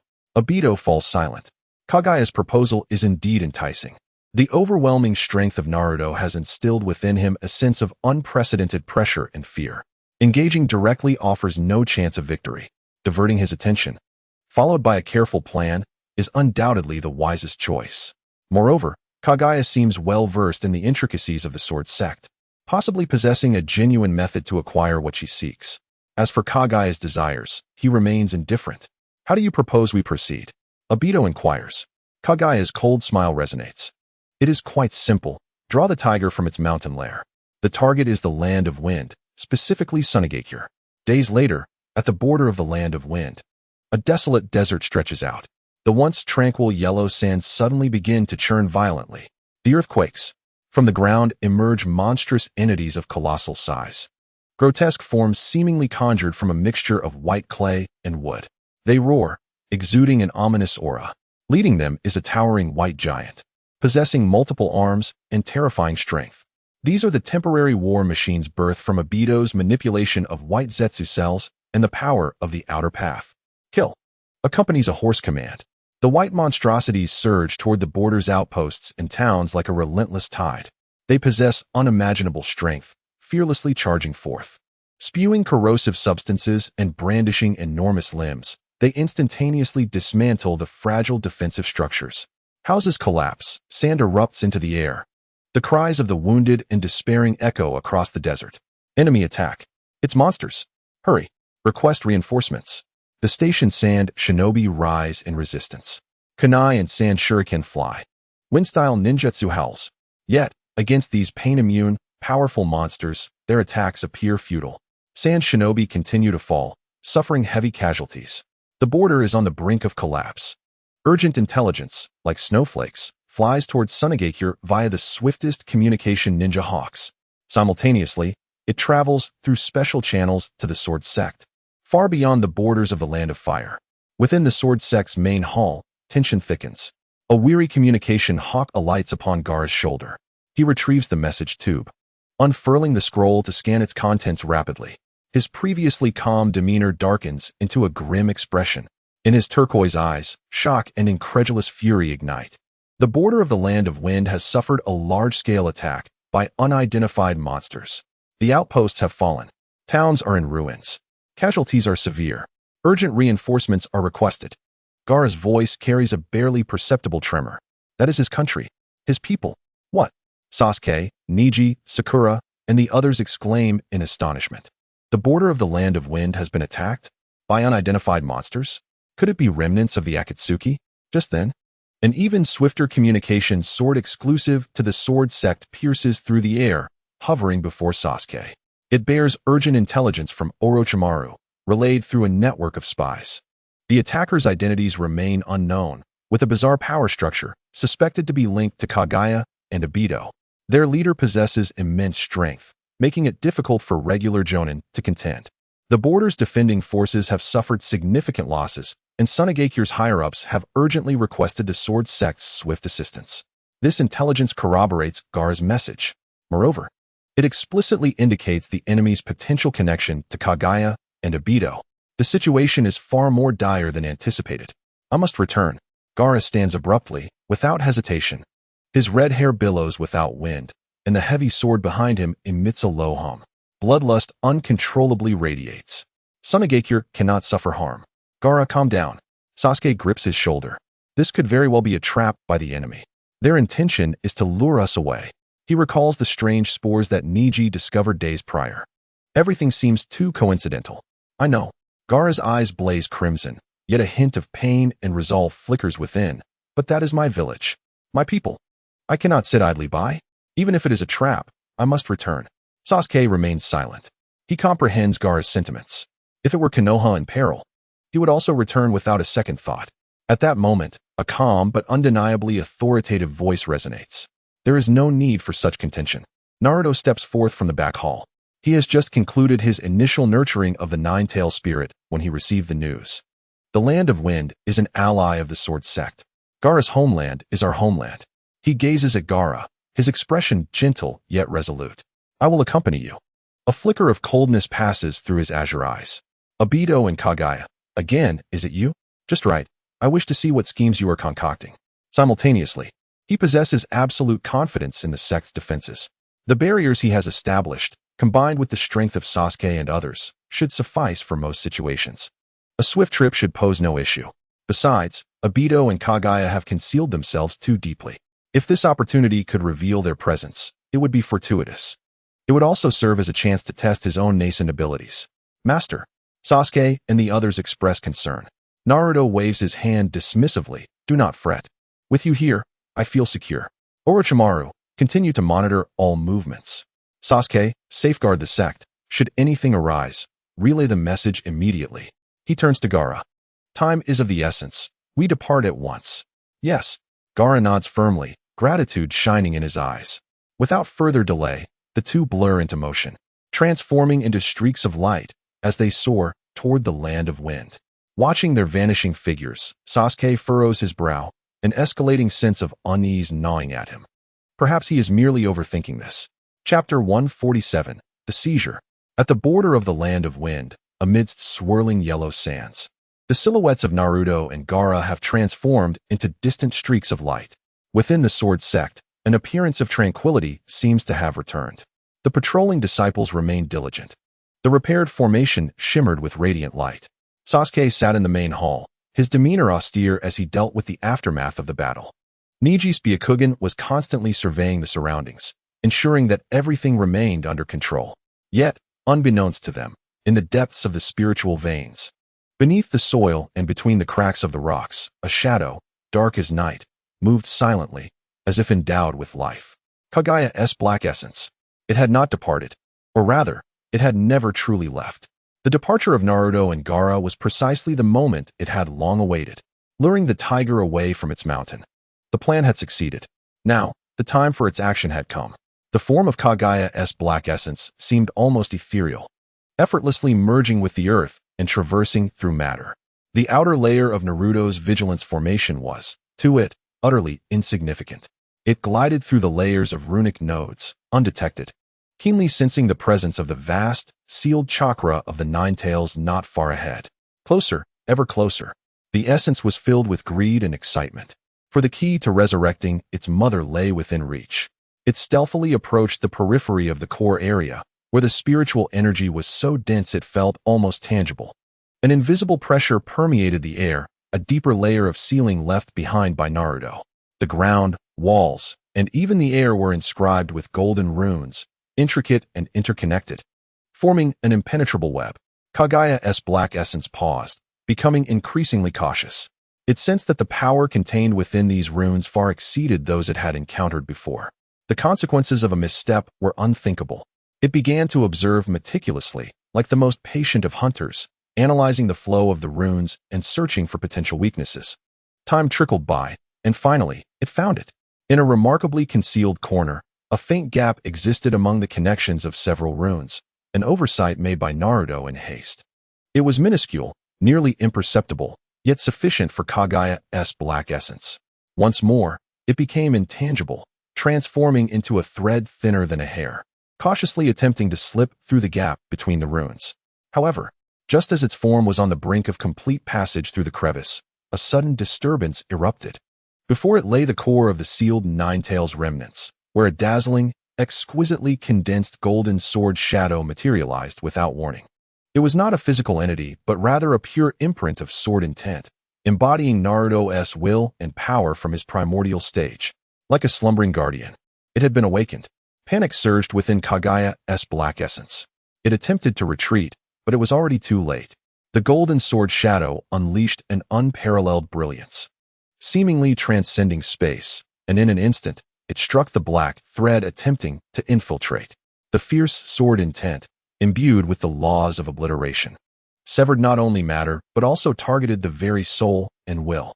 A soundless wail echoed in the depths of Kagaya's consciousness, excruciating pain, indescribable agony, as if its very soul were cleaved in two.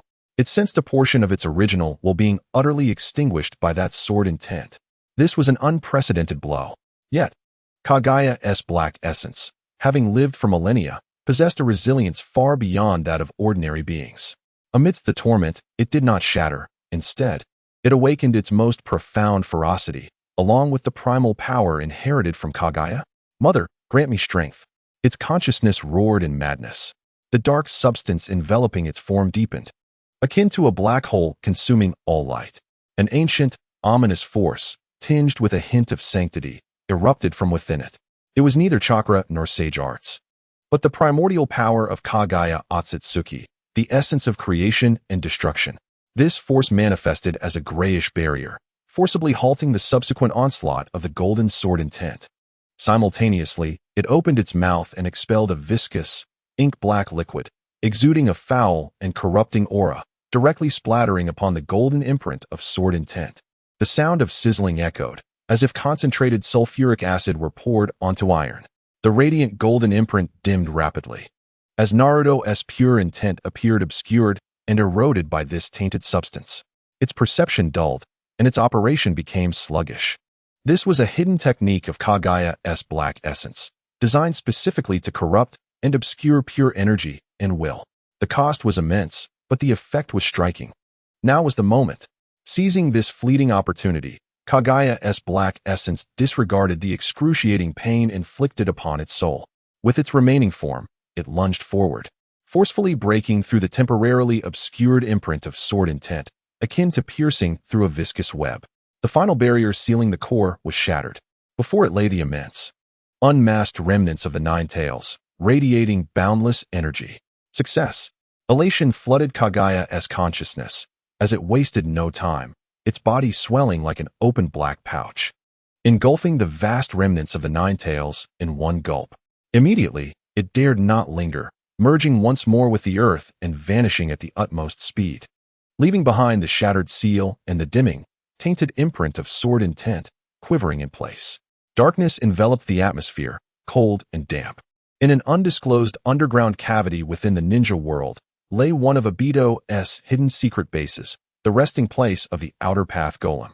The immense figure of the golem stood silently at the center of the cavern, its 10 eyes closed, with skin resembling dry bark, exuding an aura of ancient desolation intertwined with a terrifying power. Suddenly, the space before the golem twisted, and Kagaya's black essence, in disarray, tumbled from the void.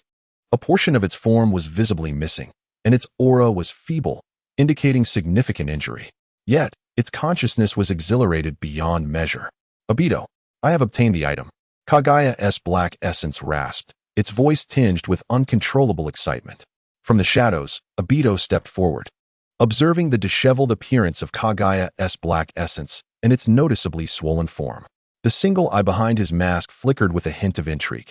Oh, it seems you have paid a considerable price. His tone remained flat, devoid of any discernible emotion.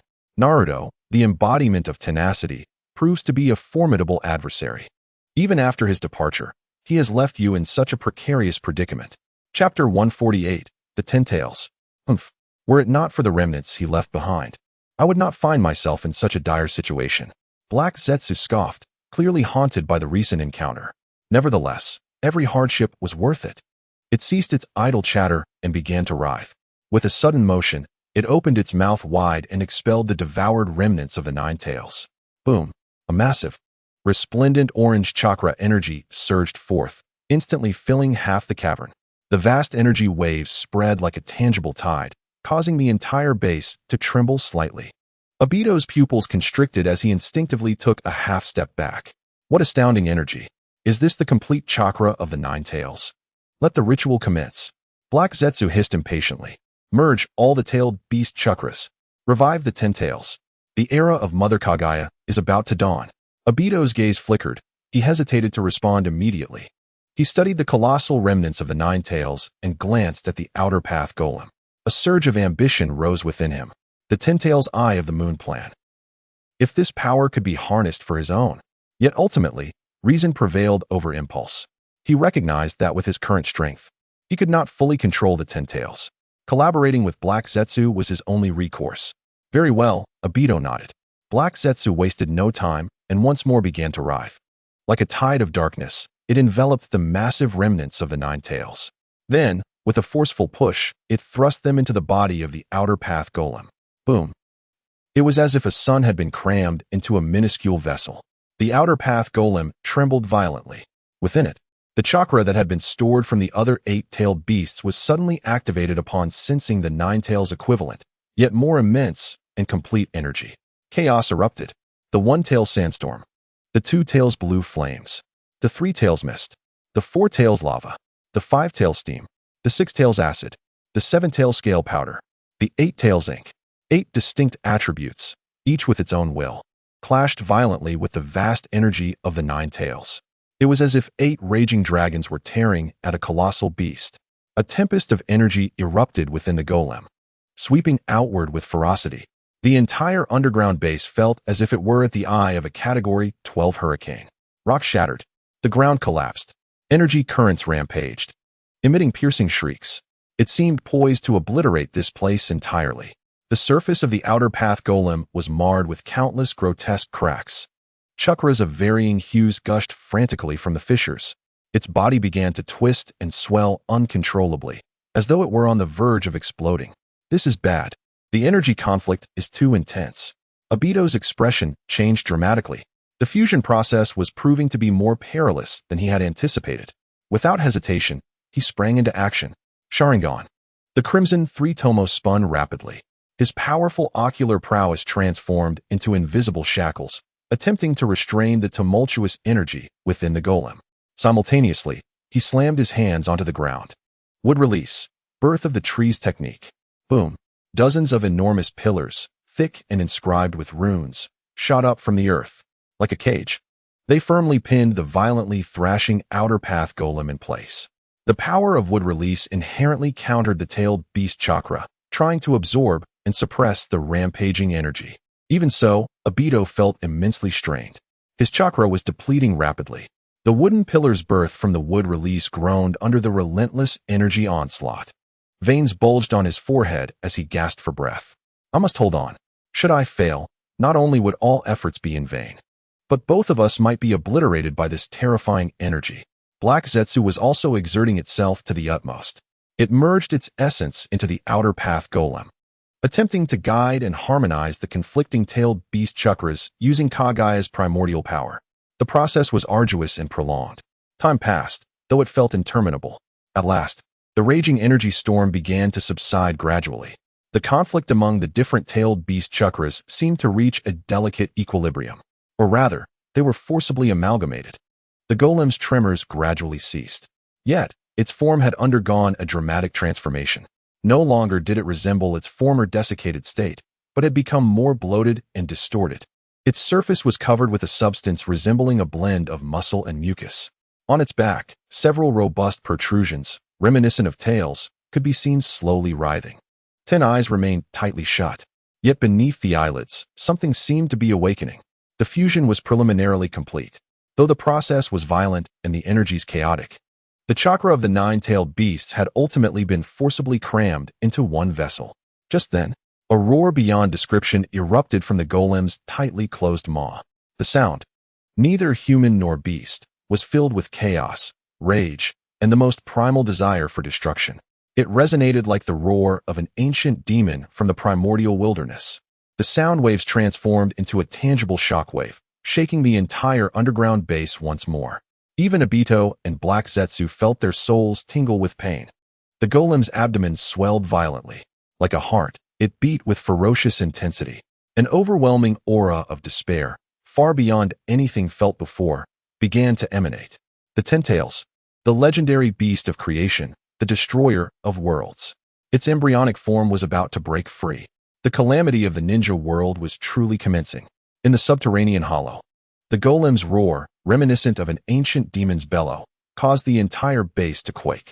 The bulging abdomen pulsed faster, as if something were about to break free from its confines. Crack, crack. The piercing sound of fractures echoed. The golem's twisted, bloated body was splitting open with enormous seams. No longer was chakra spilling forth, but something was striving to force its way out. Boom! A cataclysmic explosion resounded. The outer path golem, the vessel that housed the chakra of the 9-tailed beasts, could no longer withstand the pressure. It shattered explosively. Countless massive fragments shot outward like cannonballs, smashing into the hard rock walls and creating deep craters. Smoke billowed, energy swirled, and at the center of the explosion, an unimaginable, terrifying figure began to materialize. It lacked a definite shape, resembling a conglomeration of pure, chaotic energy. Its surface appeared as a desiccated, bark-like brown substance, yet it continuously writhed and morphed. Behind, 10 extraordinarily robust and variably sized tails writhed like a rampaging python, stirring the void. Chapter 149, That Man. The most disquieting aspect lies in its head, lacking facial features. It possesses a singular, colossal eye that dominates its entire cranium. Within the eye socket, there is not a pupil, but a slowly rotating crimson vortex intricately adorned with black hook-shaped patterns and ripples. The Wheel of Rebirth. It emanates an aura of cold detachment and sovereign authority, gazing down upon all life. The 10 Tails. The legendary beast of creation, the harbinger of annihilation. It has finally shattered the constraints of the Outer Path statue, descending into this world in an incomplete and chaotic form. Roar. Another soul-shattering roar resounds. This time, it is no mere sound wave. Rather, it embodies a pure will of destruction. Merely its existence causes the surrounding space to emit agonized groans under the immense pressure. The laws of heaven and earth seem to warp and retreat before it. Rumbling. The ground above the base begins to tremble violently, fracturing. The sky appears to be stirred by an invisible hand. The winds and clouds shift. Dark clouds gather. Thunder and lightning crackle. Not a ninjutsu, but the colossal and chaotic chakra of the 10 Tails itself has invoked this atmospheric upheaval. An indescribable, despair-inducing aura of terror spreads like an invisible plague, transcending geographical confines and permeating the entire ninja world. In the land of fire, in the village of Konoha, all ninja, regardless of age or strength, abruptly cease their activities. A fear that emanates from the depths of their souls encases them in icy dread, as if they have plunged into an ice cavern. What is this sensation? Such terrifying chakra. Is the world coming to an end? Countless individuals gaze upwards in horror, directing their eyes toward the distance. Although they see nothing, the overwhelming pressure of impending doom is indelibly imprinted upon each heart. In the land of wind, in the village of Suna, the weary ninja, fresh from the ravages of war, find their nerves once more crushed beneath this sudden wave of terror. The yellow sands cease their movement, and the air seems to freeze. It is countless times more fearsome than the one tail. What manner of creature is this? In the office of the rakeage in the village of Kumogakure, AI rises abruptly, his body crackling uncontrollably with lightning. He senses it.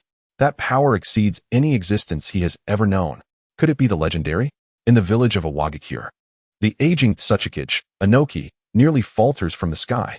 Genuine fear graces his weathered visage for the first time. Impossible. Absolutely impossible. Such a thing cannot exist.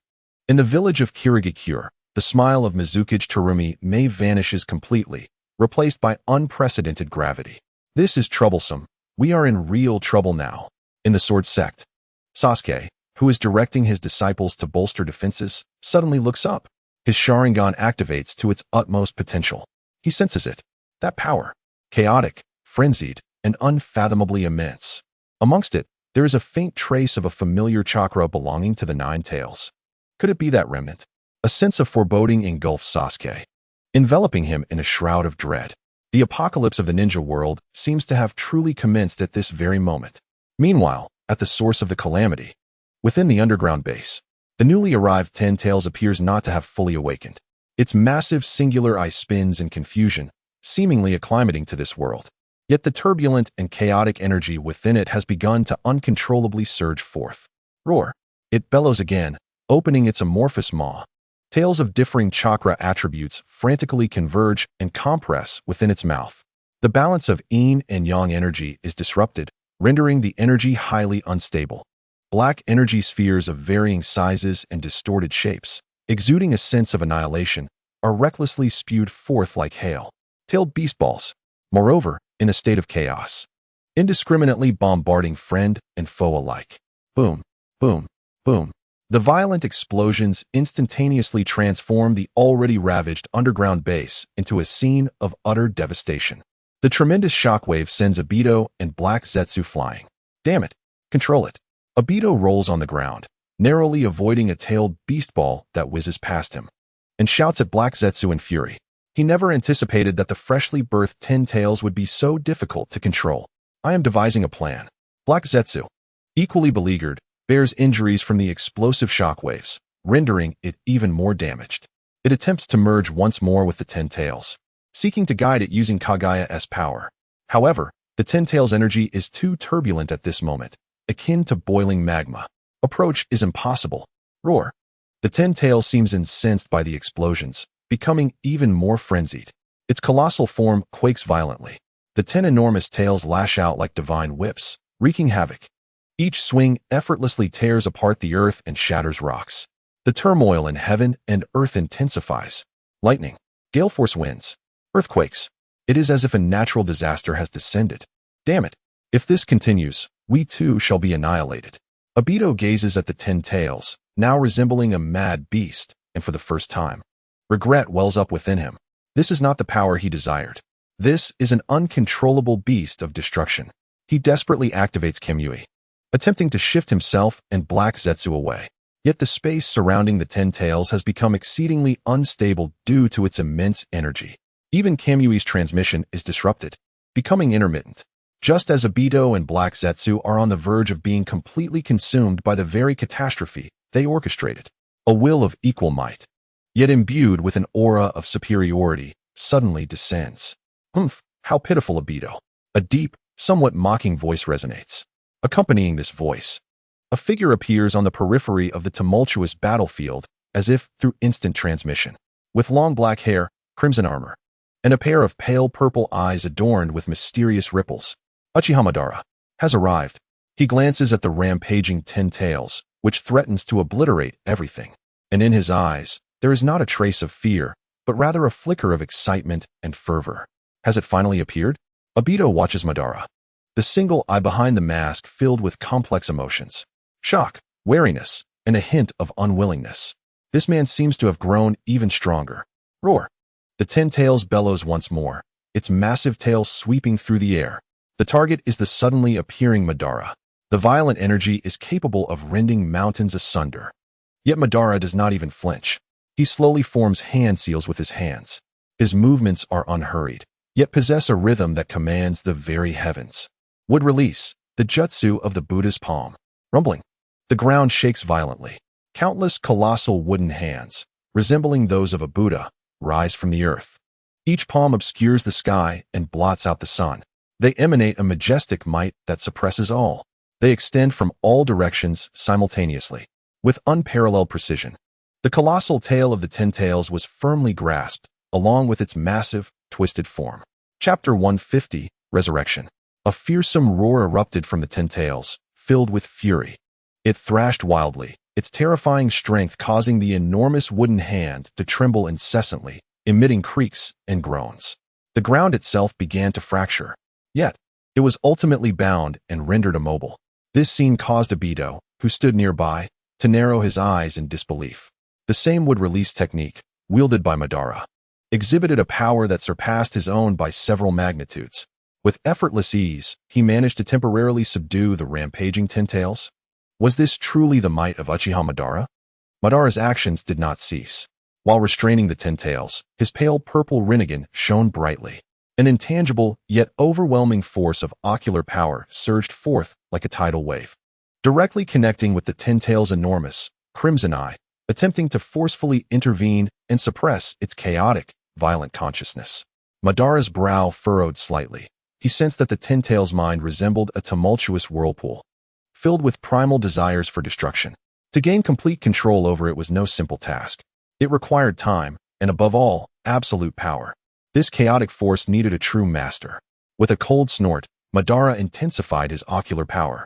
At that very moment, several miles away from the base, a group of figures approached at an astonishing speed, clad in the standard attire of the Iwagakure village.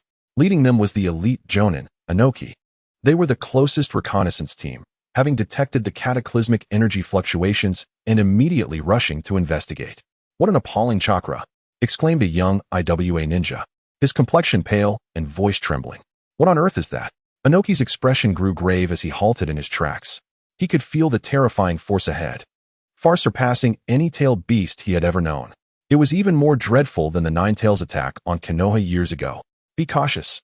Something is amiss. They stealthily crept to the edge of a fractured cliff. Peering down, the sight before them struck them like a bolt of lightning. Their minds went blank. Below lay an immense basin. At its center, a horrifying creature with 10 tails, roaring frantically. Countless massive wooden hands ensnared it like a cage. Opposite this monster stood a figure clad in crimson armor, with flowing black hair, suspended in midair, his eyes bearing the legendary Rinnegan. That face, exuding an air of superiority, impossible. Inoki gasped in disbelief, his eyes filled with fear and incredulity. Uchiha Madara, the figure long thought to be dead, had returned, and he was attempting to control that world-ending beast. Below, Madara, who was fully focused on suppressing the 10 tails, seemed to sense something. His Rinnegan casually glanced towards the cliff, his gaze cold and indifferent, as if observing mere bothersome insects. He did not even divert his attention. A mere flicker of thought was all it took. Boom. Beside the massive wooden hand binding the 10 tails, several thick wooden tendrils erupted, resembling living appendages, shooting towards the cliff at a speed beyond the naked eye's perception. Look out. Hurry. Inoki barely managed to shout half a sentence. Thud, thud, thud. The wooden tendrils, like indomitable spears, instantly pierced through the bodies of the IWA ninjas, pinning them to the cliff face. Blood stained the rocks, their faces etched with sheer terror and disbelief. Only one young IWA ninja, positioned at the edge, reacted swiftly and activated a substitution technique at the last moment, narrowly evading a fatal blow. However, the violent shockwave sent him careening backward, crashing into a distant cliff, his fate unknown. He gritted his teeth against the excruciating pain, using his last ounce of strength to bite his finger and inscribe a small blood-red rune on the ground. A pre-prepared communication insect emerged from his sleeve, tainted with blood, and swiftly burrowed into the earth, disappearing from sight. In his eyes, an abyss of fear and despair lingered before he lost consciousness completely. Madara diverted his gaze, as if he had merely crushed a few ants. He refocused all his energy on restraining the 10 tails. This world-ending beast must be under his control. The Eye of the Moon plan was nearing its final stage. Underground, the blood-stained insect darted towards Iwagakure at the fastest speed possible. The message it carried would plunge the entire ninja world into panic and despair. The monster had descended. Uchiha Madara had resurrected. The calamity had truly begun. In the Iwagakure Tsuchikage's office, Inoki floated in midair, his aged face marked with unprecedented gravity and shock.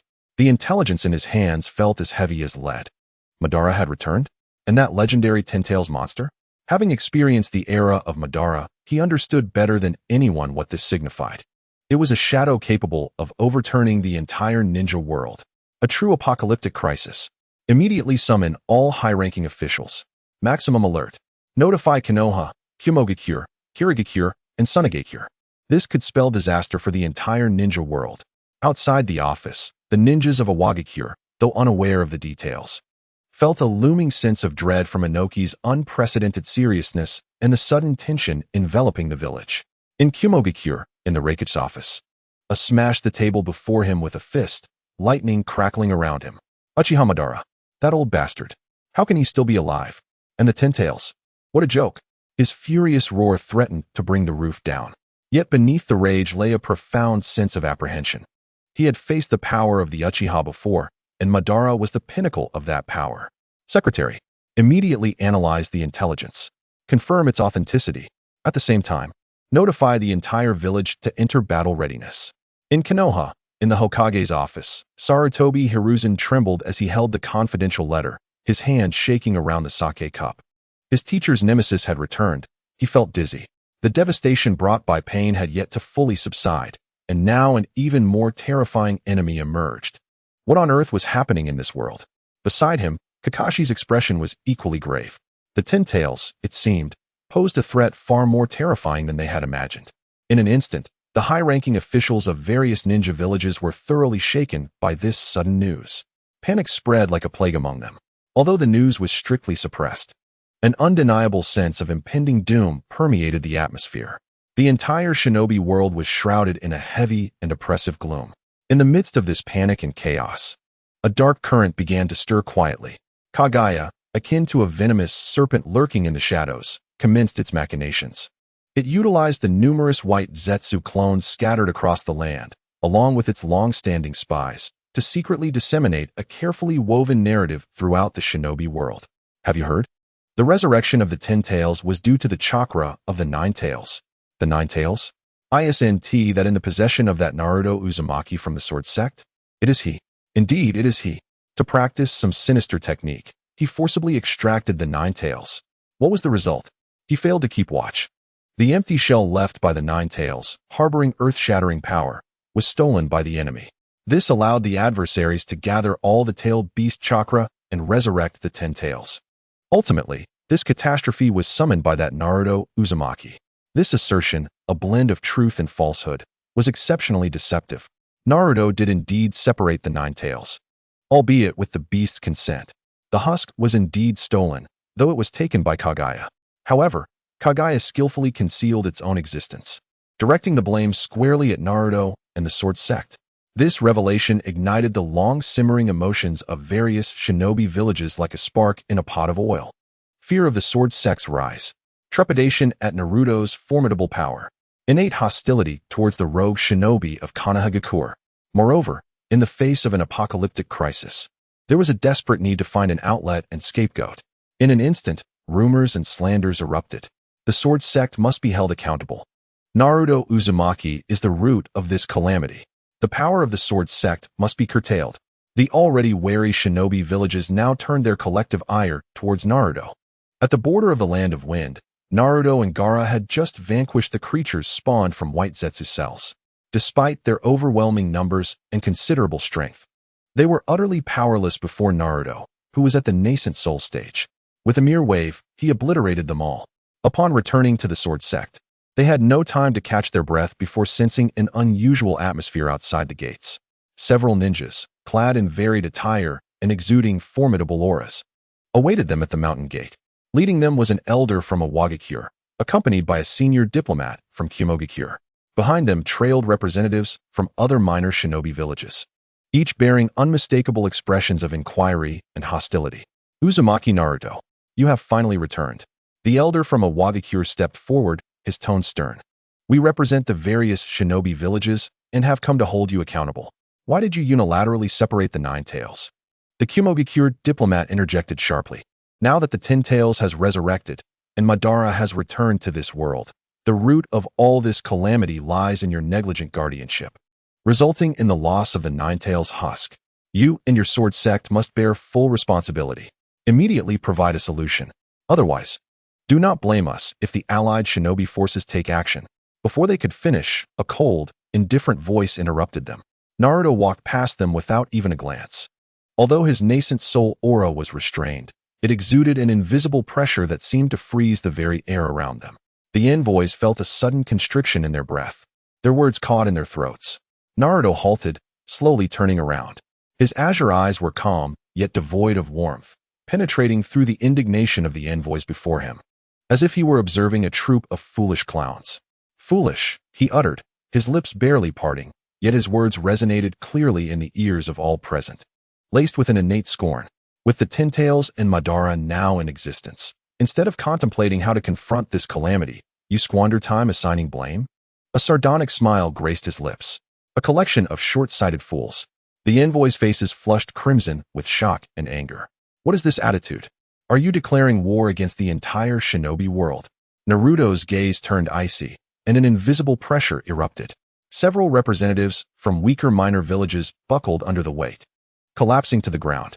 The elder from Awagakure and the diplomat from Kumogakure turned pale, their legs trembling. Upon your return, inform those behind you. Naruto's voice was cold as the winds of the abyss. If you have grievances, come to the gates of the Sword Sect. He pointed towards the towering entrance of the Sword Sect. Let us see whether your words are mightier than my blade.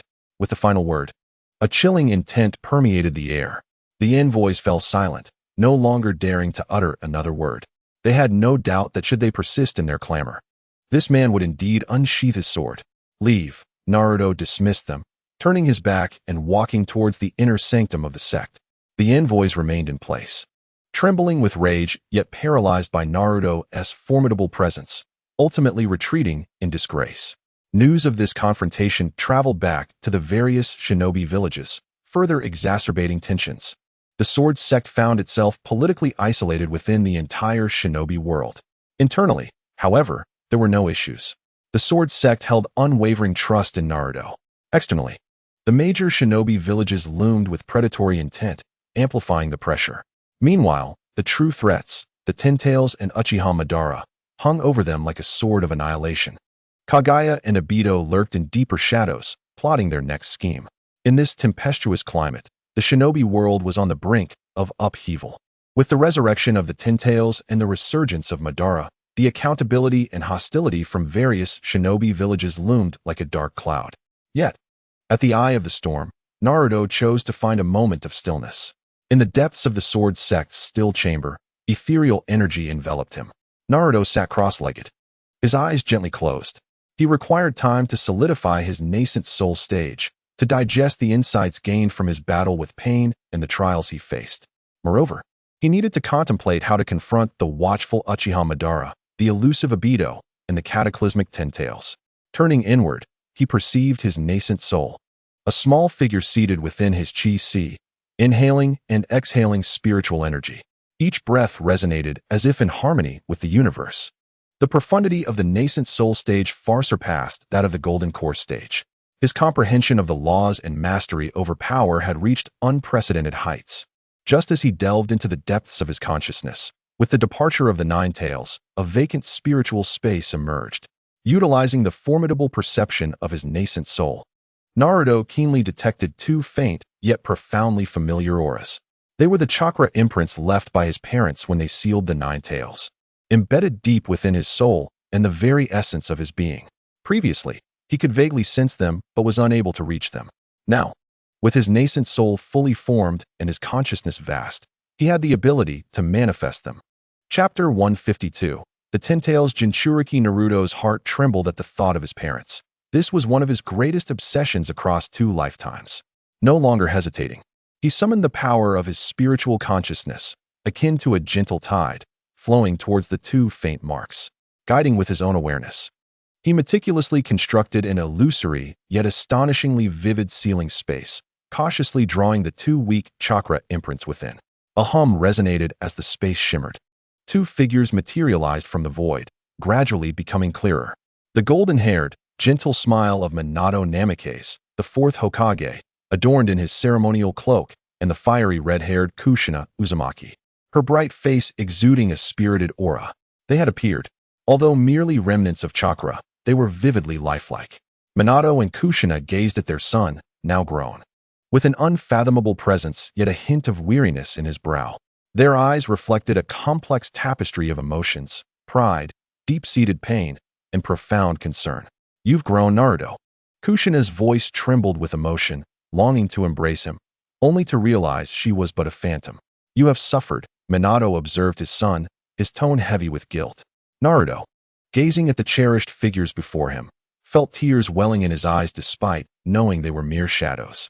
He inhaled deeply, recounting the experiences of 2 lifetimes, his journey across worlds, his cultivation to immortality, the failure of transcending tribulations, and his return to the ninja realm. He spoke of establishing the sword sect, searching for the truth, and his resolute determination for vengeance against those who wronged his parents. His words flowed with a calmness that belied the grand, heart-wrenching tumult within, leaving Minato and Kushina trembling with emotion. "My foolish son," Kushina wept, her heart aching for the heavy burdens he bore. "You have done exceptionally well, but you must protect yourself. Do you understand? Mother does not wish for you to suffer any more harm." Minato looked at Naruto with a sense of pride, yet more so with sorrow over Obito's heinous actions. He placed a reassuring hand on Naruto's shoulder and spoke solemnly. "Naruto, I understand your choices. We have done enough for Konoha. You owe nothing to anyone." He did not urge Naruto to abandon his quest for vengeance. Rather, he expressed a profound understanding and anger towards Obito's transformation. "I too bear responsibility for not guiding him in time, for failing to prevent this tragedy," Minato sighed. Thereafter, Minato imparted his insights on the Flying Thunder God technique to Naruto, recounting his battle against Kamui. He explained that the essence of the Flying Thunder God was the anchoring and leaping of spatial coordinates. Though Kamui was enigmatic, it was not without its traces. Perhaps one could attempt to disrupt its coordinate positioning or achieve greater speed. Minato shared his deeper comprehension of the technique and the vague sensations and details he had regarding Obito during the sealing of the Nine-Tails, offering them to Naruto without reservation. Kushina supplemented this with unique insights from the Uzumaki clan about sealing techniques and their formidable vitality. Though Naruto was a cultivator with scarcely any chakra left within him, he listened intently, absorbing knowledge and cherishing this long-awaited reunion with his parents after 16 years. Yet, as both souls were incomplete, merely manifestations of spiritual consciousness, their presence began to fade. Despite Naruto's inability to halt this process, he felt little sorrow. "Father, mother, rest assured," he declared with unwavering resolve as their souls dissipated. "I will find a better way. Perhaps through reincarnation or the reconstruction of your bodies. One day, I will bring you back for real, and we shall never be separated again." Naruto sensed within Minato the chakra imprint of the other half of the Nine-Tails. With a thought, he used his spiritual power to draw forth that consciousness. Compared to the original Kurama's spirit, this half was significantly weaker yet purer. Following the same methodology, he aided its transformation into a spectral sage form. The two halves of Kurama's spirit finally reunited in an alternate manner. After merging, Kurama's spectral essence visibly strengthened, drifting back into slumber to stabilize its realm. Though their reunion was fleeting, it nourished Naruto's parched heart like a sweet spring. One of the greatest regrets of his 2 lifetimes had finally been mended. The void in his heart regarding familial bonds was entirely filled. The understanding and support from his parents fortified his resolve for vengeance and protection, rendering it unshakable. His heart, now profoundly harmonious and flawless, reflected this spiritual elevation in his cultivation. Within his sea of energy, the golden light of his spiritual infant pulsed more solidly and transparently. Naruto felt an enhanced mastery over his power, as if every movement could resonate with the laws of the universe. After a prolonged moment, Naruto slowly opened his eyes. His gaze was calm yet profound, as deep as the starry sky. His aura was entirely contained, revealing nothing. Yet, an occasional unconscious ripple caused the surrounding space to subtly distort and ripple. He understood the storm brewing outside. The tumultuous waves of Madara, Obito, and the Ten-Tails were approaching. He was ready. The prelude to war was about to commence, and he would be the one to draw the curtain. Deep underground, the roar of the Ten-Tails gradually subsided. Under the overwhelming might of Uchiha Madara's would release and Rinnegan, this world-ending beast was momentarily subdued. Though it still exuded chaos and destruction, it no longer rampaged uncontrollably. Madara hovered before the Ten-Tails' colossal single eye, hands forming seals, seemingly engaging in a deeper connection and control. In the shadows nearby, Obito silently observed this spectacle, his single eye behind the mask glimmering with a complex glow. Madara's strength exceeded his expectations, and the power of the Ten-Tails sent shivers through him. He had initially believed that resurrecting the Ten-Tails would position him as the master of the plan. However, it now appeared that Madara had already accounted for everything. He felt more like a pawn thrust into the spotlight. The ambiguous attitude of Black Zetsu only added to his unease, leaving him feeling marginalized and potentially disposable at any moment.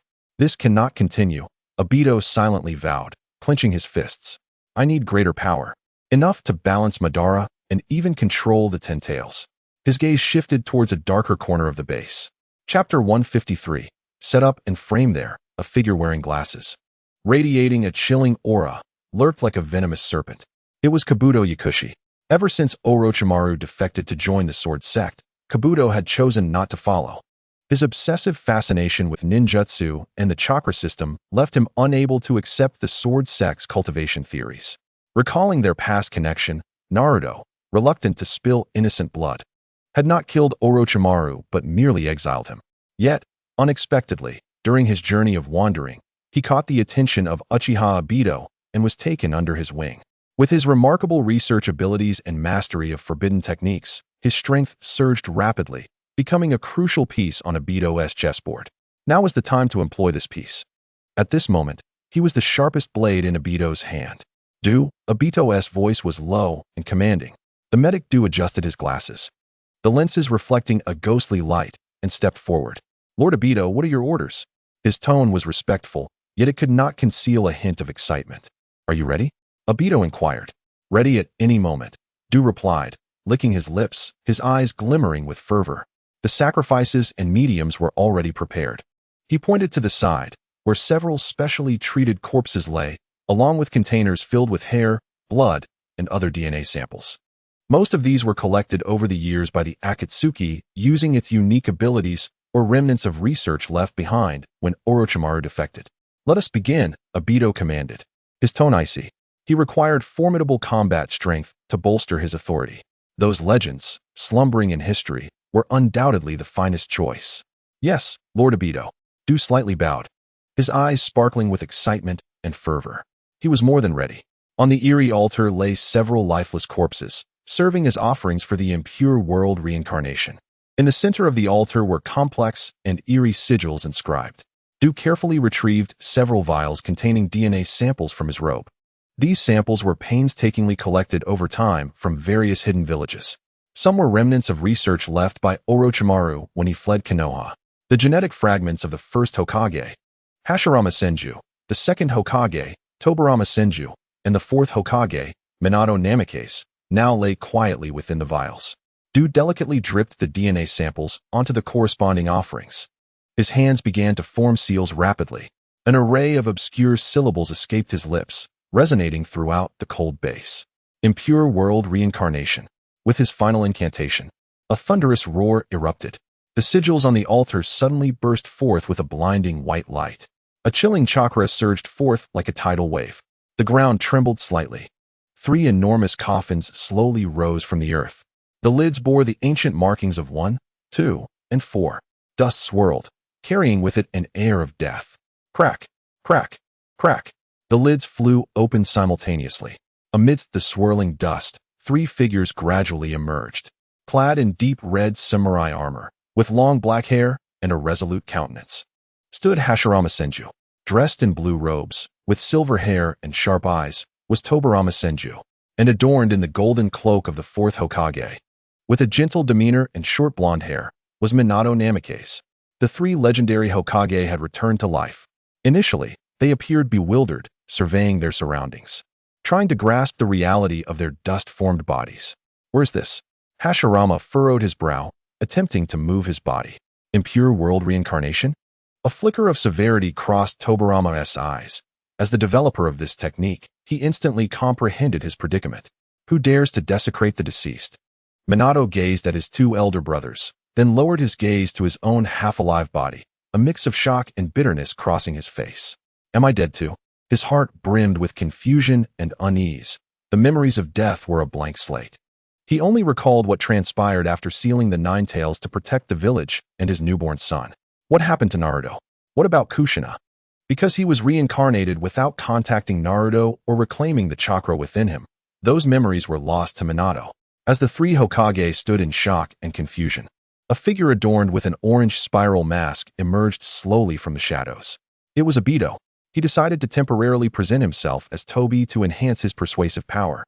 "Welcome back, esteemed Hokage," Obito spoke with his usual tone, laced with a hint of irreverence yet veiled meaning.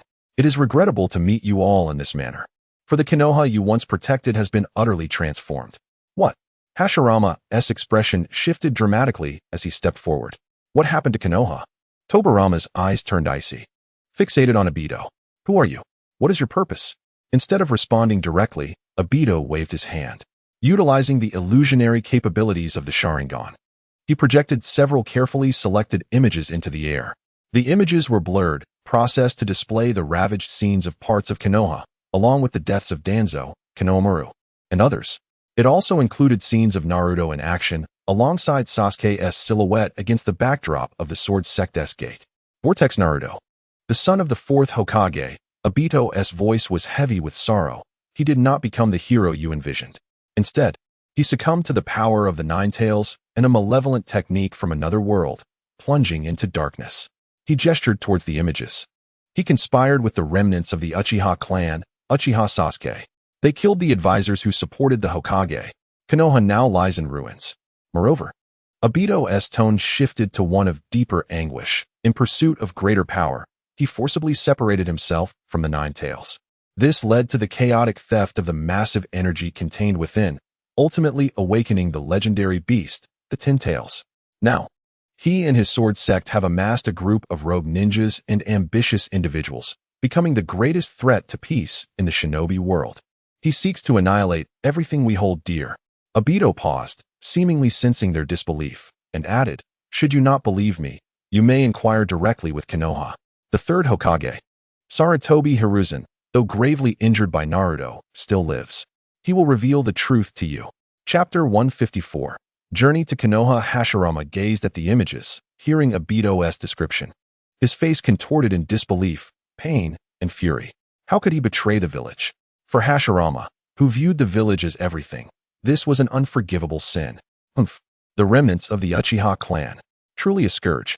Tobirama's gaze was frigid, brimming with murderous intent. And that so-called technique from another world. Such uncontrollable power must be eradicated. He maintained a heightened vigilance and hostility towards the Uchiha and any factors that might threaten the village's stability. Minato trembled, as if struck by lightning. He could not believe it. He dared not accept that his son had turned out this way. "No, it's impossible," he attempted to refute. But the evidence presented by Obito, along with Hashirama and Tobirama's reactions, left him shaken. Obito seemed to pierce through his thoughts, his tone laced with sympathy. "Fourth Hokage, I understand your difficulty in accepting this. Perhaps it was the influence of the Nine-Tails power that filled him with hatred for this world, but the truth is evident. He has strayed from the path." These words pierced Minato's heart like a needle, intensifying his pain and confusion. Due to Naruto's retention of the two chakra remnants from Minato within himself, he has effectively stored them away. Thus, even at this moment, despite being reincarnated through Edo Tensei, he remains incapable of reclaiming that trace of chakra. As long as Naruto is unwilling, no one can wrest it from him. Consequently, Minato finds himself in a state of bewilderment. The constraints of Edo Tensei prevent him from moving freely. Yet a complex desire to intervene and uncover the truth regarding his son's missteps begins to take root within him. He falls silent, his gaze reflecting an inner struggle. Ultimately, the three Hokage exchange glances. "We must go to Konoha to witness for ourselves," Hashirama declares solemnly. If this is indeed true, Tobirama's eyes glint with cold determination. "We shall not remain idle." Minato remains speechless, merely nodding silently, his fists clenched tightly. Obito observes the three Hokage he has successfully incited, a cold smirk forming in his heart. His objective has been achieved. He turns, facing the base's exterior, where the distant roar of the Nine-Tails and the assembled army of Zetsu can be faintly heard. Haha. In that case, let us proceed to Konoha, and I shall personally provide proof. At the outskirts of Konoha, remnants of the battlefield still linger in the yellow sands. The air is chillingly cold, infused with the eerie aura of Edo Tensei. The three legendary Hokage have arrived. The powerful aura they unconsciously exude seems to solidify the surrounding air. "Quickly, take us to Konoha." Hashirama's expression is urgent, his tone filled with concern. He is eager to ascertain the safety of the village. "I must see the state of the village with my own eyes." Tobirama's gaze is sharp as a blade, coldly surveying Obito and Kabuto. "Who are you truly? What is your purpose in summoning us? Should you dare to pose a threat to Konoha?" The implication of menace is unmistakable. Standing aside, Minato grapples with his inner turmoil, gazing at the distant silhouette of Konoha, familiar yet strange, his heart brimming with worry for Naruto and Kushina, as well as an urgent yearning for knowledge regarding the village's current state. He is somewhat skeptical of Obito's words, yet the invisible shackles of Edo Tensei make him aware that he is not free, unable to act according to his will. Esteemed lords, please remain calm." Obito maintains his effete mask, his tone laced with a hint of irreverence. "The truth lies before us." He shifts the conversation, offering a seemingly considerate reminder. "However, to avoid unnecessary panic, I kindly ask that we enter discreetly first. We can meet with the third Hokage and hear his account." He subtly implies that a direct appearance would incite chaos, all the while aiming to tightly control the flow of information. Nearby, Kabuto's lips curl into a chilling smile. His fingers, concealed beneath his hood, subtly moving, tightening the invisible threads of chakra that reinforce the binding of the three Edo Tensei Hokage, silently reminding them of who currently holds the reins of power. Under Obito's guidance and Kabuto's unseen manipulation, The group circumvented the main entrance of Konoha. Utilizing the convenience of Kamui, or rather, the secret paths Kabuto had already scouted, they silently infiltrated the outskirts of the village. The sights along the way were shocking. Some areas still bore the scars of battle, with broken walls and ruins yet to be fully restored, remnants of the clash between Naruto and Pain. The patrolling Konoha shinobi displayed unmistakable fatigue on their faces, their eyes filled with vigilance and unease. The entire village was shrouded in an oppressive atmosphere, anticipating an impending conflict. These scenes undeniably corroborated Obito's assertions. Konoha had indeed suffered a grievous blow. Who could have done this? Hashirama gazes upon the shattered streets. His once familiar home now transformed into something alien, his heart heavy with sorrow, his voice trembling. Tobirama's brow furrows tighter, his gaze sharper still. He senses the unusually tense atmosphere within the village and detects subtle chakra fluctuations that do not belong to Konoha shinobi, possibly spies dispatched by other ninja villages or remnants of Root. The situation is indeed precarious, he states solemnly. Minato's unease intensifies. He instinctively attempts to sense Naruto's chakra, the warm, powerful presence akin to the sun. However, he finds nothing. Naruto is no longer in Konoha. He is in the Kenjutsu sect. This inability to perceive him deepens Minato's distress. Could it be that Naruto has truly? Soon, the group arrives near the Hokage Tower, concealed in the shadows of the buildings. Obito raises a finger, indicating a familiar structure not far away. The light in the Hokage's office still glows. The third Hokage is inside. Obito's voice carries a tone of well-placed sorrow. He is gravely injured yet persists in supporting the village. You lords can directly seek confirmation from him regarding how Uzumaki Naruto betrayed the village, his collusion with the remnants of the Uchiha clan, and the truth behind this calamity. His words, like the fangs of a venomous serpent, shift all blame onto Naruto. Hashirama, Tobirama, and Minato exchange solemn glances, each reflecting a mixture of gravity, confusion, and profound unease. With a heart full of questions and a yearning for the truth, accompanied by a painful reluctance to believe, they step forward, preparing to confront Sarutobi Hiruzen, to unveil the fog that looms over Konoha. Chapter 155. The third's testimony. Obito watches their retreating figures, the corners of his mouth curling into a cold arc beneath his mask. His deception has met with initial success. By exploiting the disparity of information, the surrounding atmosphere, and their deep-seated love for Konoha, he has deftly led these three legendary Hokage toward the truth he has orchestrated. In this psychological and informational clash, he temporarily holds the advantage. The next move hinges on Sarutobi Hiruzen's response, and he is confident in this, for when Naruto betrayed Konoha, the uproar he caused was no less significant. In fact, Naruto could be said to have shattered the very backbone of Konoha. He does not believe that the hypocritical third Hokage would harbor no resentment whatsoever. In the Hokage office of Konoha, the door swings open silently. A chill immediately sweeps in, causing the air within to feel as though it has solidified. Sarutobi Hiruzen sits behind his desk, laboring over a mountain of documents. His pallid complexion and weak demeanor, along with the thick bandages enveloping him, are remnants of the injuries inflicted by Naruto. Hearing the disturbance, he wearily raises his head. Upon recognizing the visitors, his clouded pupils abruptly constrict. The pipe in his hand clatters to the ground. The first Hokage, Senju Hashirama. The second Hokage, Senju Tobirama, along with his most esteemed disciple. The fourth Hokage, Namikaze Minato, stood before a shocking scene. How could this be? Edo Tensei. A wave of astonishment, dread, and an overwhelming sense of shame and anguish surged within him. Instinctively, he attempted to rise, but the pain from his wounds caused him to cough violently. Behind the three legendary Hokage stood a mysterious figure adorned with an orange whirlpool mask and a shadowy presence cloaked beneath a hood. Sensei, brother, Minato. Sarutobi Hiruzen's voice was hoarse, trembling with disbelief. What has happened? Why has the village become like this? I've heard that Naruto. He truly sees the village as his life and cannot accept its decline, nor the betrayal of Minato's son. Tobirama's gaze was icy and sharp, akin to drawn blades, fixated on Hiruzen. Hiruzen, speak the truth. Do not conceal anything. Is it true that Naruto Uzumaki has betrayed the village? He had always maintained a zero-tolerance policy towards traitors, particularly those who could threaten the stability of the village. Minato, witnessing his teacher's frail appearance, as if aged by decades, felt a sharp pang in his heart. He hurried forward, his voice laced with barely perceptible tremors. "Sensei, what has happened? Is it true what this person has said about Naruto?" He could not reconcile the image of his sunny and cheerful son with that of a traitor and destroyer. Hiruzen gazed at the three Hokage, especially at Minato's eyes filled with hope, worry, and a hint of fear. A profound sense of shame nearly engulfed him. He yearned to explain, to unveil the truth, to reveal both his and the advisor's shortcomings, to articulate the grievances Naruto had endured.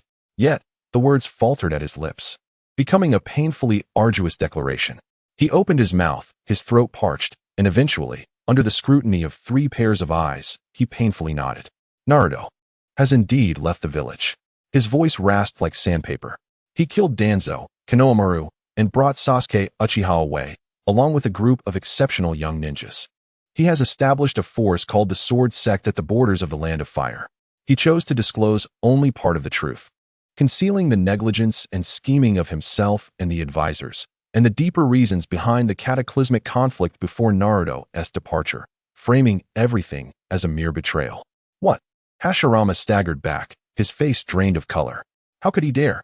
Danzo and the others were elders of the village. How could he lay his hands on them? And what of Sasuke Uchiha? He could not fathom why that child, who inherited the bloodlines of Minato and Kushina, would commit such an unthinkable act. Tobirama's eyes glinted with cold fury, his murderous intent palpable. "So it is true. I knew it. The remnants of the Uchiha, along with that Jinchuriki of the Nine-Tails, are indeed a blight. Traitors must be eradicated without mercy. We cannot allow any threats to the village's stability to linger." His stance was succinct and direct. Minato felt the world spinning around him, darkness clouding his vision. His teacher's confirmation struck him like the heaviest hammer, shattering the last vestiges of hope within him. Naruto truly. He closed his eyes in agony, unable to accept this harsh reality. Why? Why has it come to this? Hiruzen observed them, particularly the despair etched on Minato's face, his heart aching. He suddenly lifted his gaze towards Obito and Kabuto, a glimmer of resolve flashing in his eyes. "But the ones who summoned you, the first Hokage, the second Hokage, and Minato, are certainly not virtuous." He pointed at Obito. "They are members of Akatsuki. They are the masterminds behind the wars and the collection of tailed beasts. The appearance of the Ten-Tails and Madara is undoubtedly connected to them. You must not be manipulated by them." He endeavored to make one final effort to illuminate the true threat. "Oh dear, the third Hokage has truly misunderstood. We have already stated that we are not the good guys." Obito exaggeratedly shrugged, his tone casual and carefree. "We simply wish to achieve true peace in our own way.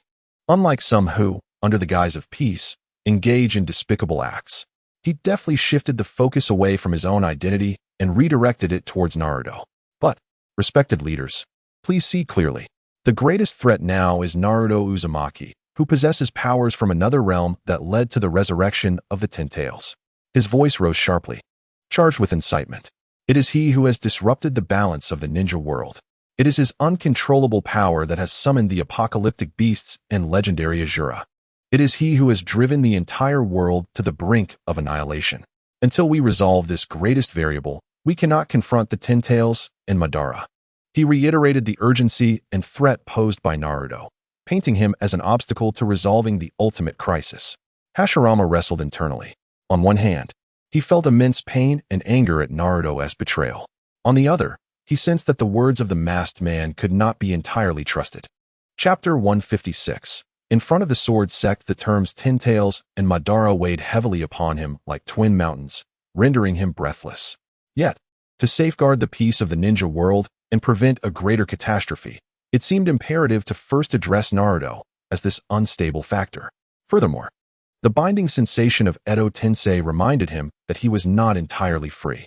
Tobirama, however, was more resolute, his thoughts straightforward.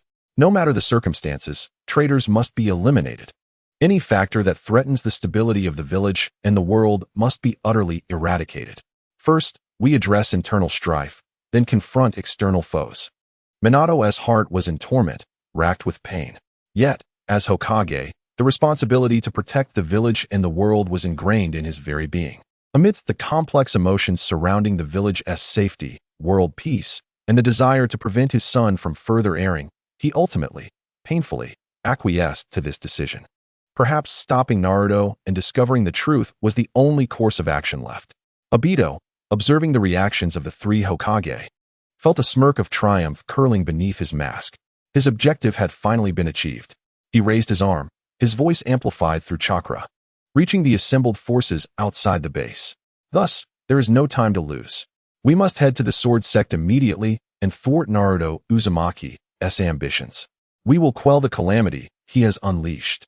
The three legendary Hokage, under Obito's guidance and Kabuto's covert manipulation, officially embarked on the quest to confront the sword sect. Outside the base, a vast army of white Zetsu had gathered, ready to move like a tide of white, beginning their advance. A formidable force, led by the three legendary Hokage, accompanied by the enigmatic masked man, the cunning master of Edo Tensei, and an inexhaustible legion of white Zetsu, surged forth with lethal intent. Leaving the confines of Konoha, they advanced towards the borders of the Land of Fire, towards the emergent, yet already tremor-inducing, power of the sword sect. From the direction of Konoha, a colossal and oppressive aura descended like a rolling storm cloud. Advancing relentlessly towards the borders of the Land of Fire, the earth trembled in silence, and the sky seemed to change color in response. Leading the way were three figures, each exuding distinctly different, yet equally disquieting energies. The first Hokage, Senju Hashirama, bore a heavy expression, his brow furrowed with an indelible sorrow and determination. Surrounding him, an immense natural energy radiated palpably, reviving withered plants in his wake, as if the earth itself bowed in reverence to this once deified ninja. Yet, his heart felt as heavy as a mountain. The second Hokage, Senju Tobirama, possessed a gaze as cold and sharp as a drawn blade. Beneath his silver locks, his eyes were devoid of emotion, marked only by absolute rationality and a decisive intent to kill. Following silently behind them was the fourth Hokage, Namake's Minato. His golden hair fluttered gently in the wind, failing to conceal the complexity of emotions etched upon his face. Pain, struggle, doubt, and a deep-seated despair he was reluctant to acknowledge. He gazed into the distance, towards the direction of the sword sect, his eyes resembling a lost star in the night sky. Behind them, a figure donned in an orange whirlpool mask ambled along with an air of casual ease, hands tucked into his sleeves, tilting his head as if savoring the scenery. Yet, the singular eye visible through the mask glimmered with a chilling, calculating light. Further back, hidden among the ranks, was Kabuto Yakushi, his hood obscuring his face, a sickly yet exhilarated smile playing at the corners of his mouth. He felt the invisible threads of chakra at his fingertips, connecting him to the three legendary Hokage, manipulating their movements like puppets on strings. This sacrilegious control over legends, the intoxicating thrill of wielding life and death, captivated him utterly. At the rear of the army was a truly spine-chilling sight, an unending sea of white, a relentless tide sweeping across the land. Countless faceless white Zetsu marched in perfect unison, their silent advance exuding a nauseating scent of decaying vegetation and earth. This terrifying legion of the undead, conspirators, and monsters surged forward with an aura of annihilation aimed directly at the sword sect. The path was far from smooth. Scattered individuals from various other factions appeared, perhaps merely observant, yet they too were swept along by the tide. Before the overwhelming power of the Edo Tensei Hokage and the seemingly endless numbers of the white Zetsu, all resistance crumbled as effortlessly as pebbles tossed into the ocean, failing to create even the slightest ripple, reduced to dust. In the wake of the army, only the frigid silence of death and despair remained. News had already spread through various channels, reaching Konoha. The remaining ninjas gazed upon the retreating silhouette of the undead army, feeling the chilling remnants of its presence in the air. Their hearts were filled with an indescribable dread and unease. Whispers of Naruto Uzumaki summoning the Ten-Tails and Madara, portraying the sword sect as the source of calamity in the ninja world, proliferated like wildfire among the villagers. Panic and hostility quietly took root. Meanwhile, within the sword sect, the atmosphere was rife with tension. All disciples had become aware of the events transpiring in Konoha and the news of the terrifying army on the march. Alarm bells echoed throughout the valley. The entire sect had entered the highest state of alert in its history. The protective mountain formation was pushed to its utmost limits. More resplendent and formidable than during the defense against pain, Countless arcane runes flowed like a golden river across the immense energy barrier, enveloping the entire Sword Sect Valley. A powerful and pure wave of spiritual energy isolated the inside from the outside, radiating an unsettling majesty. Before the main hall, upon a high platform, Sasuke stood with his hands clasped behind him, his black cloak billowing in the mountain breeze. His crimson Sharingan had long since activated, the three tomo spinning coldly as he gazed upon the approaching enemy, which loomed like a dark cloud. Gaara stood by his side, his red hair billowing, the heavy sword on his back humming ominously, the sand beneath his feet flowing as if alive, poised for action. Orochimaru lurked in a concealed corner, a glimmer of excitement and curiosity lighting up his face as he keenly observed the distant foes, especially the three legendary Hokage. Neji and Hinata stood shoulder to shoulder atop a high vantage point, their Byakugan sharing vision like the most sophisticated radar, relaying every movement of the enemy clearly. Sakura led the medical team, swiftly preparing various elixirs and emergency supplies, her expression focused and grave. In the square below, all disciples of the Sword Sect, regardless of their skill level, drew their swords and assembled according to the predetermined formation, poised for battle. Sword energy surged, and spiritual light flickered. The atmosphere grew unbearably tense, suffused with a murderous aura that filled the valley. At last, the terrifying army of the undead and monsters arrived at the gates of the Sword Sect. They halted before the grand protective formation, radiating immense energy. Tobirama scrutinized the imposing barrier that enveloped the valley, adorned with shimmering light and intricate runes, his eyes reflecting unmistakable astonishment. Such a formidable barrier. Its structure was exquisite, its energy profound, yet it did not seem to be composed of chakra. As a master of ninjutsu and barriers, he could immediately discern the unusual nature of this formation. Hashirama also sensed the pure and vast energy contained within, similar to the natural energy he knew, yet more refined, restrained, and imbued with a sharpness. This power was indeed peculiar. That child named Naruto had truly embarked on a wholly different path. Within him, the complexity of feelings regarding Naruto's betrayal deepened. Merely a flashy trick.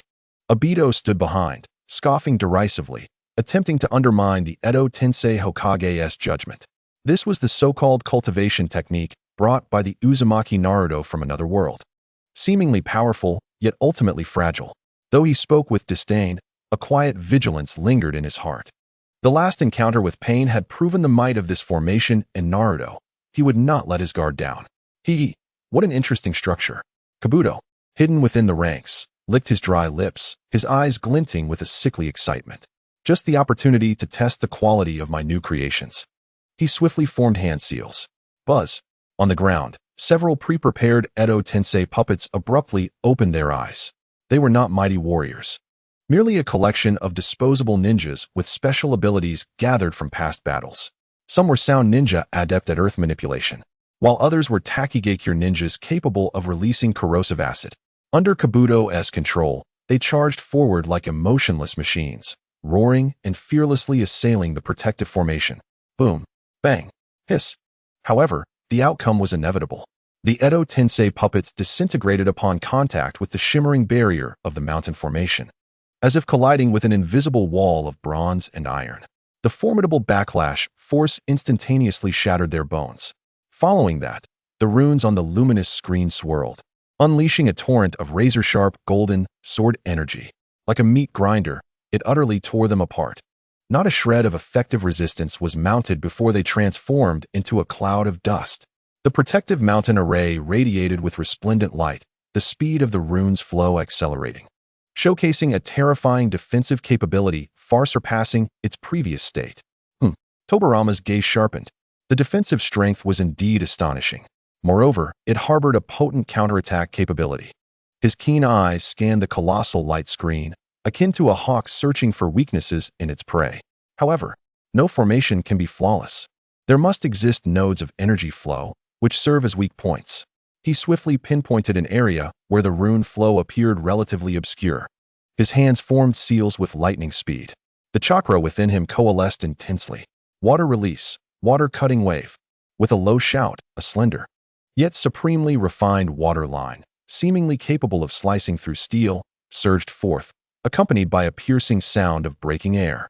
Like an invulnerable blade, it struck fiercely at the node he had identified on the protective mountain array's light screen.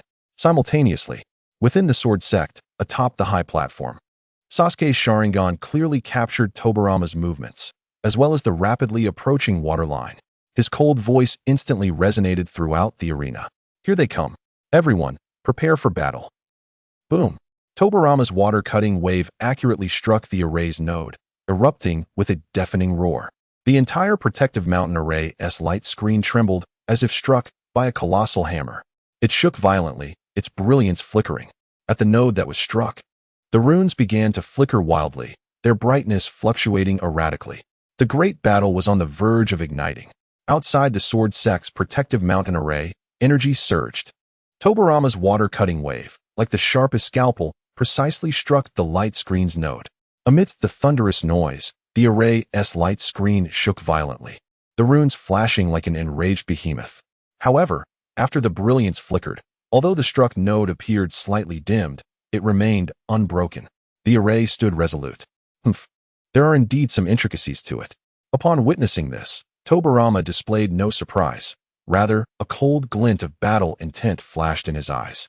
He quickly formed seals once more, the vast chakra within him beginning to coalesce at an even swifter pace, gearing up for a more devastating assault.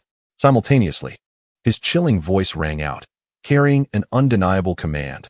All forces, strike the array from different directions. Disperse their defensive strength. Yes. From the rear, Obito's voice echoed, tinged with excitement. Like a signal had been given, the endless army of white Zetsu surged forth like a tidal wave. They emitted silent roars, recklessly charging towards the massive energy light screen from all sides. With their bodies, they collided. With twisted limbs, they clawed, attempting to expend the array's energy in the most primal manner. Meanwhile, Kabuto, concealed within the ranks, wore a sinister smile. He formed seals once more. Buzz, buzz, buzz. From the ground, several coffins burst forth. This time, the reincarnated individuals emerged with even greater power. Among them, shadows of former Akatsuki members could be discerned, like Kagaya, who excelled in various ninjutsu. There was even Haiden, renowned for his immortality, wielding his bloody scythe. Additionally, some other powerful figures from fallen ninja villages, possessing unique bloodlines or secret techniques from past wars, emerged.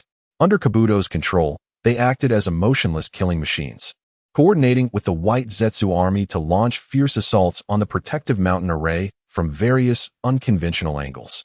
Earth Release digs underground, attempting to undermine the array's foundation. Long-range ninjutsu bombarded the energy nodes. Taijutsu experts directly charged at the light screen. In an instant, the pressure on the entire protective mountain array surged several-fold. The brilliance flickered erratically, energy consumption skyrocketing. Within the sword sect, atop the high platform, Sasuke's expression remained icy, his crimson Sharingan akin to two searchlights, capturing the battlefield's dynamics. The enemy's onslaught, though fierce, did not fluster him. His composed voice resonated clearly across the battlefield. What's the panic? The array can still hold. Chapter 158, Charge In. Sasuke continued to issue orders. Neji, Hinata, identify the special units among the enemy's reincarnated forces and prioritize eliminating high-threat targets. Long-range squad, follow my commands for a 3-stage coordinated barrage. Target the concentrated areas of white Zetsu and those attempting to breach the array's foundation. Array maintenance squad, recharge the spirit stones. Stabilize the 2 nodes under heavy attack in the southwest and northeast. The commands were concise and precise, executed methodically. The disciples of the sword sect responded swiftly, each fulfilling their role. Yes, Neji and Hinata replied in unison. Standing side by side, their Byakugan vision was already shared, akin to the most sophisticated radar on the battlefield. They swiftly locked onto several reincarnated foes, unleashing powerful ninjutsu, or attempting to breach the array with special abilities. Gentle Fist, 8 trigrams air palms. The 2 moved in perfect synchronization, swinging their swords from a distance. The formless sword energy, imbued with the unique power and penetrating force of the Gentle Fist, accurately traversed the distance, striking the targets. Puff, puff. Several reincarnated individuals trembled violently, their movements instantly frozen. The flow of chakra within them was forcibly interrupted, rendering them temporarily incapacitated. Even those with weaker defenses were partially dismembered by this invisible force. Sandstorm sword flow, great burial. On another front, Gaara roared, no longer relying solely on pure sand. He perfectly combined the surging spiritual energy within him with his sand release ninjutsu and the sword sect's sword techniques. Boom. Endless yellow sand surged into the sky, rolling and roaring like a living entity. But this time, within the yellow sand, countless razor-sharp sword energies formed from condensed spiritual power intertwined. The sand and sword energy merged, transforming into an enormous, rapidly spinning sandstorm meat grinder. It surged toward the area with the densest concentration of white zetsu outside the mountain gate. Ah! Hiss! Cries of agony rose in succession. Swathes of white zetsu were caught within. Instantly, they were torn to shreds by the furious sand grains and piercing sword energy. Ground to powder. Its range and lethality had escalated beyond previous levels. Behold! Sakura exclaimed, no longer the girl relegated to mere healing in the rear. She combined her terrifying strength with the pure spiritual energy she had cultivated, creating her unique combat style. With a sudden stomp on the ground, her figure dashed toward the edge of the array like a pink lightning bolt, against the approaching white zetsu and several reincarnated ninjas beyond the light screen. She delivered a powerful punch. Spiritual energy shockwave punch. Buzz. The pink spiritual energy expanded into a visible shockwave centered around her fist, rapidly spreading outward. This shockwave could penetrate a portion of the array's energy, impacting the outside world. The first targets, the white zetsu, were struck as if by an invisible hammer.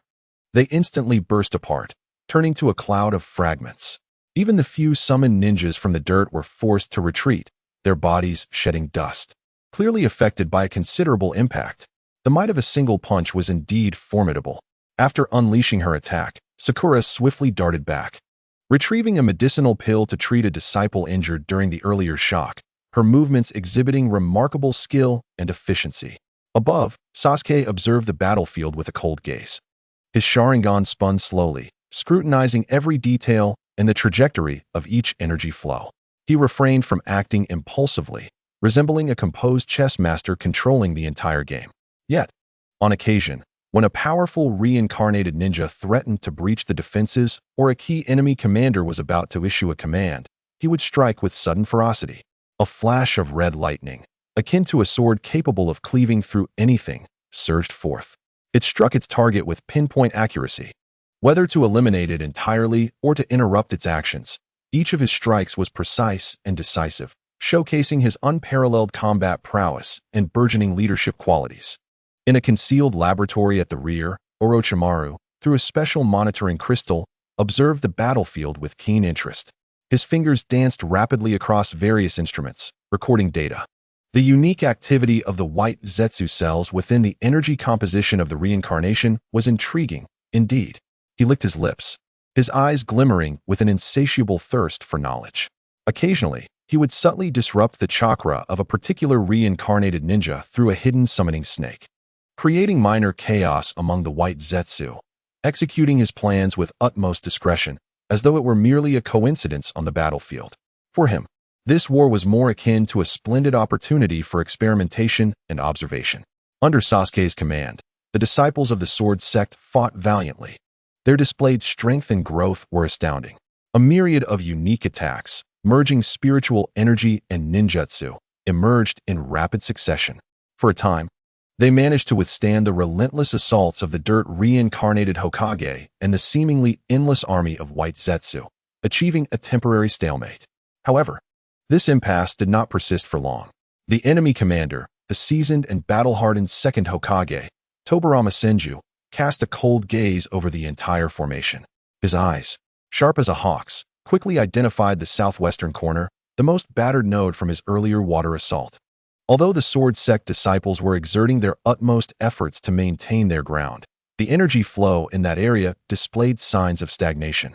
That's the spot. Water release, great waterfall technique. Seizing this fleeting opportunity, Tobirama formed hand seals once again. This time, it was not a singular breakthrough but a widespread, devastating strike. Boom. A colossal waterfall seemingly connected to the heavens materialized out of thin air. An endless torrent, surging with the force of stampeding horses, cascaded down upon the southwestern sector of the protective array.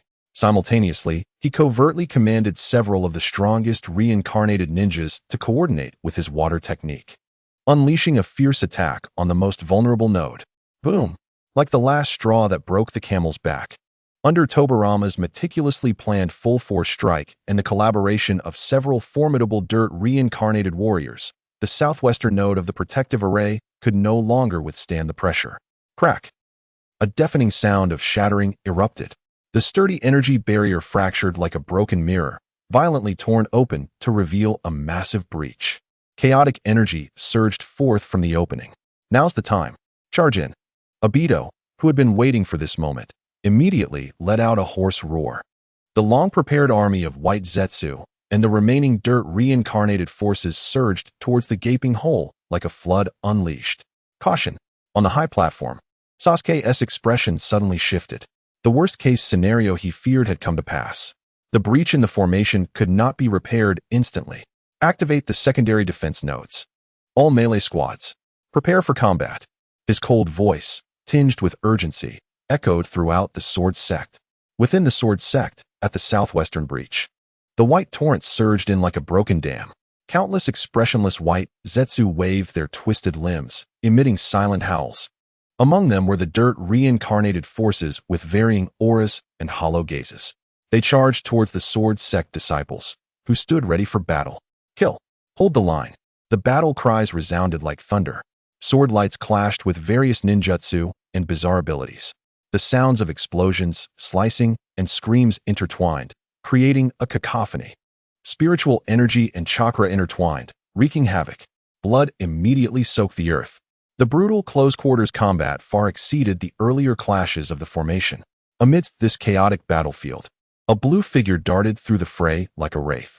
It was none other than the second Hokage, Tobirama Senju. His expression was icy, his gaze sharp, devoid of any unnecessary movements. Water release, hard vortex water blade.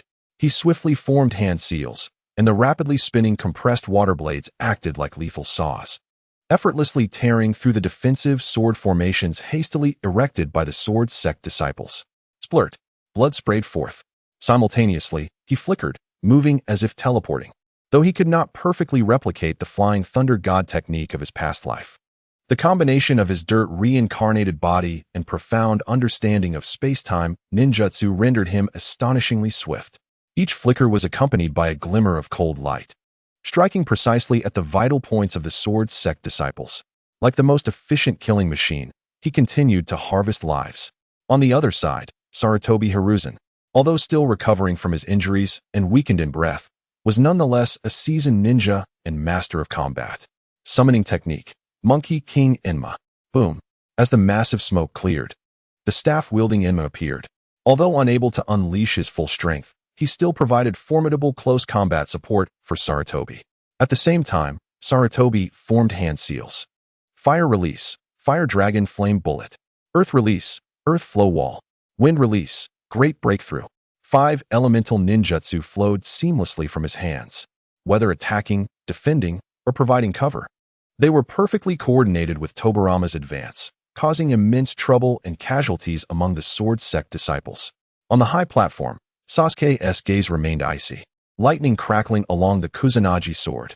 He yearned to leap down and personally obstruct the two figures that were tearing through their defenses like daggers. But Gaara's sand, manipulated with precision, was entangled in a fierce struggle against several powerful dirt reincarnated warriors, creating a tumultuous sandstorm, making it difficult to disengage. Sasuke himself was also locked in by several chilling gazes, as numerous dirt reincarnated foes skilled in long-range attacks and bizarre secret techniques relentlessly harassed him, preventing his easy escape. Others, such as Niji, Hinata, and Sakura, found themselves embroiled in fierce battles, ensnared by the relentless forces of the white Zetsu army and the reanimated warriors. As the situation escalated, Tobirama and Hiruzen Sarutobi appeared poised to completely breach the second line of defense of the Sword Sect, directing the flames of war deep into the heart of the sect. Countless disciples of the Sword Sect fought valiantly, yet they were forced to retreat step by step, their eyes gradually reflecting despair. At that critical moment, a vast and overwhelming aura, seemingly transcending all existence, descended with an air of absolute authority. It surged like an invisible tide, enveloping the entire battlefield in an instant. The once chaotic and tumultuous scene froze as if a pause button had been pressed. All movement came to a standstill. Both the frenzied attackers, the white Zetsu, and the reanimated corpses, and the desperately resisting disciples of the sword sect felt a chilling tremor emanating from the depths of their souls, as if a pair of unseen eyes from the heavens regarded them with indifference, much like ants. A figure clad in white appeared silently in the air above the battlefield, as if teleporting. His robe billowed, untouched by dust, golden hair cascading in the wind, and his countenance serene. It was Naruto. Having just concluded his communion with the remnants of his parents, his heart and mind were harmonized, and his realm stabilized. In that moment, his aura was contained to an extreme, yet it radiated an intimidating majesty that was difficult to behold. His cerulean gaze swept over the infernal battlefield below, akin to a deity surveying the mortal realm. Though the gates of hell may be closed, you choose to trespass, Naruto spoke softly, his voice clear and resonant in the ears of all present, carrying a strange enchantment that rendered the tumultuous battlefield eerily silent. His gaze fell upon the figure of Tobirama Senju, who was wreaking havoc like a blue lightning bolt. With his fingers poised like a sword, he casually gestured toward Tobirama. A seemingly ordinary, even somewhat dim golden sword aura materialized out of thin air. It lacked any earth-shattering momentum, yet appeared to defy the confines of space. In an instant, it materialized before the rapidly moving Tobirama, swift, to an unimaginable degree, surpassing the limits of sight, surpassing the bounds of neural response. Tobirama's cold pupils dilated to the size of pinpricks. A primal sense of danger sent a chill down his spine. Almost instinctively, he prepared to activate the Flying Thunder God technique to evade. However, he was horrified to discover that the surrounding space had been rendered utterly rigid by an invisible, yet immensely heavy force. It felt as though he were ensnared in viscous amber. Even the flow of chakra within him became sluggish and arduous. In the domain of the nascent soul, bolstered by the sword sex formation, Naruto's dominion over this space reached a terrifying level. The golden sword aura sliced through without hindrance. In an instant, it severed Tobirama's right arm, which he had raised in defense, as easily as slicing through tofu. The severed edge was as smooth as a mirror.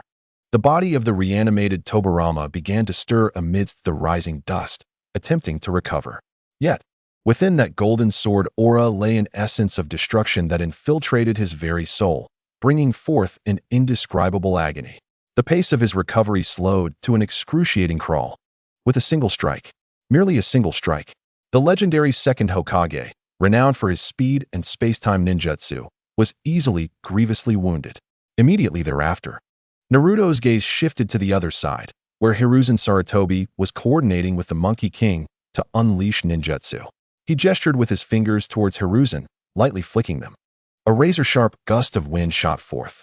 It appeared unassuming, yet harbored terrifying penetrating and shockwave capabilities. Its speed was equally unparalleled. Hiruzen Sarutobi was caught completely off guard. Even the Monkey King beside him failed to protect his master in time. The gust struck with pinpoint accuracy against Hiruzen's already injured chest. Like being struck by an invisible battering ram, Hiruzen spewed forth a mouthful of blood, mingled with internal organs. His body flew backward like a kite severed from its string. With a thunderous crash, he collided with a crumbling structure behind him. Dust and debris filled the air, rendering him unconscious and devoid of combat capability. Naruto had intended to deliver a lethal blow. After all, he had already granted his adversary a chance. Yet, he had not anticipated that Hiruzen would dare to confront him again, and moreover, to twist the narrative. However, just at that crucial moment, his father, Minato Namikaze, intervened to obstruct him. Naruto was thus compelled to withhold his strike. He understood that his father had yet to fully receive the memories from before. Nevertheless, this single blow was sufficient to expel Hiruzen from the battlefield entirely. Silence. A deathly silence. The entire battlefield, both allies and foes alike, stood stunned by this shocking tableau. In merely 2 moves, with a flick of his fingers, the legendary second Hokage had his arms severed and his soul wounded. The former ninjutsu instructor, the third Hokage, had been rendered unconscious in a single blow. What terrifying power was this? Was this truly the genuine strength of a nascent soul cultivator? Under the enhancement of his sex formation, Naruto's displayed might seemed godlike. Suspended in midair, his white robe billowed gently amidst the residual energy. His expression remained aloof as he gazed down upon Tobirama, whose arm was struggling to heal, and Hiruzen, who lay unconscious amidst the ruins. He spoke slowly, his voice quiet, yet resonant like the sound of a grand doctrine, echoing with a perspective that transcended the mundane. In the name of your village, you engage in base acts. The path you defend is merely the stubbornness of a frog at the bottom of a well. His gaze settled upon Tobirama. Second Hokage, your water style is powerful, yet lacks versatility. Your space-time ninjutsu reveals countless flaws before me, rendering it negligible. Then, he cast a glance at the ruins where Hiruzen lay. Third Hokage, your era has long passed. Wallowing in past glories and political machinations will only lead to ruin. His words were imbued with a complete repudiation of the philosophies and strengths of both men. It was akin to a dimensional strike. Not merely a crushing superiority in strength, but also a condescending perspective on their realms. The pressure engulfed the battlefield. From a distance, in the enemy camp, Senju Hashirama and Minato Namikaze, who had been observing the battle, saw this scene, and their expressions changed drastically. Hashirama's face, initially marked by sorrow and anger, gradually transformed into an expression of disbelief. Naruto's power had reached such heights. Even Tobirama was no match for him. Minato trembled with unease. He gazed at his son, simultaneously familiar and strange, who had grievously wounded two legendary Hokages with a mere flick of his hand, and belittled their philosophies with disdain. That power, that gaze, that demeanor, was this truly his Naruto? What had he endured? The immense impact left Minato's mind nearly blank. The battlefield of the sword sect remained shrouded in a profound silence. Naruto hovered in midair, the oppressive aura of his nascent soul akin to a tangible force, enveloping the surroundings. Below, Senju Tobirama cradled his slowly mending severed arm, his icy gaze now filled for the first time with profound apprehension and disbelief. In just a single move, he found himself utterly subdued, his very soul bearing the scars of the encounter. This Vortex Naruto was no longer a ninja within his comprehension. Amidst the ruins, Sarutobi Hiruzen lay in a state of oblivion. The entire battlefield seemed to freeze in response to Naruto's arrival. At that moment, two figures emerged from the enemy's rear, slowly advancing to the forefront. The first Hokage, Senju Hashirama, and the fourth Hokage, Namikaze Minato. Hashirama surveyed the scene before him, witnessing his younger brother and pupil being effortlessly vanquished, observing the bloody disciples of the sword sect who were valiantly fighting yet clearly at a disadvantage. And finally gazing at Naruto suspended in the air, his presence unfathomable, yet marked by a hint of cold detachment. The heart that cherished peace and valued life felt as though it had been crushed beneath a boulder, filled with a heavy sense of sorrow. Minato, on the other hand, was utterly lost, staring at Naruto, his lips trembling, desperate to articulate something, yet rendered speechless. The sight of his son, now powerful beyond recognition, brought him immeasurable pain and confusion. Hashirama took a deep breath, forcefully suppressing the tumult of emotions within. He lifted his gaze towards Naruto, his expression growing grave, his voice resonating across the battlefield like a resounding bell. Vortex Naruto, you are indeed formidable, beyond my wildest imagination. He sensed the power emanating from Naruto, harmonizing with nature, yet even more pure and tyrannical, as if it transcended the very essence of nature itself. But this does not justify your betrayal of the village, the slaughter of your kin, and the chaos you bring to the ninja world. Hashirama's voice bore a heart-wrenching inquiry, infused with unwavering resolve. Konoha is the culmination of my life's work. It is the sanctuary I built alongside Madara and all our predecessors. I will not permit anyone to trample upon it, no matter who they are. Flames of battle ignited in his eyes. The majesty of the god of ninjas began to permeate the air. He clasped his hands together fiercely before his chest, the immense chakra within him, vast as an ocean, and the sage energy deeply ingrained in his bones erupted forth without reservation. True thousand hands of wood release. Boom! The earth trembled violently, groaning as if an ancient behemoth were awakening from the depths of the earth. In the eyes of all who beheld, a colossal wooden Buddha, beyond description, arose from the ground, taller than mountains, broader than clouds. It seemed poised to shatter the very sky. The Buddha irradiated a solemn aura, yet exuded a suffocating terror. Behind it extended thousands upon thousands of gigantic wooden arms, densely packed, obscuring the sun, each arm clenched into a fist, containing the terrifying power capable of shattering mountains and overturning rivers. Though the reincarnated body may have limited Hashirama's chakra capacity, it did not hinder his comprehension and application of wood release and sage techniques. In this moment, he remained the god of ninjas who once suppressed an era. Transform into the Buddha. Hashirama roared once more. The gigantic wooden Buddha stirred. Thousands of colossal wooden arms descended like divine punishment, bearing the might to annihilate heaven and earth, crashing down towards the seemingly insignificant white figure suspended in midair. The air compressed, producing a piercing crack. Shadows engulfed the entire sword sect. It felt as though doomsday had arrived. In the face of this cataclysmic assault, Naruto floated in the air, his white cloak billowing. A flicker of genuine seriousness ignited in his azure eyes, accompanied by an even fiercer battle intent. Chapter 161.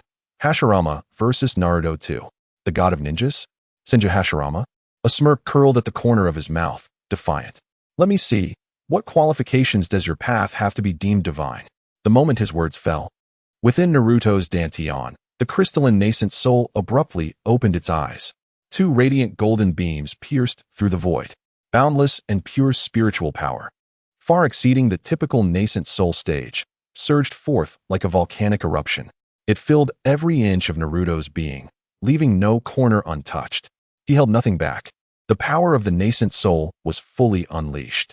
Buzz, an invisible yet razor-sharp sword intent, capable of slicing through all, suddenly expanded from Naruto's center, instantly enveloping a radius of miles. Within this domain, the laws distorted. The air thickened, flowing sluggishly. The remaining flora on the ground withered and crumbled to ash in an instant. Even the hardest rocks seemed to lose their moisture, becoming weak and fragile. A chilling and murderous aura, reminiscent of an end to all things, permeated the atmosphere. This starkly contrasted with Hashirama's vibrant wood-release power.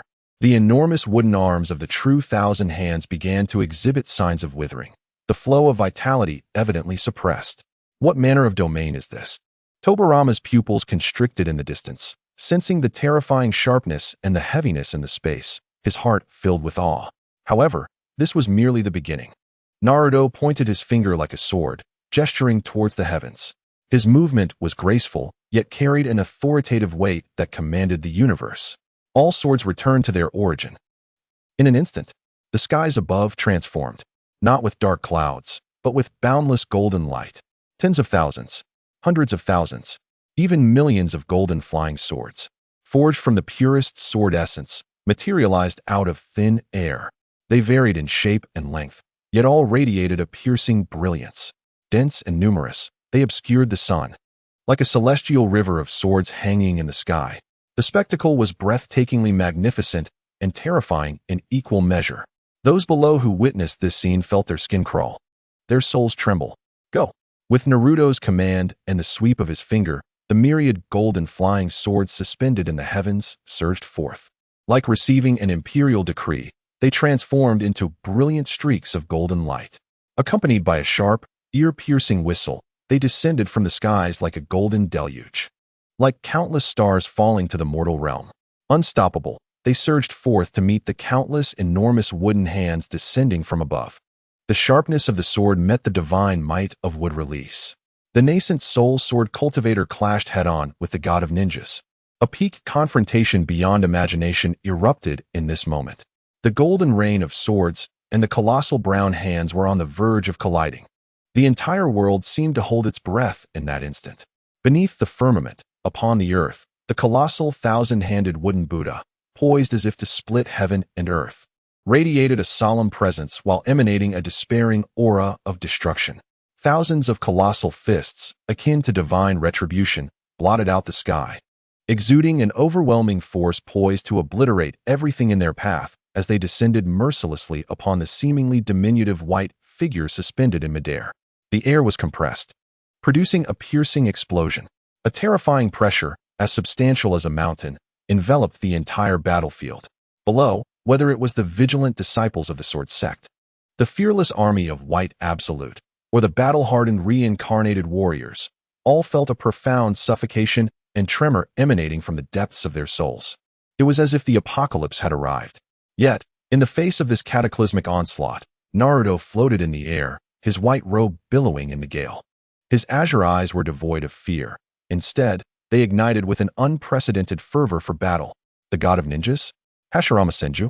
A defiant smirk curled at the corner of his mouth, accompanied by a frigid gaze. Let me see what merits your path holds to be deemed divine. In the instant his voice fell, within his dantian, the ethereal figure of a translucent golden infant suddenly opened its eyes. Two brilliant golden beams pierced through layers of space, illuminating the surroundings. An immense, unrestrained surge of pure spiritual energy, far exceeding the typical limits of the Golden Core stage, erupted like a long-dormant volcano. Unreserved, fully liberated. A formless, yet razor-sharp domain of sword intent emanated from Naruto, radiating outward in all directions. It enveloped the vast expanse of air and earth within a few miles in an instant. Within this realm, the invisible laws began to warp. The air thickened, becoming as viscous as mercury, flowing with excruciating sluggishness. The remaining flora on the ground appeared to be drained of all vitality, wilting instantly into ash. Even the hardest rocks manifested fine cracks on their surfaces, as if they had lost all moisture, becoming alarmingly fragile. A chilling, oppressive aura, reminiscent of the end of all things, pervaded the domain, clashing sharply with Hashirama's vibrant life force emanating from his wood release. Strangely, the thousands of descending wooden fists began to exhibit signs of withering and cracking, their once mighty vitality now evidently suppressed and disturbed. What is this domain? In the distance, Tobirama Senju's pupils constricted sharply as he sensed the fearsome sharpness and the heavy, sluggish sensation in the air, his heart sinking with dread. This power transcended his comprehension of ninjutsu and chakra. Yet, this was merely the beginning. Naruto pointed his fingers like a sword, his movements graceful yet commanding. As he directed his gaze toward the heavens, returned to the source of 1,000 swords. In an instant, the heavens transformed. No longer were there dark clouds or rosy light, but instead, an endless, resplendent golden radiance that dazzled the eyes. Thousands, tens of thousands, even hundreds of thousands of golden flying swords, forged from the purest essence of sword energy, materialized in the sky like a miraculous creation. They took on various forms, some slender as needles, others hefty as stone tablets, some agile as serpents, and others domineering as dragons. Yet all exuded a terrifying sharpness capable of piercing through all. This endless array of golden flying swords obscured the sun, replacing the clouds, resembling a celestial river of blades suspended in the vast sky. The spectacle was both breathtaking and horrifying, sending shivers down the spines of all who beheld it. Regardless of whether they were foes or allies, their souls trembling uncontrollably. Go! With a resounding shout from Naruto and a sweeping gesture of his fingers, the myriad golden flying swords, akin to a divine phenomenon, sprang into motion. They transformed into brilliant golden streaks, emitting a sharp, ear-splitting sound that seemed to tear through the very air, cascading down like a golden torrent from the heavens, unstoppable and overwhelming. The ultimate clash of swordsmanship against the pinnacle of wood release, the unparalleled might of an infant, clashing head-on with the legendary techniques of the god of ninjas. A confrontation transcending mortal imagination, destined to be inscribed in history, erupted at that moment under countless gazes. Boom! The golden rain of swords collided with the colossal brown wooden palms, creating a cataclysmic resonance that was beyond description. It was as if the entire world fell silent at that moment, leaving only the deafening symphony of destruction. Blinding golden light intertwined with a flurry of wooden splinters. A furious energy storm, like an apocalyptic hurricane, surged outward from the point of impact, wreaking havoc in all directions. The earth, under this terrifying shockwave, cracked like fragile cookies, revealing bottomless chasms. Dust and chaotic energy swirled skyward, obscuring all vision.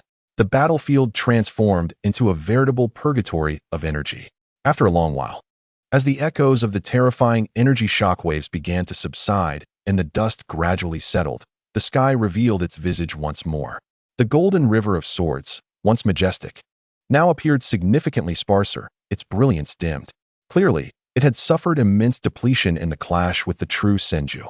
Meanwhile, The towering wooden Buddha of the Thousand Hands stood in disarray, its massive form marred by countless deep gashes, exposing bone. Hundreds of colossal wooden arms had shattered completely, disintegrating into a flurry of splinters. The remaining limbs bore numerous wounds, their luster diminished. The catastrophic strike had been endured, with both sides paying a hefty price. The colossal wooden Buddha staggered back slightly. Above it, Hashirama's expression was grave as he gazed down at his slowly regenerating arm, composed of reincarnated soil. Feeling the chakra and senjutsu energy within him stifled and sluggish under the influence of Naruto's peculiar domain. A tempest of turmoil surged within him. His would release, renowned for its overwhelming life force, was now hindered in its recovery, progressing at an alarming crawl. This force appeared to inherently suppress vitality. How could this be? Meanwhile, Naruto remained suspended in the air, his breath steady and profound. The reserves of spiritual power at the infant stage far exceeded Hashirama's expectations. Although the recent attack had drained significant energy, it was not beyond his capacity to bear. The initial monumental collision, which seemed evenly matched, was in truth a manifestation of Naruto's inherent advantage and power. The suppression of chakra by the power of cultivation, and the restraint of vitality by the sword intent, subtly tilted the scales in favor of one side. However, the nearly boundless chakra of Hashirama, despite the limitations imposed by the Edo Tensei, remained formidable. Coupled with the terrifying strength augmented by sage techniques, it was far from trivial. The true battle had only just begun. The gazes of both warriors met again in the air, igniting an invisible spark of conflict. The next round of confrontation would undoubtedly be more intense and perilous. The residual shockwaves of their cataclysmic clash had yet to fully dissipate, as the battlefield continued to be ravaged by chaotic energy. The colossal statue of the thousand-handed Buddha bore countless scars, its sheen dulled, reflecting the tremendous toll of the recent strike. Atop the statue, Hashirama's expression was grave. He observed Naruto, who hovered in midair, seemingly unfazed. A storm of emotions surged within him. His most potent conventional attack, the true Thousand Hands, had barely managed to reach a stalemate, and he sensed he was subtly at a disadvantage. The opponent's enigmatic domain and unmatched sword energy exhibited a pronounced counter to his cherished wood release and vitality. This could not continue. Taking a deep breath, Hashirama clasped his hands forcefully before his chest once more. He realized that conventional wood release jutsu would likely fail to pose a genuine threat to this junior who had already stepped into an unknown realm of power. He must summon greater strength. The mightiest would release infused with sage techniques. The sage art, wood dragon technique. The vast chakra within him, fused with the sage energy that had long since permeated his very bones, erupted in a cataclysmic display. A thunderous roar reverberated through the heavens. The earth shook violently, fracturing once more. A colossal wooden dragon, far larger and more robust than the wooden arms from before, surged forth from the gaping chasms in the ground, roaring with ferocity. This wooden dragon was starkly different from the previous wooden constructs. It was vividly lifelike, as if it possessed genuine existence. The dragon's scales shimmered with a profound wooden luster, entwined with a visibly rich green vitality infused with nature's energy. Its eyes gleamed with vigor and authority, radiating an overwhelming life force. It bared its fangs and claws, its massive form coiling like a mountain, exuding an aura of terrifying constriction that threatened to ensnare, crush, and devour Naruto, who floated in midair. As the wooden dragon passed, the moisture and vitality in the air were voraciously absorbed, unleashing a life force and constrictive power that far surpassed the previous Thousand Hands. This was one of the true manifestations of Hashirama's sage art wood release. Faced with this imposing wooden dragon, which seemed intent on consuming him entirely, Naruto's gaze remained tranquil, even tinged with disdain. The formless yet razor-sharp sword intent surrounding him expanded and solidified once more. Within this domain, the atmosphere of lethal intent intensified, and the suppression of external vitality became even more apparent. As the roaring wooden dragon surged into the domain, its speed noticeably faltered, and the natural energy enveloping it became slightly chaotic. Such petty tricks, dare to display vitality before me? Naruto's voice was indifferent, carrying a tone of condescension from a higher realm. He pointed his fingers like a sword, seemingly casual, yet imbued with profound truths of the universe. and gently slashed forward towards the void, not aimed at the colossal wooden dragon itself, but rather at the invisible vitality and laws that constituted and sustained it. The law of sharp gold severing life, a silent and intangible sword intent, invisible to the naked eye yet laden with the power to sever vitality and obliterate the laws of the wood element, swept through the air like the scythe of death. In the next moment, a scene that left all onlookers aghast unfolded. The imposing wooden dragon, intent on devouring the world, upon contact with that invisible sword intent, seemed to have all its soul and life force instantaneously drawn away. The overwhelming vitality that had once surged within it began to visibly wither, decay, and dissipate at an alarming rate. The dense natural energy that had coiled around it disintegrated into nothingness, as if it had encountered its nemesis. The once lifelike and powerful dragon form quickly became desiccated, gray, and feeble, as if it had endured eons of erosion. Crack! The clear and piercing sound of fracture rang out. The colossal wooden dragon, suspended in midair, shattered like decayed wood, piece by piece. Ultimately, it collapsed entirely, transforming into a cloud of gray-black dust that the mountain winds carried away, as if it had never existed. Puff! Above the thousand-handed Buddha, Hashirama's face turned pale. The sage technique's wooden dragon had been dismantled so effortlessly, so thoroughly. The severing power of the laws had even rebounded through their mysterious connection, striking at his very soul. This left his Edo Tensei body feeling an indescribable weakness and pain. Naruto stood with his hands clasped behind his back, his white robe billowing gently in the wind. He gazed down at the massive wooden Buddha and the pale-faced Hashirama, his expression indifferent as he slowly spoke. Your path relies too heavily on external vitality, borrowing from nature's power. It may appear vast and overwhelming, yet its foundation is unstable. It grows stronger against the weak, but will collapse instantaneously when confronted with a force capable of countering your vitality and severing your bond with nature. He shook his head slightly, his tone calm, yet imbued with an undeniable judgment. In the end, it is but a flawed approach. Hashirama's heart trembled violently, as if struck by lightning. He stared blankly at Naruto, his eyes filled with unprecedented shock and a deep sense of confusion. A flawed approach? His proud sage art would release, which had quelled chaos and earned him the title of the god of shinobi, was deemed flawed. He had never imagined that his power would be evaluated in such a manner. Never had he thought that it could be so effortlessly unraveled in such an unfathomable way. Severing vitality, obliterating the wood element, the power of the laws. What kind of force was this? What path was this Naruto Uzumaki truly treading? For the first time, Hashirama's conviction wavered violently. In the distance, Tobirama, witnessing the colossal wooden dragon reduced to ash in an instant, felt an uncontainable terror swell within him. One of his elder brother's strongest sage techniques had proven so utterly fragile? What level of strength did this young man possess? Meanwhile, Minato watched in horror, his limbs growing cold. He gazed at his son, who hovered like a deity, effortlessly dismantling legendary sage techniques, belittling the first Hokage's path with mere words. A profound sense of helplessness and fear enveloped him. Is this truly the Naruto he knew? He yearned to rush forward and demand answers. Yet reason told him that in his current state, he might barely withstand even a single strike from Naruto. The vast disparity in strength loomed like an insurmountable chasm between him and his son. Hashirama's spirit wavered, momentarily thwarted.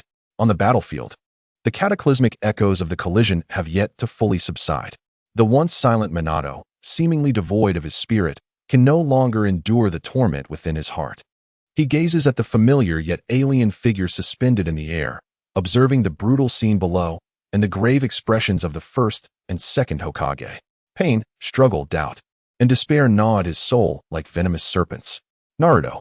He suddenly charges to the forefront, his golden figure flashing like lightning, yet burdened with profound sorrow and a shattered timbre. He looks up at his son, who looms above like a deity surveying humanity, his voice hoarse, tinged with a barely perceptible quaver. Cease this, Naruto. Do not stray further. Return to Konoha with me, will you? No matter what you have endured. No matter what the village has done to you, we. His words tumble out chaotically, fraught with inner conflict and anguish. He yearns to express that they can mend the rift, that home will always be his sanctuary.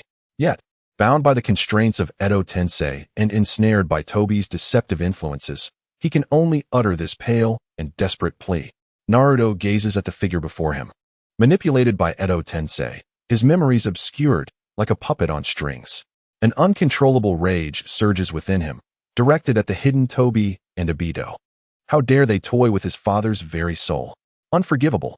Yet, his face remains impassive, even curling into a cold smirk. Return to Konoha? His voice is flat, yet laced with a chilling frost.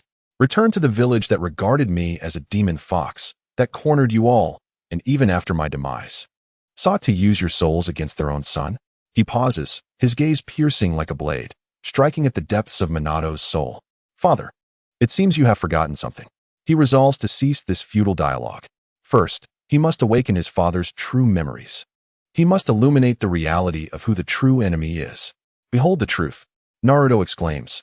At that moment, the small figure within his mind's eye suddenly opens its eyes, a vast and potent consciousness erupting forth like an invisible torrent, precisely locking onto the faint yet unmistakable chakra mark deep within Minato's soul.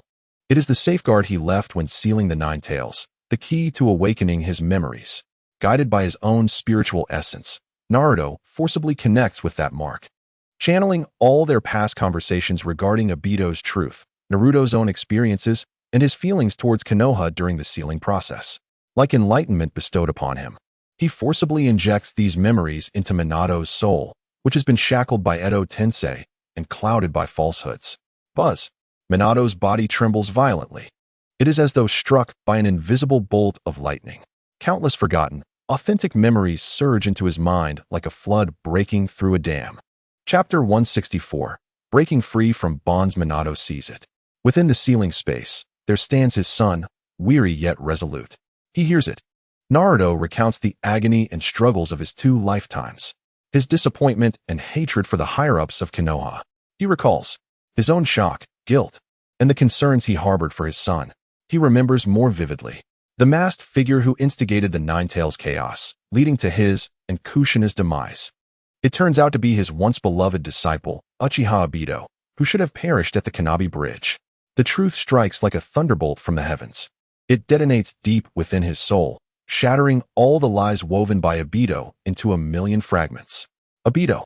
Minato throws his head back, unleashing a cry filled with inconceivable rage, regret, and madness. His voice, a wretched wail, reverberates through the skies. His golden chakra erupts like uncontrolled flames, rampaging across his being. The force of his energy causes the very earth beneath him to crack and splinter. With crimson eyes, he fixates on the direction of Obito's presence. Though Obito remains well concealed, that familiar chakra disturbance is now unmistakably clear to him. He longs to break free. He yearns to sever the damned bonds. He must slay that wayward disciple, that scoundrel who has betrayed his master and annihilated his kin. Seeing this, Naruto's eyes flash with determination. An opportunity. He swiftly makes his move. The essence of his spirit transforms silently into an ethereal, yet razor-sharp blade of the soul. It precisely strikes the chakra threads connecting Minato to Kabuto, used for intricate manipulation. Simultaneously, another, more subtle force, akin to a parasite, begins to erode the core binding runes etched into Minato's soul by Edo Tensei. Crack, crack, under Naruto's covert destruction. Coupled with the explosive surge of Minato's own will, the black runes binding his soul begin to visibly fissure. Several crucial rune nodes shatter completely. The constraints of Edo Tensei are beginning to loosen. Minato roars again, feeling his autonomy gradually returning. Though he cannot yet break free entirely, he is able to execute more significant movements. He whips his head around to the equally astonished first and second Hokage, his eyes brimming with the pain of newfound clarity and an urgent desperation. First Hokage, second Hokage, he cries out, his voice warping with excitement and fury. We have all been deceived. That masked man, he yearns to unveil Obito's true identity, to expose this grand conspiracy. However, just as he is about to utter that name, a more powerful and chilling force of restraint surges from the depths of his soul, like invisible iron pincers. It grips his throat, stifling his words. It is Kabuto, lurking in the shadows, sensing the anomaly, and immediately tightening his control over Edo Tensei. Meanwhile, the very limitations of the technique prevent him from freely disclosing certain critical truths. Minato is frantic, yet unable to articulate the reality. He can only turn sharply to Naruto in the air, his eyes filled with boundless remorse, agony, and the most pressing plea. He silently urges him, "Quickly, go save the first and second. They too have been misled. Hurry, expose that scoundrel's true face." The sudden upheaval plunges the battlefield into an eerie silence once more. The fierce battle momentarily halts. All eyes, whether those of the disciples of the Sword Sect or the enemy forces, fixate on the suddenly unhinged fourth Hokage. The atmosphere grows palpably tense and delicate. On the battlefield, the air is thick with an unusual stillness. As all gazes converge upon the seemingly mad, yet invisibly restrained fourth Hokage, the eyes of Minato were filled with anxiety and anguish as he struggled desperately, attempting to call out the name hidden beneath the mask to the first and second Hokage, to unveil the earth-shattering conspiracy that had deceived everyone. Yet, the binding force of the Edo Tensei was like a parasite, relentlessly suppressing his soul, choking his throat, rendering every word indistinct. He could only futilely open his mouth, producing incomprehensible howls, his gaze filled with despair as he looked to Naruto in the half-light, exerting all his energy to convey his thoughts. "Quick, stop them. Do not continue fighting." Witnessing his father's torment, Naruto's heart surged with murderous intent towards the hidden figures of Obito and Kabuto lurking in the distance, boiling like a tangible force. To manipulate the souls of the deceased and control the emotions of loved ones was a line he could never allow to be crossed. Yet, his face remained astonishingly calm, even exhibiting a touch of icy indifference. He gently shook his head, a thought resonating within Minato's soul. "Father, there is no need." Then, Naruto turned his gaze to the equally astonished first and second Hokage, his voice steady yet imbued with an undeniable force that pierced the heart. "First Hokage, second Hokage. At this juncture, do you still wish to stand against me?" His azure eyes, akin to a profound cold pool, reflected the uncertain figures of the two. "Do you not realize that you have already become puppets in the hands of others, merely manipulated to meet your demise?" Upon hearing this, Hashirama's face instantly displayed a profound struggle. He indeed felt it, the sense of binding emanating from deep within his soul. Minato's earlier reaction, coupled with Naruto's unwavering inquiry, caused the doubts that had long germinated within him to proliferate like wild grass. Had they truly been deceived? He glanced at Naruto, then at his brother beside him, momentarily hesitating. However, before Hashirama could decide, Tobirama suddenly let out a cold snort. His frosty gaze was filled with hostility and distrust towards Naruto, as well as an absolute confidence in his own judgment. "Humph, nonsense." Tobirama's voice was as piercing as unyielding ice. "Whether we are being manipulated or not, your betrayal of the village, the slaughter of the advisors, and collusion with the remnants of the Uchiha, threatening the peace of the ninja world, is an undeniable fact." His glare was sharp as a blade, filled with decisive intent. "To eradicate such a calamity is our unassailable duty as Hokage." He abruptly turned to Hashirama, his tone resolute. "Brother, do not be swayed by his mere words. This child wields strange powers and possesses an unfathomable heart. He must not be allowed to remain. Otherwise, there will be endless repercussions." Hashirama regarded Tobirama's unwavering stance, then cast his eyes upon the gruesome battlefield below, where corpses lay strewn and blood flowed like rivers. Reflecting on the potential threats to Konoha, the doubts that had briefly surfaced in his heart were once again crushed by the conviction to protect the village. Like a candle flickering in the wind, he sighed deeply, the struggle in his gaze gradually fading, ultimately transforming into a heavy resolve. He lifted his gaze to Naruto, his voice low yet carrying an undeniable authority. "Naruto, surrender now. Perhaps there is still a chance for redemption." They both truly ignored Minato's abnormal state, disregarding Naruto's warnings, choosing instead to continue their battle. Naruto understood fully. Indeed, Konoha was the foundation they had built with their own hands, the conviction they had protected throughout their lives. In their eyes, any existence threatening Konoha, regardless of the reason, must be eradicated. Right or wrong, they had already made their judgment. Words were futile, only a battle remained. A deep disappointment flickered in Naruto's eyes, but that disappointment was soon replaced by an even colder, more resolute fighting spirit. Since that was the case, further persuasion was pointless. If reasoning failed, then strength would speak for itself. He took one last glance below at his father, still in painful struggle, filled with worry and unwillingness. In that moment, His gaze softened with a rare warmth. "Father, leave this to me." His voice bore a soothing strength. "You must depart and find an opportunity to free yourself from this wretched binding. I will handle everything here." As he spoke, Naruto's fingertips moved slightly. A pure and gentle spiritual energy surged forth, like an invisible barrier, silently infusing Minato's soul. It temporarily severed most of the restraints and influences imposed by Kabuto through Edo Tensei, granting him a fleeting freedom of movement. Minato felt the suffocating sense of constraint suddenly lighten. He gazed at his son above, who was resolute and prepared to engage in a monumental battle with the first and second Hokage. He also looked at the two predecessors beside him, their eyes filled with determination and rising fighting spirit, and his heart was torn, as if it were being ripped in two. Yet, as the fourth Hokage, seasoned by countless battles, he quickly comprehended Naruto's intentions. Remaining here in his current half-baked state would not only be unhelpful, but would also become a burden and weakness for his son. He must leave first, completely break free from control, and then devise a strategy. Minato painfully closed his eyes, and when he opened them again, only boundless trust and deep concern for his son remained in his gaze. He nodded heavily, giving Naruto one last, profound look that contained 1,000 unspoken words. In the next instant, a flash of golden light erupted. He activated the Flying Thunder God technique, which had long since merged with his soul. Although it appeared somewhat sluggish and incomplete under the dual influences of Edo Tensei and Naruto's spiritual power, his figure instantaneously vanished from the battlefield, temporarily escaping this hellish conflict. Naruto watched his father depart, feeling a slight sense of relief in his heart. He then slowly turned, redirecting his gaze forward.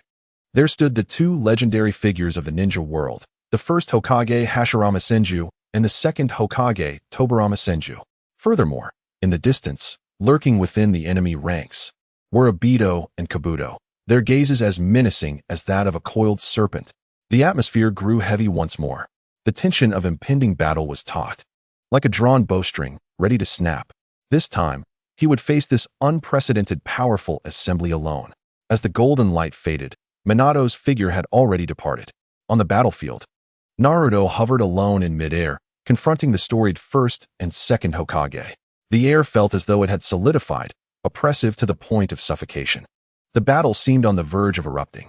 Yet, Naruto did not immediately engage. His indifferent gaze slowly traversed past the vigilant Hashirama and Tobirama, ultimately resting upon the ruins in the distance. There, the third Hokage Hiruzen Sarutobi lay unconscious amidst the rubble like a pile of mud. In the next moment, Naruto's figure flickered like a specter. Without any sign, he instantaneously appeared before Hiruzen. He did not even bend down. He merely flicked his fingers. Whoosh! A seemingly gentle yet immensely vital spiritual power surged forth, akin to a precise arrow, penetrating Hiruzen Sarutobi's body. It was not a treatment, but rather a forceful awakening from his stupor, driven by overwhelming life energy. Ahem ahem. Sarutobi Hiruzen coughed violently, slowly regaining consciousness. As his gaze fell upon the eerily calm face before him, his murky pupils were instantly flooded with profound fear and indescribable shame. Naruto, he struggled, seemingly attempting to utter something. Pleas for mercy? Justifications? Or perhaps a final confession? Yet Naruto offered him no such opportunity. His cold voice, devoid of any emotion, sharply interrupted. Sarutobi Hiruzen, do you still refuse to acknowledge your wrongdoings at this juncture? The voice was not loud, yet it resonated like thunder, piercing the ears of everyone present. Whether it was the vigilant disciples of the Sword Sect or the distant figures of the reanimated Hokage, Obito, Kabuto, and the bewildered white Zetsu, all eyes involuntarily converged upon the scene. Ignoring the surrounding gazes, Naruto coldly regarded the once mighty elder who now appeared pitiful. He began to enumerate the gruesome sins long buried and concealed, allowing Danzo to conduct dark experiments, committing acts of extermination in the name of Root, persecuting the Uchiha clan. Do you dare claim ignorance? In pursuit of your so-called will of fire, to maintain the facade of stability in the village, you sacrificed innocent lives, even turning a blind eye to the tragic deaths of my parents. Was there no cold calculation and inaction from your higher-ups behind this? Your so-called concern for my childhood was nothing but passive observation, seeing me merely as a weapon to be exploited. Where was the genuine care? The system of Konoha has long since decayed. entwined in the conspiracies of the powerful and the entanglements of factions. As Hokage, wielding immense power for decades, you turned a blind eye to all of this, allowing it to fester and even fostering its growth. Is this not a dereliction of duty on your part? Naruto's voice grew colder and sharper. He was no longer merely a victim making accusations. He stood from a higher vantage point, dissecting Hiruzen's actions with the clarity of a cultivator who sees through causality and delves into the heart of the matter. Your claims of acting for the village are merely a facade to protect your own power and status. The will of fire you espouse has long been tainted by your selfishness and cowardice. Your moral compass is shrouded in dust, filled with guilt and darkness. You are unworthy to speak of guardianship. Each of his words struck like the sharpest of blades, mercilessly slicing through Hiruzen's already battered soul, tearing apart the mask of hypocrisy, cowardice, and self-deception, laying it bare before all. No. Sarutobi Hiruzen was rendered pale by Naruto's words, trembling violently like a leaf in a tempest. He abruptly lifted his head, desperately attempting a final defense, seeking to shift the blame. It was Danzo. He orchestrated everything. I too acted to protect the village. I had no choice. Huh. Naruto let out a scornful laugh, ruthlessly cutting him off. Protect? No choice. He looked down at Hiruzen, his gaze akin to that of a spectator observing a pathetic jester. You, as the third Hokage, have ruled Konoha for decades, wielding immense influence. If you truly wished to stop him, how could Danzo act with such impunity? How could he dare? Naruto's voice rose sharply, like thunder crashing. Your tacit approval, your indulgence, even your covert maneuvers to balance power are the true roots of this ongoing tragedy. Just then, a blue figure darted through like lightning. Senju Tobirama appeared before Sarutobi Hiruzen, shielding him with his body. His icy gaze, akin to drawn blades, fixated unwaveringly on Naruto. Enough. Tobirama's voice was cold and resolute. Regardless of his faults, Konoha has its laws for judgment.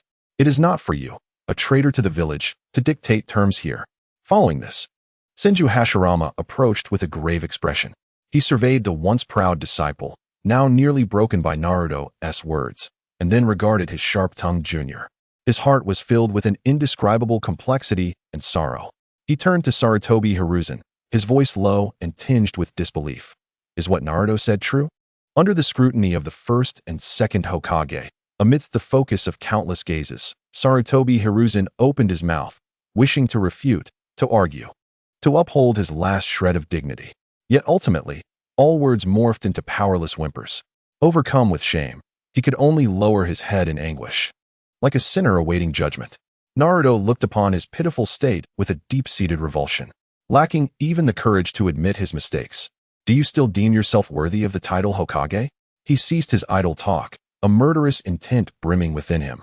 Raising his right hand, he gathered destructive energy within his palm, ready to obliterate this once esteemed teacher, this emblem of Konoha's decay. Not a chance. Tobirama bellowed, unhesitatingly moving to intervene. His hands swiftly formed seals. Water release, water dragon bullet technique. A massive water dragon roared forth, hurtling towards Naruto. Simultaneously, Hashirama instinctively raised his hand, seemingly wishing to prevent this tragedy from unfolding, his eyes filled with struggle and reluctance. A chaotic melee surrounding the third Hokage's accountability and fate was on the verge of erupting once more. The atmosphere grew palpably tense. The colossal water dragon unleashed by Tobirama, yet to close the distance of 100 feet from Naruto, was shredded by an invisible sharp aura. Disintegrating like snow under the sun, Naruto barely cast a glance, his cold gaze remaining fixed on the trembling figure among the ruins. His fingertips coalesced with destructive energy once more, poised to strike at Sarutobi Hiruzen's chakra core, intending to eradicate his cultivation entirely, severing all his aspirations. Enough. At this critical juncture, a blue figure, like a specter, reappeared. It was Senju Tobirama. His eyes were icy, his movements swift as lightning. Without an ounce of flourish, he engaged in close combat with the most lethal taijutsu. Elbows, knees, fists, and feet swarmed towards Naruto's vital points like a storm. Attempting to entangle Naruto in close quarters, he sought to prevent him from delivering the fatal blow to Sarutobi Hiruzen. Simultaneously, a heavy sigh resonated. Senju Hashirama's towering figure also appeared in front of Sarutobi Hiruzen. He gazed at his nearly broken disciple, then glanced at the murderous Naruto and his unhesitating brother. Ultimately, he chose to intervene. Wood release, wood pillar wall. Boom. A massive wooden wall, inscribed with countless runes, erupted from the ground, like an indestructible shield. It stood between Sarutobi Hiruzen and Naruto's impending assault. Naruto raised an eyebrow, a flicker of impatience crossing his eyes. Unyielding, faced with Tobirama's swift and lethal strikes, which began to harmonize with water release techniques, like water guns and whips, he found himself under relentless assault. Although Hashirama did not launch a direct attack, he persistently harassed with various techniques, such as wooden clones and entangling roots, constantly providing support from the sidelines. At the same time, a chakra infused with sage techniques began to emanate from him, signaling his readiness to unleash a more formidable assault. Naruto, at last, held back no more. "Since you insist on seeking death, I shall grant your wish." His cold voice echoed, reminiscent of a death sentence. Buzz. The light of the infant soul within him shone brilliantly. Boundless spiritual energy surged forth, centered around him. An invisible yet sharp and frigid domain of sword intent rapidly expanded and solidified. The power of law flowed violently within this realm like tangible chains. The air thickened, and gravity seemed to multiply several times. Inside this domain, a murderous aura of iron and steel pervaded, suppressing vitality to the utmost limit. Tobirama felt his speed suddenly diminish. Each move felt like wading through mud, exponentially draining his energy. Hashirama's expression shifted slightly. He could distinctly sense that his connection to natural energy was being severely disrupted and suppressed. The accumulation speed of his sage chakra slowed down drastically. At that moment, whoosh, whoosh, whoosh, hundreds of golden flying swords appeared once more. They no longer floated chaotically, but instead arranged themselves like disciplined soldiers, surrounding Naruto. They began to rotate slowly along an arcane trajectory. Chapter 167, Defeat. Ultimately, these flying swords formed a splendid array of offense and defense, endlessly rotating.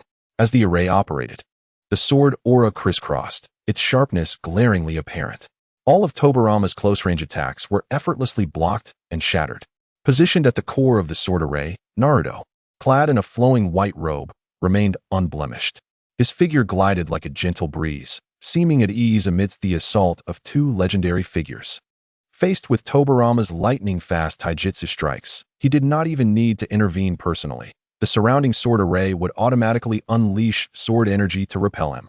Against Hashirama's relentless and powerful wood release techniques, such as the variant of the wood dragon technique, smaller wood dragons with slightly less power but greater numbers, Naruto directly utilized his finger as a sword, channeling the sword intent that contained the laws of life and death. Puff, puff, puff.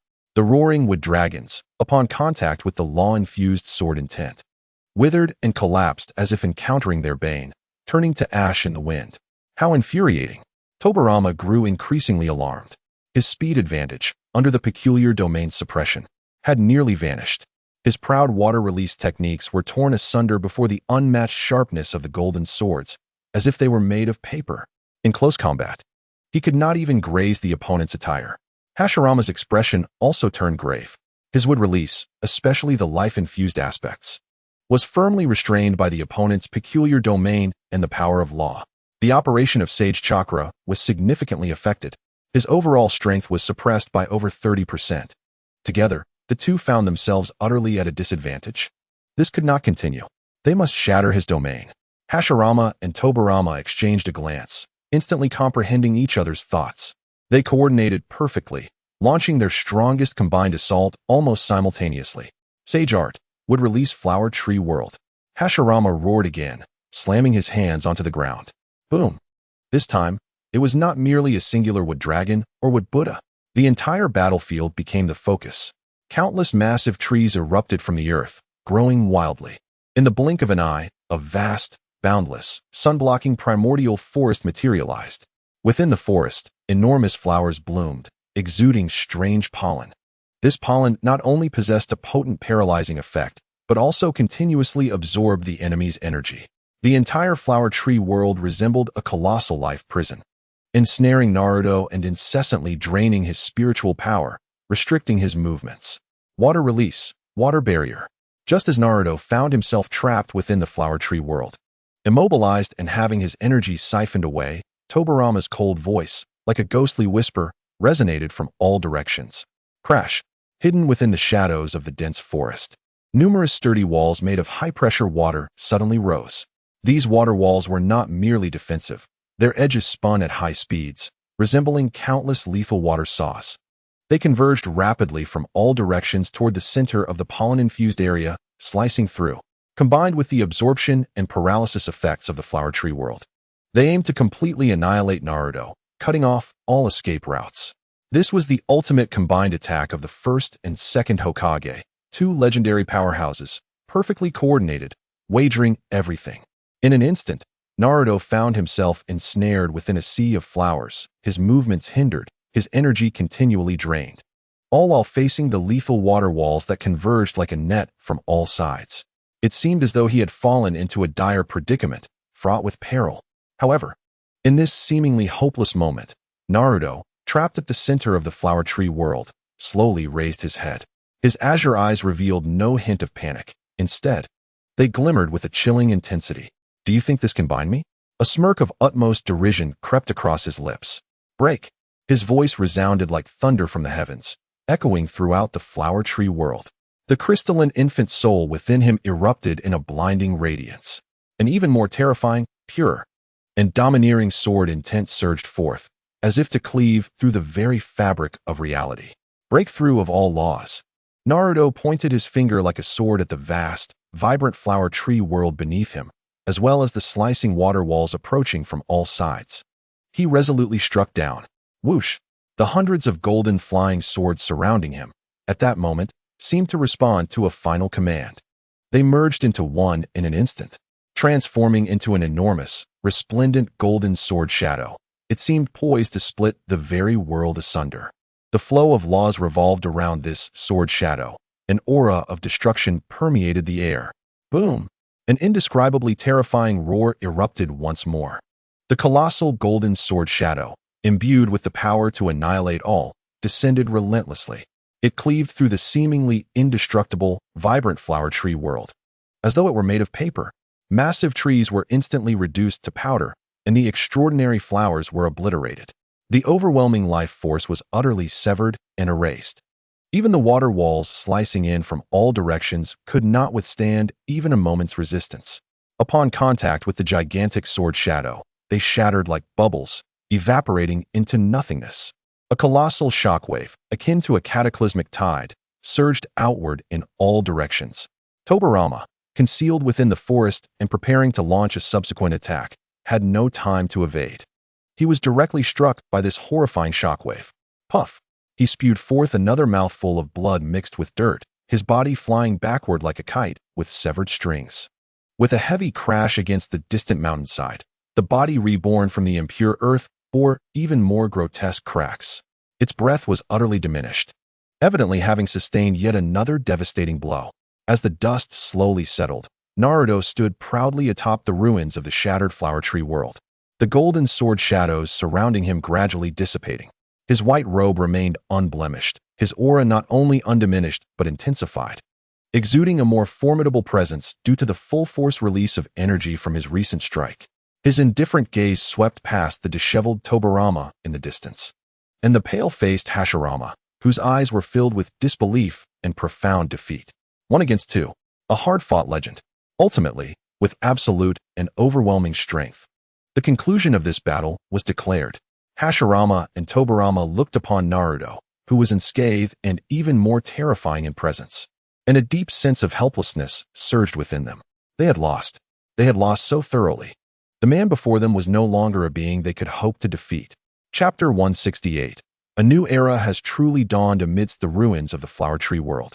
Naruto stood with poise, his aura as deep as an abyss. The massive golden sword shadows slowly faded. Yet the invisible domain of sword intent surrounding him remained as steadfast as a mountain, emanating a suffocating sharpness and majesty. In the distance, Senju Tobarama struggled to rise from the rubble of the mountainside, his body reborn from impure earth marred with grotesque cracks, his breath reduced to a mere whisper. Clearly devoid of the strength to continue fighting, only able to gaze in horror and resentment at the youth who seemed like a god or demon. Meanwhile, At the center of the battlefield, the once towering and magnificent giant of the Senju, the colossal wooden Buddha, now lay in a pitiful state. Its body was riddled with deep gashes exposing the very bones, as if it were on the verge of complete collapse. Hundreds of massive arms had already been reduced to powder, the few remaining twisted and broken, their luster dimmed, having lost all semblance of grandeur. Above the statue, Hashirama's face was ashen, a trickle of dust from the impure resurrection escaping his lips, his eyes filled with an incredulous shock and a profound sense of defeat. The Sage Art would release Flower Tree World had descended, combined with Tobarama's water barrier, representing one of the most powerful joint attacks they could muster in their impure resurrection state. Yet, it had been utterly dismantled by a single sword strike from the opponent. Moreover, the adversary appeared to still possess reserves of strength.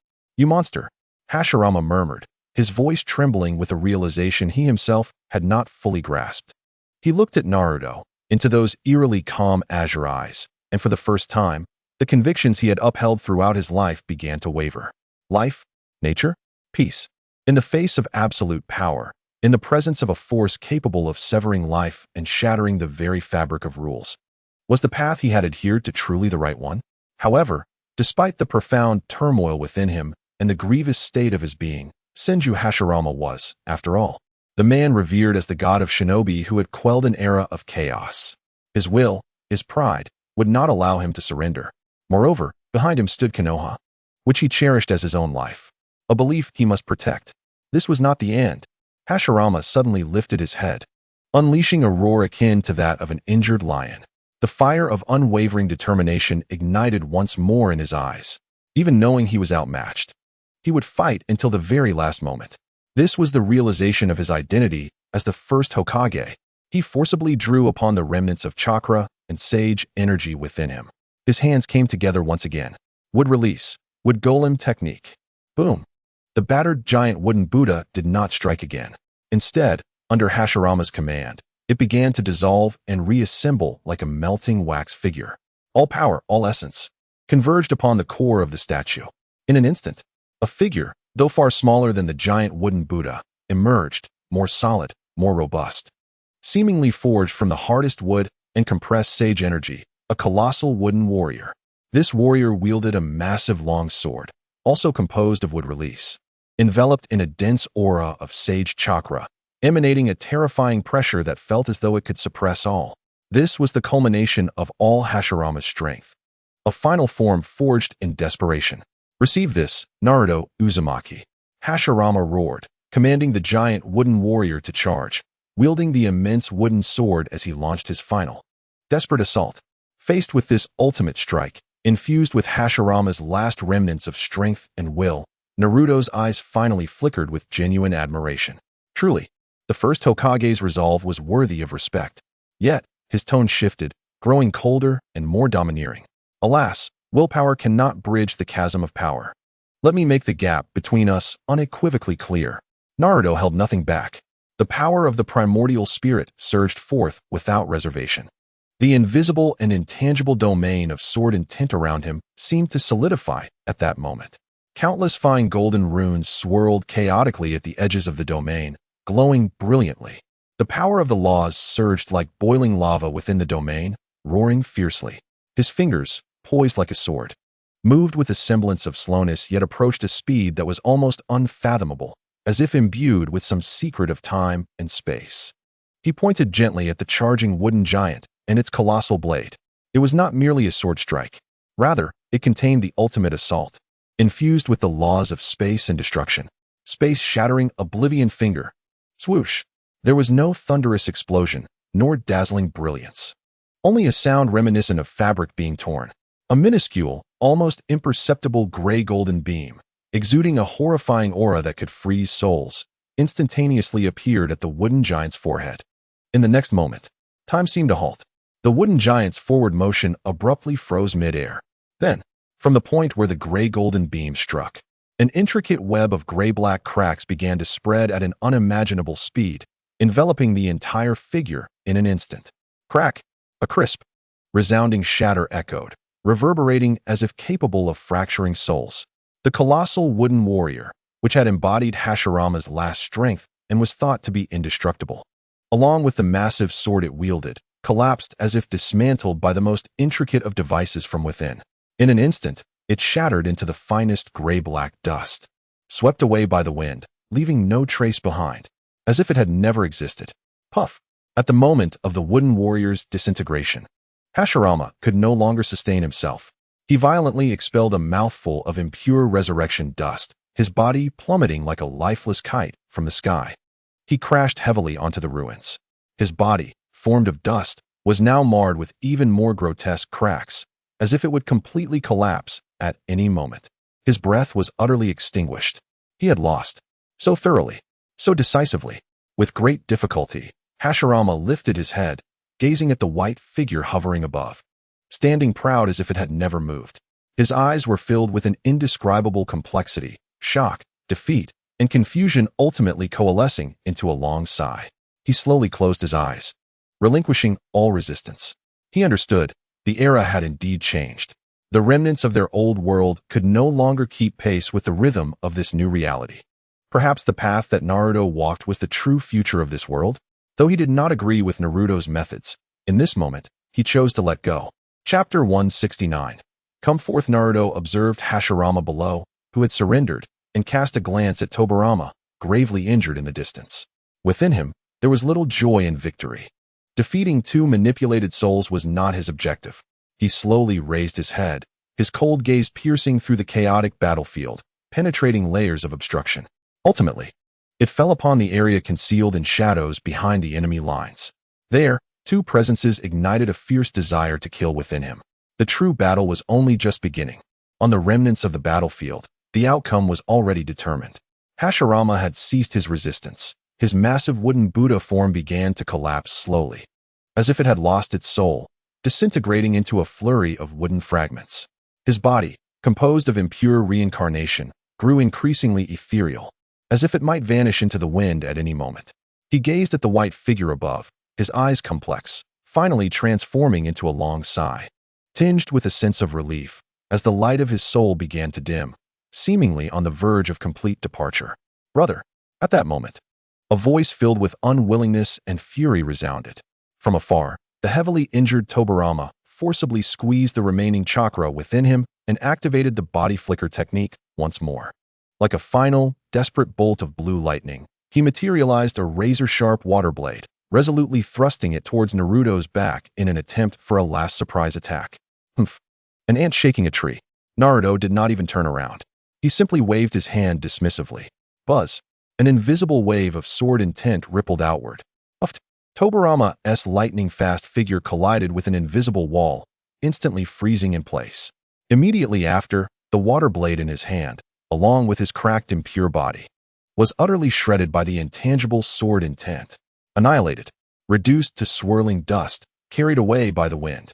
This time, not even a trace of soul fluctuation remained. The second Hokage had completely vanished. Naruto paid no heed to Tobirama's fate. His gaze shifted to the dissipating soul of Hashirama below. His fingertips twitched slightly as a gentle spiritual light emerged, transforming into a small rune, which he inscribed upon Hashirama's fading essence. Though your path has its flaws, your heart for protection remains. I shall temporarily preserve your residual soul. Perhaps there will be a chance for rebirth in the future. The rune flickered, safeguarding the last vestige of Hashirama's true spirit, allowing it to enter a slumber rather than dissipate immediately. Naruto was not one to indulge in mindless slaughter. Although Hashirama was his enemy, his intentions were not inherently evil, and keeping him might prove beneficial in the future. Having completed this, Naruto slowly lifted his head. His cold gaze pierced through time and space, directing itself towards the enemy's rear, that area long shrouded in shadows. It's time you emerged, he declared, his voice not loud, yet resonant in every corner. As his words fell, an aura far more terrifying, more domineering, and more despair-inducing than the combined might of Hashirama and Tobirama surged forth.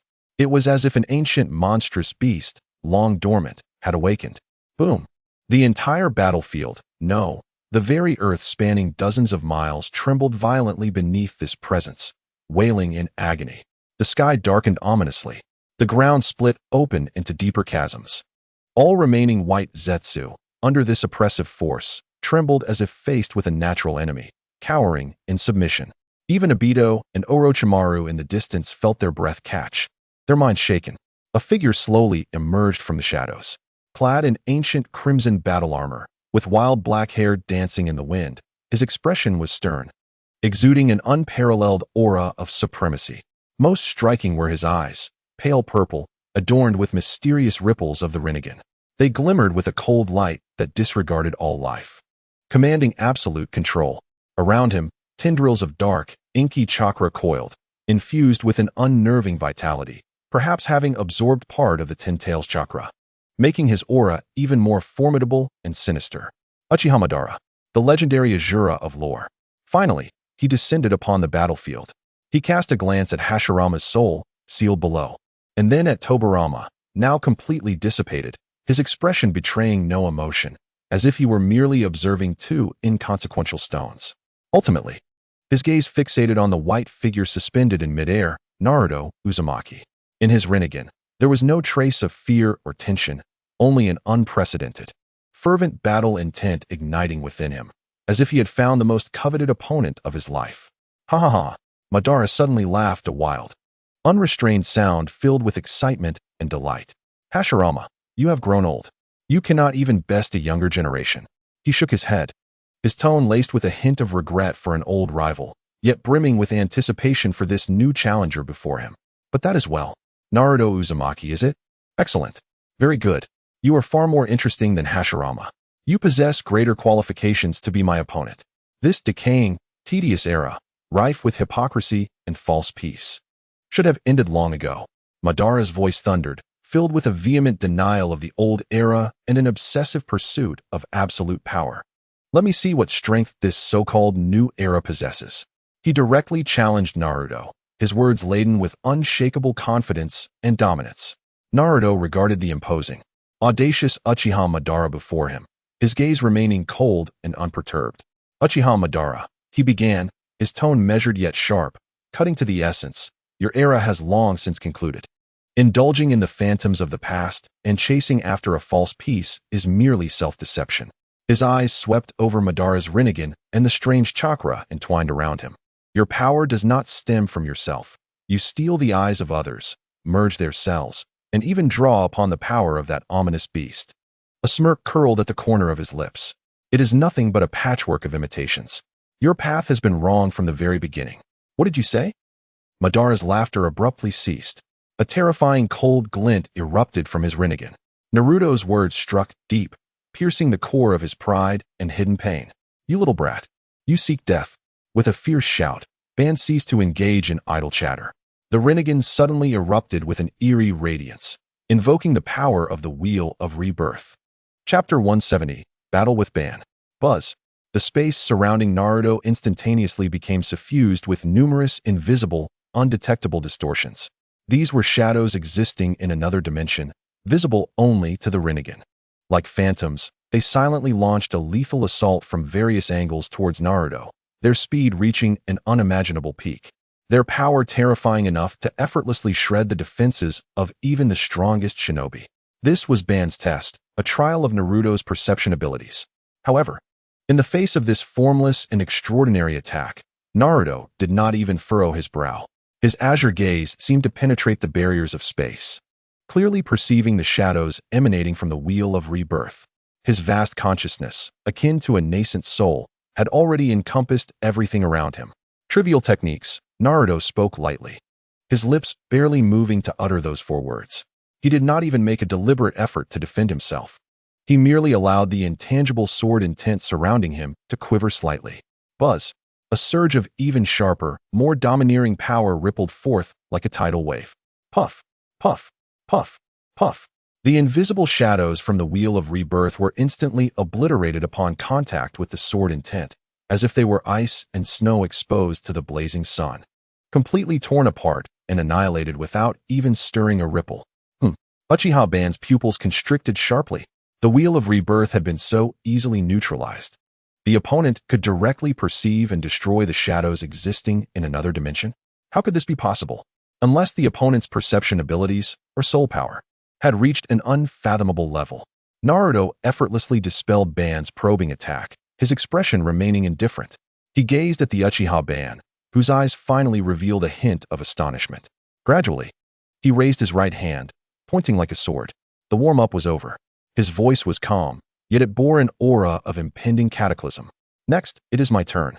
A terrifying presence surged violently between the two, filling the air with an overwhelming tension. The atmosphere felt as though it had solidified into a tangible form. The entire battlefield, whether it be the disciples of the Sword Sect or the distant figures of Obito and Kabuto, experienced an unprecedented sense of suffocation and dread. It was as if two true deities were on the brink of unleashing a world-shattering confrontation. The battle was about to erupt. Naruto's effortless dissolution of the Wheel of Rebirth's attack ignited a fervent flame of battle within Uchiha Ban's heart. This junior was far more inscrutable than he had imagined. This was not merely a manifestation of chakra. It was a perception that transcended dimensions, a stance that disregarded the bizarre ocular techniques of the Rinnegan. All of this filled him with a long-lost excitement and a hint of provoked fury. Excellent. Truly excellent. Ban erupted into wild laughter, though it now carried a chilling malice. Since you look down upon my haphazardly assembled power, let me show you a force capable of annihilating all. He held nothing back, his hands clasped vigorously in front of his chest, not forming seals, but adopting a more ancient, primal stance to harness the power of heaven and earth. His pale purple Rinnegan shone with an intensity that reached its zenith. The ocular power poured forth without restraint, resonating with some inscrutable existence between heaven and earth. Feel despair, little one. Ban's voice echoed like the whispered incantations of a demon from the depths of the abyss, reverberating through the heavens. Celestial cataclysm. Boom, boom, boom, boom. As his words fell, an abnormality unfolded in the heavens. It was not merely clouds gathering, rather. The entire sky seemed to be forcibly torn apart by an invisible force, creating an enormous, gaping maw. In that dark, profound, and terrifying cosmic backdrop, there appeared not one, but two.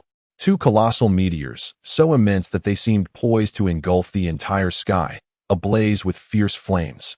Like being dragged by an unseen hand from the far reaches of the cosmos, they descended with a momentum capable of obliterating the world. Wrapped in the searing heat that could incinerate all, in an unstoppable, unparalleled manner, they plummeted towards the valley of the Sword Sect below. That shadow, an immense, boundless shadow, instantaneously enveloped the entire earth. It was as if daylight had turned to night in that moment. The air was set ablaze by intense friction, emitting a piercing shriek. The terrifying heat caused the ground to melt and crack. That pure, brutal force, powerful enough to flatten mountains and evaporate rivers, made the entire world tremble and wail in anguish. No, this is impossible. What in the world is that? Is the sky collapsing? Below, within the Sword Sect, all disciples, regardless of their cultivation level or mental fortitude, lost their ability to think upon witnessing the cataclysmic meteors descending from the sky, casting shadows over them. Their faces were etched with sheer terror and despair. Some timid disciples even collapsed to the ground, losing control of their bodily functions. Sasuke's Sharingan spun wildly. Yet all he could see was a sea of annihilation painted in crimson. Gaara's sand, under such overwhelming celestial might, seemed to lose all power, helplessly cascading to the ground. Neji and Hinata's Byakugan could only perceive the ever-enlarging, encroaching shadow of death. Sakura clutched tightly to the wounded beside her, her body trembling uncontrollably, her eyes filled with helplessness. Even Orochimaru, who had hidden in the shadows, prided himself on his vast experience, now wore a pale expression, his eyes brimming with disbelief. Is this one of the ultimate powers of the Rinnegan? To harness the strength of the stars. This has transcended the realm of ninjutsu. From afar, within the enemy camp, Obito gazed at the two meteors blocking out the sun, a flicker of profound unease passing through his lone eye beneath the mask. Is this the true power of Uchiha Ban? Indeed, it is terrifying. Kabuto trembled with excitement, his eyes gleaming with a sickly light as he frantically recorded this world-destroying scene.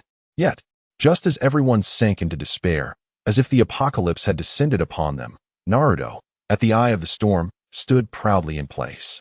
He looked skyward at the massive meteors descending, seemingly poised to crush and incinerate him and the entire Sword Sect. In his azure eyes, there was not a hint of fear, but rather a glimmer of cold mockery. Another display of brute force, is it? His voice was flat, yet carried an air of scrutiny from a higher realm. Chapter 171. A sword to annihilate. It exists only in form, devoid of spirit. No matter how massive or powerful, if it cannot touch the essence of the laws, it is ultimately just a mere trifle. In the instant his words fell, Naruto slowly raised his right hand, pointing like a sword. His movements were composed and graceful, as if he were not confronting apocalyptic calamities but rather engaged in an elegant sword dance. Within him, the infant soul radiated brilliance, and boundless spiritual energy surged forth. It was not the aggregation of myriad flying swords, but the amalgamation of all his strength, will, and insights into the sword's path, concentrated upon those seemingly unremarkable 2 fingers. At their tips, a faint yet nearly imperceptible gray-golden light emerged, exuding a terrifying aura that could freeze the very soul. This was the ultimate sword intent, imbued with the laws of space and obliteration. Break. Naruto's thin lips parted to utter a single word. Immediately, his fingers took the form of a sword, directed at the 2 colossal meteors that blotted out the sky, thundering downwards. With a gentle swipe, a dazzling gray-golden sword light, indescribable in its brilliance and impossible to trace with the eye, erupted forth. It resembled the first divine radiance at the dawn of creation or the final light of oblivion that ends the cycle of all existence. Instantly, it tore through space, severing the laws. It surged against the oncoming meteors with audacity. In the next moment, a scene unfolded that rendered the entire world speechless. Those enormous meteors, ablaze with fierce flames and seemingly intent on crushing all, upon contact with the delicate gray-golden sword light, disintegrated effortlessly. Like the most fragile of bubbles or flames exposed to absolute zero, they offered no cataclysmic explosion, no thunderous roar, not even a semblance of resistance. They were silently cleaved in twain, leaving a smooth cut as if they had never existed. What followed was even more astonishing.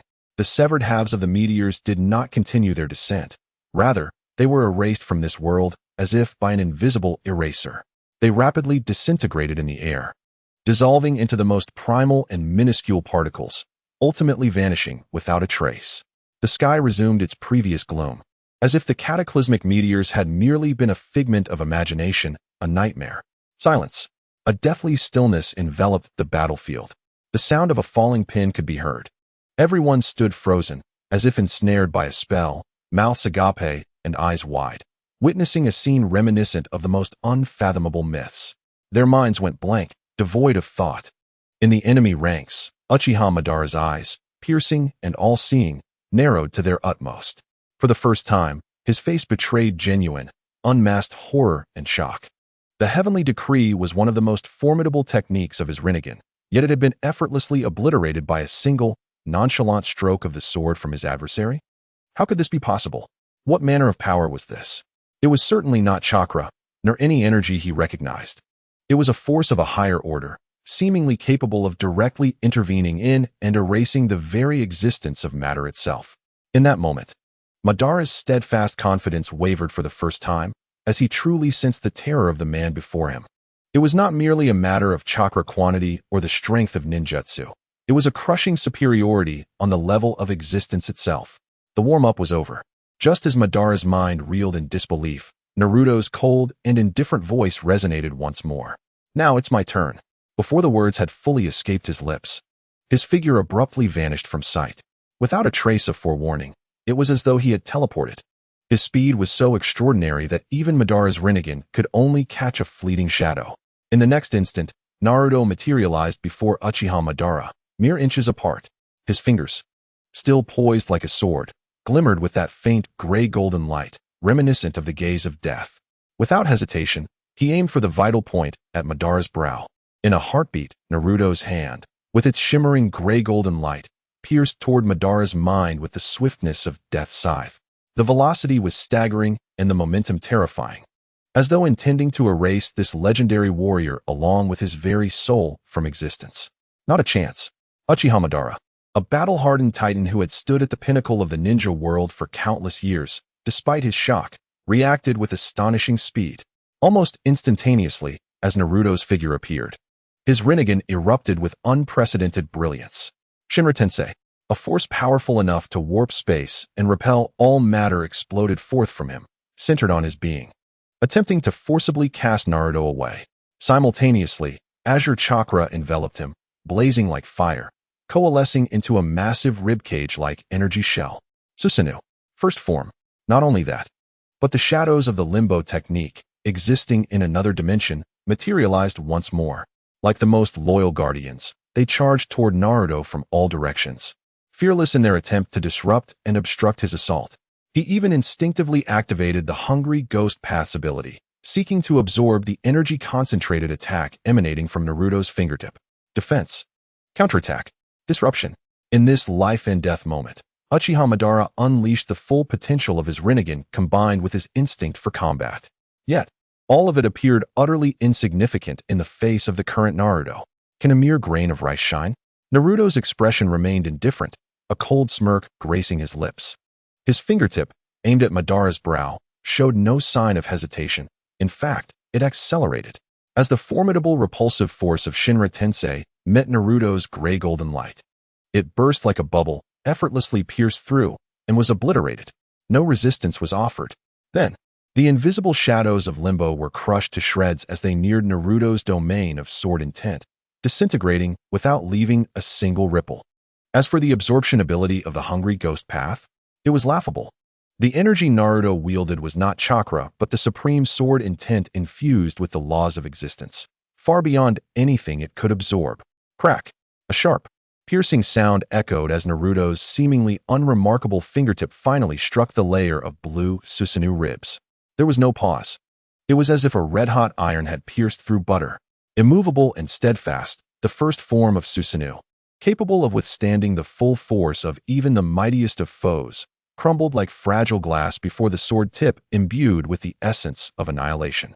In an instant, it was marred by a web of cracks, only to shatter explosively, transforming into a cascade of azure energy particles. What? Uchiha Madara's pupils contracted to their utmost, his face betraying an unprecedented terror. All his defensive measures were utterly dismantled beneath the mere gesture of his adversary. How could this be? Yet Naruto's assault did not wane. Piercing through Susanoo's defenses, the gray-golden fingertip, steeped in the aura of obliteration, surged forward with relentless momentum, targeting Madara's brow. The shadow of death loomed over him like never before. Roar! In the face of impending doom, Madara let out a furious cry of defiance.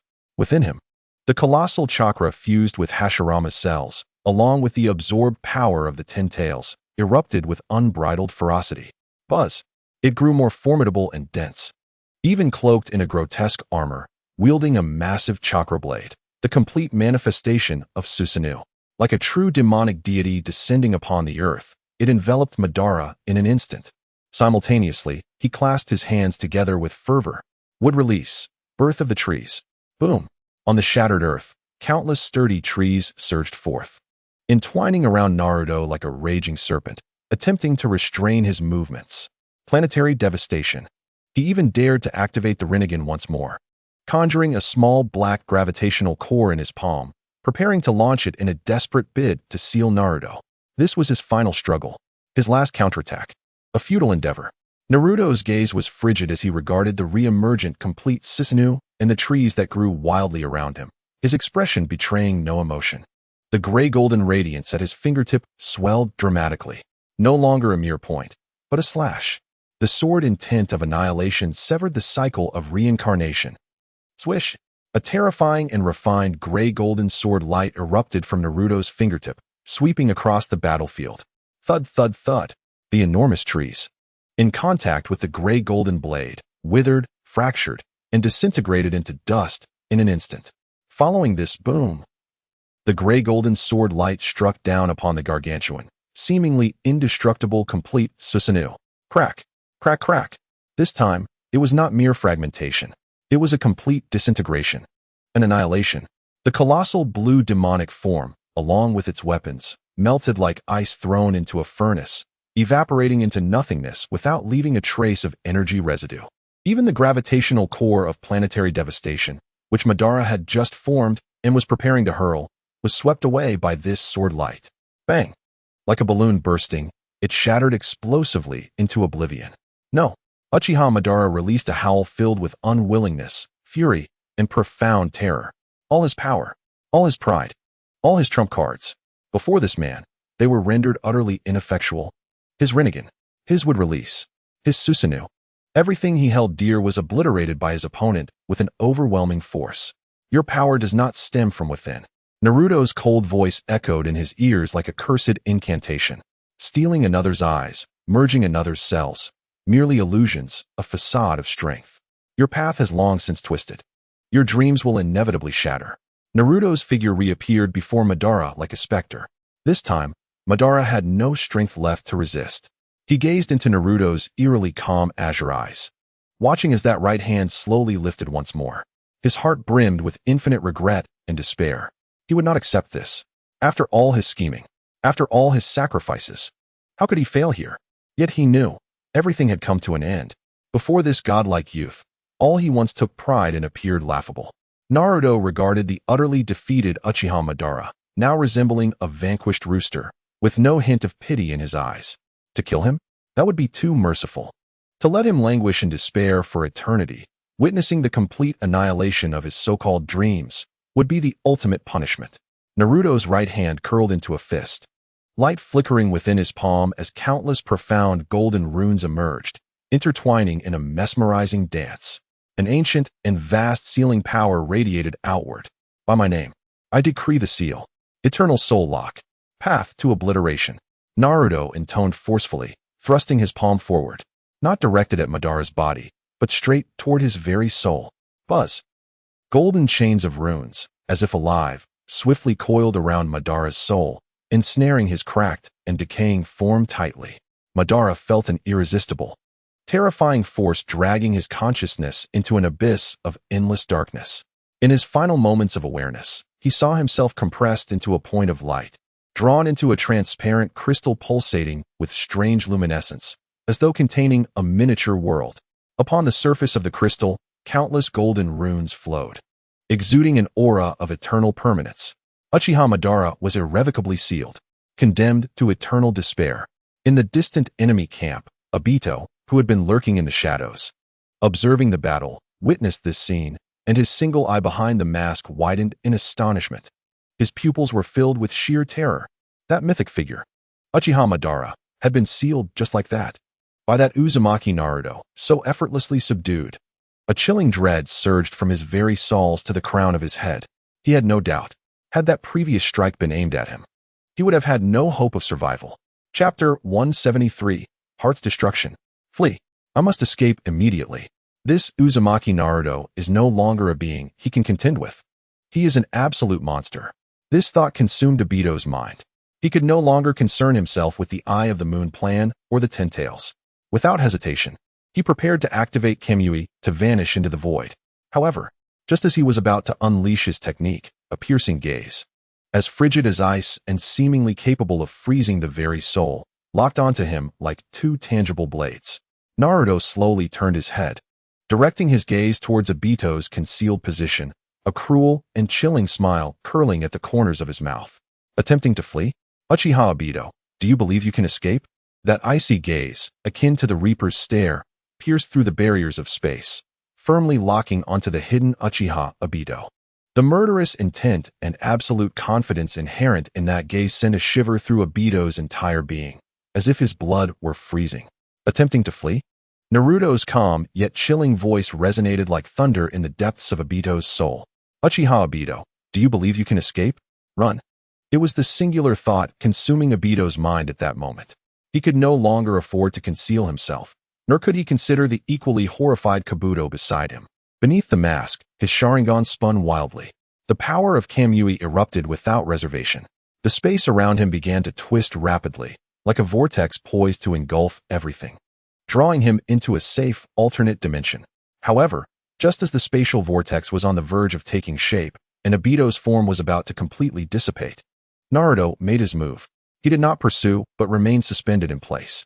He simply raised his right hand towards Obito's direction and gently grasped. The motion was elegant, as if he merely intended to seize the air. But with this gesture, Buzz, the entire battlefield, spanning several miles, felt the sudden contraction and solidification of an invisible, yet indomitable sword-intent domain. Within this domain, The laws of space were violently yet precisely distorted and interfered with under Naruto's vast spiritual energy at the Yuaning stage. Crack, crack. The sound echoed like shattering glass. The rapidly twisting spatial vortex surrounding Obito seemed to be grasped tightly by an invisible giant hand. It froze instantly. Then, it shattered inch by inch. The activation of Kamui was forcibly interrupted. Gush! Obito, as if struck by a heavy blow, spewed a mouthful of blood. The backlash of his ocular power left him momentarily blinded. He gazed in horror at Naruto in the distance. How could this be? The opponent could directly interfere with and even shatter Kamui's spatial passage. What power is this? Has he truly mastered the laws of space? I told you. You cannot escape. Naruto's icy voice rang out once more, like a death knell. He shifted his form, appearing to teleport, crossing the vast distance in an instant. He stood before Obito with such speed that Obito had no time to react. Naruto made no unnecessary movements. He simply extended his right hand, grasping Obito's neck as effortlessly as if plucking a flower. The immense strength instantly sealed all chakra flow within Obito, leaving him utterly incapable of resistance. Obito's feet left the ground, gasping for breath, his eyes filled with sheer terror and despair. He could distinctly feel the chilling power emanating from Naruto's fingers, along with the unabashed killing intent. The shadow of death had never loomed so clearly over him. Let me go? Obito struggled to roar, attempting to break free. But Naruto's grip remained as unyielding as iron. Holding Obito, Naruto slowly turned, his gaze sweeping over the trembling remnants of white Zetsu below and the furtive Kabuto, whose eyes flickered as if searching for an escape. Ultimately, his gaze settled upon the numerous disciples of the sword sect below, as well as the potential spies from various ninja villages in the distance. He intended to reveal the true nature of this instigator before all. Moreover, he would make him pay the most excruciating price. Everyone behold. Naruto's voice thundered across the battlefield. He raised Obito, who resembled a lifeless dog. This man is one of the principal architects of the Fourth Great Ninja War. He is also the culprit behind the Nine-Tails incident, responsible for the deaths of my parents and countless innocent lives. Uchiha Obito. As Naruto's words echoed, he forcefully tore off Obito's iconic orange spiral mask, revealing a face both familiar and unfamiliar beneath. One half bore a normal countenance, marked by terror and despair. The other half was a twisted, pale visage resembling gnarled wood, with a Sharingan that had long since lost its luster. What? It's him, the fourth Hokage's disciple, the hero who was supposed to be dead. Below, whether among the sword sect disciples or the hidden spies, disbelief erupted at this revelation. Countless voices cried out in shock, particularly those from the Leaf Village, who felt as if struck by lightning. They could never have imagined that the mysterious and powerful masked man would be him. Ignoring the commotion below, Naruto coldly regarded Obito, who was now utterly deranged and desperate due to his identity being revealed. He began to unleash a psychological assault with near cruelty. Uchiha Obito, look at what you have done. Naruto's voice, like a devil's whisper, penetrated deep into Obito's soul. For a woman long deceased, you betrayed your masters, harmed your kin, incited war, and toyed with the hearts of others. Your so-called love for Rin is merely an excuse for your cowardice, selfishness, avoidance of reality, and hatred for this world. Do you think that if Rin were aware, seeing you in this grotesque state, drenched in blood, she would feel proud of you? No, she would be repulsed. She would feel fear. She would regard you with infinite disdain. You have sullied her name. You have defiled her pure soul. You are utterly unworthy to utter her name. Each word was like a sharp blade, mercilessly piercing the most vulnerable parts of Obito's heart. It shattered the very spiritual pillars he had relied on for so long. No, it's not like this. Chapter 174. She is innocent. Obito howled in madness, like a wounded beast, his eyes filled with blood and despair. Rin would understand me. She would. Naruto's hand remained firmly around Obito's neck, like a butcher holding a fowl before slaughter, with his identity exposed and his power sealed. All that remained in Obito's eyes was endless terror and despair. Understand you? Naruto scoffed mockingly, his cold gaze fixed upon him, his voice booming across the land. Uchiha Obito, was she not the one you treasured most? Did you not claim you would sacrifice everything, harm anyone for her? A cruel smile twisted at the corners of his mouth, akin to the whisper of a demon. Well, today, I shall make you experience the anguish of watching what you hold dear be ruthlessly destroyed. You should know that I once battled with the Grim Reaper, right? Back then, I lacked the strength to reclaim a soul from him, but now, I should be able to. I never expected my first use of this power would be against you. As his words fell, Naruto's other hand reached into the void with a gentle grasp. The vast spiritual force of the Yuan-Ing stage instantly connected with the deepest memories of Obito's soul. Drawing upon his obsessions and using the laws of the soul as a foundation, an incredibly lifelike illusion of Rin appeared out of thin air. This was not an illusion, nor did it involve chakra. Moreover, this apparition contained genuine fragments of a soul. Therefore, Obito naturally could not discern it. All he could see was the figure before him. She donned a familiar ninja attire, her gentle and sweet smile illuminating her clear, pure eyes, reminiscent of an angel's descent. There was not the slightest trace of chakra, only an indescribably familiar sensation. Lin. The moment Obito beheld Lin, he was utterly transfixed. As if a drowning man had grasped a final lifeline, his eyes ablaze with a morbid ecstasy. Lin, is it truly you? You've returned. I knew it. I knew you would never abandon me. He struggled frantically, yearning to close the distance, to touch that ephemeral figure, his spirit entirely consumed by this illusory hope. However, Naruto's subsequent actions plunged him into an abyss of despair. Since you cherish her so dearly, let us begin here. Naruto's fingers, poised like a sword, summoned a razor-sharp golden blade of energy. With a swift slash, the blade cleaved through the void, unhesitatingly and precisely striking Lin's illusion on the left arm. A heart-wrenching scream, sharp enough to shatter eardrums, erupted from Lin's apparition. The illusionary arm fell away, blood gushing like a fountain. Her gentle, sweet visage was instantly contorted by sheer terror and agony. Tears streamed down her face as she cried out Obito's name. Obito, save me. It hurts. It hurts so much. No, stop. Obito's eyes widened in anguish, releasing a desperate, beast-like roar. He watched helplessly as Lin's arm was severed, her suffering piercing his heart as if it were being crushed by an unseen hand. Naruto, stop. It's not real. She's an illusion. You cannot harm her. You mustn't.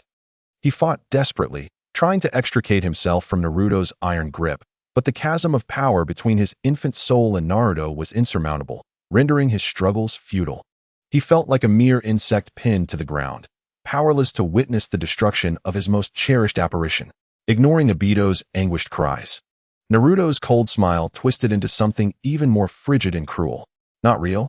Then why do you suffer so?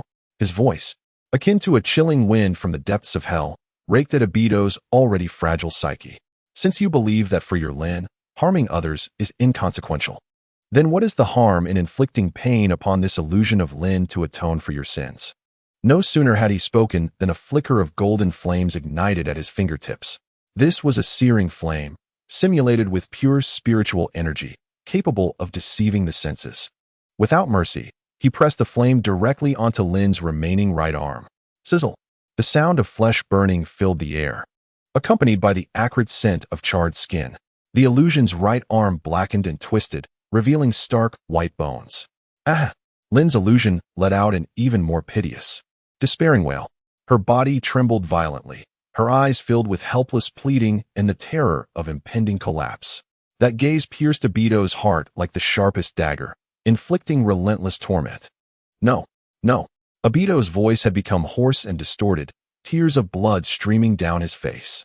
Watching Lin endure such excruciating torture, he felt as if his very soul was being torn apart. Yet, Naruto's torment showed no signs of abating. He even simulated a form of soul attack, exerting pure pressure on a spiritual level. For Obito, ensnared in this nightmare, the effect was no different. Dark, twisted energies coiled around Lin's illusion like venomous serpents, distorting her beautiful face into an expression of indescribable anguish and struggle. It was as though her soul was being mercilessly torn and devoured by an unseen force. She gasped out intermittent cries, her voice as faint as a whisper. Obito, I'm in such pain. My soul is shattering. Save me. Save me. Witnessing Lin endure suffering far beyond the limits of her physical form, both her spirit and soul subjected to inhuman torment, Obito's mental defenses finally crumbled. He ceased his screams, his struggles fading into silence, transformed into a helpless child stripped of all hope. He wept uncontrollably, snot and tears mingling with blood, streaming down his face. He even surrendered all dignity, pleading with Naruto in the most abject tones. "Please, Naruto, I beg you, let her go." His voice trembled, each word seemingly extracted with the last remnants of his strength. "Kill me. Just kill me. Take my life in exchange for hers. I beg you." He even attempted to strike his head against the ground, producing dull thuds as if offering the most sincere of confessions. "I was wrong. I was truly wrong. I should not have harmed Master Minato. I should not have harmed Sister Kushina. I should not have instigated war. It was all my fault. Please spare Lin. She knows nothing. She is innocent." His words devolved into incoherence, tears streaming down his face, leaving behind not a trace of the formidable mastermind he had once been, only the most pitiful, desperate pleas. Naruto scoffed. "Innocent, you say? Then are others not innocent?" With that, he struck once more, Lin's entire form crumbling, bleeding anew, as though she had died before Obito's eyes once more. Chapter 175. A dog left to die. This shocking scene plunged the battlefield into a profound silence.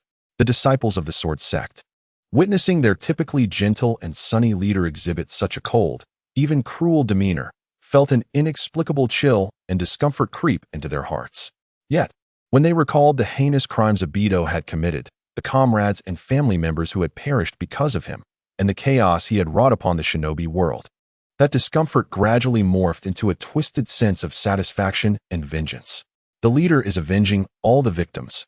Sasuke stood atop the platform, his crimson Sharingan coldly observing Obito's plight, his expression devoid of sympathy, replaced instead by a glimmer of icy pleasure.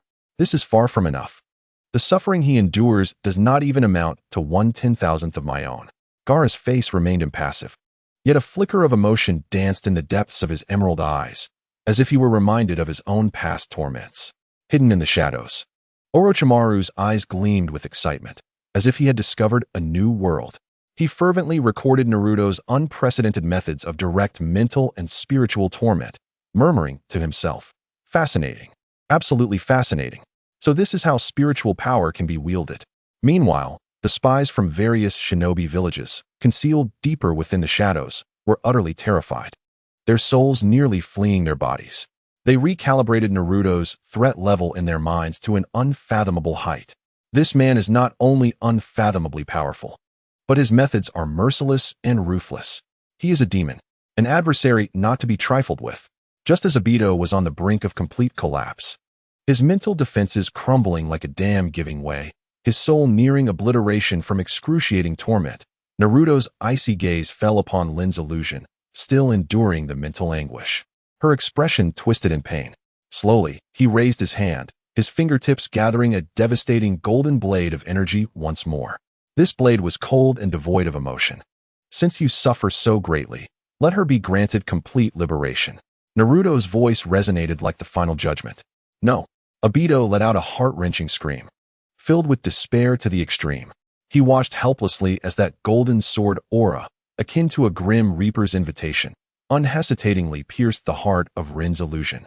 A soft sound echoed as Rin's form trembled violently.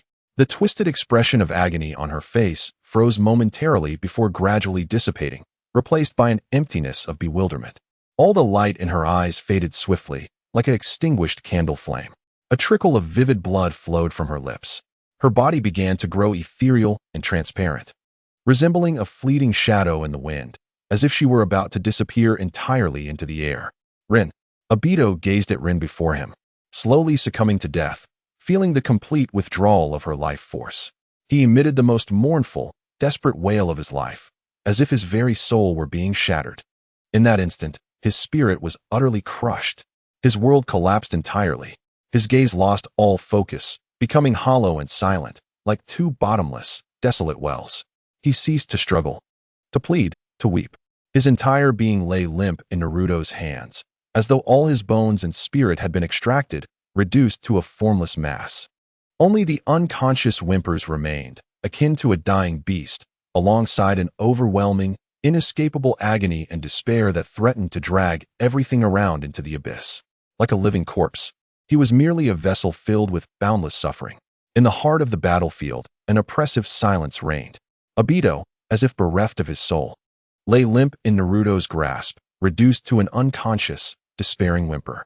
The illusion of Rin, which had tormented his spirit for so long, became increasingly transparent after being pierced by the sword aura, on the verge of complete dissolution.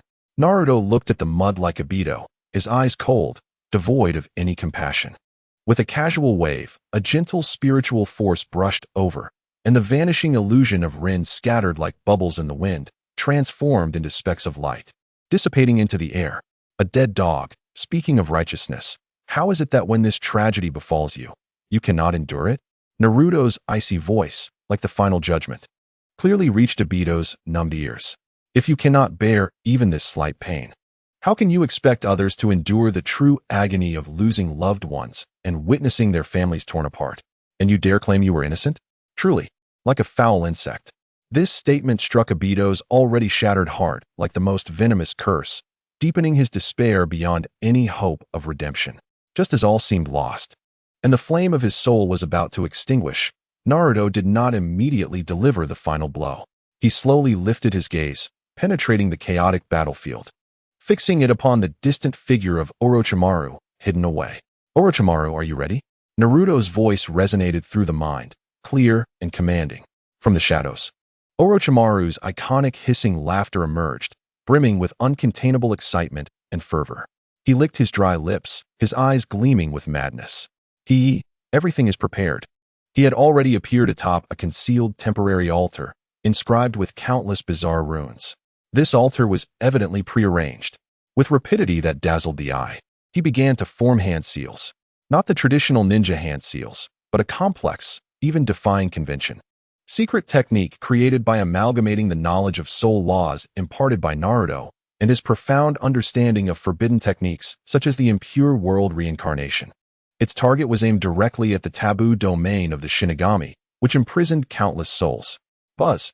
The runes on the altar erupted with a pale, chilling light.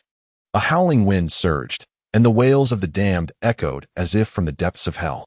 The space above the altar began to twist and tear violently. In the murky depths, a vague and colossal shadow wielding a short blade, with a face terrifying in its grotesqueness, flickered and vanished. A terrifying pressure from the realm of death descended upon this place. Simultaneously, the tiny figure of Naruto's nascent soul radiated brilliant light. The vast and overwhelming power of his nascent soul consciousness, along with a tremendous amount of true energy, erupted without reservation.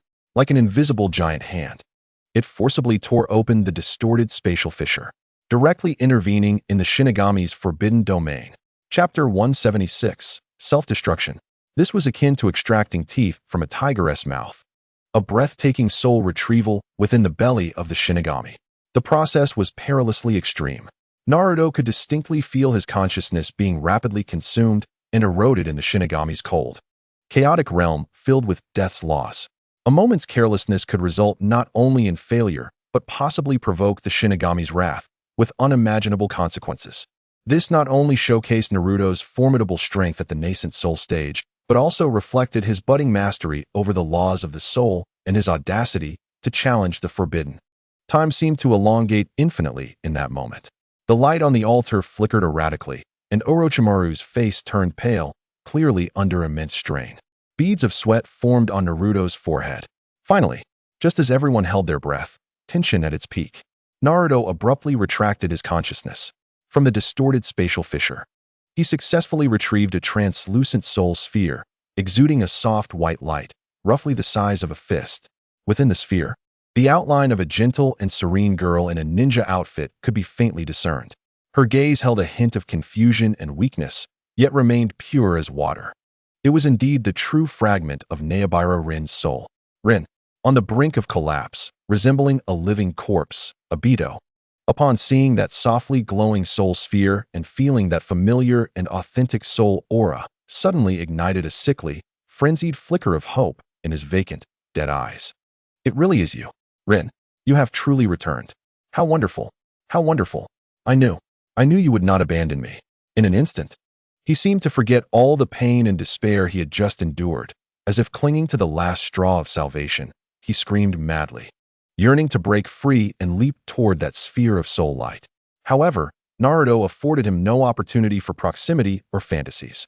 His cold gaze pierced through Obito's illusory hope like a sharp blade. Using his powerful consciousness as a medium, he displayed all of Obito's sins throughout his life, vividly and unreservedly, before the soul of Rin, still somewhat bewildered. The truth of the Nine-Tails incident, the gruesome scenes of the deaths of Minato-sensei and Kushina, the Akatsuki's conspiracy to gather tailed beasts and orchestrate slaughter, the bloodshed and brutality of the Fourth Great Ninja War, the innocent victims, displaced and shattered by his actions, present a harrowing tableau. The bloody truth, akin to the most brutal of brands, is indelibly etched into Lin's pure soul.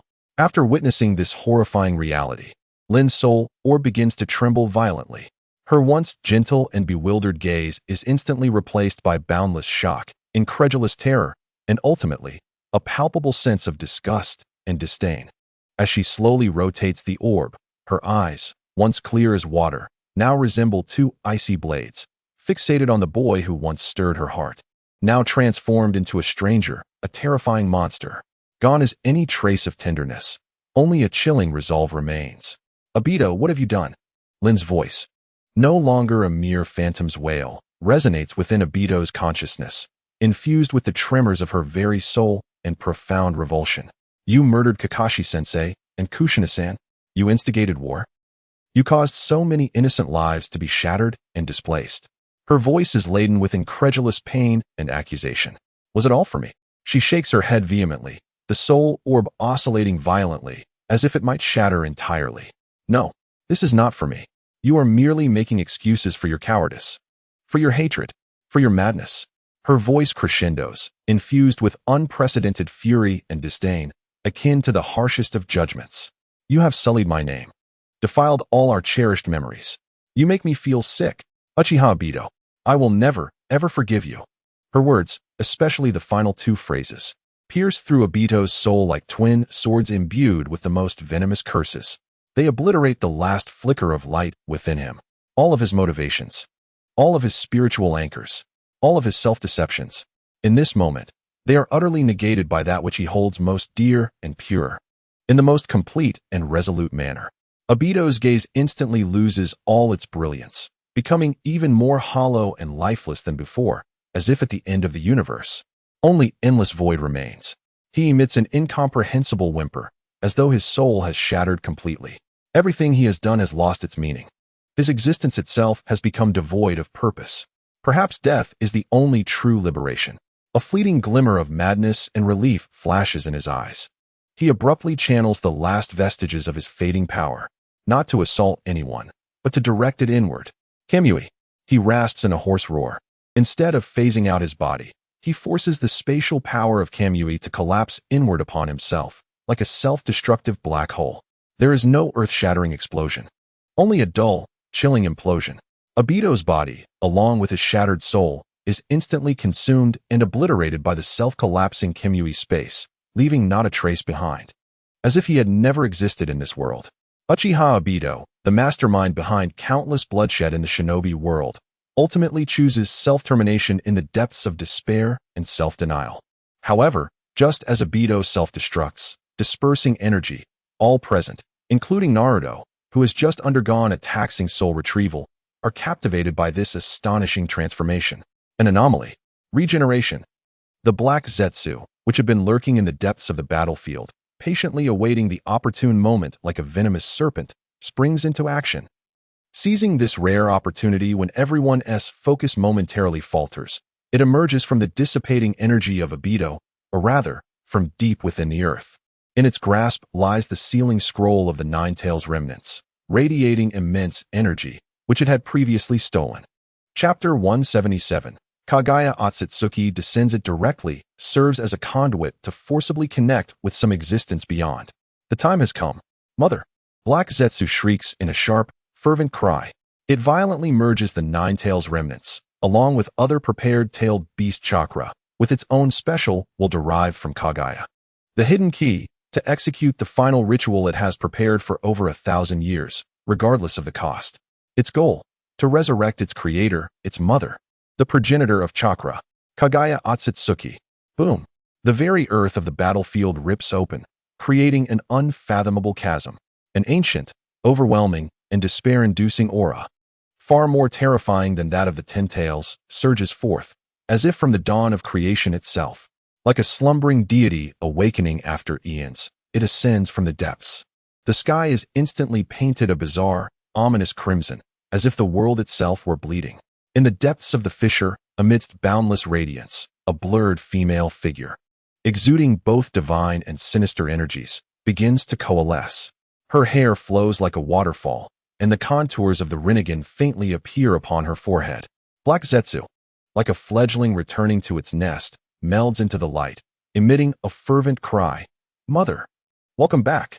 This sudden and earth-shattering transformation, this terror exceeding all imagination, instantly stuns every conscious being remaining on the battlefield. Whether they are the bloodied disciples of the Sword Sect or the hidden spies from various ninja villages, or even the horrified Orochimaru, who has just lost all his pieces. All faces bear the marks of disbelief and deep-rooted fear. Kagaya, the progenitor of chakra. What on earth is happening? The ultimate enemy is not the Ten Tails, not Madara, but this legendary goddess. Naruto's pupils constrict to the extreme. He acutely senses the aura emanating from the depths of the earth. Its power, its ancient and vast laws, far surpass any adversary he has encountered before.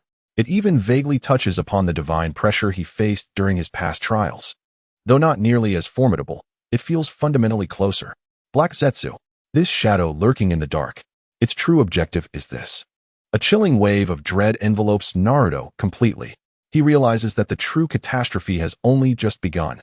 Just as everyone is stunned by this sudden upheaval and the terrifying presence of Kagaya, losing their composure, the female figure within the radiant depths gradually solidifies. Her eyes, indifferent to the suffering of mortals, seemingly containing the birth and demise of celestial bodies, slowly open. Her gaze sweeps across the ravaged battlefield, surveying the beings she perceives as mere insects. Ultimately, her gaze, akin to two icy bolts of lightning, swiftly fixed upon the formidable and extraordinary presence suspended in midair, Naruto Uzumaki.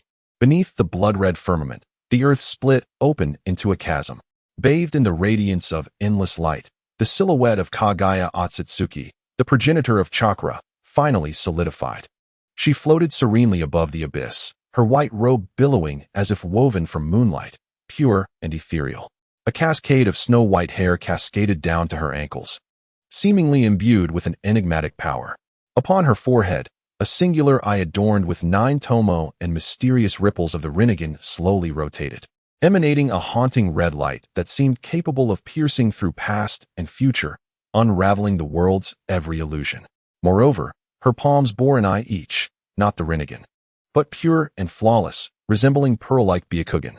Her visage was exquisitely unparalleled, akin to the most perfect of artworks, yet imbued with an inhuman detachment and hollowness. As if all creation appeared as mere dust in her eyes. Merely standing there, the aura she unconsciously exuded caused the surrounding space to subtly distort and ripple, as if unable to bear the weight of her existence. An indescribable, divine majesty transcending all living beings intertwined with a chilling, soul-freezing silence, forming a terrifying aura that was both contradictory and despair-inducing. Kagaya did not immediately launch an assault. Her vacant, indifferent eyes slowly surveyed the ravaged battlefield. Wherever her gaze fell, be it the remnants of white Zetsu, the concealed Orochimaru amidst the ruins, or the quaking spies from the hidden villages in the distance, they all felt as though their very souls were on the brink of freezing, as if she could see through them. She appeared utterly disinterested in these descendants who had usurped her power. Suddenly, she casually raised her right hand and pointed at a mountain, partially collapsed from the previous battle. With neither a thunderous display nor extravagant light effects, a barely audible sound emerged. The towering mountain, several hundred meters high, vanished as if erased from existence by an invisible eraser, instantly transforming into the finest dust, completely disappearing without a trace of smoke. The killing gray bones technique, albeit in its nascent form, already exhibited its terrifying capacity to obliterate all matter. Following this, she casually glanced at the rubble and debris tumbling in the abyss below due to the energy shock. The space before her rippled like water, as those fragments were seemingly swallowed by an invisible black hole, vanishing without a trace. The yellow spring Hirazaka, a passage connecting to another dimension, was effortlessly within her grasp. These seemingly casual gestures unveiled a power level starkly different from all previous adversaries. It was not merely a matter of energy strength, but a direct application of cosmic laws, annihilating matter and manipulating space. This was the true horror of the progenitor of chakra. Hiss! Below, all witnesses to this scene could not help but draw in a sharp breath, a tingling sensation coursing through their scalps, their souls trembling in fear. What manner of monster was this? With a mere gesture, mountains turned to ash, and space opened up? How could one possibly contend with this? Despair spread like a plague. Everyone, withdraw immediately. Distance yourselves from the core of the battlefield. At that moment, Naruto's cold and grave voice resonated like thunder, echoing through the minds of Sasuke, Gaara, Neji, Hinata, Sakura, and all core members of the Sword Sect. Chapter 178, Battling Kagaya. His expression was one of utmost seriousness. The vast consciousness of his nascent soul expanded to its fullest, functioning like the most intricate radar, locking onto Kagaya, suspended above the abyss. He could distinctly sense that her power level far surpassed that of Madara and the Ten Tails. It was not merely a buildup of chakra, but involved more profound and primordial laws of space, soul, and even creation and destruction. This was a battle far beyond the reach of Sasuke and the others. Even the residual waves could obliterate them in an instant. Upon hearing this, although Sasuke and the others were reluctant, they understood the gravity of Naruto's judgment. Kagaya's earlier gestures had completely upended their understanding. Without hesitation, they organized the remaining Sword Sect disciples and swiftly retreated, distancing themselves from the impending battlefield of gods and demons. On the battlefield, only Naruto and Kagaya remained, facing each other from afar. The air seemed to solidify. Naruto's gaze was sharp as a blade. The power of his nascent soul surged within him, and his sword intent bristled with anticipation. He understood that against an opponent of this caliber, any probing could yield fatal consequences. Yet he had to strike. He must ascertain the reality of her abilities. He launched forth. Naruto pointed his finger like a sword, without a trace of hesitation. A golden sword chi, refined to its utmost, encapsulating the strongest obliteration principle he could currently wield, surged forth like a lightning bolt slicing through the darkness. It tore through the distorted space at a speed that transcended thought, fiercely cleaving toward Kagaya, suspended above the abyss. Yet, in the face of this terrifying strike capable of effortlessly annihilating stars, Kagaya's hollow, indifferent eyes finally flickered with the slightest hint of interest. She did not evade nor block. Instead, the space before her rippled as if a stone had been cast into a tranquil lake, creating layers of disturbances. Naruto's seemingly indomitable obliteration sword chi, upon entering that spatial ripple, vanished without a trace, as if it had never existed. The yellow spring Hirazaka could not only transport matter, but also consume energy attacks. In the next moment, before Naruto could react, Kagaya's figure appeared behind him, as if teleporting, without any warning. The distance was mere inches. A bone spike, shimmering with a grayish-white light as if forged from death itself, silently approached, carrying an irresistible aura of annihilation, aimed directly at Naruto's vulnerable back. The killing gray bones. A lethal strike. An extreme sense of danger surged through Naruto's entire being like a jolt of electricity. His nascent soul's consciousness reached its zenith in that instant. Almost instinctively, buzz, the sword intent surrounding him erupted and solidified. Simultaneously, a protective sword barrier materialized around him like a golden bell. Clang! A deafening clash of metal rang out. The grayish-white bone spike struck precisely upon Naruto's protective sword barrier. The once invulnerable killing gray bones, which could easily pierce Susanoo, finally met with a modicum of resistance. Naruto's protective sword barrier, forged from pure nascent soul energy and imbued with sharp sword intent, withstood the blow. Although the barrier's surface was instantly riddled with fine cracks, glowing fiercely as if on the verge of shattering, it ultimately managed to block that lethal strike. Naruto felt a chilling cold, as if it sought to freeze his very soul. The terrifying force of annihilation surged through the barrier, causing his blood to churn violently. For the first time, he intuitively grasped the bizarre and deadly nature of Kagaya's abilities, especially the bone of annihilation, with its ability to extinguish all, instilled a genuine sense of trepidation within him. If struck directly, even his nascent soul body would likely be reduced to mere ashes in an instant. Yet, Kagaya's assault was far from over. Just as Naruto barely managed to block the bone of annihilation, In that fleeting moment of momentary hesitation, the Rinne Sharingan on Kagaya's forehead flashed with a fierce crimson light. A far more vast and irresistible spatial force erupted suddenly, in the realm of the heavens.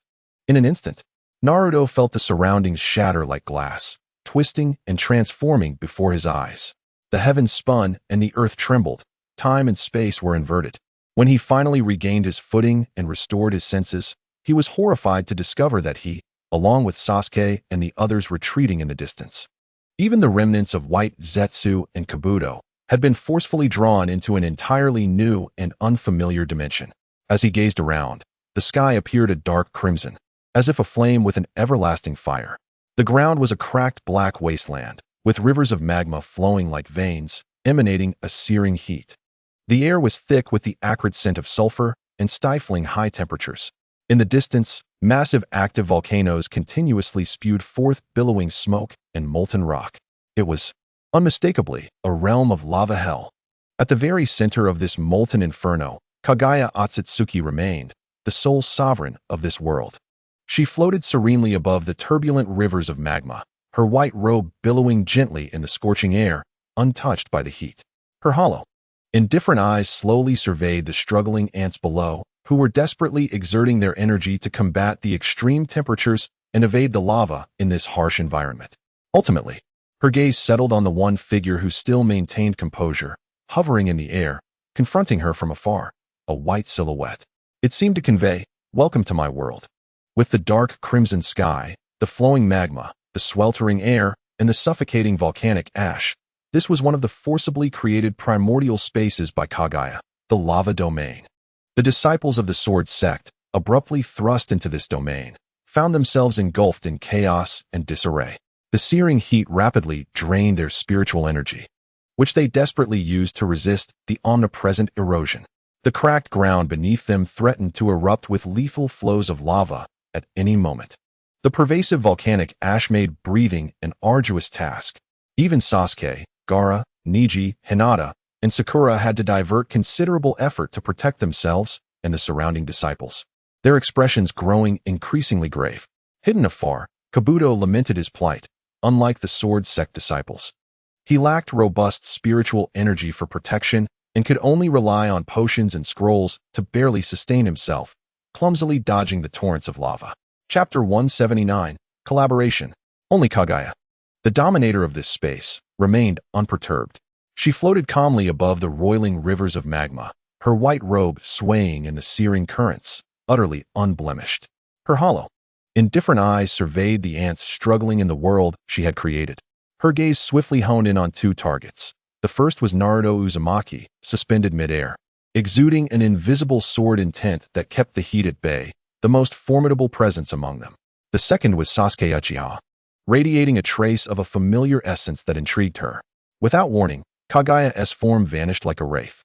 In the next moment, she reappeared behind Naruto.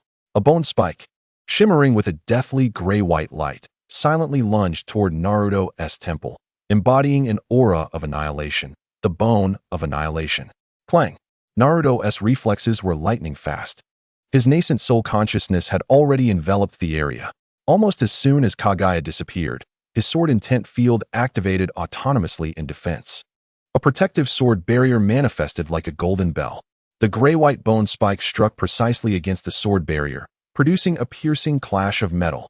The barrier trembled violently, its surface cracking and flashing with brilliant light. Yet, it ultimately withstood this deadly blow. Naruto felt an icy, bone-chilling force of annihilation coursing through him, causing his blood to stir slightly. But it was not over. Kagaya's figure vanished once more. Like a teleportation, she appeared above Sasuke. This time, she did not employ the bone of annihilation. Instead, she extended her fair hand toward the swirling river of magma, gently beckoning. Boom! A colossal arm composed of searing magma surged from the river, carrying with it the terrifying heat and power of destruction, aimed viciously at Sasuke. Susanoo. Sasuke's pupils constricted, and without hesitation, he activated his Susanoo. The purple energy armor enveloped him in an instant. The massive energy arm lifted, attempting to block the incoming molten hand. Boom! The magma hand collided with the Susanoo arm, erupting with a thunderous roar. Scalding lava splattered everywhere, scorching the ground and creating deep craters, while Susanoo successfully blocked the attack. The energy expenditure was immense, dimming its glow significantly. Moreover, Kagaya's figure vanished once again. Controlling the spatial environment, Naruto hovered in the air, his gaze sharp as a blade, his nascent soul consciousness operating at full capacity, tracking Kagaya's elusive form and the omnipresent fluctuations of the laws in this alternate space. As he unleashed sword energy to shatter the magma attacks that approached Sasuke and the others, he rapidly analyzed the situation. This space did not genuinely exist within the ninja realm. It was forcibly constructed and distorted from reality, centered around the power of her eye. Although the energy flow was immense, it was unstable. The spatial barriers undoubtedly contained weak points. Naruto keenly discerned the crux of the matter. Though Kagaya's power was formidable, her act of forcibly creating and maintaining this alternate space must have its limitations. Since it was a spatial force, he resolved to counter it with spatial disruption. A glint of brilliance flashed in Naruto's eyes. He no longer remained on the defensive, but instead took the initiative to attack.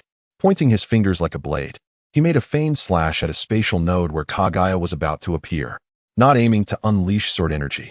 He sought to interfere with the spatial structure using his understanding of spatial laws, attempting to create a minuscule spatial trap. Buzz. As anticipated, Kagaya's figure manifested in that area. Yet the instant she appeared, the space beneath her feet violently distorted like the surface of water.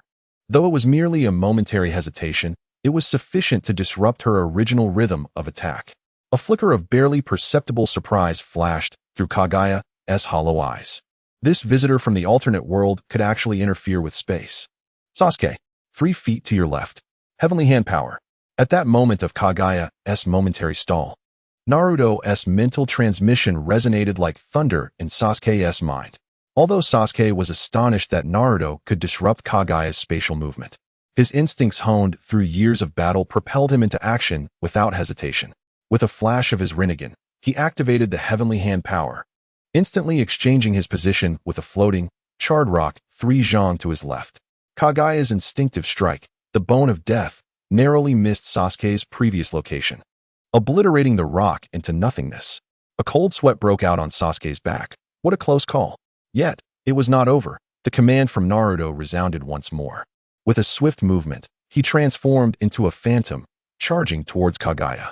An invisible sword materialized in his hand, slashing forth with a fierce light imbued with the essence of annihilation. Simultaneously, he guided Sasuke with his spiritual awareness, directing him to switch the point of Kagaya's attack to the right rear. Kagaya seemed momentarily thrown off by Naruto's sudden counterattack. As she faced the incoming sword light, she instinctively activated her space jump, appearing directly behind Naruto, aiming to plunge him into the molten river below. Yet, just as her palm was about to strike, Sasuke's heavenly hand power activated once again. The space before Kagaya shimmered, and her palm inadvertently struck a massive volcanic rock that had suddenly appeared. The rock shattered with a thunderous crash. After being interfered with twice, Kagaya began to recognize the troublesome insect that was Sasuke. Her icy gaze locked onto him, and the Rinnegan on her forehead glowed ominously. A surge of even more potent spatial power erupted, seemingly intent on pulling Sasuke into an unknown realm. Not a chance. Naruto had anticipated Kagaya's actions. Seizing the fleeting moment of vulnerability she exposed while distracted by Sasuke, he harnessed the brief energy fluctuation that accompanied her switch in spatial abilities. Now was the time. A fierce light flashed in Naruto's eyes as he unleashed the full force of his primordial essence. The invisible sword in his grasp radiated brilliance. Moving with such speed it appeared to transcend the limitations of time itself. With a decisive strike, he unleashed a sword that sliced through the air with the precision of lightning, striking the nascent distortion in Kagaya's spatial barrier. Crucially, this was not merely a slash. It embodied Naruto's comprehension of the laws of space intertwined with a fragment of the principle of annihilation. Like a key fitting into a lock, it pierced through the barrier, resulting in a crisp crack. The seemingly indestructible spatial wall before Kagaya was breached, revealing a minuscule fissure. Though the crack was fleeting and almost imperceptible, the piercing intent of the sword brushed against Kagaya's form. A single strand of her snow-white hair was severed, drifting slowly to the ground. For the first time, her eternally vacant gaze rippled with a hint of disturbance. She had been wounded, though it was merely a strand of hair. It signified that this man before her possessed a power that could threaten her. The initial clash of spatial laws culminated in Naruto successfully severing a lock of Kagaya's hair, momentarily driving her back. Despite still being at a significant disadvantage, Naruto had undeniably gained a foothold, showcasing the exquisite potential of the cultivation system in its application of the laws. For a brief moment, both parties found themselves in an uncanny stalemate. However, Kagaya's patience seemed to have waned. Being injured by an insignificant creature, even if just a hair, was enough to stir her displeasure. Slowly, she raised her hands, her pale palms subtly rotating. The crimson glow of the Rinnegan deepened, radiating a more profound and ominous aura. A terrifying power, far more formidable than before, began to coalesce around her, as if it sought to freeze or crush the entire molten realm. Her hollow, indifferent voice resonated throughout the space, now laced with a chilling undertone. "You have angered me." She was prepared to unleash a greater force or transition to an even more perilous primordial realm. The crisis escalated. Kagaya's frigid voice, akin to the chilling winds of the underworld, reverberated across the molten expanse. "You have angered me."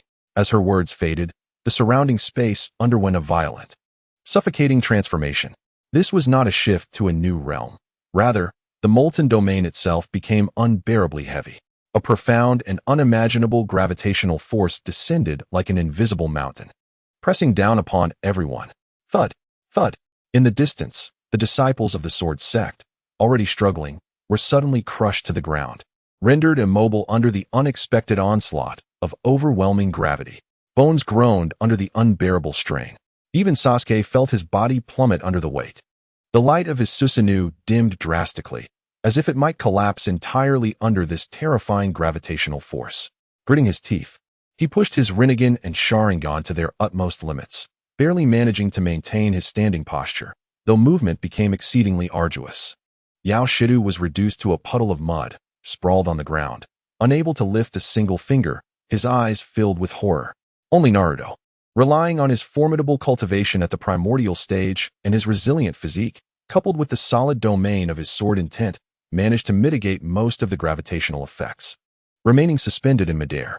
Yet he could distinctly feel as if he were bearing an invisible mountain, the consumption of his spiritual energy skyrocketing several-fold, and his movements becoming sluggish. In this supergravity realm, Kagaya had directly altered the laws of the primordial space. But it was not over. Just as Naruto and the others struggled to adapt to the overwhelming gravity, Kagaya's hollow, indifferent gaze fell upon Naruto, and she slowly raised her right hand. Her long, delicate fingers pointed at him, gently tapping. Whoosh, whoosh, whoosh, whoosh, whoosh. Once again, the bone of death was unleashed. However, this time, it was not a single strike, but a torrential downpour. Dozens of bone spikes, glimmering with a deathly gray light, formed a grim array, encircling Naruto and sealing off all avenues for evasion, hurtling toward him with an aura of annihilation. Within the constraints of the supergravity environment, Naruto's speed and reflexes were hindered. Faced with this lethal onslaught, he felt an unprecedented sense of urgency. Damn it! Naruto's expression sharpened, abandoning all hesitation. The primordial essence erupted forth without reservation. Sword domain, celestial stars. He propelled his sword intent to its zenith. With a resonating hum, the domain expanded dramatically around him. Within this realm, it was no longer a mere representation of sharpness and slaughter. It evolved into an expansive, boundless starlit cosmos. Countless golden stars, forged from the essence of sword energy, rotated and flickered within the domain, each embodying tremendous sword intent. They revolve along a mysterious trajectory, forming an unyielding and ceaseless defensive system. Clang, clang. The dense, bone-like projectiles, like raindrops, rain down upon this celestial sword domain. They collide with the swirling golden stars, erupting with a sharp and piercing sound of metal clashing. Most of the bone spikes are deflected and shattered by the rotating stellar force. Yet, a few, owing to their terrifying annihilation properties, forcibly penetrate the star's defenses, continuing to shoot towards Naruto. Naruto's figure flickered rapidly within the domain, evading several of the stray projectiles like a wraith. However, one grazed his arm. Chapter 181, The Final Battle 2. Hiss. The sleeve of Naruto's arm, along with a small patch of skin beneath, instantly turned to ash, vanishing without a trace. A chilling and bone-deep force of annihilation attempted to invade his body. With a muffled grunt, Naruto immediately channeled his spiritual energy, forcefully expelling and extinguishing the invading annihilation force. A faint scar, exuding an aura of death, remained on his arm. He was injured, although merely a trivial wound. It marked the first time since his rebirth that Naruto had truly been harmed by an enemy. This cannot continue. Naruto gazed at the scar on his arm and then at Kagaya, who resembled a deity, controlling the entire space, his expression turning gravely serious. Kagaya's immortal body, her seemingly endless array of bizarre abilities, and her absolute command over the laws of space made it exceedingly difficult to defeat her through simple attacks. Sealing her was imperative. A thought flashed through Naruto's mind like lightning.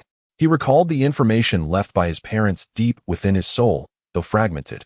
It might hint at the Sage of Six Paths, as well as the top-tier sealing techniques within his cultivation system that involved the laws of heaven and earth. Coupled with the slight insights he had gained from fighting Madara regarding the powers of the Rinnegan, a bold, even reckless plan began to take shape in his mind. Just as Naruto resolved to attempt the sealing technique, an anomaly occurred once more. Within him, the soul essence originating from the reincarnation of Ashura, as well as the soul essence within Sasuke, stemming from the reincarnation of Indra, seemed to resonate faintly in response to the overwhelming chakra emanating from Kagaya. A subtle yet crystal-clear resonance emerged. Buzz, as if transcending the bounds of time, an ancient and vast will, imbued with a hint of comfort and hope, flickered into existence. It was the residual will of the Sage of Six Paths, the remnants of Akatsuki Kagaya. He seemed to sense that the reincarnated forms of his two sons were facing an unprecedented crisis and felt their determination to protect the world. Before dissipating, he bestowed upon them a momentary guidance that transcended time. In an instant, Naruto experienced an epiphany. Countless fragments of fragmented information regarding yin-yang release, the powers of the Six Paths, and sealing Kagaya surged forth. Ultimately, it crystallized into an extremely familiar, yet seemingly more complex and profound technique. Six Paths, planetary devastation. Thus, the key to the sealing lay in the harmonious fusion of yin and yang. A newfound brilliance erupted in Naruto's eyes. He instantly comprehended. Sealing Kagaya could not be accomplished by one alone. It required the collaboration of Sasuke, who represented the yin force with his Rinnegan, combined with Naruto's own yang force, the power of the primordial infant, the sage body, and Ashura's strength. They would recreate the magnificent feat of the Sage of Six Paths, sealing their mother. Sasuke, without hesitation, Naruto conveyed this astonishing revelation and the preliminary design of his cultivation sealing technique to Sasuke through a telepathic transmission, flooding him with urgency. Utilize the power of your Rinnegan. Collaborate with me. We must replicate the sealing technique of the Sage of Six Paths. His words flowed rapidly as he succinctly explained to Sasuke the principles of applying yin-yang, the five elements, and spatial laws in advanced sealing techniques. He sought to merge the Six Paths sealing technique of the ninja world with the pinnacle sealing laws of the cultivation realm, creating an ultimate sealing method of greater power and stability. Kagaya seemed to sense their unusual surge of spiritual energy, or perhaps simply wished to eliminate these troublesome insects swiftly. Her hollow, indifferent eyes once again focused on Naruto and Sasuke. The Rinnegan on her forehead glowed more intensely. Her attacks grew even more frenzied and concentrated. Countless bone projectiles, like a storm of death, descended upon them. The spatial distortions intensified, attempting to separate the two. Moreover, she began to try to absorb the energy from Naruto and Sasuke directly. The black Zetsu, lurking like a shadow within her sleeve, might also be stirring, seeking an opportunity to interfere or possess. They must create time and opportunity for the sealing. Naruto took a deep breath, his gaze resolutely determined. He knew this was their only chance, their final hope. He withheld nothing. The primordial infant within him shone brilliantly. His vast spiritual energy erupted. Celestial sword domain. Open for me. He propelled his sword intent to an unprecedented peak. That domain, once merely a swirling constellation, at this moment, seemed to truly evolve into an infinitely vast cosmic expanse. Countless enormous golden star apparitions spun wildly along a mysterious trajectory, colliding and perishing. They formed an indestructible barrier of stars. temporarily repelling Kagaya's tempestuous onslaught and the effects of the supergravity space. Though the stars continued to extinguish and the domain teetered on the brink, he steadfastly held his ground. He bought invaluable preparation time for Sasuke. Simultaneously, he let out a thunderous roar towards Sasuke's direction. Now is the time. Sasuke, prepare.